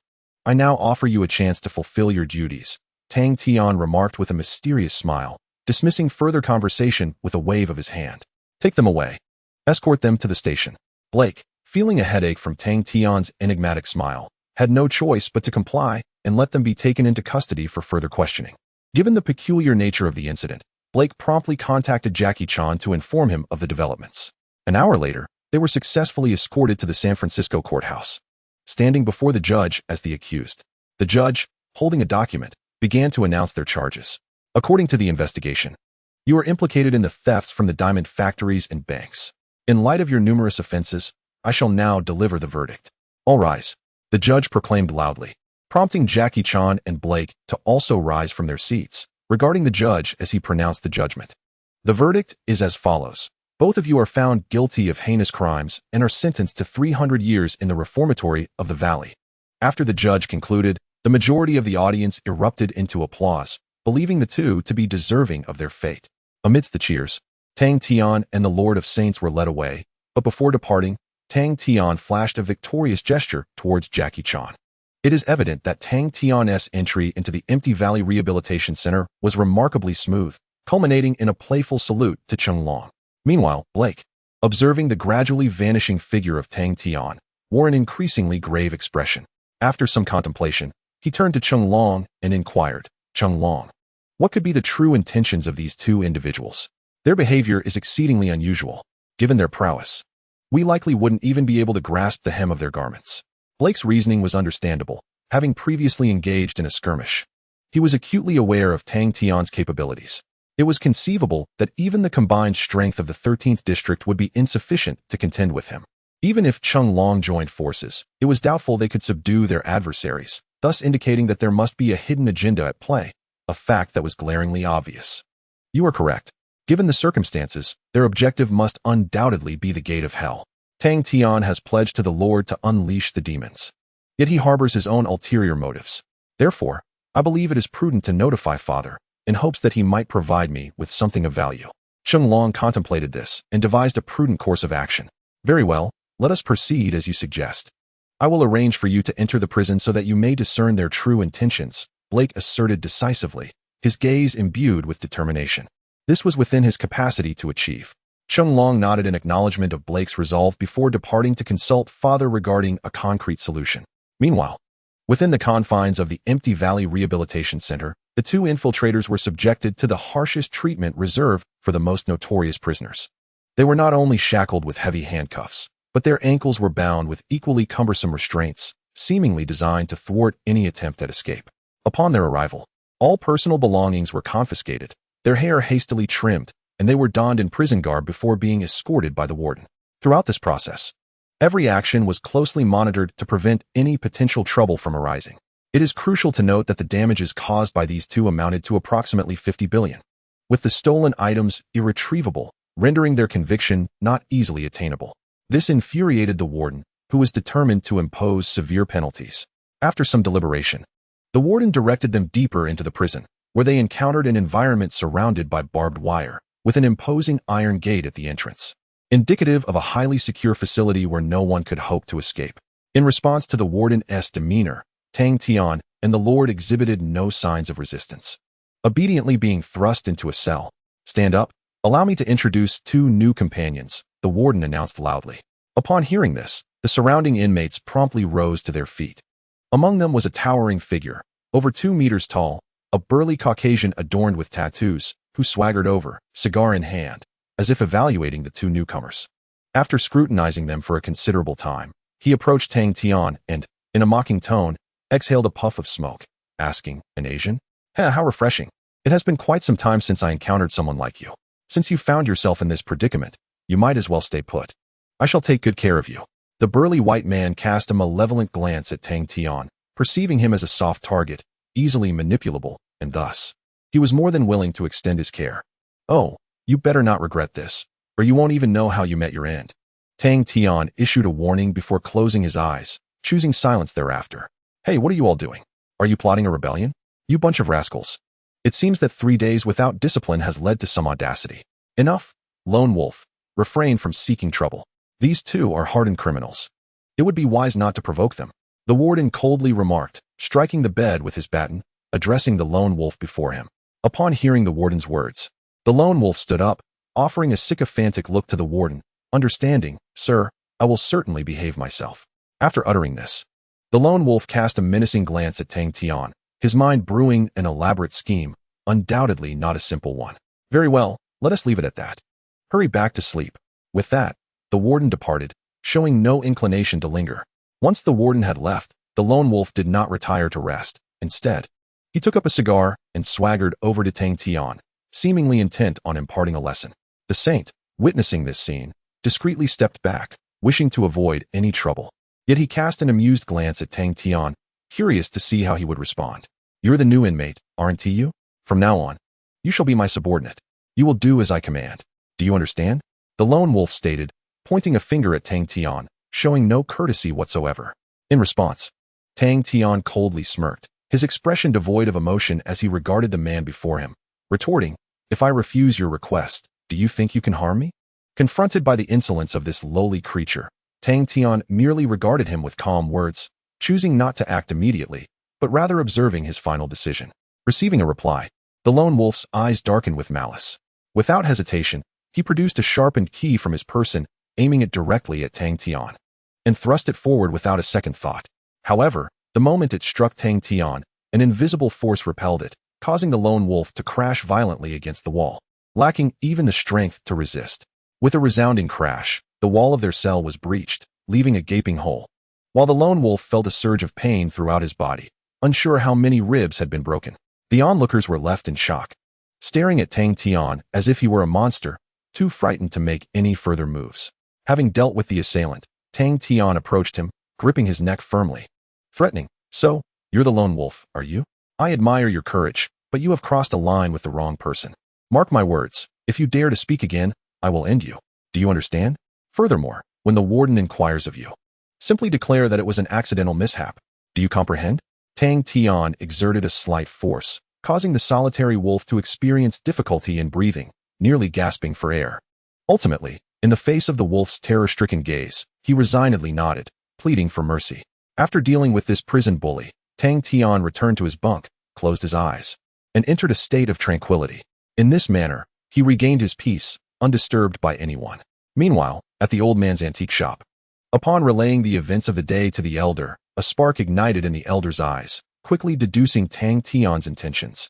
Along, if I am not mistaken, they indeed ventured forth in search of the gate of hell. Therefore, take some talisman paper and see if it can assist that fellow. The elder produced a box adorned with various talisman papers he had crafted, sufficient for Along's use over a considerable period, and entrusted them to him with unwavering confidence. "However, elder, you seem to place an excessive amount of faith in Tang Tian," Along remarked, shaking his head, astonished by the elder's favorable disposition towards Tang Tian, a figure who appeared rather nefarious. No, it is because you fail to discern his true nature.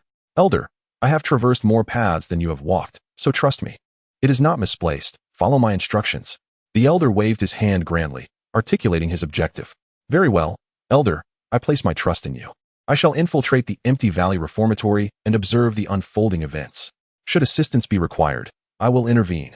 Along nodded, preparing the talisman papers, and set forth towards the empty valley reformatory. Chapter 138. The gate of hell opens, the demon of wind emerges.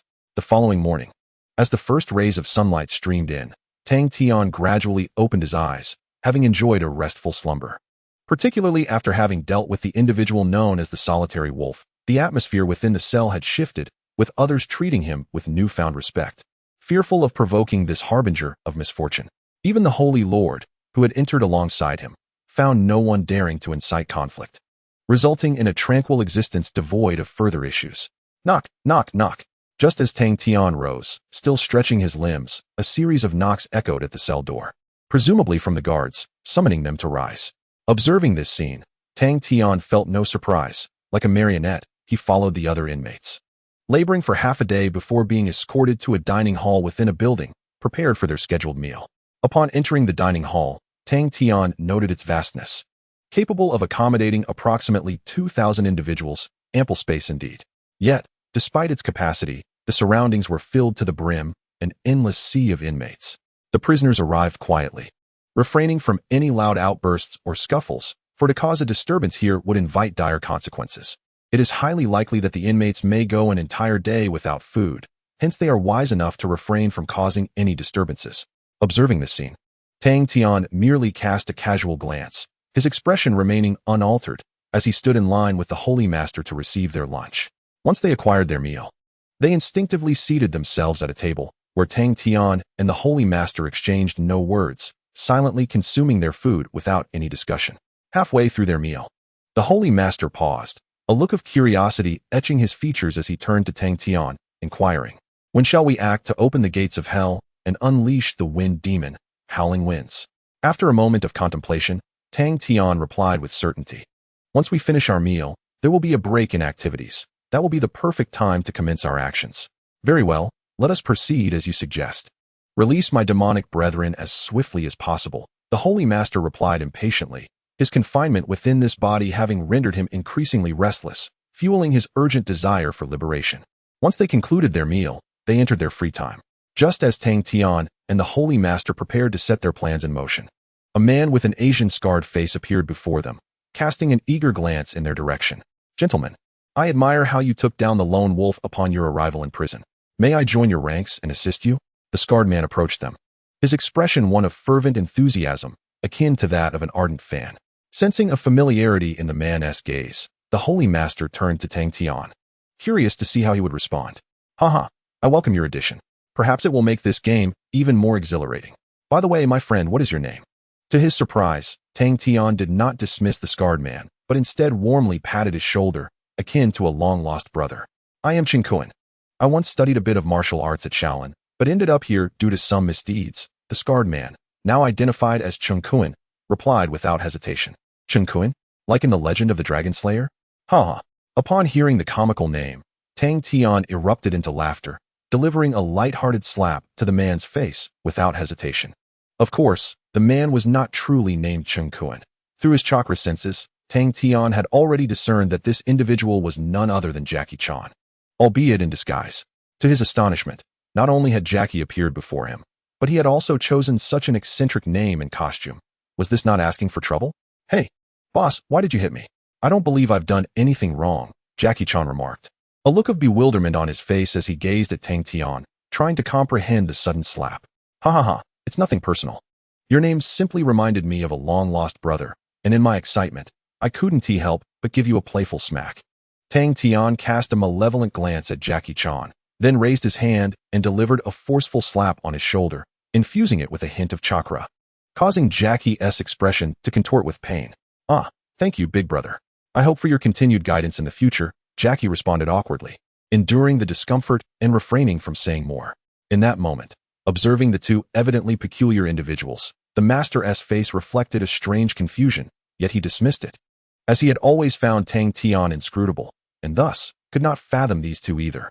It was evident that the Master's failure as a villain was not without reason. It was not merely his lack of intellect, but also his inability to discern friend from foe. Indeed, Tang Tian had dealt with countless antagonists, and this one was undoubtedly the least astute. During a break, they passed by the library and arrived before a laundry room. Upon reaching the laundry room, the impersonated Jackie Chan looked at Tang Tian with confusion. "Boss, what are we doing here? Are we planning an escape?" he inquired directly, akin to a fool. "Of course not," Tang Tian replied with a chuckle. "I intend to open the gates of hell. At this juncture, does Mr. Success still wish to play coy? I have no time to indulge you." After uttering these words, Tang Tian retrieved the Panka treasure box from his spatial ring and held it in his hand, eliciting a bitter smile from Jackie. "Heh, you are indeed clever. You guessed my intentions so swiftly." Jackie scratched his head, feeling a bit embarrassed. However, upon hearing the name, the master became somewhat frantic and reached out, intending to teach this fellow a lesson. Unfortunately, Tang Tian intercepted him, halting his motion and giving him a warning glance. Complying with the unspoken command, the master stood still, his eyes directed coldly at Jackie. "What is so difficult? Your methods are merely a ruse to deceive the unsuspecting. To me, you are akin to a mere monkey," Tang Tian remarked calmly. He then entered the laundry room, tossing the treasure box aside. With a whoosh, the Panku treasure box soared through the air, colliding with the wall, and subsequently, a spell was unleashed, striking the magical mark on the washing machine. The 10-meter-high gate of hell slowly creaked open. Before them appeared a demon, standing 5 meters tall, with grayish skin resembling that of a toad, glaring with red eyes, exuding an aura of terrifying magic. This was one of the 8 great demons, the legendary Wind Demon, Howling Wind. Chapter 139, Master, Jackie Chan, Tang Tian, Howling Wind. San Francisco, Empty Valley Reform Institute. With a resounding thud, the enormous form of the Wind Demon Howling Wind landed firmly on the ground, causing a minor tremor that utterly shattered the laundry room. Upon his initial taste of freedom, Xiaofeng raised his head to the heavens and let out a resounding cry, proclaiming, "I am free. At last, I am liberated from this hellish place." Elated to escape the oppressive darkness of the underworld, he felt an unprecedented exhilaration. For a moment, he was filled with youthful vigor. Casting a glance at Tang Tian and Cheng Long, he then turned his attention to the figure of the Holy Master standing nearby. "Where is Bagong?" he inquired, his blood-red eyes fixed upon the Holy Master. "Did he not emerge before me? Why have I not seen him?" At the sound of Xiaofeng's words, a pained expression suddenly crossed the Holy Master's face. Under the astonished gaze of Xiaofeng, he offered an explanation. "Bagong has been slain by humans, by the righteous sorcerer and Cheng Long here. Their collaboration resulted in the demise of Bagong, who had only just emerged from the gates of hell." In response to Xiaofeng's query, the Holy Master pointed directly at Cheng Long, uttering words that even Tang Tian found surprising. "A cunning scheme of using a knife to kill someone? I never expected the Holy Master to employ such a clever tactic." Evading blame for this crime and instead placing it upon Cheng Long, transforming him into a scapegoat. As the Holy Master concluded his statement, Tang Tian's gaze towards him unexpectedly softened, as he realized that the Holy Master had finally grasped the art of human interaction.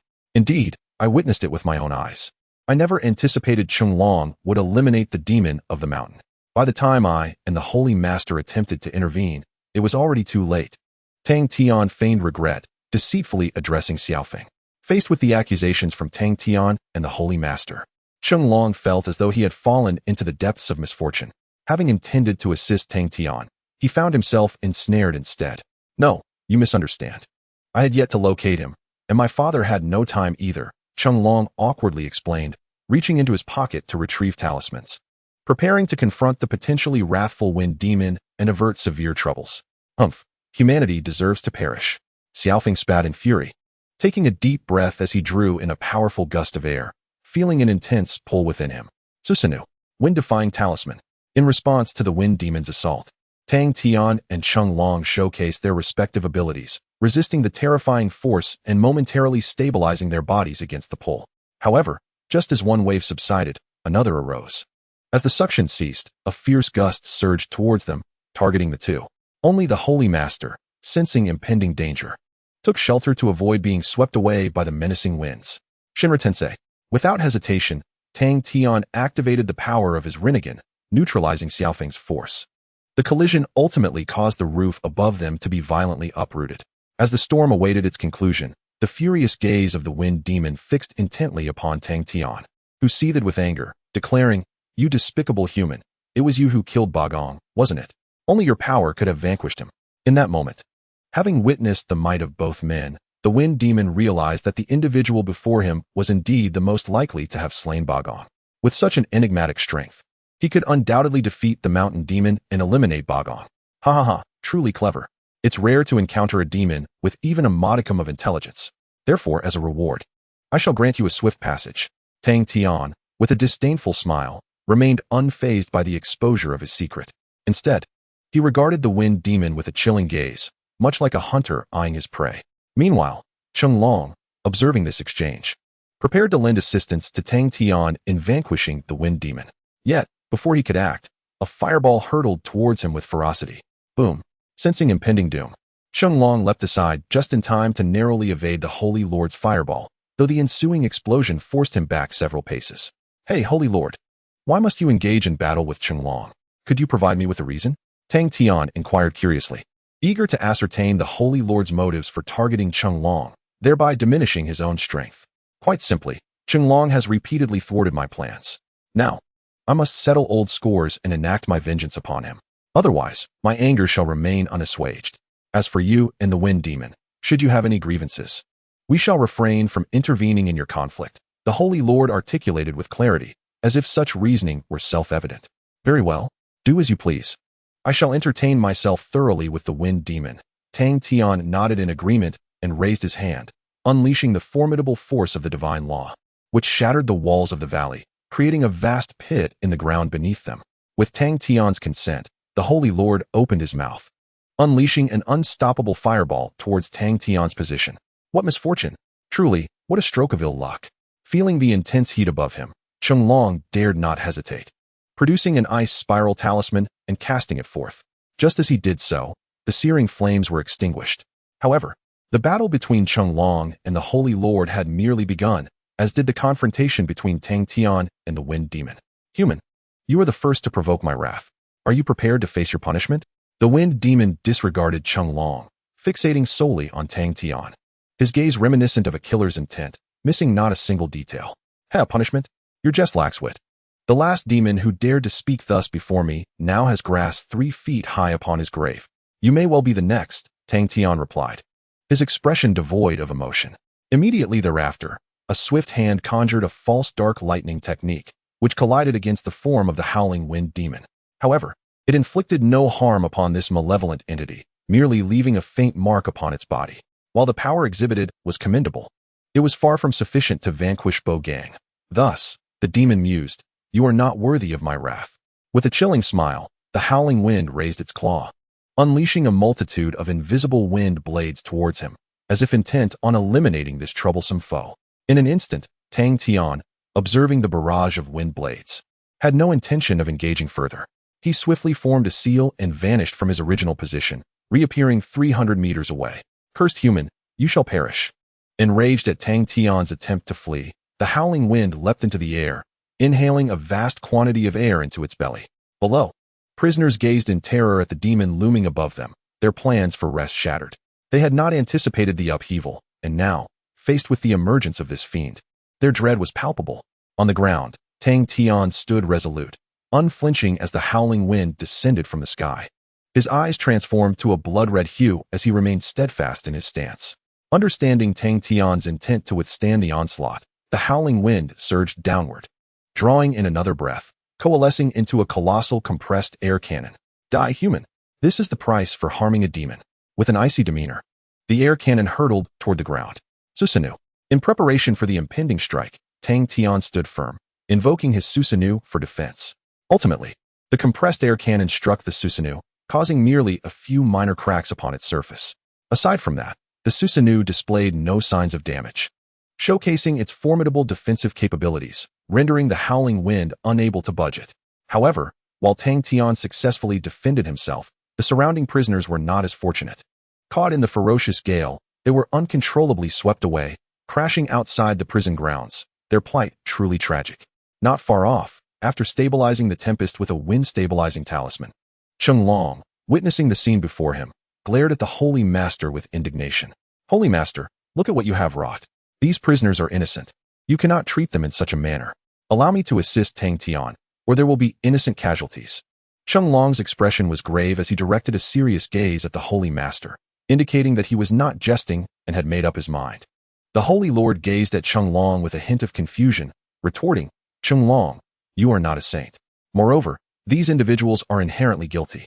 The Empty Valley Rehabilitation Institute houses criminals, each of whom has committed heinous acts. Thus, even if they are harmed by Xiaofeng, their demise is indeed deserved. The Holy Lord's argument was both logical and compelling, inciting a measure of vexation within Cheng Long. Without hesitation, he produced 2 fire separation talismans and a 5 thunder talisman, hurling them directly towards the Holy Lord. Sensing imminent danger, the Holy Lord swiftly evaded the attack using his magical prowess, narrowly escaping Cheng Long's onslaught. However, in that moment, Cheng Long closed the distance and delivered a powerful punch to the Holy Lord's face. Caught off guard, the Holy Lord fell to the ground like a cannonball. His magical energy significantly depleted, rendering him temporarily incapable of further combat. Observing this, Cheng Long wasted no time and swiftly turned his attention to assist Tang Tian in eliminating the demon Xiaofeng.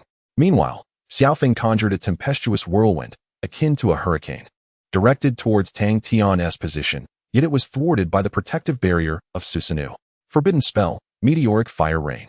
Undeterred by the colossal storm and the razor-sharp wind blades within it, Tang Tian remained steadfast, reciting an incantation that unleashed a formidable surge of magical energy. Within mere seconds, a flaming meteor appeared above the Empty Valley Rehabilitation Institute, plummeting dramatically under the astonished gaze of Xiaofeng. Not good. Realizing the catastrophic potential of the forbidden spell above, Xiaofeng halted the tempest, opening his mouth to unleash a compressed air cannon in an attempt to intercept the falling meteor. Amaterasu. Upon noticing Xiaofeng's intent to obliterate the meteor, Tang Tian acted without hesitation, conjuring a sphere of black flames in Xiaofeng's hands. The moment Amaterasu manifested, Xiaofeng was struck by excruciating pain, exhaling forcefully in an attempt to extinguish the flames. To his dismay, his efforts proved futile, only causing the fire to expand further. Seems quite effective indeed. Let me stoke the flames. Tang Tian observed Xiaofeng with a cold smirk, conjuring another flame, also black, akin to Amaterasu. A manifestation of the dragon talisman he absorbed. This flame, even more potent than Amaterasu, possessed the capacity to sear the very soul, rendering it a truly terrifying fire. To ensure the complete defeat of Xiaofeng, Tang Tian gathered a massive fireball, 3 meters in diameter, continuously condensing it with unparalleled destructive force. Go! Undying demon fire. With a flick of his wrist, he sent the enormous fireball crashing into Xiaofeng, resulting in yet another explosive conflagration. As a consequence, the severely injured howling wind emitted a chilling scream once more, struggling to prop itself up with its hands and feet, attempting to leap away from the confines of the forbidden spell. You shall not escape. 5 thunder talismans, heed my command. Seizing the moment when the wind demon was gravely wounded, Cheng Long did not hesitate, springing into action with remarkable speed as he hurled the talisman from his hand without a moment's pause. In an instant, 5 or 6 bolts of lightning collided with the howling wind, sending it reeling backward, and ultimately, the forbidden spell descended with tremendous force, striking the wind demon with unyielding impact. Have we succeeded? It seems fortune favors me. I never expected Cheng Long to arrive just in time to assist. A look of joy illuminated Tang Tian's face as he swiftly appeared before Cheng Long, shielding him from the explosion of the forbidden spell. After a cloud of smoke cleared, the once serene Empty Valley Rehabilitation Institute had transformed into a desolate ruin. The Holy Master momentarily buried beneath the debris, gazing pitifully at the 2 figures before him. Yet he uttered not a word. Not far from them, a mass of black flames continued to burn fiercely, emanating a terrifying heat that obscured the view of whatever lay within. Cheng Long, it appears we have vanquished this demon, have we not? Tang Tian inquired, a sense of relief evident in Cheng Long's voice as he regarded him thoughtfully. Indeed, that is the case. Please, take a look at the condition of the howling wind. Tang Tian nodded, activating his kaleidoscopic Sharingan once more, releasing a surge of ocular power that extinguished the area engulfed in black flames. Upon closer inspection, Tang Tian found the howling wind unconscious, its skin charred. Fortunately, the demon's formidable magical energy had sustained the howling wind, preventing it from succumbing to death. However, the demon was now gravely injured, devoid of any combat capability, which greatly satisfied Tang Tian. Without hesitation, he unleashed the shadow beneath his feet, gradually enveloping the wind demon. Ah, I see. Is this the power you gain from devouring demons? Chung Long inquired incredulously, a spark of curiosity in his demeanor. Indeed, yet another demon has been vanquished. This world shall find peace. Tang Tian's sincere words deeply moved Chung Long, who recognized the immense effort Tang Tian had invested for the sake of their world. Tang Tian, you are truly a good person. If we encounter any other demons in the future, I will certainly assist you. Please do not hesitate to call upon me whenever you require help. Chung Long expressed kindly, and Tang Tian readily accepted, knowing that he would indeed need Chung Long's support to confront other demons ahead. Chapter 140, Warning the Holy Master, Devouring the Howling Wind. In the ruins of the Empty Valley Rehabilitation Institute, after a fierce battle with the wind demon, the surroundings had been reduced to a desolate ruin, with remnants of shattered walls scattered about, bearing witness to the brutal confrontation between Tang Tian and the demon. Fortunately, this turmoil had finally come to an end. The wind demon, now unconscious, was ensnared by a shadowy mass, inexorably dragged into an inky abyss, as though trapped in a mire, incapable of resistance. Its immense power gradually devoured at a dire cost. At this moment, the Holy Master arrived, and upon witnessing his demon brother in such a pitiful state, he felt a pang of regret, yet he kept his lips sealed, uttering not a word. Suddenly, just as the Holy Master resolved to remain uninvolved and let Tang Tian consume the wind demon, the latter abruptly awoke, sensing his dire situation, and gazed at the Holy Master with sheer terror. Holy Master, please save me. Are we not brothers? Do not allow this human to devour me. Humans are creatures forever unworthy of trust. In a desperate attempt, the wind demon extended a hand from the shadows, seeking assistance from the Holy Master, urging him to betray Tang Tian and rescue him. Hearing the wind demon's plea, Tang Tian did not immediately strike him down. Instead, he cast a curious glance at the Holy Master, questioning, "What is it, Holy Master? Are you not going to take action? This is your demon brother. If you do not save him soon, he may vanish entirely from this world." Tang Tian regarded the Holy Master with a knowing look, unhurried, eager to see if this individual, whom he had suppressed for so long, would dare to commit treachery. Should the Holy Master choose to do so, Tang Tian vowed he would not let him escape unscathed, ensuring that this time, there would be no possibility of fleeing to the depths of hell. With this thought, a crimson glow emanated from Tang Tian's eyes, a fierce aura of murderous intent radiating from him, causing the once cautious Holy Master to shrink back completely in fear. "No, wizard. He is not my brother. I was merely coerced into releasing him. Quickly consume him. It is better to act now than to let the night stretch on, hindering your path to strength." In a bid for survival, the Holy Master did not even cast a glance at the wind demon, speaking instead with an air of calm resignation. Upon hearing the Holy Master's words, Chung Long perceived the depths of his treachery, while Tang Tian regarded the Holy Master with approval, pleased by his pragmatism, and patted his shoulder in encouragement. "Holy Master, you truly are a good person. On behalf of the wind demon, I thank you for being such a fine brother. I shall not hold back." With a light-hearted pat on the Holy Master's shoulder, Tang Tian effortlessly conjured a six-path black rod using his bloodline limit, infusing it with a powerful flame of magical energy. As the specter of death loomed ever closer, the wind demon cried out in despair, "Holy Master, you shall not die well for betraying us demons. Await your fate. It cannot be much better than ours, and you will ultimately pay for today's deeds." With a swift motion, the scene concluded in a burst of ominous energy. As the furious outcry of the wind demon had yet to subside, a black rod pierced through his head with sudden ferocity, utterly extinguishing the essence of this tempestuous fiend. Thud! The body of the wind demon crashed heavily to the ground. The saint, feeling a twinge of compassion, refrained from voicing any further thoughts, content merely to survive while disregarding the fallen foe. However, just as Tang Tian had dealt with the wind demon and absorbed its dark powers, Chung Long abruptly surged forward, aiming an attack at the saint.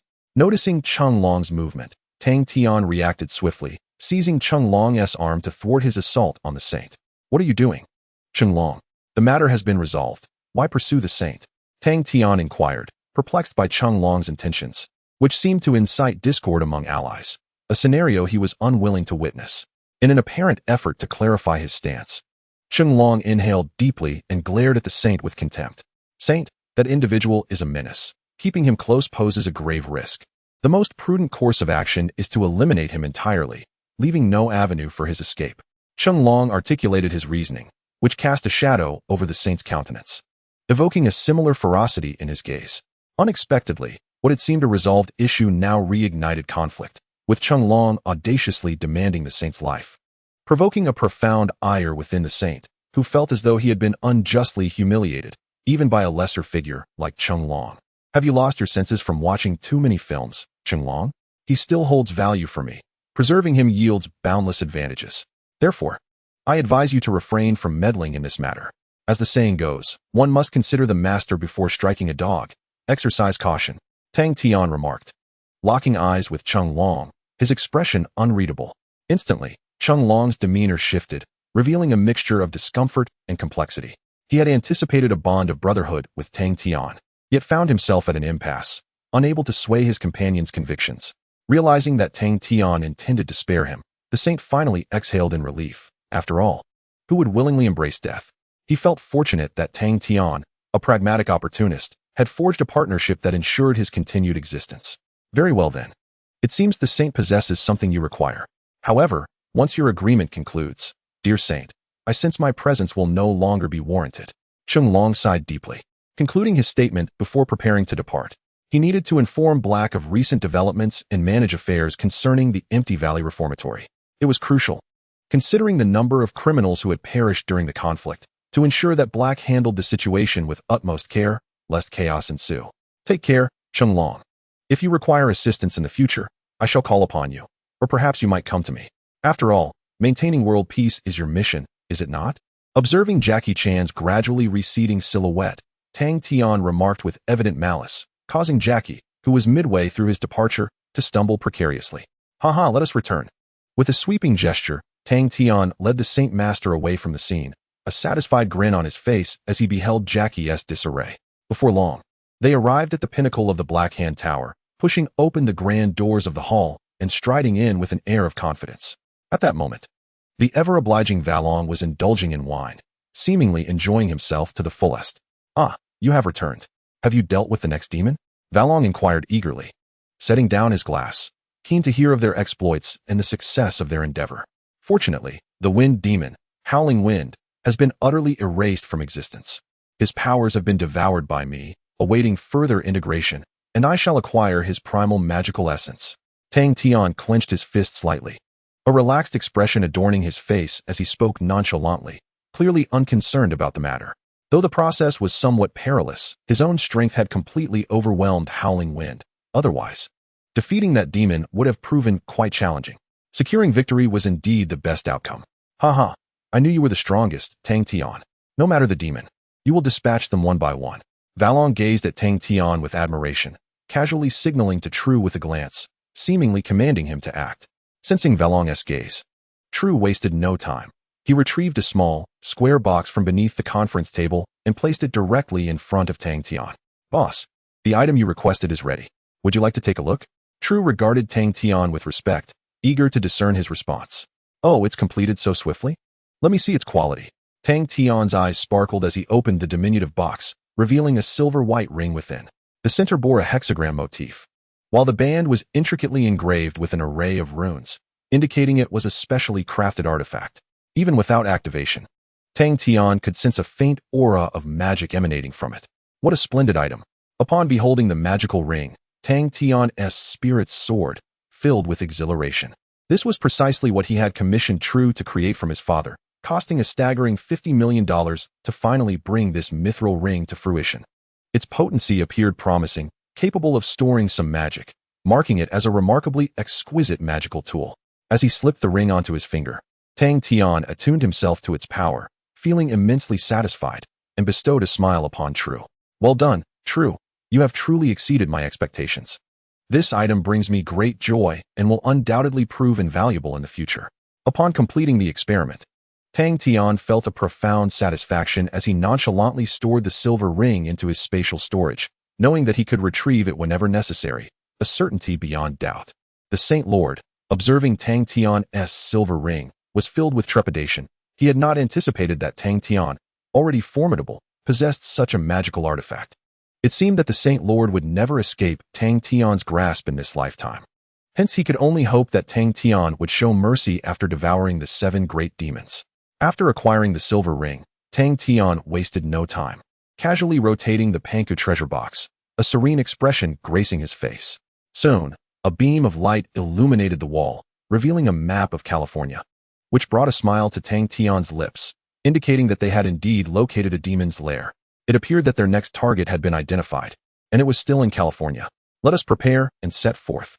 Chapter 141, Galaxy Film Studio, Enter the Thunder Demon. Having discerned the location of the next Hell Gate and the riddle, Tang Tian instructed True to retrieve a map and began to analyze it in conjunction with the narrative he was privy to. The riddle referenced a place called Despair Lake, as well as a location adjacent to an alleyway. The central position must be the entrance to the Hell Gate. At this point, Tang Tian pointed to the Galaxy Film Studio on the map, a subtle smile playing on his lips, which allowed the Saint Lord to exhale in relief, recognizing the wizard's intellect as remarkably astute. As a time traveler, Tang Tian was well aware of the narrative. Finding the Galaxy Film Studio was no surprise. Yet the Thunder Demon Su piqued his interest immensely. Excellent. Let us proceed directly to that location. Valen, prepare the vehicle. We must go there. Upon hearing Tang Tian's explanation, the Saint Lord issued a command to Valen, his tone brimming with eagerness, longing to hasten the release of the next demon. However, just before Valen could act, Tang Tian shook his head, a knowing smile gracing his features, and said, "Wait a moment. I need to contact a friend. The demon we are about to unleash is quite powerful, and I must secure some allies. Is it Jackie Chan you wish to contact? Why involve that human? I believe with your strength, you could easily defeat the Thunder Demon," the Saint Lord remarked, his eyes filled with curiosity, perceiving Tang Tian's excessive caution despite his overwhelming power, which seemed to lack the demeanor of a true warrior. "Ah, Saint Lord, your intellect is indeed lacking. Are you not aware? The Thunder Demon Su ranks among the top 3 strongest demons. To engage him in a one-on-one battle would be folly. I cannot afford to expend my strength recklessly." Tang Tian disdainfully shook his head, disregarding the Holy Lord, his face adorned with an expression of indifference as he pushed open the hall's door and stepped into the entrance. Observing Tang Tian's retreating figure, the Holy Lord's countenance was marred by fury, yet he exhibited a sense of helplessness. Until now, he had been outmaneuvered by Tang Tian on numerous occasions, and now he found himself ensnared. Perhaps it was his cautious demeanor that cornered himself and the 7 great demons into a predicament, rendering him powerless against Tang Tian's machinations. Upon reaching the entrance, Tang Tian produced a business card from Jackie Chan, glanced at the number, and promptly dialed it on his mobile phone. After a few beeps, the call was answered, and a melodious female voice emerged, inquiring who it was, as Uncle Long was currently unavailable. On the other end, Xiaoyu curiously picked up the phone, her lively eyes sparkling with intrigue, pondering who could be seeking her Uncle Long. "It's me, Tang Tian. Xiaoyu, it has been a while. Have you grown taller?" Upon hearing Xiaoyu's voice, Tang Tian did not immediately delve into that subject. Instead, he engaged her in casual conversation, diverting the topic. Indeed, he held a great fondness for Xiaoyu, and thus, during this confrontation with the demons, he was reluctant to involve her, fearing it would lead to complications. "Yes, I have grown a little taller," Xiaoyu responded with a dismissive grunt, but soon realized she had overlooked a crucial detail. The caller was Tang Tian. "Wait, you are Tang Tian? Why are you calling? Do you intend to get Uncle Long to fight? I assure you, Uncle Long will not lose. Your nefarious scheme cannot come to fruition," Xiaoyu exclaimed, her voice laced with indignation, recalling the previous incident when the treasure box was snatched from her, which left her infuriated, perceiving him as a constant adversary. "Stop. I did not call to instigate a fight. I wish to inform Jackie that the next entrance to the gates of hell is at the Galaxy Film Studio. He must arrive in California within 3 hours to confront the Thunder Demon, Zhongsu. If he arrives late, you can prepare to collect my remains." Upon hearing Xiaoyu's barrage of words, Tang Tian swiftly interrupted to clarify his purpose, falling silent thereafter. Instantly, the other end of the line fell into silence. As if she comprehended the gravity of the situation, Xiaoyu's expression softened slightly as she picked up the phone to respond. "I understand. I will inform Uncle Long. You go ahead, but be sure not to perish. I am looking forward to the day I master magic and teach you a lesson." Xiaoyu nodded earnestly, her demeanor serious. Although Xiaoyu had not participated in the extermination of the 2 demons, she had heard the account from Jackie Chan and harbored a flicker of admiration for Tang Tian, who had dared to vanquish the demons. Otherwise, if Tang Tian were indeed a villain, she likely would not have lingered on the call, and their exchange would have been brief. With a chuckle, Tang Tian expressed his anticipation for Xiao Yu's performance before ending the call. He could sense the fondness in her tone, which brought him great joy. Shortly thereafter, under the arrangements of Valong, Tang Tian embarked on a special vehicle. After a tumultuous 3-hour journey, they finally arrived at the illustrious Galaxy Film Studios in California. By the time they reached their destination, it was already 8 o'clock in the evening, and the studios were deserted, as all the staff had long since departed for the day. It is noteworthy that this location is a sacred site in Hollywood, where a myriad of blockbuster films have been crafted, adorned with an array of enchanting props that could mesmerize any visitor. Upon disembarking, they encountered a massive iron gate barring their entrance, secured with a heavy chain to prevent any unauthorized access. It seems we are not welcomed for a tour, Tang Tian remarked with a slight smile. But fear not, we shall simply open the gate ourselves. With a gentle wave of his hand, he activated his magnetic manipulation ability, causing the large lock to unlock with a soft click. How cool. Boss, I've always yearned to see Hollywood. Today is indeed a splendid opportunity, True exclaimed, brimming with excitement as he eagerly stepped into the Galaxy Film Studios, eager to witness the filming locations of his dreams. Tang Tian smiled subtly and nodded at the Saint Lord, and together they ventured inside. Once inside, they were greeted by an abundance of props that transported them to another realm entirely. Boss, there are so many props here, which one should we seek? Offing surveyed the surroundings, his expression filled with helplessness as he looked at Tang Tian, hoping he might devise a solution. Oh, there's no need to search. I am already well acquainted with this place. Just follow me. Tang Tian replied casually, pointing to a prop door less than 10 meters away, a confident smile gracing his face. The Saint Lord, observing Tang Tian's unwavering demeanor, was taken aback, unable to fathom how he could know the entrance to the gate of hell without having ever been there. Strange, everything about this situation was steeped in mystery. Since his resurrection, an abundance of peculiarities had led the Saint Lord to deeply question whether Tang Tian had been favored by the heavens, thus granting him such fortuitous fortune. While the Saint Lord was lost in thought, Tang Tian had already retrieved the Panka treasure box. Without a moment's hesitation, he flung the box towards the prop door before him. With a swift whoosh, the Panka treasure box unleashed a magical beam that struck the prop door, leaving an instant mark upon it.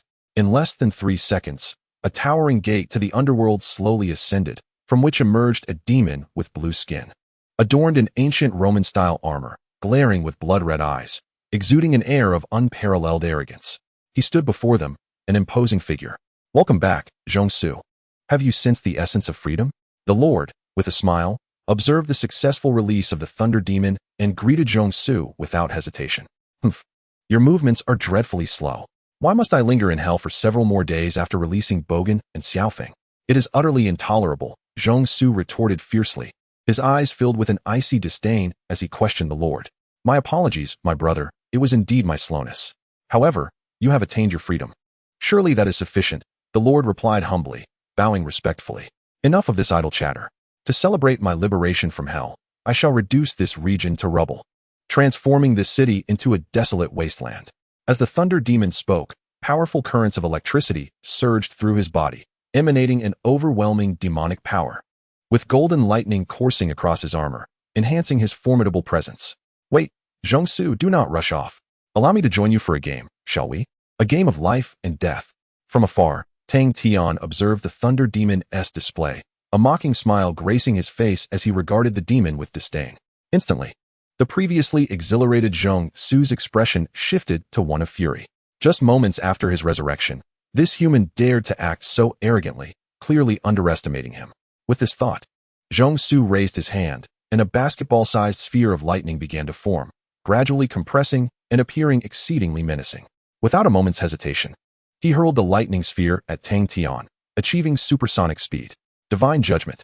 After provoking the Thunder Demon, it was no surprise that the demon unleashed his attack. However, as the lightning approached, it was repelled by an immense repulsive force, leaving Tang Tian unscathed, who gazed at the demon with an air of nonchalance. Ha ha ha, how delightful. Truly, you are an entertaining human.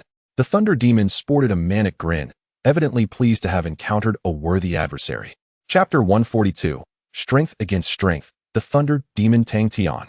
In California, at the Galaxy Film Studio, after initially gauging Tang Tian's strength, a smile crept onto Zhongsu's lips.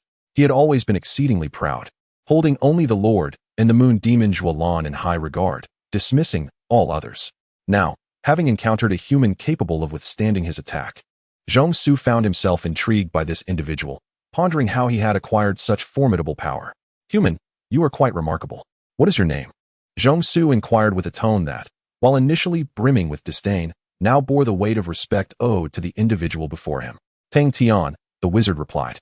As you see, I am indeed a sorcerer. Coincidentally, I have a friend who is also intrigued by you. In response to the lightning demon's inquiry, Tang Tian revealed no secrets, gesturing toward the prop door with a hint of a smirk. Not far off, upon hearing Tang Tian's introduction, Cheng Long, concealed behind the prop door, wore a bitter smile. He had not anticipated that Tang Tian would thrust him into the spotlight, leaving no room for his respite. What? There are rodents hiding here? Zhong Su's expression grew cold, and he swiftly conjured a lightning ball, its ear-piercing howl cutting through the air as it hurtled toward Cheng Long. At a critical moment, Cheng Long, emerging from his concealment, grasped a wooden shield from the ground and braced himself against the lightning ball. However, the force was overwhelming. In an instant, the shield shattered, and a surge of electricity coursed through Cheng Long's body, causing him to convulse. Witnessing Cheng Long's distress, Tang Tian approached him, placing a hand upon his shoulder, channeling the healing energy of the horse talisman. In an instant, the numbing sensation dissipated, and the power of the ox and rabbit talismans surged into Cheng Long, enhancing his abilities as an ally. This feeling, the potency of the talismans, is extraordinary. Thank you, Tang Tian. Cheng Long expressed his gratitude, invigorated by the newfound strength. You're welcome. Focus on dealing with the lightning demon Zhong Su. That fellow is quite formidable. We must tread carefully, Tang Tian advised, his vigilance heightened after merely exchanging a few blows, realizing that the lightning demon would not be easily subdued. At that moment, after their preliminary exchanges, Zhong Su sensed the powers of the mountain demon and the wind demon emanating from Tang Tian. It was evident that the two demons who had emerged earlier were in grave peril. Suddenly, the previously calm Zhong Su was overtaken by fury. Arcs of electricity dancing across his form, radiating a terrifying power. Master, what is the meaning of this? Why does this human, Tang Tian, possess the powers of Bagong and Xiaofeng? Where are they? Has this human slain them? Zhong Su seethed with rage, his blood-red eyes fixed on the master, convinced that he had been wronged. Indeed, they have been vanquished by this human, and you shall be next, the master stated simply, opening his mouth to unleash a fireball that hurtled violently toward the lightning demon. Curse this! Zhong Su exclaimed in frustration. The tension between Zhong Su and the Saint Master escalated dramatically as Zhong Su, in a fit of rage, shattered the Saint Master's fireball with a single blow. He raised his right hand, summoning countless golden currents that coalesced into a spear of divine thunder, a meter long, exuding unparalleled destructive power. Ha ha, Saint Master. You have betrayed us. Have you ever considered the price you must pay? Now, prepare to meet your demise. Thunder God Spear, Zhong Su declared with an air of arrogance, casually hurling the spear, which transformed into a streak of light, hurtling towards the Saint Master. Save me. Tang Tian, Zhong Su wants to kill me. Sensing the impending threat of death, the Saint Master cried out desperately for Tang Tian, yearning for the human before him to come to his rescue. Observing this, Tang Tian wasted no time, teleporting swiftly to the Saint Master's side, grasping the thunder spear in his hand. Strangely, no explosion occurred. The razor-sharp spear, rather than piercing Tang Tian's arm, was absorbed entirely, vanishing without a trace, much to Zhong Su's astonishment. Zhong Su, one should consider their master when dealing with a dog. How dare you disrespect me by attempting to kill the Saint Master?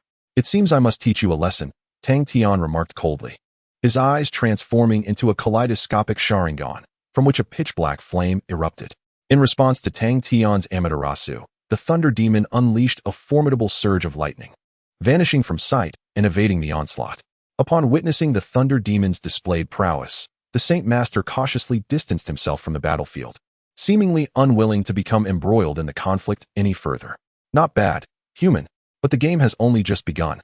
I shall personally eliminate you, avenging my two demon brethren. Zhong Su sneered wickedly, as the electric energy around him intensified, enveloping his armor and rendering him akin to a deity of thunder, radiating destructive power. You may certainly try, Tang Tian replied, gathering his chakra to its utmost potential. With a swift motion, he vanished from his position, launching himself toward the thunder demon, Zhong Su. In the blink of an eye, the two figures collided, resulting in a fierce clash of chakra and lightning. generating a powerful shockwave that sent Cheng Long reeling backward. How formidable! Is this the nature of combat among the strong? It is truly exhilarating. Cheng Long marveled inwardly, witnessing Tang Tian unleash his full strength for the first time. Yet, despite this display, Zhong Su remained steadfast, evidently possessing ample reserves of power. Very well, Zhong Su, taste my technique. Wind release, spiraling shuriken. Tang Tian raised his right hand, conjuring a violent tempest that merged the powers of the wind demon with the superclass ninjutsu, spiraling shuriken, achieving an extraordinary level of might. Here it comes, Thunder Axe. Observing the spiral shuriken in Tang Tian's hand, Zhong Su stood his ground, his hands clasped together, rapidly conjuring a sphere of lightning that ultimately transformed into a formidable axe over a meter long, radiating an exquisite brilliance of thunder. On the side, Cheng Long, witnessing Zhong Su's overwhelming strength, acted without hesitation, producing 3 fire talismans and 2 thunder talismans, harnessing the power of the rabbit talisman to hurl them forcefully towards Zhong Su's position. Zhong Su, your adversary still stands before you. You shall not easily triumph over Tang Tian, Cheng Long declared as he stepped forward, casting the talismans and drawing Zhong Su's attention. Indeed, Zhong Su, highly focused, did not anticipate a sneak attack at that moment, prompting him to react swiftly, shattering the fiery sea before him with a single swing of his axe, sending the ambushing Cheng Long flying. Fortunately, sensing impending danger, Cheng Long had drawn a defensive 6 armor talisman, thereby evading Zhong Su's lethal strike and securing his safety. What an opportunity! Upon recognizing the opening created by Cheng Long, Tang Tian wasted no time, raising the spiral shuriken and casting it directly towards Zhong Su. However, as the shuriken approached, Zhong Su conjured another lightning axe, which collided fiercely with the shuriken. Instantly, a tempest erupted, with flashes of lightning illuminating the surroundings. The ground beneath them shattered, and most nearby objects obliterated, smoke billowing forth. Did we succeed? Cheng Long inquired, approaching the smoke-filled area, gazing curiously at Tang Tian. No, do not underestimate Zhong Su's formidable strength, Tang Tian replied calmly, shaking his head. Just as he finished speaking, Zhong Su emerged from the haze, a defiant expression gracing his face, though his armor bore numerous cracks, clearly a testament to the recent battle's toll. Accursed humans, you shall all perish, Zhong Su declared with malice, feeling a tinge of pressure from their combined assault. Yet he knew retreat was not an option. Who cannot utter threats? If you possess the courage, then attempt it, Tang Tian retorted coldly, as his Susanoo manifested around him, enveloped in a layer of thunderous light. A testament to the power of the thunder fruit. Chapter 143, Unconventional Victory, Overcoming Zhong Su. Boom, boom. Within the confines of the Galaxy Film Studio, the battle between Tang Tian and the lightning demon Zhong Su escalated to a fever pitch, as Susanoo clashed with Zhong Su's electric strikes, unleashing a colossal wave of energy that caused several nearby structures to collapse into ruin. As the smoke cleared, Tang Tian and Zhong Su stood amidst the devastation they had wrought, the surroundings resembling an apocalyptic landscape. Cheng Long, sensing the gravity of the situation, approached Tang Tian with a serious demeanor, asking, Tang Tian, should we resort to using magical potions? Send the Sino-Soviet back to hell. This adversary is formidable, and we find ourselves at a loss. Jackie Chan is deeply concerned. The lightning demon before them possesses an astute mind, maximizing both speed and strength, able to engage in combat with Tang Tian for half an hour, a testament to the superiority of Sino-Soviet power over many demons. No need, the stronger his power, the more I yearn for it, Tang Tian remarked with a cold smile, glancing at the magical potions at Jackie Chan's waist, and merely shook his head. Subsequently, his Susanoo once again assimilated the powers of the mountain demon Bogan and the wind demon Xiaofeng. In that instant of fusion, the azure Susanoo transformed into an obsidian hue. Even the 10-fist sword, infused with Xiaofeng's magic, became extraordinarily sharp, capable of slicing through the lightning demon's defenses. Multiple shadow clone technique. Recognizing the critical moment in battle, Tang Tian focused his mind, conjuring around 500 clones, which, upon their creation, surged relentlessly toward the lightning demon before them. Futile. As long as my lightning endures, you shall never conquer me. The Sino-Soviet grew increasingly exhilarated, his magical energy boiling over, channeling it into his right hand, which morphed into a blade, swiftly piercing one of the shadow clones, shattering the Susanoo in an instant. This is not sufficient. Tang Tian is truly too powerful. Is there no alternative? Jackie Chan, fraught with anxiety, reflected on the prolonged struggle, feeling the weight of their efforts against the Sino-Soviet, which left him quite tense. There is a way, Jackie. How many talismans do you have left? Just tell me. Tang Tian inquired, contemplating solutions while scrutinizing Jackie Chan 20. Upon hearing Tang Tian's words, Jackie Chan retrieved the talismans from his pocket, counting meticulously and confirming there were indeed around 20, all of which were Lihua talismans. Potent enough to rival the force of a dragon spell. Excellent. When he charges at us, I will confront him. Take this opportunity to unleash these talismans from behind him to disrupt his magical output, thus granting me a chance at victory, Tang Tian elaborated, meticulously outlining his strategy to Jackie Chan. No problem, you be careful too. This time we must win and defeat the Sino-Soviet. Jackie Chan's gaze was resolute as he expressed his determination to Tang Tian. Meanwhile, the situation ahead was grim. The Sino-Soviet moved with incredible speed. The 500 Susanoo-activated clones desperately defended, yet were effortlessly pierced through the heart by the Sino-Soviet, dissipating into a cloud of smoke. Ultimately, as only a handful of clones remained, Tang Tian finally made his appearance. The ten-fist sword was raised abruptly, cleaving downwards towards Zhong Su before him. Come forth. Let me witness how you intend to vanquish me, you wretched human. In Zhong Su's hand, magical energy surged once more, coalescing into a colossal sword forged from lightning. With the poise of a medieval knight, he leapt forward, colliding fiercely with the ten-fist sword. Around them, the air crackled with energy, and the ground fissured under the immense force of their confrontation. Both warriors had unleashed their powers to the utmost limit, causing the surroundings to crumble beneath the strain. At that moment, as planned, Cheng Long stealthily appeared behind Zhong Su, casually tossing out 20 talismans before executing a roll to evade the scene. In an instant, the 20 fire talismans detonated, unleashing a formidable force that caught the lightning demon off guard, causing it to spit blood and weaken momentarily.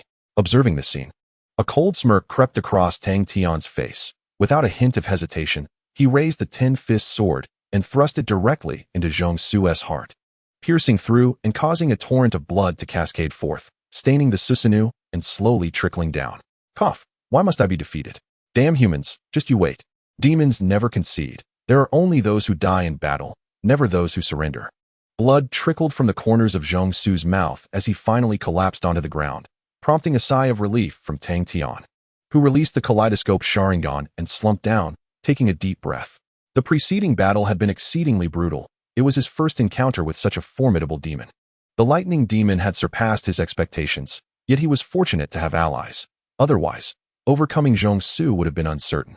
From Tang Tian's perspective, Zhong Su's power undoubtedly reached the early stages of demon god level.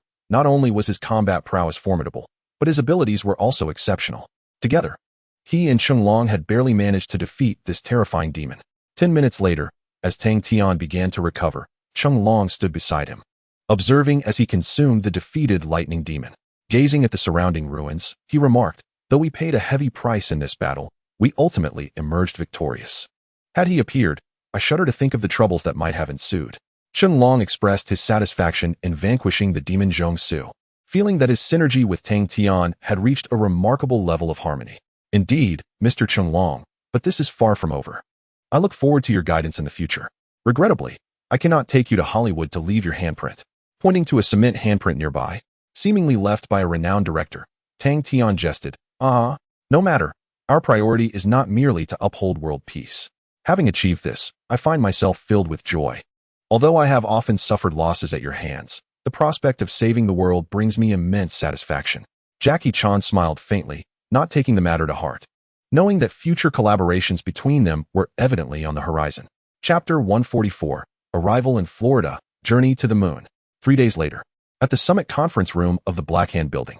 Following a chaotic incident at the Galaxy Film Studio, this renowned Hollywood sanctuary was left in ruins. Fortunately, the members of District 13 swiftly intervened. Otherwise, the media would have surely spun the narrative into something catastrophic. As for the instigator, Tang Tian had long since vanished, artfully shifting the blame onto District 13 while he retreated to the Black Hand Building to revel in a few days of tranquility, awaiting the situation to settle. After perusing the latest news reports, a smile graced Tang Tian's face as he casually tossed the Panka treasure box in front of True. True, let us proceed. Seek out the next demon's location, he remarked, taking out a cigar, lighting it, and savoring a deep draw. Understood, Brother Tian. True, receiving the command, did not hesitate. He grasped the Panka treasure box and twisted it vigorously. The box spontaneously lifted, releasing an aura of magic, and a map materialized before them. Strangely, whether due to an error in the map or not, it indicated a location beyond Earth, extending northward, directly to the moon. My goodness, does this mean we have left Earth behind? Who would dare to open the gates of hell on the moon? This is truly absurd, often exclaimed, taken aback by the unexpected location, far exceeding their expectations. Even if the site were indeed on the moon, they had no means to reach it. No, I genuinely believe it lies beyond Earth. After all, the next demon is the moon demon, sealed upon the lunar surface. It seems less peculiar in that light. Observing the bewildered expressions of his companions, Tang Tian maintained his composure. Thus, the pursuit of the next hellish gateway appeared to be an arduous endeavor, plunging Valen and the others into contemplation. But how shall we ascend? Tang Tian, have you devised a plan? The sovereign inquired, casting a glance at this human, hopeful for a viable solution. In response to the sovereign's query, Tang Tian smiled silently, snapping his fingers. Projecting a news broadcast from his heavenly network, the Florida Rocket Launch Center was set to launch a rocket to the moon in 2 days. In an instant, the sovereign and Valen's eyes sparkled with realization. Just as they pondered how to journey to the moon to unlock the gates of hell, fortune had smiled upon them. Excellent. I hope you can arrange this promptly, Tang Tian. We must depart for the moon at once to release my next demon brother. The Holy Lord, with blood-red eyes, gazed at Tang Tian as he made his request, clearly eager to release a demon. No problem, let's head straight to the airport. Tang Tian waved his hand, and several individuals followed him, confidently boarding the vehicle that would take them to the airport. Along the way, Tang Tian made a phone call to inform the dragon of the moon demoness situation, urging him to arrive in Florida promptly to confront the moon demon, Xiaolon. After receiving an affirmative response, he hung up, smiling as he gazed out at the scenery, patiently awaiting the dragon's arrival. Soon enough, 3 hours later, Tang Tian and the Holy Lord finally arrived in Florida, where reporters had already gathered in droves. A few self-assured astronauts were smilingly answering journalists' questions, as they were set to board the spacecraft in less than 10 minutes, embarking on their mission to the moon. Not far from them, as they had just arrived, a man clad in a blue short-sleeve shirt, exuding a rugged charm, appeared before them. You, dragon, are you here to sabotage our plans again? Upon seeing him, True and Offing's mood soured, unaware that Tang Tian and the dragon had already reconciled, still perceiving the dragon as their adversary. It's been a while, you fools. How about I join you for some fun? The dragon chuckled lightly, winking at Tang Tian, signaling him to disregard the situation, seemingly intent on having some playful banter with True and his companions. Witnessing this, Tang Tian could only smirk, bemused by the dragon's childlike spirit despite having matured and possessed immense strength. Naturally, the Holy Lord remained silent, since his ally showed no intention of dealing with the dragon. He too refrained from expressing any further opinion. Enough of the jokes, dragon. With your brazen appearance before us, we will surely flatten you. True raised his massive fist, glaring fiercely at the dragon, and without hesitation, aimed a powerful blow at his head, attempting to deliver a decisive strike against this formidable opponent.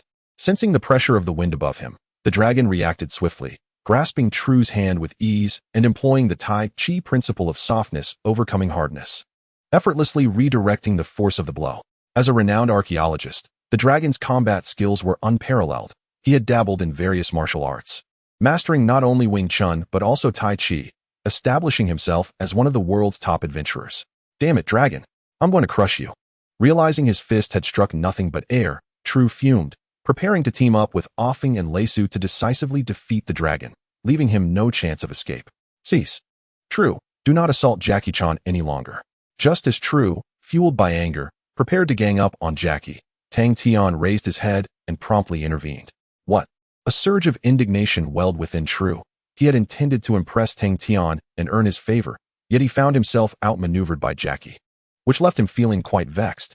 Ultimately, under Tang Tian's pressure, True refrained from further remarks, standing aside with a resentful glare at Jackie, lamenting his missed opportunity for ascendance. Observing the farcical scene before him, Tang Tian sighed, lightly tapping his forehead. He took a moment to explain their collaborative relationship to the quartet of fools, signaling them to cease their antics, thus bringing the farce to a close. At this juncture, the press conference finally concluded, and the astronauts made their way to the rocket launch tower, arriving at the astronauts' lounge. As he watched the group enter, Jackie-chan began to ponder deeply.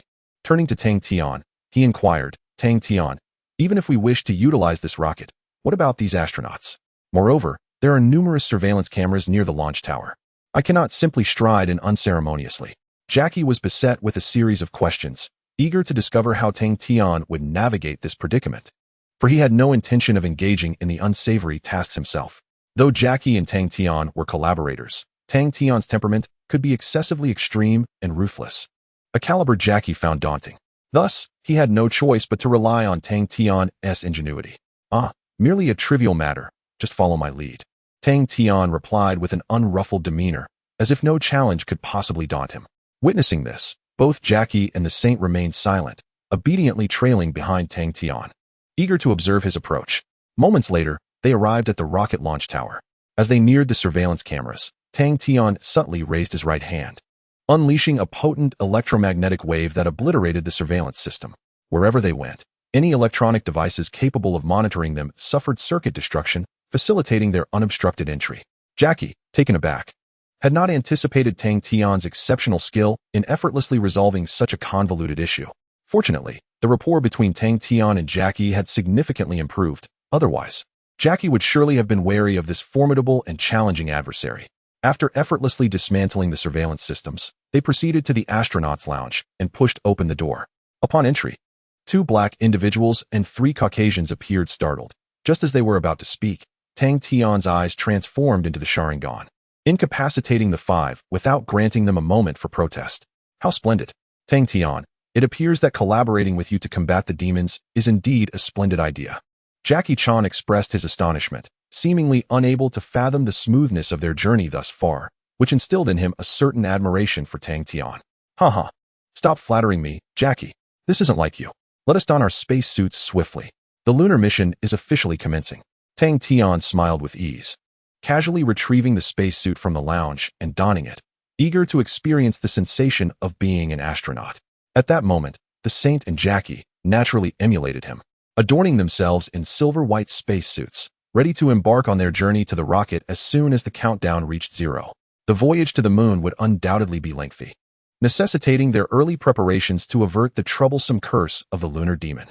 Furthermore, to prevent the incident involving the bewildered astronauts from coming to light, Jackie made a call to the 13th District, requesting Blake to bring a team to sequester these astronauts away. Otherwise, should they depart midway, the control systems at the launch center would undoubtedly jeopardize their mission. Observing Jackie complete these arrangements, Tang Tian extended a thumb in approval, praising him. Impressive, Mr. Chan. Your foresight is commendable. It seems I have underestimated you. Not at all. Even my cleverness pales in comparison to yours, Jackie sighed, gazing at Tang Tian with a sense of resignation after hanging up the call. Chapter 145, The Terrifying Curse and Powerful Gravitational Control. The countdown to the rocket launch began, with a prompt for astronauts to board within 30 seconds. In the lounge, Tang Tian and the others, now clad in their spacesuits, were just getting ready when an announcement echoed, signaling their group to ascend in the elevator towards the spacecraft. After presenting their identification cards for verification, they easily entered the spacecraft and found a place to sit temporarily. Upon entering, the Saint remained remarkably quiet, not voicing any demands, akin to a wooden figure, silently admiring the view from the window. True and Offing stood behind Tang Tian, poised for their master's commands, resembling formidable guardians, intently fixated on Jackie. Sensing their penetrating gazes, Jackie felt no discontent. Rather, he approached Tang Tian directly, his expression contemplative. Their previous collaborations had fostered a more relaxed rapport. Thus, Jackie, standing before him, straightforwardly produced 50 talismans, glancing at the ascending rocket, his mind swirling with thoughts. Upon seeing the talismans, Tang Tian was not the least bit surprised. After all, with his father behind him, such items were undoubtedly in abundance. With those talismans, their battle against the demons would undoubtedly be more manageable. Jackie, what troubles you? You appear to be in a state of disquiet. Are you apprehensive about the impending demon? Tang Tian, filled with curiosity, inquired to discern Jackie's thoughts. Upon hearing Tang Tian's words, Jackie nodded. Gesturing towards the talisman in his hand, he expressed his concerns. Tang Tian, the entrance to the gates of hell lies on the moon. This means the environment there is one of vacuum, and even if I utilize the talisman, its potency will be significantly diminished. Thus, do you believe our endeavor to vanquish the demon will not proceed as smoothly as we hope? Tang Tian, with a smile, responded, gazing intently at Jackie. Of course, such an environment is decidedly unfavorable for us. please exercise caution. The moon is the domain of the demon Zhulan, and confronting him will undoubtedly pose challenges. Jackie earnestly cautioned, and Tang Tian heeded his advice, contemplating strategies to confront the demon and eliminate him if possible. Unbeknownst to them, they followed their predetermined course and ventured into space. Upon entering this realm, Tang Tian beheld the myriad of twinkling stars beyond the spacecraft, a dazzling spectacle. Nearby, the Earth loomed large, vibrant with life, adorned with vast lakes and lush vegetation, as the spacecraft gradually ascended, breaking free from Earth's gravitational embrace, ultimately entering the depths of the cosmos. A week later, under the spacecraft's full propulsion, they finally reached the lunar expanse. The moon presented a pockmarked, desolate visage. At that moment, the rocket began to disassemble, and a spacecraft detached, expelling scorching gas as it descended gently to the lunar surface. As soon as the spacecraft landed, its doors swung open, and Tang Tian, the Holy Master, and Jackie emerged, sealing the door behind them. Given the formidable nature of confronting the moon's demon, Tang Tian was resolute in preserving his subordinates, deeming it prudent to remain aboard the spacecraft. We have arrived, Tang Tian. The entrance to the gates of hell should be before us. Once we unleash the moon demon, we must be exceedingly cautious, Jackie warned, acutely aware of their diminished powers in this alien environment, which posed a significant hindrance. Rest assured, I shall exercise utmost caution. We shall surely triumph this time, Tang Tian declared with unwavering confidence, stepping forward with the Panku treasure box in hand. Little did he know, as the Panku treasure box manifested, a magical beam erupted violently, striking the void and unveiling a towering 10-meter gate to hell. From this infernal portal emerged a demon clad in ancient imperial garb, its long tongue flickering and blood-red eyes gleaming, presenting itself before them. Ha ha, I am free at last, finally liberated from hell, Zhulan exclaimed, casting an exuberant glance at the moon's rugged surface, for even in its harshness, it was a far more preferable existence than that of the confines of hell. Congratulations, Zhulan. Freedom has been bestowed upon you. I have fulfilled my promise. Now, two friends seek your company. I implore you to engage in a meaningful conversation with them. The Holy Lord reverently bowed to Zhulan and turned, slowly making his way into the spacecraft, choosing not to intervene in their conflict. Friends? The recently resurrected Zhulan was filled with questions, perplexed by the Holy Lord's mention of friends. His gaze fell upon Tang Tian and Cheng Long on the ground. Upon sensing with his magical powers, Zhulan was horrified to discover that within the human Tang Tian resided the essence of three demons. And even Cheng Long emanated an oppressive aura, concealing some weapon against them. Human, why do you harbor the powers of three demons? Have you vanquished them all? Zhulan's voice trembled as he fixated on Tang Tian, incredulity etched across his features. Indeed, you shall be next, Moon Demon. You are now my target.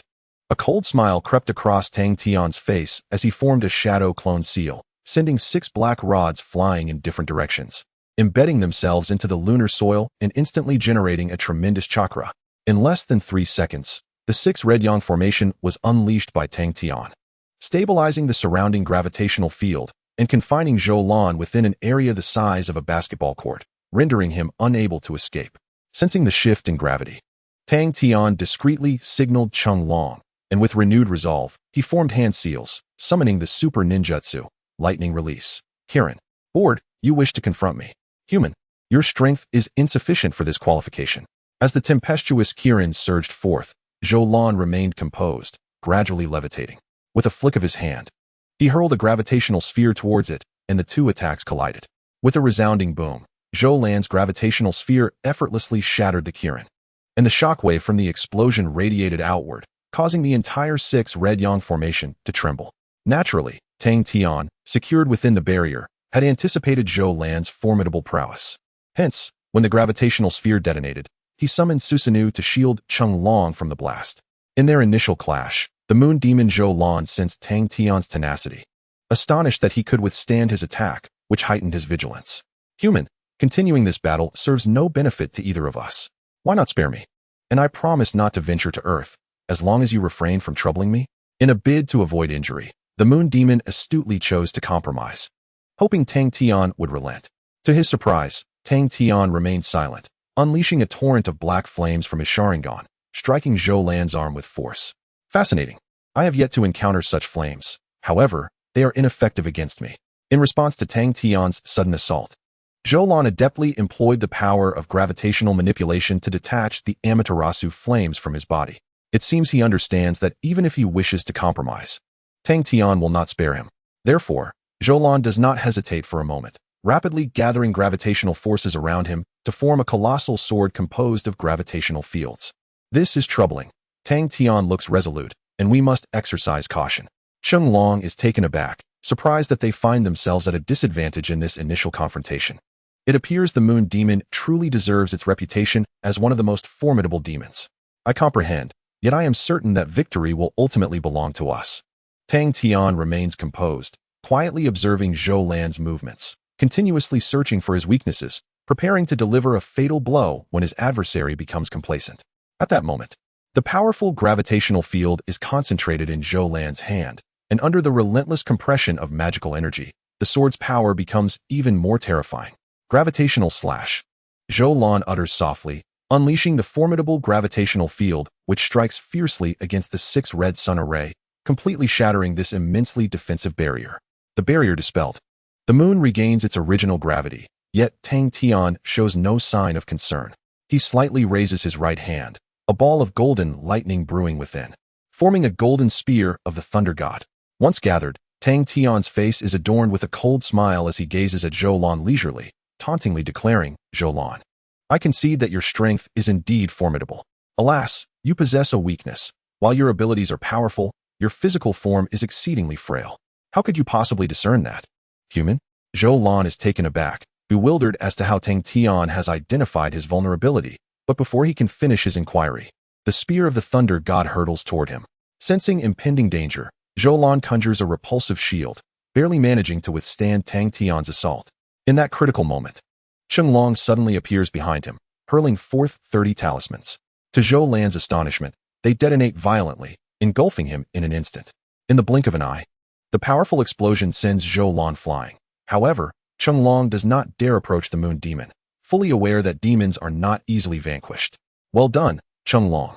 Even if that maneuver does not slay Zholan, it will at the very least severely wound him, significantly aiding our efforts to defeat him. Tang Tian smiles, appreciating Cheng Long's exceptional performance. After all, Zholan's mastery over gravitational manipulation is so profound that he can nearly reverse the moon's magnetic field. Thus, they must launch a surprise attack, ensuring the Moon Demon cannot unleash its full strength, or victory will be elusive. It's nothing. I merely did what was necessary. The next offensive must rely on you, Cheng Long states earnestly, placing his hopes firmly in Tang Tian's hands. No problem. If we seize the opportunity for a surprise attack, he will undoubtedly struggle to withstand our onslaught. Tang Tian replies with a dismissive smile, already contemplating an effective strategy to vanquish the Moon Demon. Chapter 146. Defeating the Cursed Blue and successfully returning home.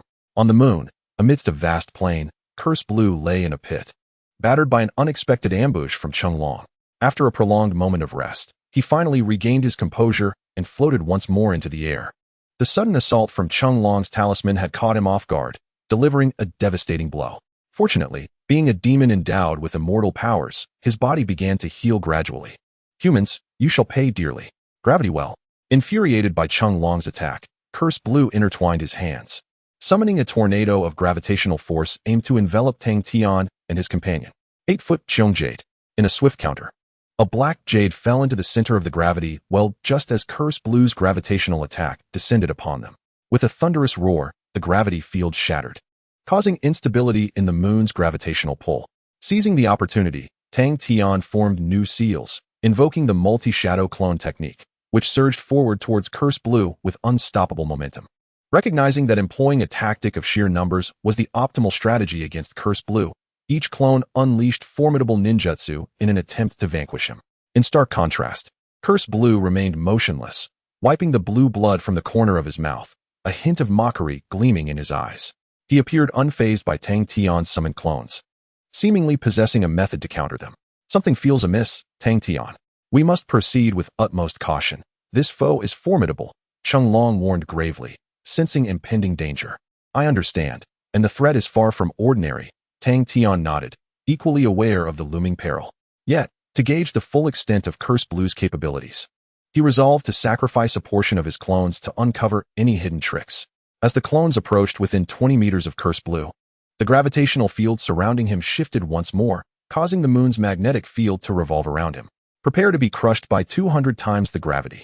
At that moment, as Tang Tian's clones neared, the moon's demon unleashed his attack. An overwhelming gravitational force descended, obliterating the clones into mere wisps of smoke before they could react. This attempt had utterly failed. Curse Blue's power was indeed beyond imagination. His strength rendered him nearly invincible on a physical level, a realization that deeply troubled Chenglong. Even Tang Tian found himself ensnared under hundreds of times the gravity, immobilized and trapped, unable to escape this dire predicament. At this moment, upon realizing the unimaginable power of Zhou Lan, Tang Tian did not hastily flee. Instead, he feigned being under control, standing steadfastly in place, gazing at Zhou Lan, who appeared before him like a conqueror. With a mere gesture, Zhou Lan grasped Tang Tian in his hand, lifting him before his eyes, coldly sneering. Convinced that Tang Tian had no means of retaliation left. Human, I must concede your strength, but that is where it ends. However, in the face of my formidable gravitational field, you shall be rendered incapable of response. With his blood-red eyes fixed upon Tang Tian, Zhou Lan once again exerted 200 times the gravitational force, thwarting any attempt at resistance. Yet, in the face of Zhou Lan's gravitational assault, Tang Tian did not emit a cry of despair. Instead, he regarded Zhou Lan with the detached gaze reserved for the deceased. Zhou Lan, regrettably, the victor in this encounter is I. Indeed, physical attacks proved futile against you, and attempting a sneak attack now seems rather arduous. But alas, I possess other tricks up my sleeve. With a frigid smile, Tang Tian activated the moon reading technique, unleashing a surge of potent mental energy that flooded into Zhou Lan's mind, placing him upon a metaphorical crucifix, surrounded by countless manifestations of Tang Tian, each wielding a long blade and bearing malevolent grins. Suddenly, the unexpected mental assault severely wounded the demon of the moon. As soon as his grip slackened, the gravitational control dissipated. In that fleeting moment, chakra erupted beneath Tang Tian's feet, and with a swift, decisive strike, his hand blade pierced Zhou Lan's heart. The sound was visceral as Zhou Lan felt a sharp pain in his chest. The lethal strike irrevocably severed his life force, rendering the demon of the moon utterly powerless. Cursed human, you have triumphed. Yet, my demonic brethren shall avenge me. With his final breath, the demon of the moon fixed a fierce gaze upon Tang Tian before slowly collapsing, devoid of even the strength to launch a last attack. I await your demonic kin's vengeance, and in the process, I shall consume their power as well. With the demise of the demon of the moon, Tang Tian exhaled a sigh of relief. Shadows at his feet rapidly spread, dragging Zhou Lan's lifeless body into the darkness. Subsequently, Zhou Lan's form was devoured by the powerful shadows, transforming into a myriad of primordial magical energies that surged into Tang Tian. Gradually, a diamond-shaped crystal began to levitate at the location of Tang Tian's dantian, amalgamating the powers of the 4 demons he had consumed. This formidable, unparalleled strength expanded Tang Tian's spiritual perception to an astonishing radius of approximately 1 million kilometers, a sensation that filled him with immense satisfaction. Beside him, Chenglong observed Tang Tian's striking demeanor, his face alight with astonishment, as if utterly taken aback. Tang Tian, how do you feel? We have vanquished another demon. With 3 remaining, we are on the cusp of complete victory. Jackie Chan wore a satisfied smile upon his face, having successfully battled the demons during this period. One by one, these malevolent beings were thoroughly vanquished, liberating their world from impending peril. Undoubtedly, this was the inevitable choice. Let us return, he declared. Having lingered on the moon for so long, I feel it is quite enough. Tang Tian smiled gently, his countenance tranquil, seemingly unperturbed by the recent events. Shortly thereafter, they ascended back aboard the spacecraft, prompting True to initiate the return protocol. However, upon their return, the Lord could not restrain himself from approaching, his expression one of astonishment as he beheld the now even more formidable Tang Tian. Zhou Lan, have you dealt with him? He ranks as the 2nd most powerful demon.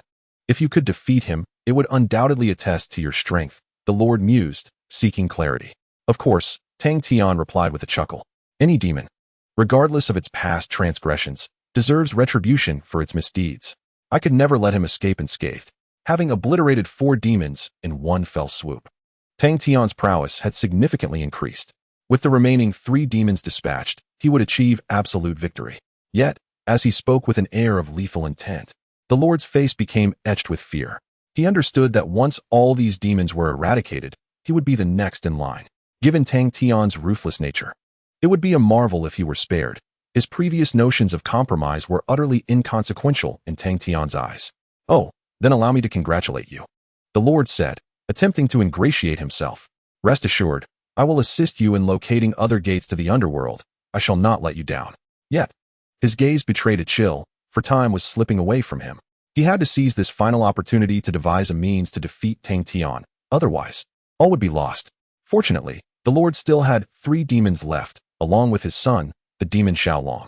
If he could find a moment to seek out powerful dark sorcerers in this world, he believed he could turn the tide. For the sake of survival. This was his last gamble. These actions were essential to ensure his continued existence. "Very well, my lord. You truly are a loyal hound. Having you by my side proves quite advantageous," Tang Tian remarked with a subtle smile, his eyes glinting with deeper meaning. Chapter 147. A Visit to the Old Man. The Lord's Conspiracy. The following morning, at the antique shop of the old man, the sun had just risen, dispelling the chill of dawn. Tang Tian, accompanied by True, made his way there, entering without hesitation. Upon entry, he discovered the old man diligently mopping the floor. Observing this scene, he exchanged a knowing glance with True and gestured toward the old man. Heeding the cue, True obediently approached, taking the mop from the old man's hands to assist in tidying up, thereby lending a hand to his endeavors. "Ah, Tang Tian, what brings you here? My humble abode offers only the barest of refreshments. If you don't mind, please feel free to step inside." The old man was taken aback upon seeing Tang Tian, not expecting this formidable sorcerer to arrive so soon, and exhibiting a certain friendliness. Without delay, he dispatched his subordinates to assist him. "Very well." Upon hearing the old man's invitation, Tang Tian graciously accepted and entered, soon encountering Cheng Long, who had just completed his training, and the playful Xiao Yu. "Tang Tian, what brings you here? Have there been indications of another Hellgate?" Cheng Long inquired, wiping the sweat from his brow, his curiosity piqued. "Wow, brother Tang Tian, are you going to defeat those demons again? That is absolutely amazing," Xiao Yu exclaimed, his eyes sparkling with excitement, captivated by the notion of vanquishing demons, far beyond his wildest dreams. However, contrary to Cheng Long's query, Tang Tian shook his head, causing a flicker of disappointment in Cheng Long's eyes. Yet, if it wasn't regarding the Hellgate, what could it be? Seemingly understanding their curiosity, as the old man set a cup of tea before Tang Tian, he pointed towards the outside where Tulu was, gathered his thoughts, and prepared to advocate for this future Grand Mage. "Old man, after my thorough assessment, I discovered that Tulu possesses an exceptionally rare mage constitution. I believe you should take him as your disciple, ensuring the continuation of your legacy." Tang Tian spoke earnestly, causing the old man, who had just sipped his tea, to splutter it across his face. Fortunately, Tang Tian was no ordinary individual. He reacted swiftly, using a repulsive force to deflect the liquid before it could cause him any embarrassment. "Are you jesting, Tang Tian? Is Tulu truly suitable to be my apprentice?" The old man regarded the clumsy giant with skepticism, feeling that accepting him would not bode well. "No, Tulu may be somewhat foolish, yet he possesses a wisdom hidden beneath his folly. He will undoubtedly dedicate himself to mastering magic. Trust me, I have glimpsed merely the tip of the iceberg through my foresight. If you believe in me, I will ensure Tulu remains by your side as your disciple." Tang Tian's declaration was resolute, seemingly devoid of ulterior motives in his quest to secure an apprentice for the old man. The old man, upon hearing Tang Tian's words, felt a surge of hope. Initially, he had not believed anyone in this world could become his disciple, yet this unexpected revelation brought him joy. It was not that he was unwilling to teach Cheng Long or Xiao Yu, but rather their magical aptitude was far too inadequate, rendering them unsuitable for his tutelage. Now, with this news, the old man was genuinely pleased. "Very well, I accept your request. However, if you are to assist me in finding a worthy apprentice, what is it that you desire in return?" the old man inquired, looking at Tang Tian with unwavering resolve. Having interacted for quite some time, the elder deeply comprehended that Tang Tian's endeavors were always purposeful. Thus, his introduction of a disciple undoubtedly harbored his own intentions. Upon hearing this, Tang Tian's smile grew increasingly radiant, and without much contemplation, he pointed to a tome in the elder's study and began to speak. "Elder, my desires are modest. Simply provide me with the compendium of potions, and I shall be able to concoct some formidable elixirs. I wonder, might you be able to grant me this request?" Tang Tian's face was alight with eagerness, naturally yearning to expand his knowledge. Certainly, the elder did not oppose this request. He casually picked up a book and handed it to him, then turned to True, who was busy sweeping, intending to personally assess his magical aptitude. Meanwhile, as Tang Tian secured the compendium of potions from the Elder, the Holy Lord arrived in a secluded alley in San Francisco, murmuring an incantation. As the ancient words echoed, ripples in the void began to manifest, and the demonic dragon emerged from the future, landing upon the ground. Observing the humanoid figure of the Holy Lord before him, he felt a twinge of astonishment. "Master, my father, what compels you to summon me from the future?" The demonic dragon was taken aback, uncertain of the Holy Lord's intentions. Yet upon reflection, he sensed it could not bode well. After all, in the future, he had only heard legends of the Holy Lord. During that time, demons had nearly become extinct, with himself barely surviving, relentlessly pursued by the forces of Sector 13. It was only in his most perilous moment that he sensed the magical summons from the Holy Lord, leading him to the present, where he now gazed at his father. "It is imperative that you seek out the shadow sorcerer Dao Long and some reliable subordinates. Then, unleash the 8 great demons. Only in this way can we defeat our adversary." Tang Tian, the Holy Lord, stated resolutely, his expression grave, devoid of jest. However, the demonic dragon appeared skeptical, furrowing his brow as he regarded his father, deeming this endeavor utterly implausible. "I regret to inform you, this is impossible. In the future, that human, revered as the legendary Archmage, utterly annihilated the age of demons. Can we truly oppose such a being?" The demonic dragon found this notion incredible and was reluctant to wade into these treacherous waters. "Humph, we must indeed confront him. The essence of the 8 great demons still lingers. I can reveal their locations to you. If you devour their essence, you shall gain the power to dominate all and vanquish Tang Tian." The Holy Lord spoke with unyielding conviction. This was his final opportunity. Upon uttering these words, the demonic dragon's eyes sparkled with renewed hope upon learning that the essence of the 8 great demons still existed, restoring a flicker of confidence within him. "I understand, Father. Let us proceed as you suggested, not for any other reason, but for the future of our demons."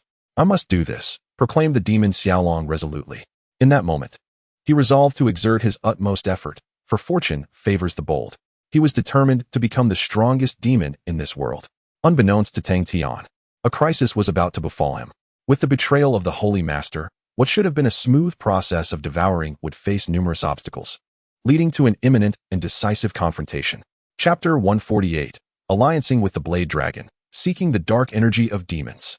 In Europe, within a palace nestled amidst the forest, a wizard clad in a gray robe, with untamed white hair and a black and white half-circle mark upon his forehead, meticulously etched crimson incantations in the center of the palace with his wand. Once he completed his intricate designs, a mirror materialized before him, showcasing scenes of Tang Tian collecting charms, which cast a shadow of gravity upon the wizard's countenance, even igniting a flicker of anger within him. This wizard, known as Dao Long, was a renowned practitioner of dark energy, a notorious sorcerer of the malevolent arts, second only to the righteous mages. Today, he sought to employ his foresight magic to locate the 12 charms of the Holy Master to augment his own power. Yet, to his dismay, before he could even commence his search, others had already seized the opportunity. "Humph, to think that someone has claimed the charms before me. I shall reclaim that power." Dao Long seethed, his eyes gleaming with the desire to possess the charms. With a swift turn, he prepared to open a portal to San Francisco to confront Tang Tian and seize the 12 charms he coveted. However, just as this thought crossed his mind, a ripple of spatial energy emerged before him, and then, with a sudden rupture of space, the demon Xiaolong emerged, landing firmly before Dao Long. Accompanying him were 3 humanoid figures resembling lizards, Hanxing, Dusher, and Quan Shi, all formidable adversaries in their own right. The unexpected arrival of demon Xiaolong caused the dark energy wizard Dao Long to furrow his brow. He had no recollection of offending this demon and was displeased at being confronted so abruptly. Sensing the ominous atmosphere, Dao Long wasted no time and raised his wand, unleashing 3 torrents of magical energy. Within seconds, 3 shadowy assassins armed with weapons stood poised against demon Xiaolong. "Demon, what brings you to me?" Dao Long inquired from his elevated position, confident in his superiority over the demon. "Ah, Dao Long is it? I wish to propose an alliance, to harness your power in freeing the other 3 great demons. What say you?" The gaze of demon Xiaolong upon Dao Long was laced with disdain, as if he believed that enlisting the aid of a human dark energy wizard would be an effortless endeavor. Arrogance, indeed, was palpable in the air. Upon hearing the tone of the demon dragon, the blade dragon was filled with indignation. As a top-tier dark magic sorcerer, His lifespan was nearing its end, and ordinarily, he would refrain from engaging in any pursuits aside from seeking talismans to prolong his life. However, with the arrival of the demon dragon, he felt no obligation to be courteous and promptly commanded 3 dark assassins to attack without hesitation, unyielding in spirit. Upon discovering the dark sorcerer Blade Dragon's refusal to cooperate, the demon dragon remained unfazed, instructing his subordinates to confront the 3 dark assassins. In less than a minute, the 3 dark assassins were enveloped in a swirl of dark energy, evidently merging with the demon dragon's malevolent essence, rendering them significantly more formidable than typical dark assassins. Observing this development, Blade Dragon remained unperturbed and silently intoned a spell, conjuring 3 invisible cages that ensnared the icy adversaries, rendering them utterly unable to escape his dominion. Witnessing his subordinates ensnared, the demon dragon expressed no concern. Instead, he applauded Blade Dragon's prowess. "Bravo! Truly magnificent. Blade Dragon, you are indeed the sorcerer I have chosen. Your value as an ally has become evident." Noticing the demon dragon's cessation of hostilities, Blade Dragon was curious, perplexed as to the purpose of this encounter. His eyes filled with questions as he awaited clarification. "Ally, let us not speak so prematurely. I shall release the 3 great demons, but without corresponding benefits. I shall not acquiesce to your demands." With a flick of his sleeve, he regarded the demon dragon with a calm demeanor, acknowledging that his own time was running out, necessitating the pursuit of means to sustain his vitality. Initially, Blade Dragon sought the fabled chalice of life, but upon arriving at the lost city of Mantaboo, he discovered it had been reduced to ruins, with the indigenous inhabitants perished. When he shifted his focus to the scroll of transformation, hoping to utilize runic magic for survival, he found that someone had already outpaced him. Ultimately, he redirected his aim towards talismans, only to find that these had also been claimed by another, specifically, an individual known as Tang Tian. Blade Dragon's ultimate goal was to confront Tang Tian, to vanquish him and seize all the rewards for himself. Thus, when the demon dragon uttered his proposition, Blade Dragon declined the offer of cooperation. The demon dragon, upon hearing Blade Dragon's words, smiled. This was precisely the response he had anticipated. The strength of this sorcerer was formidable, making him an inevitable choice for alliance. Presently, the demon dragon had few cards left to play. To defeat both Tang Tian and his father, mere malevolent energy would not suffice. Thus, he set his sights on the dark sorcerer Blade Dragon, believing that with his strength, their chances of success would be significantly enhanced. "Join me, and the 12 talismans shall be yours."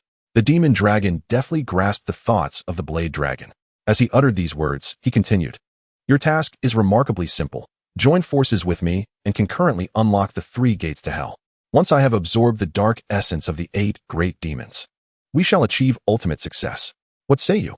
It is a venture that benefits you without any detriment. Will you agree?" Upon finishing this statement, the demon dragon wore a relaxed expression, confident that the Blade Dragon would undoubtedly acquiesce, given their foundation of collaboration and a shared adversary, making cooperation an inevitable choice. "Very well. Such an alliance is advantageous and harmless to me. I accept your terms. When shall we commence?" The Blade Dragon pondered for a moment before inquiring with a hint of curiosity. "From this moment forth, let us first seek out the offerings. To unlock the 3 gates of hell, we must sacrifice a sufficient number of souls, specifically those tainted by sin. We shall venture into the prison to find suitable candidates." The demon dragon articulated thoughtfully. The Blade Dragon harbored no objections, as he too believed in the validity of the proposal. Once arrangements were made, a dark sorcerer accompanied by a demon set their plan into motion, heralding the onset of an ultimate crisis. Meanwhile, in San Francisco, at the old man's antique shop, Tang Tian had been ensconced there for an entire day, immersing himself in the study of potion making to enhance his magical prowess. Embarking on the path to becoming a grand sorcerer, it is worth noting that the Marvel Universe is akin to a realm of magical desolation, where the powers wielded by sorcerers merely reflect the strength of the demigods rather than emanating from their own cultivation. In contrast, the world of Jackie Chan Adventures is quite the opposite. Sorcerers predominantly harness their own power rather than relying on that of demigods. Even Tang Tian, with his current abilities, has acquired them through a gradual process of absorption and learning. In comparison, the wealth of knowledge in this world has significantly advanced Tang Tian's development. Given more time, he is poised to evolve into a proficient grand sorcerer, likely surpassing the esteemed sorcerer Strange without difficulty. At this moment, Tang Tian was diligently experimenting with potions, mixing various ingredients together. When the deep blue and red concoctions amalgamated, they transformed into a verdant solution. Ah, the petrification curse potion is complete. It resembles the gaze of Medusa. Such a form is truly effective, Tang Tian remarked, inspecting the petrification potion in his hand with satisfaction. Be careful, Tang Tian. You've concocted such a perilous potion again. Do take heed not to trouble the old man, the elder cautioned, glancing warily at the potion in Tang Tian's grasp, fearing the potential chaos that might ensue. Naturally, old man, your wisdom is appreciated. I would not be so reckless, Tang Tian replied with a gentle smile. Dismissing the concern lightly, he then stored the potion within his spatial ring, awaiting the day it would be called upon for use. Suddenly, amidst their light-hearted banter, the entire city of San Francisco seemed to tremble, as if an earthquake had struck. Subsequently, a sinister force emanating from the abyss began to seep forth from the depths of hell, causing a noticeable change in the expressions of Tang Tian and his father. As they detected an unusual aura, this ominous presence could not be mistaken. It unmistakably originated from the infernal realm. Father, what is happening? The Panku treasure box remains in my possession. Why is there a surge of power from the abyss? Tang Tian exclaimed, astonished, casting a sidelong glance at his father. Uncertain whether he would provide an explanation, he settled into silence, preparing to await his father's response. After a moment of contemplation, his father gazed deeply into Tang Tian's eyes and shared his foreboding insight. Tang Tian, there are two possibilities. One is that the location of the Hell Gate has been exposed, and someone has torn open a rift to the underworld. The other possibility is that an individual has discovered the demonic black energy and assimilated it into themselves. Regardless of which scenario is true, it poses a significant threat to this world. His father's grave tone prompted Tang Tian to nod in understanding. He had never anticipated that events would escalate to this level. This unforeseen disruption had derailed his plans to seal away the demons one by one. I understand, father. Regardless of the circumstances, I shall ensure that only one demon sorcerer remains. The others will not be allowed to survive, Tang Tian declared, shaking his head with a serious expression directed at his father. Since arriving in this world, though he had engaged in numerous nefarious deeds, he had always maintained a moral boundary and had not genuinely harmed anyone. However, now that his plans had been thwarted, he was resolute in his determination to exact vengeance on those responsible. Chapter 149, The Opening of the Hell Gate, The Final Confrontation. In San Francisco, at the Black Hand Tower's top conference room, upon sensing the abyssal magic, Chung Long instructed Blake to dispatch personnel for an investigation while he accompanied Tang Tian and his father to the Black Hand Tower to deliberate on the impending crisis. In less than half an hour, Blake's phone call came through, catching Chung Long by surprise as he swiftly answered, eager to uncover the unfolding events. Chung Long, we have a dire situation. Several large prisons across America have been suddenly attacked by a mysterious demon, and an oddly dressed sorcerer has abducted approximately hundreds of thousands of inmates. As soon as Chung Long received this alarming news, his expression shifted dramatically, perplexed by the sudden emergence of an enemy intent on abducting so many prisoners. Pray tell, Blake, where have they taken the inmates? Chung Long inquired, astonished. The emergence of this enigmatic demon, the strangely attired sorcerer, and the vanishing prisoners all seemed to converge upon one point, the Hell Gate. In 3 separate groups, they transported the captives to a location where the peculiar sorcerer inscribed a colossal magic circle. If time allows, please assist me in resolving this issue, Blake expressed with concern, elucidating the situation before ultimately ending the call. In the hall, Tang Tian absorbed every word of Blake's message, comprehending the developments. He then cast his gaze upon the Lord, his expression devoid of warmth. Before the Lord could utter a word, he seized him by the throat, lifting him off the ground and regarding him with a frigid stare. Speak, Lord, what schemes do you harbor? Do you intend to simultaneously unleash all the gates of hell, or do you seek death? Tang Tian's tone was chilling, and he opted to confront the one who dared to conspire against him. Cough, cough. Human, I can see that you are indeed formidable. Yet, you do not intend to spare me, do you? Those not of my kin harbor treachery. Your plan is to eliminate all demons, then eradicate me, correct? The Lord did not respond directly to Tang Tian's inquiries. Instead, he smirked coldly, shedding his previous weakness to confront him with newfound resolve. Huh. It appears you are not as dim-witted as I presumed. Very well, this shall be entertaining. Let your son and the Blade Dragon take action. Let us see if they can vanquish me. I shall spare your life for now, that you may witness your own downfall. This is your punishment for betrayal, Lord. Tang Tian shook his head, dismissing the matter from his mind, releasing the Lord and letting him collapse to the ground as he stated calmly. In the hall, Both Old Man and Chung Long were taken aback, having overheard their exchange, realizing that the Lord had been orchestrating everything behind the scenes, outmaneuvering them. Observing their expressions, Tang Tian smiled gently, gathering a surge of dark magic within his hands, forming 3 mirrors corresponding to the 3 gates of hell. Before the mirrors, the entrances to hell were already drenched in a sanguine hue. Countless prisoners sprawled upon the ground, and a vast magical array etched into the earth, with these prisoners serving as sacrifices appearing in the center of the array. As the magical array was completed, the blade dragon silently recited the incantation, and under its influence, the entire array began to glow, swiftly engulfing the prisoners and transforming them into crimson energy. In the moment this energy coalesced, it forcefully struck the gates of hell, and within moments, the demon of the earth emerged. Following the release of the earth demon, the blade dragon, not yet satiated, employed spatial magic to transport himself to another gate of hell. There, he enacted the incantation to summon the water demon and the sky demon from within. Witnessing this, Old Man and Chung Long grew increasingly anxious. They had not anticipated that the 3 gates of hell could be opened by that dark sorcerer through alternative means. What now? With the 3 great demons unleashed, along with the Lord's Son, our chances of victory appear exceedingly slim. Old Father was deeply concerned. The current situation was decidedly unfavorable for them, and if war broke out, their chances of victory seemed bleak. Indeed, Tang Tian, do you possess any alternative strategies? This battle must be won. Jackie Chan's expression mirrored the seriousness of the moment, devoid of jest, for the stakes were monumental. Should they falter, the entire world could face annihilation. Hearing their words, Tang Tian nodded thoughtfully, gazing into their eyes as he reassured them. Do not fret, old father, Jackie. Although the circumstances appear dire, we still maintain control. Patience is paramount. At that moment, as the blade dragon successfully unleashed the 3 great demons, Demon Xiao Long, guided by the Master's hints, managed to acquire the 7 dark energies of the demons, absorbing them into his very being.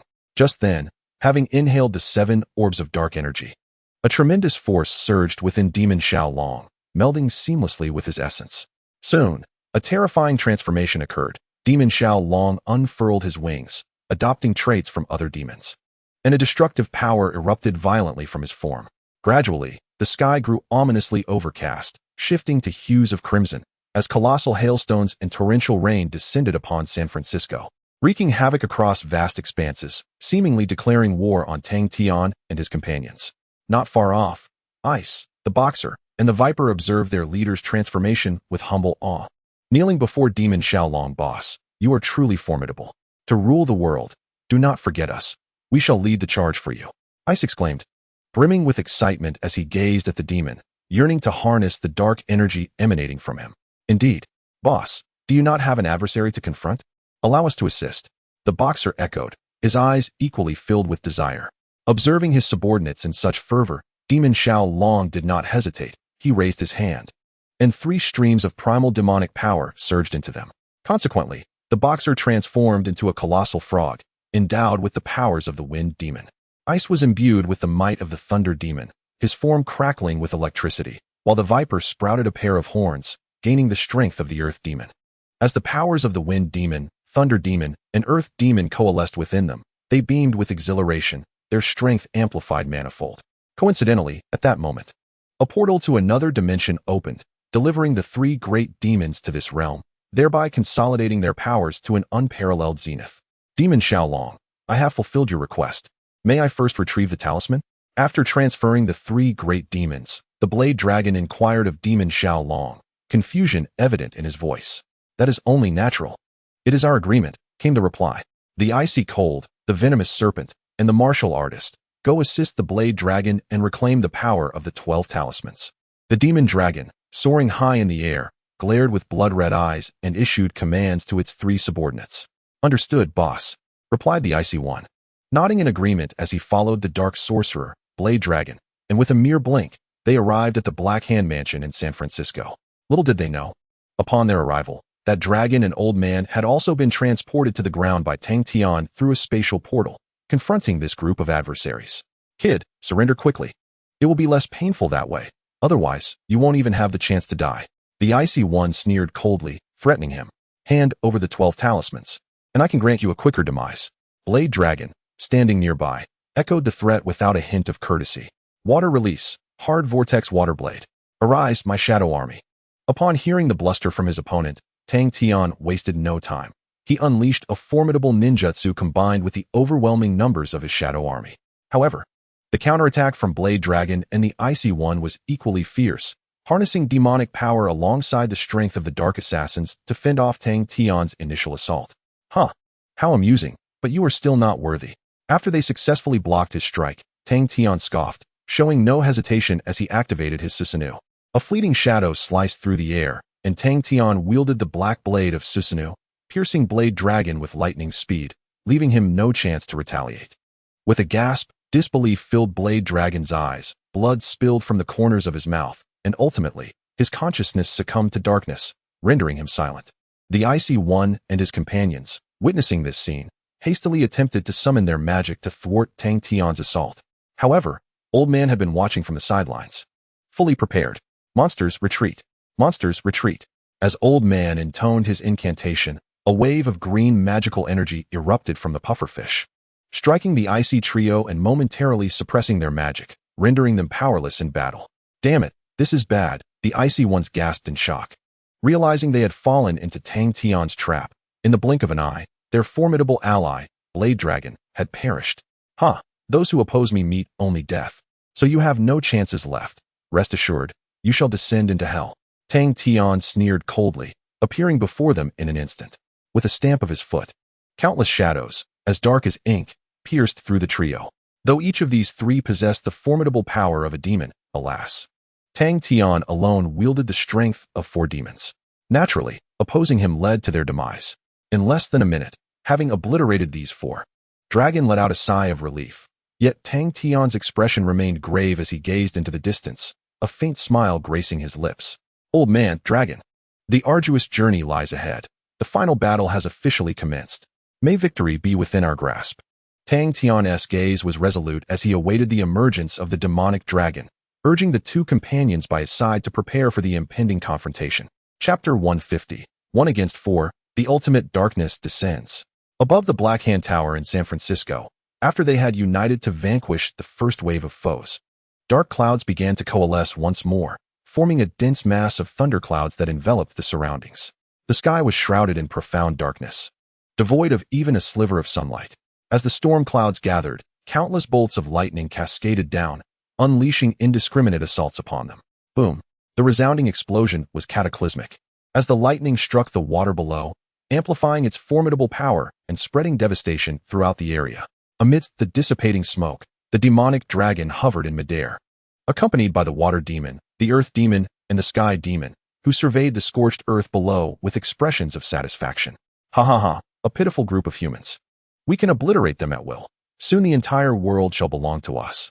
The sky demon, Shimu, relished the thought of having defeated Tang Tian and his allies, erupting into mad laughter. Silence, Shimu.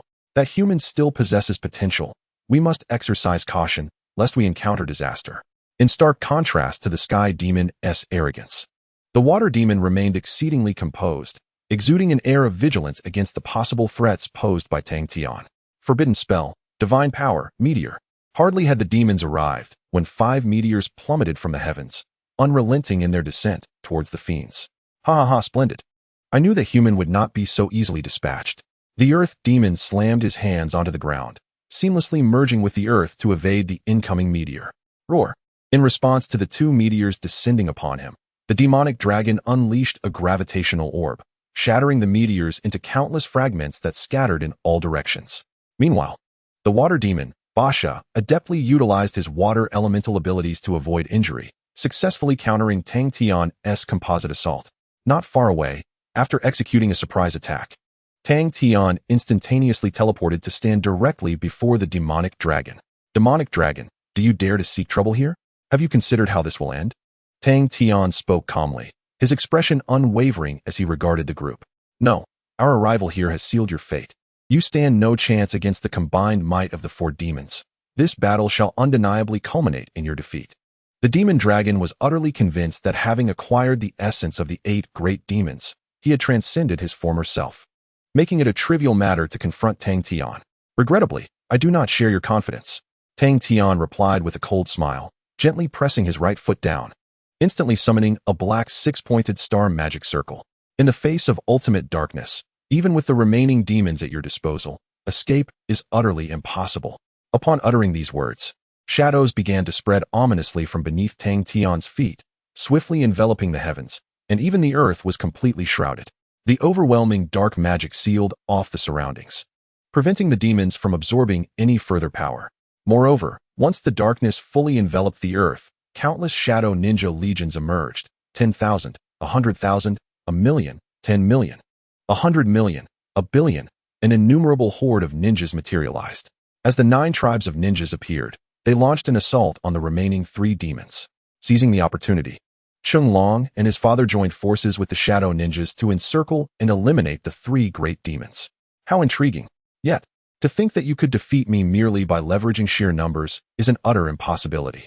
The demon dragon was unperturbed and facing a throng of shadow ninjas. He casually unleashed a gravity ball, obliterating countless ninjas into primordial black mist. As the demon dragon wreaked havoc upon the shadow ninjas, Tang Tian appeared before him in the blink of an eye, thrusting his 6 black rods straight at the demon dragon. With a piercing sound, the demon dragon was caught off guard and pierced through the chest. Fortunately, at the crucial moment, he managed to slightly dodge, averting a more grievous injury. Damn human, how dare you resort to ambush? Can't you confront me honorably? Extracting the 6 black rods from the position of his heart, the demon dragon felt a surge of frustration. This adversary not only possessed strength but also cunning, and he himself was not far behind. Enough of this trivial talk. Only those who endure to the end can claim victory. Everything else is of no consequence. Tang Tian's Susanoo instantly activated, merging with the powers of the demon of the mountain and the demon of the moon, wielding the 10 fists sword as he slashed towards the demon dragon. The incantation ignited like a raging inferno. In response to Tang Tian's strike, the demon dragon was far from sluggish. A fireball materialized in his hand, which he hurled violently at the ground. With a resounding explosion, the fierce shockwave momentarily obstructed Tang Tian, allowing the 10 fists sword to miss its mark. As Tang Tian sought the demon dragon, the latter had already lunged behind him, opening his fearsome maw to bite down upon Tang Tian's Susanoo.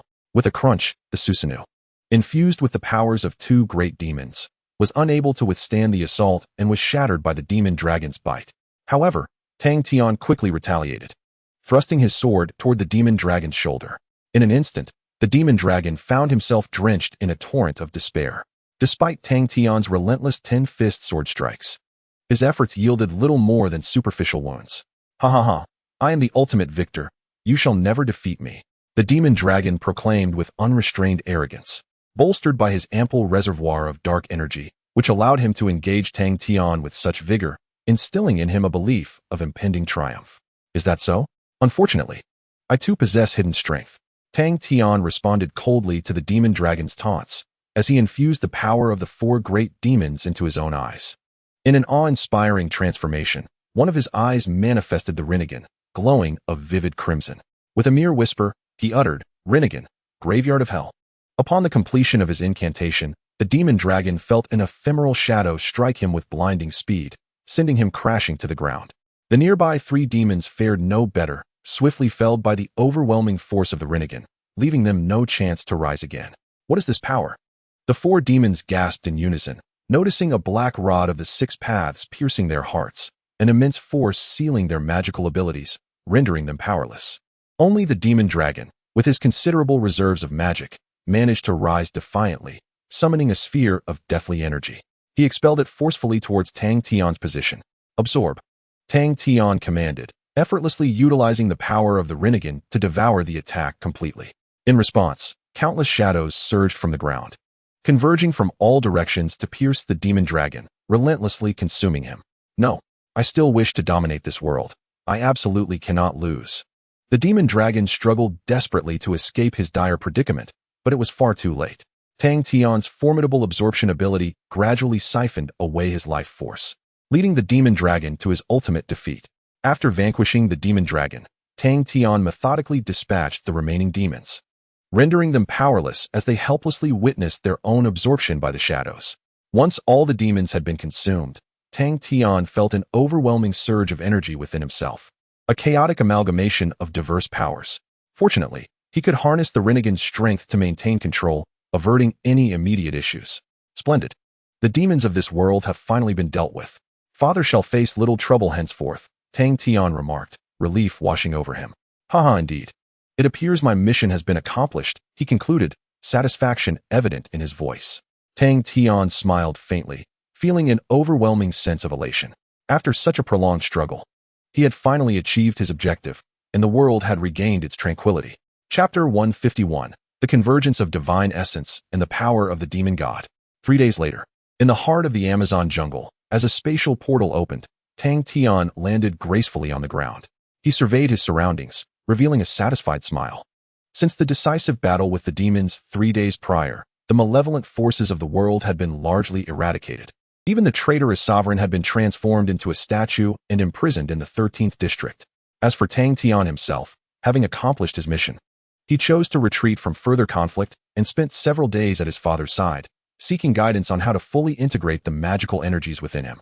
Ultimately, following his father's counsel, Tang Tian arrived at this location, prepared to purify his magical essence and transform it into a power uniquely his own. Here, he began to chant an incantation, which he recited for over 10 minutes, resulting in a vast purple magical array appearing beneath his feet, sealing the space and time around him. At the center of the array lay the runes of the magical scroll alongside ancient demonic script, all interwoven with the incantations he had learned from his father, forming a highly complex magical formation.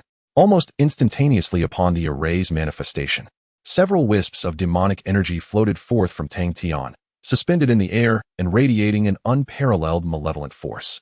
Powerful and dark, imbued with intense negative emotions and the resentment of demons at their demise, this energy was a formidable challenge to assimilate. Observing the scene before him, Tang Tian wasted no time and directly recited the fusion incantation. As he completed the spell, the magical energy in the surrounding air surged into the wisps of demonic energy, continuously cleansing the negativity within. Under the purifying influence of the incantation, the pitch-black primal energy transformed into a pale shade of black, fully expunging the negative emotions. With various demonic powers, including those of the Shadow Legion, merging seamlessly. Before long, a diamond-shaped crystal erupted from Tang Tian's dantian, as if drawn to the primal energy, which wholly integrated into the crystal. In less than 3 seconds, the crystal gradually transmuted into a divine essence, adorned with an array of runes, pulsating with fragments of divine power that emanated a terrifying aura. How splendid! Tang Tian exclaimed, astonished that a mere journey to this world had propelled him so swiftly towards divinity. With a raised hand, the crystal soared towards him, merging into his heart. In that moment, Tang Tian felt as though he had become an omniscient, omnipotent being, his strength transcending from that of a demigod to the pinnacle of divine power. Even the Sharingan, influenced by divinity, has begun to evolve gradually, transforming into the eternal Mangeki Sharingan. Unless Tang Tian injects divine power into the Sharingan, attaining the Rinnegan will undoubtedly require considerable effort. Feeling the abundant energy within him, Tang Tian had not enjoyed the moment for long when the voice of the system resonated in his mind. Ding! The task in this world is accomplished, granting the host an opportunity for a lottery draw. After 5 hours, return to the original world. The system's voice remained as cold as ever, yet Tang Tian's spirits soared. His relentless efforts had led him to this point, and he felt an immense joy. However, having spent such a significant amount of time in this world, Tang Tian naturally felt gratitude towards his father and Jackie Chan, deciding it would be best to gather for a small reunion before his departure. With this thought in mind, Tang Tian activated his divine power, tearing through space without the need for a spatial gate, and appeared at his father's antique shop. Upon arrival, he noticed his father teaching True the power of magic. Seeing Tang Tian's arrival, he paused his work and approached him slowly. Tang Tian, you've come. It seems you have successfully purged the impure magic from your being. That is truly commendable. You have now completely surpassed the 8 great demons, including the 8 immortal gods. Upon seeing Tang Tian again, his father easily sensed the significant changes in him, noting the absence of any malevolent aura. Haha, thank you, father. Without your assistance, I could not have achieved what I have today. I owe it all to you. Tang Tian expressed his heartfelt gratitude. Without his father's help, he would not have manifested such prowess. No need for thanks. With the Holy Master remaining, this world will no longer harbor demons. I should be the one grateful to you. His father nodded and prepared a cup of tea, placing it before Tang Tian. It must be said that this rare period of tranquility had been quite pleasant for his father. With fewer demons seeking trouble, and no dark sorcerers around. His life had been rather enjoyable. Suddenly, as they conversed, Jackie Chan and Xiao Yu approached. Upon seeing Tang Tian, Xiao Yu, filled with excitement, leaped into his embrace. "Brother Tang Tian, I've heard about your exploits. They are simply incredible. You've eradicated all the demons, and at last, the world can return to normal." Xiao Yu beamed with joy.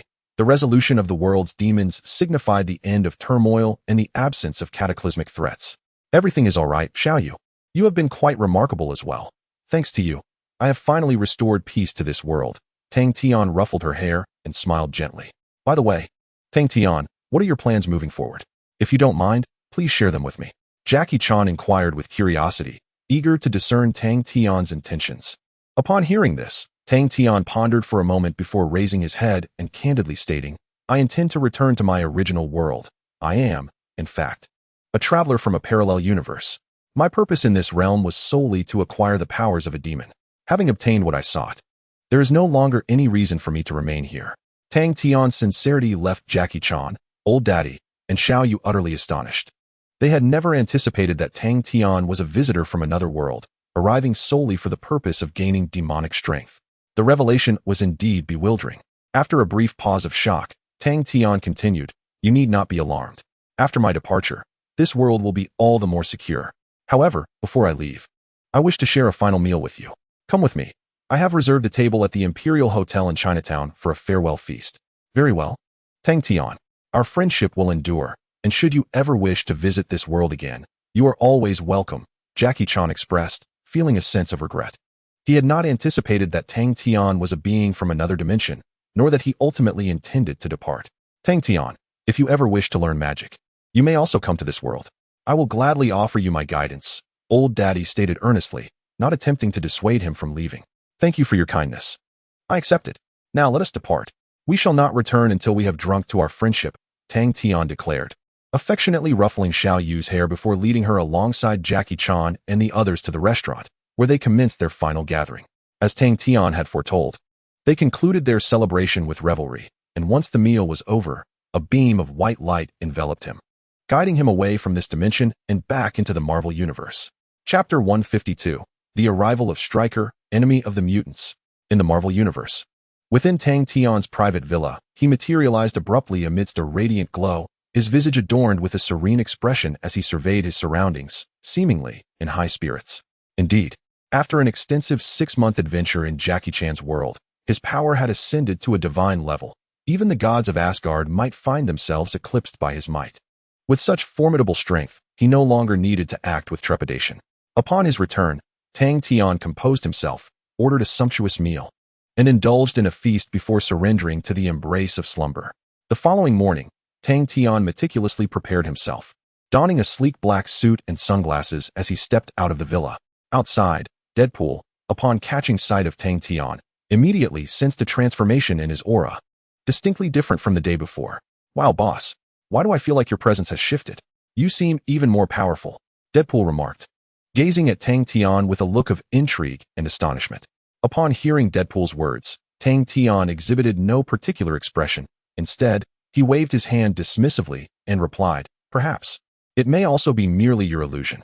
Regardless of how powerful I become, your duty is simply to ensure my safety."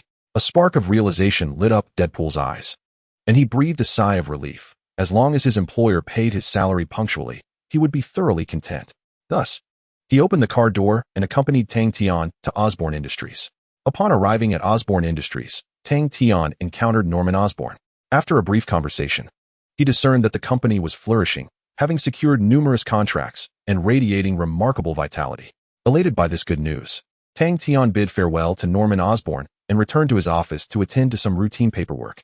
Little did he know, after merely half an hour of work, Deadpool materialized before him in a flash, striding towards him, seemingly eager to convey something important. "Boss, Colonel William Stryker from the military is coming to see you. He'll arrive in 10 minutes and wishes to discuss some matters." Deadpool gazed into Tang Tian's eyes, delivering this message with a leisurely demeanor, which momentarily startled Tang Tian. He had not anticipated that Stryker would seek him out. "Oh, I see. When he arrives, just bring him in." Tang Tian nodded, reflecting on everything he knew about Stryker. William Stryker, a military colonel, harbored deep animosity towards mutants. His mentor was the late renowned scientist, Tesla K. Bolivar, and he had even been involved in weapon research, perpetually waging war against mutants. However, Tang Tian found it perplexing why this adversary of mutants would come to him. Clearly, there was something amiss. Yet he resolved to wait and discover the purpose of the visit. 10 minutes later, a robust middle-aged man clad in a colonel's uniform appeared before him, scrutinizing Tang Tian closely.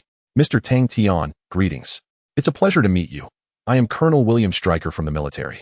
Upon their initial encounter, Stryker extended his hand, eager to establish a connection before discussing subsequent matters.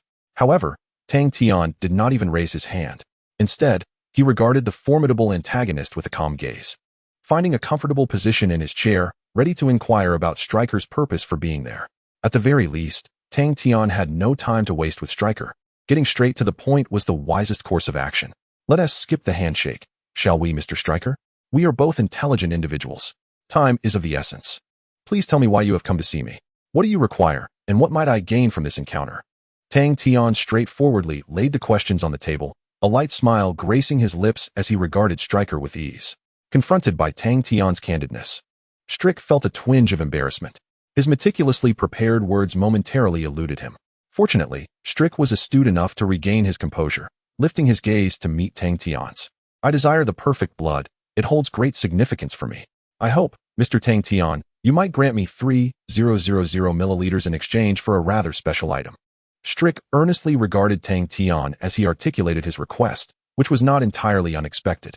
The military had long been aware of his possession of the perfect blood, rendering the appearance of this individual somewhat surprising.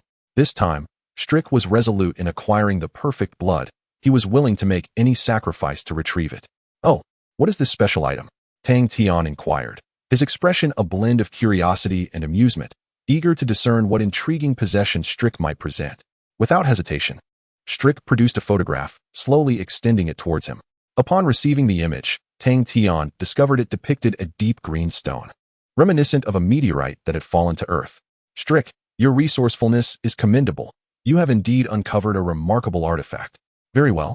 I shall provide you with the perfect blood, but I expect to receive this item tonight." With a single glance, Tang Tian recognized the stone as an adamantium meteorite, one of the hardest metals in the Marvel Universe, second only to vibranium and the URU alloy of Asgard. "No objections, then our transaction is settled. Please accompany me this evening." Stryker, elated at the prospect of acquiring the coveted perfect blood, felt his plans were now on the verge of fruition. Meanwhile, in a military cell within New York City, two imposing figures were shackled in chains, confined to a dismal dungeon reeking of mildew and foul odors, far from an ideal environment. From the shadows, a mouse stealthily emerged, only to be swiftly captured by one of the men, who began to toy with it as a means to pass the time. "Logan, do you truly wish to remain here? We have been trapped for years, despite our capabilities. Why not engage in battle?" The other rugged man, observing Logan's amusement with the mouse, could not contain his bewilderment. "Let it be, Victor. We have participated in numerous wars. I have grown weary of it all.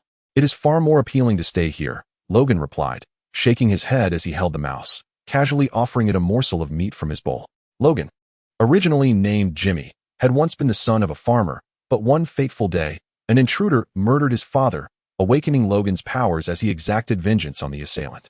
From that moment on, he and his brother wandered incessantly, relying on their innate abilities to engage in numerous battles.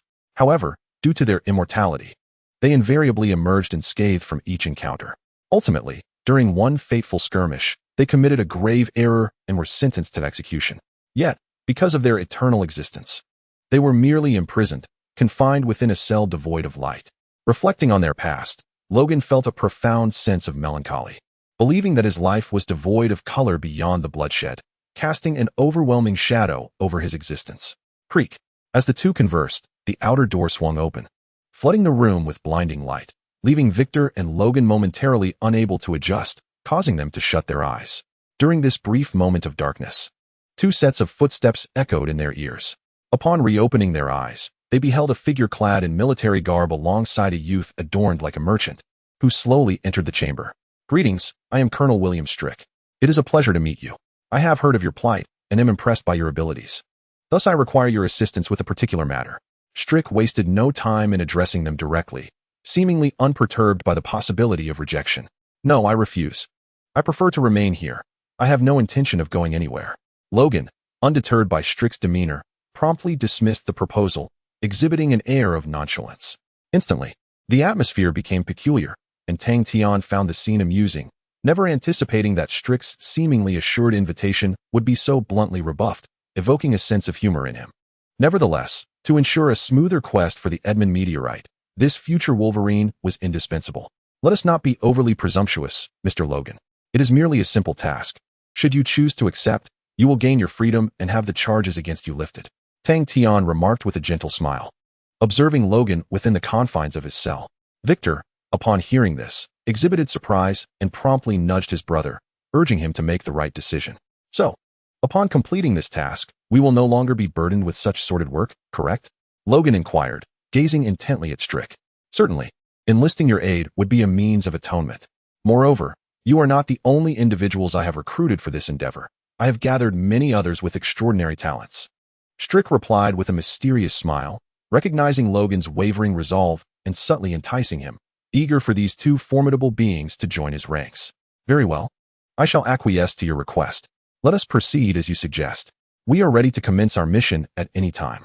Logan readily agreed, causing a broader smile to spread across Stryker's face, indicating that their mission was indeed a success. Once the two had consented, Stryker released them, allowing them to tidy up before boarding the helicopter that would take them to their base. Chapter 153, The Mutant Squad's Relentless Challenges. New York City, Stryker's base, above. A helicopter circled continuously before finally descending onto the base's helipad, landing smoothly. Disembarking from the helicopter were Tang Tian, Deadpool, Stryker, and the recently liberated beasts. As soon as they stepped off the aircraft, several members of the base team quickly gathered around, eager to see if their commander would assign any tasks. Everyone, these two are our newly joined allies, named Logan and Victor. They are our partners, alongside Tang Tian and Mr. Wade, known as Deadpool. Stryker, noticing his team approaching, introduced them with a cheerful demeanor, aiming to lighten the atmosphere and prepare for the forthcoming operations.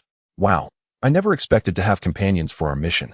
The Black Ghost glanced at Tang Tian and Deadpool, sensing that their commander held great respect for these guests, whose identities seemed rather extraordinary.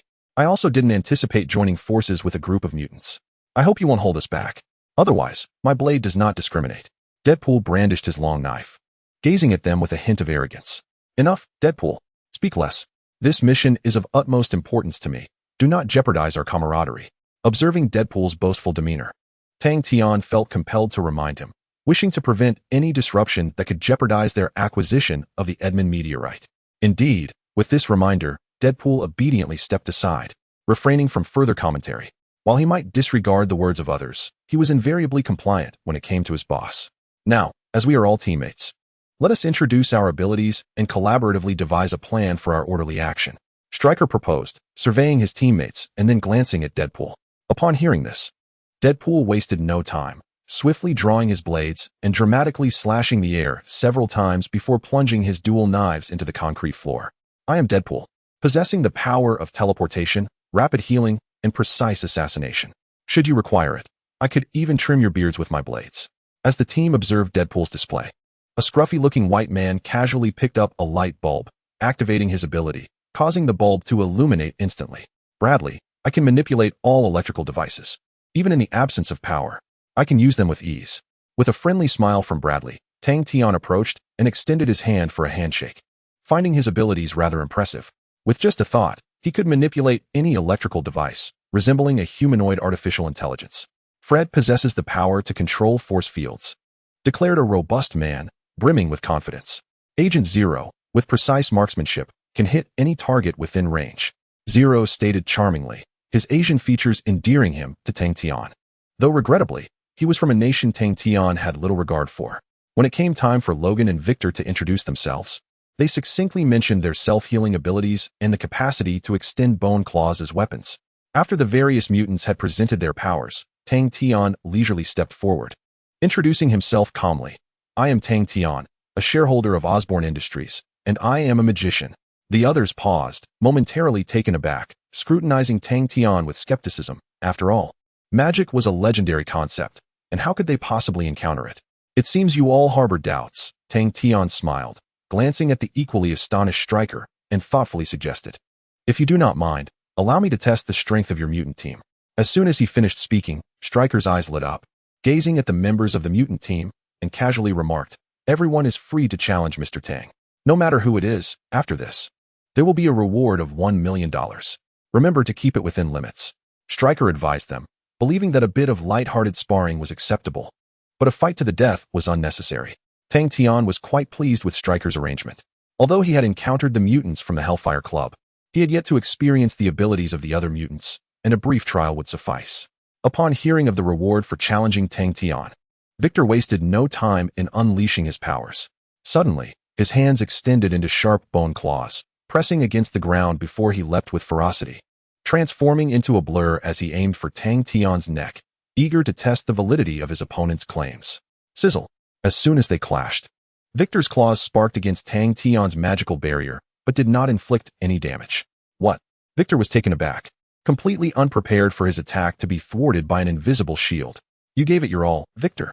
In response to Victor's astonishment, Tang Tian gently raised his right hand, summoning a powerful gust that sent Victor flying backward, skidding to a halt several meters away.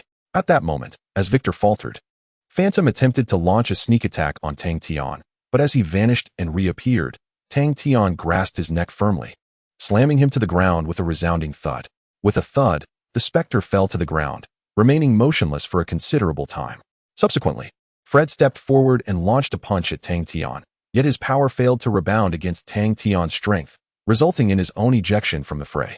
Ultimately, after a series of probing attacks from a group of mutants, Zero also emerged, deftly drawing dual pistols and unleashing over 30 rounds in rapid succession. Although the bullets traveled swiftly, they were effortlessly deflected by Tang Tian's barrier, inflicting no harm whatsoever, as he easily withstood the onslaught from all the mutants. In that moment, astonishment filled the hearts of the mutants. They had not anticipated that a mere human could possess such formidable strength, rivaling their own, and without being a mutant at that. It seems your efforts in this battle have been commendable. I shall reward you all once this operation concludes. Now, let us cease the idle chatter and commence our mission." Stryker remarked with a gentle smile, proceeding to make arrangements, as he deemed this a reasonable course of action. As night enveloped the world around 3 in the morning, the starry sky twinkled above, with wispy clouds veiling the heavens. Suddenly, an aircraft streaked across the sky, seemingly bound for an unknown destination. "Zero, your marksmanship is truly impressive. Were it not for my magical prowess, I might have found it challenging to counter your shooting skills."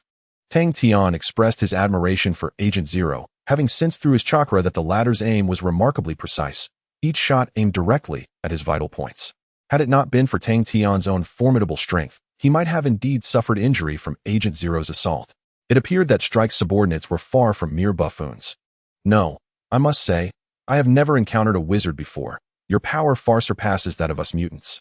Fortunately, beings like you are a rarity," Zero sighed in relief, marveling at the wizard's might, while feeling a profound concern for the mutant's singular capabilities. Not everyone could wield such potent power. Only a select few were endowed with it. Unbeknownst to Zero, however, the mutants would soon face numerous crises, with the impending birth of Sentinel robots rendering most mutants unable to escape the brink of annihilation, confronting an apocalyptic fate. After half an hour of flight, Deadpool, feeling utterly bored, approached Victor with keen interest. "So, you're called Victor? Do you possess the genes of a leopard? You strike me as a beast, like a wild animal just tamed, brimming with untamed spirit. Aren't you curious about my self-healing abilities?" Deadpool tilted his head and jested at Victor, his tone lacking any semblance of decorum, clearly intent on not letting him off easily. "No, I'm not curious at all. Please keep your distance, otherwise, I might find it difficult to restrain myself." Victor gazed at the Deadpool before him, his expression marred by disdain. He could not fathom the reason for his aversion to this peculiar individual. Yet there was an unmistakable sting in the words that flowed from his lips. "It appears you ought to tend to those nails," he remarked. The Deadpool, however, paid no heed to Victor's words. Instead, he brandished a long blade, inspecting it with meticulous care before continuing to speak to Victor in a monologue. "You know, I consider myself fortunate. I am afflicted with cancer. Yet the military conducted an experiment that inadvertently integrated mutant genes into my being, granting me extraordinary regenerative abilities." As Deadpool rambled on, Victor's irritation escalated to a boiling point. Without a moment's thought, he swiped at him with a claw, only for Deadpool to effortlessly parry the attack with his blade. "No need to rush. We'll have our chance to brawl. Should you ever provoke me, at your wedding, I shall unsheath these two blades to bring an abrupt end to your beautiful ceremony. Deadpool continued, utterly disregarding Victor's demeanor, clearly unfazed by the tension surrounding them. Not far off, Tang Tian overheard Deadpool's incessant chatter and decided it was time to intervene. He strode forward with a menacing tone, locking eyes with the mercenary. Deadpool, silence yourself. I was considering offering you 10 million, but given your current attitude, I see no reason to reward you. Tang Tian remarked with a knowing smirk, employing the threat of money to gauge whether Deadpool would exhibit a modicum of sensibility. No, my 10 million. Boss, I promise to remain silent, Deadpool exclaimed, unwilling to forfeit the monetary reward. He promptly sheathed his weapon and sat obediently, casting nervous glances at Tang Tian's expression, anxious not to provoke his displeasure. With Deadpool's incessant chatter quelled, Tang Tian's face settled into a serene calm as he closed his eyes, patiently awaiting their arrival at the destination, the moment they would seek the Edmund meteorite. Chapter 154, The Commencement of Action, each displaying their unique talents. 5 hours into the flight, the mutant team occupied themselves with card games to pass the time as they awaited their arrival. At last, Stryker cast a glance at the radar map before shifting his focus to Bradley, issuing a direct command. Bradley, we have arrived. Initiate descent. Ensure we land in a stable area. Stryker breathed a sigh of relief, relieved that the timing was fortuitous. This operation was undertaken without official sanction, necessitating swift action to avoid detection by the military, which would surely invite repercussions. Understood, Bradley responded, offering no further commentary. Chewing gum, he lightly placed a hand against his temple, activating his abilities to guide the ship's descent. Thanks to his powers, there was no need for a pilot on this journey. Phew, it seems we have reached the capital of Nigeria, Haven Tiwi, Stryker? Tang Tian stretched lazily, his gaze drifting thoughtfully toward Strike. Indeed, Mr. Tang. Strike replied with a nod, his tone earnest.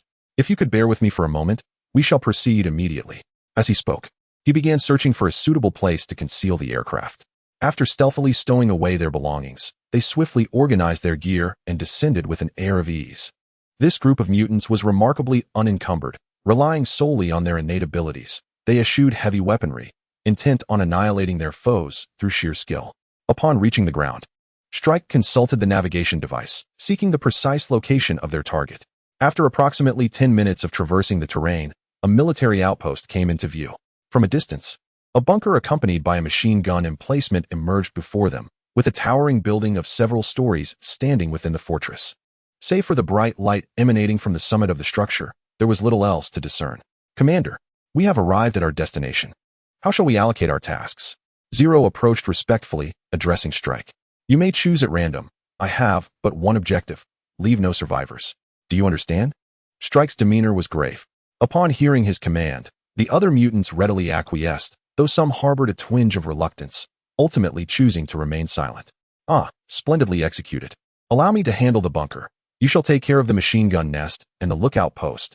Zero, Tang Tian interjected, placing a reassuring hand on Zero's shoulder with a smile. No problem, let us commence. Zero exhibited no dissent, moving toward the lookout post with the precision of a mechanized automaton. No sooner had he taken a few steps than the surrounding floodlights illuminated him, bathing the unfamiliar figure in blinding light. Enemies, all personnel, assemble. Prepare yourselves.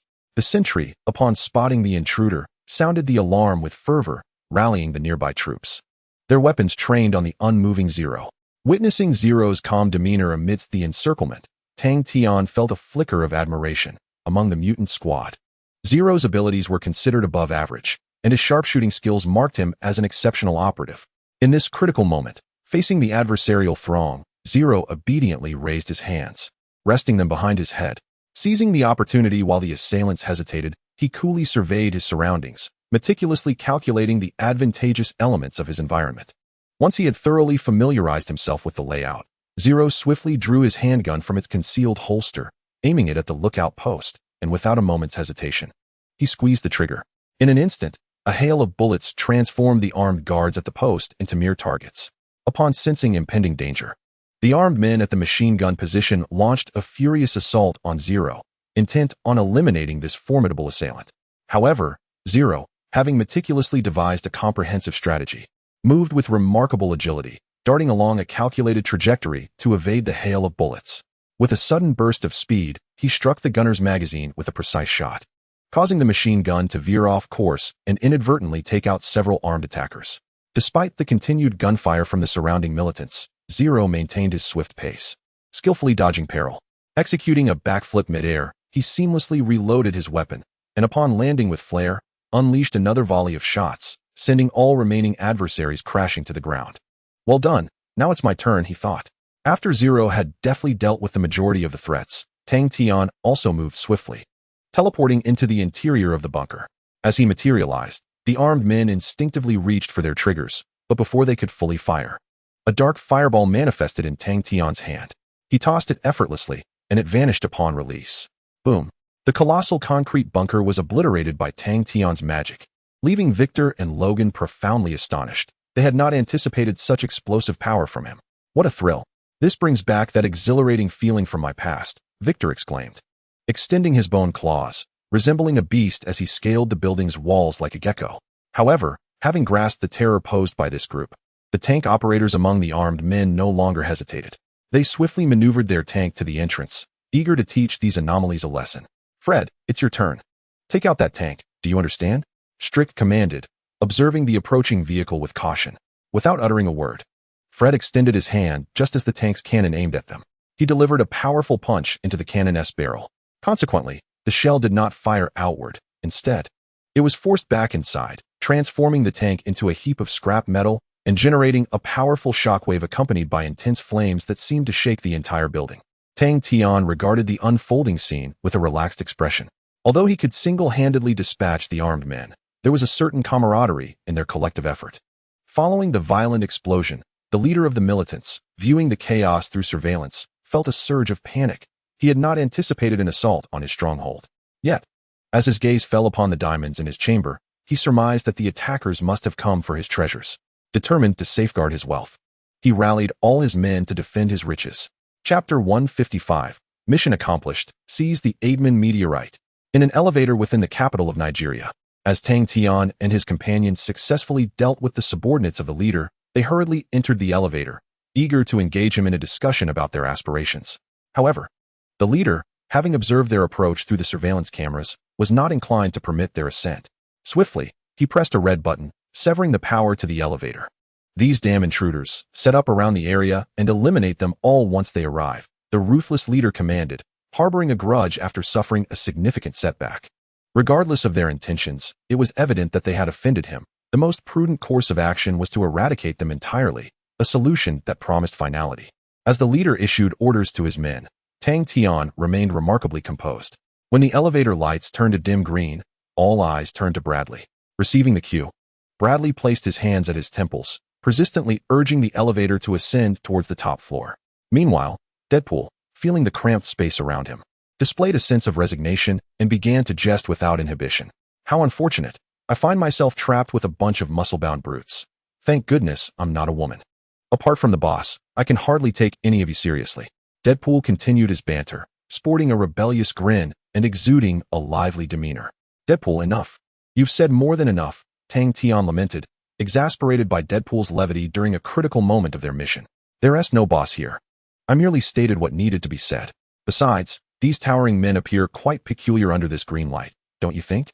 Deadpool exaggerated further, causing the elevator, which had been ascending, to momentarily halt. Good heavens, is there anyone who can silence him? Logan finally lost his patience, overwhelmed by the incessant chatter of Deadpool, feeling that encountering such a loquacious individual was indeed his misfortune.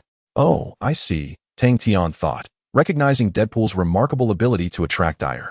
Without hesitation, he raised his hand and unleashed a surge of electricity.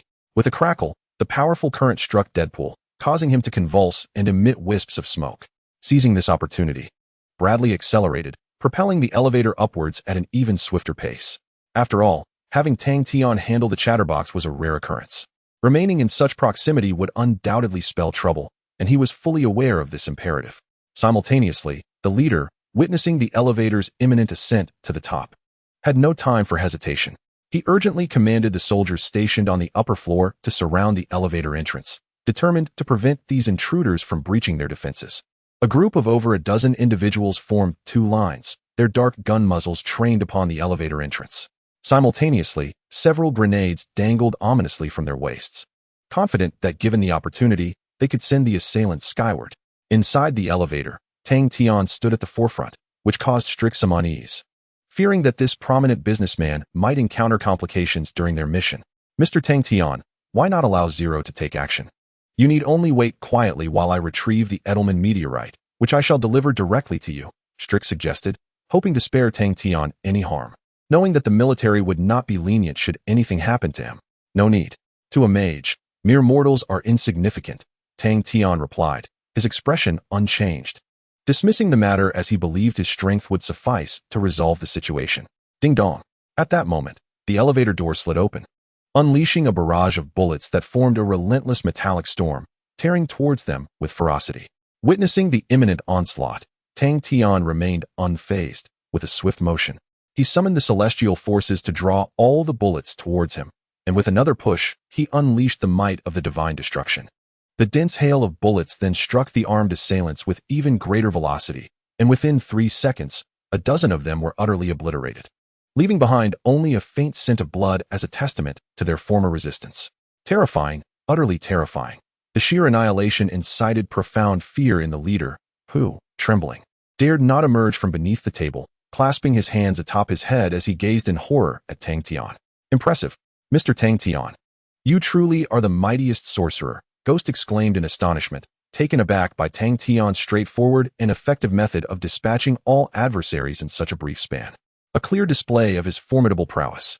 Nothing to speak of, Tang Tian replied with a nod, advancing towards the leader with a cold smile that betrayed ill intentions. You have triumphed, I concede this time. All these diamonds are yours, but please spare my life. If it is wealth you desire, I can provide it, the leader pleaded. His gaze filled with terror as he recognized Tang Tian's formidable strength, leaving no room for hesitation in his offer to relinquish all his riches. No, besides the diamonds.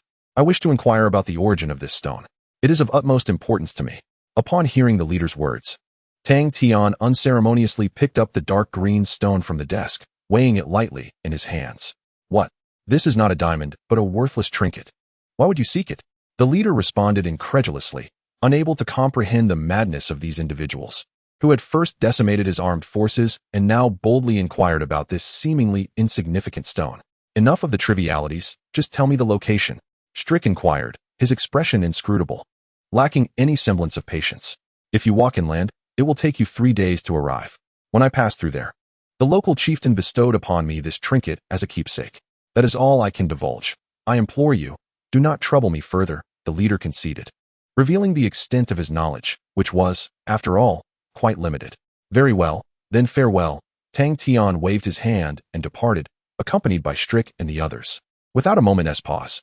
Once outside, Tang Tian raised his hand, conjuring a sphere of black flame that grew larger until it attained the size of a basketball. Go forth, fireball technique. With a gentle toss, the fireball obliterated the edifice before them, scattering it into countless fragments, leaving Logan momentarily astonished and incredulous. Tang Tian, what are you doing? We have already let them go, why strike again? Logan demanded, his anger palpable. Do not be foolish, Logan. I show no mercy to my enemies. Allowing them to live is utterly out of the question, Tang Tian retorted with a cold smile, disregarding Logan's words as he returned to the aircraft.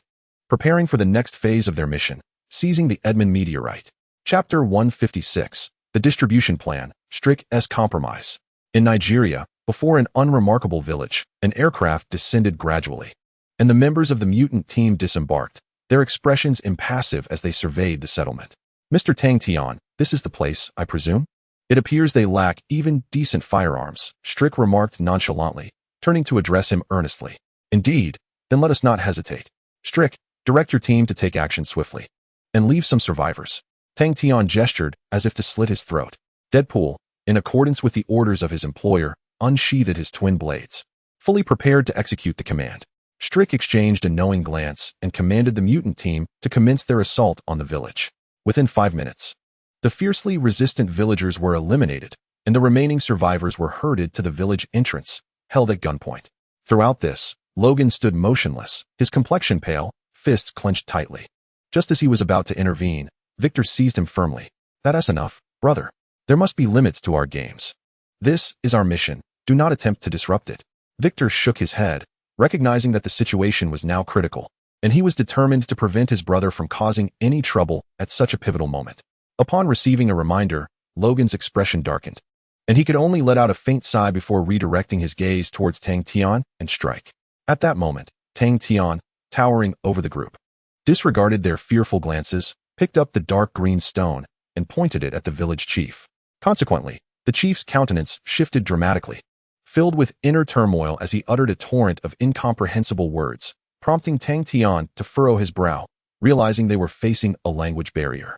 "Boss, perhaps I can assist," exclaimed Deadpool, his eyes lighting up as he stepped forward, eager to offer his help, having learned several languages during his time as a mercenary, including Nigerian. "Excellent. Inquire about the origin of this object and its burial site. If they provide us with the information, we may consider sparing them. Otherwise, none shall escape alive." Tang Tian's tone was icy, devoid of patience as he addressed Deadpool. Understanding the gravity of the situation, Deadpool approached the village chief for a conversation. In less than a minute, he turned back to Tang Tian, saying, "Boss, the chief claims that the object fell from the sky, landing in their sacred ground. Splendid. Let them reveal to us the location of their sacred site. Otherwise, their existence is rendered unnecessary," Tang Tian replied without hesitation. For locating the crash site of the Edmund meteorite was his objective. Regardless of whether it was indeed the villager's sacred ground, whatever he desired would ultimately fall into his possession. Once more, Deadpool posed the question, yet the chief shook his head repeatedly, inciting Strike's displeasure. Initially, he intended to relinquish most of the Edmund meteorite to Tang Tian, but the chief's refusal ignited a fierce murderous intent within him. "Victor, these individuals are unwilling to cooperate. You know what must be done." Strike's expression remained impassive, his eyes glimmering with malice. If they refused to cooperate, the task of retrieving the object would fall solely upon them. "Understood," Victor replied without hesitation, extending his bone claws and violently piercing the chief's heart. One of the black villagers, witnessing this horrific scene, let out a scream and immediately attempted to flee. Regrettably, mere steps into his escape, he was swiftly dispatched by Deadpool's blade penetrating his heart. The remaining villagers fared little better, swiftly harvested with hardly any escaping their sight. As Victor prepared to pursue, Logan seized his hand and forcefully threw him to the ground, his face awash with fury. "Enough, Victor. Do not continue this slaughter. It is not the right choice." Logan's voice rose, desperate to prevent his brother from becoming a relic of past savagery. "No, a mission is a mission. There is no room for mercy. Only through such acts can we absolve ourselves and attain freedom, is it not?" Victor spoke with unwavering conviction, oblivious to any wrongdoing on his part, instead deeming his brother excessively feeble, lacking the ruthlessness he once possessed. "Enough. They are innocent, and I no longer wish to witness you inflict harm upon others. I am done. Do as you will." Logan, filled with fury, tore the nameplate from around his neck and cast it to the ground. With a resolute gaze, he fixed his eyes upon Victor before turning away, his steps resolute and unyielding. "Logan." Victor was taken aback, never anticipating the weight of this situation on Logan. However, he was not prepared to yield. "Logan, you cannot escape this. Your fate is to become a beast, just as I am. Do not harbor illusions of leading a normal life. Moreover, we shall not spare you." Victor's words bore a subtle threat intertwined with confusion. To him, it seemed a mere ordinary task, yet Logan had lost his primal essence. "Zero, stop him. He cannot leave like this." Strick, observing Logan's intent to depart, signaled to the Agent Zero to intercept the impulsive beast. "No, let me speak with him. It is best to let him go." Tang Tian shook his head, and before Strick could express his astonishment, he instantaneously positioned himself before Logan, blocking his path. Sensing Tang Tian's obstruction, Logan extended his claws, regarding him with disdain, finding the Asian man's aggression most repugnant and deeming it prudent to avoid any further engagement.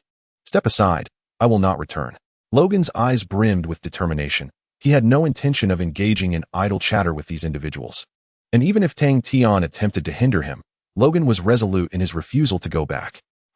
Your temper seems quite fierce. If you refuse to return, allow me to escort you to where you belong. Professor Charles Xavier will surely provide you with the guidance you require."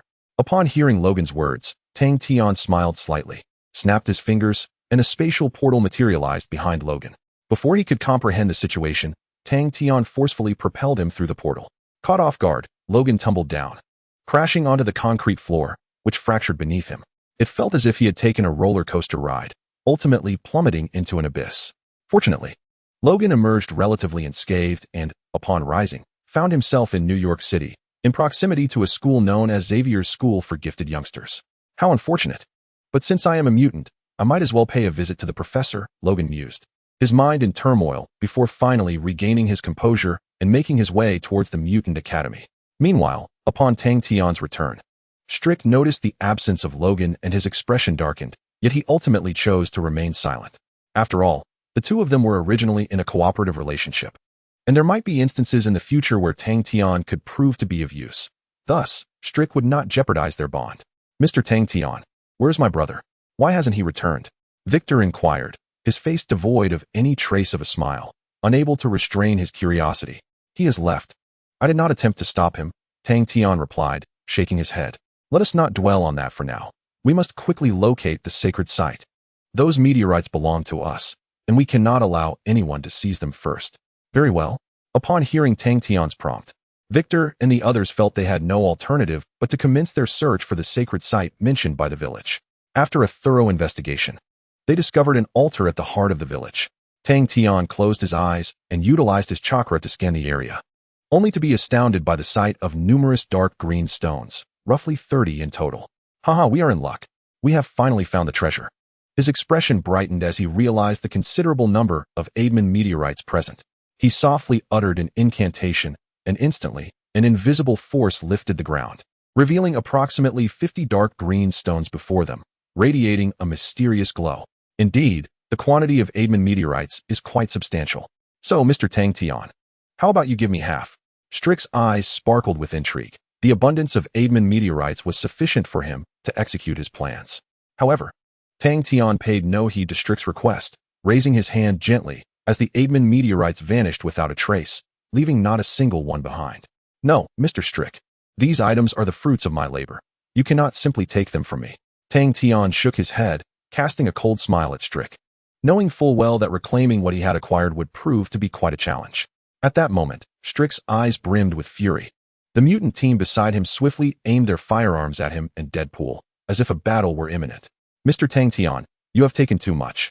I also desire a share of these Aidman meteorites. Otherwise, I must declare you an enemy. Strick was in no mood for pleasantries, firmly standing his ground regarding his interests, hoping to forge some weapons from the Aidman meteorites. How about I compensate you with the blood of werewolves and vampires? Furthermore, if you agree to receive 3 Aidman meteorites, then our transaction will be finalized. If not, we shall engage in battle at once. Tang Tian, a man of resolve, presented Strick with 2 options, leaving the decision to him. Should he choose to fight, it mattered not, for Tang Tian harbored no fear. In that moment, the atmosphere grew tense. All eyes turned toward Strick, awaiting his final command. You have triumphed, Mr. Tang Tian. Let us proceed as you suggest. Ultimately, Strick conceded, recognizing the inequity of the agreement. He found himself devoid of options, as resistance was futile. He had no choice but to acquiesce to the proposal. Ah, what a sagacious decision, Strick. Tang Tian smiled, snapping his fingers, causing 3 Edelman meteorites along with samples of vampire and werewolf blood to materialize before Strick's eyes. This time, Strick undeniably suffered a grievous loss, having forfeited not only the meteorites, but also considerable resources. Yet, in this world, might is paramount, and all he could do was silently mark this debt, biding his time for a future reckoning.